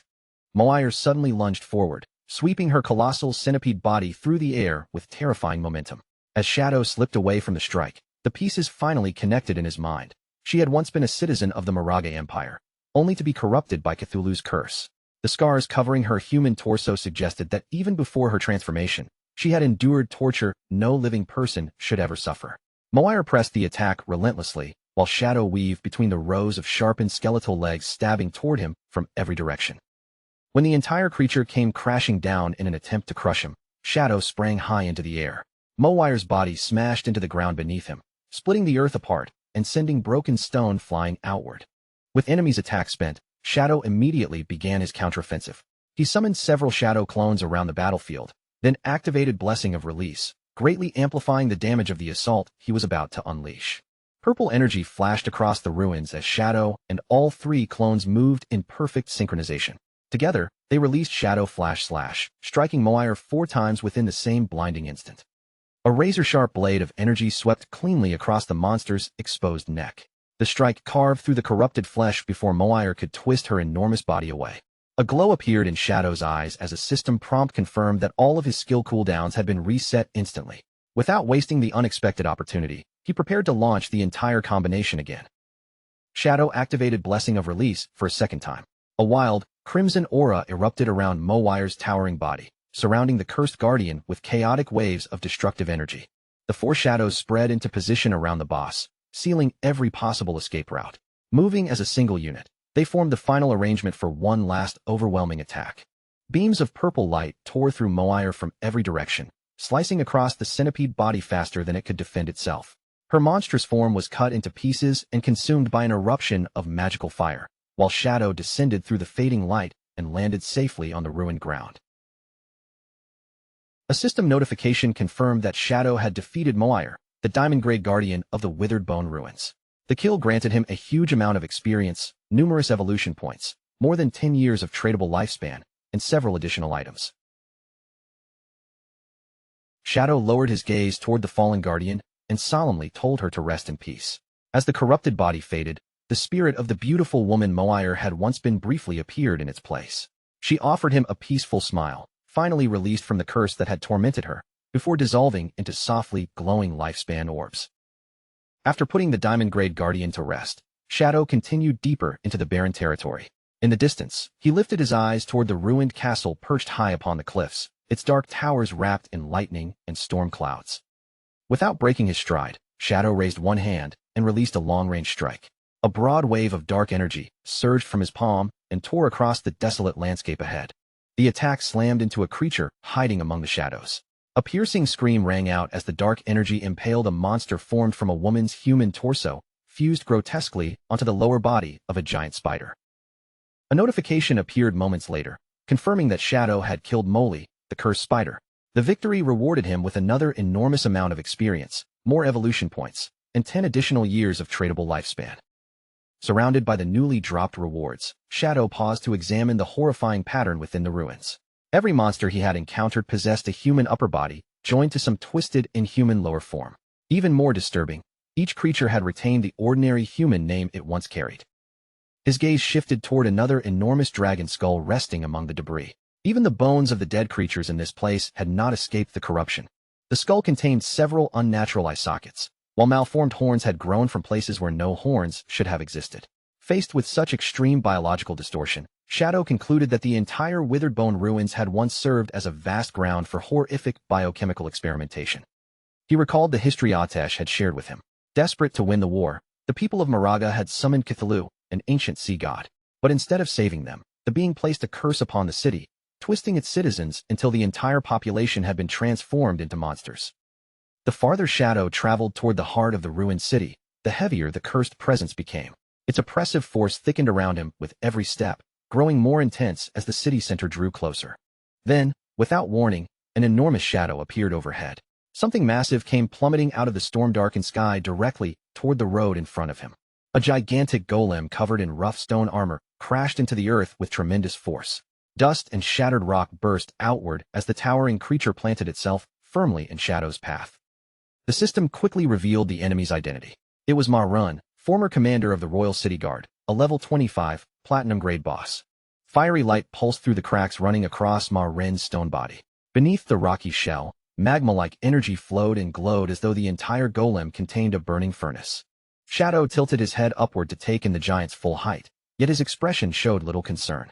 What puzzled him more was how the commander of a royal guard had ended up as nothing more than a relatively low-level platinum-grade boss. Ma Run raised one enormous stone arm above his head. Red energy gathered around the clenched fist, illuminating the golem's massive frame with a threatening glow. The commander drove its fist downward with enough force to shake the entire area. Shadow easily leaped clear of the impact, landing beyond its reach as the ground split open beneath the golem's crushing blow. Shadow immediately answered the attack by summoning his Shadow Blade. He surged toward Ma Run and delivered a powerful slash directly across the giant's hardened stone body. Damage numbers appeared above the boss, but something strange happened at the same moment. The force of the strike seemed to rebound, triggering an unexpected reflected damage effect. A sharp burst of pain tore through Shadow's own body. To his surprise, the exact amount of damage he had just inflicted upon Ma Run had been returned to him instantly. Shadow dropped back to the ground and steadied himself, his expression becoming far more serious. After that single exchange, he immediately understood how dangerous the golem's hidden ability truly was. Staring into Ma Ren's glowing red eyes, Shadow identified the effect as damage reflection. The Royal City Guard commander possessed nearly 10 times the health of an ordinary platinum-grade boss, along with a terrifying attribute that reflected 100% of all received damage back at the attacker. Shadow grimly realized that without the black light shield already protecting him, the damage from that single slash would have killed him outright. This cursed land was clearly far more dangerous than it first appeared, and even he could not afford to act carelessly. Shadow bent his knees and launched himself high into the night sky. His dark figure rose against the pale moon, leaving him suspended far above the stone giant. To survive the reflected damage, he pushed his defenses to their limit. 10 separate layers of black light shield formed around his body, stacking together into a dense protective barrier. From his position in the air, Shadow summoned and fired 10 shadow blades in rapid succession. The dark projectiles rained down toward Ma Ren one after another as his strategy took shape. Rather than relying on a single overwhelming strike, Shadow used repeated low-damage attacks to build energy for his ultimate ability. At the same time, the 10 layers of shielding absorbed the steady stream of damage reflected back from every hit. Once the required energy had been fully accumulated, Shadow descended and unleashed his ultimate attack. Blessing of Release merged with the Crimson Blade, producing a gigantic vertical beam of red energy that cleaved straight through Ma Run and dealt a staggering 450,000 damage. The moment the damage number appeared, Shadow tightened his stance and prepared himself. Just as expected, the full 450,000 points of damage were immediately reflected back toward his own body. Before the returning force could reach him, a brilliant golden barrier erupted around Shadow. The shield absorbed the entire reflected attack, leaving him completely unharmed inside its radiant protection. Shadow remained standing without so much as a wound on his body. The reflected damage had accomplished absolutely nothing. all because the Crimson Blade granted him an incredible 600% lifesteal effect. Since his health was already completely full, the enormous amount of excess healing had automatically transformed into an overflow shield containing 2.7 million points. Compared to that massive barrier, the 450,000 points of reflected damage barely felt like a scratch. The moment the Royal City Guard commander fell, a system window materialized before Shadow and officially confirmed his victory. The rewards were enormous, flooding him with experience, evolution points, and more than 14 years of additional lifespan. Yet beneath those generous gains appeared a troubling warning. The commander's death had triggered the citywide alarm, alerting every remaining guard scattered throughout the ruins. Shadow fell silent for a moment, sensing the atmosphere around him change without warning. His expression tightened with confusion as an unfamiliar pressure began spreading through the ruins. Far above him, perched on the edge of a towering cliff, a monstrous sentry raised an enormous horn to its mouth. The creature blew with all its strength, releasing visible green waves of sound that rolled across the sky and carried the alarm throughout the ruined city. Almost immediately, the once silent ruins seemed to awaken. Monstrous silhouettes appeared along the cliffs, and entire groups of creatures began climbing and leaping downward in overwhelming numbers. Shadow calmly surveyed the ridgelines as more enemies gathered above him. Winged creatures spread their twisted wings, spider-like hybrids crawled across the stone, and countless other deformed beasts crowded along the cliffs, all fixing their hungry gazes directly on him. Without warning, an enormous foot covered in thick fur crashed into the ground beside Shadow. The impact shook the surrounding earth and sent dust bursting outward around his body. In only a matter of moments, Shadow found himself completely enclosed by a tightly packed army of monsters. A gigantic white bear towered among them, while horrifying centipede-like creatures twisted through the surrounding ranks.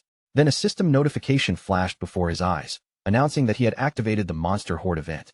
The requirement for advancing was brutally straightforward. Every single monster surrounding him had to die. Shadow slowly raised his head toward the towering wall of enemies closing in from every direction. Countless crimson eyes burned through the darkness as the creatures loomed over him, yet not even a trace of fear appeared on his face. Instead, his gaze sharpened, and unmistakable excitement began shining in his eyes. A quiet laugh escaped Shadow as he took in the impossible number of enemies surrounding him. Rather than seeing the situation as a crisis, he found it strangely refreshing. This was precisely the kind of overwhelming battle he had been hoping to experience. The monsters hesitated when they heard their supposed prey laughing in the middle of their encirclement. Several of them exchanged puzzled glances, unable to understand why the lone human before them was not shaking, begging, or collapsing in terror. Shadow suddenly vanished from where he stood, moving with the violent speed of an incoming storm. His Dark Knight ring blade swept through the first wave in a flashing arc, cutting apart rows of monsters before they could even react. A system message appeared immediately after that single attack, confirming that 32 enemies had already been killed. Shadow gave the remaining horde no opportunity to recover from the opening strike. He immediately activated Shadow of Slaughter, causing patches of darkness beneath his feet to twist and rise. One after another, shadowy clones emerged from the ground and took their places beside him, ready to tear through the army together. Moving as though they shared a single mind, Shadow and his newly summoned clones unleashed Shadow Flash/X4 at the exact same instant. For violent surges of purple energy exploded across the battlefield, ripping enormous gaps through the monster ranks. By the time the light faded, his kill count had already rocketed to 165. Wild beams of energy tore across the battlefield, slicing cleanly through anything unfortunate enough to stand in their path. Lion men, shark-like hybrids, and other grotesque creatures were dismembered beneath the relentless barrage. Shadow never slowed his advance, descending into the remaining ranks while releasing another devastating Dark Knight Ring Blade X4 attack. Dark magic swept over the battlefield in enormous waves, and every swing of Shadow's weapon sent the number of dead climbing higher. His kill count quickly reached 518 as the battle transformed into a completely one-sided massacre. System notifications crowded his vision faster than he could read them, while the total leapt from 600 to well beyond 2,000 in only a few seconds. The slaughter continued without pause, and before long, Shadow's kill count surged beyond 8,000. Across the ruined battlefield, thousands of glowing lifespan orbs rose from the fallen army, illuminating the darkness until the entire area shimmered beneath their ghostly light. At last, the noise of battle disappeared, and silence settled over the ruins once again. Shadow stood alone amid the devastation, his eyes still glowing with a deep purple light.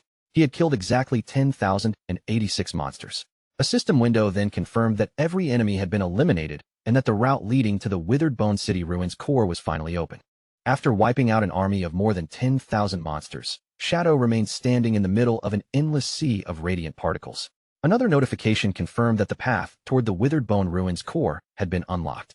All around him, countless lifespan orbs floated through the air like glowing stars left behind by the dead. Despite the breathtaking number of orbs surrounding him, Shadow looked noticeably disappointed. He questioned why the reward was so small after killing such an enormous army. Then the explanation became clear. The curse had been continuously consuming the citizens' life force, and even after those people became monsters, that relentless drain had never stopped. Before Shadow could dwell on the disappointing reward, the floating orbs suddenly began moving. They spun around him in widening circles, their light gathering into a brilliant current of magic as the countless particles slowly joined together and started forming a solid structure. The concentrated light surged outward over the enormous chasm, stretching farther and farther into the distance. Within moments, the accumulated lifespan of the dead had shaped itself into a radiant bridge connecting Shadow's position to the ominous castle waiting on the opposite side. Shadow stepped onto the bridge created from the lingering light of the fallen citizens. The instant his foot touched its glowing surface, a powerful golden aura erupted around his entire body, catching him completely by surprise. A system window appeared and informed Shadow that he had received the blessing of the Withered Bone citizens. Grateful that he had finally released them from their cursed existence, the liberated souls granted him a special buff that gave him a chance of obtaining dragon power while battling inside the city. Shadow lifted his glowing hand and examined the golden energy coating it, remarking that this new power was rather interesting. From the blessing and the path the souls had created, Shadow quickly understood what they wanted from him. The true source of the curse had to be somewhere deeper within the city, and the victims were guiding him toward it in the hope that he would destroy the curse once and for all. Shadow continued walking across the radiant bridge until he reached its far end. Waiting there was a massive black pit, its opening surrounded by flesh-like tissue and darkness, making the entrance resemble the gaping maw of some enormous living creature. Shadow did not hesitate or waste even a second studying the depths below. He stepped forward and hurled himself directly into the seemingly bottomless abyss. As Shadow plunged through the fleshy tunnel, the organic walls rushed past him in the darkness. A system warning appeared during his descent, announcing that he had entered the Withered Bone Curse Great Hollow. Inside this place, lifespan would be drained at 1,000 times the normal rate. Shadow finally struck the bottom with a heavy splash, sinking into a pool of dark red liquid. He slowly pushed himself upright as thick fluid ran from his body. Pulsating organic walls surrounded him on far deeper within the hollow, buried among layers of twitching flesh. A long-haired man hung suspended against the wall. His hair and beard were both deep red, while several thick spikes had pierced straight through his body and held him firmly in place. Without warning, a notification flashed as the imprisoned man's eyes snapped open. He had sensed that someone had entered the hollow. In the darkness nearby, Shadow immediately readied himself, and a purple flame ignited across his chest as an overwhelming wave of killing intent crashed toward him. Still pinned to the wall by the massive spikes, the red-haired man began moving his lips. A stream of strange, broken syllables slipped from his mouth, carrying a disturbing weight through the fleshy chamber. Shadow narrowed his eyes as he listened more carefully. He recognized the unfamiliar speech as the language of the ancient gods and quickly translated the repeated sounds. The man was not chanting a spell. Over and over, he was desperately calling a single name, Moir. Consumed by grief and driven completely mad, the imprisoned man suddenly roared Moir's name at the top of his lungs. Then, ignoring the spikes tearing through his flesh, he violently ripped his own body free from the wall. The moment he broke loose, his body began contorting in horrifying ways. Flesh twisted, bones shifted, and entire sections of his form tore apart as a nightmarish metamorphosis overtook him. His transformation ended with the appearance of a gigantic skeletal beast wrapped in layers of heavy armor. A system window identified the creature as Arkitos, the final guardian of Withered Bone City and a level 20 Emerald grade boss. Shadow reacted immediately by activating Merge into Darkness. His physical form dissolved into the surrounding shadows, erasing his presence and rendering him completely invisible within the hollow. Yet before Shadow could take advantage of his concealment, Arkitos twisted toward his exact location. To Shadow's shock, the enormous guardian swung one of its massive claws directly at him, completely ignoring the protection of his stealth. Shadow narrowly escaped the descending claw, leaping aside just before it smashed into the spot where he had been standing. The impact shattered the ground and sent fragments flying through the chamber. After landing safely at a distance, Shadow stared back in confusion, unable to understand how Arkitos had located him despite his level 21 stealth. Arkitos charged toward him again, its massive body shaking the hollow with every step. The Guardian continued screaming the name of the woman it had loved, and hearing that desperate cry finally allowed Shadow to understand how the creature was tracking him.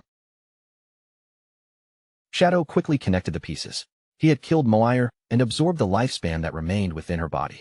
Arquitos was not actually seeing through his invisibility. Instead, it was sensing and following the lingering traces of Moire's soul that were now contained inside him. While keeping his distance, Shadow carefully studied the spikes covering Arquitos' armored body. Their shape and arrangement looked exactly like the spikes worn by the Royal City Guard commander he had defeated earlier. Shadow brought out his shadow dagger and held it ready between his fingers. Based on the identical armor, he suspected that Arquitos might possess the very same troublesome passive ability as the fallen commander. To test that suspicion, Shadow launched an attack and struck Arquitos directly. The exact amount of damage he dealt was reflected back toward him in the same instant. Fortunately, the golden shield surrounding his body absorbed the returning blow before it could reach his health. That brief exchange gave Shadow the proof he needed. Arquitos, just like the Royal City Guard commander, possessed the passive ability known as dangerous damage reflection. Arquitos threw back its enormous head and released a deafening roar that shook the entire hollow. Purple energy surged violently across its armored body as the Guardian activated its power and began summoning reinforcements. The fleshy ground surrounding Shadow suddenly bulged and split apart. One after another, enormous blue eggs erupted from beneath the organic surface, rising in every direction until they had formed a complete ring around him. Shadow's expression turned serious as he examined the blue eggs enclosing him. He immediately noticed that they also carried a damage reflection effect. From their appearance and the energy inside them, he concluded that allowing them to hatch would unleash a group of extremely dangerous elite-level monsters. To test how much punishment the eggs could endure, Shadow flicked one of his shadow daggers toward the nearest target. The blade struck cleanly and dealt more than 3,000 points of damage, giving him an immediate measure of the egg's durability. The targeted egg finally shattered, but Shadow immediately calculated how costly that result had been. Destroying just one required the equivalent of 3 dagger attacks, meaning the reflected damage would consume 3 separate layers of his blacklight shield. Since restoring even a single layer took 2 full seconds, he realized there was no possible way to destroy every egg before they began hatching. With no practical way to destroy every egg before they opened, Shadow stopped wasting time on an impossible task and chose to let the creatures hatch. He kicked off the ground and launched himself high above the fleshy battlefield, using the elevation to gain a better position while preparing to confront whatever emerged from those shells. As Shadow reached the peak of his jump and began dropping toward Arquitos, he glanced at the power building within him. His ultimate ability had finally finished charging, giving him the perfect opportunity to strike before the newly summoned creatures could interfere. Shadow released the fully charged Crimson Blade without holding anything back. A colossal beam of crimson energy tore downward through the hollow and crashed directly into Arquitos, erupting with overwhelming force as an astonishing 450,000 points of damage appeared above the Guardian. Shadow touched down without making a sound, his posture calm despite the violent blast behind him. The enormous healing generated by his life steal had already overflowed into a thick golden barrier, wrapping his entire body in a powerful layer of protection. While Shadow remained completely unharmed inside the glowing shield, every blue egg surrounding him cracked open at almost the exact same moment. The shells split apart violently, and from within each one, a huge monstrous claw punched its way into the open air. A swarm of cursed young dragons burst free and rushed upward, their twisted wings beating against the damp air of the hollow. Each creature was a level 20 emerald-grade monster, and their piercing screeches echoed through the chamber as they circled above Shadow and prepared to descend on him. Shadow dropped back into the pool of dark red liquid, sending ripples spreading around his boots. He lowered himself into a steady crouch and raised his gaze toward the newborn horde, calmly positioning himself to meet their attack head-on. The instant the cursed dragons entered his range, Shadow unleashed the Dark Night Ring Blade. A violent vortex of dark energy expanded around him, catching the creatures in its spinning current and tearing through their bodies. Nearly 30,000 points of damage struck every dragon trapped inside the attack. The entire clash ended almost as soon as it began. Shadow remained standing calmly within his golden barrier while the last dragon fell from the air. A notification confirmed that all 9 had been killed, and Shadow remarked that with his blood shield protecting him, their reflected damage was hardly something worth fearing. As the 9 cursed dragons died, their physical bodies broke apart into drifting particles of light. One after another, those particles condensed into luminous lifespan orbs and floated above the red pool. Yet the concentrated energy suddenly reshaped itself around Arquitos, restoring the fallen boss in an even more horrifying form. A notification identified this transformation as Flesh Curse, Arkido's blue scale. Wearing a cruel and threatening smile, the mutated guardian declared that Shadow would never succeed in wiping out his race. The battle erupted again as Arkidos sprang forward, his transformed body surging with power while one enormous, energy-covered fist drove straight toward Shadow. Shadow's eyes immediately blazed neon blue, and he countered with instant Shadow Slash. His body became a streak of light, striking Arkidos from every direction within a fraction of a second. Yet instead of damage numbers, the word immunity repeatedly appeared around the Guardian. Every slash had connected, but not a single one caused harm, leaving Shadow stunned by the monster's complete invulnerability. Arkidos immediately took advantage of Shadow's momentary disbelief. Before Shadow could adjust his stance, the Guardian drove its massive fist directly into him with enough force to shake the entire chamber. The blow hurled Shadow across the hollow like a projectile. Nearly 30,000 points of damage tore through his defenses as he crashed through the air, and the impact erupted into a huge explosion that scattered red liquid and broken flesh in every direction. Shadow forced himself to regain control while the golden blood shield around him splintered and finally shattered. Listening closely to Arkidos' guttural words, he translated the ancient speech and understood the Guardian's declaration. As long as its bloodline and soul continued to exist, its homeland would never be allowed to fall. Arkidos stood at the center of the surging purple energy, towering over the chamber as it proclaimed that Withered Bone City could never be conquered. Shadow stared back with a puzzled expression, unable to ignore how unusual the Guardian's words sounded. Under ordinary circumstances, only monsters of epic grade or higher possessed true intelligence and the ability to speak. Arkidos, however, was merely an emerald-grade boss, yet it had somehow preserved its memories, consciousness, and sense of purpose. Arkidos paid no attention to Shadow's confusion. The Guardian raised its arms and gathered thick streams of dark energy into a dense sphere, chanting that it would defend its city, its empire, and every last one of its people. Once the sphere had reached its limit, Arkidos unleashed Demon Dragon Cannon. A towering column of destructive energy erupted vertically through the hollow, tearing upward with enough power to annihilate everything caught in its path. Shadow reacted the instant the attack was released. He pushed off the ground and shot high into the air, clearing the destructive beam just before it consumed the place where he had been standing. The moment Shadow landed, he retaliated with a Shadow Blade, sending the dark attack sweeping toward Arkidos. Once again, it accomplished absolutely nothing. The Guardian simply walked through the energy without slowing down, protected by the same complete immunity. Shadow cursed under his breath, realizing that he had to find a way to break that invulnerable shield before he could deal any real damage. Arkidos then activated an even more disturbing technique. Strips of raw flesh rose from the ground and twisted together into the shape of a gigantic rib cage, snapping shut around Shadow before he could escape. The system identified the structure as Flesh Prison, and a countdown immediately appeared as Shadow's remaining lifespan began dropping one full year at a time. Cold sweat formed across Shadow's face as he watched the number continue to fall. For the first time in the battle, the danger felt immediate and impossible to ignore. Shadow quickly realized that Arkidos was not merely damaging him, it was directly siphoning away his life force. He recognized the power as an ability belonging to the evil god Cthulhu. The situation had become critical because Flesh Prison was an unavoidable attack that ignored every form of defense. A thick tendril of living flesh connected Arkidos to Shadow and continued feeding on him, making it clear that his entire accumulated lifespan would soon be drained away. Just when escape seemed impossible, a violent surge of red energy burst from Shadow's body and flooded the Flesh Prison. A notification announced that dragon power had been triggered. At the same time, the system detected that Shadow possessed Etia's ability, Shadow of Slaughter. That connection immediately granted Shadow a new enhancement known as Etia's Flame of Nirvana. When he read its effect, he finally discovered the answer to Arkidos' invulnerability. The sacred white flame ignored all physical defenses and barriers, burning the enemy's soul directly while inflicting tremendous damage. Orange dragon fire ignited within Shadow's eyes as the new power flowed through his body. In that instant, he understood that this soul-burning flame represented the true strength inherited from the dragon race. Shadow launched his counterattack by activating the dragon-enhanced Shadow of Slaughter. Dark clones emerged around him once again, but this time their bodies were wrapped in brilliant holy fire. Together, they descended upon Arkidos from multiple directions. Shadow immediately followed with Dragon, instant Shadow Slash. His figure vanished into a blinding streak and carved through the air at incredible speed. The white flames cut directly into Arkidos' soul, and the Guardian's supposedly unbreakable immunity finally shattered. With the invulnerability gone, the attack struck Arkidos for real. Tens of thousands of damage points appeared in rapid succession, while the flame of nirvana clung to the guardian and inflicted an intense, continuously worsening burn.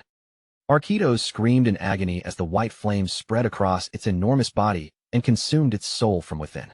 Knowing it was nearing death, the guardian desperately called upon Cthulhu, begging the evil god to grant it more strength. Architos cried out that it could not die, insisting that the dragon race still depended on it for survival. Shadow remained perfectly calm as the spirit of Etias appeared behind him, blazing with sacred power. He then told the dying guardian the truth it refused to face. Architos had never protected its people. By summoning Cthulhu, it had condemned the entire city to suffer beneath an eternal curse. Shadow fixed Architos with a cold, unwavering stare. He ordered the guardian to feel the full power of the flame of nirvana and allow its purifying fire to cleanse away every sin it had committed. Shadow raised his weapon and released the finishing attack, Dragon, Crimson Blade. A colossal crimson beam erupted forward and swallowed Architos completely, striking the guardian for nearly 500,000 points of damage. The final guardian vanished inside the overwhelming blast, its body and soul reduced to ash beneath the dragon flame. A system window confirmed Architos' death and awarded Shadow 1,000,000 experience points, 120 evolution points, and almost 40 additional years of lifespan. Shadow slowly descended through the fading light as glowing victory messages surrounded him on every side. Another reward notification granted him 60 evolution points, nearly 40 years of lifespan, and a diamond-grade item known as the Bone Spike. As the dragon power enhancement gradually faded from his body, Shadow began examining the results of the battle.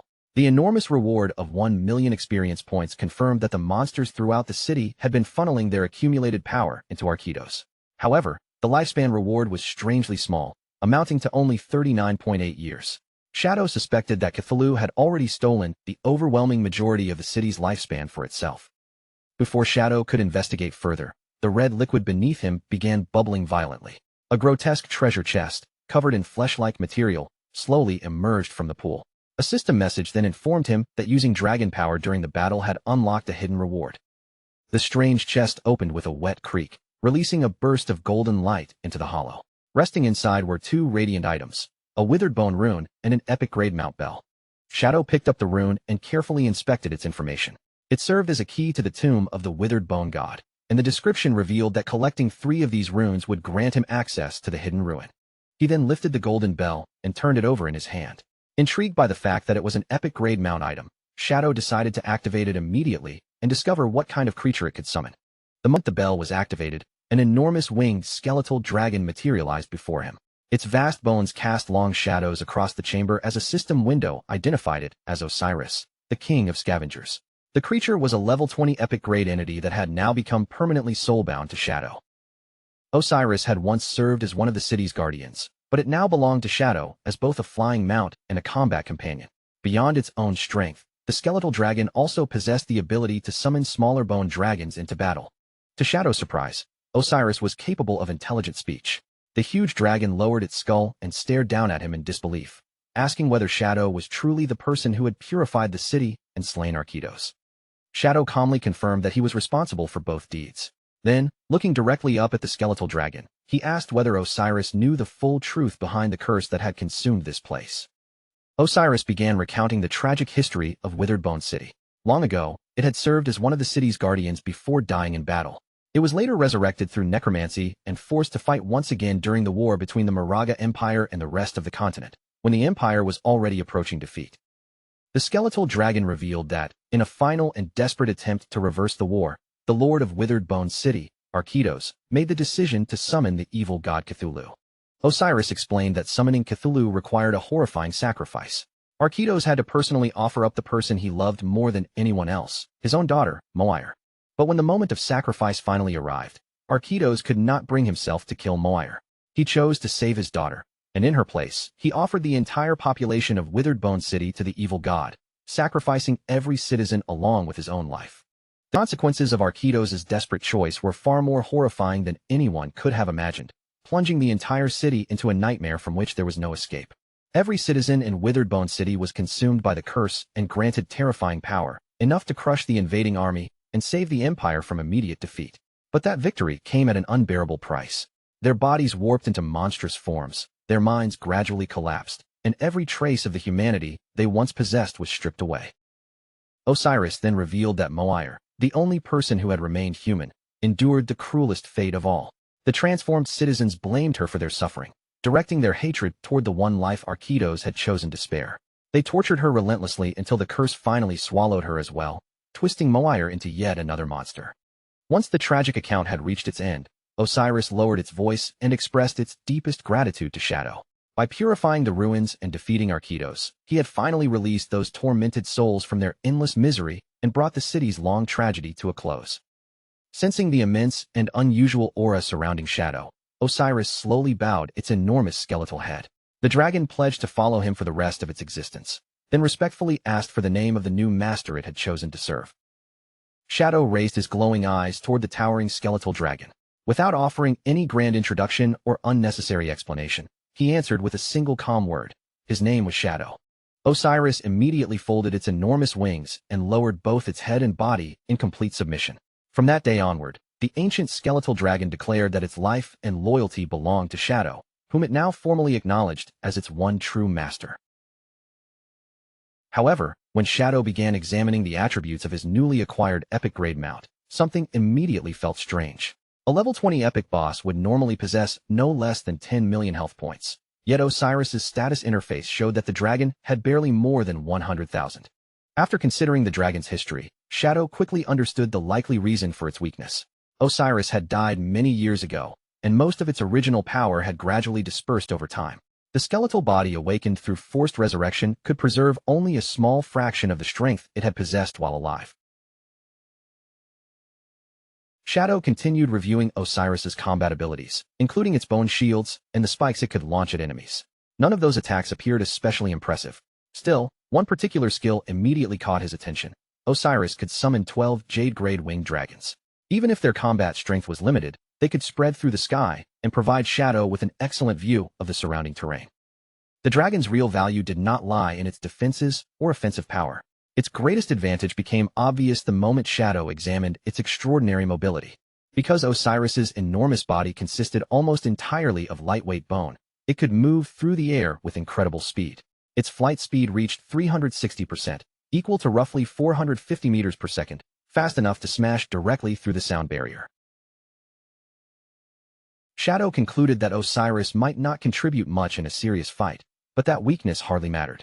Supersonic transportation alone made the skeletal dragon an extremely useful mount and left him more than satisfied with the hidden reward. Just as he finished inspecting Osiris, another system window suddenly appeared before him. It announced that Shadow had fulfilled the requirements for a class advancement. The news caught him by surprise, but he quickly realized that clearing the withered bone ruins had granted him more than 1 million experience points, enough to trigger the advancement immediately. A determined light appeared in Shadow's eyes. Without delaying the process, he selected the advancement option and activated it on the spot.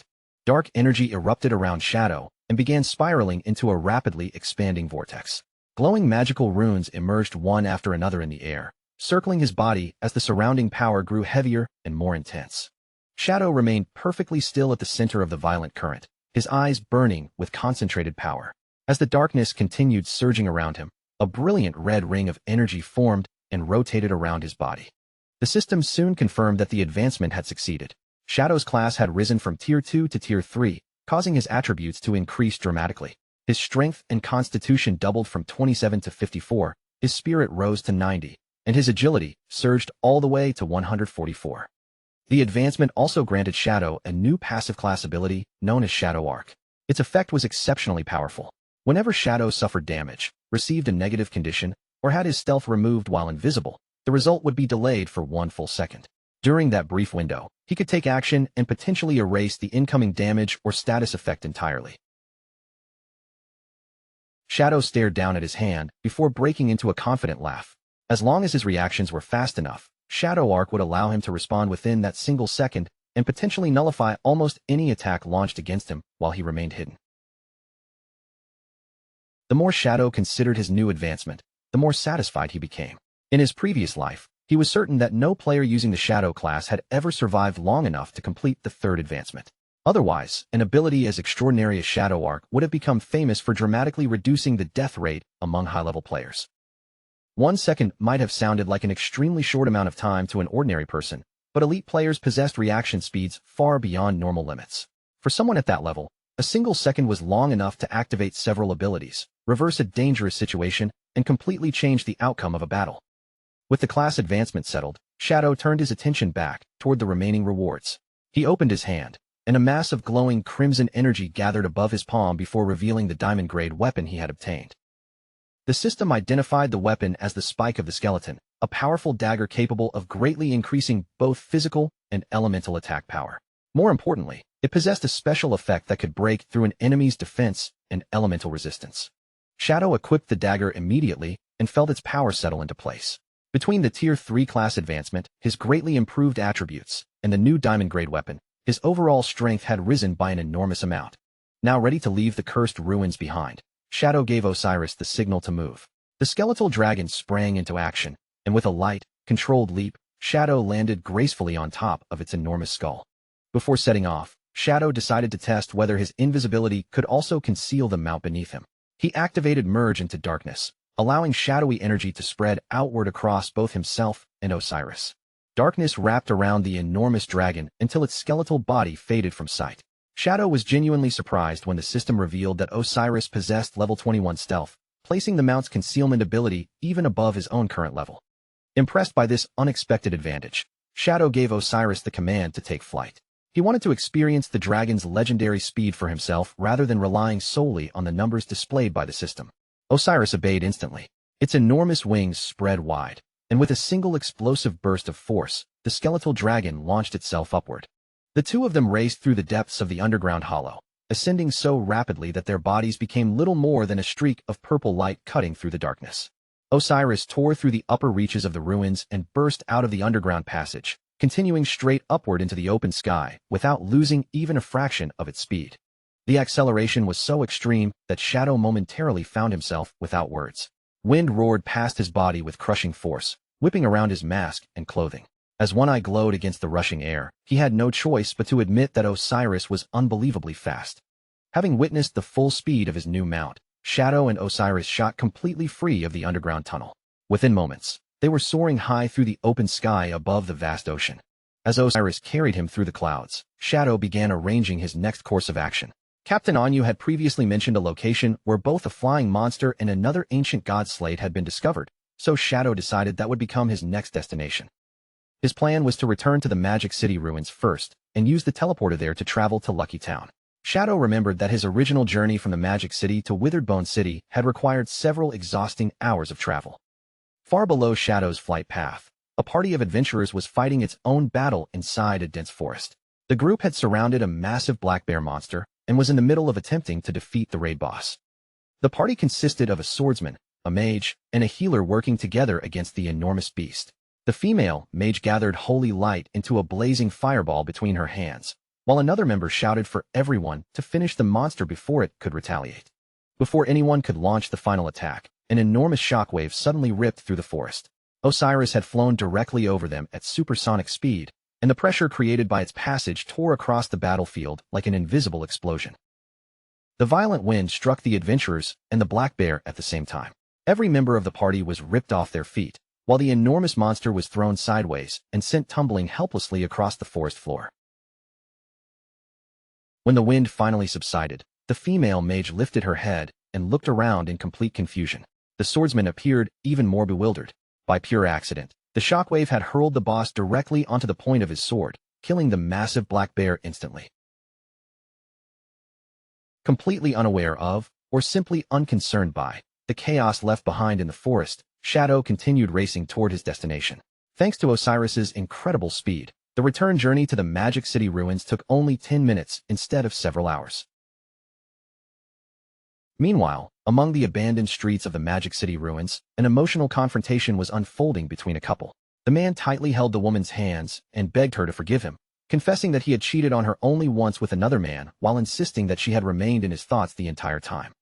The woman stared into his eyes and demanded that he promise to sever every connection with the other person forever.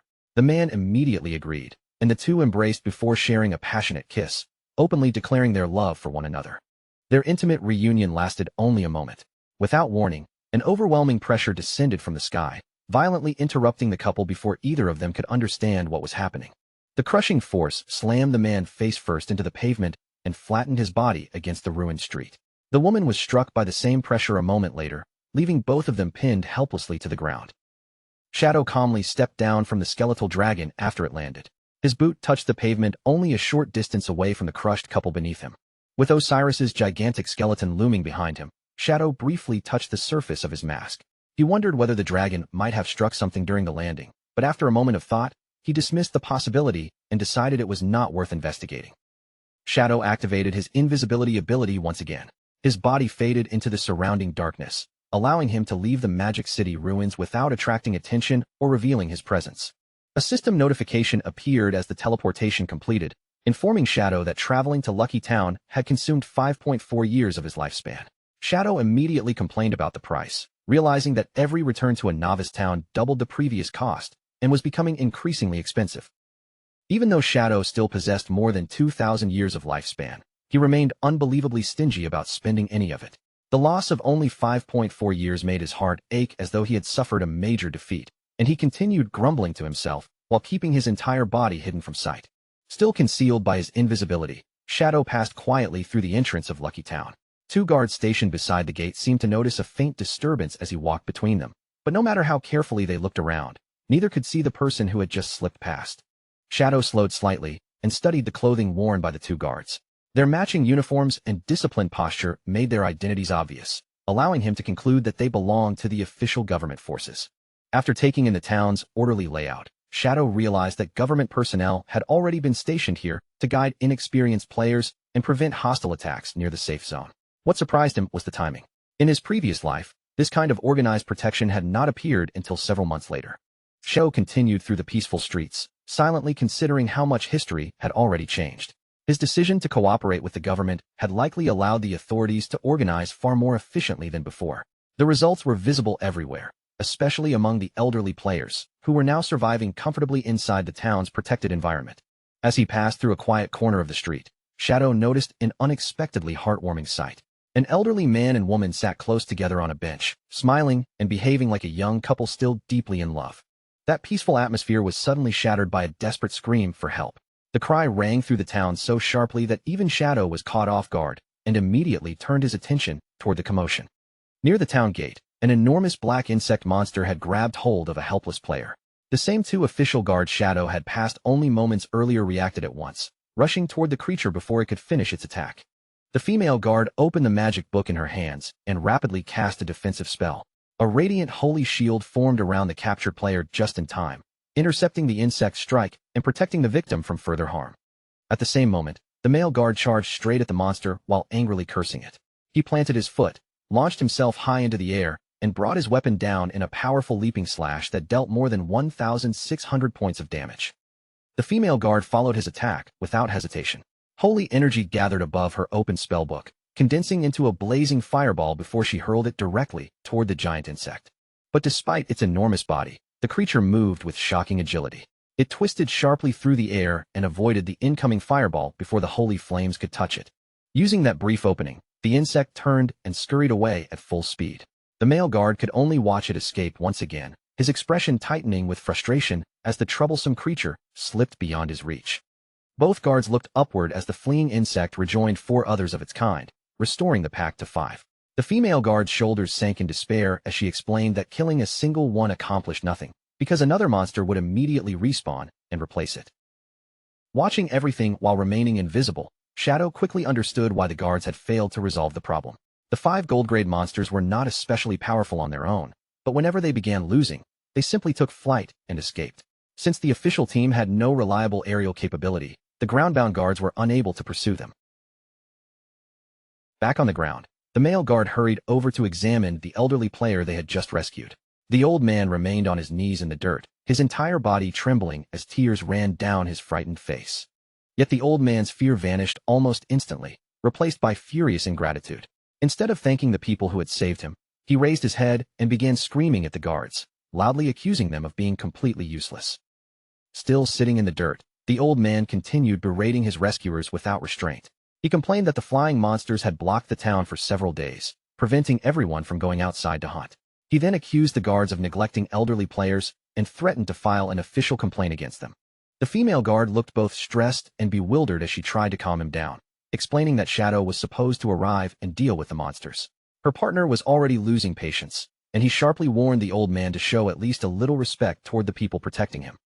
Unfortunately, mentioning Shadow only stirred the surrounding crowd into greater agitation. The old man and several nearby players immediately demanded to know where Shadow was.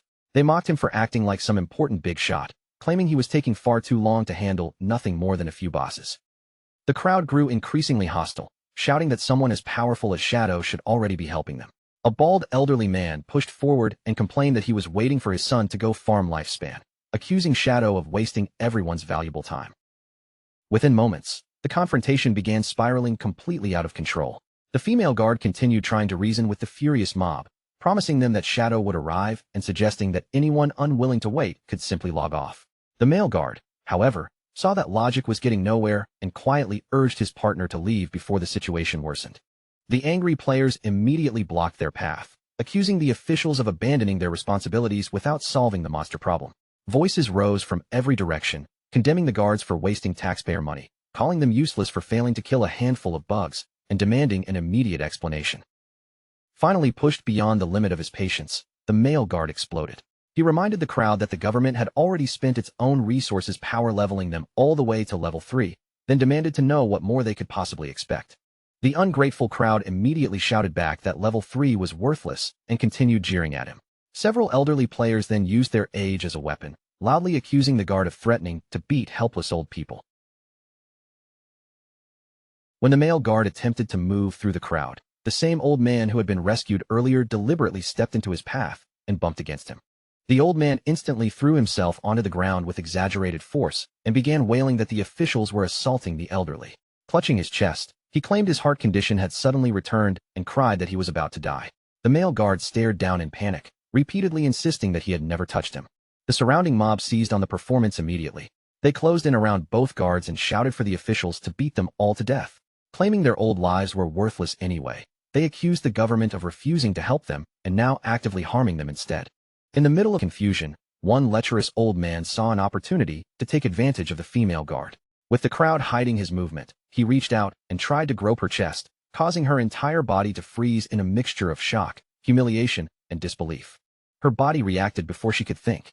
Acting purely on instinct, the female guard swung her hand across the man's face with all the strength she possessed. The result was immediate and far more devastating than she intended. Because the difference between their attributes was enormous, the slap lifted the old man completely off his feet and launched him through the air like a weightless rag doll. The horrified crowd watched as his body broke apart before it could even strike the ground.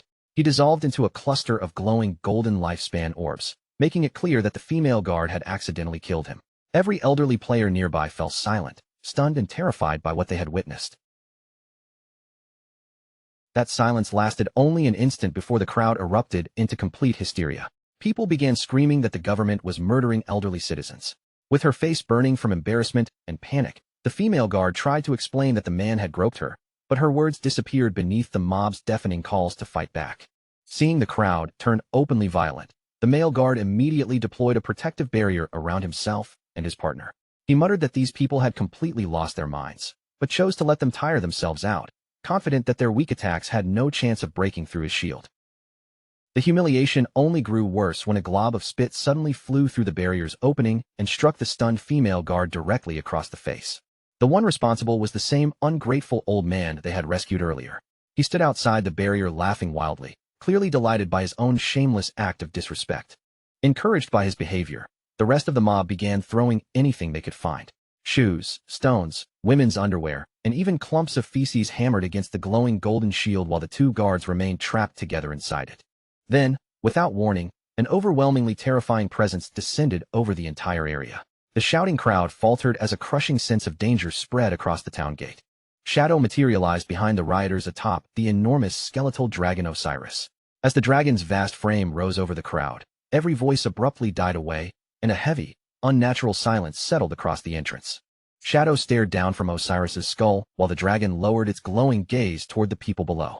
Their eyes burned with cold light, and the deathly aura pouring from them made the entire crowd feel as though they had already stepped into a grave. Neither Shadow nor Osiris offered a single word of warning. In the next instant, the skeletal dragon released a tremendous burst of wind toward the gathered mob. The force struck like a natural disaster. The elderly players were ripped from the ground and hurled away like dry leaves caught inside a violent storm, completely powerless to resist the blast. Their bodies flew uncontrollably through the air before smashing into the surrounding trees with bone-crushing force. A moment later, the shouting vanished completely, leaving the forest in absolute silence. Protected inside their barrier, the two official guards stared outward in disbelief. The furious mob that had surrounded them only seconds earlier was gone. In its place floated dozens of golden lifespan orbs, proving that Shadow had wiped out the entire group in a single instant. Far above Lucky Town, Shadow remained balanced on Osiris as the massive skeletal dragon climbed toward a swirling orange vortex in the sky, leaving the stunned guards and silent battlefield far below. Shadow soon spotted the targets he had come to find. 5 winged insect monsters were flying together in a tight formation, their bodies connected by streams of magical energy to a stone tablet suspended between them. The moment Shadow recognized the floating slate, he ordered Osiris to chase them down. From the ground, the 2 government guards could only watch in awe. Against a sky dominated by a red, eclipse-like sun, the gigantic skeletal dragon raced after the fleeing monsters with Shadow standing high upon its head. Shadow planted his feet firmly against Osiris's skull and faced the escaping insects. Dark purple energy surged around his body, gathering with increasing intensity as he prepared to launch an attack in midair. The 5 insects desperately beat their wings and tried to flee while carrying the ancient slate with them. But no matter how hard they pushed themselves, their speed could not compare to Osiris, which rapidly closed the distance from behind. Shadow's eyes blazed with an intense purple glow as his gaze locked firmly onto the fleeing prey. With the targets now completely within his reach, he prepared to strike. In a flash, Osiris twisted its enormous skeletal body through the air and swept forward with a devastating slash. The strike was perfectly timed and frighteningly precise, cutting through all 5 gold-grade insect bosses at once and splitting every one of them cleanly in half before they could scatter. Far below, the 2 guards could only stare up at the sky with their mouths hanging open.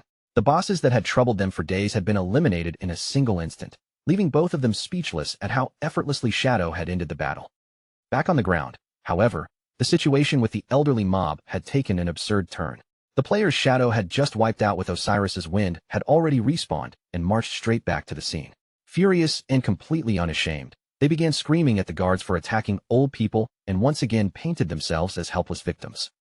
The mob quickly crowded around the exhausted male guard, blocking him from every direction while demanding compensation for the lifespan they had lost. Surrounded by shouting faces and accusing fingers, the guard looked utterly overwhelmed, wondering whether this ridiculous harassment would ever come to an end. Then a vast shadow suddenly spread across the ground and swallowed the entire group. The male guard instinctively looked upward, only to see the enormous severed bodies of the 5 insect bosses plummeting from the sky directly toward the crowd. Before any of the elderly players could move out of the way, the giant carcasses slammed into the earth with bone-crushing force. The impact flattened the mob beneath them, killing the troublesome players for a second time and transforming their bodies into another glittering field of lifespan orbs. A moment later, the ancient stone slate dropped from above and buried itself upright in the dirt. It stood among the scattered golden orbs left behind by the twice-killed old man and his equally unfortunate companions. Osiris descended beside the fallen rewards and landed with surprising grace for such an enormous skeletal creature. Shadow glanced over the ground with genuine confusion, wondering why 5 bosses had dropped so much loot. He had no idea that their falling bodies had accidentally helped him farm the annoying mob all over again. The ungrateful old man, who had only just been crushed beneath one of the falling monsters, respawned and crawled angrily across the ground. Rather than showing the slightest gratitude, he pointed a trembling finger at Shadow and shouted about the danger of falling objects, demanding to know whether there was any law left in the world. Shadow ignored the old man's ranting and calmly crouched down to retrieve the stone slate. Refusing to be dismissed, the old man pushed himself upright and confronted him directly. He shouted that he was still speaking and demanded proper respect, arrogantly claiming that he had eaten more salt in his life than Shadow had ever eaten rice. Just as Shadow reached for the slate, the old man suddenly grabbed the opposite end and tried to wrench it away. He screamed in Shadow's face, asking whether he had gone deaf. Shadow slowly turned his gaze toward him, genuinely surprised that someone this weak would actually dare to rob him in plain sight. Shadow answered without wasting a single word. At point-blank range, his hand flicked forward and released a dagger. The blade pierced straight through the old man's neck, cutting off his complaint so abruptly that the surrounding air fell silent. The force of the strike launched the old man backward and produced more than 13,000 points of critical damage. His fingers released the slate as he died yet again, and his body dissolved into drifting light before it could even settle on the ground. Shadow calmly caught the falling slate before it touched the dirt. With the nuisance finally removed, he shifted his attention toward the large amount of scattered loot and ordered Osiris to summon its smaller bone dragons. The gigantic skeletal dragon responded immediately. Without the slightest hesitation, Osiris raised its head and carried out its master's command.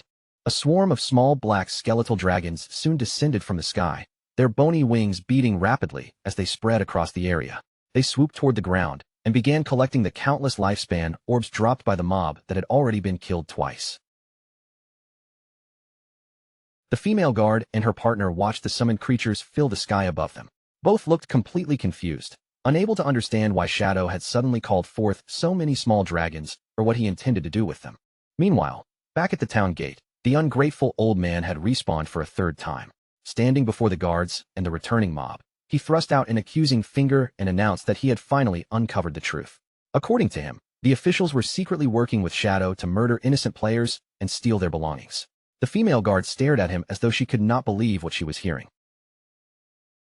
The old man then launched into an exaggerated performance, clutching his head and screaming as though he had suffered an unbearable loss. Without a shred of shame, he lied that he had been carrying 1,000 years of lifespan and claimed Shadow had stolen every last year from him. The female guard's anger exploded at the shameless accusation, and sparks of electricity seemed to crackle from her furious eyes.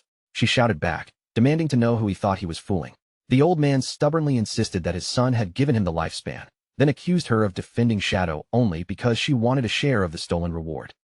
Turning away from the guards, the old man began stirring up the crowd. He promised that if everyone helped him force Shadow to return his supposed 1,000 years, he would reward each person with 1 year of lifespan.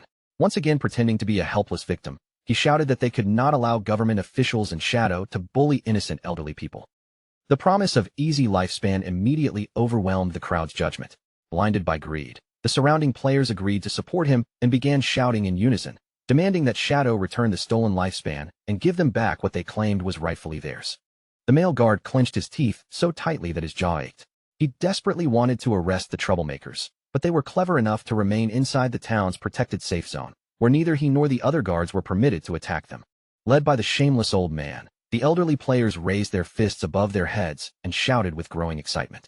Greed shone across their faces as they loudly demanded a share of the lifespan that had never existed in the first place. Without warning, the small bone dragons dove straight into the middle of the crowd.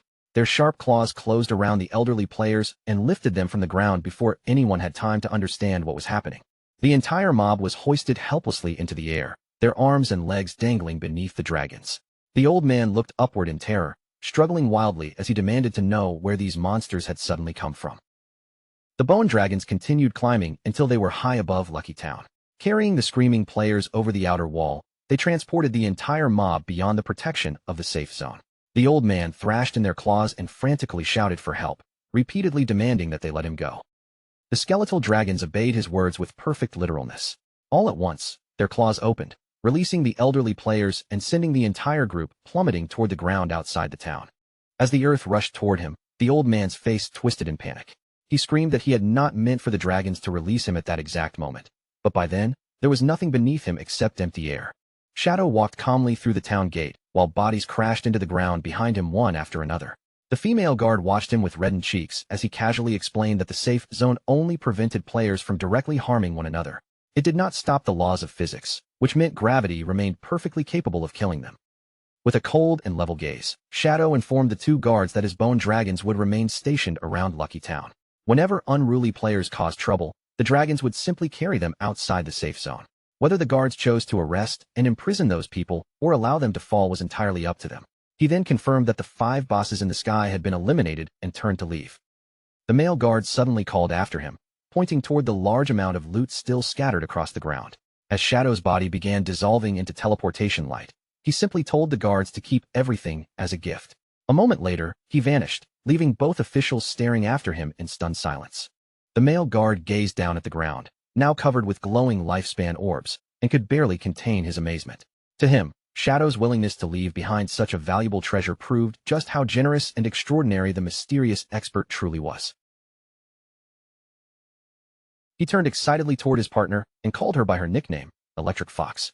Gesturing toward the scattered rewards, he invited her to help gather the enormous pile of loot Shadow had left behind. Electric Fox did not respond. She stood completely frozen, staring dreamily in the direction Shadow had disappeared. Her partner studied her love-struck expression with a mixture of confusion and disgust before asking what on earth she was doing. Still completely captivated, Electric Fox clasped both hands against her chest and sighed. With a distant smile on her face, she declared that her heart had already left together with Shadow. To pull her back to reality, the male guard picked up one of the lifespan orbs and tossed it directly at her. The glowing sphere struck her squarely on the forehead with a solid impact. Electric Fox cried out in pain and immediately glared at him. Her partner scolded her for standing around daydreaming and harshly reminded her that someone as important as Shadow would never notice a minor figure like her. He compared her to a toad foolishly dreaming of eating swan meat. The insult instantly set her off. Electric Fox shouted that he was the real toad, not her. Instead of taking offense, the male guard cheerfully agreed and joked that if he was a male toad and she was a female toad, then perhaps the two of them naturally belonged together. Holding several glowing orbs in her hands, Electric Fox froze once again. A deep blush spread across her face as his teasing left her visibly flustered and unsure how to answer. Above them, the skeletal dragons continued dropping screaming elderly players from the sky, yet the two guards carried on with their conversation as though the chaos had become ordinary. The male guard teased Electric Fox by asking whether she secretly had a crush on him. She immediately denied it and called him disgusting. But when he casually suggested having dinner together that evening, her expression changed at once, and she excitedly asked whether he was serious. Elsewhere, back in the real world, the atmosphere was far less playful. Inside a room at Jianhai City Hospital, Qin Xiaoyu slowly pushed herself upright in bed. Her face was pale, her body looked weak, and misery hung heavily in her exhausted expression. A male official standing beside the bed expressed sympathy over the terrible ordeal that had cost Qin Xiaoyu both of her legs. Yet after that brief display of concern, the conversation quickly shifted toward a far more pressing issue: the enormous price of her medical treatment. The female official informed Qin Xiaoyu that saving her life and treating her injuries had consumed 50 years of lifespan. The government would reimburse 10 years of that amount, but Qin Xiaoyu herself was still responsible for paying the remaining 40. Qin Xiaoyu's face changed instantly as panic seized her. She cried out that she did not possess anywhere near 40 years of lifespan. Desperate to find another option, she asked whether she could mortgage the 2 houses she owned and use their value to settle the debt. The female official answered with cold efficiency. Qin Xiaoyu's properties had already been inspected and evaluated, but under the rules of this new world, both houses together were worth no more than 3 days of lifespan. Qin Xiaoyu stared at her in disbelief before screaming that such a valuation was impossible. She had spent millions in old world currency and another 200 days of lifespan purchasing those properties, and she could not accept that their value had now fallen to almost nothing. Growing increasingly frantic, Qin Xiaoyu offered to pay 500,000 in cash instead. The officials calmly explained that currency from the old world had already become worthless and that medical debts could only be settled with lifespan. Her body began trembling as she finally admitted that she did not have enough to pay. The male official gave her a firm ultimatum. Qin Xiaoyu had exactly 3 days to gather the required lifespan. If she failed to pay within that period, the hospital would immediately discontinue every form of medical treatment she was receiving. The officials did offer her one possible way out. Qin Xiaoyu could join the government's logistics team and gradually work off what she owed. The labor would take place in the game world and involve mining or gathering materials or helping rebuild damaged areas for no less than 15 hours every single day. Qin Xiaoyu buried her face behind both hands as tears poured through her fingers. Between broken sobs, she protested that her body was crippled and insisted there was no possible way someone like her could perform heavy physical labor. The official immediately pointed out the flaw in her argument. Although her real body was disabled, her body inside the game was still perfectly complete, and as stronger healing abilities appeared in the future, there might even be a chance to restore her legs entirely. That answer pushed Qin Xiaoyu into an even greater breakdown. What truly terrified her was not the labor itself, but the humiliating status that came with it. She screamed that she refused to become a laborer or spend every day surrounded by sweaty, foul-smelling people, recoiling as she called the very thought disgusting. She continued throwing a fit, her cries growing louder as she complained about how miserable her life already was. Wailing uncontrollably, she demanded to know why she was still being treated so cruelly and repeatedly insisted that none of what had happened was her fault. The two officials simply stood there without saying a word. Neither of them appeared moved by her tears, and judging from their cold expressions, Qin Xiaoyu's determination to see herself as the victim had failed to earn even the slightest sympathy. After a moment, the female official calmly offered her one remaining option. She asked whether Qin Xiaoyu had any relatives or close friends willing to serve as guarantors. With someone trustworthy backing her, they could authorize a low-interest loan covering the 40 years of lifespan she owed, sparing her from being assigned to forced labor. Tears continued rolling down Qin Xiaoyu's cheeks as she desperately searched her mind for someone who might help. Her brother, Qin Feng, was already dead, or at least that was what she believed. Her mother was the only person left, yet Qin Xiaoyu had no idea whether she would be willing, or even financially capable, of guaranteeing such an enormous debt. Overwhelmed by pain and fear, Qin Xiaoyu pulled her knees toward herself and curled into a trembling ball. Her earlier screams faded into quiet, helpless sobs as the weight of her situation finally pressed down on her. Left by herself in the dim room, Qin Xiaoyu was forced to face the truth she had been avoiding. No matter how hard she thought, she could not name a single person she trusted to come and rescue her, leaving her with the crushing feeling that the entire world had abandoned her. Then, without warning, the silence was shattered by a tremendous bang. The door was violently kicked open, and a booming voice echoed through the room, loudly announcing that the help Qin Xiaoyu needed had finally arrived. Both officials spun toward the doorway in startled surprise. Qin Xiaoyu also raised her tear-streaked face, staring blankly at the entrance as confusion replaced the hopelessness in her eyes. A tall, broad-shouldered man strode confidently into the room, while a subordinate followed closely behind with a phone raised to record everything. The newcomer was none other than the leader of the Knights Templar Guild. He held out his hand for Qin Xiaoyu's phone and casually scoffed that a mere 40 years of lifespan was hardly worth worrying about. Qin Xiaoyu immediately recognized the powerful guild leader standing before her. His stern face softened into a seemingly warm smile as he told her that the moment he heard about the terrible disaster she had suffered, his heart had ached for her. A transaction notification suddenly appeared on Qin Xiaoyu's phone, and her eyes widened as color rushed into her cheeks. The Knights Templar Guild leader had transferred a full 100 years of tradable lifespan to her. Completely overwhelmed by such apparent generosity, she could barely form the words as she stammered out her thanks. The guild leader casually lowered himself onto the edge of her bed and wrapped one arm around her shoulders as though they were already family. He told Qin Xiaoyu there was no need to thank him and promised that, should she require even more lifespan, he could continue arranging loans for her. But as she looked over the transaction details, her gaze stopped on one alarming condition: a 30% annual interest rate. Noticing her hesitation, the guild leader brushed the matter aside with complete ease. He explained that the 30% interest was simply the price of having him act as her guarantor. Then, wearing his most charming smile, he urged Qin Xiaoyu not to worry about money, and to concentrate only on receiving treatment and recovering as soon as possible. With his arm still resting around her, he proudly declared that the Knights Templar Guild would always be her strongest support and the only home she truly needed. Qin Xiaoyu's eyes filled with grateful tears as she looked up at him in admiration and thanked him again, never realizing that his kindness had just trapped her inside a brutally predatory contract.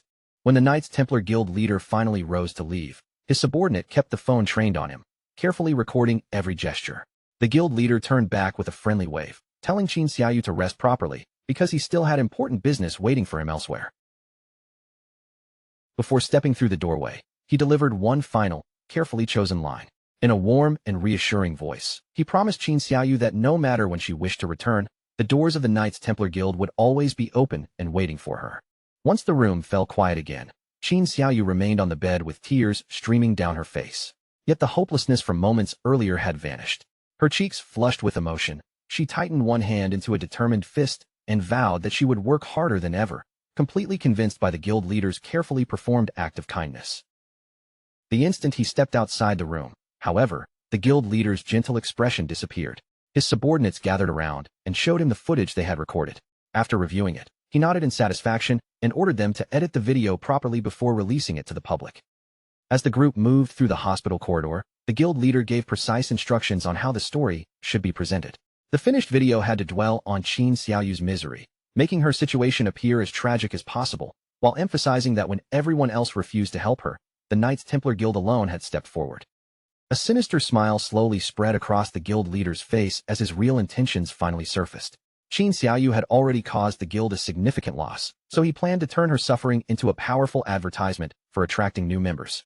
In his eyes, exploiting her tragedy was simply the best way to squeeze value from something otherwise useless. Pausing near the corridor windows, the guild leader cast his gaze across the sprawling city outside. His publicity scheme was already in motion, so he announced that it was time to enter the game. The appointed hour for his meeting with Shadow had finally arrived. The surroundings shifted into the virtual world, where the Knights Templar Guild's hidden base stood among the shattered ruins of Shanghai City. Broken buildings surrounded the stronghold, while a glowing blue energy barrier stretched over the area, sealing the hideout safely within its protection. Deep inside the grimy and poorly maintained base, the mighty guild leader was seated on a toilet. With his elbows relaxed and his attention fixed ahead, he casually scrolled through the information floating across a holographic interface. He quickly noticed that countless online posts were angrily cursing Shadow.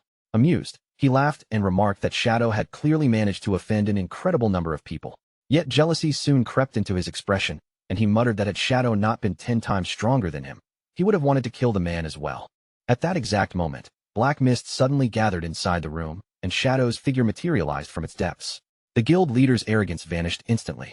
He sprang from the toilet and dropped to his knees in submission. When Shadow asked whether the slaughterers were prepared, the guild leader eagerly replied that everything had been ready for ages, and that he had only been waiting for Big Brother Shadow to arrive. Desperate to please him, the guild leader swept one hand toward the toilet and respectfully invited Shadow to take the seat. Shadow did not even glance at it. In a cold, impatient voice, he rejected the ridiculous offer and ordered the guild leader to bring out the people he had requested. The guild leader immediately gestured toward a massive crowd of players who had been bound together nearby. With obvious pride, he presented 200 slaughterers, every one of them marked by a red name, and informed Shadow that the entire group had been gathered specifically for him to dispose of. Shadow gave a casual acknowledgement, accepting the guild leader's offering without displaying the slightest excitement. He then strode past the kneeling man, his attention already fixed on the bound red-named players ahead. Without wasting a single second, Shadow released a terrifying surge of dark energy. Invisible blades swept through the crowd in an instant, slicing all 200 slaughterers apart before they could react. The guild leader could only stare in stunned admiration as their bodies were ripped into pieces by a force he could not even see. As the prisoners died, their shattered forms dissolved and transformed into a vast sea of glowing lifespan orbs. A system notification appeared, confirming that Shadow's slaughter value had dropped by 2 full layers. Surrounded by the drifting lights, Shadow calmly told the guild leader that the debt between them was now settled, then turned away to leave. Realizing Shadow was about to disappear, the guild leader hurried after him in alarm. Unwilling to let such a valuable connection walk away so quickly, he called out loudly and begged Shadow to stop, claiming that he had an urgent matter to report. The guild leader cautiously asked whether Shadow had offended anyone recently, then projected a viral news post onto a holographic screen. The article prominently displayed the face of the ungrateful old man from Lucky Town, accompanied by outrageous headlines accusing Shadow of murdering an elderly man, deceiving innocent people, and colluding with corrupt officials. One glance was enough for Shadow to recognize the troublesome man he had dealt with before. However, just as Shadow was about to dismiss the report, his sharp gaze caught another notification displayed along the edge of the holographic screen. Something about that second headline immediately seized his attention. It was the promotional article the guild leader's team had only just created.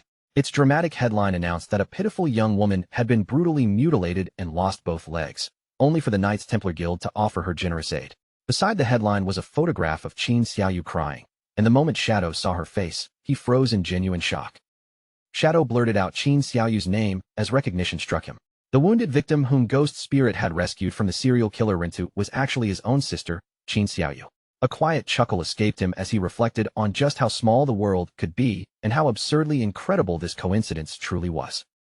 Shadow kept that discovery entirely to himself. He merely gave a brief acknowledgement, saying that he understood, before vanishing without another word. Completely unaware of what Shadow had realized, the guild leader remained beside the toilet, bowing enthusiastically as he shouted for his big brother to take care of himself and visit again whenever he had the chance. High above Shanghai City, Shadow rode through the sky on the back of his skeletal dragon, Osiris, while opening a communication channel to his disciple. He ordered Ghost Spirit to locate and eliminate whoever was spreading the malicious rumors online, deciding that such a minor nuisance was beneath his personal attention. Ghost Spirit appeared in the communication window with fury burning across her face, outraged that anyone dared slander her master, and promised to deal with the culprit immediately. Standing near the edge of a towering rooftop in Shanghai City, Ghost Spirit stared at a holographic screen floating before her. Her expression tightened with furious disbelief as she wondered who could possibly possess the courage to spread such vicious lies about her master. The article displayed the familiar face of the ungrateful old man from Lucky Town and boldly claimed that Shadow had deliberately plotted against a helpless elderly person. The accusation alone disgusted Ghost Spirit, and the more she looked at the old man's face, the more repulsive she found him. Her expression turned completely cold. Without hesitation, Ghost Spirit reached up and drew her hood over her head, partially concealing her face as she declared that she had already memorized the culprit's appearance. Ghost Spirit immediately launched herself from the edge of the building. Purple energy streamed behind her body as she vowed to drag the offender to justice. Diving headfirst through the open air, she glided swiftly between the towering skyscrapers and headed directly toward her target. Elsewhere, the view shifted to a residential complex known as Lakeview Garden. Within the quiet neighborhood stood the home of a man named Feng Xiaoying, where an angry confrontation was already beginning outside his front door. A clenched hand hammered violently against the door, each heavy knock echoing through the hallway with enough force to make the entrance tremble. Outside stood a furious young man named Ma Dagon, accompanied by a woman and their severely injured child, who hung limply while drool ran from his mouth. Ma Dagon shouted for Feng Xiaoying to come outside, accusing Feng's dog of knocking his son down the stairs and leaving the child paralyzed. His voice shook with rage as he screamed that Feng could never escape responsibility for what had happened. Ma Dagon raised his fist and pounded against the door once again, striking it even harder than before. Refusing to leave, he loudly demanded that Feng Xiaoying come out and provide a proper explanation. The door suddenly swung open, revealing Feng Xiaoying, the same ungrateful old man from Lucky Town. There was no trace of guilt on his face. Instead, he glared at the family with open irritation and aggressively shouted at them to stop causing trouble outside his home. Feng Xiaoying thrust an accusing finger toward Ma Dagon and immediately turned the blame back on him. He claimed that Ma Dagon had used the ability of his perspective eye to spy on Feng's wife while she was showering, then threatened to report the young man to the police. Feng Xiaoying sneered at the furious neighbor and hurled insults without the slightest shame. He claimed Ma Dagon's son was simply stupid enough to tumble down the stairs on his own, then arrogantly demanded proof that his dog had anything to do with the accident. Ma Dagon refused to let him twist the truth. He immediately raised his phone and played a recorded video, clearly showing a monstrous dog kicking his son down the staircase. Pointing at the undeniable footage, he declared that the evidence was right there and impossible to dispute. The moment Feng Xiaoying saw the incriminating recording, his expression twisted with sudden rage.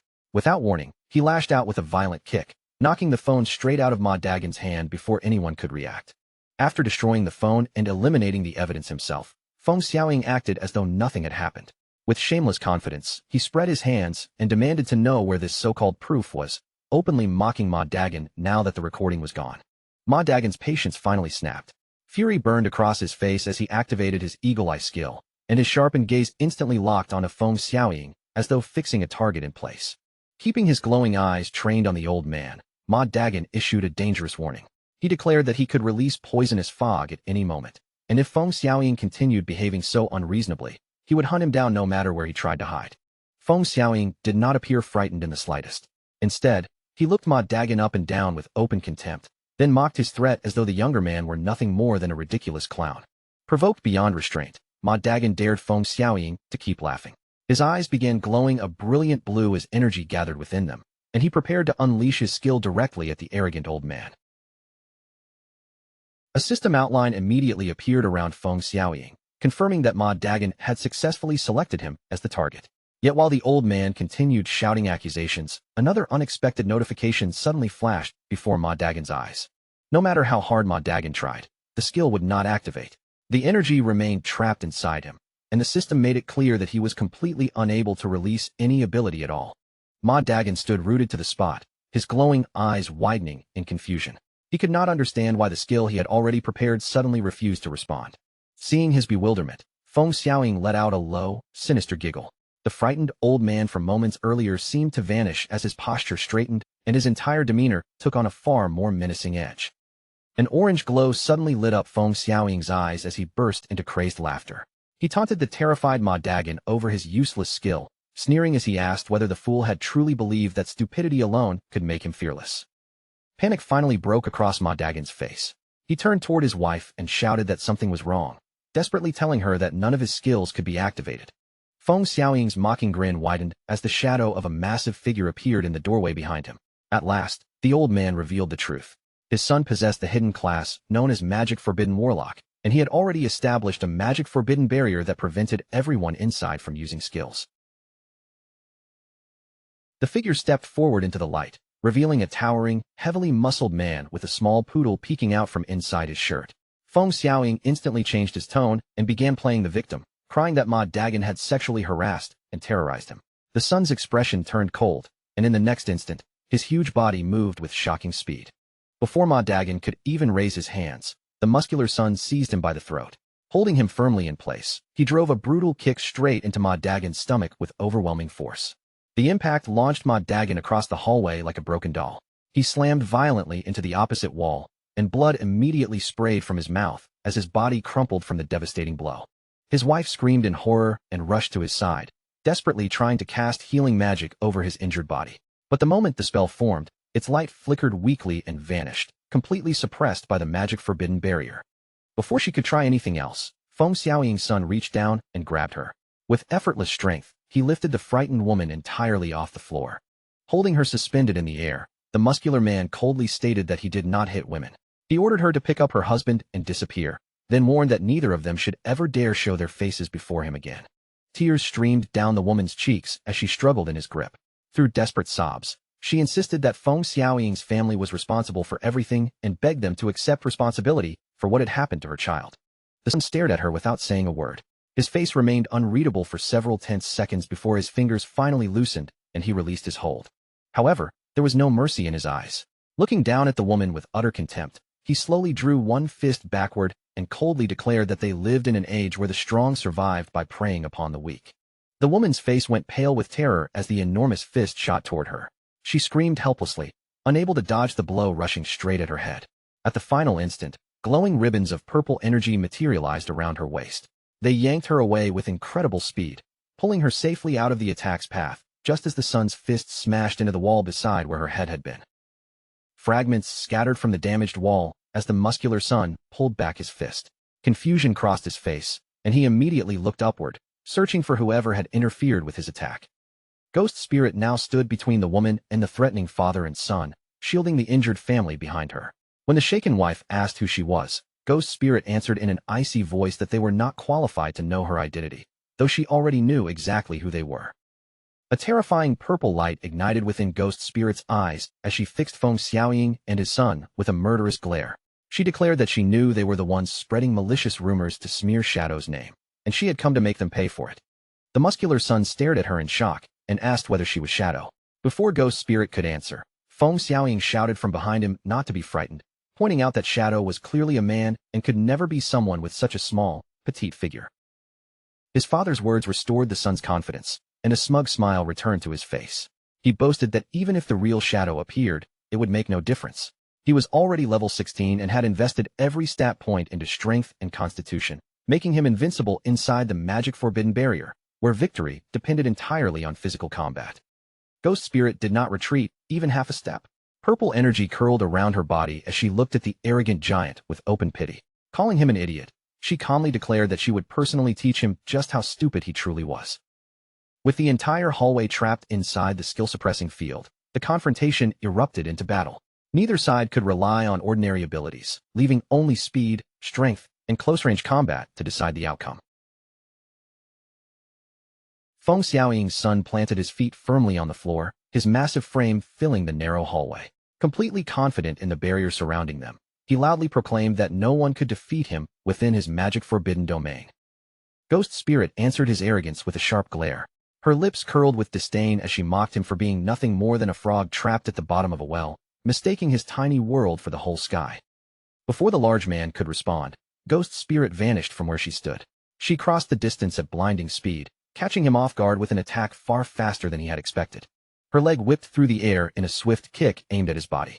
Startled by the speed and agility behind the strike, the muscular man immediately realized that Ghost Spirit's combat class had to be an assassin. When Ghost Spirit followed with another punch, he twisted his enormous body in midair. Despite his size, he rotated quickly enough to slip past the incoming blow and avoid the follow-up attack. The exchange made the difference between their raw attributes obvious. Ghost Spirit possessed superior speed and technique, but the son's heavily reinforced physical statistics gave him a clear advantage in direct strength and durability. Ghost Spirit refused to slow down.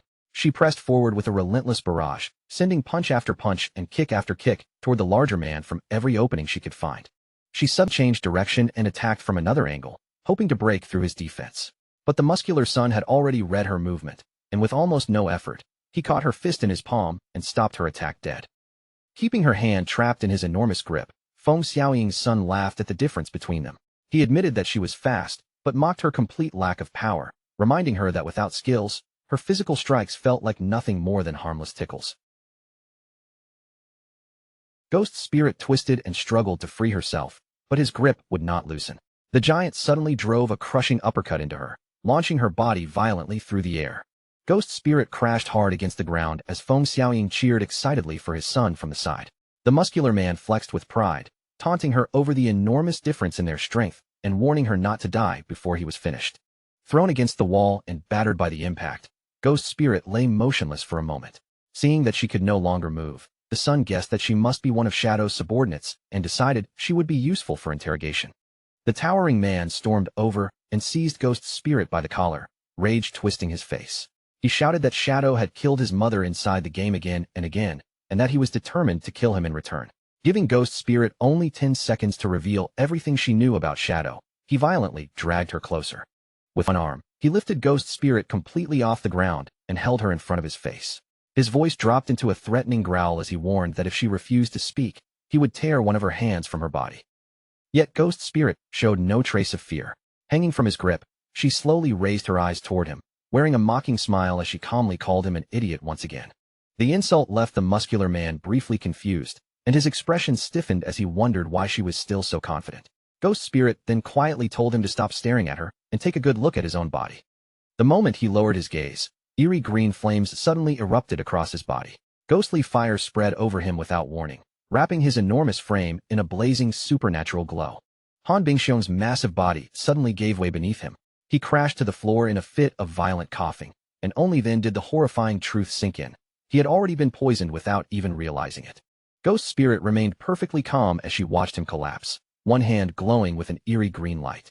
She coldly explained that only a fool would believe a magic forbidden barrier made him invincible. Before entering the fight, she had already cast a venom enchantment on herself.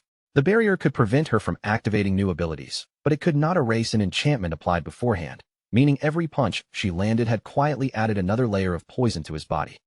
The ghostly flames spread rapidly across Han Bingxiong's enormous frame, burning through him as the accumulated poison erupted. Ghost Spirit looked down at the dying man without a trace of sympathy and revealed that she had already investigated both of them. Feng Xiaoying was merely an obnoxious troublemaker, while his son, Han Bingxiong, possessed the hidden class magic forbidden warlock. Yet despite having a support-oriented class, Han Bingxiong despised support roles and poured every available stat point into strength, learning the magic forbidden barrier for no greater purpose than using it to bully weaker people. A moment later, Han Bingxiong's body went still, and his life came to an end beneath the burning green flames. Ghost Spirit stared at his remains and remarked coldly that even the most basic priest ability, Dispel, could have removed the poison and saved him. Feng Xiaoying completely lost control when he saw his son die. Trembling with panic, he screamed that Ghost Spirit had murdered Han Bingxiong and frantically reached for his phone, intending to summon the officials at once. Before Feng Xiaoying could complete the call, a boot suddenly swept in from the side. The phone was kicked cleanly from his hand and sent skidding across the floor before he could even react. Feng Xiaoying slowly raised his head in terror and found Ma Dagon standing over him. The injuries from before had already been completely healed, but the fury on Ma Dagon's face had only grown stronger. With Han Bingxiong dead, the suppressing barrier had disappeared, and Ma Dagon coldly announced that it was finally the old man's turn to pay. Feng Xiaoying recoiled and began screaming desperately for someone to save him. His cries echoed through the corridor, but no one came to his aid. Ma Dagon stepped forward without hesitation and drove a vicious kick directly into the old man's face. A grim smile spread across Ma Dagon's face as he looked down at the fallen man. He assured Feng Xiaoying that he would eventually hand him over to the officials, but only after beating him until every bit of anger had been satisfied. His wife stood behind him and eagerly promised to keep restoring his strength with healing magic, so he could continue for as long as necessary. Ma Dagon immediately activated a transformation ability. His entire body expanded as thick muscles swelled beneath his clothes, while a venomous enhancement spread through him and filled his strengthened frame with dangerous power. With his transformed body towering over Feng Xiaoying, Ma Dagon unleashed a relentless storm of heavy punches. Each fist crashed into the old man with brutal force, battering him again and again without giving him any chance to escape. Ma Dagon's wife cheered him on from nearby, showing no sympathy for Feng Xiaoying after everything he had done. At the same time, She continuously cast healing magic over her husband, restoring his condition and allowing the furious assault to continue uninterrupted. The punishment finally ended when Ma Dagon raised his leg high above the old man. Gathering all his remaining force, he brought his foot down in one final crushing stomp directly onto Feng Xiaoying's face. Feng Xiaoying died beneath the final blow, and his body dissolved into scattered particles of light. Ma Dagon remained standing over the empty floor, breathing heavily as the rage he had carried finally began to fade. Once he caught his breath, he asked his wife whether the mysterious girl who had saved them was still nearby. She confirmed that Ghost Spirit had remained and mentioned that she had even used an angel's heart ability. Ma Dagon immediately turned around, eager to express his gratitude.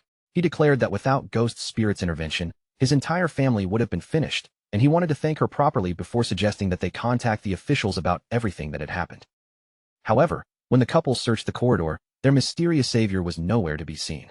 Ma Dagon's wife stared at the pieces of torn clothing left on the floor, completely confused as she wondered when Ghost Spirit had managed to leave without either of them noticing. By then, Ghost Spirit had already leapt from the residential building.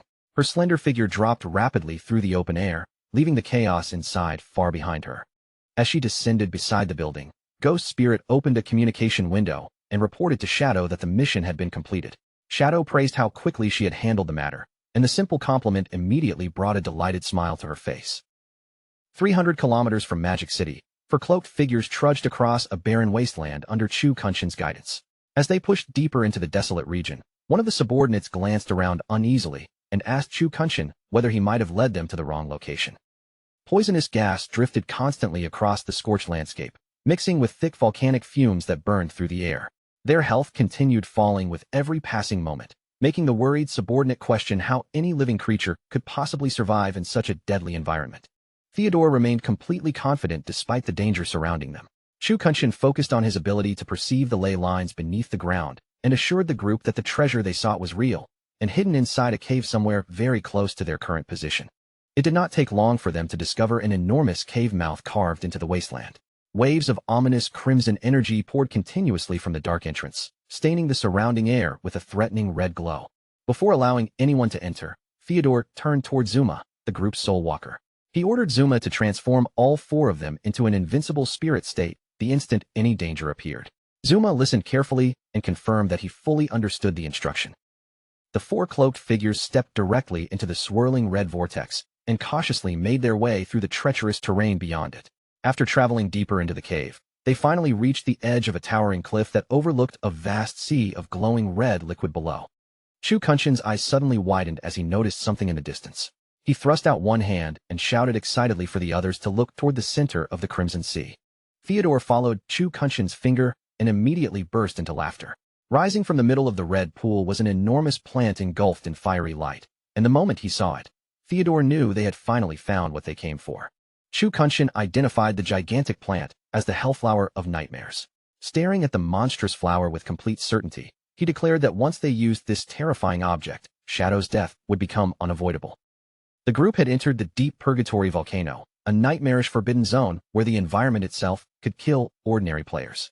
A system warning appeared before them, announcing that lifespan was being consumed at 10,000 times the normal rate. Zuma began trembling as he stared at the blazing entity growing from the crimson pool. He nervously asked Theodore what kind of creature it was, admitting that merely looking at the thing made his soul shake with instinctive fear. Theodore calmly explained that the towering entity was the Hellflower of Nightmares. Despite its horrifying presence, he reassured Zuma that the creature would not attack them as long as they avoided disturbing it and did nothing that might cause it to awaken. Chu Kunshin glanced toward Theodore and reminded him that the item he wanted had now been successfully located. Since the first part of their mission was complete, Chu Kunshin insisted that it was finally time for Theodore to reveal the entire plan. Theodore agreed without hesitation and called his subordinate Tony forward. He handed Tony a glowing blue book known as the Divine Book of Wall Construction, explaining that the artifact could instantly create defensive walls by consuming a portion of the user's lifespan. Tony accepted the radiant book with obvious surprise and immediately tried activating its power.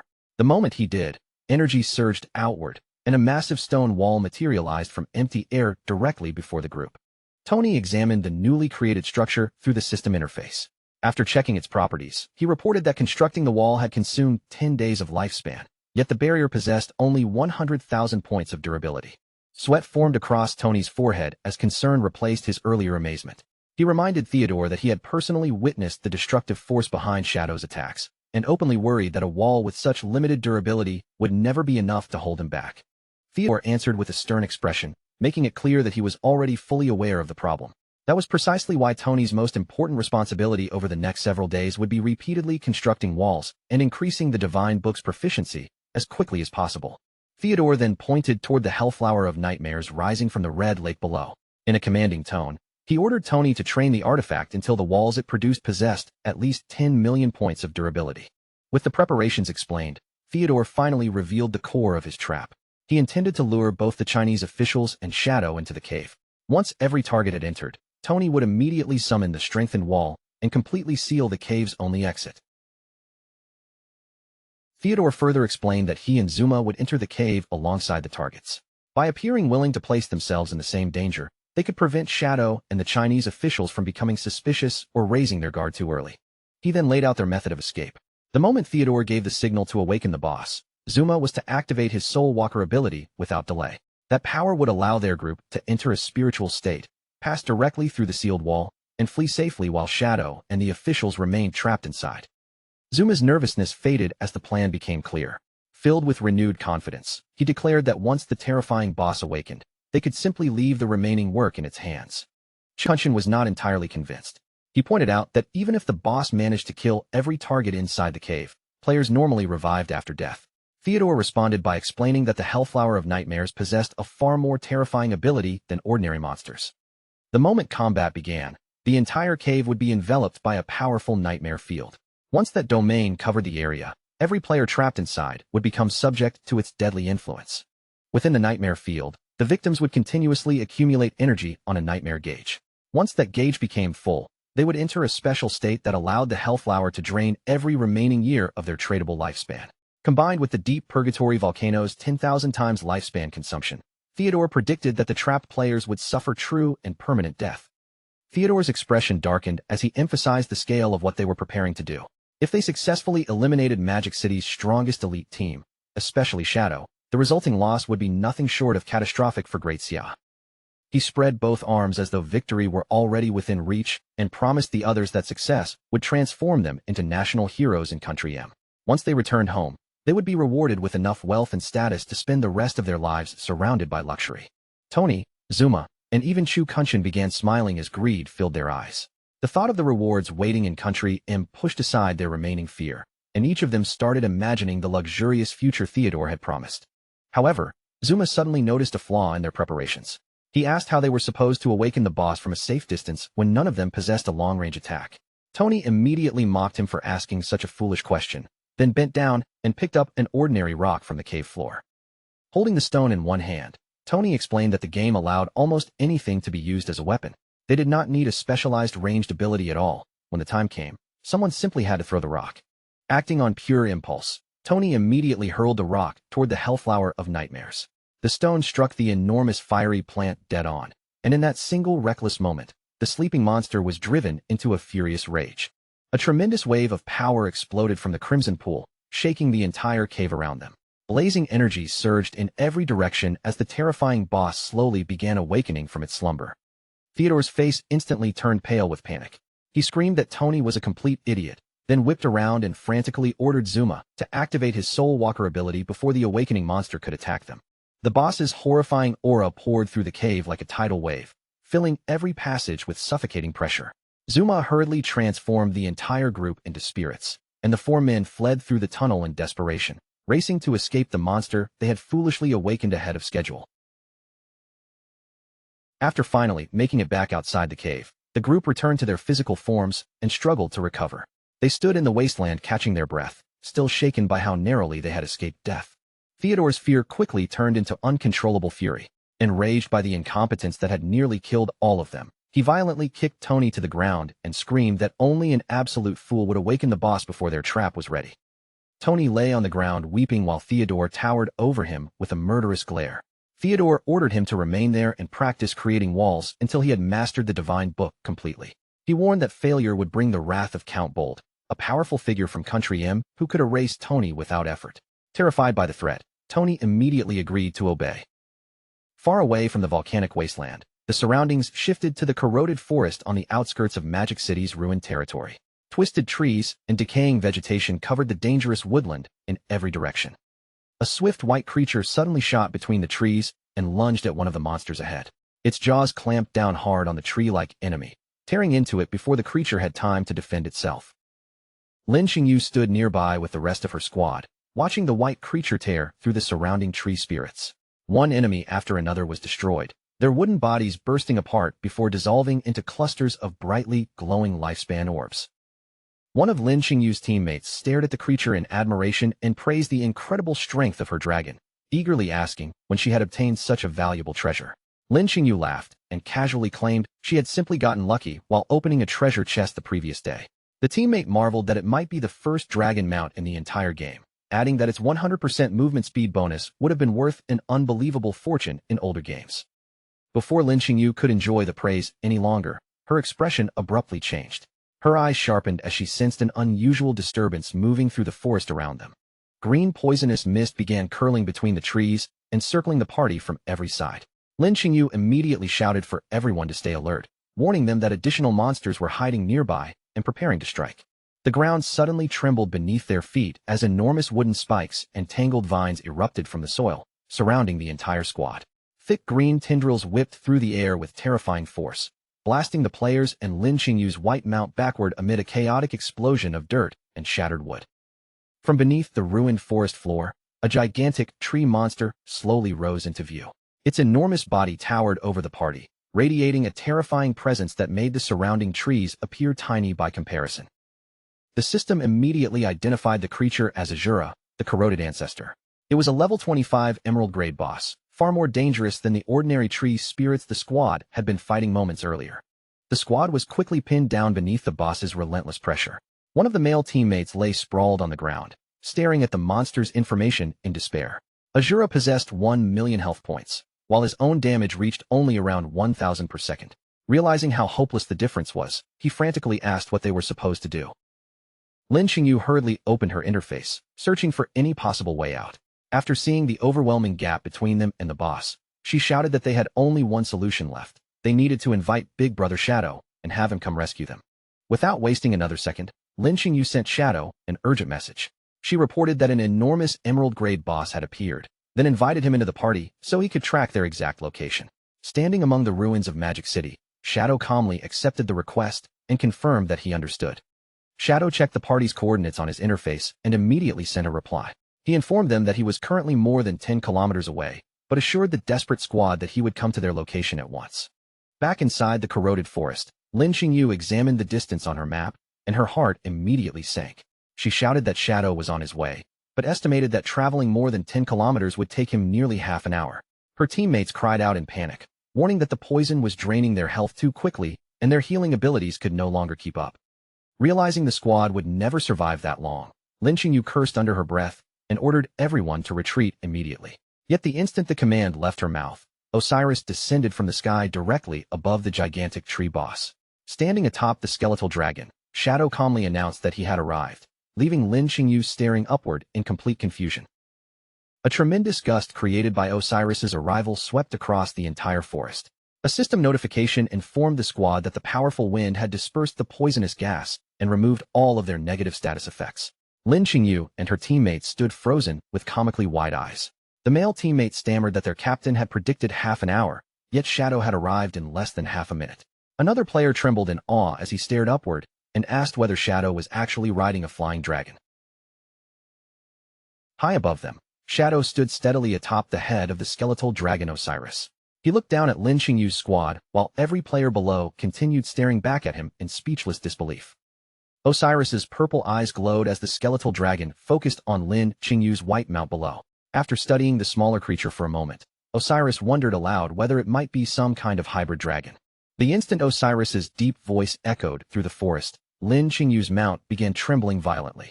The smaller creature lowered itself in terror, clearly overwhelmed by the presence of the enormous skeletal dragon above. The members of Lin Xingyu's squad stared at one another in stunned silence. None of them could believe what they had just heard, and they wondered aloud whether the gigantic dragon had truly spoken like a person. Standing calmly on Osiris's head, Shadow explained that creatures of epic grade or higher possessed the ability to speak. Osiris then asked whether it could eat the hybrid dragon trembling below, but Shadow immediately silenced it with a cold order to stop talking. On the forest floor, Lin Qingyu's white mount had already fainted from sheer terror. Lin Qingyu looked up at Shadow with undisguised admiration, remarking that she never imagined Big Brother Shadow had already obtained an epic-grade creature and was casually using it as his personal mount. Shadow ignored her amazed reaction and shifted his attention toward the towering tree monster. After examining the creature's information, he calmly confirmed that this was indeed the Emerald-grade boss with 1 million health points. Shadow quickly evaluated the battle in his mind. With his current damage output, eliminating the boss would require an entire combination of attacks. Although he could still win easily, he found that approach unnecessarily inefficient and wanted to finish the monster with one decisive burst instead. Deciding that the timing could not be better, Shadow took out the glowing ancient god slate. The system identified it as the blessing slate belonging to Alakasi, the blood source ancient god. Its special power allowed the user to bestow a blessing upon any chosen skill, granting that ability a random enhancement. Shadow considered which ability would benefit most from the mysterious blessing. Since several of his primary damage skills already served overlapping purposes, he ultimately chose to apply the slate's power to instant Shadow Slash. A brilliant golden aura immediately wrapped around Shadow's body. The light surged over him as a system notification appeared, confirming that instant Shadow Slash had successfully received the blessing of Alakasi. The system then displayed the properties of the newly enhanced skill, Alakasi's Blessing, Instant Shadow Slash. The ability had become a single target attack, but its number of strikes was now multiplied sixfold. Every blow would automatically target a weak point, and each successful hit would also contribute energy toward charging Shadow's ultimate skill. Shadow's eyes gleamed as he understood how dramatically the blessing had transformed his ability. Instant Shadow Slash was no longer a broad attack meant for multiple enemies. It had become a terrifying burst skill focused entirely on one target. After a quick calculation, he determined that a single activation would now deliver 54 separate strikes. When Shadow included the attacks from his clones, that number increased to an astonishing 216 hits. Such a barrage would be enough to fill his ultimate meter several times over. Down below, Lin Qingyu's teammates could only stare in confusion, wondering why Shadow's entire body had suddenly begun glowing with golden light. Once he finished calculating the skill's new potential, Shadow decided there was no reason to delay. The Emerald-grade boss standing before him would serve as the perfect target for testing his newly enhanced ability. Dark energy suddenly spiraled around Shadow's body. In the next instant, his figure vanished completely from atop Osiris, leaving only a fading trail of shadow behind. A moment later, one of Lin Qingyu's teammates finally spotted him. Shadow had already appeared high in the air above the forest, directly within striking distance of the enormous boss. The teammate shouted in alarm that Shadow was challenging the boss by himself. But before anyone could react further, Shadow accelerated with unbelievable speed and unleashed the empowered instant Shadow Slash against the gigantic tree monster. A devastating storm of attacks instantly engulfed Azura's massive body. Blades and shadows struck its weak points dozens of times in rapid succession, while countless damage numbers, each exceeding 10,000, erupted across the boss almost simultaneously. The enormous number of successful hits instantly filled Shadow's ultimate meter. Red energy ignited within his eye as he realized that using this single basic ability once was now enough to completely charge his ultimate attack. Shadow did not pause to admire the result. The moment his ultimate became available, he surged forward through the remaining shadows and immediately unleashed the Crimson Blade. A colossal red slash tore across the forest and cleaved directly through the corroded ancestor. The final strike dealt 450,000 damage, completely wiping out the boss's remaining health. A system notification confirmed that Shadow had killed the Emerald-grade monster and immediately displayed the rewards he had earned.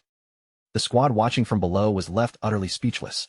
The male teammates screamed in disbelief that Shadow had just killed an Emerald-grade boss almost instantly. Lin Qingyu, however, remained surprisingly calm. She simply asked whether this was really their first time watching Big Brother Shadow fight a boss, implying that such impossible victories were perfectly normal for him. Surrounded by the fading remnants of the Crimson Blade's red aura, Shadow quietly assessed the strength of his upgraded skill. A single use of Instant Shadow Slash could now inflict roughly 600,000 damage. Compared to that explosive power, even the 450,000 base damage of his Crimson Blade ultimate suddenly seemed somewhat inadequate. Shadow descended to the forest floor amid the glowing lifespan orbs left behind by the fallen boss. As he reflected on the battle, he realized that his previous methods had been clumsy and inefficient against high-level enemies. Constantly cycling through several abilities now felt far too troublesome. With his sword still gripped firmly in one hand, Shadow considered the effect of the ancient god slate. Its blessing had created an exceptionally powerful connection between instant Shadow Slash and Crimson Blade, greatly increasing both his damage output and his ability to survive extended battles. Even so, Shadow understood that this new strength represented only the beginning. The true potential hidden within the Shadow class had barely started to reveal itself, and far greater power was still waiting to be uncovered.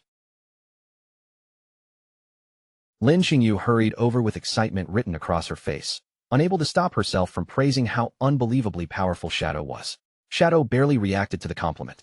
He simply dropped the loot obtained from the defeated boss in front of her squad and casually told them they could divide it among themselves. Their exhaustion vanished at once, and the delighted team repeatedly thanked him for his generosity. Once the rewards had been handed over, Shadow turned to Lin Xingyu and asked whether any other bosses had appeared nearby. Her eyes immediately lit up. She nodded enthusiastically and began listing several monsters scattered across the surrounding areas, eagerly describing one location after another. Before Lin Xingyu could finish naming every target, Shadow calmly cut her off. Rather than waste time discussing them, he told her to climb onto his dragon so they could visit each location and eliminate the bosses one by one. Lin Xingyu could barely contain her excitement at the invitation.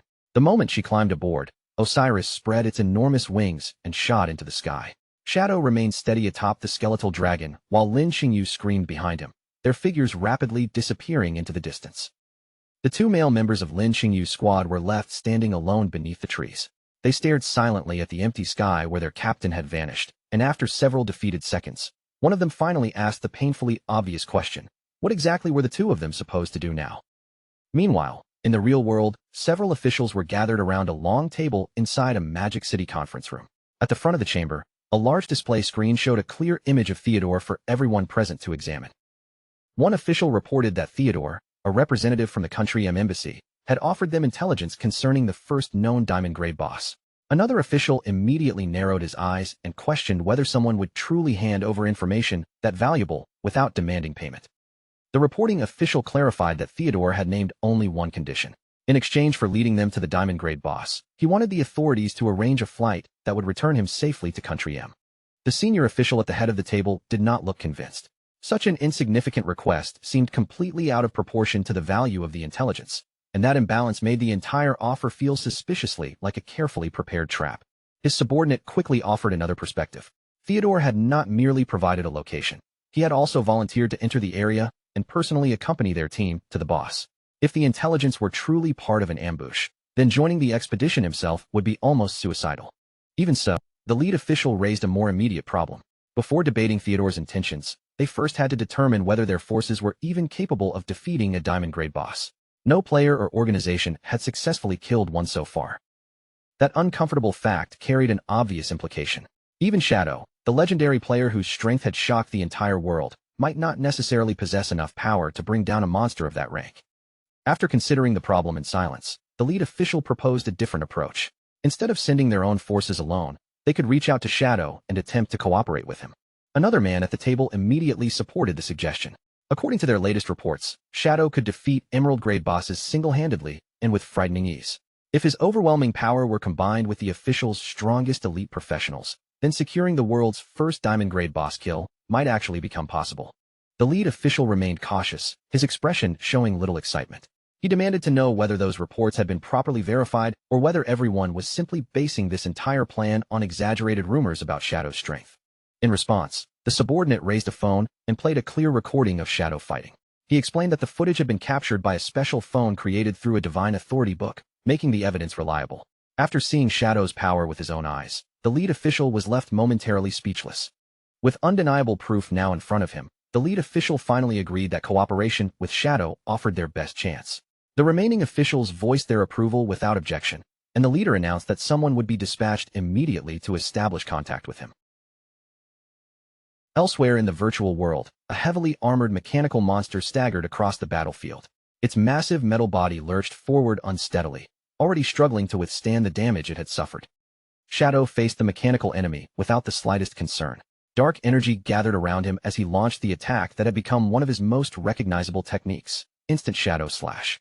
A gigantic beam of blue energy tore across the battlefield and passed straight through the armored monster.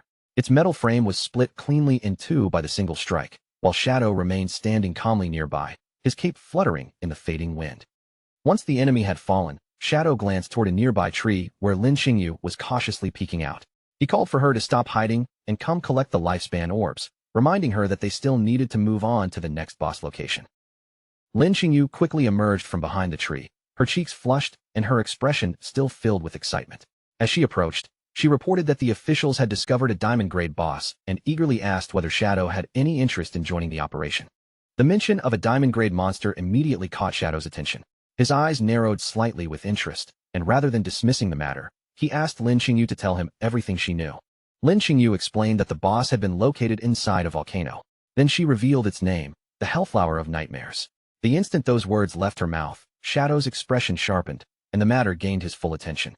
A memory immediately surfaced in Shadow's mind, an enormous fiery plant rising above the ruins of the city, its blazing form visible from a great distance.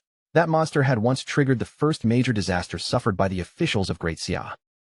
In the history Shadow remembered, foreign forces had used the Hellflower of Nightmares to annihilate more than 100 official professionals stationed in Magic City.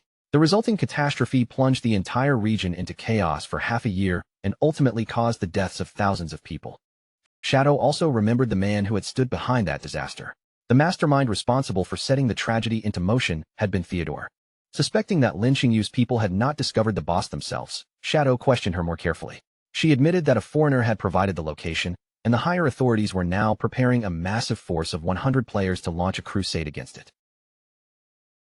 Shadow immediately rejected that plan, stating coldly that the officials understood nothing about the danger they were facing.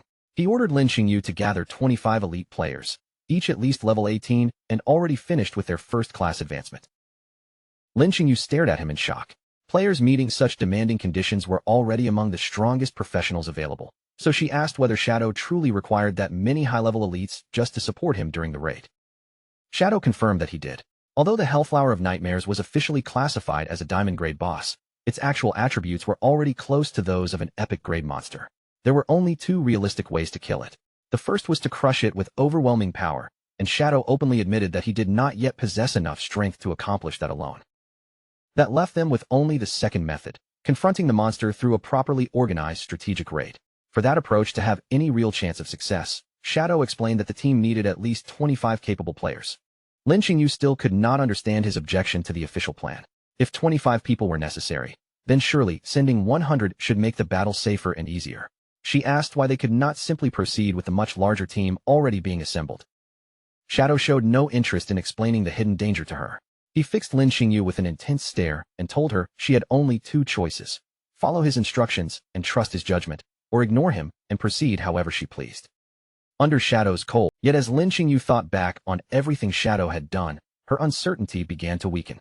His behavior was often unpredictable, but his actions had repeatedly benefited the officials rather than harmed them. She could not help wondering whether he was right, and whether her superiors truly had no idea what they were walking into.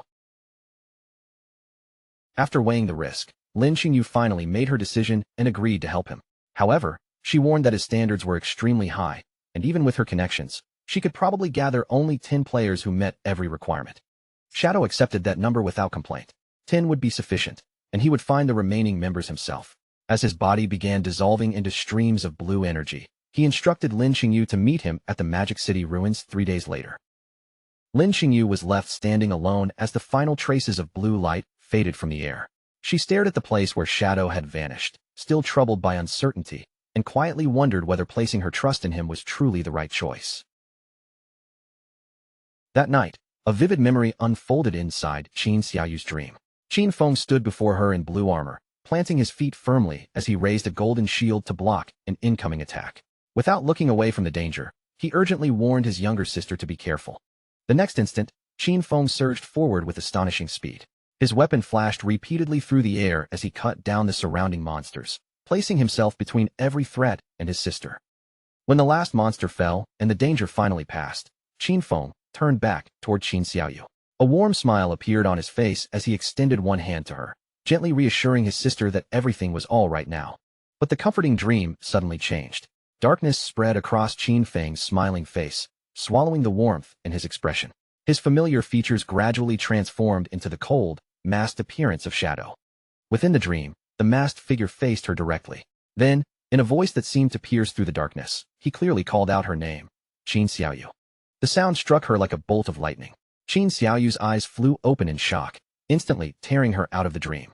She found herself lying in her hospital bed, her entire body drenched in sweat. Tears streamed from the corners of her eyes as she struggled to breathe and separate the dream from reality. Qin Xiaoyu slowly pushed herself upright in the dark hospital room, her chest still rising and falling unevenly. It was the same dream again. Ever since losing her legs, the mysterious figure appearing in those dreams had gradually become clearer each time. She remembered how the man had taken her with him to level up, protected her whenever danger appeared, and given her everything she needed without hesitation. As tears continued sliding down her face, the final image from the dream struck her with overwhelming force. This time, she had seen beneath the mask clearly enough to recognize him. The man was her brother, Qin Feng. A strange light appeared in Qin Xiaoyu's eyes as the meaning of that realization settled into her heart. Her brother had not died after all. Qin Feng was still alive somewhere. Then the full truth exploded through Qin Xiaoyu's mind with absolute certainty. Her supposedly dead brother, Qin Feng, was none other than the legendary player known throughout the world as Shadow. Qin Xiaoyu knelt upright on her bed, her entire body trembling uncontrollably. One thought kept circling through her mind. Every strange place and terrifying monster she had once seen in her dreams had eventually appeared inside the game. That could only mean those dreams had been real. And if they were, then could Qin Feng truly be Shadow? Desperate to uncover the truth, Qin Xiaoyu lowered herself back onto the bed and made up her mind. She had to enter the game immediately, find him, and confirm whether the connection between them was real. Seiyu remained motionless in her hospital bed, staring into the darkness as uncertainty and suspicion slowly consumed her thoughts. Tears spilled from the corners of her eyes and ran silently down her cheeks. Shadow had ignored her again and again, so even if he really was her brother, perhaps he simply had no intention of recognizing her. Worse still, no one else would believe such an unbelievable claim, and pursuing the truth might even cost her life. The horrifying memory of how she had lost her legs suddenly flashed through her mind. Her body stiffened beneath the covers, and a violent shiver passed through her as the old trauma returned in full force. Yet as she lay alone in the darkness, surrounded by silence, Qin Xiaoyu understood one painful truth. This might be the final hope she would ever receive. Determination slowly replaced the fear in her eyes. Even if she had to use the last bit of strength left in her body, she would seize this chance with both hands and do everything possible to reunite with him. Inside the Knights Templar hideout, the guild leader held Qin Xiaoyu steady while asking why she had suddenly logged back into the game. Although her legs appeared perfectly intact in this world, he reminded her that all of her attributes had been reduced by half, and the lingering stumble debuff made it extremely difficult for her to walk normally.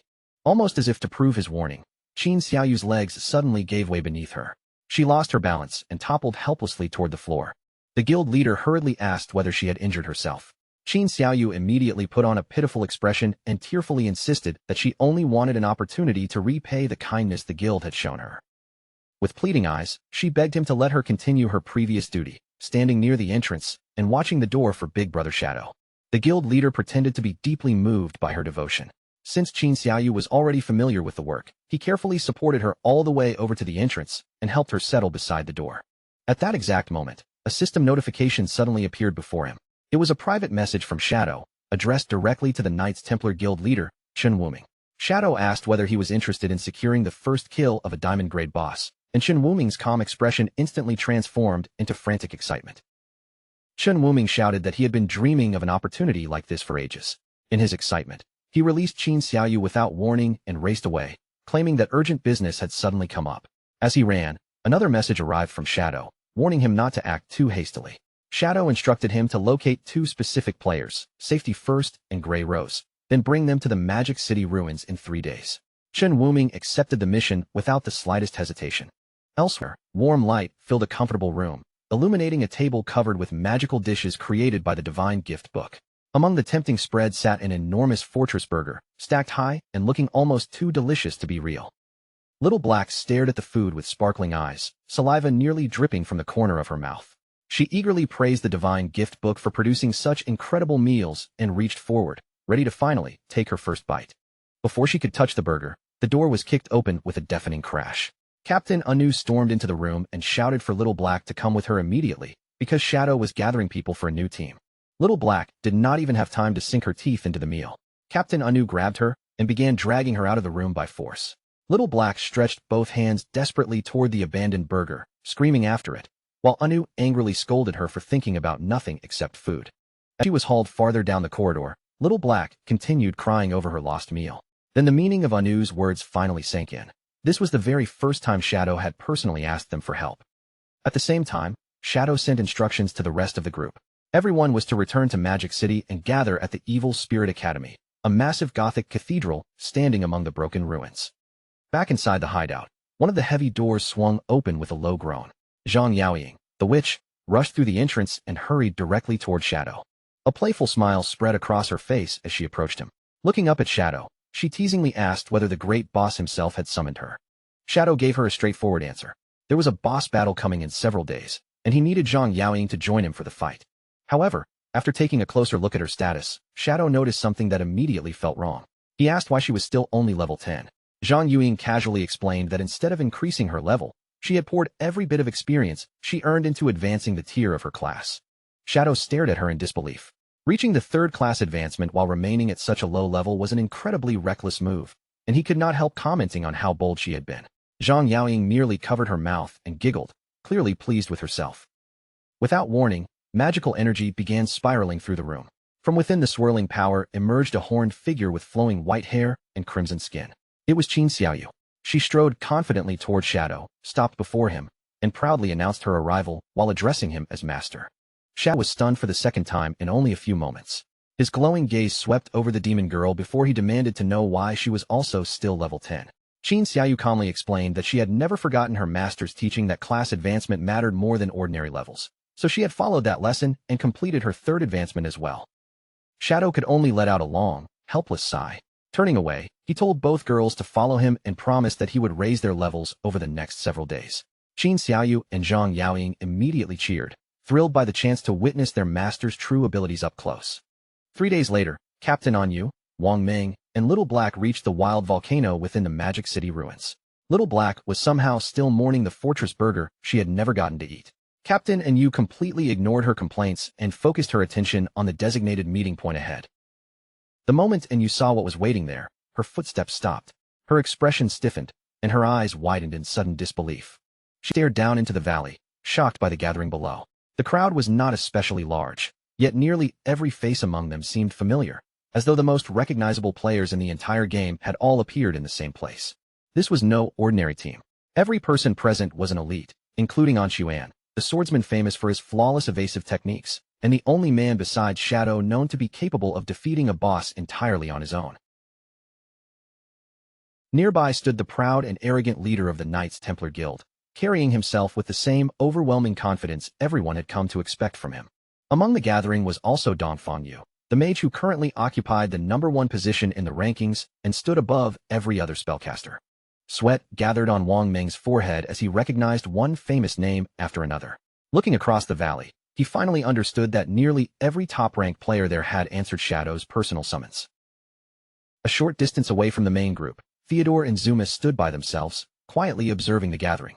Several Chinese players glanced in their direction and began whispering, curious about the identities of the two unfamiliar foreigners. Zuma's unease grew with every passing second. He nervously pointed out to Theodore that this tiny gathering looked nothing like the army they had supposedly been promised.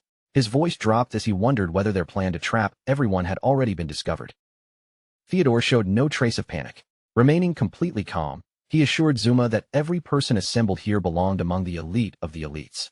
Numbers were meaningless compared with quality, and in his eyes, the presence of such powerful players only proved that the officials were treating this boss operation with the utmost seriousness.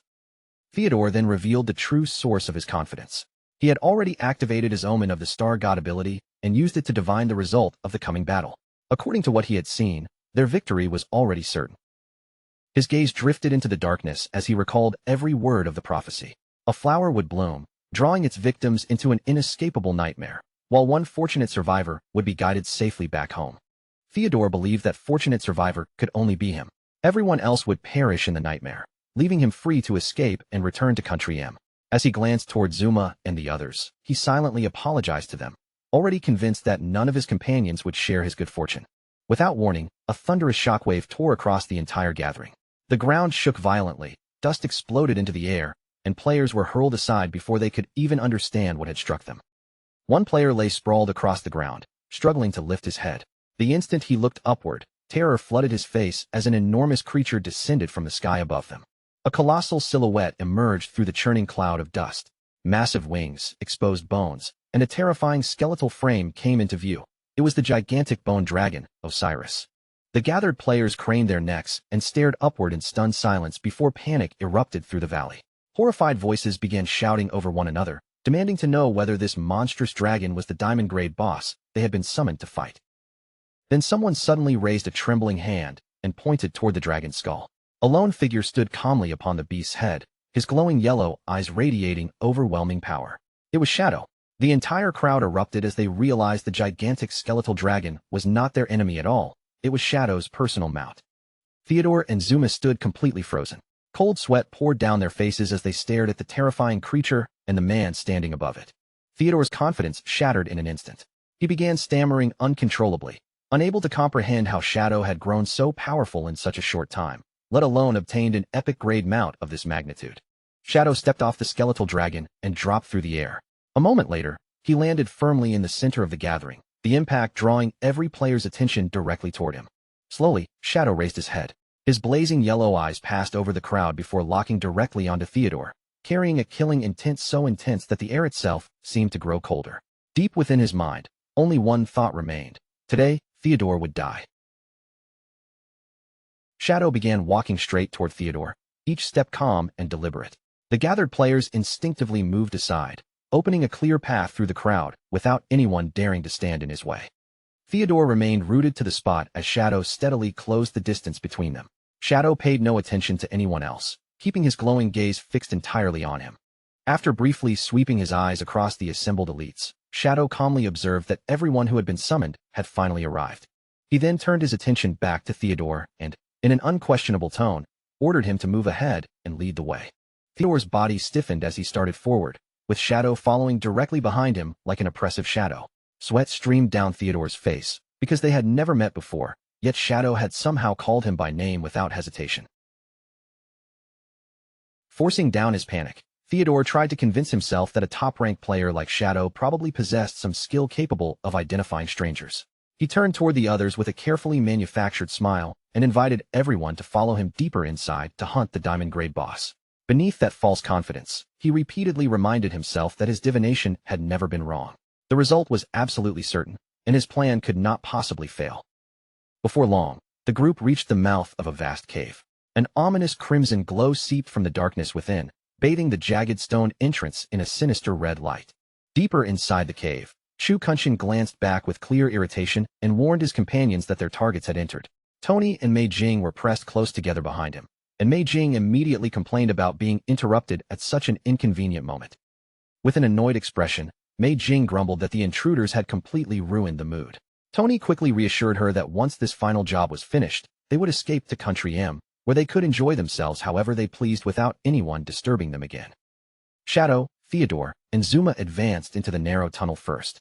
Theodore gestured politely for Shadow to continue farther into the cave, while hidden voices ahead whispered that the targets were drawing closer.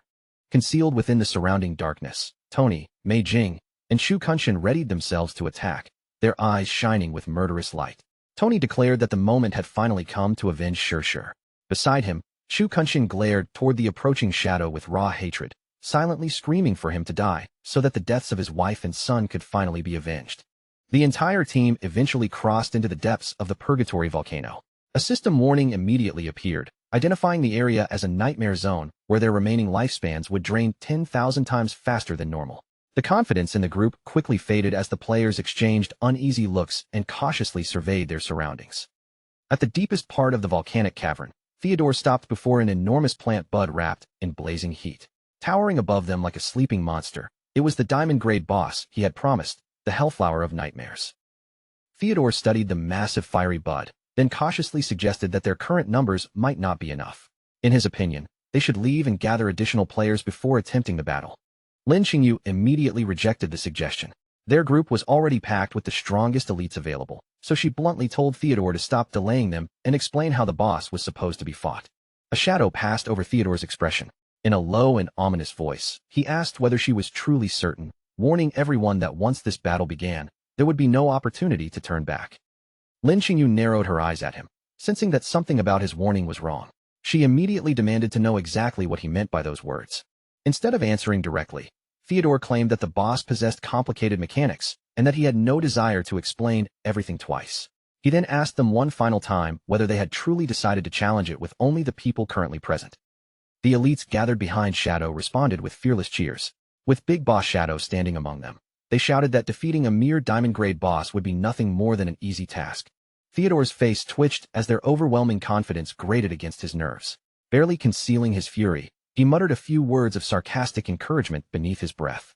Calling the Great Xia players hopelessly stubborn, Theodore turned away from the group and faced the towering Hellflower once again. He bent down and picked up a loose rock from the cavern floor. Holding it where everyone could see, Theodore told them to listen carefully, because he intended to explain the boss mechanic only once.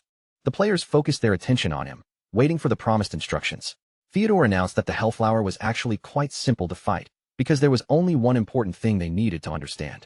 Without warning, Theodore's eyes flared with a blood-red glow.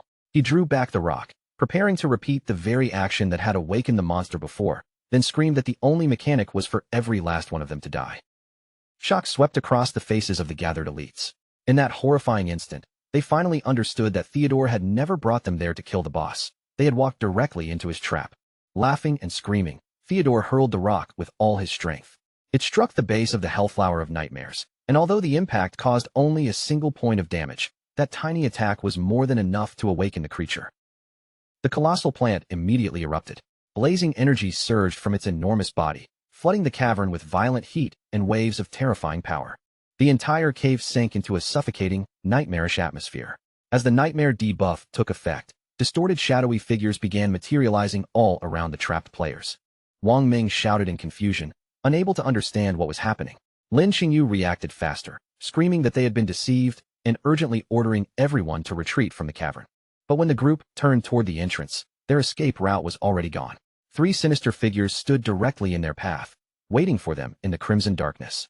Tony stepped forward first, his body surrounded by surging blue energy. Laughing loudly, he hurled an insulting slur at the Great Xia players and declared that none of them would be leaving the cave alive. He immediately activated his wall construction ability. With a deafening crash, a massive barrier of stone slammed down across the tunnel entrance, completely sealing the only visible way out. While other players reacted with alarm, Theodore remained unusually composed. He had never intended to rely on the entrance, because he believed he had already prepared a private escape route for himself. A sinister grin spread across Theodore's face as he turned to Zuma. He ordered his subordinate to activate Soul Walker, allowing the two of them to phase through the sealed stone wall and escape, while everyone else remained trapped inside. Zuma had not even begun using the ability when a blazing energy arrow ripped through the darkness. It pierced straight through his head, killing him instantly before he could take a single step. Theodore whipped around, cold sweat breaking across his face. The instant he saw Zuma collapse, he understood that someone had discovered his carefully prepared escape plan. Lin Xingyu stood behind him with a radiant. Without giving him another chance to respond, Lin Xingyu pulled the trigger and unleashed her demon-breaking arrow, sending the brilliant projectile straight toward the traitor. Theodore nearly sneered and called their attempt hopelessly naive. He raised a glowing blue card above his hand and activated the hidden ability stored within it, a skill that could forcibly exchange his position with someone else. Space twisted in front of the oncoming arrow. In the next instant, Chu Kunshin suddenly appeared where Theodore had been standing, dragged into the attack's path before he could understand what was happening. The demon-breaking arrow struck with a sickening impact, tearing straight through Chu Kunshin's chest and leaving him frozen in disbelief. As Chu Kunshin collapsed, he weakly questioned why Theodore had chosen to sacrifice him. At the same moment, Theodore's body dissolved into scattered light, confirming that the position swap had succeeded and carried him safely away. Beyond the massive wall sealing the cavern, a pair of feet suddenly descended and landed firmly against the rocky ground. Theodore's figure fully reappeared outside the cave, safely separated from the trapped players. Mei Jing and Tony stared at him in surprise, clearly not expecting him to emerge alone. A mysterious card floated above Theodore's head, revealing the secret behind his escape.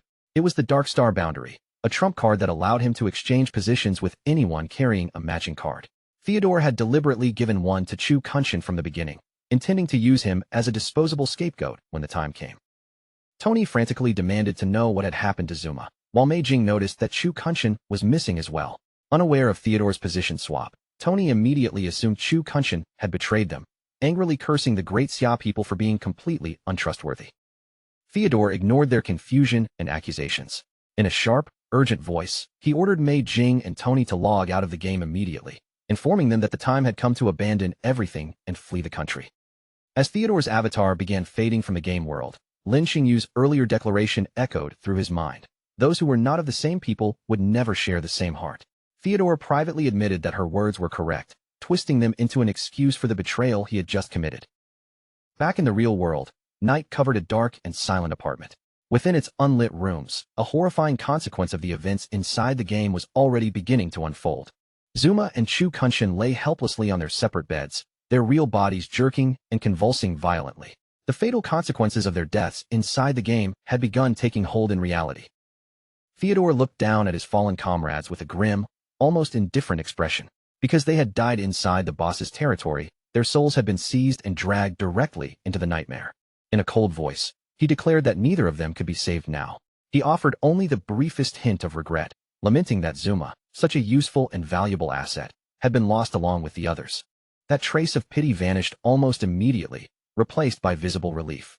Theodore decided the sacrifice had been worthwhile, because Shadow and every elite player sealed inside the cavern were undoubtedly dead by now. As Theodore walked across the room with Tony and Mei Jing, he quietly repeated the prophecy in his mind.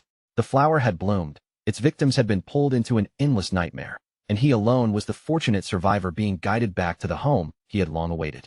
While preparing to leave, Theodore was already planning their next move. Losing so many powerful elites would deal a devastating blow to Great Xia's strength. Once they returned to Country M, they could send their own experts to attack, while Great Xia remained vulnerable. With one eye blazing with hatred, Theodore swore that Great Xia would eventually be wiped out completely. Back inside the sealed cavern, the situation rapidly became critical. The enormous hellflower of nightmares unfolded its fiery petals completely, flooding the entire cave with a dangerous and unnatural glow. The players were instantly thrown into confusion as crimson bars appeared above their heads, marking each of them with the nightmare status. Uneasy voices spread through the raid as the elites realized that something had gone terribly wrong. Wang Ming nervously explained the horrifying truth to Little Black. Anyone trapped in the nightmare state could neither revive nor log out of the game, which meant that dying inside this place would result in permanent death. The revelation crushed what little confidence the group had left. They were sealed inside with a diamond-grade boss, while the nightmare zone drained their remaining lifespans 10,000 times faster than normal.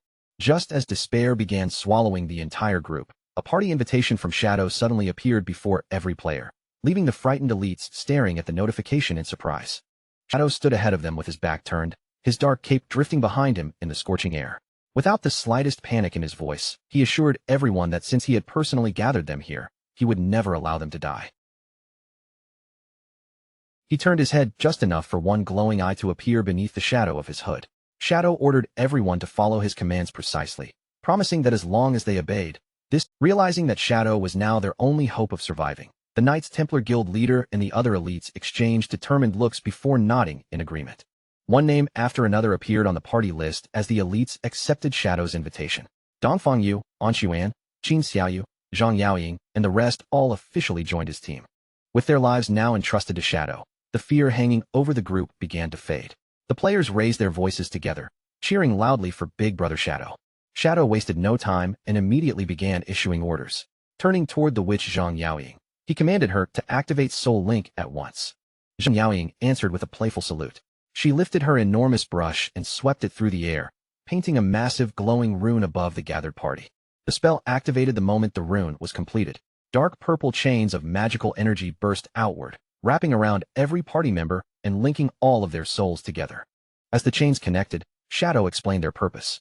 Soul Link allowed every member to share their resistances, slowing the rise of the nightmare gauge across the entire party. That was precisely why he had gathered players who had already completed their first-class advancement. Only they possessed the hidden resistance required to endure the nightmare. At last, the elites understood how far ahead Shadow had planned. The battle began without warning. The Hellflower of Nightmares launched several enormous thorn-covered vines, which swept across the cavern and immediately coiled around multiple players, trapping them in place. Shadow warned the party that if anyone died or completely entered the nightmare state, the boss would devour that player and restore its own health. Survival had to come first, and anyone who fell needed to be revived immediately. Taking full command of the raid, Shadow revealed that the boss possessed 36 million health points divided across 3 phases. During the first phase, the Hellflower controlled 6 separate vines, so he had assigned one team to keep each vine occupied. Shadow then singled out Anxuan and ordered him to deal with one vine entirely by himself. Anxuan was initially taken aback, but his surprise quickly turned to satisfaction when Shadow openly acknowledged and praised his abilities. The cavern erupted into chaos as all 6 vines attacked at once, whipping through the air with such incredible speed that they became little more than blurred streaks of thorns. Living up to his reputation, Anxuan slipped past the incoming strike with perfect timing. He immediately counterattacked, unleashing his Moonshadow skill directly against the pursuing vine. However, Wang Ming and the Knights Templar Guild leader froze when they saw the damage number. Anxuan's powerful attack had dealt only 250 damage, causing both men to panic over how little health had been removed. Shadow calmly revealed the reason. During its first phase, the Hellflower was protected by a shield that reduced all incoming damage by 90%. The party's confidence collapsed again as several players wondered aloud how they could possibly defeat a monster under such brutal conditions. Ignoring their despair, Shadow launched himself high into the air. He activated Blessing of Release together with Instant Shadow Slash, sending a gigantic beam of blue energy crashing into the boss. Even through the 90% shield, the strike dealt an astonishing 666,666 damage. Landing smoothly, Shadow stated that this was exactly how they would fight it. Before the boss could recover, Shadow closed the distance and followed with Throat Cut. The second attack, the Knights Templar Guild leader screamed in disbelief at the enormous damage. Shadow then explained the actual strategy. If even one vine lost its target, the boss would unleash a wide-area attack capable of killing the entire raid. Therefore, everyone else only needed to hold the vine's attention and remain alive while Shadow dealt all the damage himself. Reassured by his overwhelming strength, the elites shouted that they understood and would obey. The Hellflower responded by releasing the rest of its vines. Thick masses of twisting thorns spread throughout the cavern, filling nearly every open space around the trapped raid team. Every player tensed as the thorny assault approached. Shields rose, weapons were drawn, and the elites braced themselves to withstand the next wave of attacks. Shadow moved before anyone else could react. He rushed directly into the path of the assault and struck the first vine with enough force to knock its massive body aside. Leaping above the writhing vines, Shadow unleashed a storm of rapid slashes. Blue streaks flashed through the cavern as he tore through one vine after another, using his overwhelming power to shield the entire team. Little Black, however, completely forgot about defending herself. She stared up at Shadow with open admiration, cheering over how handsome he looked while marveling at the unbelievable damage behind every attack. That moment of distraction immediately came back to punish her. A vine slipped past her lowered guard and wrapped tightly around her body before she even noticed it approaching. The vine yanked Little Black high into the air, leaving her helplessly suspended above the battlefield. Panic replaced her admiration as she kicked wildly and screamed for someone to save her. Shadow reacted instantly. He appeared behind the vine in a blur and swung his weapon once, releasing a brilliant arc of blue energy that sliced the thick stalk cleanly in half. As Little Black dropped from above, Shadow caught her safely in his arms. At the same time, the remaining force of his strike finished off the severed vine completely. With the first phase finally cleared, Shadow stood over the injured Little Black and sternly scolded her for losing focus. He warned that if she continued daydreaming during battle, she would not survive the next mistake. Humiliated, aching, and close to tears, Little Black sobbed as she apologized. Once all 6 vines had been defeated, the Hellflower of Nightmares began pulsing violently. Waves of fiery light traveled through its enormous petals as the boss prepared to transform. One of the players noticed movement deep inside the blazing flower. Pointing toward its center, he shouted for everyone else to look at what was beginning to emerge. A humanoid silhouette slowly rose from the center of the Hellflower, its entire body surrounded by twisting flames and burning petals. The raid team stared in astonishment as a beautiful woman emerged from the monster. Her long hair flowed like living fire, and her eyes glowed with dangerous light. Several players were briefly captivated by her appearance before the deadly reality of the battle snapped them back to attention. The transformed boss attacked immediately. Raising her hands, she launched 3 enormous spheres of blazing nightmare energy toward the gathered players. Shadow shouted a warning and announced the beginning of the second phase. He explained that the 3 fiery spheres were made of concentrated nightmare energy and would randomly lock onto 3 members of the raid. He continued by warning that touching even one orb would instantly raise a player's nightmare gauge by 10%, while also causing the orb to split into 2. Before he could finish speaking, one of the spheres slammed directly into a player. Exactly as Shadow had predicted, The orb divided into two smaller spheres the moment it made contact. The new orbs shot away in opposite directions, sending another wave of panic through the raid. While the others shouted and scrambled away, Shadow remained completely composed. In a steady voice, he ordered everyone to calm down and stop moving blindly. Because the nightmare orbs traveled slowly, Shadow instructed the targeted players to lure them away from the main group. Everyone else was to handle the vines as they reappeared. He then revealed one crucial advantage of the second phase. The boss's damage reduction had fallen from 90% to only 50%. With the strategy firmly established, Shadow ordered the raid team to concentrate entirely on handling the dangerous mechanics. Meanwhile, he charged straight ahead, intending to confront the Hellflower's main body alone. Shadow dropped rapidly from the air, his weapon aimed directly at the fiery humanoid figure rising from the center of the Hellflower. As he closed in, Shadow decided that a diamond-grade boss of this level would be the perfect opponent for testing the true limit of his current firepower. Without holding anything back, Shadow activated Shadow of Slaughter. Dark energy surged around him as several identical Shadow clones took shape at his side. 5 figures descended upon the boss at once, Shadow himself and 4 fully formed clones. They spread out in midair, surrounding the fiery woman from every possible direction. All 5 raised their weapons together and unleashed the Crimson Blade Ultimate. A gigantic pillar of crimson energy swallowed the boss, producing 4 devastating damage strikes that each climbed far beyond the million mark.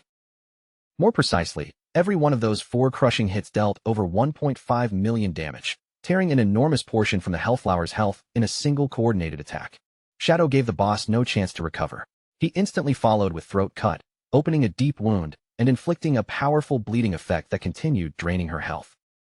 After completing the attack, Shadow pulled back and quickly assessed the results. Even with the boss reducing all damage by 50%, his opening burst had still dealt nearly 6 million damage. He also confirmed that Crimson Blade became increasingly destructive as the target's health dropped, meaning only a few more attack cycles would be needed to finish the boss. Just as Shadow prepared to continue, his body suddenly froze. A terrible feeling struck him as he sensed that something disastrous was unfolding behind his back. His glowing eyes widened sharply. Abandoning his focus on the boss for a moment, Shadow spun around to see what had happened to the rest of the raid. The battlefield behind him had descended into complete chaos. Nightmare orbs had multiplied beyond control, filling the cavern with floating red lights. Wang Ming screamed desperately for every targeted player to leave the crowd immediately before even more orbs could split apart. Terrified players sprinted in every direction, struggling to stay ahead of the red spheres that pursued them relentlessly through the cavern. The panic completely shattered the raid's formation. Players fleeing from the orbs blindly rushed toward the teams occupied with the vines, while those defenders shouted for them to stay away. No one could maintain order, and the entire battlefield was rapidly slipping out of control. Looking down from above, Shadow finally discovered the hidden mechanic causing the disaster. Whenever one of the boss's vines struck a nightmare orb, the orb received a 3-second burst of speed, making it almost impossible for its target to evade. Realizing the team could not endure much longer, Shadow clenched his teeth and shouted for everyone to hold on just a little more. He needed only 5 seconds to force the boss into its third phase. Shadow turned his full attention back toward the Hellflower. Determination burned in his glowing eyes as he began preparing the most powerful burst combination he could unleash. While mentally complaining about how many enhancements he needed to stack at once, Shadow activated Silent Concealment and Dark Depth, increasing both his stealth capability and his offensive power. He followed by activating Blacklight Shield. Dark energy wrapped around his body, raising his attack power by an additional 30%. Finally, Shadow used Shadow of Slaughter once again. New clones emerged beside him, and each one inherited every enhancement currently active on his body. With every preparation complete, Shadow launched himself forward. His body crossed the battlefield at such blinding speed that the others could barely follow his movement. Closing the distance in an instant, Shadow unleashed the modified version of his signature technique, Instant Shadow Slash. Shadow and all of his clones blurred into streaks of motion, attacking at exactly the same time. Blue slashes flooded the entire area, and within a fraction of a second, the system registered an unbelievable total of 216 separate hits. But Shadow shouted that the assault was far from over. Before the boss could react, he and every clone raised their weapons and unleashed Crimson Blade together. 4 enormous pillars of crimson energy crashed down upon the Hellflower's humanoid form, ripping through her defenses and shaking the cavern with their combined force. The fiery woman's body jerked violently from the impact. Severely wounded, she bent forward and vomited a stream of green blood onto the ground. Shadow immediately appeared beside her and finished the combination with Throat Cut. The strike landed as a critical blow, pushing the total damage against the monster beyond a staggering 18 million. Nearby, the other players watched with a mixture of horror and amazement. Their strongest attacks were struggling to deal even a few hundred damage, yet Shadow had erased roughly 20 million health in one overwhelming wave.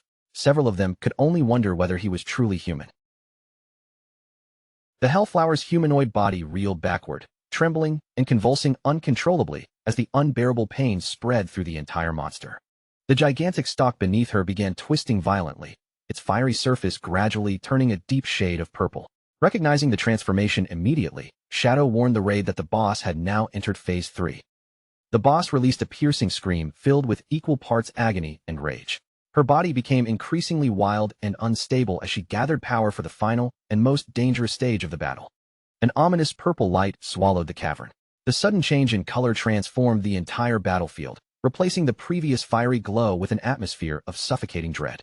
Wang Ming looked upward in terror as countless vines twisted together above the raid. They fused into enormous, deformed wooden pillars that burst violently from the ground. Shadow recognized the new threat the moment the pillars appeared. Without wasting a second, he raised his voice and began shouting fresh orders to the team. He explained that these wooden pillars acted like magnets for the nightmare orbs. Every orb absorbed by a pillar would allow the Hellflower to recover 10% of its total health. Shadow commanded everyone to destroy the pillars before they could heal the monster. He then explained the changed rules of Phase 3. Although the red nightmare orbs would no longer multiply upon contact, each individual orb had become far more lethal. Touching even one orb now would instantly force a player into the nightmare state. Even worse, if someone already trapped in that state was struck, the orb would transform into nightmare insects that devoured the victim's remaining lifespan until death. The raid stared fearfully at the floating spheres, realizing that one mistake could mean permanent death. Shadow narrowed his glowing eyes behind the mask and screamed for everyone to concentrate. He ordered them to avoid the orbs and hold their positions for just 10 more seconds. At the same time, he calculated their path to victory. The boss had less than 10 million health remaining, while his strongest skills needed only 3 more seconds to finish cooling down. Shadow knew that one more full-powered instant Shadow Slash would be enough to kill the monster. But before those final seconds could pass, a desperate scream suddenly tore across the battlefield. Shadow turned toward the sound in shock. One player's nightmare gauge had filled completely, and the man's eyes now burned with a crazed red glow. Wang Ming screamed in horror as he watched his teammate collapse. He shouted to the others that someone from their squad had completely fallen into the nightmare state. The afflicted player dropped to the ground and twisted in unbearable agony. Directly above his helpless body, a crimson nightmare orb hovered ominously. Before anyone could save him, the red orb descended and sank directly into his body. The gruesome transformation began instantly, giving him no chance to resist. The player's body burst open as hundreds of red nightmare insects erupted from beneath his flesh. They devoured him from the inside out, consuming every remaining second of his life. A system notification confirmed that Summer Horse had lost all of his lifespan and suffered permanent death. The Knights Templar Guild leader broke under the pressure and began running blindly through the battlefield. Wang Ming shouted for him to stop moving so recklessly, but terror had already overwhelmed every trace of reason. Wang Ming realized the danger a moment too late. The fleeing guild leader had dragged one of the nightmare orbs directly toward a wooden pillar. The guild leader could only apologize helplessly as the pillar's twisting vines reached out and seized the sphere. The wooden pillar absorbed the orb immediately and transferred its energy straight into the Hellflower. That single orb restored an enormous 3.6 million health, and Shadow could only watch as the boss's health bar began climbing again. Shadow realized that the battle was rapidly escaping his control. Nearly everyone's nightmare gauge was approaching its limit, leaving him with only one final opportunity to end the fight. He calculated grimly that if the boss recovered more than 20 million health, his remaining damage would no longer be enough to kill it.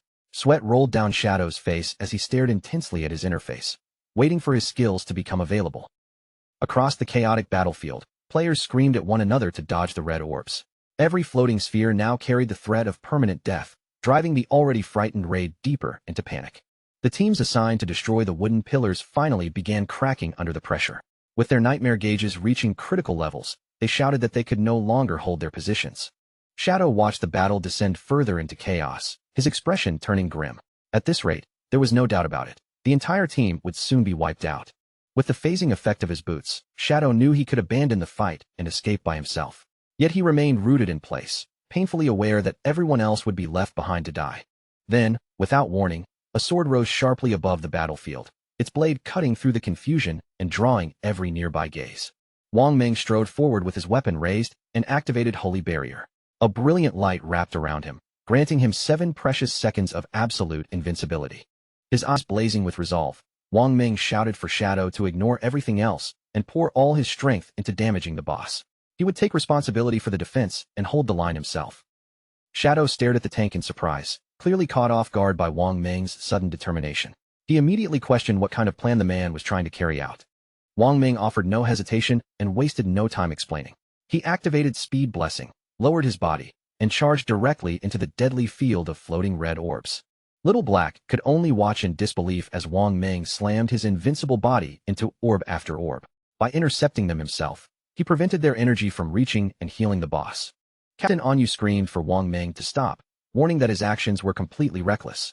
Holy Barrier might block the incoming damage, but it could not stop his nightmare gauge from rising. Once those 7 seconds ended, the nightmare bugs would emerge and devour him instantly. Despite her warning, Wang Ming simply gave them a calm, peaceful smile. He already understood the price he would pay, but this was the only path left that could possibly lead them to victory. Knowing that he was rushing straight toward his own death, Wang Ming continued forward without slowing down.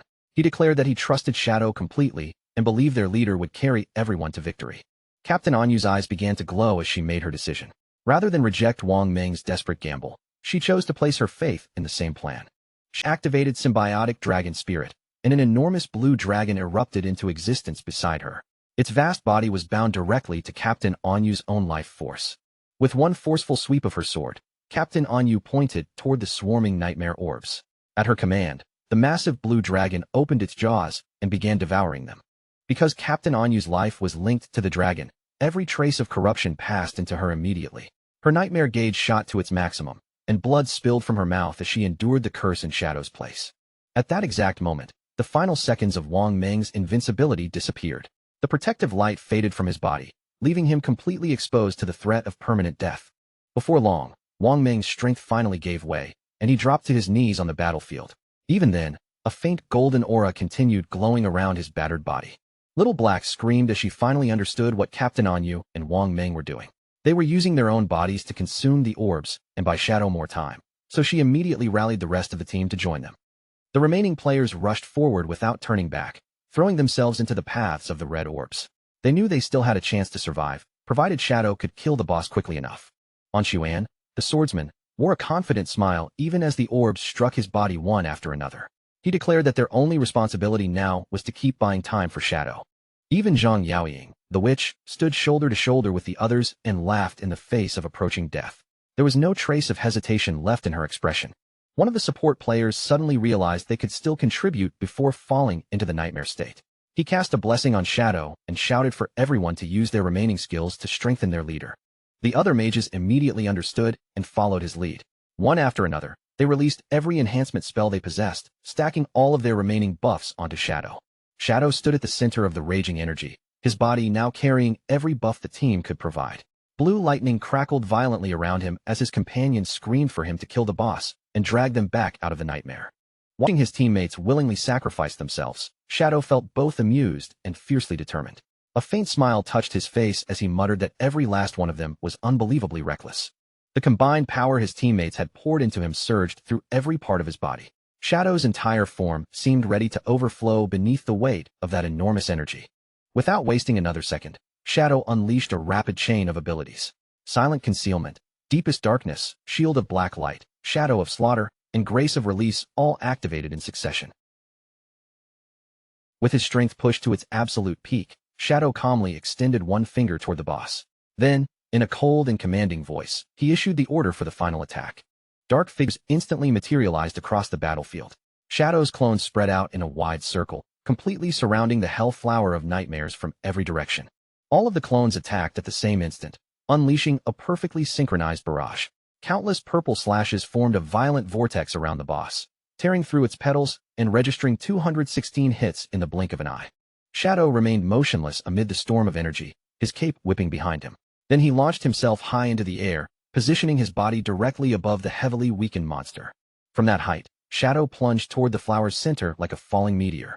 His eyes burned with lethal intensity as the rushing air tore past his descending body. His weapon came down in one overwhelming vertical strike. The enormous slash split the boss cleanly in two, cutting through both the monstrous flower and the space around it. The hell flower of nightmares erupted into a spiraling vortex of violent energy. Across the nightmare realm, the twisted red pillars began collapsing as the boss's influence rapidly faded away. A system window appeared before the party, announcing that they had achieved the world's first kill of a diamond-grade boss. Below it, Captain Anyu and Wang Meng lay exhausted but alive, surrounded by green healing flames as the nightmare finally released them. An Xuan and Zhang Yaoying immediately burst into cheers. After everything they had endured, the two could finally celebrate the fact that their impossible gamble had succeeded. Captain Anyu bitterly complained that the curse had drained 10 full years from her lifespan. Wang Meng comforted her, saying that survival made it a small price to pay, and their victory proved that placing their trust in Shadow had been the correct choice. As the boss's remains dissolved completely, golden loot orbs began raining across the ground. One greedy player immediately leaped toward the treasure, only for the others to shout him down and insist that Shadow should handle the distribution. Little Black glanced around the battlefield and suddenly noticed something was wrong. Their leader was nowhere to be seen. Confused, the entire team began calling out and asking where Shadow had gone. Shadow's voice finally reached them through the party channel, telling everyone to wait because his business was not finished yet. The others exchanged puzzled looks, pointing out that the boss had already been killed. Far in the distance, Shadow appeared beneath a shroud of swirling purple energy. His voice turned icy as he confirmed that the monster might be dead, but the people who truly deserved death were still alive. Shadow mounted his skeletal dragon, Osiris, and rose rapidly into the sky. The enormous undead creature carried him upward as the battlefield disappeared beneath them. His target was Theodore, the man responsible for the betrayal. Theodore had already boarded an airplane and was attempting to flee back to Country M before Shadow could reach him. Even with an enormous distance separating them, Shadow refused to abandon the chase. Riding Osiris, he pursued the aircraft higher into the atmosphere, determined not to let the traitor escape. As the pursuit continued, Theodore's earlier prophecy echoed through Shadow's mind with almost mocking precision. The flower would bloom as expected, the sole survivor would be the fortunate one, and an invisible road through the sky would lead him back to his long-lost homeland. High above the earth beneath the darkness of the night sky, Shadow continued chasing the speeding airplane. Osiris's skeletal wings carried them forward as they tore through the freezing air. To synchronize his in-game powers with reality, Shadow had consumed more than 3,500 years of tradable lifespan. That sacrifice allowed him to bring his attributes, equipment, and even his epic-grade mount, Osiris, into the real world. Osiris pushed forward at an astonishing speed, rapidly closing the remaining distance. At last, the skeletal dragon caught up with the aircraft racing through the night. Shadow launched himself from Osiris's back and plunged through the brutal high-altitude winds. He dropped onto the roof of the speeding jet and landed firmly without losing his balance. Shadow slowly rose to his feet atop the aircraft, his eyes glowing with a sharp yellow light. Dark energy surged around his body as he prepared to finally carry out his revenge. Inside the aircraft, the mood could not have been more relaxed or celebratory. 2 crystal champagne glasses met with a crisp clink as the passengers raised a toast to their apparent victory. Theodore and Mei Jing exchanged pleased smiles across the cabin.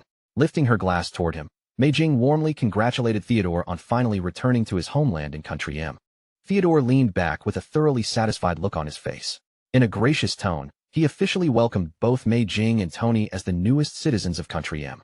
While Mei Jing politely asked Theodore to continue looking after them, Tony remained seated nearby with his attention fixed on his phone. A malicious laugh escaped him as he opened the news, eager to see whether those supposedly mighty Xiapigs had all died yet. Tony glanced down at the latest report, still wearing that mocking grin. But within seconds, the amusement vanished from his face, replaced by an expression of complete and utter shock. His fingers began trembling so badly that he could barely hold the phone steady. Turning the screen toward the others, Tony revealed the impossible headline. Shadow's team had survived, claimed the first kill on the diamond-grade boss, and suffered almost no casualties. Mei Jing and Tony stared at the report with their mouths hanging open, unable to believe what they were reading. In that instant, the overwhelming reality of Shadow's strength shattered every trace of their former arrogance. Theodore was shaken so deeply that all strength left his fingers. His wine glass slipped from his hand and smashed against the floor, sending red wine splashing across the cabin like freshly spilled blood. Words caught in Theodore's throat as he struggled to speak through his panic. He could not understand how anyone, no matter how powerful, could possibly have survived that nightmare.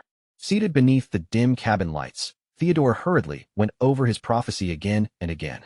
The more he examined each line, the more horrifying the truth became. He had interpreted the omen completely wrong. At last, The true meaning of the omen of the star god fell into place inside his mind. The pitiful victims mentioned in the prophecy had never been Shadow's team at all. They were Theodore's own subordinates. His terrified gaze slowly moved toward Tony and Mei Jing, and an icy chill crawled down his spine as he recalled the final sentence. You are the only lucky one. If Theodore alone was meant to survive, then the two people beside him were already condemned. As though his fear had called the nightmare directly to him, Theodore looked beyond the others and froze. Outside the airplane window, Shadow's masked face hovered in the darkness, his glowing yellow eyes staring straight into Theodore's soul. Theodore released a terrified scream and stumbled backward in his seat. Raising one trembling finger toward the window, he frantically yelled that Shadow was standing outside the aircraft. Confused by his boss's sudden breakdown, Tony leaned closer and pressed his face against the glass. After staring into the empty night, he turned back with a puzzled expression and insisted there was nothing outside, completely unaware that death was only inches away. Still trembling, Theodore looked down at his phone and checked the information once more. With terror tightening his voice, he confirmed to his panicking subordinates that Shadow had truly tracked them all the way into the sky. Tony's expression changed as the pieces finally connected in his mind. His eyes widened, and he screamed that Shadow must have brought his skeletal dragon out of the game and into the real world. Theodore immediately understood what that meant. Extracting an epic-grade mount would consume more than 1,000 years of lifespan, a price so terrifying that Mei Jing broke down in tears, convinced none of them would survive. However, Theodore forced down his fear and made himself think clearly. Glancing around the cabin, he reminded the others that this was a civilian aircraft packed with innocent passengers. He reasoned that Shadow could not force his way inside without damaging the plane and killing everyone aboard. Confidence gradually returned to Theodore's face as he declared that Shadow would never dare slaughter innocent civilians, meaning they would remain safe until the aircraft landed. Then Theodore revealed the final card he had prepared in advance. Before the flight was even over, he had already contacted reinforcements and ordered them to await his arrival. At an airport in Country M, a squad of elite individuals with extraordinary powers had already begun assembling. Down on the runway, a cybernetic soldier received the urgent message confirming that Shadow was on his way. The gathered elites immediately shifted into full combat readiness. Among them, a white-haired woman and a mysterious hooded figure silently prepared themselves for the approaching confrontation. 2 additional agents received the updated orders and confirmed the sudden change in their mission. Every member of the unit now understood exactly who their new target was. Above the airport, an enormous magic circle blazed to life and illuminated the dark sky. Their objective had become brutally simple: kill Shadow the instant he set foot in Country M. High above the clouds, Theodore convinced himself that the danger had already passed. All they needed to do now was remain inside the aircraft and patiently wait for it to reach the airport. He reassured Mei Jing and Tony that Country M would never abandon its own citizens. Mei Jing thanked him with visible relief. While behind Theodore's calm expression, however, his thoughts remained cold and ruthless. He already believed Tony and Mei Jing were destined to die, and the prophecy had convinced him that he alone was the fortunate survivor. His mind immediately turned toward escape. Theodore remembered the special cards he had distributed among his informants, and planned to hand one to a passenger so that, if danger appeared, he could activate Dark Star Boundary and swap places with that person to save himself. With that plan settled, Theodore rose from his seat and stepped into the aisle. His eyes moved carefully from passenger to passenger as he searched for a suitable scapegoat to sacrifice in his place. He eventually stopped beside a young man wearing bright red headphones. The passenger looked up in confusion as Theodore approached with a friendly expression and casually greeted him. Theodore produced a golden card and held it toward the young man, falsely claiming it would grant him powerful enhancements. But just as the card reached forward, a violent burst of black energy suddenly erupted from the surrounding shadows. The young man let out a horrified scream and recoiled in his seat. Theodore could only stare in stunned disbelief as his own subordinates were killed directly before his eyes. Panic instantly swallowed the cabin as terrified passengers screamed and scrambled away. From the victims' bloodied necks, glowing red spider lilies bloomed like flowers from hell, revealing that an overwhelmingly powerful ability had been unleashed. Theodore stood frozen in the center of the chaos, unable to move even a single step. Sweat poured down his pale face as the identity of the attacker became terrifyingly obvious. Shadow was already inside. His eyes dropped toward the nearby seats, and his fear deepened. Tony and Mei Jing's bodies had completely vanished, leaving behind nothing except dark bloodstains and the eerie red flowers growing where they had died. Driven by pure survival instinct, Theodore told himself there was no longer any time to hesitate. He prepared to activate Dark Star Boundary, deciding that even if every part of the mission had failed, staying alive was the only thing that mattered. Before Theodore could trigger the teleportation skill, a sharp slicing sound suddenly cut through the cabin. His entire body stiffened, and in the next instant, his vision was flooded with a spray of blood. The right arm holding his escape card had been severed cleanly at the wrist. Theodore screamed in unbearable agony as his detached hand spun through the air before his horrified eyes. As the severed hand began falling toward the cabin floor, another hand reached out from the darkness. Shadow caught it effortlessly before it could touch the ground. Shadow stood directly behind the trembling traitor, calmly gripping Theodore's severed limb. His yellow eyes glowed through the mask as he mockingly promised Theodore would indeed return to Country M, following the Great Z belief that fallen leaves must return to their roots, even if only his corpse made it home. The amusement disappeared from Shadow's gaze, replaced by a cold and murderous sharpness. Leaning closer to the mutilated man, he ordered Theodore to carry one final message before death claimed him. Elsewhere, the full horror hidden within Theodore's prophecy had already come true. Inside a darkened room, the lifeless bodies of Chu Kunshin and Zuma rested upon a bed, both having suffered the fatal consequences of being dragged into the nightmare zone. Ghostly red spider lilies blossomed all around their motionless bodies. Their eerie glow seemed to mock Theodore's foolish belief that he alone had been chosen as the lucky survivor. Back aboard the airplane, Shadow ended the confrontation with one merciless attack. He drove his hand straight into Theodore's chest and tore the still-beating heart from inside his body. Theodore's face remained locked in an expression of absolute shock as he stared at Shadow. A massive, blood-soaked hole gaped in his chest, bringing the prophecy to completion in the most gruesome way imaginable. Death struck Theodore instantly. His powerless body dropped heavily onto both knees before collapsing face-first across the narrow airplane aisle. A terrified passenger watched in silence as Theodore's blood began moving unnaturally across the floor. The spreading crimson slowly formed Shadow's final warning to his enemies. Fallen leaves must return to their roots. Outside the cabin, the airplane continued gliding smoothly through the dark night sky. From a distance, nothing about its peaceful flight suggested the bloody judgment that had just unfolded within. With his revenge complete, Shadow remained entirely undisturbed by the chaos behind him. Activating his dark powers once again, he phased upward through the aircraft's roof and emerged into the freezing night air. Standing calmly atop the speeding aircraft, Shadow glanced down as a pale blue, ghostly aura curled around one of his boots. He quietly admired how practical the equipment was, since its formless effect had allowed him to pass straight through the plane's solid structure without damaging it. Without pausing to look back or showing even the slightest hesitation, Shadow stepped off the roof and threw himself backward into the vast, empty night sky. His body plunged freely through the freezing air, yet every movement remained perfectly controlled. A moment later, he landed precisely on the broad back of Osiris, his enormous skeletal dragon. With Shadow safely mounted once again, Osiris folded into a steep dive. Together, Master and Dragon peeled away from the passenger jet and descended rapidly into the darkness below. Meanwhile, the airplane continued toward Country M, where the lights of a vast, technologically advanced city stretched across the horizon. As the glowing skyline drew closer, the aircraft began preparing for its final descent. None of the passengers realized that an enormous military operation was already waiting beneath them.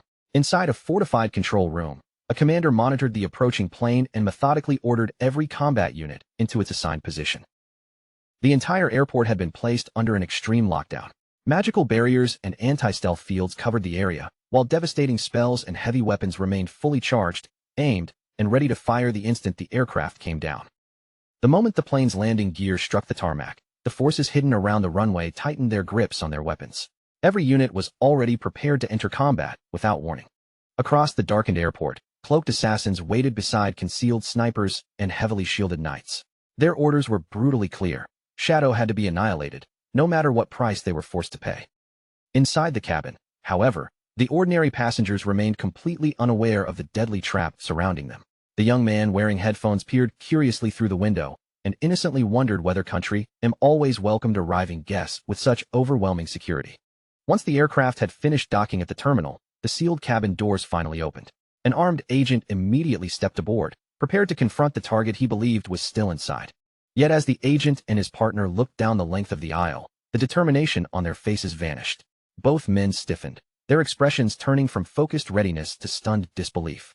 Theodore's lifeless body lay sprawled across the cabin floor before them. The agents hurriedly reported his death to headquarters, their voices shaken as they described the terrifying warning written beside him in his own blood. The ambush commander, a dark-haired man with one glowing red eye, furiously studied the bloody message declaring that anyone who offended Great Xia would be hunted down. His expression twisted with rage as he realized Shadow had already made his move and slipped away before their trap could close. Desperate to recover the situation, a masked ninja turned toward the witch beside him and demanded to know whether the anti-stealth barriers had detected anything.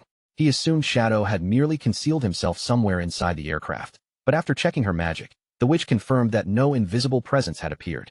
That answer forced the red-eyed leader to confront an even more disturbing possibility. Their anti-stealth barrier had reached level 20, which meant Shadow's concealment ability had to exist at an even higher tier, powerful enough to bypass the entire formation without leaving a trace. Even with innocent civilians still trapped aboard the plane, the white-haired mage commander declared that the danger had reached S-class. She ordered every unit to open fire, though one masked subordinate hesitated and reminded her that ordinary passengers were still inside. The commander answered by slamming the end of her staff against the ground in fury. Demanding absolute obedience, she insisted that Shadow remained aboard the aircraft and ordered the forces to unleash a full-power assault immediately. In the next instant, the airport erupted with blinding light. A massive storm of magical projectiles, concentrated beams, and destructive lasers blasted outward from the terminal and surrounding positions. Inside the cabin, the young man with headphones and another nearby passenger stared through the window in horror. Only then did they understand that the terrifying barrage outside was aimed directly at their plane. The devastating wave of magic tore across the tarmac at incredible speed. Countless streaks of lethal energy converged upon the motionless and completely defenseless passenger airliner. Then the final spell descended, a colossal mass of burning light that resembled a second sun. It crashed into the aircraft and triggered a monstrous fiery explosion, obliterating the entire airplane in a single overwhelming blast. As flames swallowed the shattered wreckage, a scout carefully checked the life detection barrier. He soon reported that the formation could no longer sense a single living person anywhere inside the smoking remains. The red-eyed leader stood silently before the roaring inferno, watching the flames consume what was left of the aircraft. Before long, a huge bald man with a muscular build approached alongside another high-ranking official. The bald man immediately confronted the commander in anger. He warned that Great Xia would never overlook the open slaughter of its civilians and that all flights between the two nations would almost certainly be suspended. Throwing both arms into the air in frustration, the bald official complained that years of careful planning had just been ruined. Without civilian flights, they could no longer secretly smuggle spies into Great Xia, leaving them with far fewer ways to restrain their enemy. The red-eyed leader slowly turned and fixed the bald man with a cold, contemptuous glare. Calling him a coward, he questioned how they could ever oppose a nation protected by Shadow if they lacked the ruthlessness to make necessary sacrifices. His single red eye burned even brighter as he emphasized the merciless reality governing their world. Unlike ordinary defeat, death here was permanent, and hesitation could never be undone. Standing before the enormous wall of fire, the red-eyed leader calmly defended his extreme decision. If Shadow had truly remained inside that plane, then this had been their best opportunity to eliminate him, and even the smallest chance of success was worth sacrificing the aircraft and every person aboard. The tension among Country M's forces finally boiled over. The bald man glared at the red-eyed commander with open fury, stepped forward, and declared that he had never trusted him from the very beginning. The red-eyed man immediately ordered him to silence himself. His voice dripping with contempt, he insulted the commander as a half-breed whose veins still carried the blood of Great Xia. Before the bald man could respond, the red-eyed leader moved with blinding speed. His fist slammed brutally into the muscular man's face before anyone nearby could even react. The impact exploded with terrifying force. Despite his enormous frame, the bald man was ripped from the ground and hurled backward through the air like a weightless object. Crackling golden energy wrapped around the red-eyed leader as his true hatred finally surfaced. He declared that he despised the Great Xia blood within him, calling it a curse that had brought nothing but endless despair, while insisting that his loyalty to Country M remained absolute. After the violent confrontation subsided, attention shifted away from the burning runway. The forces of Country M began retrieving the body of their fallen comrade from inside the ruined operation. Two agents soon approached the red-eyed commander, with the white-haired mage walking among them. Between them, they carried Theodore's mutilated and completely lifeless body. Without ceremony or visible respect, the agents released their grip. Theodore's corpse dropped heavily onto the floor in front of the waiting leader. The red-eyed man knelt solemnly beside Theodore's remains as a mysterious mixture of purple and golden energy gathered around him. He told the fallen agent to rest peacefully, praised him as a hero of Country M, and promised that his body would be returned to his hometown for burial. When he rose again, the true nature of his terrifying power was finally exposed. 3 luminous blue cards emerged from his hands, revealing his hidden class, the Corpse Collector, an ability capable of extracting strength and skills from the dead. Studying the glowing cards, he coldly praised Theodore for his enormous contributions and the extensive spy network he had planted. A system notice explained that touching a corpse allowed the Corpse Collector to obtain that person's professional skills, while collecting duplicate abilities would increase their levels. Holding one blue card before his maliciously glowing red eye, the leader watched as the system confirmed his success. He had obtained Theodore's core powers, including the Star God's divinatory omen and the spatial ability known as Dark Star Boundary. Armed with his fallen comrade's skills, he swore that he would personally bring about Great Xia's complete and irreversible destruction. The red-eyed leader lifted his arm high, displaying the newly acquired blue card above him. Brilliant light spread outward from it, bathing his body and the surrounding area in a supernatural glow. He immediately activated his new divination ability, searching for a path that could lead to Shadow's defeat. A cosmic vision appeared before him, revealing a desperate mother reaching toward her child as the child fell into a star-filled abyss, prompting him to consider how that maternal bond could be turned against his enemy. Meanwhile, 2 subordinates, including the white-haired mage, examined the intelligence Theodore had left behind. They concluded that Fika Heavy Industries, a guild operating in Great Xia, along with its leader Huang Huifan and her son Huang Ziqing, matched the clues contained within the prophecy.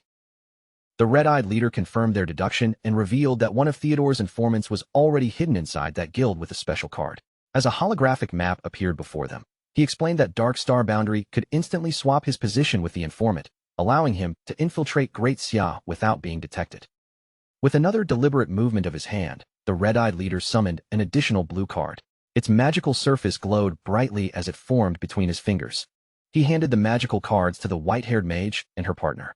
His instructions were strict. They were to protect the cards carefully and under no circumstances activate them themselves. The leader then announced that he would enter Great Xia alone ahead of the others. His subordinates were ordered to remain behind and wait for his signal, after which he would use his power to teleport Country M's elite forces into enemy territory in one massive group. As he stared down at the glowing card, crimson scars across his abdomen began shining with an ominous light. With unwavering conviction, he vowed to prove that Country M would ultimately conquer the entire apocalyptic game. The red-eyed leader activated the spatial ability without further delay. A towering pillar of brilliant blue light erupted around his body, and within the next instant, he vanished completely. The instant the red-eyed leader vanished, another man abruptly appeared in the exact spot he had occupied. Still crouched awkwardly with a roll of toilet paper in hand, the bewildered newcomer looked as though he had been pulled straight out of a bathroom. The young man stammered that he had just been sitting in the restroom, unable to understand where he was. An agent calmly told him not to panic, addressed him as Theodore's friend, and welcomed him to Country M, leaving the poor man speechless at his impossible relocation. Back inside the Nightmare Hellflower's boss chamber, the surviving party members remained gathered after the brutal battle. With the danger finally gone, they waited among the scattered treasure for Shadow to return. A cluster of digital blue light suddenly gathered in the chamber, forming the outline of a human body. Within moments, Shadow completed his login and materialized inside the game once again. The waiting players spotted him the moment his figure became solid. One of them immediately brightened and excitedly shouted that their leader had finally returned. Lin Qingyu, the leader of the Knights Templar Guild, greeted Shadow with a warm smile. She explained that everyone had obeyed his instructions and left every piece of loot untouched so that he could personally collect it. Shadow extended one hand, yellow energy snapping and crackling between his fingers. After thanking the entire team for their hard work, he told them the recovered treasure should be used to strengthen their combat power. He then released an enormous gathering ability. A gigantic golden fist known as the Greedy Hand formed overhead, blazing with brilliant light before smashing down and sweeping up the scattered spoils from across the battlefield. 2 nearby party members stared at the enormous golden hand in complete amazement. They quickly realized that such an ability would dramatically increase the amount of rewards the group could recover. Once the items had been sorted, Shadow passed a glowing spatial ring to Lin Qingyu. He explained that he had only taken the lifespan rewards and equipment meant for assassins, leaving everything else inside for her team to divide among themselves. Lin Qingyu's cheeks reddened as she examined the astonishing amount of treasure stored within the ring. Still overwhelmed by Shadow's generosity, she looked up and cautiously asked what had happened to Theodore and the companions who fled with him. Shadow glanced over his shoulder toward the sealed entrance of the cave, one eye shining with a cold yellow glow. Without softening his tone or offering any explanation, he simply informed her that every one of them was dead. Lin Xingyu drew in a sharp breath, visibly stunned by the blunt answer. Before she could fully process what he had said, Shadow launched himself into the air and vanished from sight as a streak of darkness. Shadow raced toward a cavern washed in crimson light, where two players were desperately attacking an enormous stone wall. Exhausted and irritated, they complained that all their effort had barely reduced the obstacle's durability by 10%. The player gripping an axe suddenly sensed something approaching and twisted around in alarm. A brilliant trail of blue energy flashed past him before he could even identify what it was. Shadow landed before the massive obstruction, and a storm of blue slashes erupted around him. In a single dazzling burst, the attacks tore through the stone wall and shattered it into countless fragments. Without saying a single word, Shadow stepped through the newly opened passage and entered the red-lit tunnel beyond. He merely waved one hand behind him, casually dismissing the two speechless players. The pair remained rooted to the spot, staring after him with open admiration. They had instantly recognized the legendary Shadow and could hardly believe the overwhelming power they had just witnessed firsthand. Later, while riding across the sky on Osiris, Shadow opened his inventory and carefully reviewed the rewards he had obtained from defeating the Nightmare Hellflower. Among the spoils were 3 exceptional treasures, including 2 legendary grade items, an ultimate skill book, a deadly weapon, and a powerful bracer. Pleased with the haul, Shadow immediately chose to spend his evolution points on upgrading the skill book. A system window displayed the evolved result, an ancient-grade ultimate ability named Endless Nightmare. Its effects could trap enemies within a descending nightmare state, rapidly increase their nightmare gauges whenever they were attacked, and passively boost Shadow's damage against every afflicted target. Shadow studied the ability and quickly understood just how terrifying it would be against other players. The nightmare status prevented its victims from logging out, and when combined with the blooming curse, it could allow him to permanently kill someone without ever leaving the game. In his mind, Shadow pictured the gruesome result, a terrified player convulsing in agony as luminous red spider lilies tore their way out through the victim's chest. Even so, he noted that purification abilities and certain special items could still remove the nightmare condition. After finishing with the skill book, Shadow turned his attention to the next reward. A sinister sword wrapped in red and black light materialized in his hand, its menacing blade radiating an unmistakably murderous aura. The system identified the assassin-class weapon as the Starkiller Blade. It granted enormous attribute bonuses, dramatically increased backstab damage, gained physical attack stacks whenever its wielder killed another player, and inflicted nearly 5 times normal damage against enemy shields. Shadow held the glowing crimson blade before him and gave an approving smirk, calling it a weapon built purely for murder. At maximum stacks, its backstab power and shield-breaking effect would become horrifying, while a separate stripping gauge could completely nullify an enemy's attribute effects once filled. Thinking back to the battle he had just survived, Shadow realized how much easier things would have been with this sword. If he had possessed it then, he could have stripped away the monster's nightmare attributes and greatly reduced the danger it posed. As Shadow continued examining the Starkiller Blade, he discovered an unusually humiliating feature. Any player killed by the weapon would receive a permanent title above their head that could never be removed, making its nickname, the Grand Sunmaker, feel perfectly deserved. Shadow finally inspected the diamond-grade bracer and secured it around his arm. The moment it was equipped, a geometric barrier of golden energy formed around his body, while its passive effect promised to generate a new magic-blocking shield automatically every 30 seconds. Thoroughly satisfied with every reward, Shadow mounted his skeletal dragon, Osiris, and rose into the orange-lit sky. By his calculation, Fika Heavy Industries still owed him 800 years of lifespan, so he set his course toward their magic Leaning Tower hideout to collect the debt. As Osiris soared above the ruined city, Shadow began planning his next move. He intended to grind his way to level 25 and then use the summoning bell in his possession to begin an entirely new trial. Several days earlier, within the devastated remains of a corrupted village, a group of players had suddenly found themselves trapped in a vicious ambush. 2 members of the group were violently impaled through the chest by sharp, blood-soaked tentacles. Their screams echoed through the ruined settlement as the deadly appendages held them suspended in the air.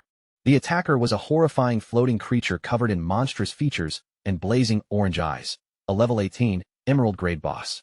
The surviving players immediately panicked under its overwhelming pressure and screamed for everyone to flee. Just as the monster pressed its attack, a hand surrounded by fierce purple flames reached forward and stopped it with astonishing ease. A commanding voice cut through the panic, ordering the frightened players to hold their positions and maintain formation. The one who had intervened was Huang Ziqing, wrapped in a black cloak as swirling abyssal energy gathered around his body. With absolute confidence, he declared that he would restrain the boss and commanded the others to attack. assuring them that victory was within reach. Rather than obeying, the party members desperately shouted for Huang Ziqing to run. They reminded him that the creature was an emerald-grade boss and mocked him for behaving as though he possessed strength comparable to Shadow. Huang Ziqing remained completely unfazed by their ridicule. A sinister smirk spread across his face as purple light ignited in his eyes, and he told them to watch carefully as he revealed the true power of the abyss. The entire party stared in stunned silence as the dark aura surrounding Huang Ziqing suddenly erupted. Waves of oppressive energy blasted outward from his body and swallowed the battlefield in purple light. Huang Ziqing unleashed a vast tide of abyssal magic that corrupted the ground into a dark, churning mire. As the corruption spread, he arrogantly declared that Shadow merely concealed himself within darkness, while he embodied the crushing darkness of the abyss itself. Standing at the center of the corrupted battlefield, Huang Ziqing raised both arms toward the sky. In response, enormous torrents of crackling purple energy burst upward from the ground around him. The spreading abyssal mire surged over the terrifying, multi-eyed boss and completely engulfed its floating body. Bound by the heavy dark magic, the creature's movements slowed dramatically until it could barely struggle. Seeing that the monster had been successfully restrained, Huang Ziqing urgently shouted at his companions. He ordered them to stop hesitating and use the opening to inflict as much damage as possible. Huang Huifan quickly seized command of the shaken party. Raising her staff toward the immobilized creature, she ordered every player present to concentrate all of their attacks on the trapped boss. The party finally responded, unleashing a coordinated storm of brightly colored spells and magical projectiles. Beams, bolts, and bursts of energy converged on the helpless creature from every direction. The combined barrage struck the boss repeatedly, tearing through its defenses and removing large chunks of its health. For a brief moment, the assault appeared to be working exactly as planned. Two party members began celebrating the enormous damage they had inflicted, relief appearing across their faces. Their excitement died instantly, however, when one of them noticed that something about the monster had begun to change. With a violent surge of strength, the boss tore itself free from the abyssal mire and floated higher into the air. Intense blue energy gathered around its body as it entered its second phase and prepared a devastating ultimate attack. Panic swept through the entire group. A hooded player frantically ordered everyone to activate defensive barriers against the incoming area-wide strike, while an armored fighter turned and fled, screaming that no barrier could possibly stop it. Above the terrified party, the boss's accumulated energy reached a terrifying peak. The air trembled around its body as the monster hovered on the verge of unleashing its ultimate attack. Just before the boss could release its ultimate attack, a hand wrapped in dense dark energy reached forward. Glowing purple chains erupted from the shadows, coiling around the monster in an instant and forcibly interrupting the devastating skill. Huang Huifan and the hooded player stared at the bound creature in complete confusion.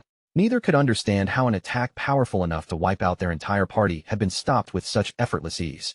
Then Huang Ziqing's cold voice echoed across the battlefield. Rather than reassure his frightened companions, he contemptuously insulted them and dismissed the entire group as a collection of useless trash. With a sinister purple glow burning in his eyes, Huang Ziqing pointed directly at his mother. He mocked Huang Huifan for bringing cowards who only knew how to run, completely ignoring the obvious truth that victory was guaranteed as long as he remained there. Huang Ziqing threw his head back and laughed wildly as his dark aura swelled around him, declaring that he would forcibly awaken their hidden potential and reveal the terrifying strength of FICA Heavy Industries. He raised one hand high, allowing swirling purple energy to engulf his entire arm. Without warning, ominous red flames began appearing around the confused party members. Even Huang Huifan was caught off guard as the unnatural fire surrounded the group before anyone could retreat. The sinister ability revealed itself as Abyssal Sacrifice. A terrifying demonic face emerged within the corrupted magic as the curse seized every player at once, making them scream in agony while their eyes turned a vicious red. The spell drained their lifespans to temporarily increase their attributes by 99%, driving them into a frenzied berserk state before sending them charging recklessly toward the boss. Empowered by the horrifying enhancement, the party no longer attempted to flee. They planted their feet, began chanting in a steady rhythm, and then unleashed their spells together, sending torrents of elemental power crashing into the chained monster. The unnaturally strengthened barrage struck with overwhelming force. A gigantic fiery explosion erupted around the boss, shaking the entire battlefield and tearing apart the ruined structures standing nearby. When the smoke and flames finally began to clear, the monstrous creature could no longer be seen. Its massive body broke apart and dissolved into countless drifting particles of golden light. A system announcement immediately appeared before the surviving players, confirming that FICA Heavy Industries had successfully defeated its first Emerald-grade boss. The surviving guild members erupted into ecstatic screams and wild celebration. Throwing their heads back in triumph, they praised Huang Ziqing as the unquestioned hero behind their guild's astonishing achievement. The excited crowd began chanting Huang Ziqing's name over and over before lifting him above their shoulders and tossing him into the air. From a short distance away, Huang Huifan watched the celebration in complete silence. Once the celebration finally settled, Huang Huifan instructed the remaining players to divide the recovered loot among themselves. Then, standing beside Huang Ziqing's cousin, she sternly ordered her son to follow her. Despite his visible reluctance, Huang Ziqing obeyed his mother's command. He followed Huang Huifan and his cousin away from the main group, entering the secluded ruins of an abandoned building where no one else could overhear them. The moment they were alone, Huang Huifan turned sharply toward her son. Her eyes glowed with a suspicious purple light as she seriously demanded that Huang Ziqing reveal where he had obtained such strange and unnatural abilities. Already irritated by the questioning, Huang Ziqing complained that his mother was treating him as though he had committed some terrible mistake, even after he had just secured an enormous victory for the guild. Huang Huifan remained unmoved and firmly ordered him to answer her. Huang Ziqing clicked his tongue and deliberately avoided meeting her gaze. With a defensive chill in his voice, he claimed that the dark abilities had simply been awarded to him after he defeated a powerful boss. Huang Huifan continued staring directly into his face, studying every small reaction. Then she bluntly called him a liar, causing Huang Ziqing to turn his head away and fall into guilty silence. Her eyes sharpened as she pointed out that Huang Ziqing was a mage, yet those dark abilities were nothing like ordinary mage skills. She then revealed the devastating cost of his victory. Although they had killed the boss, his spell had instantly consumed 300 years from the guild's shared lifespan. Huang Huifan pressed him even harder, reminding him that the lost lifespan had been reserved to repay their enormous debt to Shadow. Insisting that the price of his power was far too great, she demanded the whole truth, until the overwhelmed Huang Ziqing covered his face and angrily told her to stop. His frustration exploded into open fury. Huang Ziqing shouted that he had delivered a tremendous victory, yet she continued interrogating him like a criminal. Bitterly condemning her obsession with Shadow, he declared that he would never become a submissive dog like her, and that he was finished being controlled by her cowardice. Turning his back on his mother, Huang Ziqing arrogantly vowed that he would personally kill Shadow and lead FICA Heavy Industries to become the greatest guild in Great Xia. Huang Huifan desperately ordered him to stop, warning that he was still too young to understand the merciless rules of survival in their apocalyptic world. His cousin stepped forward with tears streaming down her cheeks. She gently rested one hand on Huang Ziqing's shoulder and begged him to calm himself, insisting that his mother's harsh words were only meant for his own good. Slowly, Huang Ziqing turned his head, one eye glowing with poisonous purple malice. In a strangely quiet voice, Huang Ziqing repeated the words, "For my own good?" As he spoke, his dark stare hardened, and the resentment in his eye transformed into unmistakable murderous intent. Without warning, Huang Ziqing spun around in a violent rage and drove his fist brutally into the girl's face, twisting her neck with the impact.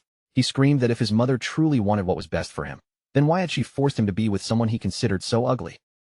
The girl's lifeless body collapsed onto the dirt path without another sound. Huang Huifan stared in absolute horror, reaching toward her helplessly as she screamed at Huang Ziqing and demanded to know what he had just done. Standing over the motionless body, Huang Ziqing watched without emotion as Xiao Hui dissolved into glowing golden particles. When the system confirmed that he had killed her, he released a slow and deeply unsettling sigh of satisfaction. A faint layer of sweat covered Huang Ziqing's face, but his expression remained firm and unrepentant. With corrupted abyssal light still burning in his eyes, he coldly muttered that they had forced him to do it. Huang Ziqing turned away and walked alone into the desolate wasteland without once looking back. As the last of Xiao Hui's golden particles faded, Huang Huifan reached after her son and desperately begged him to stop and return, but he ignored every cry. Far from the ruined village, the red-eyed leader from Country M stood above the lifeless bodies of Chu Kunshan and Zuma. Dark crimson lightning crackled across his scarred hand as he slowly reached toward their corpses. Using the grim power of his hidden class, he extracted the abilities that still lingered within the dead men. After coldly praising the usefulness of the powers he had gained, he told his fallen subordinates that they could finally rest in peace. 3 days later, at the FICA Heavy Industries base hidden inside the magic leaning tower, an armored guard with a buzz cut stood at his post. With nothing happening around him, He yawned openly from sheer boredom. His bored expression disappeared in an instant when an enormous shadow spread across the ground. Looking upward, the guard froze in complete confusion as the light above the hideout was suddenly eclipsed. The gigantic skeletal dragon Osiris plunged rapidly from the sky. Purple energy spiraled around its enormous body as it descended directly toward the guild's base. The guards screamed in panic, believing that a colossal dragon boss had come to attack them. Chaos immediately swept through the guild members nearby. One player ordered everyone to prepare for battle, while a cloaked member frantically told them to drop their weapons and run.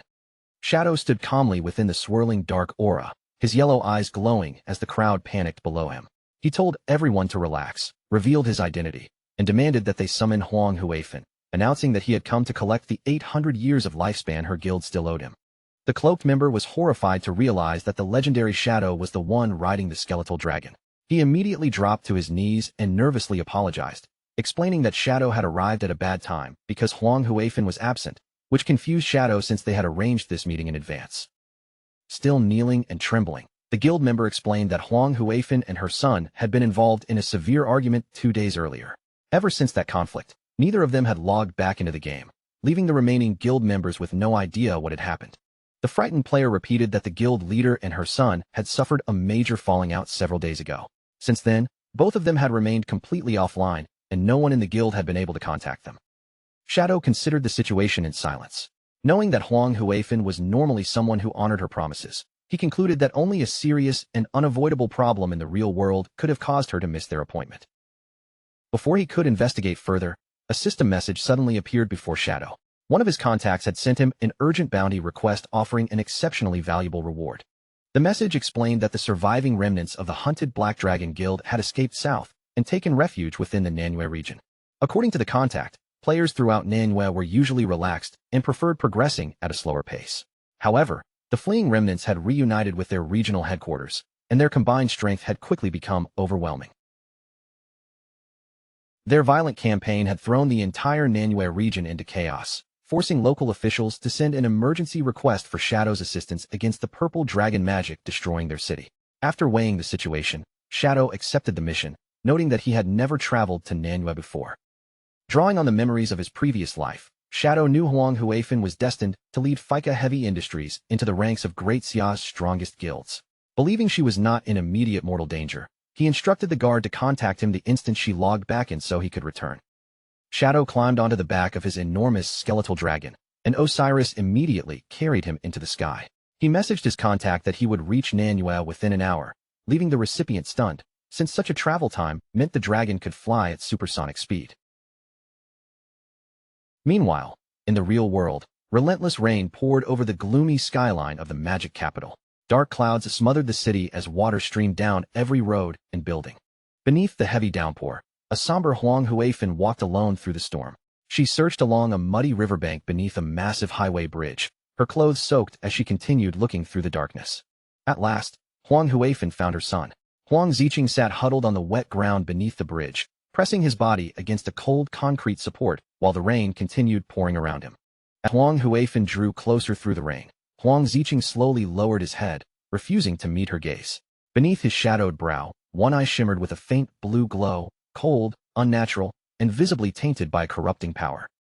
Keeping her voice gentle, Huang Huifan asked her son to come home with her. She had already investigated the dark power he was using and discovered that it originated from an abyssal item. Her expression then hardened as she warned him that, despite the terrifying strength those abilities granted, the corruption would gradually eat away at his sanity until nothing remained but a mindless servant of the abyss.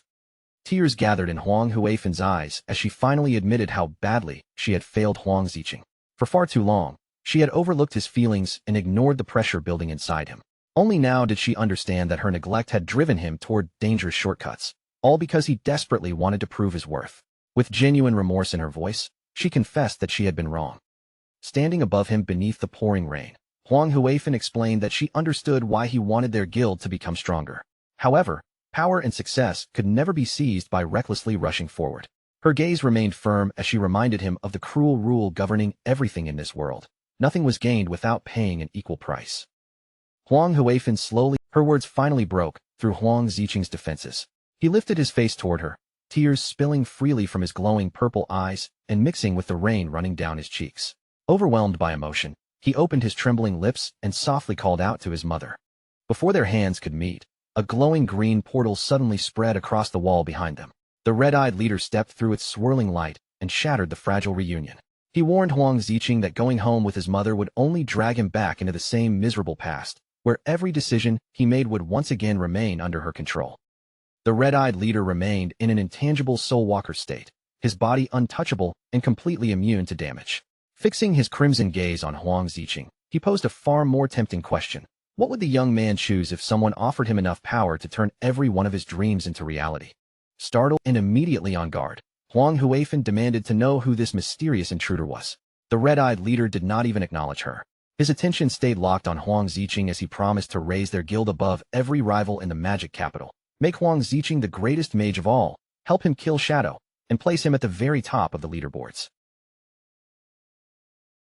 A cruel smile slowly spread across the red-eyed leader's face as he watched temptation take hold. In a calm, confident voice, he assured Huang Ziqing that granting every one of those desires would be laughably easy for someone with his power.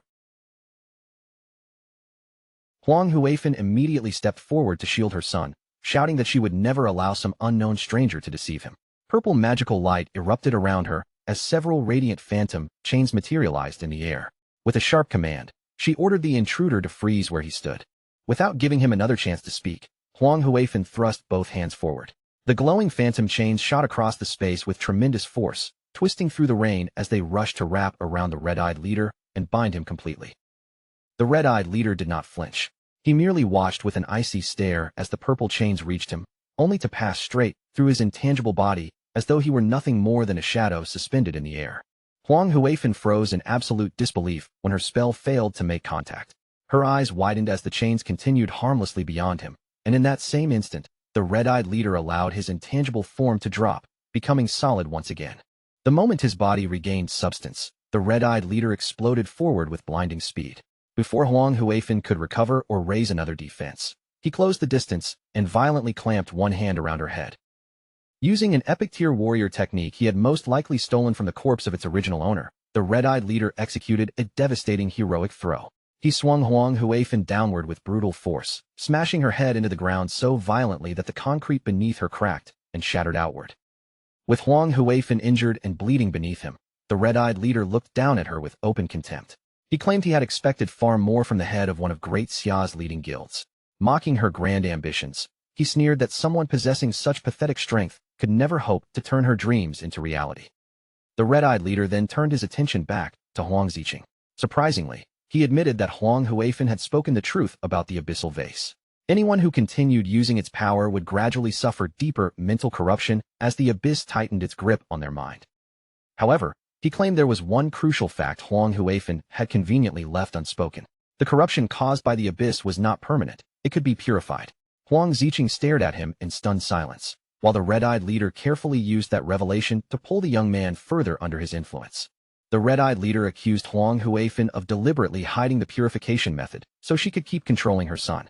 He warned Huang Ziqing that as long as he remained beneath his mother's shadow, he would never possess genuine freedom, nor would anyone ever grant him the respect he believed he deserved. Still bleeding on the shattered ground, Huang Huifan desperately begged Huang Ziqing not to believe him. She admitted that a method of purification truly existed, but insisted it required an extremely rare hidden class known as the Exorcist. As far as she knew, the only person who possessed that class had already died. At that moment, several glowing red scars shaped like stars appeared across the red-eyed leader's arm. The markings burned brighter with every passing second, until fierce crimson energy ignited around his hand like living flames. The red-eyed leader lowered his blazing hand and glared coldly at Huang Huifan. With unmistakable menace in his voice, he asked her a single question. Who had ever told her that the exorcist was dead? He then pressed the glowing red energy into Huang Ziqing and activated the exorcism ability. The powerful skill immediately began suppressing the buildup of harmful status effects, cutting the accumulation of conditions such as abyssal corruption by half. Huang Ziqing hurriedly opened his system interface and stared at the abyss gauge displayed before him. To his amazement, the accumulated corruption was genuinely decreasing. The purification was not an empty promise, it was real. Huang Huifan could only stare in paralyzed disbelief. Her lips trembled as she repeated that such a thing should have been impossible. Certain that the real exorcist had died long ago, she demanded that the red-eyed man reveal who he truly was. The red-eyed leader ignored her completely. Meanwhile, Huang Ziqing clenched both fists in excitement, realizing that purification would allow him to draw even more power from the abyssal item without immediately losing himself. Huang Huifan frantically warned him that the true exorcist had been a woman, meaning this man had to be an impostor. The leader simply told Huang Ziqing to trust his own eyes and decide for himself which of them was telling the truth. The red-eyed leader then activated a skill called Yin-Yang Harmony, subtly seizing control of Huang Ziqing's emotions. Speaking in a low, poisonous whisper, he claimed that his mother's love had always been nothing more than a chain used to restrain him and deny his true value. He urged Huang Ziqing to kill her, promising that once she was gone, no one would ever control his life again. Unable to resist the emotional manipulation, Huang Ziqing's expression became empty and distant. A sinister red light replaced the emotion in his eyes as the leader promised that everything he had ever desired would soon belong to him. He then tossed a knife onto the ground at Huang Ziqing's feet. The red-eyed leader ordered him to take the final step and sever the last chain binding him to his old life. Once his mother was dead, he promised, Huang Ziqing would finally possess the absolute freedom he had always wanted. A thick, corruptive red aura wrapped around Huang Ziqing as he bent down and picked up the knife. From the broken ground nearby, Huang Huifan watched in horror and begged him to understand that his thoughts and emotions were being controlled by the stranger's magic. Huang Ziqing stood over his helpless mother, tightening his fingers around the blade as it began to glow. Huang Huifan pleaded with him to wake up, fight the spell, and tear himself free from the intruder's influence. But her desperate cries no longer reached him. With darkness filling his eyes, Huang Ziqing slowly raised the knife above her. Too weak to move, Huang Huifan called her son's name one final time. Huang Ziqing showed no hesitation. His arm came down ruthlessly, driving the weapon toward the woman who had begged him to return home only moments earlier.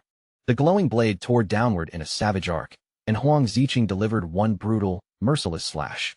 With the bloodied knife still clutched in his hand, Huang Ziqing turned toward the red-eyed leader. Not a trace of remorse remained on his face. He demanded to know whether the man would truly help him obtain everything he wanted, and the leader calmly confirmed that he would. Dark magic consumed what remained of Huang Ziqing's restraint, twisting his face into a deeply disturbing, maniacal smile. Thrilled by the path now open before him, he told the red-eyed leader that they should begin immediately and eagerly asked what needed to be done next. Huang Ziqing burst into laughter as he stood over his mother's lifeless body, the bloody knife hanging loosely from his hand. With his old emotions seemingly erased, he looked toward the red-eyed leader and asked him to reveal their plan. The red-eyed leader raised one of his magical cards between his fingers and activated it. Crimson light spilled from its surface as the card released a completely new ability into the night. Drawing on a divination skill he had stolen from someone else, the leader projected an enormous glowing red portal high into the sky. Huang Ziqing stared upward in shock as the swirling vision expanded above them. Within the portal, a catastrophic prophecy unfolded. A colossal meteor wrapped in raging fire tore across a blood-red sky, descending toward the world below. The vision carried an ominous warning. The abyss would devour the heavens, while a crimson star would rise to destroy every trace of darkness. Huang Ziqing remained motionless beneath the apocalyptic image, staring at the fiery destruction with confusion and unease. He could see the terror contained within the prophecy, but he had no idea what its cryptic warning truly meant. The red-eyed leader explained that the coming power would spread across all of Great Xia, leaving no place where anyone could hide, not even Shadow. Yet the darkness destined to be destroyed remained uncertain. It might refer to Shadow, he warned, or it might just as easily refer to Huang Ziqing himself. Cold sweat immediately formed across Huang Ziqing's face. Only then did he grasp the horrifying implication hidden inside the prophecy. When that inevitable catastrophe arrived, he could be one of those who died beneath it. The leader assured him that although the coming event could not be prevented, survival was not decided by fate alone. Human effort could still change who lived and who perished. He advised Huang Ziqing to use the abyssal power at his disposal to rapidly expand his guild's strength before the inevitable confrontation with Shadow. After finishing his warning, the red-eyed leader summoned another glowing crimson card into his palm. He held it out toward Huang Ziqing, silently placing yet another source of power into the young man's hands. With his newest pawn finally set into motion, the red-eyed leader turned away and disappeared into the mist-covered night. Before vanishing from sight, he promised that when the proper moment arrived, he would return and find Huang Ziqing again.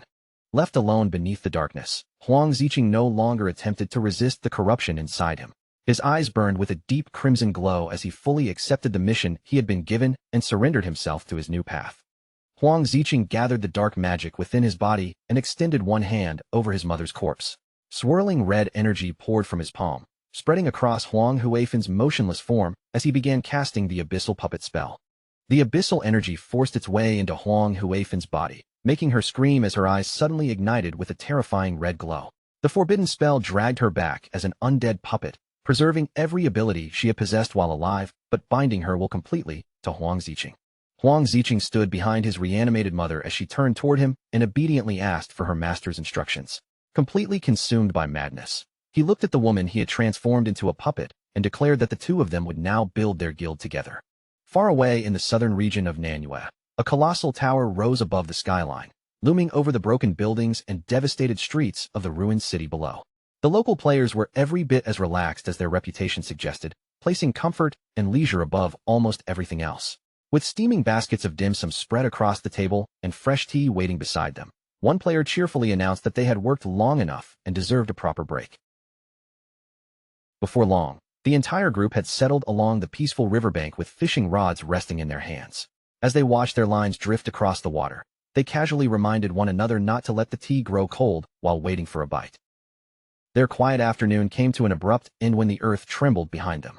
A gigantic level 18 two-headed bull boss materialized near the riverbank, throwing back both of its heads and releasing a deafening roar. Yet not a single fisherman reacted with fear. Instead, one irritated player twisted around and angrily told the enormous beast to shut its mouth, complaining that all that roaring was frightening away the fish they had spent so long waiting for. Now genuinely annoyed that the monster had interrupted their precious leisure time, the players reluctantly set their cups and snacks aside. Magical auras surged around their bodies as they rose from the riverbank, and with one sharp command, the entire group charged toward the boss. The team immediately fell into a coordinated formation. One player raised his weapon and fired a freezing beam directly at one of the bull's heads, locking it under crowd control so the two heads could not synchronize their spells. An armored warrior and a mage spearheaded the assault, rushing straight into the monster's range. They ordered the armor-breaking team to strike its vulnerable points first, while the main damage dealers followed close behind, urging everyone to end the battle quickly so they could return to their break. Wave after wave of attacks crashed into the two-headed bull, inflicting tremendous damage and draining its health bar at an astonishing rate. As its remaining health plunged, both sets of eyes ignited with blazing fury. Driven to the edge of death, the giant beast suddenly entered a berserk state. It stomped down with overwhelming force and released a massive shockwave that ripped apart the ground, hurling one unfortunate fisherman through the air. The frontline players instantly realized that the enraged boss had become far too dangerous to confront directly. Their courage vanished as they scattered and ran, loudly calling for their guild leader to step in and deal with the rampaging monster herself. Answering their desperate cries, a tan-skinned young woman with striking white hair let her cup of boba tea fall from her hand. Her relaxed expression sharpened into a focused glare as she stepped forward, gripping an ordinary-looking fishing rod as though it were a deadly weapon. Despite wearing nothing more than a pair of simple sandals, she pushed off the ground with explosive strength. Her body soared high into the air, carrying her directly toward the towering two-headed bull.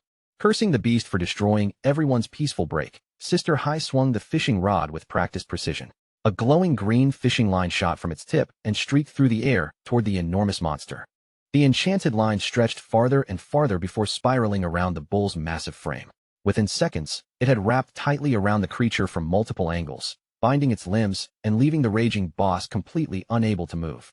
Suspended above the restrained monster, Sister Hai curled her lips into a confident smirk. With the beast helpless beneath her, she tightened her grip on the rod and prepared to deliver the finishing blow. She suddenly wrenched the fishing rod backward with all her strength, activating her ultimate ability. The razor-sharp magical line tightened around the boss and sliced deep into its body, dealing a fatal burst of damage that erased the last of its health. Sister Hai landed lightly on the ground just as the system confirmed that she had successfully slain the two-headed bull. Her skill first trapped an enemy before dealing damage based on the health it had already lost, making it deadlier against weakened targets. A moment later, the fallen boss dissolved into a shower of glowing golden loot orbs. The place surrounding the riverbank immediately erupted into celebration. They praised Sister Hai for calculating the finishing damage perfectly, then raised their voices together and began chanting their guild's familiar fishing-themed catchphrase. Sister Hai laughed along with them and proudly declared that protecting the Nanhua region was simply part of her duty. She possessed the rare hidden class of fishing master, an assassin-type profession that transformed a fishing rod into a long-range weapon, a class perfectly suited to the guild's carefree lifestyle. Just then, one guild member called out that the tea was finally ready. The entire group immediately abandoned the battlefield and hurried back toward their tables, deciding that the loot could remain on the grass until later. After all, allowing tea time to pass was far more serious than leaving a few rewards uncollected. Still smiling, Sister Hai waved to the others and followed her guildmates back toward their peaceful riverside break. For the moment, the glowing spoils of battle were left scattered across the grass behind them. While the Manhwa players happily drank tea and continued their cheerful conversation, the untouched loot orbs remained glittering beside the river. None of them noticed the faint rustling sound that suddenly came from the nearby bushes. A bald man with blue eyes and a long scar crept forward from the foliage. As one of the surviving members of the Black Dragon Guild, he sneered at the Manhwa Guild for carelessly abandoning valuable loot just to enjoy tea, then silently signaled for his hidden men to move. The Black Dragon members activated a level 15 group stealth ability known as Shadow Veil. A camouflaging dome spread around them, concealing the thieves from sight as they slipped across the grass and greedily gathered the abandoned golden orbs. Only a short distance away, the Manhwa players remained completely unaware, casually discussing fishing and the day's catch. Hidden beneath the veil, the intruders exchanged quiet snickers, realizing their targets had lowered their guard at the perfect moment. Once the stolen loot was secured, the Black Dragon leader, Zentile, released the stealth concealment. He immediately activated a buff called Boiling Blood Domain, surrounding himself and his allies in a fiery aura that increased their attributes. With his men empowered, he ordered them to slaughter every fisherman present. The Black Dragon members burst out of the tall grass with their weapons already drawn. They charged straight into the unsuspecting Manhwa players, catching Sister Hai and the rest of her relaxed guildmates completely unprepared for the sudden ambush. Zentile rushed to the front of the attack and raised his blade overhead.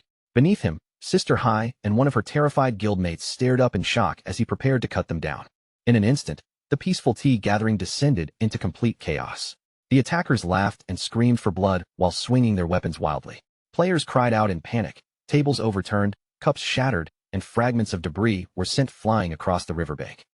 Standing triumphantly amid the stolen loot and the wreckage of the ambush, Zentile tightened his fists in satisfaction. He declared that this was exactly how the pigs of Great Xia deserved to be hunted down. His celebration ended almost immediately when one of his subordinates suddenly shouted a warning. Something was approaching from high above them, and it was descending toward the battlefield at an incredible speed. Zentile snapped his head upward, and panic flashed across his face the moment he recognized the incoming threat as Shadow. Realizing the reports from the Magic Capital survivors had been true, he urgently ordered his men to reactivate Shadow Veil and retreat before it was too late. High in the sky, Shadow's gigantic skeletal dragon, Osiris, folded into a steep dive. The enormous undead mount plummeted toward the ruined city before crashing down with enough force to shake the surrounding streets. Shadow stood firmly upon Osiris's back, his eyes glowing with a piercing yellow light as he surveyed the strangely deserted battlefield. Finding no obvious enemies waiting below, he wondered whether he had arrived after the fight was already over. When Shadow noticed several uncollected orbs still lying across the ground, he quickly concluded that the enemy must have received an early warning and fled in a panic. What confused him was how anyone had detected his approach at all, since he had traveled there under absolute stealth. The surviving Manhwa players were seething with anger after the attack. One member cursed the Foreign War God Guild for relying on such shameless tactics, furious that their brothers had been assaulted and the boss rewards they had worked for had been stolen. Sister Hai was just as enraged. Her fingers tightened around her fishing rod as she called the attackers nothing but animals. They had been too cowardly to challenge her guild face to face, choosing an ambush so sudden that the Manhwa players never even had a chance to retaliate. The group's despair finally lifted when one guild member announced that the official forces had sent the legendary Shadow to support them. With someone as powerful as Shadow involved, he confidently assured everyone that they finally had a real chance of catching the foreign attackers. Only moments later, the same guild member came rushing back with even more exciting news. Shadow and the officials had already reached the familiar riverbank where the Manhwa players usually gathered to drink tea. The instant they heard that, the excited Manhwa players raced through the ruined city streets toward the river. Each of them was eager to meet the famous player they had previously only dreamed of seeing in person. Osiris slowly descended above the riverbank, its enormous skeletal body casting a terrifying shadow over everyone below. Sister Hai and the female official beside her could only stare upward in awe, both frightened and deeply impressed by Shadow's epic great mount. The long, dark-haired female official known as a wisp of smoke stepped forward with Sister Hai to greet Shadow. After Sister Hai introduced the Kaizi Alliance, the official drew Shadow's attention to something unusual. The attackers had escaped in such a hurry that they had not even collected the lifespan scattered across the ground. Shadow agreed that the detail was suspicious. The enemy had abandoned valuable lifespan and retreated without hesitation, which meant they had somehow known he was approaching. His supposedly undetectable arrival had clearly been compromised. Still standing atop his skeletal dragon, Shadow considered the possibilities. Either someone within the official ranks was secretly leaking information, or the enemy possessed a hidden class capable of tracking his movements. He then asked a wisp of smoke to explain the current situation in Manhwa. A wisp of smoke began by outlining the region's balance of power. She explained that the official forces and Sister High's guild were currently the two strongest groups in Manhwa. The attackers, meanwhile, belonged to the War God Guild, a relatively small faction made up mostly of foreign players. She added that the enemy had an assassin capable of using an advanced group stealth skill, which was the main reason the officials had repeatedly failed to capture them. In the past, however, the War God Guild had been weak and insignificant, limiting itself to minor theft and petty trouble. Everything changed when the remaining members of the Magic Capital's Black Dragon Guild entered the region and joined forces with them.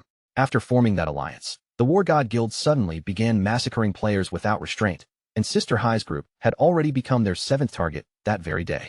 Shadow quietly processed everything she had told him. The surviving Black Dragon members were far too weak to create this much chaos through strength alone, so he concluded that there had to be another reason behind the War God Guild's sudden and unusually violent rampage. The official nodded in agreement and shared the results of their investigation. The attackers' behavior made no sense if profit was their only motive. They slaughtered everyone they encountered, including harmless low-level players, and frequently left valuable lifespan behind simply to guarantee a clean and safe escape.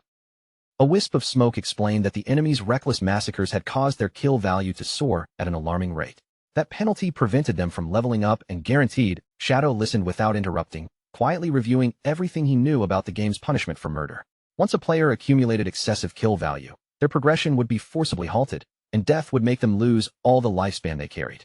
Worse still, the system imposed increasingly severe penalties as that value continued rising, with every new level of bloodshed bringing harsher and more dangerous restrictions. What troubled Shadow most was the final consequence waiting at the highest levels of kill value. If a player pushed the number far enough, they risked summoning the Executioner, a terrifying demonic creature covered in multiple arms and created solely to hunt down offenders. Once the Executioner appeared, there would be no simple way to escape it. The creature would pursue its marked target without rest, continuing the hunt until that player was completely and permanently erased. Shadow silently considered whether the War God Guild was deliberately trying to summon the Executioner, though he could not understand what advantage such a suicidal plan would offer them. Just as unsettling was their ability to predict his movements so precisely, allowing them to complete a flawless retreat before he ever reached the riverbank. Searching through his memories, Shadow realized that only the diviner class possessed the power to glimpse future events. The sole diviner he had ever known was Theodore, the man Shadow himself had assassinated during the ambush aboard the airplane. Then a chilling possibility struck him. Shadow remembered that he had not activated his weapon's special curse to inflict permanent death on Theodore. That meant someone from Country M might possess a rare item or hidden class capable of exploiting the dead, allowing them to seize Theodore's corpse and steal the diviner's prophetic abilities. Determined to uncover exactly where the leaked information was coming from, Shadow looked down from the back of his skeletal dragon. He asked a wisp of smoke and Sister High to tell him the precise location of the War God Guild's hideout. A wisp of smoke revealed that their headquarters was an underground industrial complex known as the Blood Slaughterhouse. She immediately warned Shadow against entering it carelessly. Her forces had raided the facility once before, only to encounter powerful high-level traps that delayed them at every turn while the enemy slipped away with ease. Shadow showed no concern over the warning and calmly told her to lead him there. If they wanted to expose the enemy's true objective and discover how his arrival had been predicted, they only needed to break into the base and capture a single member alive for interrogation. Beneath the ground, the Blood Slaughterhouse stretched through a grim industrial facility bathed in sinister red light. Armed guards moved constantly through its metal corridors, patrolling every entrance and keeping watch over the hidden base. Deep inside the underground complex, a dark-skinned man with a tribal tattoo and glowing red eyes approached Zentile, the surviving leader of the Black Dragon Guild. Stopping before him, the tattooed man asked whether the intelligence he had provided earlier had proven useful. Zentile admitted that the information had been completely accurate. Shadow had descended from the sky at exactly the predicted moment, just as the warning had claimed. Without that early notice, Zentile acknowledged that he and every one of his men would have been slaughtered before they could escape. The tattooed man's crimson eyes gleamed as a satisfied smirk crossed his face. He repeated Theodore's original prophecy, speaking of a pitch-black dragon knight arriving in silence, the fortunate few escaping in time, and an ominous crimson star eventually descending to wipe away every trace of darkness. With growing excitement, he told Zentile that the prophecy's first stage, delivered to them by their mysterious lord, had already come true through Shadow's arrival. He insisted that once they accumulated enough kill value, they would summon the ominous star itself and use its power to annihilate Shadow. Balancing on the bandaged stump where one of his legs had once been, the tattooed man declared that Shadow's death was now unavoidable. Once Great Xia, bitterness filled his voice as he recalled everything that had happened to them. Shadow and the officials of the magic capital had driven their guild all the way to the Manhwa border and killed Theodore along the way. Even after that, Shadow had continued hunting them relentlessly, cornering them in Manhwa until they had nowhere left to run. The tattooed man's face twisted with hatred as those memories flooded back. Trembling with rage, he swore that every humiliation, injury, and loss he had suffered would eventually be repaid through revenge. He began naming the people he intended to target once Shadow was finally dead. His first victim, he declared, would be the young pink-haired witch belonging to the Sky Guild. Blaming Shadow's allies for the loss of both his arm and leg, the tattooed man pictured Lin Qingyu next. His expression grew increasingly vicious as he promised to seize the magic capital official by the hair and tear it violently from her head. At last, his thoughts turned toward Captain Inyu, the official from Jianghai. With a depraved grin, he began describing in graphic and hateful terms exactly what he planned to do to her once their side achieved victory. Zentile and the men around him responded with dark laughter, clearly entertained by the tattooed man's gruesome fantasies. Zentile admitted that the violent speech had stirred up everyone's bloodlust, but as the laughter faded, suspicion slowly hardened his expression. He confronted the tattooed man with an obvious flaw in the story. Theodore, the only diviner they had known, had already been killed by Shadow. If Theodore was truly dead, then there should have been no way for them to obtain any new prophecies. Zentile pressed the issue, refusing to trust empty promises. He demanded real proof that the prophecy was genuine and not simply a trick designed to turn the Black Dragon survivors into disposable pawns while the foreigner escaped safely back to his homeland. Rather than becoming offended, the tattooed man merely smirked. He told Zentile that he understood the suspicion perfectly because he had once carried those exact same doubts, at least until the day he personally met their lord. To erase the remaining uncertainty, the tattooed man produced a magical card from his belongings. Red flames suddenly ignited across its surface, and he raised it before the cautious Zentile, telling everyone present to watch closely. Announcing that he would immediately return to Country M, the tattooed man activated the burning card. Crimson energy surged upward, and a red spatial portal rapidly formed in the air above him.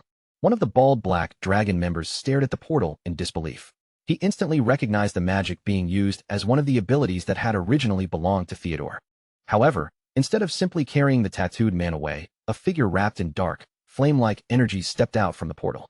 The tattooed man froze in astonishment, immediately recognizing the arrival as the mysterious lord he had been praising. The newcomer was none other than the red-eyed leader.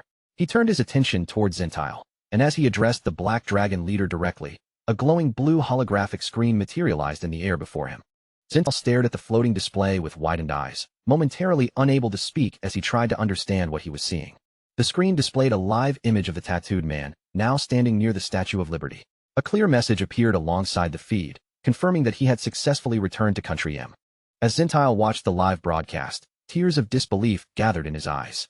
Intercontinental teleportation was real. The red-eyed leader had not merely opened a portal. He had used Theodore's ability to exchange positions with the tattooed man across an enormous distance. Faced with power that seemed almost divine, Zentile and his followers immediately dropped to their knees. Overwhelmed with awe, Zentile pledged his absolute loyalty to the mysterious leader and begged the man to return them safely to their homeland as well. The red-eyed leader agreed to grant their request, but only under one condition. Before they could leave, they had to summon the ominous star and kill Shadow. As he spoke, he secretly activated yin-yang harmony, releasing a powerful spell that manipulated the emotions of everyone around him. The mind-altering power seized Zentile and his men almost instantly. Their eyes flared with fanatical crimson light as artificial bloodlust overwhelmed their reason. With their emotions completely distorted, they roared that Shadow must die, transforming themselves into perfect pawns for the red-eyed leader's plan. Meanwhile, back on the surface beneath a cloudy sky stained with red, Shadow finally reached the suspected location. Sister Hai and another player from Manhwa stood beside him as the three surveyed the terrain ahead. They looked down into a vast sunken area filled with thick, ominous crimson mist. The Manhwa player pointed toward a massive concrete bunker embedded below and informed Shadow that this was the War God Guild's headquarters, the Blood Slaughterhouse. The male player warned Shadow not to underestimate the structure. The hideout was extremely dangerous, and its confusing internal layout made it difficult for intruders to navigate once they entered. He explained that the War God Guild intentionally left the outer barrier inactive, making the bunker appear easy to enter and tempting enemies inside. Beyond the entrance, however, the facility became a trap-filled maze. During an earlier raid targeting Zentile, those concealed mechanisms had inflicted heavy losses on their forces before the Black Dragon leader escaped. Shadow corrected one detail in the explanation. The hideout did not merely keep its outer barrier disabled. It had no external barrier at all and depended entirely on the deadly traps within for protection. After acknowledging that danger, Shadow turned to the guide and asked for his name. The man introduced himself as Unlucky Agwang. Despite the miserable nickname, he insisted that his actual luck was excellent, though some strange curse seemed to follow him everywhere. Teams around him frequently died, bosses suddenly went berserk, and his companions somehow triggered traps without fail. He added that a wisp of smoke had sent him to act as their guide in exchange for a generous reward. Sister Hai angrily explained that the War God Guild itself was not particularly strong. The real problem was its heavily fortified bunker and the guild's cowardly habit of striking without warning before retreating. Those tactics had prevented the authorities from forcing them into a fair battle and wiping them out. The bunker's internal alarm system created another serious obstacle. The instant anyone broke into the facility, Zentile would receive an immediate warning, giving the Black Dragon leader more than enough time to flee before the attackers could reach him. Shadow dismissed their concerns with complete confidence. Hideouts like this were powered and controlled by a central crystal. If he seized that crystal, ownership of the entire base would transfer to him, leaving the enemy without shelter and making them much easier to eliminate. Shadow instructed Sister Hai and Unlucky Agwang to remain safely outside on the cliff while he entered the bunker alone. He had barely taken a step toward the edge when Agwang quickly moved forward and stopped him. Sister Hai volunteered to accompany Shadow and serve as his guide, warning that attempting to face the hidden traps alone would be unnecessarily dangerous. Agwang agreed, pointing out that her experience during the previous failed raid would help them recognize the bunker's defenses. After considering it, Shadow accepted Sister Hai's offer to lead the way. Shadow then turned toward Unlucky Agwang and bluntly stated that he had no intention of letting the man's terrible luck sabotage the mission. Flushing with embarrassment, Agwang insisted that his nickname was only a joke. After all, anyone who had survived this apocalyptic game for so long had to possess remarkably good fortune. Shadow ignored Agwang's desperate excuses, but ultimately allowed both of them to accompany him. He warned that if an emergency occurred, they would be responsible for protecting themselves. They eagerly agreed, and the trio leaped from the cliff together, descending toward the bunker entrance glowing red through the mist. The moment they crossed into the Blood Slaughterhouse, a deafening alarm rang throughout its crimson-lit corridors. The warning echoed through every metal passage, announcing that intruders had breached the facility. Inside the Blood Slaughterhouse, Zentile raised his head as the piercing alarm echoed through the metal corridors. The Black Dragon leader's expression instantly hardened, and every trace of his earlier excitement disappeared as he listened to the repeated warning. The red-eyed leader calmly asked what had happened. One subordinate dismissed the intrusion as another group of local officials returning to throw away their lives, but Zentile suspected something far more dangerous. He believed Shadow had found the base, and for the first time, he wondered whether the countless traps inside could truly stop such a legendary player. Unwilling to gamble blindly, Zentile turned toward the red-eyed leader and asked him to use his prophetic abilities. He wanted to see how the coming battle would end before deciding whether they should remain and fight or abandon the hideout immediately. The red-eyed leader readily agreed. Drawing upon the divination powers he had stolen, he summoned a glowing crimson card into his hand and activated the ability known as Omen of the Star God. A prophetic image unfolded in the air above them, revealing the same cryptic future they had already heard: a black dragon knight arriving in silence, a fortunate person escaping, and a crimson star descending to destroy the darkness. Zentile stared upward in confusion, pointing out that this was exactly the prophecy the tattooed man had recited earlier. The red-eyed leader smoothly twisted the situation to his advantage.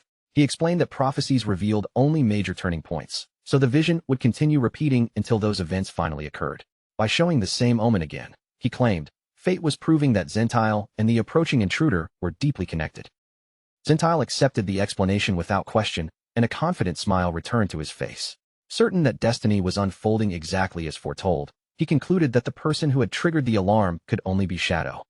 A fiery red aura surged around Zentile as his confidence swelled into arrogance. Since his own power glowed crimson, he proudly declared that he must be the ominous red star from the prophecy. Convinced victory belonged to him, he boasted that Shadow would suffer a miserable death inside the bunker's endless network of traps. The red-eyed leader watched with quiet satisfaction as his pawn willingly marched toward destruction. He merely told Zentile that he was free to interpret the prophecy however he wished. Then, promising to return when the proper moment arrived, the mysterious man prepared to make his escape. A red spatial portal opened as the leader activated his teleportation ability and vanished, exchanging places with the tattooed man in Country M. The crippled man tumbled out of the portal and landed inside the hideout, while the completely unsuspecting Zentile greeted him with delighted enthusiasm. The tattooed man immediately understood the cruel truth. His lord had never intended to take him home.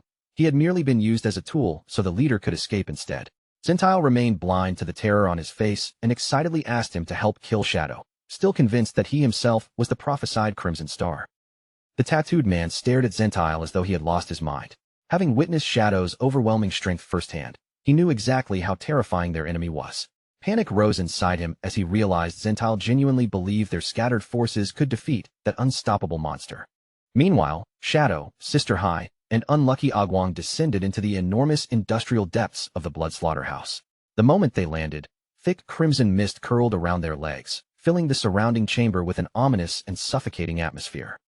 Sister Hai suddenly raised a hand and stopped the others from moving any farther. She warned Shadow that they had entered an extremely dangerous trap chamber, the very place where her forces had suffered devastating losses during their previous raid. Pulling out a map, Sister Hai pointed toward a narrow trail of tiles glowing faintly blue across the floor. She instructed both men to follow that marked route exactly if they wanted to cross safely, warning them not to place a foot anywhere outside the designated path. Shadow stepped onto the blue tiles without the slightest hesitation and calmly followed the route across the chamber. Behind him, a visibly nervous, unlucky Agwang moved with far greater caution, carefully placing each foot where Sister Hai directed him. After all three reached the other side safely, Agwang finally released the breath he had been holding. Curious about the danger they had avoided, he turned to Sister Hai and asked what would happen if someone accidentally stepped on the wrong tile. Sister Hai explained that concealed spikes would instantly burst from the floor and impale whoever made the mistake. To demonstrate, she picked up a heavy rock and hurled it onto one of the dark tiles outside the glowing blue route. The stone crashed heavily against the tile, producing a sharp bang that echoed throughout the enclosed chamber. Then came an uncomfortable silence. Shadow, Sister Hai, and Agwang all stared at the rock lying motionless on the dark tile, but no spikes appeared and no mechanism activated. The supposedly deadly trap had done absolutely nothing. Shadow glanced at Sister Hai and calmly asked whether she was certain this room actually contained traps. Her face tightened with frustration as she insisted she was telling the truth, declaring that she had personally been killed 6 times in this exact chamber. Determined to prove she had not imagined any of it, Sister Hai marched onto the dark section of the floor and began stomping stubbornly across the tiles. With every harmless step, her confusion grew, and she angrily wondered why none of the mechanisms were responding. Agwang gave Shadow an embarrassed look and apologized for Sister Hai's increasingly wild behavior. Since the traps appeared to be broken, he suggested they stop wasting time and continue farther into the bunker.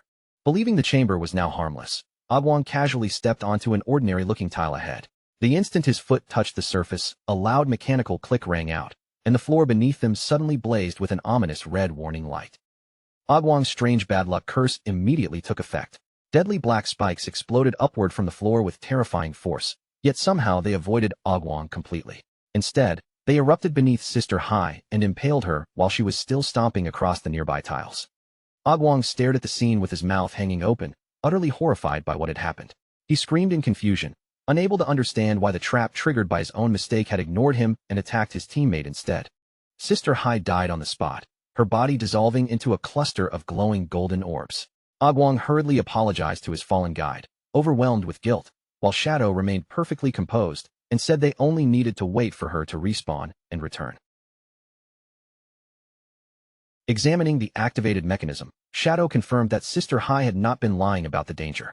The enemy had apparently altered the trap configuration after the earlier raid, changing the chamber's settings so that the route once considered safe had now become part of the killing mechanism.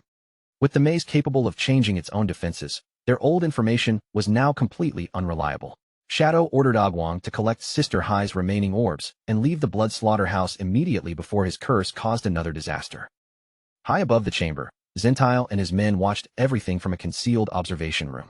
Seeing Shadow clearly through their surveillance equipment, they finally confirmed that the famous player himself had entered the base. A vicious grin spread across Zentile's face when he heard Shadow ordering a retreat. He mocked the intruders for believing they could simply turn around and walk out after stepping into a trap designed by the Black Dragon Guild. Without giving them another second to react, Zentile raised his fist and slammed it down onto a large crimson button built into the control panel. Heavy machinery groaned somewhere beneath the chamber. Shadow and Agwong both reacted to the sudden noise, but before either could move, the floor directly under their feet split apart. An enormous trapdoor dropped open beneath the two players. With nothing left to support them, Shadow and Agwong plunged helplessly into the dark depths of the underground base. Agwong screamed uncontrollably as they fell through the seemingly endless shaft. Shadow, by contrast, remained completely calm, adjusting his body in midair and positioning himself for a controlled landing. They finally struck the bottom. Agwong crashed painfully onto his back, while Shadow landed cleanly on both feet without losing his balance. When they looked around, they found themselves trapped inside a dark chamber whose walls were stained with old blood. Agwong slowly sat up, groaning in pain as blood trickled from his nose. Before he could recover, harsh static crackled somewhere in the room, causing Shadow to turn his gaze toward the source. A large screen mounted on the blood-covered wall suddenly flickered to life. Through a concealed speaker, a distorted voice welcomed Shadow into their home with exaggerated surprise, as though his arrival had been completely unexpected. The static gradually cleared, revealing a live transmission of Zentile. Now wearing a deeply unsettling mask, the Black Dragon leader leaned toward the camera and announced that he had prepared a special game for Shadow. From behind the grotesque mask, Zentile offered Shadow another eerie welcome.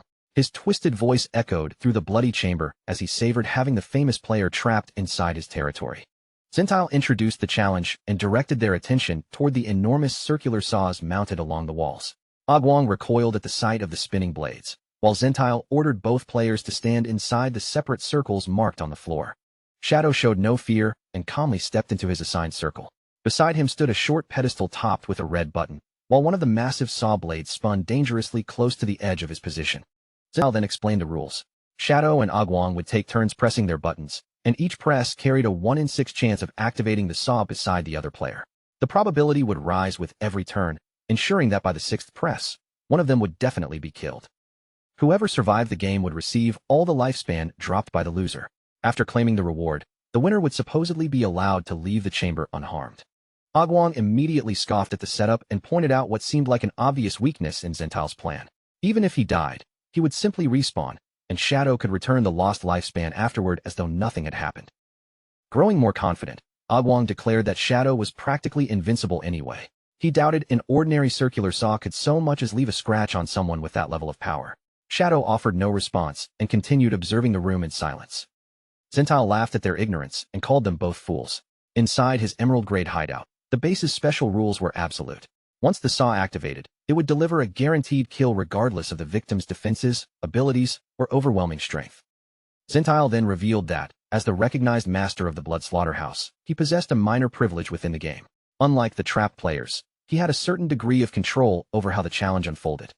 To make their situation even more dangerous, Zentile opened another mechanism and released a swarm of disgusting spider-like creatures into the chamber. Agwong stared in shock as the crawling monsters poured across the bloody floor around them. Agwong quickly drew his knife and prepared to slash the creatures apart, but Shadow immediately stopped him. He identified them as nightmare exploding bugs and warned that damaging even one would trigger an explosion, setting off a poisonous chain reaction powerful enough to kill everyone trapped in the room. Relieved that Shadow had stopped him in time, unlucky Agwong hurriedly twisted his body aside, narrowly dodging one of the flying nightmare exploding bugs and doing everything possible to avoid touching it. Unfortunately, his strange curse struck again. As unlucky Agwong pulled his knife arm back, the edge of the blade accidentally brushed against the creature's body, leaving a small wound despite his desperate attempt to avoid it. The injured bug immediately swelled with unstable energy. Before unlucky Agwong could retreat, it burst apart in a violent explosion of purple light, engulfing him at point-blank range. Just as Shadow had warned, that single detonation triggered the surrounding creatures. One after another, the remaining nightmare exploding bugs began erupting, creating a rapidly spreading chain reaction throughout the chamber. A colossal blast swallowed the entire room, flooding every corner with poisonous purple energy. Both players were inflicted with the nightmare status, and their gauges instantly climbed to 80%. While unlucky Agwong panicked at the sight of the rising number, Shadow calmly observed that the man truly lived up to his unlucky reputation. From the screen, Zintal gleefully explained the true danger of the nightmare state. While affected, players could neither log out nor resurrect normally. If they died now, their minds would remain trapped inside a nightmare for 3 full days, leaving their defenseless bodies behind to be freely searched and looted. Furious at being forced into such a twisted game, unlucky Agwong immediately refused to cooperate. He argued that if neither of them pressed a button, the saws could not kill anyone, so they could simply remain where they were and wait for another solution. Zintal offered no immediate reply. He merely chuckled through the speaker, while one crimson eye glowed ominously from behind his mask on the screen. A deep rumble suddenly shook the entire chamber. As heavy machinery began moving behind the bloodstained walls, Zintal mockingly asked whether they would rather gamble their lives against the saws or stand still and be crushed to death. Unlucky Agwong looked around in horror as 2 walls covered in deadly spikes slowly closed toward them. Zintal reminded both prisoners that every press of a button would temporarily slow the walls, forcing them to participate if they wanted more time. Laughing wildly over the broadcast, Zintal officially declared that the game had begun, thrilled to have the legendary Shadow trapped inside his own bunker. Unlucky Agwong frantically searched the room with no obvious alternative. Unlucky Agwong stretched a trembling hand toward his button. Then unlucky Agwong began overthinking the odds. If Shadow survived the first press, the probability of activation would rise on Agwong's own turn. Trapped between sacrificing Shadow and increasing the danger to himself, he babbled nervously, unable to make a decision. Sweat rolled down unlucky Agwong's face as the pressure overwhelmed him. Before his frantic calculations could spiral any further, Shadow calmly called his name and drew his attention away from the button. Shadow looked directly at him and gave one firm instruction. Unlucky Agwong was to remain exactly where he was, keep his hands away from the mechanism, and do absolutely nothing. Unlucky Agwong stared back in confusion. He pointed toward the approaching spiked walls and reminded Shadow that they were only moments away from being crushed if neither of them pressed a button. Shadow remained completely unmoved and repeated the same command in an even voice. Agwong was not to touch anything, even as the deadly walls continued grinding closer from both sides. Watching everything through the surveillance feed, Zintal leaned toward the screen and mocked Shadow's refusal to participate, clearly mistaking his calm behavior for helplessness. Zintal sneered that the famous and supposedly unstoppable player appeared to have surrendered without even trying to resist. To him, Shadow's silence looked like proof that the trap had finally broken his confidence. The spiked walls drew dangerously close, leaving almost no room around them. With tears gathering in his eyes, unlucky Agwong pressed both hands against one wall and struggled uselessly to hold it back, begging Shadow to do something before they were crushed. Zintal laughed louder and told the pair to enjoy their final moments as the walls flattened them. Once they were dead and their minds were imprisoned by the nightmare status, he promised to enter the chamber and loot their helpless bodies personally. As the remaining space vanished, unlucky Agwong turned toward Shadow one final time. With panic breaking his voice, he desperately called out the legendary player's name. Convinced that death was unavoidable, unlucky Agwong tearfully cursed his miserable fortune. Of all the ways he could have died, he complained, his terrible luck had chosen to have him crushed completely flat between 2 walls. Unable to bear watching any longer, unlucky Agwong squeezed his eyes shut and tensed his entire body. The spikes reached him, touching his clothes as he braced for the crushing impact.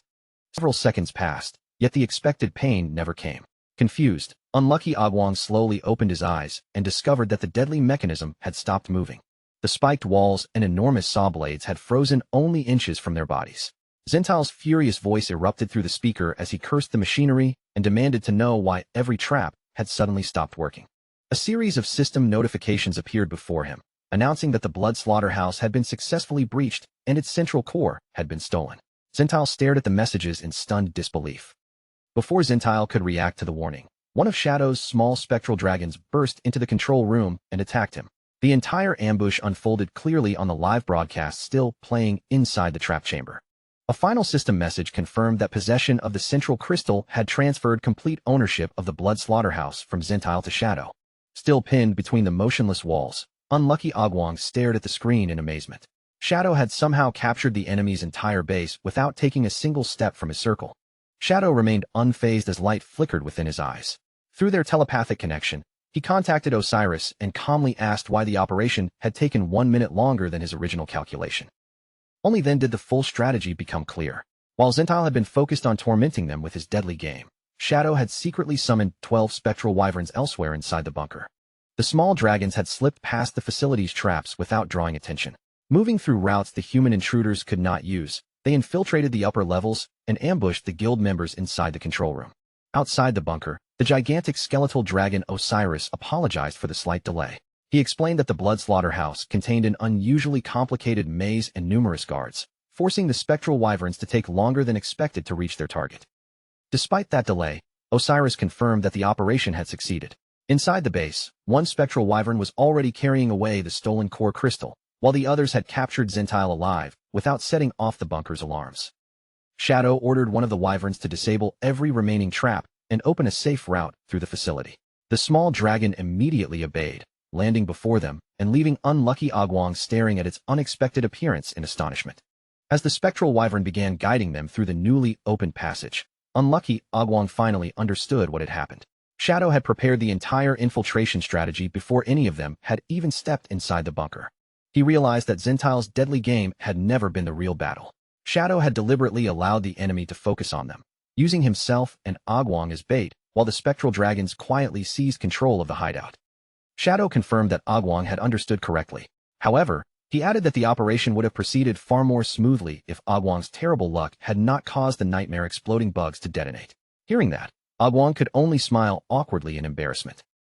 Shadow then turned his attention to the nightmare status still affecting them, since dying before it expired would carry serious consequences.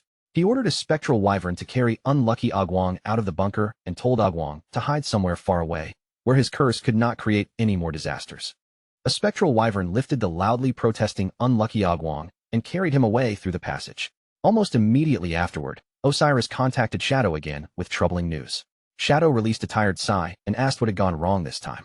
Osiris reported that Zentile's group had activated a self-destruct ability to avoid being taken alive, allowing them to die and respawn safely elsewhere. Their mass suicide, however, had caused them to drop hundreds of years of accumulated lifespan across the control room floor.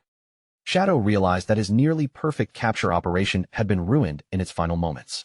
With resignation, he concluded that unlucky Agwong's curse was not merely inconvenient. It was a genuinely terrifying power capable of destroying even the most carefully prepared plan. After completing her respawn, Sister Hai returned and found Shadow standing outside the bunker. Staring at the blood slaughterhouse in amazement, she asked how the enemy stronghold had somehow become his property during the brief time she had been gone. Sister Hai then started asking what had happened to unlucky Agwong. Shadow immediately interrupted her and warned her not to speak the man's name aloud, unwilling to risk attracting another wave of inexplicable bad luck. Shadow tossed a golden ownership key towards Sister Hai, who caught it with sparkling eyes.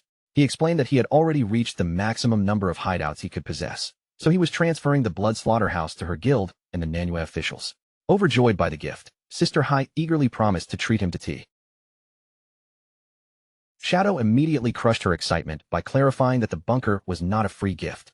Once they gathered enough resources, he expected payment totaling 1,500 years of lifespan. Sister Hai broke into exaggerated tears over the enormous price, though she still thanked him for handing over such a valuable base. At that moment, the long-haired female official, a wisp of smoke, came running toward them, calling Shadow's name as she hurried across the ruined ground. A wisp of smoke thanked Shadow for eliminating the immediate threat and presented him with a glowing blue skill book as his reward. It contained the finest assassin ability available in Manhwa. She had personally brought the book to him, and, knowing how much trouble unlucky Agwong had caused, had already exiled the unfortunate guide to the distant border. The system identified the reward as the gold-tier ability shield of Shadow Dance. Whenever the user entered stealth, the skill generated damage-immune shields equal in number to the user's stealth level, and the ability could be activated again after a 5-minute cooldown. Shadow's eyes lit up with satisfaction. Damage immunity was essentially a brief window of absolute invincibility, and that made the skill incredibly valuable against powerful bosses. Their attacks could tear straight through even his enormous lifesteal shields, but with this ability active, he could ignore those devastating blows entirely. Without wasting another moment, Shadow opened the system interface and poured his stored evolution points into the skill book. Golden light flashed across its surface as the book advanced from gold rank all the way to the far more powerful epic tier. The upgrade immediately transformed the skill's performance, cutting its cooldown down to only a little more than 20 seconds. That meant Shadow could activate this life-saving defense far more frequently in battle. Shadow activated the upgraded skill and a brilliant blue aura instantly wrapped around his entire body. Since his stealth ability had already reached level 21, it now granted him 21 separate layers of damage immunity, making it especially effective against enemies capable of delivering massive, heavy-hitting attacks. A wisp of smoke quickly reminded everyone that Zentile and the members of the War God Guild had managed to escape. Her expression turned uneasy as she warned that their enemies would now become more cautious, more prepared, and far more dangerous. She then complained that the peace-loving players of Nanyu simply were not built for this kind of exhausting conflict. Her imagination immediately spiraled toward the worst possible future. She pictured every laid-back player in Nanyu being forced into an endless survival routine, spending 6 days out of every week hunting monsters and fighting without rest just to stay alive. The mere thought of such a brutal grinding schedule sent Sister Hai into complete panic. She cried out that she would rather die than surrender her sacred 3 o'clock tea time, while the official beside her began mourning the peaceful life they had apparently already lost. As Shadow watched the women break down over the horrifying idea of hard work, a secret from his previous life surfaced in his memory. Nanyu's players had been able to remain so relaxed during the apocalypse because their region possessed the most powerful hidden classes. Had they not been so unbelievably lazy, Nanyu might have become the strongest region of them all. Shadow finally stepped in and calmed their dramatic panic. He promised that he would remain in Nanyu until Zentile was captured, and while he was here, he would also help strengthen their combat abilities so they could properly defend themselves when danger returned. Sister Hai and a wisp of smoke secretly exchanged looks of celebration. The officials smugly concluded that even someone as cold and powerful as Shadow could not withstand the tears of several women. Their exaggerated display of misery had worked perfectly, successfully convincing him to help them. The women immediately abandoned their sorrowful expressions and burst into cheerful celebration. Smiling brightly, they surrounded Shadow with enthusiastic thanks, clearly delighted that their plan had succeeded. They eagerly began discussing how they could team up with Shadow to hunt bosses. However, without even the slightest shame, they also established their preferred working hours, 9 in the morning until 6 in the evening, with a proper tea break in between, while weekends and public holidays were strictly reserved for rest. Shadow could only stare at them, completely speechless in the face of such shameless laziness. Rather than argue, he told them to form a party so he could help raise their levels. He also instructed their subordinates to search the surrounding area for bosses of Emerald tier or higher. The girls erupted into another round of celebration. From their perspective, this arrangement was perfect. A top-tier player would handle all the dangerous work, while they could continue enjoying the game as comfortably and effortlessly as possible. Shadow summoned his skeletal dragon, Osiris, and the enormous creature swept the women into its grasp before rising into the sky. During the flight, a wisp of smoke reported the location of an Emerald-tier boss known as the highly toxic Blackfish King. The creature concealed itself beneath a coating of black watery slime, which made ranged attacks completely ineffective against it. Shadow ordered them to guide him there, and to keep him informed of any movement from Zentile. Before long, the group reached a quiet riverbank near the ruins of an abandoned city. Dense forests surrounded the area on every side, while the calm surface of the river gave no hint that a dangerous boss was hiding beneath it. As soon as they arrived, Shadow looked toward the water and froze in confusion. Instead of preparing her weapons for battle, Sister Hai was sitting comfortably on the riverbank with a fishing rod in her hands. He immediately asked what she was doing at a time like this. Sister Hai raised a finger and urgently shushed him, warning him not to disturb the water. She quietly explained that the boss could only be drawn out by fishing. She also warned that once its health dropped below 30%, it would dive back into the river and rapidly recover, making it extremely difficult to finish off. A wisp of smoke suggested that Shadow eliminate some of the weaker monsters nearby before confronting the boss. That would allow him to build up enough energy for his strongest attacks. Shadow turned toward her in surprise, not expecting her to know the details of his energy-gathering mechanics. Caught by his questioning gaze, the official's face immediately flushed red. With visible embarrassment, she admitted that she was actually one of Shadow's biggest and most devoted fans. She quickly pulled out her phone and held it up for him to see. A secretly taken picture of Shadow filled the lock screen, and she proudly confessed that she had replayed recordings of his boss battles hundreds of times. Shadow stared at the image in silence, completely speechless at the sheer intensity of her obsession. Before Shadow could respond, several enormous frog monsters suddenly emerged and interrupted them. A wisp of smoke pointed toward the creatures and asked whether he wanted to use them to stack his combo energy. Shadow gave a brief nod and agreed. Shadow immediately moved to attack. With a swift motion of his hand, multiple shadow blades tore through the air and slashed directly into the approaching frog monsters. The attack erased the monsters instantly, killing every one of them before a proper combo could even begin. A wisp of smoke observed that Shadow's damage was simply too high. Shadow let out a frustrated sigh, realizing that his slow but overwhelmingly powerful attacks destroyed weaker enemies before he could accumulate enough energy. Noticing the problem, a wisp of smoke stepped forward and offered to help. She raised her hand and summoned a glowing golden figure beside her, then asked Shadow whether he wanted to test a special enhancement that could solve his energy problem. Shadow narrowed his eyes and looked between her and the strange golden figure. Clearly suspicious, he asked exactly what kind of bizarre technique she was talking about. Purple light began glowing around the official as she finally revealed her hidden class, a succubus, who specialized in powerful curses. Her ultimate ability could reduce a target's attributes by 80% without requiring any combo energy at all. However, she then mentioned one extremely suspicious condition. The lengthy casting process had to be performed in complete privacy, with no one else nearby. Her cheeks reddened as she leaned closer to Shadow, closing the distance between them with unmistakable boldness. In a soft yet direct voice, she told him that she only wished to use this intimate technique on him, then asked whether he was willing to accept. Shadow showed no interest whatsoever. He rejected the offer in a flat, emotionless tone and simply turned around before walking away, leaving a wisp of smoke standing behind him with obvious disappointment. Without looking back, Shadow declared that he had no need for her unusual assistance. He already had a method of his own. Shadow turned toward his skeletal dragon and issued a direct command. Osiris was to gather every remaining monster in the surrounding area and force them all into one concentrated group. Osiris spread its massive wings and launched into the air. Dark magical power surged around the dragon as it created a violent vortex, lifting the scattered frog monsters from the ground and dragging them helplessly into the sky. The raging dark storm compressed the captured monsters together, trapping them inside a tightly packed sphere of swirling purple energy. With nowhere to escape, the frogs were forced into a single dense mass above the battlefield.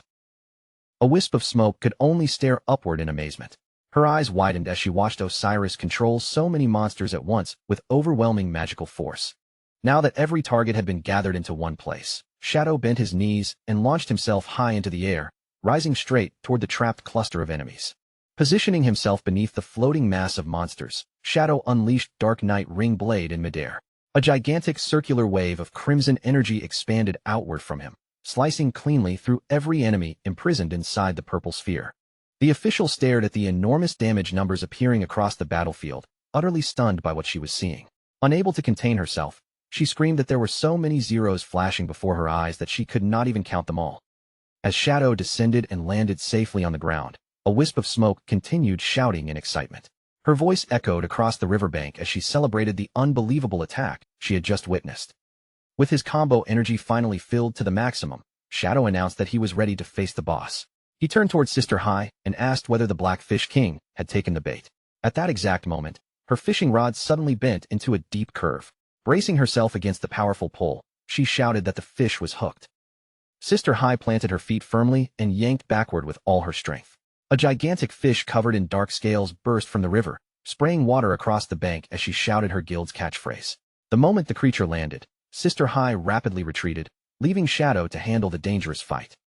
A massive crimson slash tore across the giant fish the instant it emerged. The attack struck with tremendous force and produced 40,000 points of damage in a single blow. Shadow landed directly on top of the highly toxic Blackfish King and quickly assessed the situation. The thick slime coating its body reduced incoming damage by 90%. Unless he killed it with one decisive strike before its health fell below 30%, the monster would simply escape into the river and recover.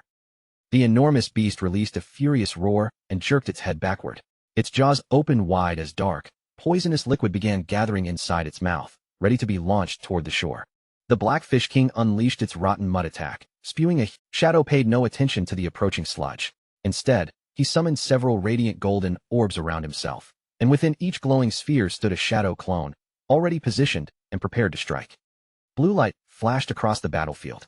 In the same instant, Shadow and every one of his clones activated instant Shadow Slash, converging on the beast's throat from multiple directions and inflicting a tremendous burst of damage.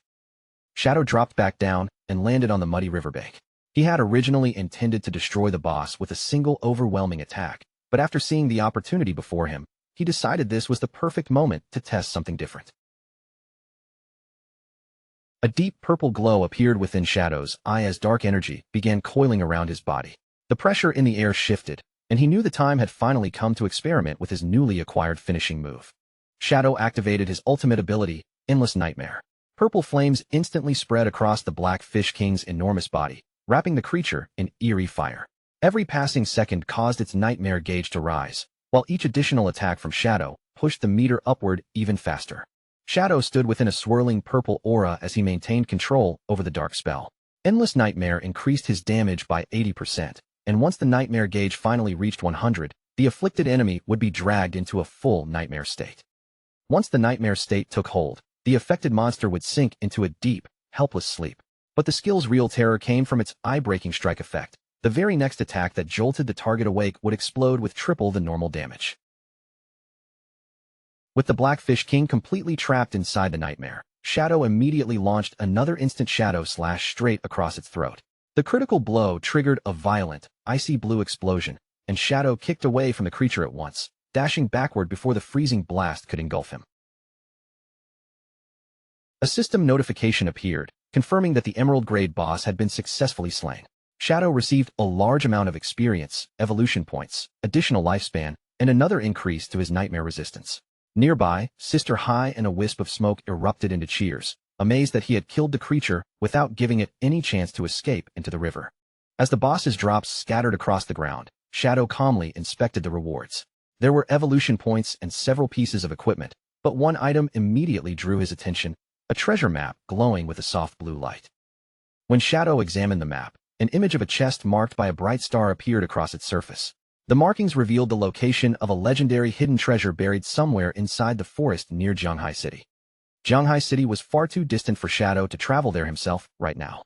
Still, he had no intention of abandoning such a valuable discovery, so he sent the map to a trusted ally back home, knowing that her naturally incredible luck made her the perfect person to handle a treasure hunt. Shadow handed the remaining equipment and rewards over to his companions. Sister Hai accepted them with a delighted cheer, though she quickly pointed out that it was almost time for everyone to head home. Shadow ignored that excuse and firmly reminded them that 30 minutes still remained, more than enough time, in his opinion, to hunt down 2 additional bosses. Meanwhile, deep inside the forest near Zhanghai City, a horned demon-like creature slept peacefully across a thick tree branch. Far below it, a small group of mounted travelers moved carefully through the woods, until their otherwise quiet journey was repeatedly interrupted by loud, crisp crunching sounds. Wang Ming studied the treasure map Shadow had sent and confirmed that they were already close to the marked location. Captain and Yu kept her gaze moving across the shadowy trees and warned everyone to remain cautious, since none of them knew what kinds of monsters might be hiding in the surrounding forest.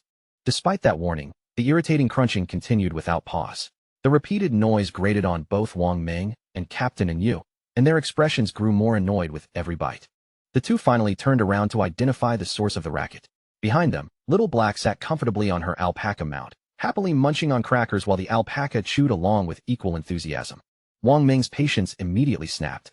He scolded Little Black for making so much noise, warning that her loud chewing could easily attract nearby monsters. High above their heads, the constant crunching finally stirred the sleeping demon creature from its rest. Completely unaware of the danger she had awakened, Little Black explained that her normally excellent luck had not been working properly lately, so she was trying to find a way to restore it. She lifted the crackers for her companions to inspect and insisted that they were not ordinary snacks. According to her, she had purchased them from a mysterious merchant who appeared inside a dungeon after it had already been cleared. That strange merchant had claimed the crackers were rare treasures brought over from another world, and that eating them could bring good fortune. Little Black believed every word and eagerly held the snacks out, inviting her friends to try some as well. Captain and Yu chuckled softly, clearly finding Little Black's innocent faith in the crackers rather adorable. Wang Ming immediately told her not to laugh, though the effect was ruined by the fact that he was already chewing on one himself. With complete seriousness, he admitted that the crackers were actually very delicious. Seeing that neither of them truly believed her claim about the crackers' power, Little Black puffed out her cheeks in annoyance. Still pouting, she shoved another cracker into her mouth and deliberately continued crunching as loudly as before. That final, sharp crunch was the last disturbance the creature above was willing to tolerate. The massive demon suddenly pushed off the branch and launched its enormous body down through the trees. A furious roar tore through the forest as the giant monster came crashing toward the group from overhead. Its huge frame dropped straight through the canopy, aiming directly for the noisy travelers below. The creature slammed both fists into the ground with overwhelming force, blasting dirt and broken leaves in every direction. Fortunately, the party reacted at the final instant, scattering away and narrowly escaping the center of the impact.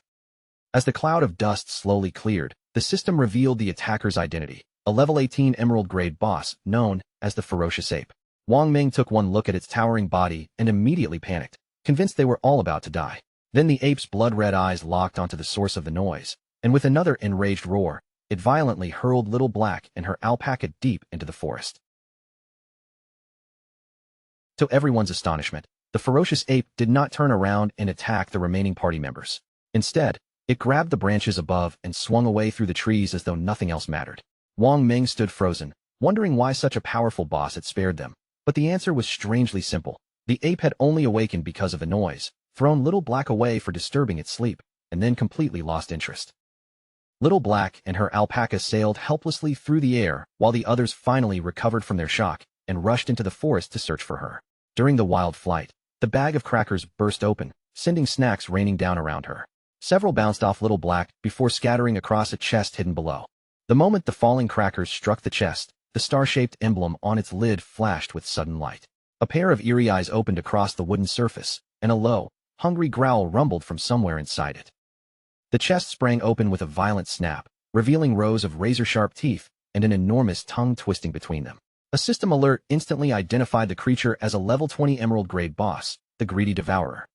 Little Black screamed and scrambled backward in terror, staring at the monstrous chest with wide eyes. Only then did she realize that the legendary treasure they had been searching for was actually a deadly monster waiting to eat whoever approached it. Still sprawled on the ground and nearly paralyzed by fear, Little Black suddenly understood how close she had come to disaster. Had one of the crackers not struck the chest and awakened it first, she would have walked right up and opened the lid herself, and the monster would have swallowed her before she could react.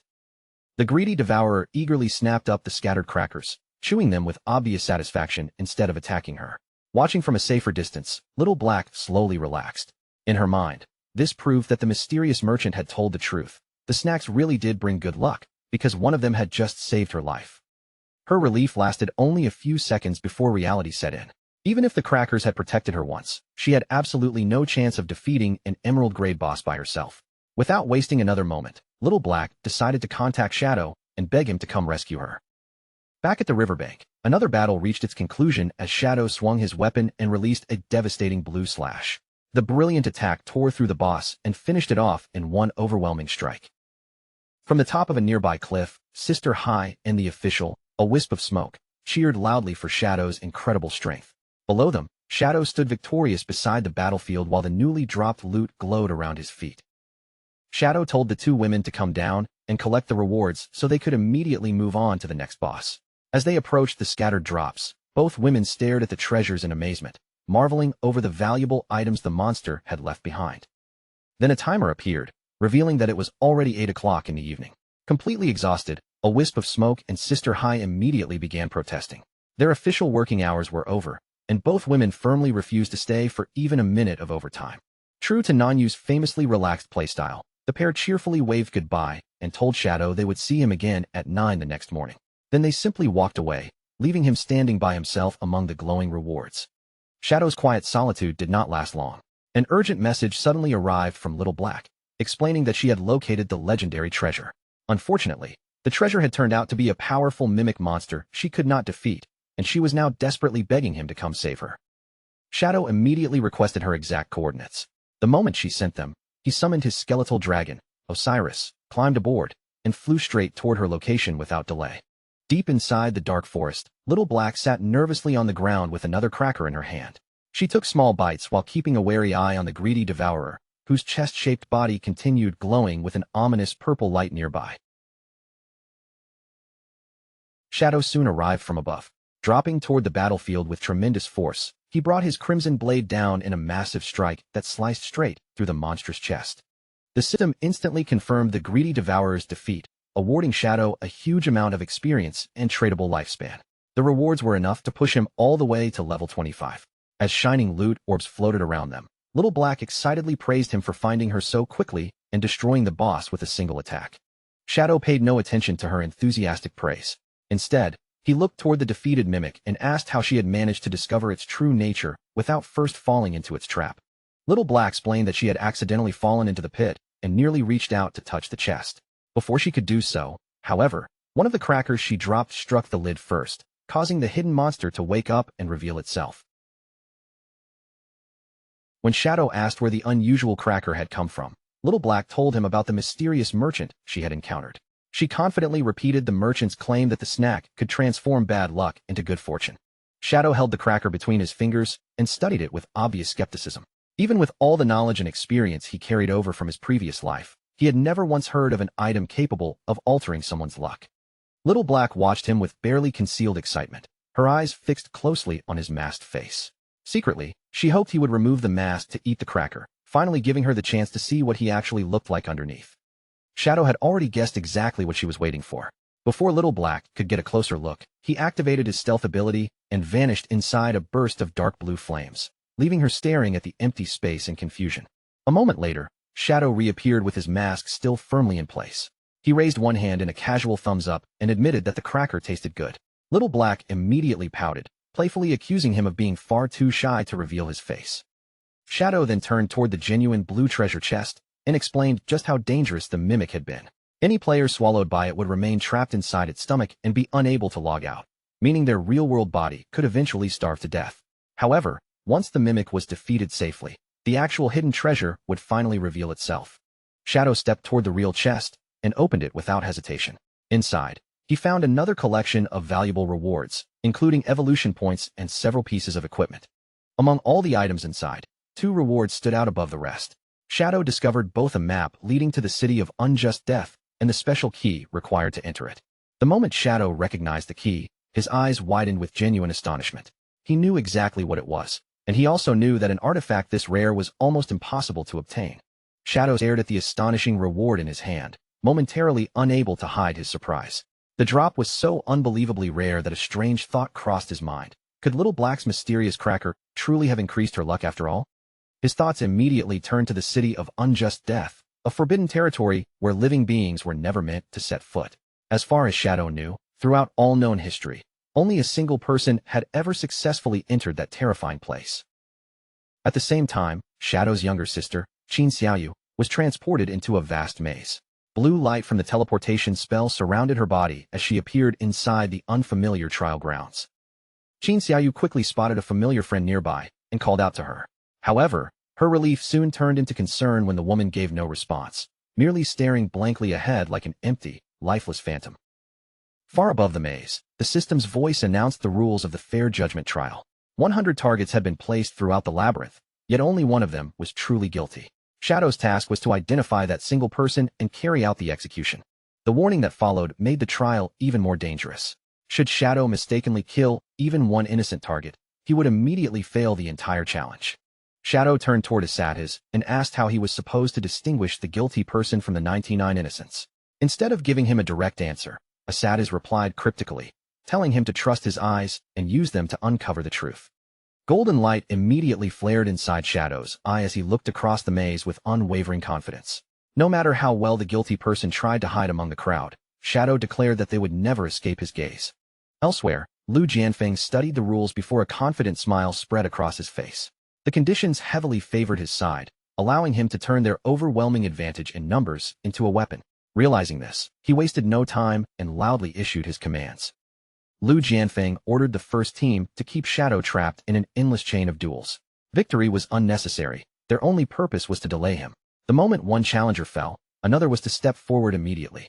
Meanwhile, the second team would slip around the battlefield and steal the enemy flag while Shadow remained occupied. With excited roars, his men charged into position. A system notification rang out across the field, announcing that the large man rushed forward with a deafening battle cry, throwing his entire weight into the charge. Shadow barely moved.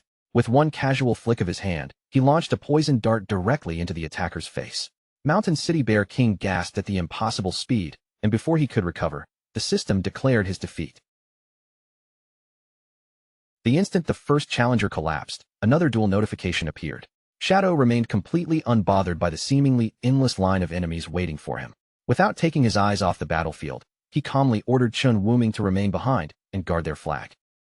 Chen Wuming had barely begun processing the command when a member of the enemy's infiltration squad suddenly leaped toward him. Surrounded by floating pink hearts, the man spread his arms wide and tried to seize the guild leader in an uncomfortably tight, and deeply unsettling embrace. Chen Wuming immediately screamed in terror, desperately begging the man to stop touching him. Rather than interfere, Shadow simply stepped to the side, watching the bizarre struggle unfold with a completely unreadable expression. Shadow's current opponent grew furious at being ignored. With an angry shout, the challenger lunged forward and demanded that Shadow stop looking elsewhere and pay attention to their duel. Without even breaking a sweat, Shadow smoothly avoided the clumsy attack and sent another poisoned dart into the man, killing him instantly. As the defeated player's armor disappeared, he rolled across the ground wearing only heart-patterned underwear. Shadow looked down at the pitiful sight and flatly called the attempt pathetic just as the system confirmed his victory. There was no pause before the system launched the next duel. This time, Shadow's challenger was a player named Sichuan Chongqing Dual Realm Walker. The newcomer charged in aggressively, warning Shadow to stay away from the teammate, who was still wrestling with Chen Wuming. At that same moment, several more of Lu Jianfeng's men closed in from different directions, surrounding Chen Wuming and cutting off every possible escape route. Chen Wuming's face and armor were already covered in humiliating lipstick marks from the unwanted embrace. Finally pushed beyond his limit, the guild leader exploded in anger and screamed at the attackers to take him seriously. Golden radiance burst around his body as he activated Holy Shield Art, granting him complete invincibility for the next 8 seconds. Taking full advantage of those precious seconds, Chen Wuming gripped his weapon and swung it with all his strength. A powerful shockwave erupted from the strike, blasting the enemies around him backward across the battlefield. Chen Wuming planted his feet and struck a dramatic, heroic pose in front of the flag. With his weapon raised proudly, he declared that he would hold the line and protect Shadow's base from anyone who dared approach it. Yet the enemies he had knocked down showed no fear at all. Instead of scrambling back to their feet or preparing another assault, they remained seated on the ground and suddenly burst into mocking laughter. One of the fallen men grinned at the golden, glowing guild leader and suggested that he might want to look behind himself. Chen Wuming's confident expression instantly stiffened as a wave of panic washed over him. Chen Wuming slowly turned around, and horror spread across his face. Far in the distance, another enemy was already sprinting away with their red flag in his hands. The thief laughed loudly and waved goodbye, leaving the sweating guild leader to realize that the entire confrontation had been nothing more than a distraction. The enemy team had successfully seized the red flag. One of Lu Jianfeng's men raced back toward his own side with the prize held high, cheering triumphantly that they had finally secured it. His teammates shouted their praise from afar, urging the thief onward. Now that the flag was in their possession, all he had to do was carry it safely back to their base, and victory would belong to them. The flag carrier leaped forward with renewed confidence, boasting that their team was about to become the first group ever to defeat Shadow. But the instant his feet touched the ground, something hidden beneath him activated. A concealed trap erupted without warning, releasing a massive green explosion that swallowed both the thief and the stolen flag. As the thick poison fog gradually dispersed, the watching enemies stared in disbelief.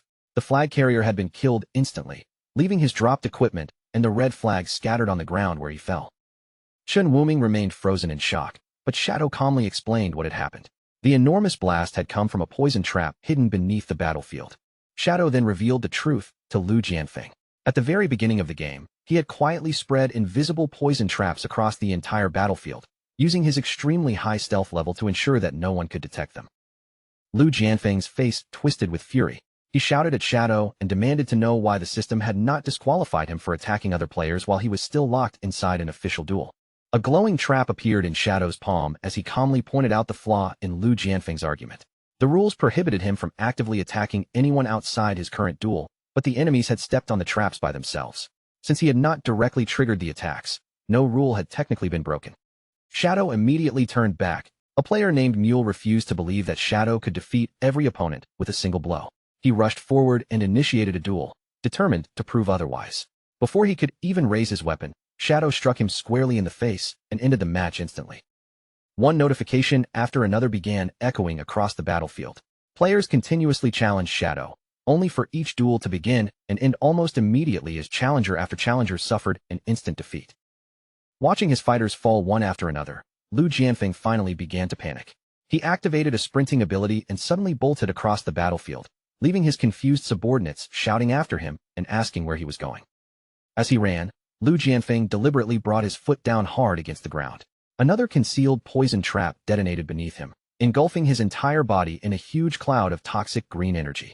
However, when the explosion faded, Lu Jianfeng emerged without a single injury. The layers of damage immunity surrounding him had completely absorbed the poison trap's deadly blast. His subordinates immediately understood what their leader was doing. Lu Jianfeng had turned himself into a living minesweeper, deliberately activating the hidden traps so he could clear a safe route for everyone behind him. Each time another trap exploded beneath Lu Jianfeng's feet, the path became safer. His men quickly realized that all they needed to do was follow his exact footsteps through the battlefield. One confused subordinate wondered aloud why Lu Jianfeng was not simply grabbing the fallen flag himself. Another man immediately replied that he clearly did not understand their leader's true objective. The group stared at Lu Jianfeng's intense expression as he pushed forward through the explosions. In that moment, they became convinced that his real purpose was not the flag at all. He was clearing a path because he wanted to face Shadow in a proud and honorable duel. The thought of two great warriors meeting in a decisive showdown deeply moved the entire group. Their eyes burned with admiration as they imagined the magnificent battle that was about to unfold. Filled with renewed determination, Lu Jianfeng's men charged forward together. They vowed to remove every distraction, seize the enemy flag themselves, and allow their leader to confront Shadow without interference. Before they could reach their goal, Chen Wuming stepped directly into their path. He stared down the approaching crowd without retreating and firmly declared that he would protect everything belonging to Shadow. The enemy players responded with mocking sneers. They admitted that Chen Wuming possessed an impressive level and powerful equipment, but they refused to believe that one person could possibly defeat their entire group alone. Chen Wuming's lips curled into a confident smirk. Looking across the crowd of enemies, he calmly asked who had ever said that he planned to fight all of them by himself. In the background, Shadow effortlessly defeated yet another challenger. At the same moment, Chen Wuming finally put his real plan into motion. Chen Wuming's real move was to initiate a duel against Lu Jianfeng himself. The fleeing guild leader was instantly halted in mid-stride, his eyes widening as bands of blue energy wrapped around him and forcibly dragged him into a one-on-one battle with Chen Wuming. Realizing that his escape route had been cut off, Lu Jianfeng turned back with a furious expression. His eyes narrowed as he glared at Chen Wuming, openly frustrated that this troublesome opponent had stopped him at the worst possible moment. Because Chen Wuming had officially entered a duel, the stolen flag immediately vanished and reappeared at a random location nearby. Wearing a triumphant grin, Chen Wuming taunted Lu Jianfeng and revealed that he had already seen through the entire plan. By locking the enemy leader into a forced duel, he had neutralized those irritating damage reduction shields and prevented Lu Jianfeng from protecting the rest of his team. With Lu Jianfeng trapped in battle and unable to interfere, Shadow was finally free to move. A terrifying crimson aura erupted from his body and rolled across the battlefield like a wave, washing over the remaining enemies and leaving them frozen in place by pure fear. Shadow glanced toward Chen Wuming and gave him a rare word of approval. Calmly, he praised the guild leader for handling the situation well and creating exactly the opening they needed. Without Lu Jianfeng's shields and protection, the remaining subordinates immediately lost their confidence. They exchanged frightened looks, their faces sinking into despair as they realized they were now completely exposed before Shadow. Before any of them could retreat or raise their weapons, Shadow vanished into a blinding streak of red energy. Crimson slashes flashed through the terrified group one after another, cutting them down with effortless precision and sending every last player straight back to their respawn point. When the red light finally faded, Shadow stood alone among piles of scattered equipment and glowing rewards. In only a few moments, he had completely wiped out the entire enemy squad. Just then, a voice rang out from behind him, warning that the fight was not finished yet. Shadow turned and saw Lu Jianfeng standing there, gripping an unconscious Chen Wuming by the collar. The guild leader's body was covered in heavy bruises, and he hung limply in Lu Jianfeng's grasp. The system announced Chen Wuming's defeat, and Lu Jianfeng immediately dropped him before initiating a duel against Shadow. With fierce determination burning in his eyes, he declared that Shadow still had one final opponent to deal with. A powerful slash then smashed straight through a metal bracelet and shattered it. To halt the healing effect and remove the boss's protective shield, all 4 bracelets had to be destroyed at precisely the same moment, even though those restraints were also sealing away the creature's true power. Once the meter became completely full, the affected player would lose control and enter a total berserk state. Yet for Shadow, that supposedly deadly curse was nothing more than an enormous, free increase to his attack power. Under the force of his devastating assault, the gigantic skeletal god exploded apart and transformed into a shower of glowing loot. A system notification appeared immediately afterward, officially confirming that the powerful boss had been slain. Following the boss's death, 2 swirling purple portals opened in front of Shadow. He explained that he had only taken the assassin-class equipment and the lifespan reward for himself, leaving every other drop behind for the leader of the Knights Templar. Shadow reassured Chen Wuming that protecting their flag had been essential to winning the team battle. Hearing that his contribution truly mattered, Chun Wuming brightened with joy. He thanked Shadow excitedly, then asked whether Shadow planned to return with the rest of them. Shadow shook his head and explained that he still had unfinished business in the Bashu region. Without delaying any longer, he turned toward the second purple portal and stepped through its swirling surface. Back at the Zhufeng Pavilion base, Lu Jianfeng respawned and was immediately surrounded by anxious subordinates asking about his duel with Shadow. Instead of answering, Lu Jianfeng dropped to his knees and began weeping in silence. His men hurried to comfort him, insisting there was no shame in losing to the world's strongest player and reminding him that they could always challenge Shadow again someday. Still crying, Lu Jianfeng cursed them for being so hopelessly optimistic. His shoulders shook as he finally screamed out the humiliating truth. Throughout the entire duel, he had failed to remove even a single point from Shadow's health bar. The room fell completely silent as Lu Jianfeng continued his confession. He had used every ounce of strength he possessed, unleashed all his skills, and tried every tactic he could think of, yet he had still failed to touch even one strand of hair on Shadow's head. Lu Jianfeng then described the terrifying difference between their strength. Shadow had shattered all 99 layers of his absolute defense and emptied his entire health bar before he could even blink. As everyone struggled to process that impossible defeat, one subordinate suddenly lifted his head. With a serious expression, he announced that he believed he had discovered the secret behind Shadow's overwhelming power. The man pointed forward dramatically and declared that there was only one reasonable explanation: Shadow had to be cheating. Lu Jianfeng and the others immediately looked up at him. Their tearful expressions gave way to stunned silence as they absorbed the bold accusation. The subordinate argued that every player operated beneath the exact same system, so Shadow's achievements should have been impossible. No ordinary player could defeat a diamond-grade boss alone, instantly break through fully stacked shields, and avoid every incoming attack without being touched. To him, the evidence was obvious. Shadow had to be using some kind of hack. Desperate to find any explanation that made their defeat less humiliating, the others quickly began nodding along. The more they considered it, the more they convinced themselves that his reasoning made perfect sense. Their misery rapidly transformed into anger. They agreed that losing against a cheater did not count as a real defeat, and one furious member demanded to know how they could report Shadow and have his account permanently banned. While the group loudly cursed the supposed hacker, a sudden, sharp knock sounded from the other side of the door, cutting through their angry shouting. Already furious and humiliated, one of the men shouted toward the entrance. He angrily demanded to know who would dare disturb them at a moment like this. The subordinates stormed over and yanked the door open, already shouting threats at whoever stood outside. The instant they saw their visitor, however, every man froze in absolute terror. A tall figure dressed in darkness stood silently within the doorway. It was Shadow himself. Panic swept through the room as Lu Jianfeng's men stumbled backward. None of them understood how Shadow had found their hidden base, and several immediately feared that he had come to slaughter everyone inside. Believing Shadow intended to seize their headquarters, one enraged subordinate rushed forward, called him a cheating dog, and swore that the Zhufeng Pavilion would never surrender. Shadow remained completely unfazed. He simply lifted one hand and stopped the charge by tossing a huge, glowing orb toward the group. Then the meaning behind his display finally sank in. Shadow had truly defeated a diamond-grade boss entirely on his own. Overwhelmed by both his unbelievable strength and what they saw as his honorable conduct, Lu Jianfeng and his men dropped to their knees. The entire group immediately apologized for falsely accusing him and swore that from that moment onward, they would serve him with absolute loyalty.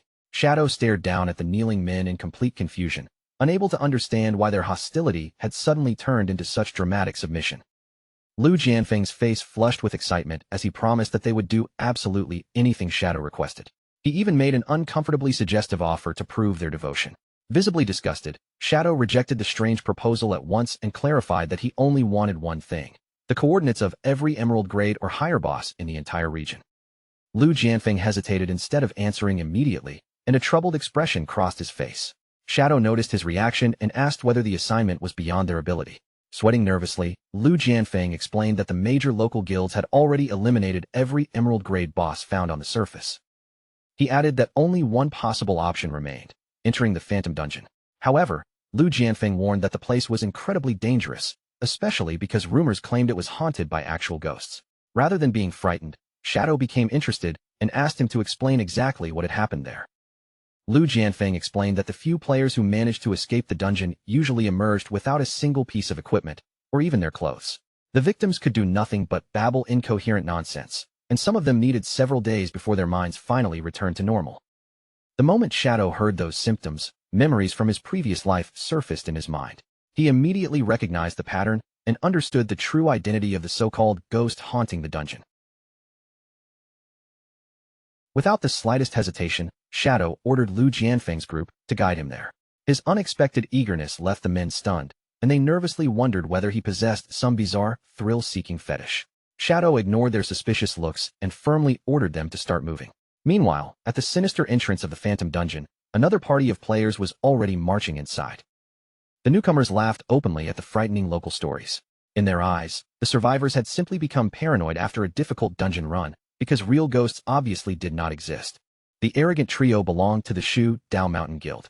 With a bald man in dark sunglasses leading the way and 2 women walking beside him, they strode confidently into the dungeon, boasting that they would expose its secrets once and for all. The Shu Dao Mountain Guild pushed deeper into the dim corridor, their footsteps echoing against the cold stone walls. At the front, the bald guild leader walked with his chest out, loudly insisting that ghosts were nothing but nonsense. Beside him, the girl in the Cheongsam and the girl in the panda onesie quickly backed him up, boasting that with consciences as clean as theirs, no monster or evil spirit could possibly touch them. Before their confidence could last another second, the ceiling above them suddenly exploded apart. Chunks of stone rained down through the darkness, and a towering purple demon with massive horns crashed heavily into the corridor right in front of their path. The monster standing before them was no ordinary dungeon creature. It was the Jilin Jiangjin Dragon King, a terrifying level 18 platinum boss whose presence alone filled the passage with pressure. But instead of backing away, the guild leader's eyes lit up with excitement. He threw his head back and laughed, already imagining the rare treasures and valuable drops that would come from taking down such a powerful boss. Gripping his weapon, the guild leader stepped forward and barked for his team to attack. In the next instant, a huge formation of glowing blue swords appeared around him, filling the dark corridor with sharp, floating light. The giant demon lowered its head and stared back at them with burning red eyes. Its huge body tensed, claws ready, as if it was preparing to crush them the moment they came within reach. The guild leader suddenly saw a gap in the monster's defense. Without hesitation, he kicked off the ground and charged straight in, aiming to end the fight with one clean, decisive strike. With countless blue blades spinning around him, he leaped into the air and drove himself toward the demon's arm, his whole body committed to the attack. But just as he was about to swing, the sword in his hand disappeared completely, vanishing from his grip as if it had never existed. His face instantly twisted with panic. Still hanging in midair, he yelled in disbelief, unable to understand where his weapon had gone at the worst possible moment. Now completely exposed, he had no way to defend himself. The boss swung one massive arm and swatted him away like an insect, sending him flying backward while his guildmates screamed in pure shock. He slammed hard onto the stone floor right in front of the 2 girls. When they looked down, their faces froze, because every piece of his gear had disappeared, leaving him stripped all the way down to his underwear. The panda girl went silent, her cheeks turning bright red as she stared in stunned embarrassment. The Cheongsam girl reacted even harder, blushing furiously as she shouted that the guild leader's equipment had somehow vanished into thin air. Then the situation became even worse. The 2 girls cried out in panic as their own outfits disappeared as well, leaving them just as helpless and exposed. Sitting on the freezing stone floor with nothing left to protect him, the guild leader completely lost his nerve. He screamed that the rumors had been true after all, and that this cursed dungeon really was haunted. The girls snapped at him in outrage, their faces burning with humiliation. Even with the boss still nearby, they could not stop yelling at their guild leader over his shameful reaction to the whole disaster. With no weapons, no armor, and no chance of fighting back, the 3 of them finally turned and ran for their lives. The girls panicked over their exposed state as they sprinted down the corridor, while the guild leader shouted for them to keep moving and swore he would not look. But from the furious way they glared at him, they clearly did not believe a single word. Meanwhile, at the dungeon entrance, Shadow and Lu Jianfeng emerged through the portal, stepping into the same dark and dangerous zone. A system warning immediately flashed before them, announcing that they had entered a frenzy zone where their lifespans would drain 100 times faster than normal. Lu Jianfeng, already terrified of ghosts, nearly fell apart on the spot and begged Shadow to be extremely careful. Shadow simply told him to calm down, his voice steady as he assured him that the danger here was not a ghost. That only made Lu Jianfeng more confused, and he anxiously asked what else could possibly explain all the strange things happening in this place. Before Shadow could answer, terrified screams came echoing through the dark hallway.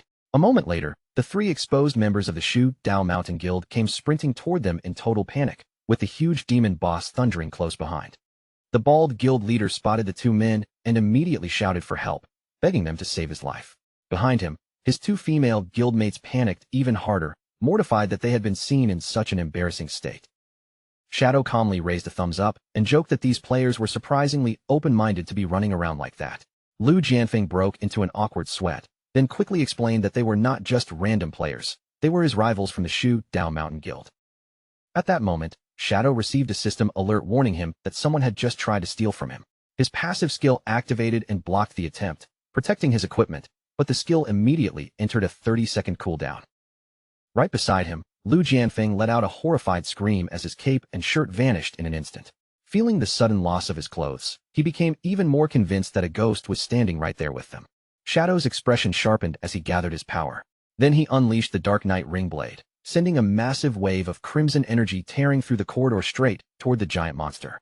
The red slash carved directly through the Dragon King's huge body.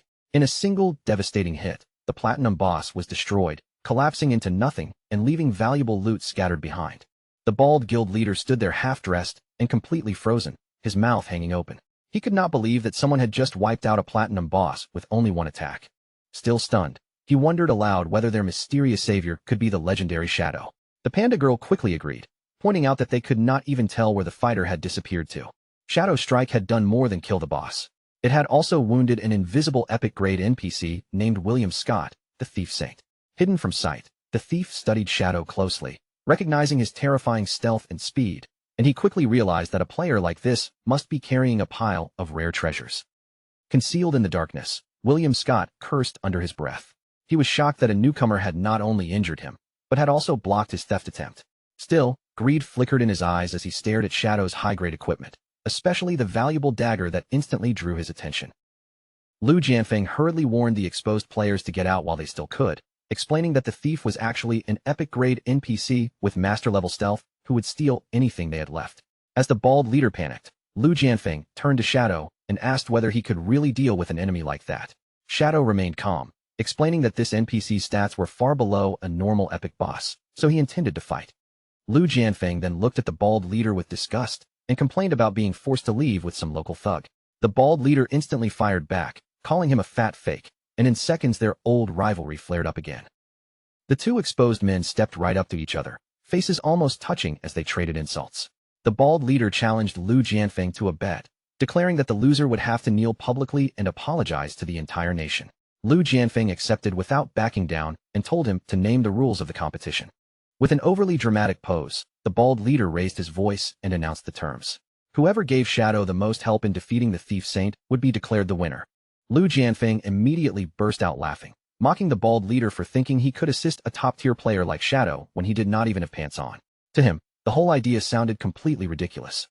The bald leader ignored the insult and instead pulled out a glowing skill book. Presenting it to Shadow as a gift from the Shu Dao Mountain Guild, he opened a trade window with a surprisingly serious expression.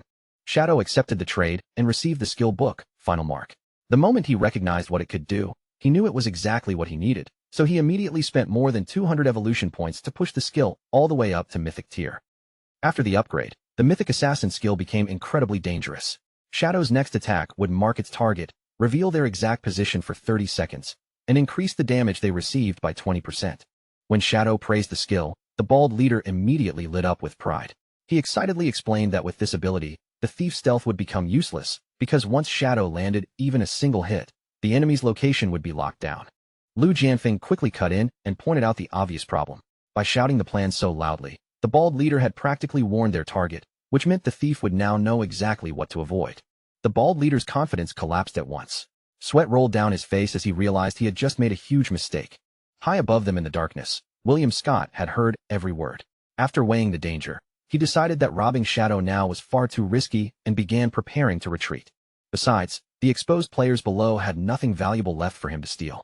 Down on the ground, the bald leader panicked while Lu Jianfeng looked smug, blaming him for ruining their chance to catch the thief. Then Lu Jianfeng suddenly raised his head and shouted into the darkness, calling the hidden thief nothing more than a cheap purse snatcher. The insult struck the shadows like a slap, startling the enemy who had been trying to slip away. With a proud grin, Lu Jianfeng revealed a glowing pink object on his backside and boasted that he still had one unbelievably valuable treasure left. He taunted the thief openly, daring him to resist the temptation of stealing an epic-grade accessory known as the Heart of Basu. The bald guild leader stared at him in absolute disbelief and cursed on the spot. He could not process the fact that Lu Jianfeng actually possessed such a legendary item. The girl in the panda onesie quickly explained why the accessory was so famous. The Heart of Ba Su could reduce back attack damage by an astonishing 90%, making it the ultimate symbol of glory throughout their entire region. Up in the shadows, William Scott looked down and froze. His eyes locked onto the glowing gem, and for a moment, he seemed completely enchanted by its light. To William Scott, possessing that artifact was proof of who truly deserved to be called the King of Bashu. The gem burned in his eyes like a blazing sun, so beautiful that no real collector could possibly resist it, even if stealing it meant taking it directly off a man's body. Unable to hold himself back any longer, the legendary thief Saint slipped down from the ceiling without a sound, his body light as a shadow while his greedy eyes stayed fixed completely on the shining prize below. Of course, he understood the situation perfectly. This was clearly a trap laid out in the open, and everyone below was waiting for the exact moment he finally lost patience and made his move. But even knowing all of that, the thief still made his choice. In his mind, a treasure this tempting was more than worth gambling his life on. In the blink of an eye, his hand shot forward, fingers moving like lightning as he ripped the glowing treasure straight from Lu Jianfeng's back. The instant Lu Jianfeng felt that sudden pull behind him, his eyes flashed a furious red, and without wasting even half a second, he gave Shadow the signal to attack. Shadow moved immediately, bursting into action as he shouted that this was the moment. Dark power surged around him, and he released the fierce strike of his Dark Knight ring blade. A huge crimson slash tore through the air and slammed straight into Lu Jianfeng's back, exploding against him with terrifying force. Lu Jianfeng collapsed face first onto the floor, tears streaming down his cheeks as he screamed in pain, crying that his precious Heart of Bashu had been stolen right from him. The bald guild leader stared anxiously at the chaos and wondered whether Shadow's fast strike had actually landed on the thief saint. Panda Girl shouted back that she could not tell from where she stood, but she desperately hoped their plan had not fallen apart. At the same time, the thief saint was already sprinting away at full speed, completely unaware that a giant red crosshair had locked itself directly over his head. As he fled through the dungeon, he laughed wildly, clutching the glowing pink Heart of Bashu in his hands while cheering that he had really pulled off the ultimate theft. He quickly realized that taking Shadow's hit had cost him a large chunk of health, and even worse, it had slapped him with an irritating tracking debuff. Even so, he stayed confident, convinced that the dungeon's maze-like passages would make it nearly impossible for anyone to catch him. Then a system window appeared, showing that the tracking mark only had 23 seconds remaining. Pushing his movement speed as far as it could possibly go, he told himself that all he had to do was survive and stay hidden for just 20 more seconds. Once that timer ran out, Shadow would never be able to find him again. But right as the system timer dropped to exactly 20 seconds, the thief's body suddenly stiffened, and his expression changed as he sensed someone closing in on him at frightening speed. Without warning, a Shadow clone rushed into the hallway directly in front of him. The thief jolted in panic, his eyes widening in disbelief that his pursuer had somehow caught up so quickly. The clone's white eyes glowed in the darkness as it locked onto him and charged forward without hesitation. But after that first shock passed, the thief quickly noticed something was off. This was not the real Shadow standing before him, but only one of his Shadow clones. The clone launched a fierce storm of purple slashes, each one cutting toward him in rapid succession. But the thief reacted instantly, springing high toward the ceiling and slipping past the attacks with ease. With the timer already down to 16 seconds, the thief sneered from above, mocking the clone as naive and saying that such a simple attack could never hope to touch someone like him. But the moment he landed and turned toward the next path, his confidence faltered. Another clone was already waiting silently around the corner. He cursed under his breath in surprise and threw himself out of the way just in time, narrowly avoiding the clone as it dashed past him.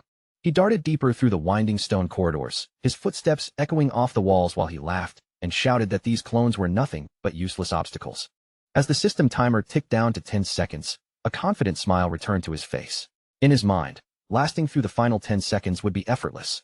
So when yet another clone suddenly appeared behind him, the thief merely scoffed and shouted that all this chasing was completely pointless. At last, the system timer burned through its final moments. 3, 2, 1. Then a notification appeared, confirming that the tracking mark had completely disappeared. Raising his hard-won treasure in triumph, the thief burst into proud laughter, believing he was finally safe. This treasure would sell for an unbelievable amount of lifespan, and with that, he would move one step closer to breaking the seal that bound him. But then, all at once, his laughter died in his throat. Just ahead of him, a silent figure was standing in the path. It was Shadow, waiting there calmly without making a single sound. At first, the thief tried to convince himself it had to be another clone. But after looking again, his heart sank. This was no fake. This was the real Shadow. For a brief moment, Panic flashed across the thief's face as he wondered how Shadow could have reached this place before him. But when he noticed the floating loot orbs scattered nearby, he quickly came up with another explanation. Maybe Shadow had only been farming monsters in this area by coincidence. He forced himself to calm down, reminding himself that the tracking mark was already gone, and with his master-level stealth active, there was no possible way Shadow could see him. Then, to his horror, Shadow slowly turned his head and looked straight into his eyes, his combo energy already charged to the limit. The thief went completely still, shock freezing his body in place as the truth hit him. Shadow could see him perfectly. That cold stare sent terror straight through him. The thief stumbled backward in blind panic, knowing he had to escape this place immediately before it was too late. But before he could flee, his feet stopped dead. A towering wall of purple flames erupted throughout the corridor, and several Shadow clones stepped out from the darkness, sealing off every possible exit around him. Trapped inside that burning ring of fire, the horrifying realization finally struck him. Shadow had not simply caught up by chance.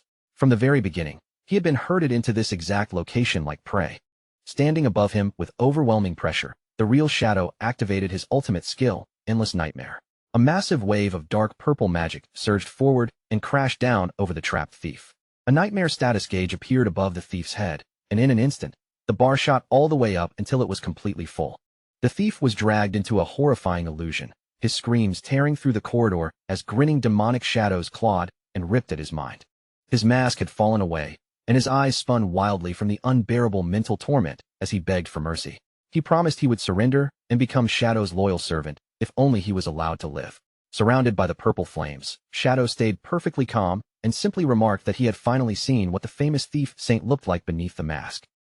Under the crushing pain of Shadow's ultimate attack, the thief completely broke. He screamed helplessly, pleading over and over to surrender. Then a system notification appeared, asking Shadow whether he wanted to accept this epic-grade NPC as a subordinate for his guild, and Shadow agreed without hesitation. With the submission confirmed as a huge success, William Scott officially became a loyal member of the Shadow Guild.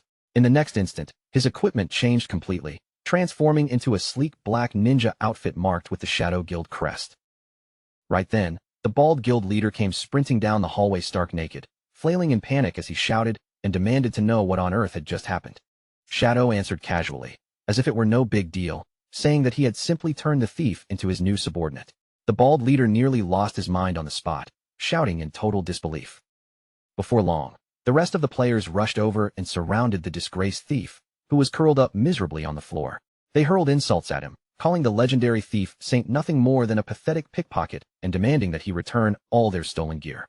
When someone asked if they could just beat him until he was half dead, Shadow stepped in and told everyone to calm down. Shadow explained that since the thief had now become a friendly NPC, they could use lifespan to purchase rare goods and special skills from him. The moment Lu Jianfeng heard that, his interest was instantly caught. He immediately barked at the crying thief, ordering him to stop wasting time and show everyone what goods he had for sale. William Scott reluctantly pulled open his cloak, revealing an impressive lineup of items hidden inside. The first was the Thief Saint Talisman, a special item that allowed someone to steal a random item from another player at the cost of 20 years of lifespan. But the true prize was the Thieving Sacred Hand Skill Book. Its price was a staggering 500 years of lifespan, yet its effect was even more shocking, because it could permanently steal core stats from monsters. The crowd instantly erupted when they looked closer at the display. Lu Jianfeng screamed the loudest, because not only was his underwear hanging inside the cloak, but his precious Heart of Bashu had been pinned there as a sale item too. The naked players were furious, angrily demanding their clothes back, while threatening to murder the miserable thief on the spot. After everyone finally cooled down a little, the bald leader and Lu Jianfeng began to understand just how valuable the actual shop items were. The bald leader pointed out that even if the talisman seemed situational right now, it could become a fortune-making treasure in the late game. And as for the thieving skill, a permanent stat increase was an insane advantage, easily worth the massive 500-year cost. After connecting all the clues, Lu Jianfeng finally understood what had really happened. The thief must have stolen the intelligence stats from all the dungeon's previous victims, which explained why those people had been left temporarily mindless. Hungry for a stronger skill and refusing to let the chance slip away, the players still chose to buy the skill book in the end. Right after that, the system recorded the purchase clearly, showing that the Blue Chong Sam martial artist girl and Lu Jianfeng had each paid 500 years of lifespan to learn the new ability. Immediately after that, a huge jackpot alert exploded in front of Shadow. His newly recruited subordinate had just earned a full 1,000 years of lifespan, and because of the 50% tax rate, 500 years flowed straight into Shadow's guild pool like free profit. Seeing this, Shadow instantly understood the trick behind it. If he sent the thief out to hunt and farm other players, the lifespan gains would keep rolling in. And since half of the cost came back to him as a rebate, even if Shadow learned the skill himself, the real price would only be 250 years. Shadow did not waste even a second. He directly spent 88 evolution points and pushed the skill book all the way up into the mythic tier. After the upgrade, Thieving's Sacred Hand became terrifying. It could now steal 5 stat points from each target, stacking all the way up to 3,000 points, while also giving him a massive passive 20% boost to every stat. Even more ridiculous, the skill was no longer limited by target type and could be used on anyone. A faint smile appeared on Shadow's face as he looked at the upgraded effect. A percentage-based stat boost might not look simple on paper, but he knew exactly how dangerous it was. The stronger he became and the higher his level climbed, the more absurd that 20% bonus would grow. William Scott stood there frozen, his eyes wide as he stared at Shadow's hand. A strange mythical glow was pulsing from it, and the energy alone was enough to leave him completely stunned. Barely able to believe what he was seeing, William Scott asked how Shadow had possibly mastered the ultimate mythic skill that belonged to the Starry Sky Thief clan. But before Shadow could even give him an answer, the thief suddenly dropped down and slammed his forehead against the stone floor again and again. With each heavy knock, he swore that he would follow Shadow for the rest of his life, begging with desperate excitement for Shadow to pass that skill down to him one day. Shadow only looked down at him calmly and told him to stand up. His voice stayed steady as he promised that as long as William behaved properly, he would eventually teach him the skill. Right at that moment, the entire roof began to collapse with a violent roar. The stone ceiling cracked apart overhead, and chunks of debris rained down as enormous glowing chains and thick purple tentacles smashed straight into the room. Through the crashing rubble, a thunderous voice rolled across the room, filled with rage as it cursed them all as despicable humans. From inside the smoke and dust, a gigantic, horrifying eyeball monster slowly appeared. Its huge body was bound in glowing chains, with tentacles twisting around it like something from a nightmare. The monster roared furiously, demanding that they release William Scott at once. William immediately panicked and tried to stop his friend, shouting with everything he had that she had misunderstood the situation. But the monster was already too enraged to listen to a single word. Its massive eye began to gather a frightening light, and in the next instant, it fired a devastating petrification ray straight at the group. Lu Jianfeng and the bald leader had no time to escape at all, and their bodies were instantly turned into solid stone statues. Shadow, however, did not even flinch. He calmly raised his magic resistance shield in front of him, and the beam slammed into it only to be blocked without any difficulty. The monster froze in confusion, its giant eye trembling slightly as it stared at the shield. It could not understand how its ultimate attack had been stopped so easily by something that looked like a simple barrier. Right after unleashing that attack, the giant eyeball monster's body began to distort violently. Yellow electrical energy crackled across her form, making her entire body flicker and glitch as if it were being torn apart from within. The glowing chains wrapped around her suddenly tightened with brutal force. They dug into her body like burning restraints, and the pain was so intense that she let out a piercing scream. William's face changed instantly. He rushed toward the struggling monster in a panic, begging her not to use her power anymore. His voice cracked as he cried out that she could not die here. Shadow narrowed his eyes, clearly intrigued by the fact that this dungeon had somehow produced 2 epic-grade NPCs. He turned toward the sobbing thief and demanded that William explain exactly what was going on. With tears still on his face, William revealed that the giant eyeball monster's name was Aristotle. She was not just some random dungeon monster. She was his closest and most important friend. Many years ago, back when William was still nothing more than a low-level thief, he had met Aristotle by chance. Somehow, the two of them connected almost immediately, and before long, they had become the best of friends. Aristotle possessed an unbelievable amount of cosmic knowledge and could locate almost any rare treasure hidden in the world. William, on the other hand, relied on his god-tier stealing abilities to snatch those treasures once she found them. Working together, the two of them collected legendary loot in unbelievable amounts, piling up treasures one after another. That was exactly how William eventually earned the famous title of Thief Saint. But their luck did not last forever.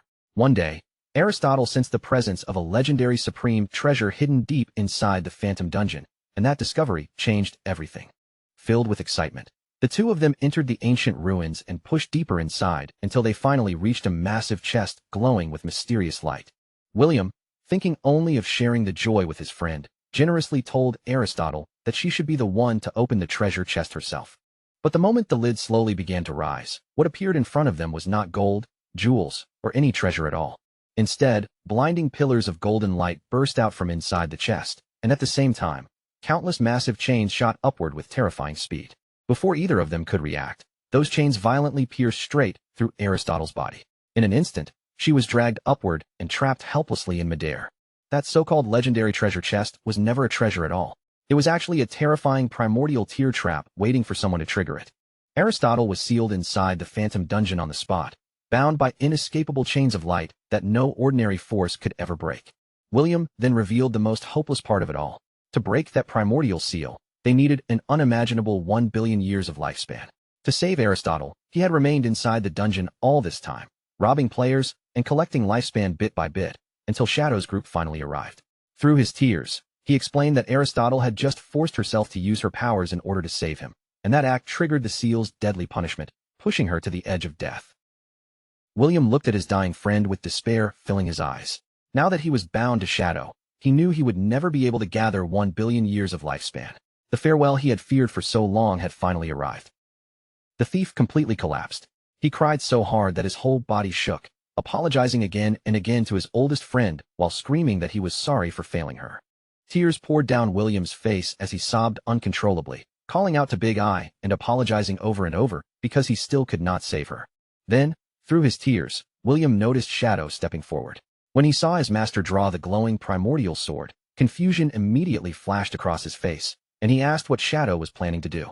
William threw himself directly in front of the giant eyeball, using his own body to block the way. In desperation, he asked if Shadow was trying to kill his friend, then hurriedly tried to convince him that Big Eye would not drop anything valuable even if she died. William begged Shadow to show mercy, his voice shaking as he pleaded for Big Eye's life. But Shadow ignored his cries completely, lifted his sword, and swung it down with cold precision. Yet the blade did not cut into the monster at all. Instead, Shadow's strike landed on the chains binding the giant eyeball, and the restraints shattered apart right before William's stunned eyes. The broken chains dissolved into light and vanished from the air, and with that single strike, the seal binding Aristotle was officially destroyed. William could only stare in disbelief, his mouth slightly open as he tried to understand what had just happened. He could not figure out how Shadow had pulled off such an impossible miracle. Shadow calmly explained that he simply wanted to test whether a primordial-grade weapon could destroy the chains. Since the attack had worked, the seal was now gone, and Aristotle should be fine. Aristotle slowly blinked, her voice weak as she called William's name. The moment William heard her speak again, joy rushed across his face, and he hurried to reassure her that everything was all right now. Aristotle then turned her giant eye toward Shadow and asked William how he had ended up becoming the servant of a blue star human. William immediately defended him, telling her that Shadow was not an ordinary human at all. He was the very person who had saved her life. Seeing the perfect chance, William quickly began praising Shadow in front of Big Eye, telling her that she should join them too because following him meant they would have access to endless rare treasures. Aristotle cut him off and told him to be quiet for a moment, because she wanted to examine this human herself. The moment Aristotle began analyzing Shadow, she was completely taken aback. From his equipment alone, she could tell he was wearing some of the best gear possible, and almost every skill he possessed had already reached mythic grade. But then Aristotle noticed something even more unbelievable, something far beyond excellent gear or powerful skills. This human actually carried the authority of ancient gods. At that exact moment, the system sent Shadow a new notification. The epic-grade NPC Aristotle wanted to join him voluntarily. Shadow did not hesitate for even a heartbeat and immediately clicked yes. The system then confirmed that Aristotle had officially become a dedicated guild NPC. Her basic function alone was already incredible, allowing guild members to claim a double EXP buff once per day, along with an advanced barrier. The system went even further and unlocked one of her advanced functions, giving them a dangerous new option. By sacrificing part of their own lifespan, they could dig up rare information that ordinary players would never be able to find. Now wearing the fresh crest of the guild on her body, she lowered her head respectfully before her master, her posture calm and obedient, as if she was ready to carry out any order the moment it was given. Shadow accepted without hesitation, clearly satisfied as he praised both of them as first-rate talents. Then he immediately turned to Aristotle and ordered him to place the double EXP buff on him, before sending the two of them back to the guild base through teleportation so they could start farming lifespan right away. But just before they left, Shadow remembered the local players still frozen nearby. He told Aristotle to release them from petrification, then gave William one more order: return every single item he had stolen from them. In the next instant, a brilliant golden flash spread across the area, washing over Lu Jianfeng and the bald leader, completely breaking the stone-like petrification that had locked their bodies in place. The moment they were freed, both men sprang up in panic. their bodies trembling as their eyes darted around wildly, searching for that terrifying giant eyeball monster. Shadow simply told them, as if it was nothing special, that he had already tamed both creatures and sent them away. The two rivals froze in disbelief, then burst out in shock, unable to accept that he had captured two epic-grade NPCs in one move. Shadow pointed casually toward the ground and told them their equipment was all right there. The group of naked players rushed over in excitement, thanking him again and again, while Lu Jianfeng was so moved that he actually cried tears of joy over getting his limited edition underwear back. With a huge grin on his face, Lu Jianfeng carefully brought out his treasured accessory, the heart of Ba Shu, and offered it to the man who had just saved them. But when Shadow looked down and saw that strange pink ball covered in spikes, his expression stiffened, and he stared at it with open disgust. Lu Jianfeng hurried to explain that he and the bald leader had already reached an agreement. The heart of Ba Shu should belong to Shadow. In their eyes, only an overwhelming powerhouse like him had the right to own such a thing. The two of them pleaded with him sincerely, begging him to put it on and officially become the king of Ba Shu. Shadow did not look moved in the slightest. Instead, a massive shockwave erupted from him as he coldly told them to get lost, blasting the entire naked group away like they weighed nothing. And just like that, the legendary heart of Ba Shu disappeared from the world, never to be seen again.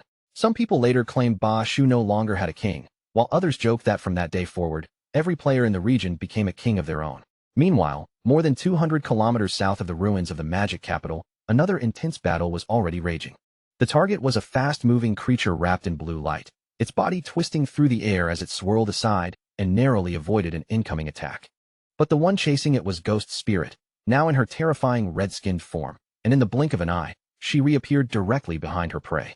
She moved like a streak of lightning, her blade cutting down with brutal precision and landing a savage slash that tore more than 18,000 points of damage from the monster. The beast instantly swung back in retaliation, but Ghost Spirit slipped away with ease, dodging the counterattack as if she had already predicted its movement. Without wasting even a second, she activated Shadow Stealth, letting her figure melt back into the surrounding darkness. The monster stopped in place, suddenly losing track of her, its movements turning confused as it searched for the enemy that had vanished. Ghost Spirit silently judged the situation.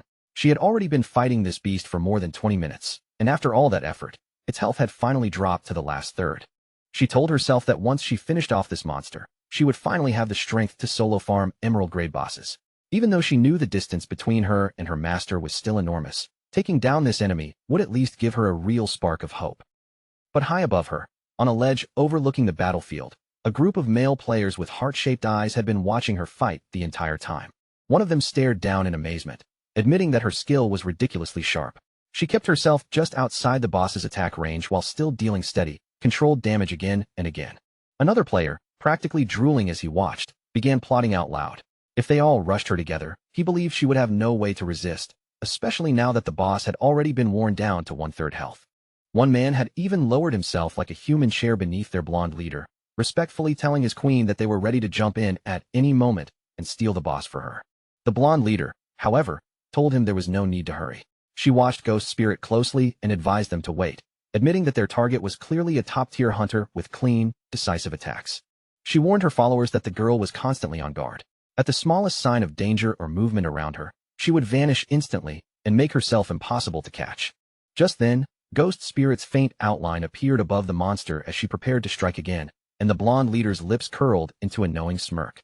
She declared that the only chance to catch Ghost Spirit was the exact instant she launched her attack, and as she spoke, a glowing red magic circle began to spread beneath them.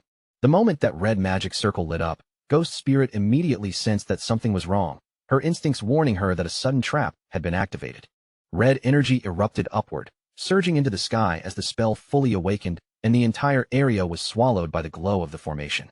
Ghost Spirit was startled as she looked toward the source of the power, realizing it was a magic circle and immediately questioning who had suddenly appeared there. Since she did not know what these people wanted or what the spell was capable of, she made the safest choice right away and decided to retreat first. Watching Ghost Spirit pull back so quickly, the blonde leader smirked with disdain, mocking her for running so fast, and calling her nothing more than a typical rat from the Shadow Guild. Then she turned toward her brainwashed followers and gave the order, commanding them to rush in immediately and take control of the boss. The squad charged forward at once, shouting as they stormed toward the battlefield, screaming for their guild to advance in the name of their beloved master.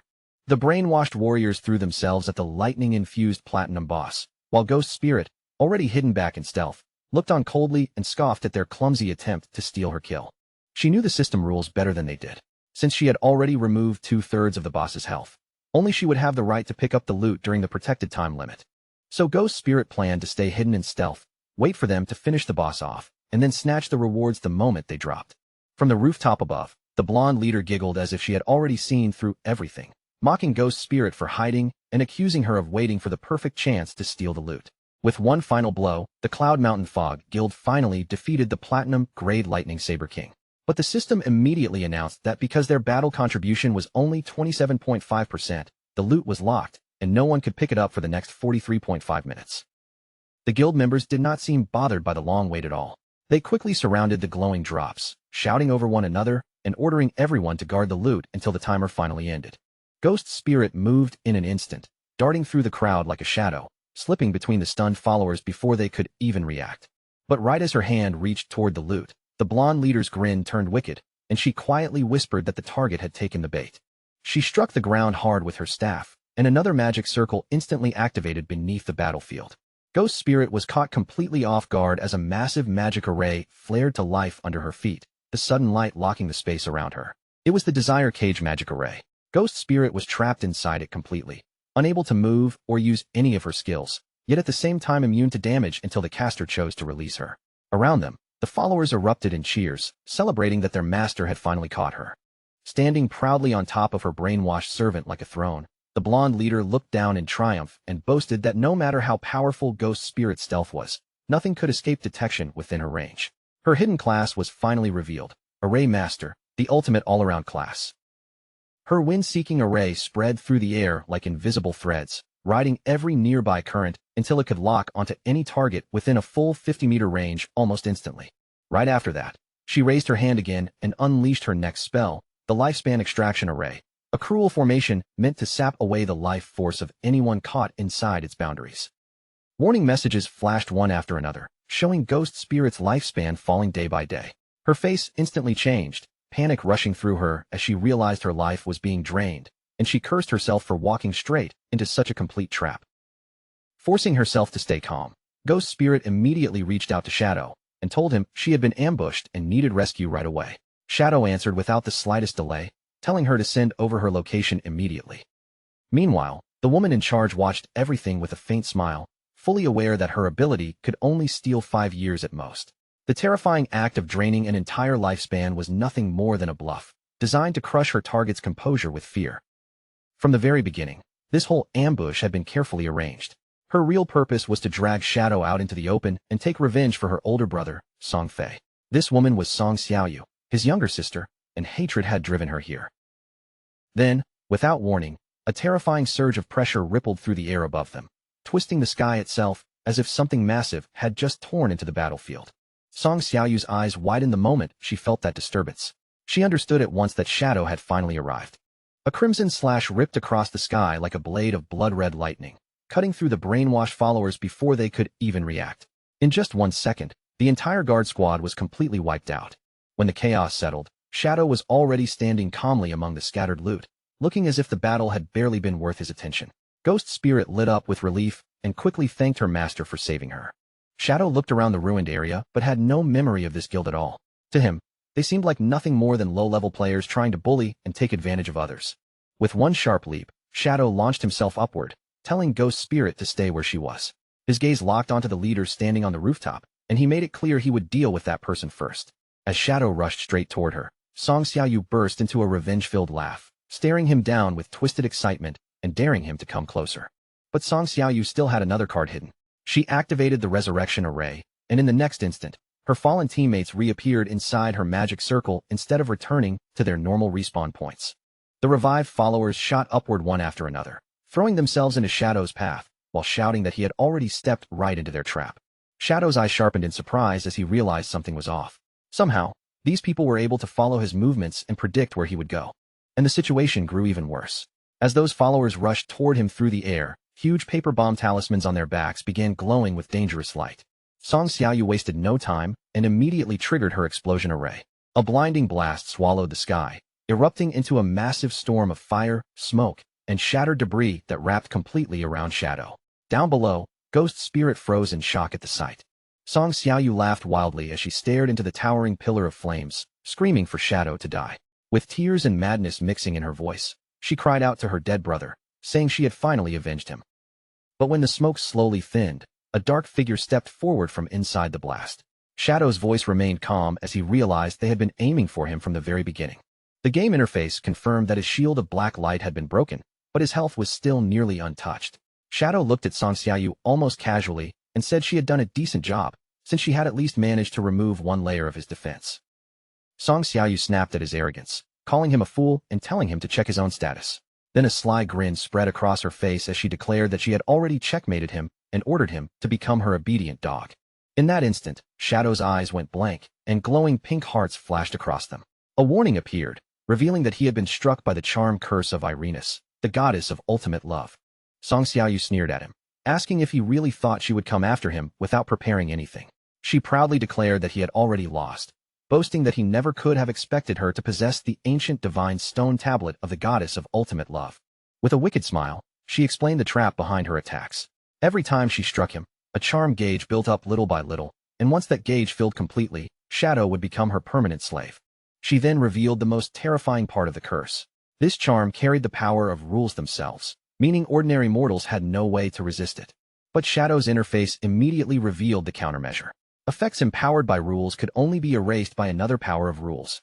Fortunately, Shadow was holding his primordial-grade divine weapon, the Blade of Judgment, and the system offered to resist the curse by consuming 10 of his 16 divinity points. Shadow did not hesitate for even a moment. He immediately ordered the system to resist the curse, and 10 divinity points were burned away in an instant.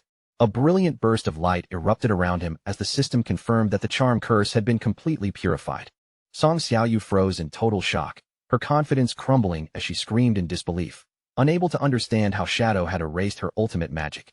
Her eyes locked onto the glowing weapon in Shadow's hand, and desperation crept into her voice as she demanded to know what that blade truly was. Shadow looked down at her with cold, emotionless eyes and told her that her time had come. In a flash, he lunged forward and thrust the glowing blade straight toward her neck. But at the exact moment his strike landed, Shadow's eyes narrowed slightly in surprise. He spun around without losing momentum and easily cut off the heads of the brainwashed lackeys who had tried to leap at him from behind. Yet even after dealing with them, Shadow immediately sensed that something about the situation was not right. He realized he had not actually struck Song Xiaoyu at all. Her body had turned into a glowing green phantom, dissolving into nothing before vanishing completely and leaving Shadow empty-handed. Shadow recognized the technique almost immediately. It was Zuma's stolen Soul Walker ability. At the same time, he remembered the mysterious cloaked figure he had seen in Hukabin's memories, and it became clear that the mastermind behind the scenes must have stepped in to save her. Ghost Spirit hurried over and eagerly asked if he had finished her off.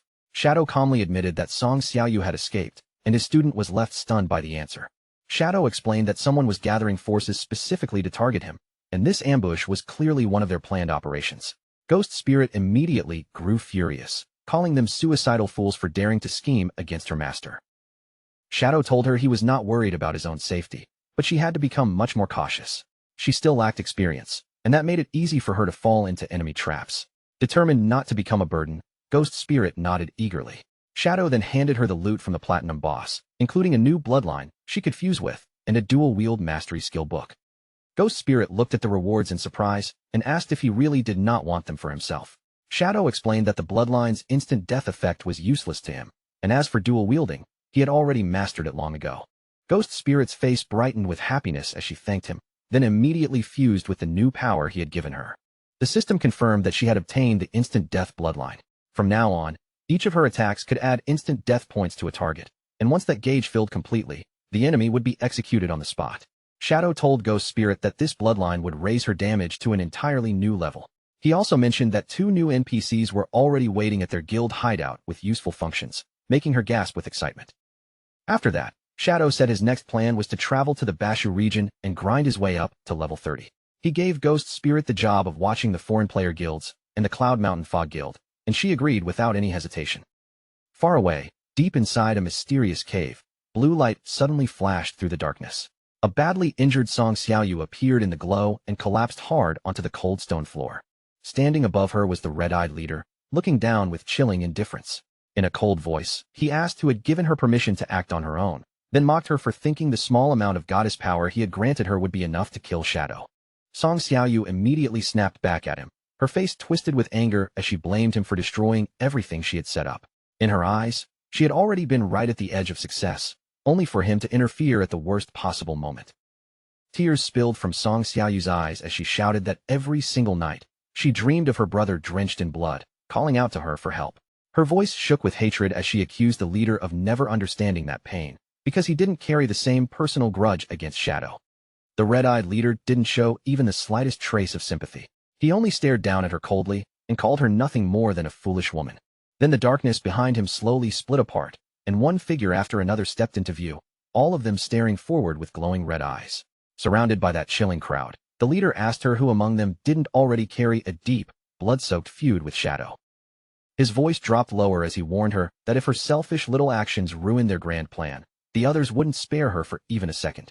They would rip her apart themselves, because not a single person there was stupid enough to believe Shadow could be brought down alone. He stepped closer, his shadow stretching over her as he towered above her trembling body. If she truly wanted revenge, then she had only one choice left: shut her mouth and follow orders. Song Xiaoyu collapsed there on the floor, tears still running down her face. After struggling for a moment, she finally lowered her head and agreed. The red-eyed leader turned away from her and stepped forward, facing the rest of the gathered group. With a cold, commanding tone, he told them the time had finally come to begin. Crimson lightning suddenly crawled across the strange brand on his arm, crackling like living blood. Zentile and the other members of the Black Dragon Guild stood nearby, watching in silence as that terrifying power began to rise. The leader lifted his hand toward the air, and a huge surge of red energy gathered around him before blasting upward like a violent wave. The entire space seemed to tremble beneath that pressure. Then he activated his skill, Murderous Intent Wave. A brutal aura spread outward from his body as he began drawing in the kill values of other players, using their accumulated slaughter to force his own stats even higher. The system immediately confirmed the result. His stacked stats had reached 450 layers, granting him a terrifying 900% attribute boost. Even with that monstrous increase, the red-eyed leader still wasn't pleased.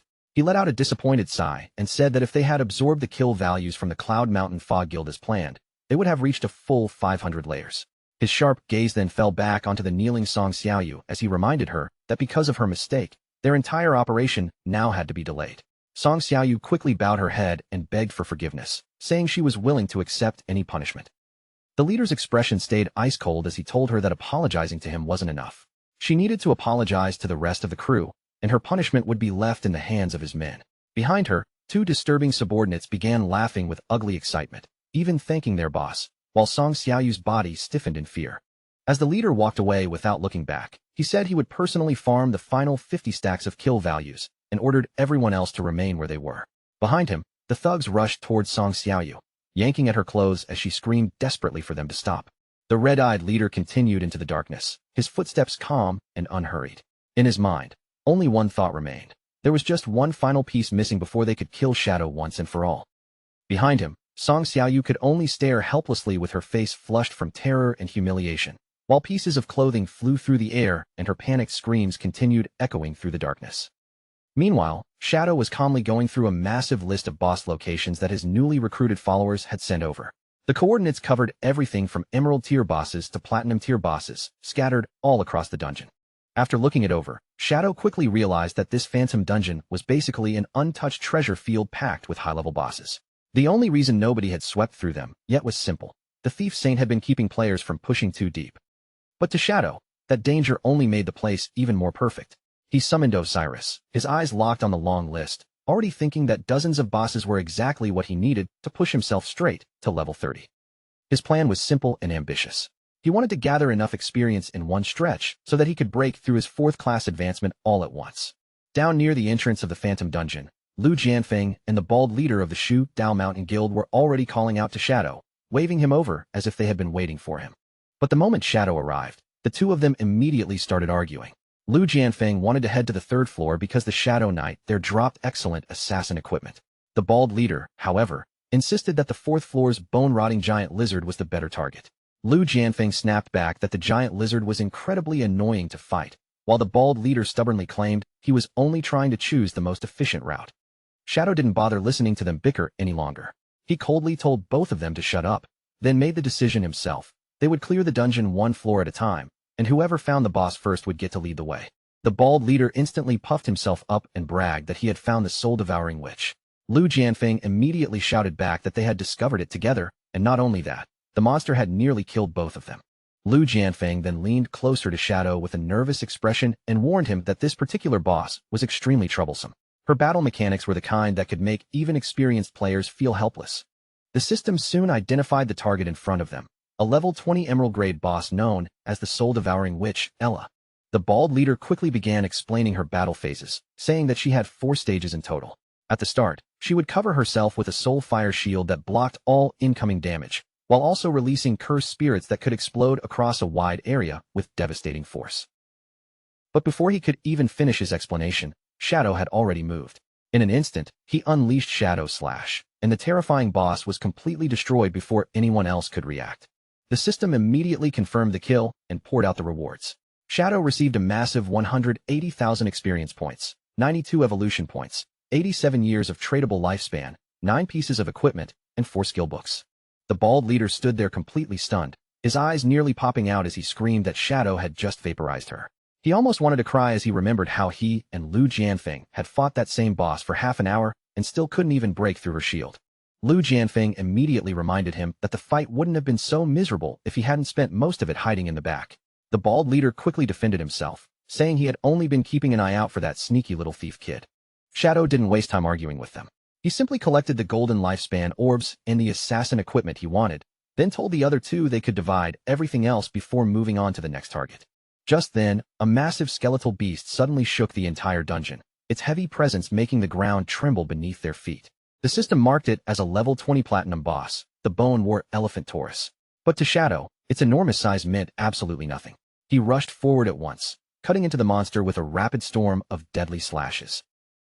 The system confirmed another kill, rewarding Shadow with 120,000 experience points, 64 evolution points, 55 years of lifespan, 6 pieces of gear, and 3 skill books. Behind him, his 2 lazy guides instantly dove into the dirt, scrambling to scoop up the leftovers. From that point on, the dungeon turned into a one-man speed run of pure slaughter. On the 3rd floor, Shadow found the emerald-grade Shadow Knight Sharon and cut it down in a single clean motion. Next came the platinum-grade Molten Giant, Ball. Before the huge monster could even launch an attack, Shadow's blade had already sliced straight through it, splitting it apart. Then the emerald-grade Death Language Priest, Solon, stepped into his path. But that boss met the same fate, collapsing onto the floor as just another corpse left behind. Shadow moved so fast he almost looked like a streak of darkness. One boss after another appeared before him, and one after another was completely erased. The Gatekeeper Yesen, the Poison Hand Dr. Sunda, the Witch of the Ruined Kingdom Vox, and the intellectual magic child Wu Bin all fell in rapid succession, each of them crushed before they could slow him down. At last, Shadow faced a colossal skeleton serpent, the offspring of the Bone King, Phelan. After bringing that monster down as well, he gained another huge burst of experience along with more precious lifespan. Not long after, the system announced that Shadow had reached level 30. Shadow's eyes lit up as he opened his stats, clearly thrilled by the result and unable to hide his excitement. After checking the numbers, he quickly calculated that he still needed another 400,000 experience points to unlock his 4th class advancement. In his mind, 3 more bosses should be enough to close that final gap. But when he pulled up the map and prepared to search for the next target, his expression suddenly froze. The radar in front of him was completely empty. Only then did Shadow realize the problem. The boss he had just killed was already the final one on his list. Lu Jianfeng couldn't help laughing in disbelief, saying they had spent several days tracking down all of those bosses, only for Shadow to wipe them out in less than an hour. The bald leader then explained that Shadow had already cleared every boss on the first 4 floors. There should still be more bosses on the 5th floor, but the entrance gate had been sealed shut and wouldn't open. Shadow narrowed his eyes slightly and asked what exactly he meant by the gate not opening. Rather than standing around guessing, Shadow decided they should go see it for themselves. The bald leader quickly took the lead, guiding them deeper through the dungeon's dark, winding hallways. When they finally arrived, a massive stone archway stood before them, covered in a swirling current of dark purple energy that churned like a sealed vortex. The bald leader instantly lost his composure, his eyes widening as he shouted that the gate had actually opened. After everything they had tried before, after every failed attempt to force it open, it was suddenly unlocked right in front of them. Shadow stayed calm, studying the situation for only a moment before piecing it together. This dungeon must have been sealed by a hidden lock, and the only way to reach the 5th floor was probably to defeat every boss on the first 4 levels. Hearing that, Lu Jianfeng and the bald leader both froze. Then their expressions lit up with excitement as they realized an insanely powerful boss might be waiting beyond that gate. Shadow didn't waste any more time. He simply said they should head inside now, his tone steady as he prepared to move toward the newly opened path. But just as he was about to step forward, the bald leader suddenly rushed to stop him. The bald leader lowered his voice and admitted something honestly. In the past, he had never truly believed all those wild rumors about the legendary Shadow. People had given Shadow one ridiculous title after another, calling him by all kinds of exaggerated names like some unstoppable myth, and back then, the bald leader had only laughed at those stories.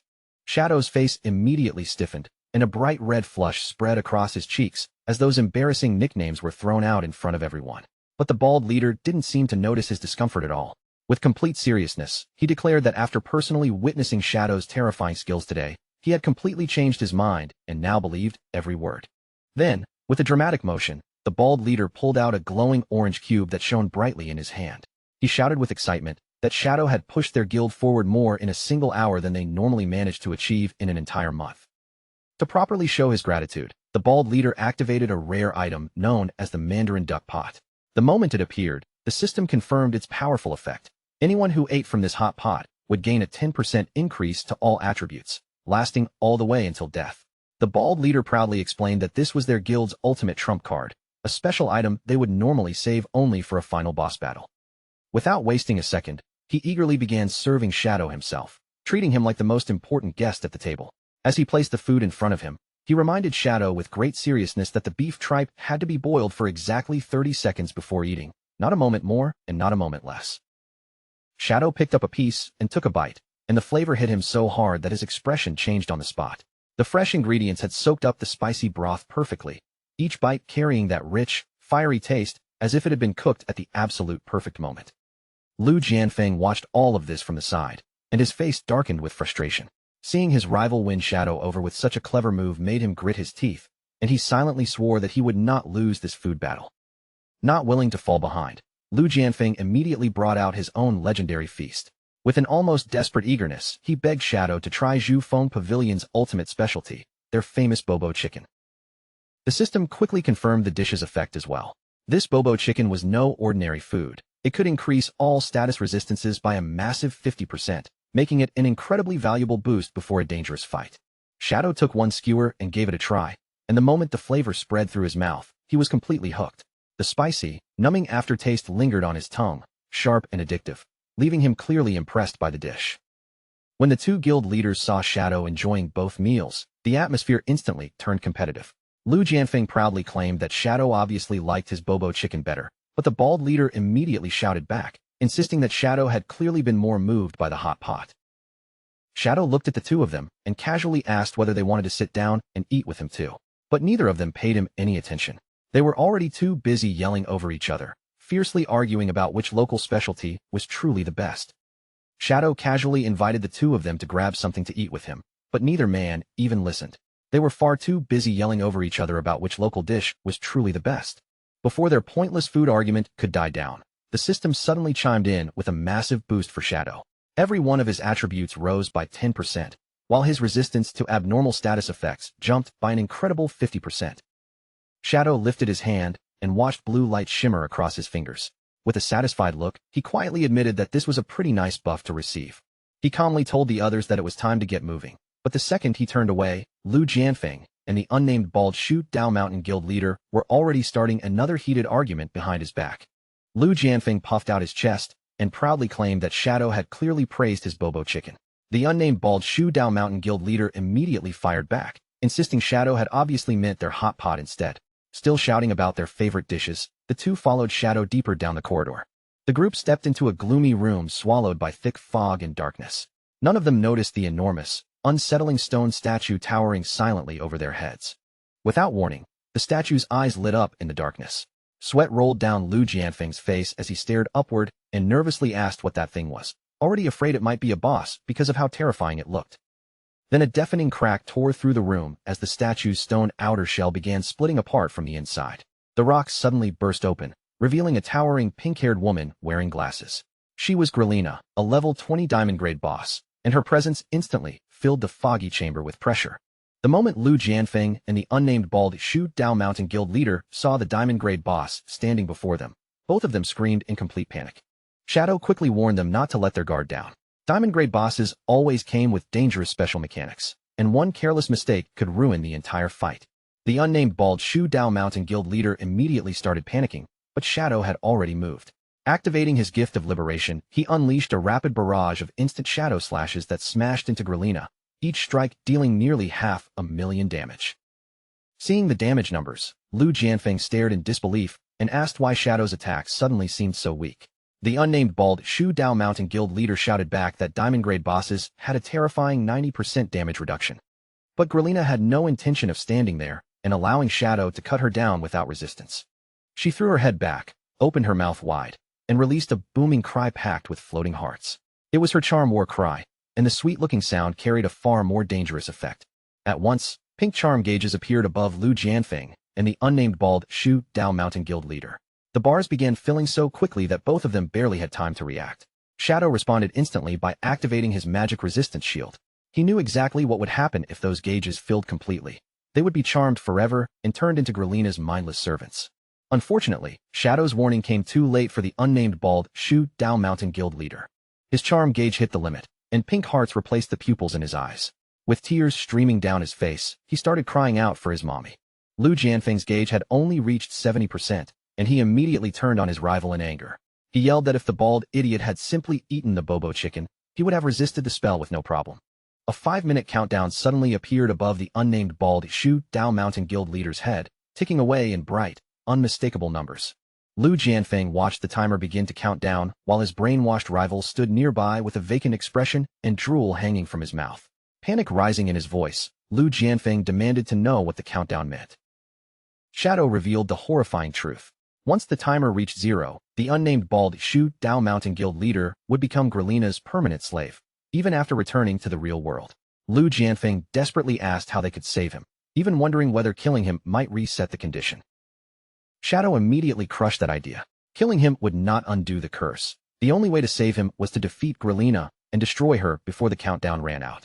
Before they could make another plan, the brainwashed unnamed bald Shu Dao Mountain Guild leader suddenly summoned a cluster of pink magic swords around himself. Muttering about killing all men, he launched himself straight at Shadow. Lu Jianfeng's face went pale, and he screamed out a warning to Shadow. In the next instant, Lu Jianfeng sprang into the air and drove a hard kick into the unnamed bald Shu Dao Mountain Guild leader, knocking him out of the air.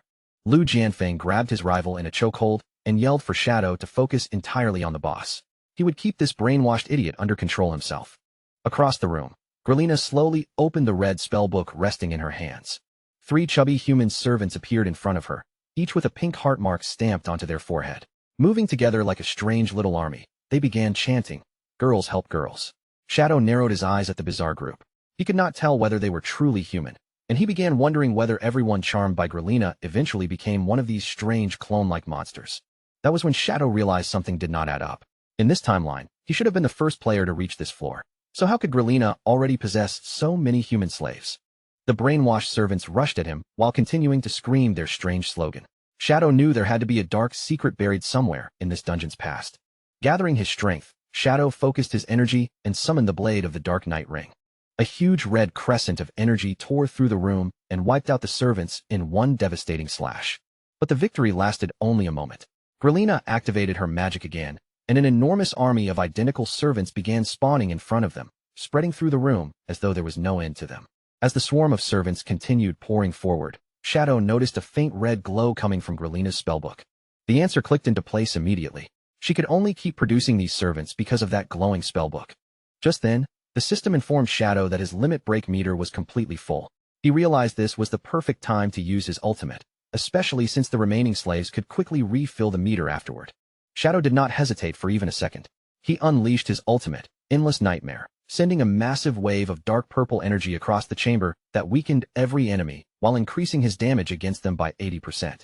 Instead of wasting time on the endless clones below, Shadow shot high into the air above the battlefield. From above, he aimed another instant shadow slash directly at Grelina's glowing spellbook and sliced it cleanly in half. Grelina's eyes widened behind her glasses as the ruined spellbook shattered apart in front of her. She let out a furious screech, and Shadow instantly understood what was happening. Grelina was entering the second phase of the battle. Grelina launched herself high into the air before crashing down with a tremendous burst of pink heart energy. The impact shattered the floor beneath her and sent a massive shockwave racing outward. Shadow easily slipped away from the attack, noticing that her movement was slow and obvious. Even better, her violent landing had wiped out many of her own summoned servants. But as Shadow watched the fading blast, he noticed that a strange special effect was still attached to the attack. A curved beam of pink energy suddenly shot through the room and struck the unnamed bald Shu Dao Mountain Guild leader directly in the head. Lu Jianfeng screamed in shock as a new countdown appeared above them, now showing only 4 minutes and 25 seconds remaining. Completely panicked, Lu Jianfeng shouted at his rival, begging him not to turn into some hopeless brainwashed simp. The unnamed bald Shu Dao Mountain Guild leader slowly rose off the ground, his entire body wrapped in an intense pink glow while the timer continued ticking down without mercy. Seconds vanished at an alarming speed, and the countdown that had started with more than 4 minutes remaining plunged all the way down to a terrifying 59 seconds. Lu Jianfeng's face immediately drained of color. He turned toward Shadow in panic and shouted that the countdown had suddenly been reduced to only 1 minute.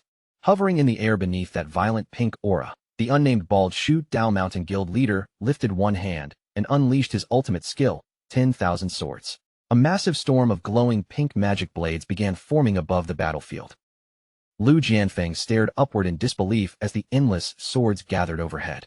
His rival had become far stronger than before, and somehow, he had even gained access to an ultimate skill. Shadow remained calm despite the overwhelming pressure in the air. He quickly figured out that the boss must have strengthened the unnamed bald Shu Dao Mountain Guild leader, temporarily granting him the power to use his class ultimate. Hearing that explanation, Lu Jianfeng finally understood what was happening. The sudden surge in strength had not come from his rival alone. Without hesitating any longer, Lu Jianfeng burst forward and charged straight ahead. He shouted that everyone claimed the unnamed bald Shu Dao Mountain Guild leader possessed the strongest offensive power, but his own defense was the toughest of them all. As he sprinted across the battlefield, Lu Jianfeng activated Wind Treading Indestructible. Every 10 meters he covered added another layer of damage immunity around his body, turning his charge into a moving fortress. With his eyes locked on the enormous spiral of magic swords ahead, Lu Jianfeng roared that they were about to find out whose power was truly greater. Then he rushed headfirst into the storm. The unnamed bald Shu Dao Mountain Guild leader gave the command, and the pink swords immediately shot forward in a relentless rain of projectiles. Lu Jianfeng threw up a barrier of wind in front of himself and braced against the incoming assault. He followed up with Swift Gale/Shield, whipping his arms through the air at incredible speed. The spinning gusts packed together into a solid wall of wind, stopping every magic blade before it could break through. The two attacks slammed into each other and erupted in a massive explosion. While holding back the sword storm, Lu Jianfeng yelled at Shadow to leave him there and go after Grelina before it was too late to save his rival. Shadow gave him a confident answer, promising that he would handle Grelina right away. Shadow shifted his attention toward Grelina and quickly checked the situation.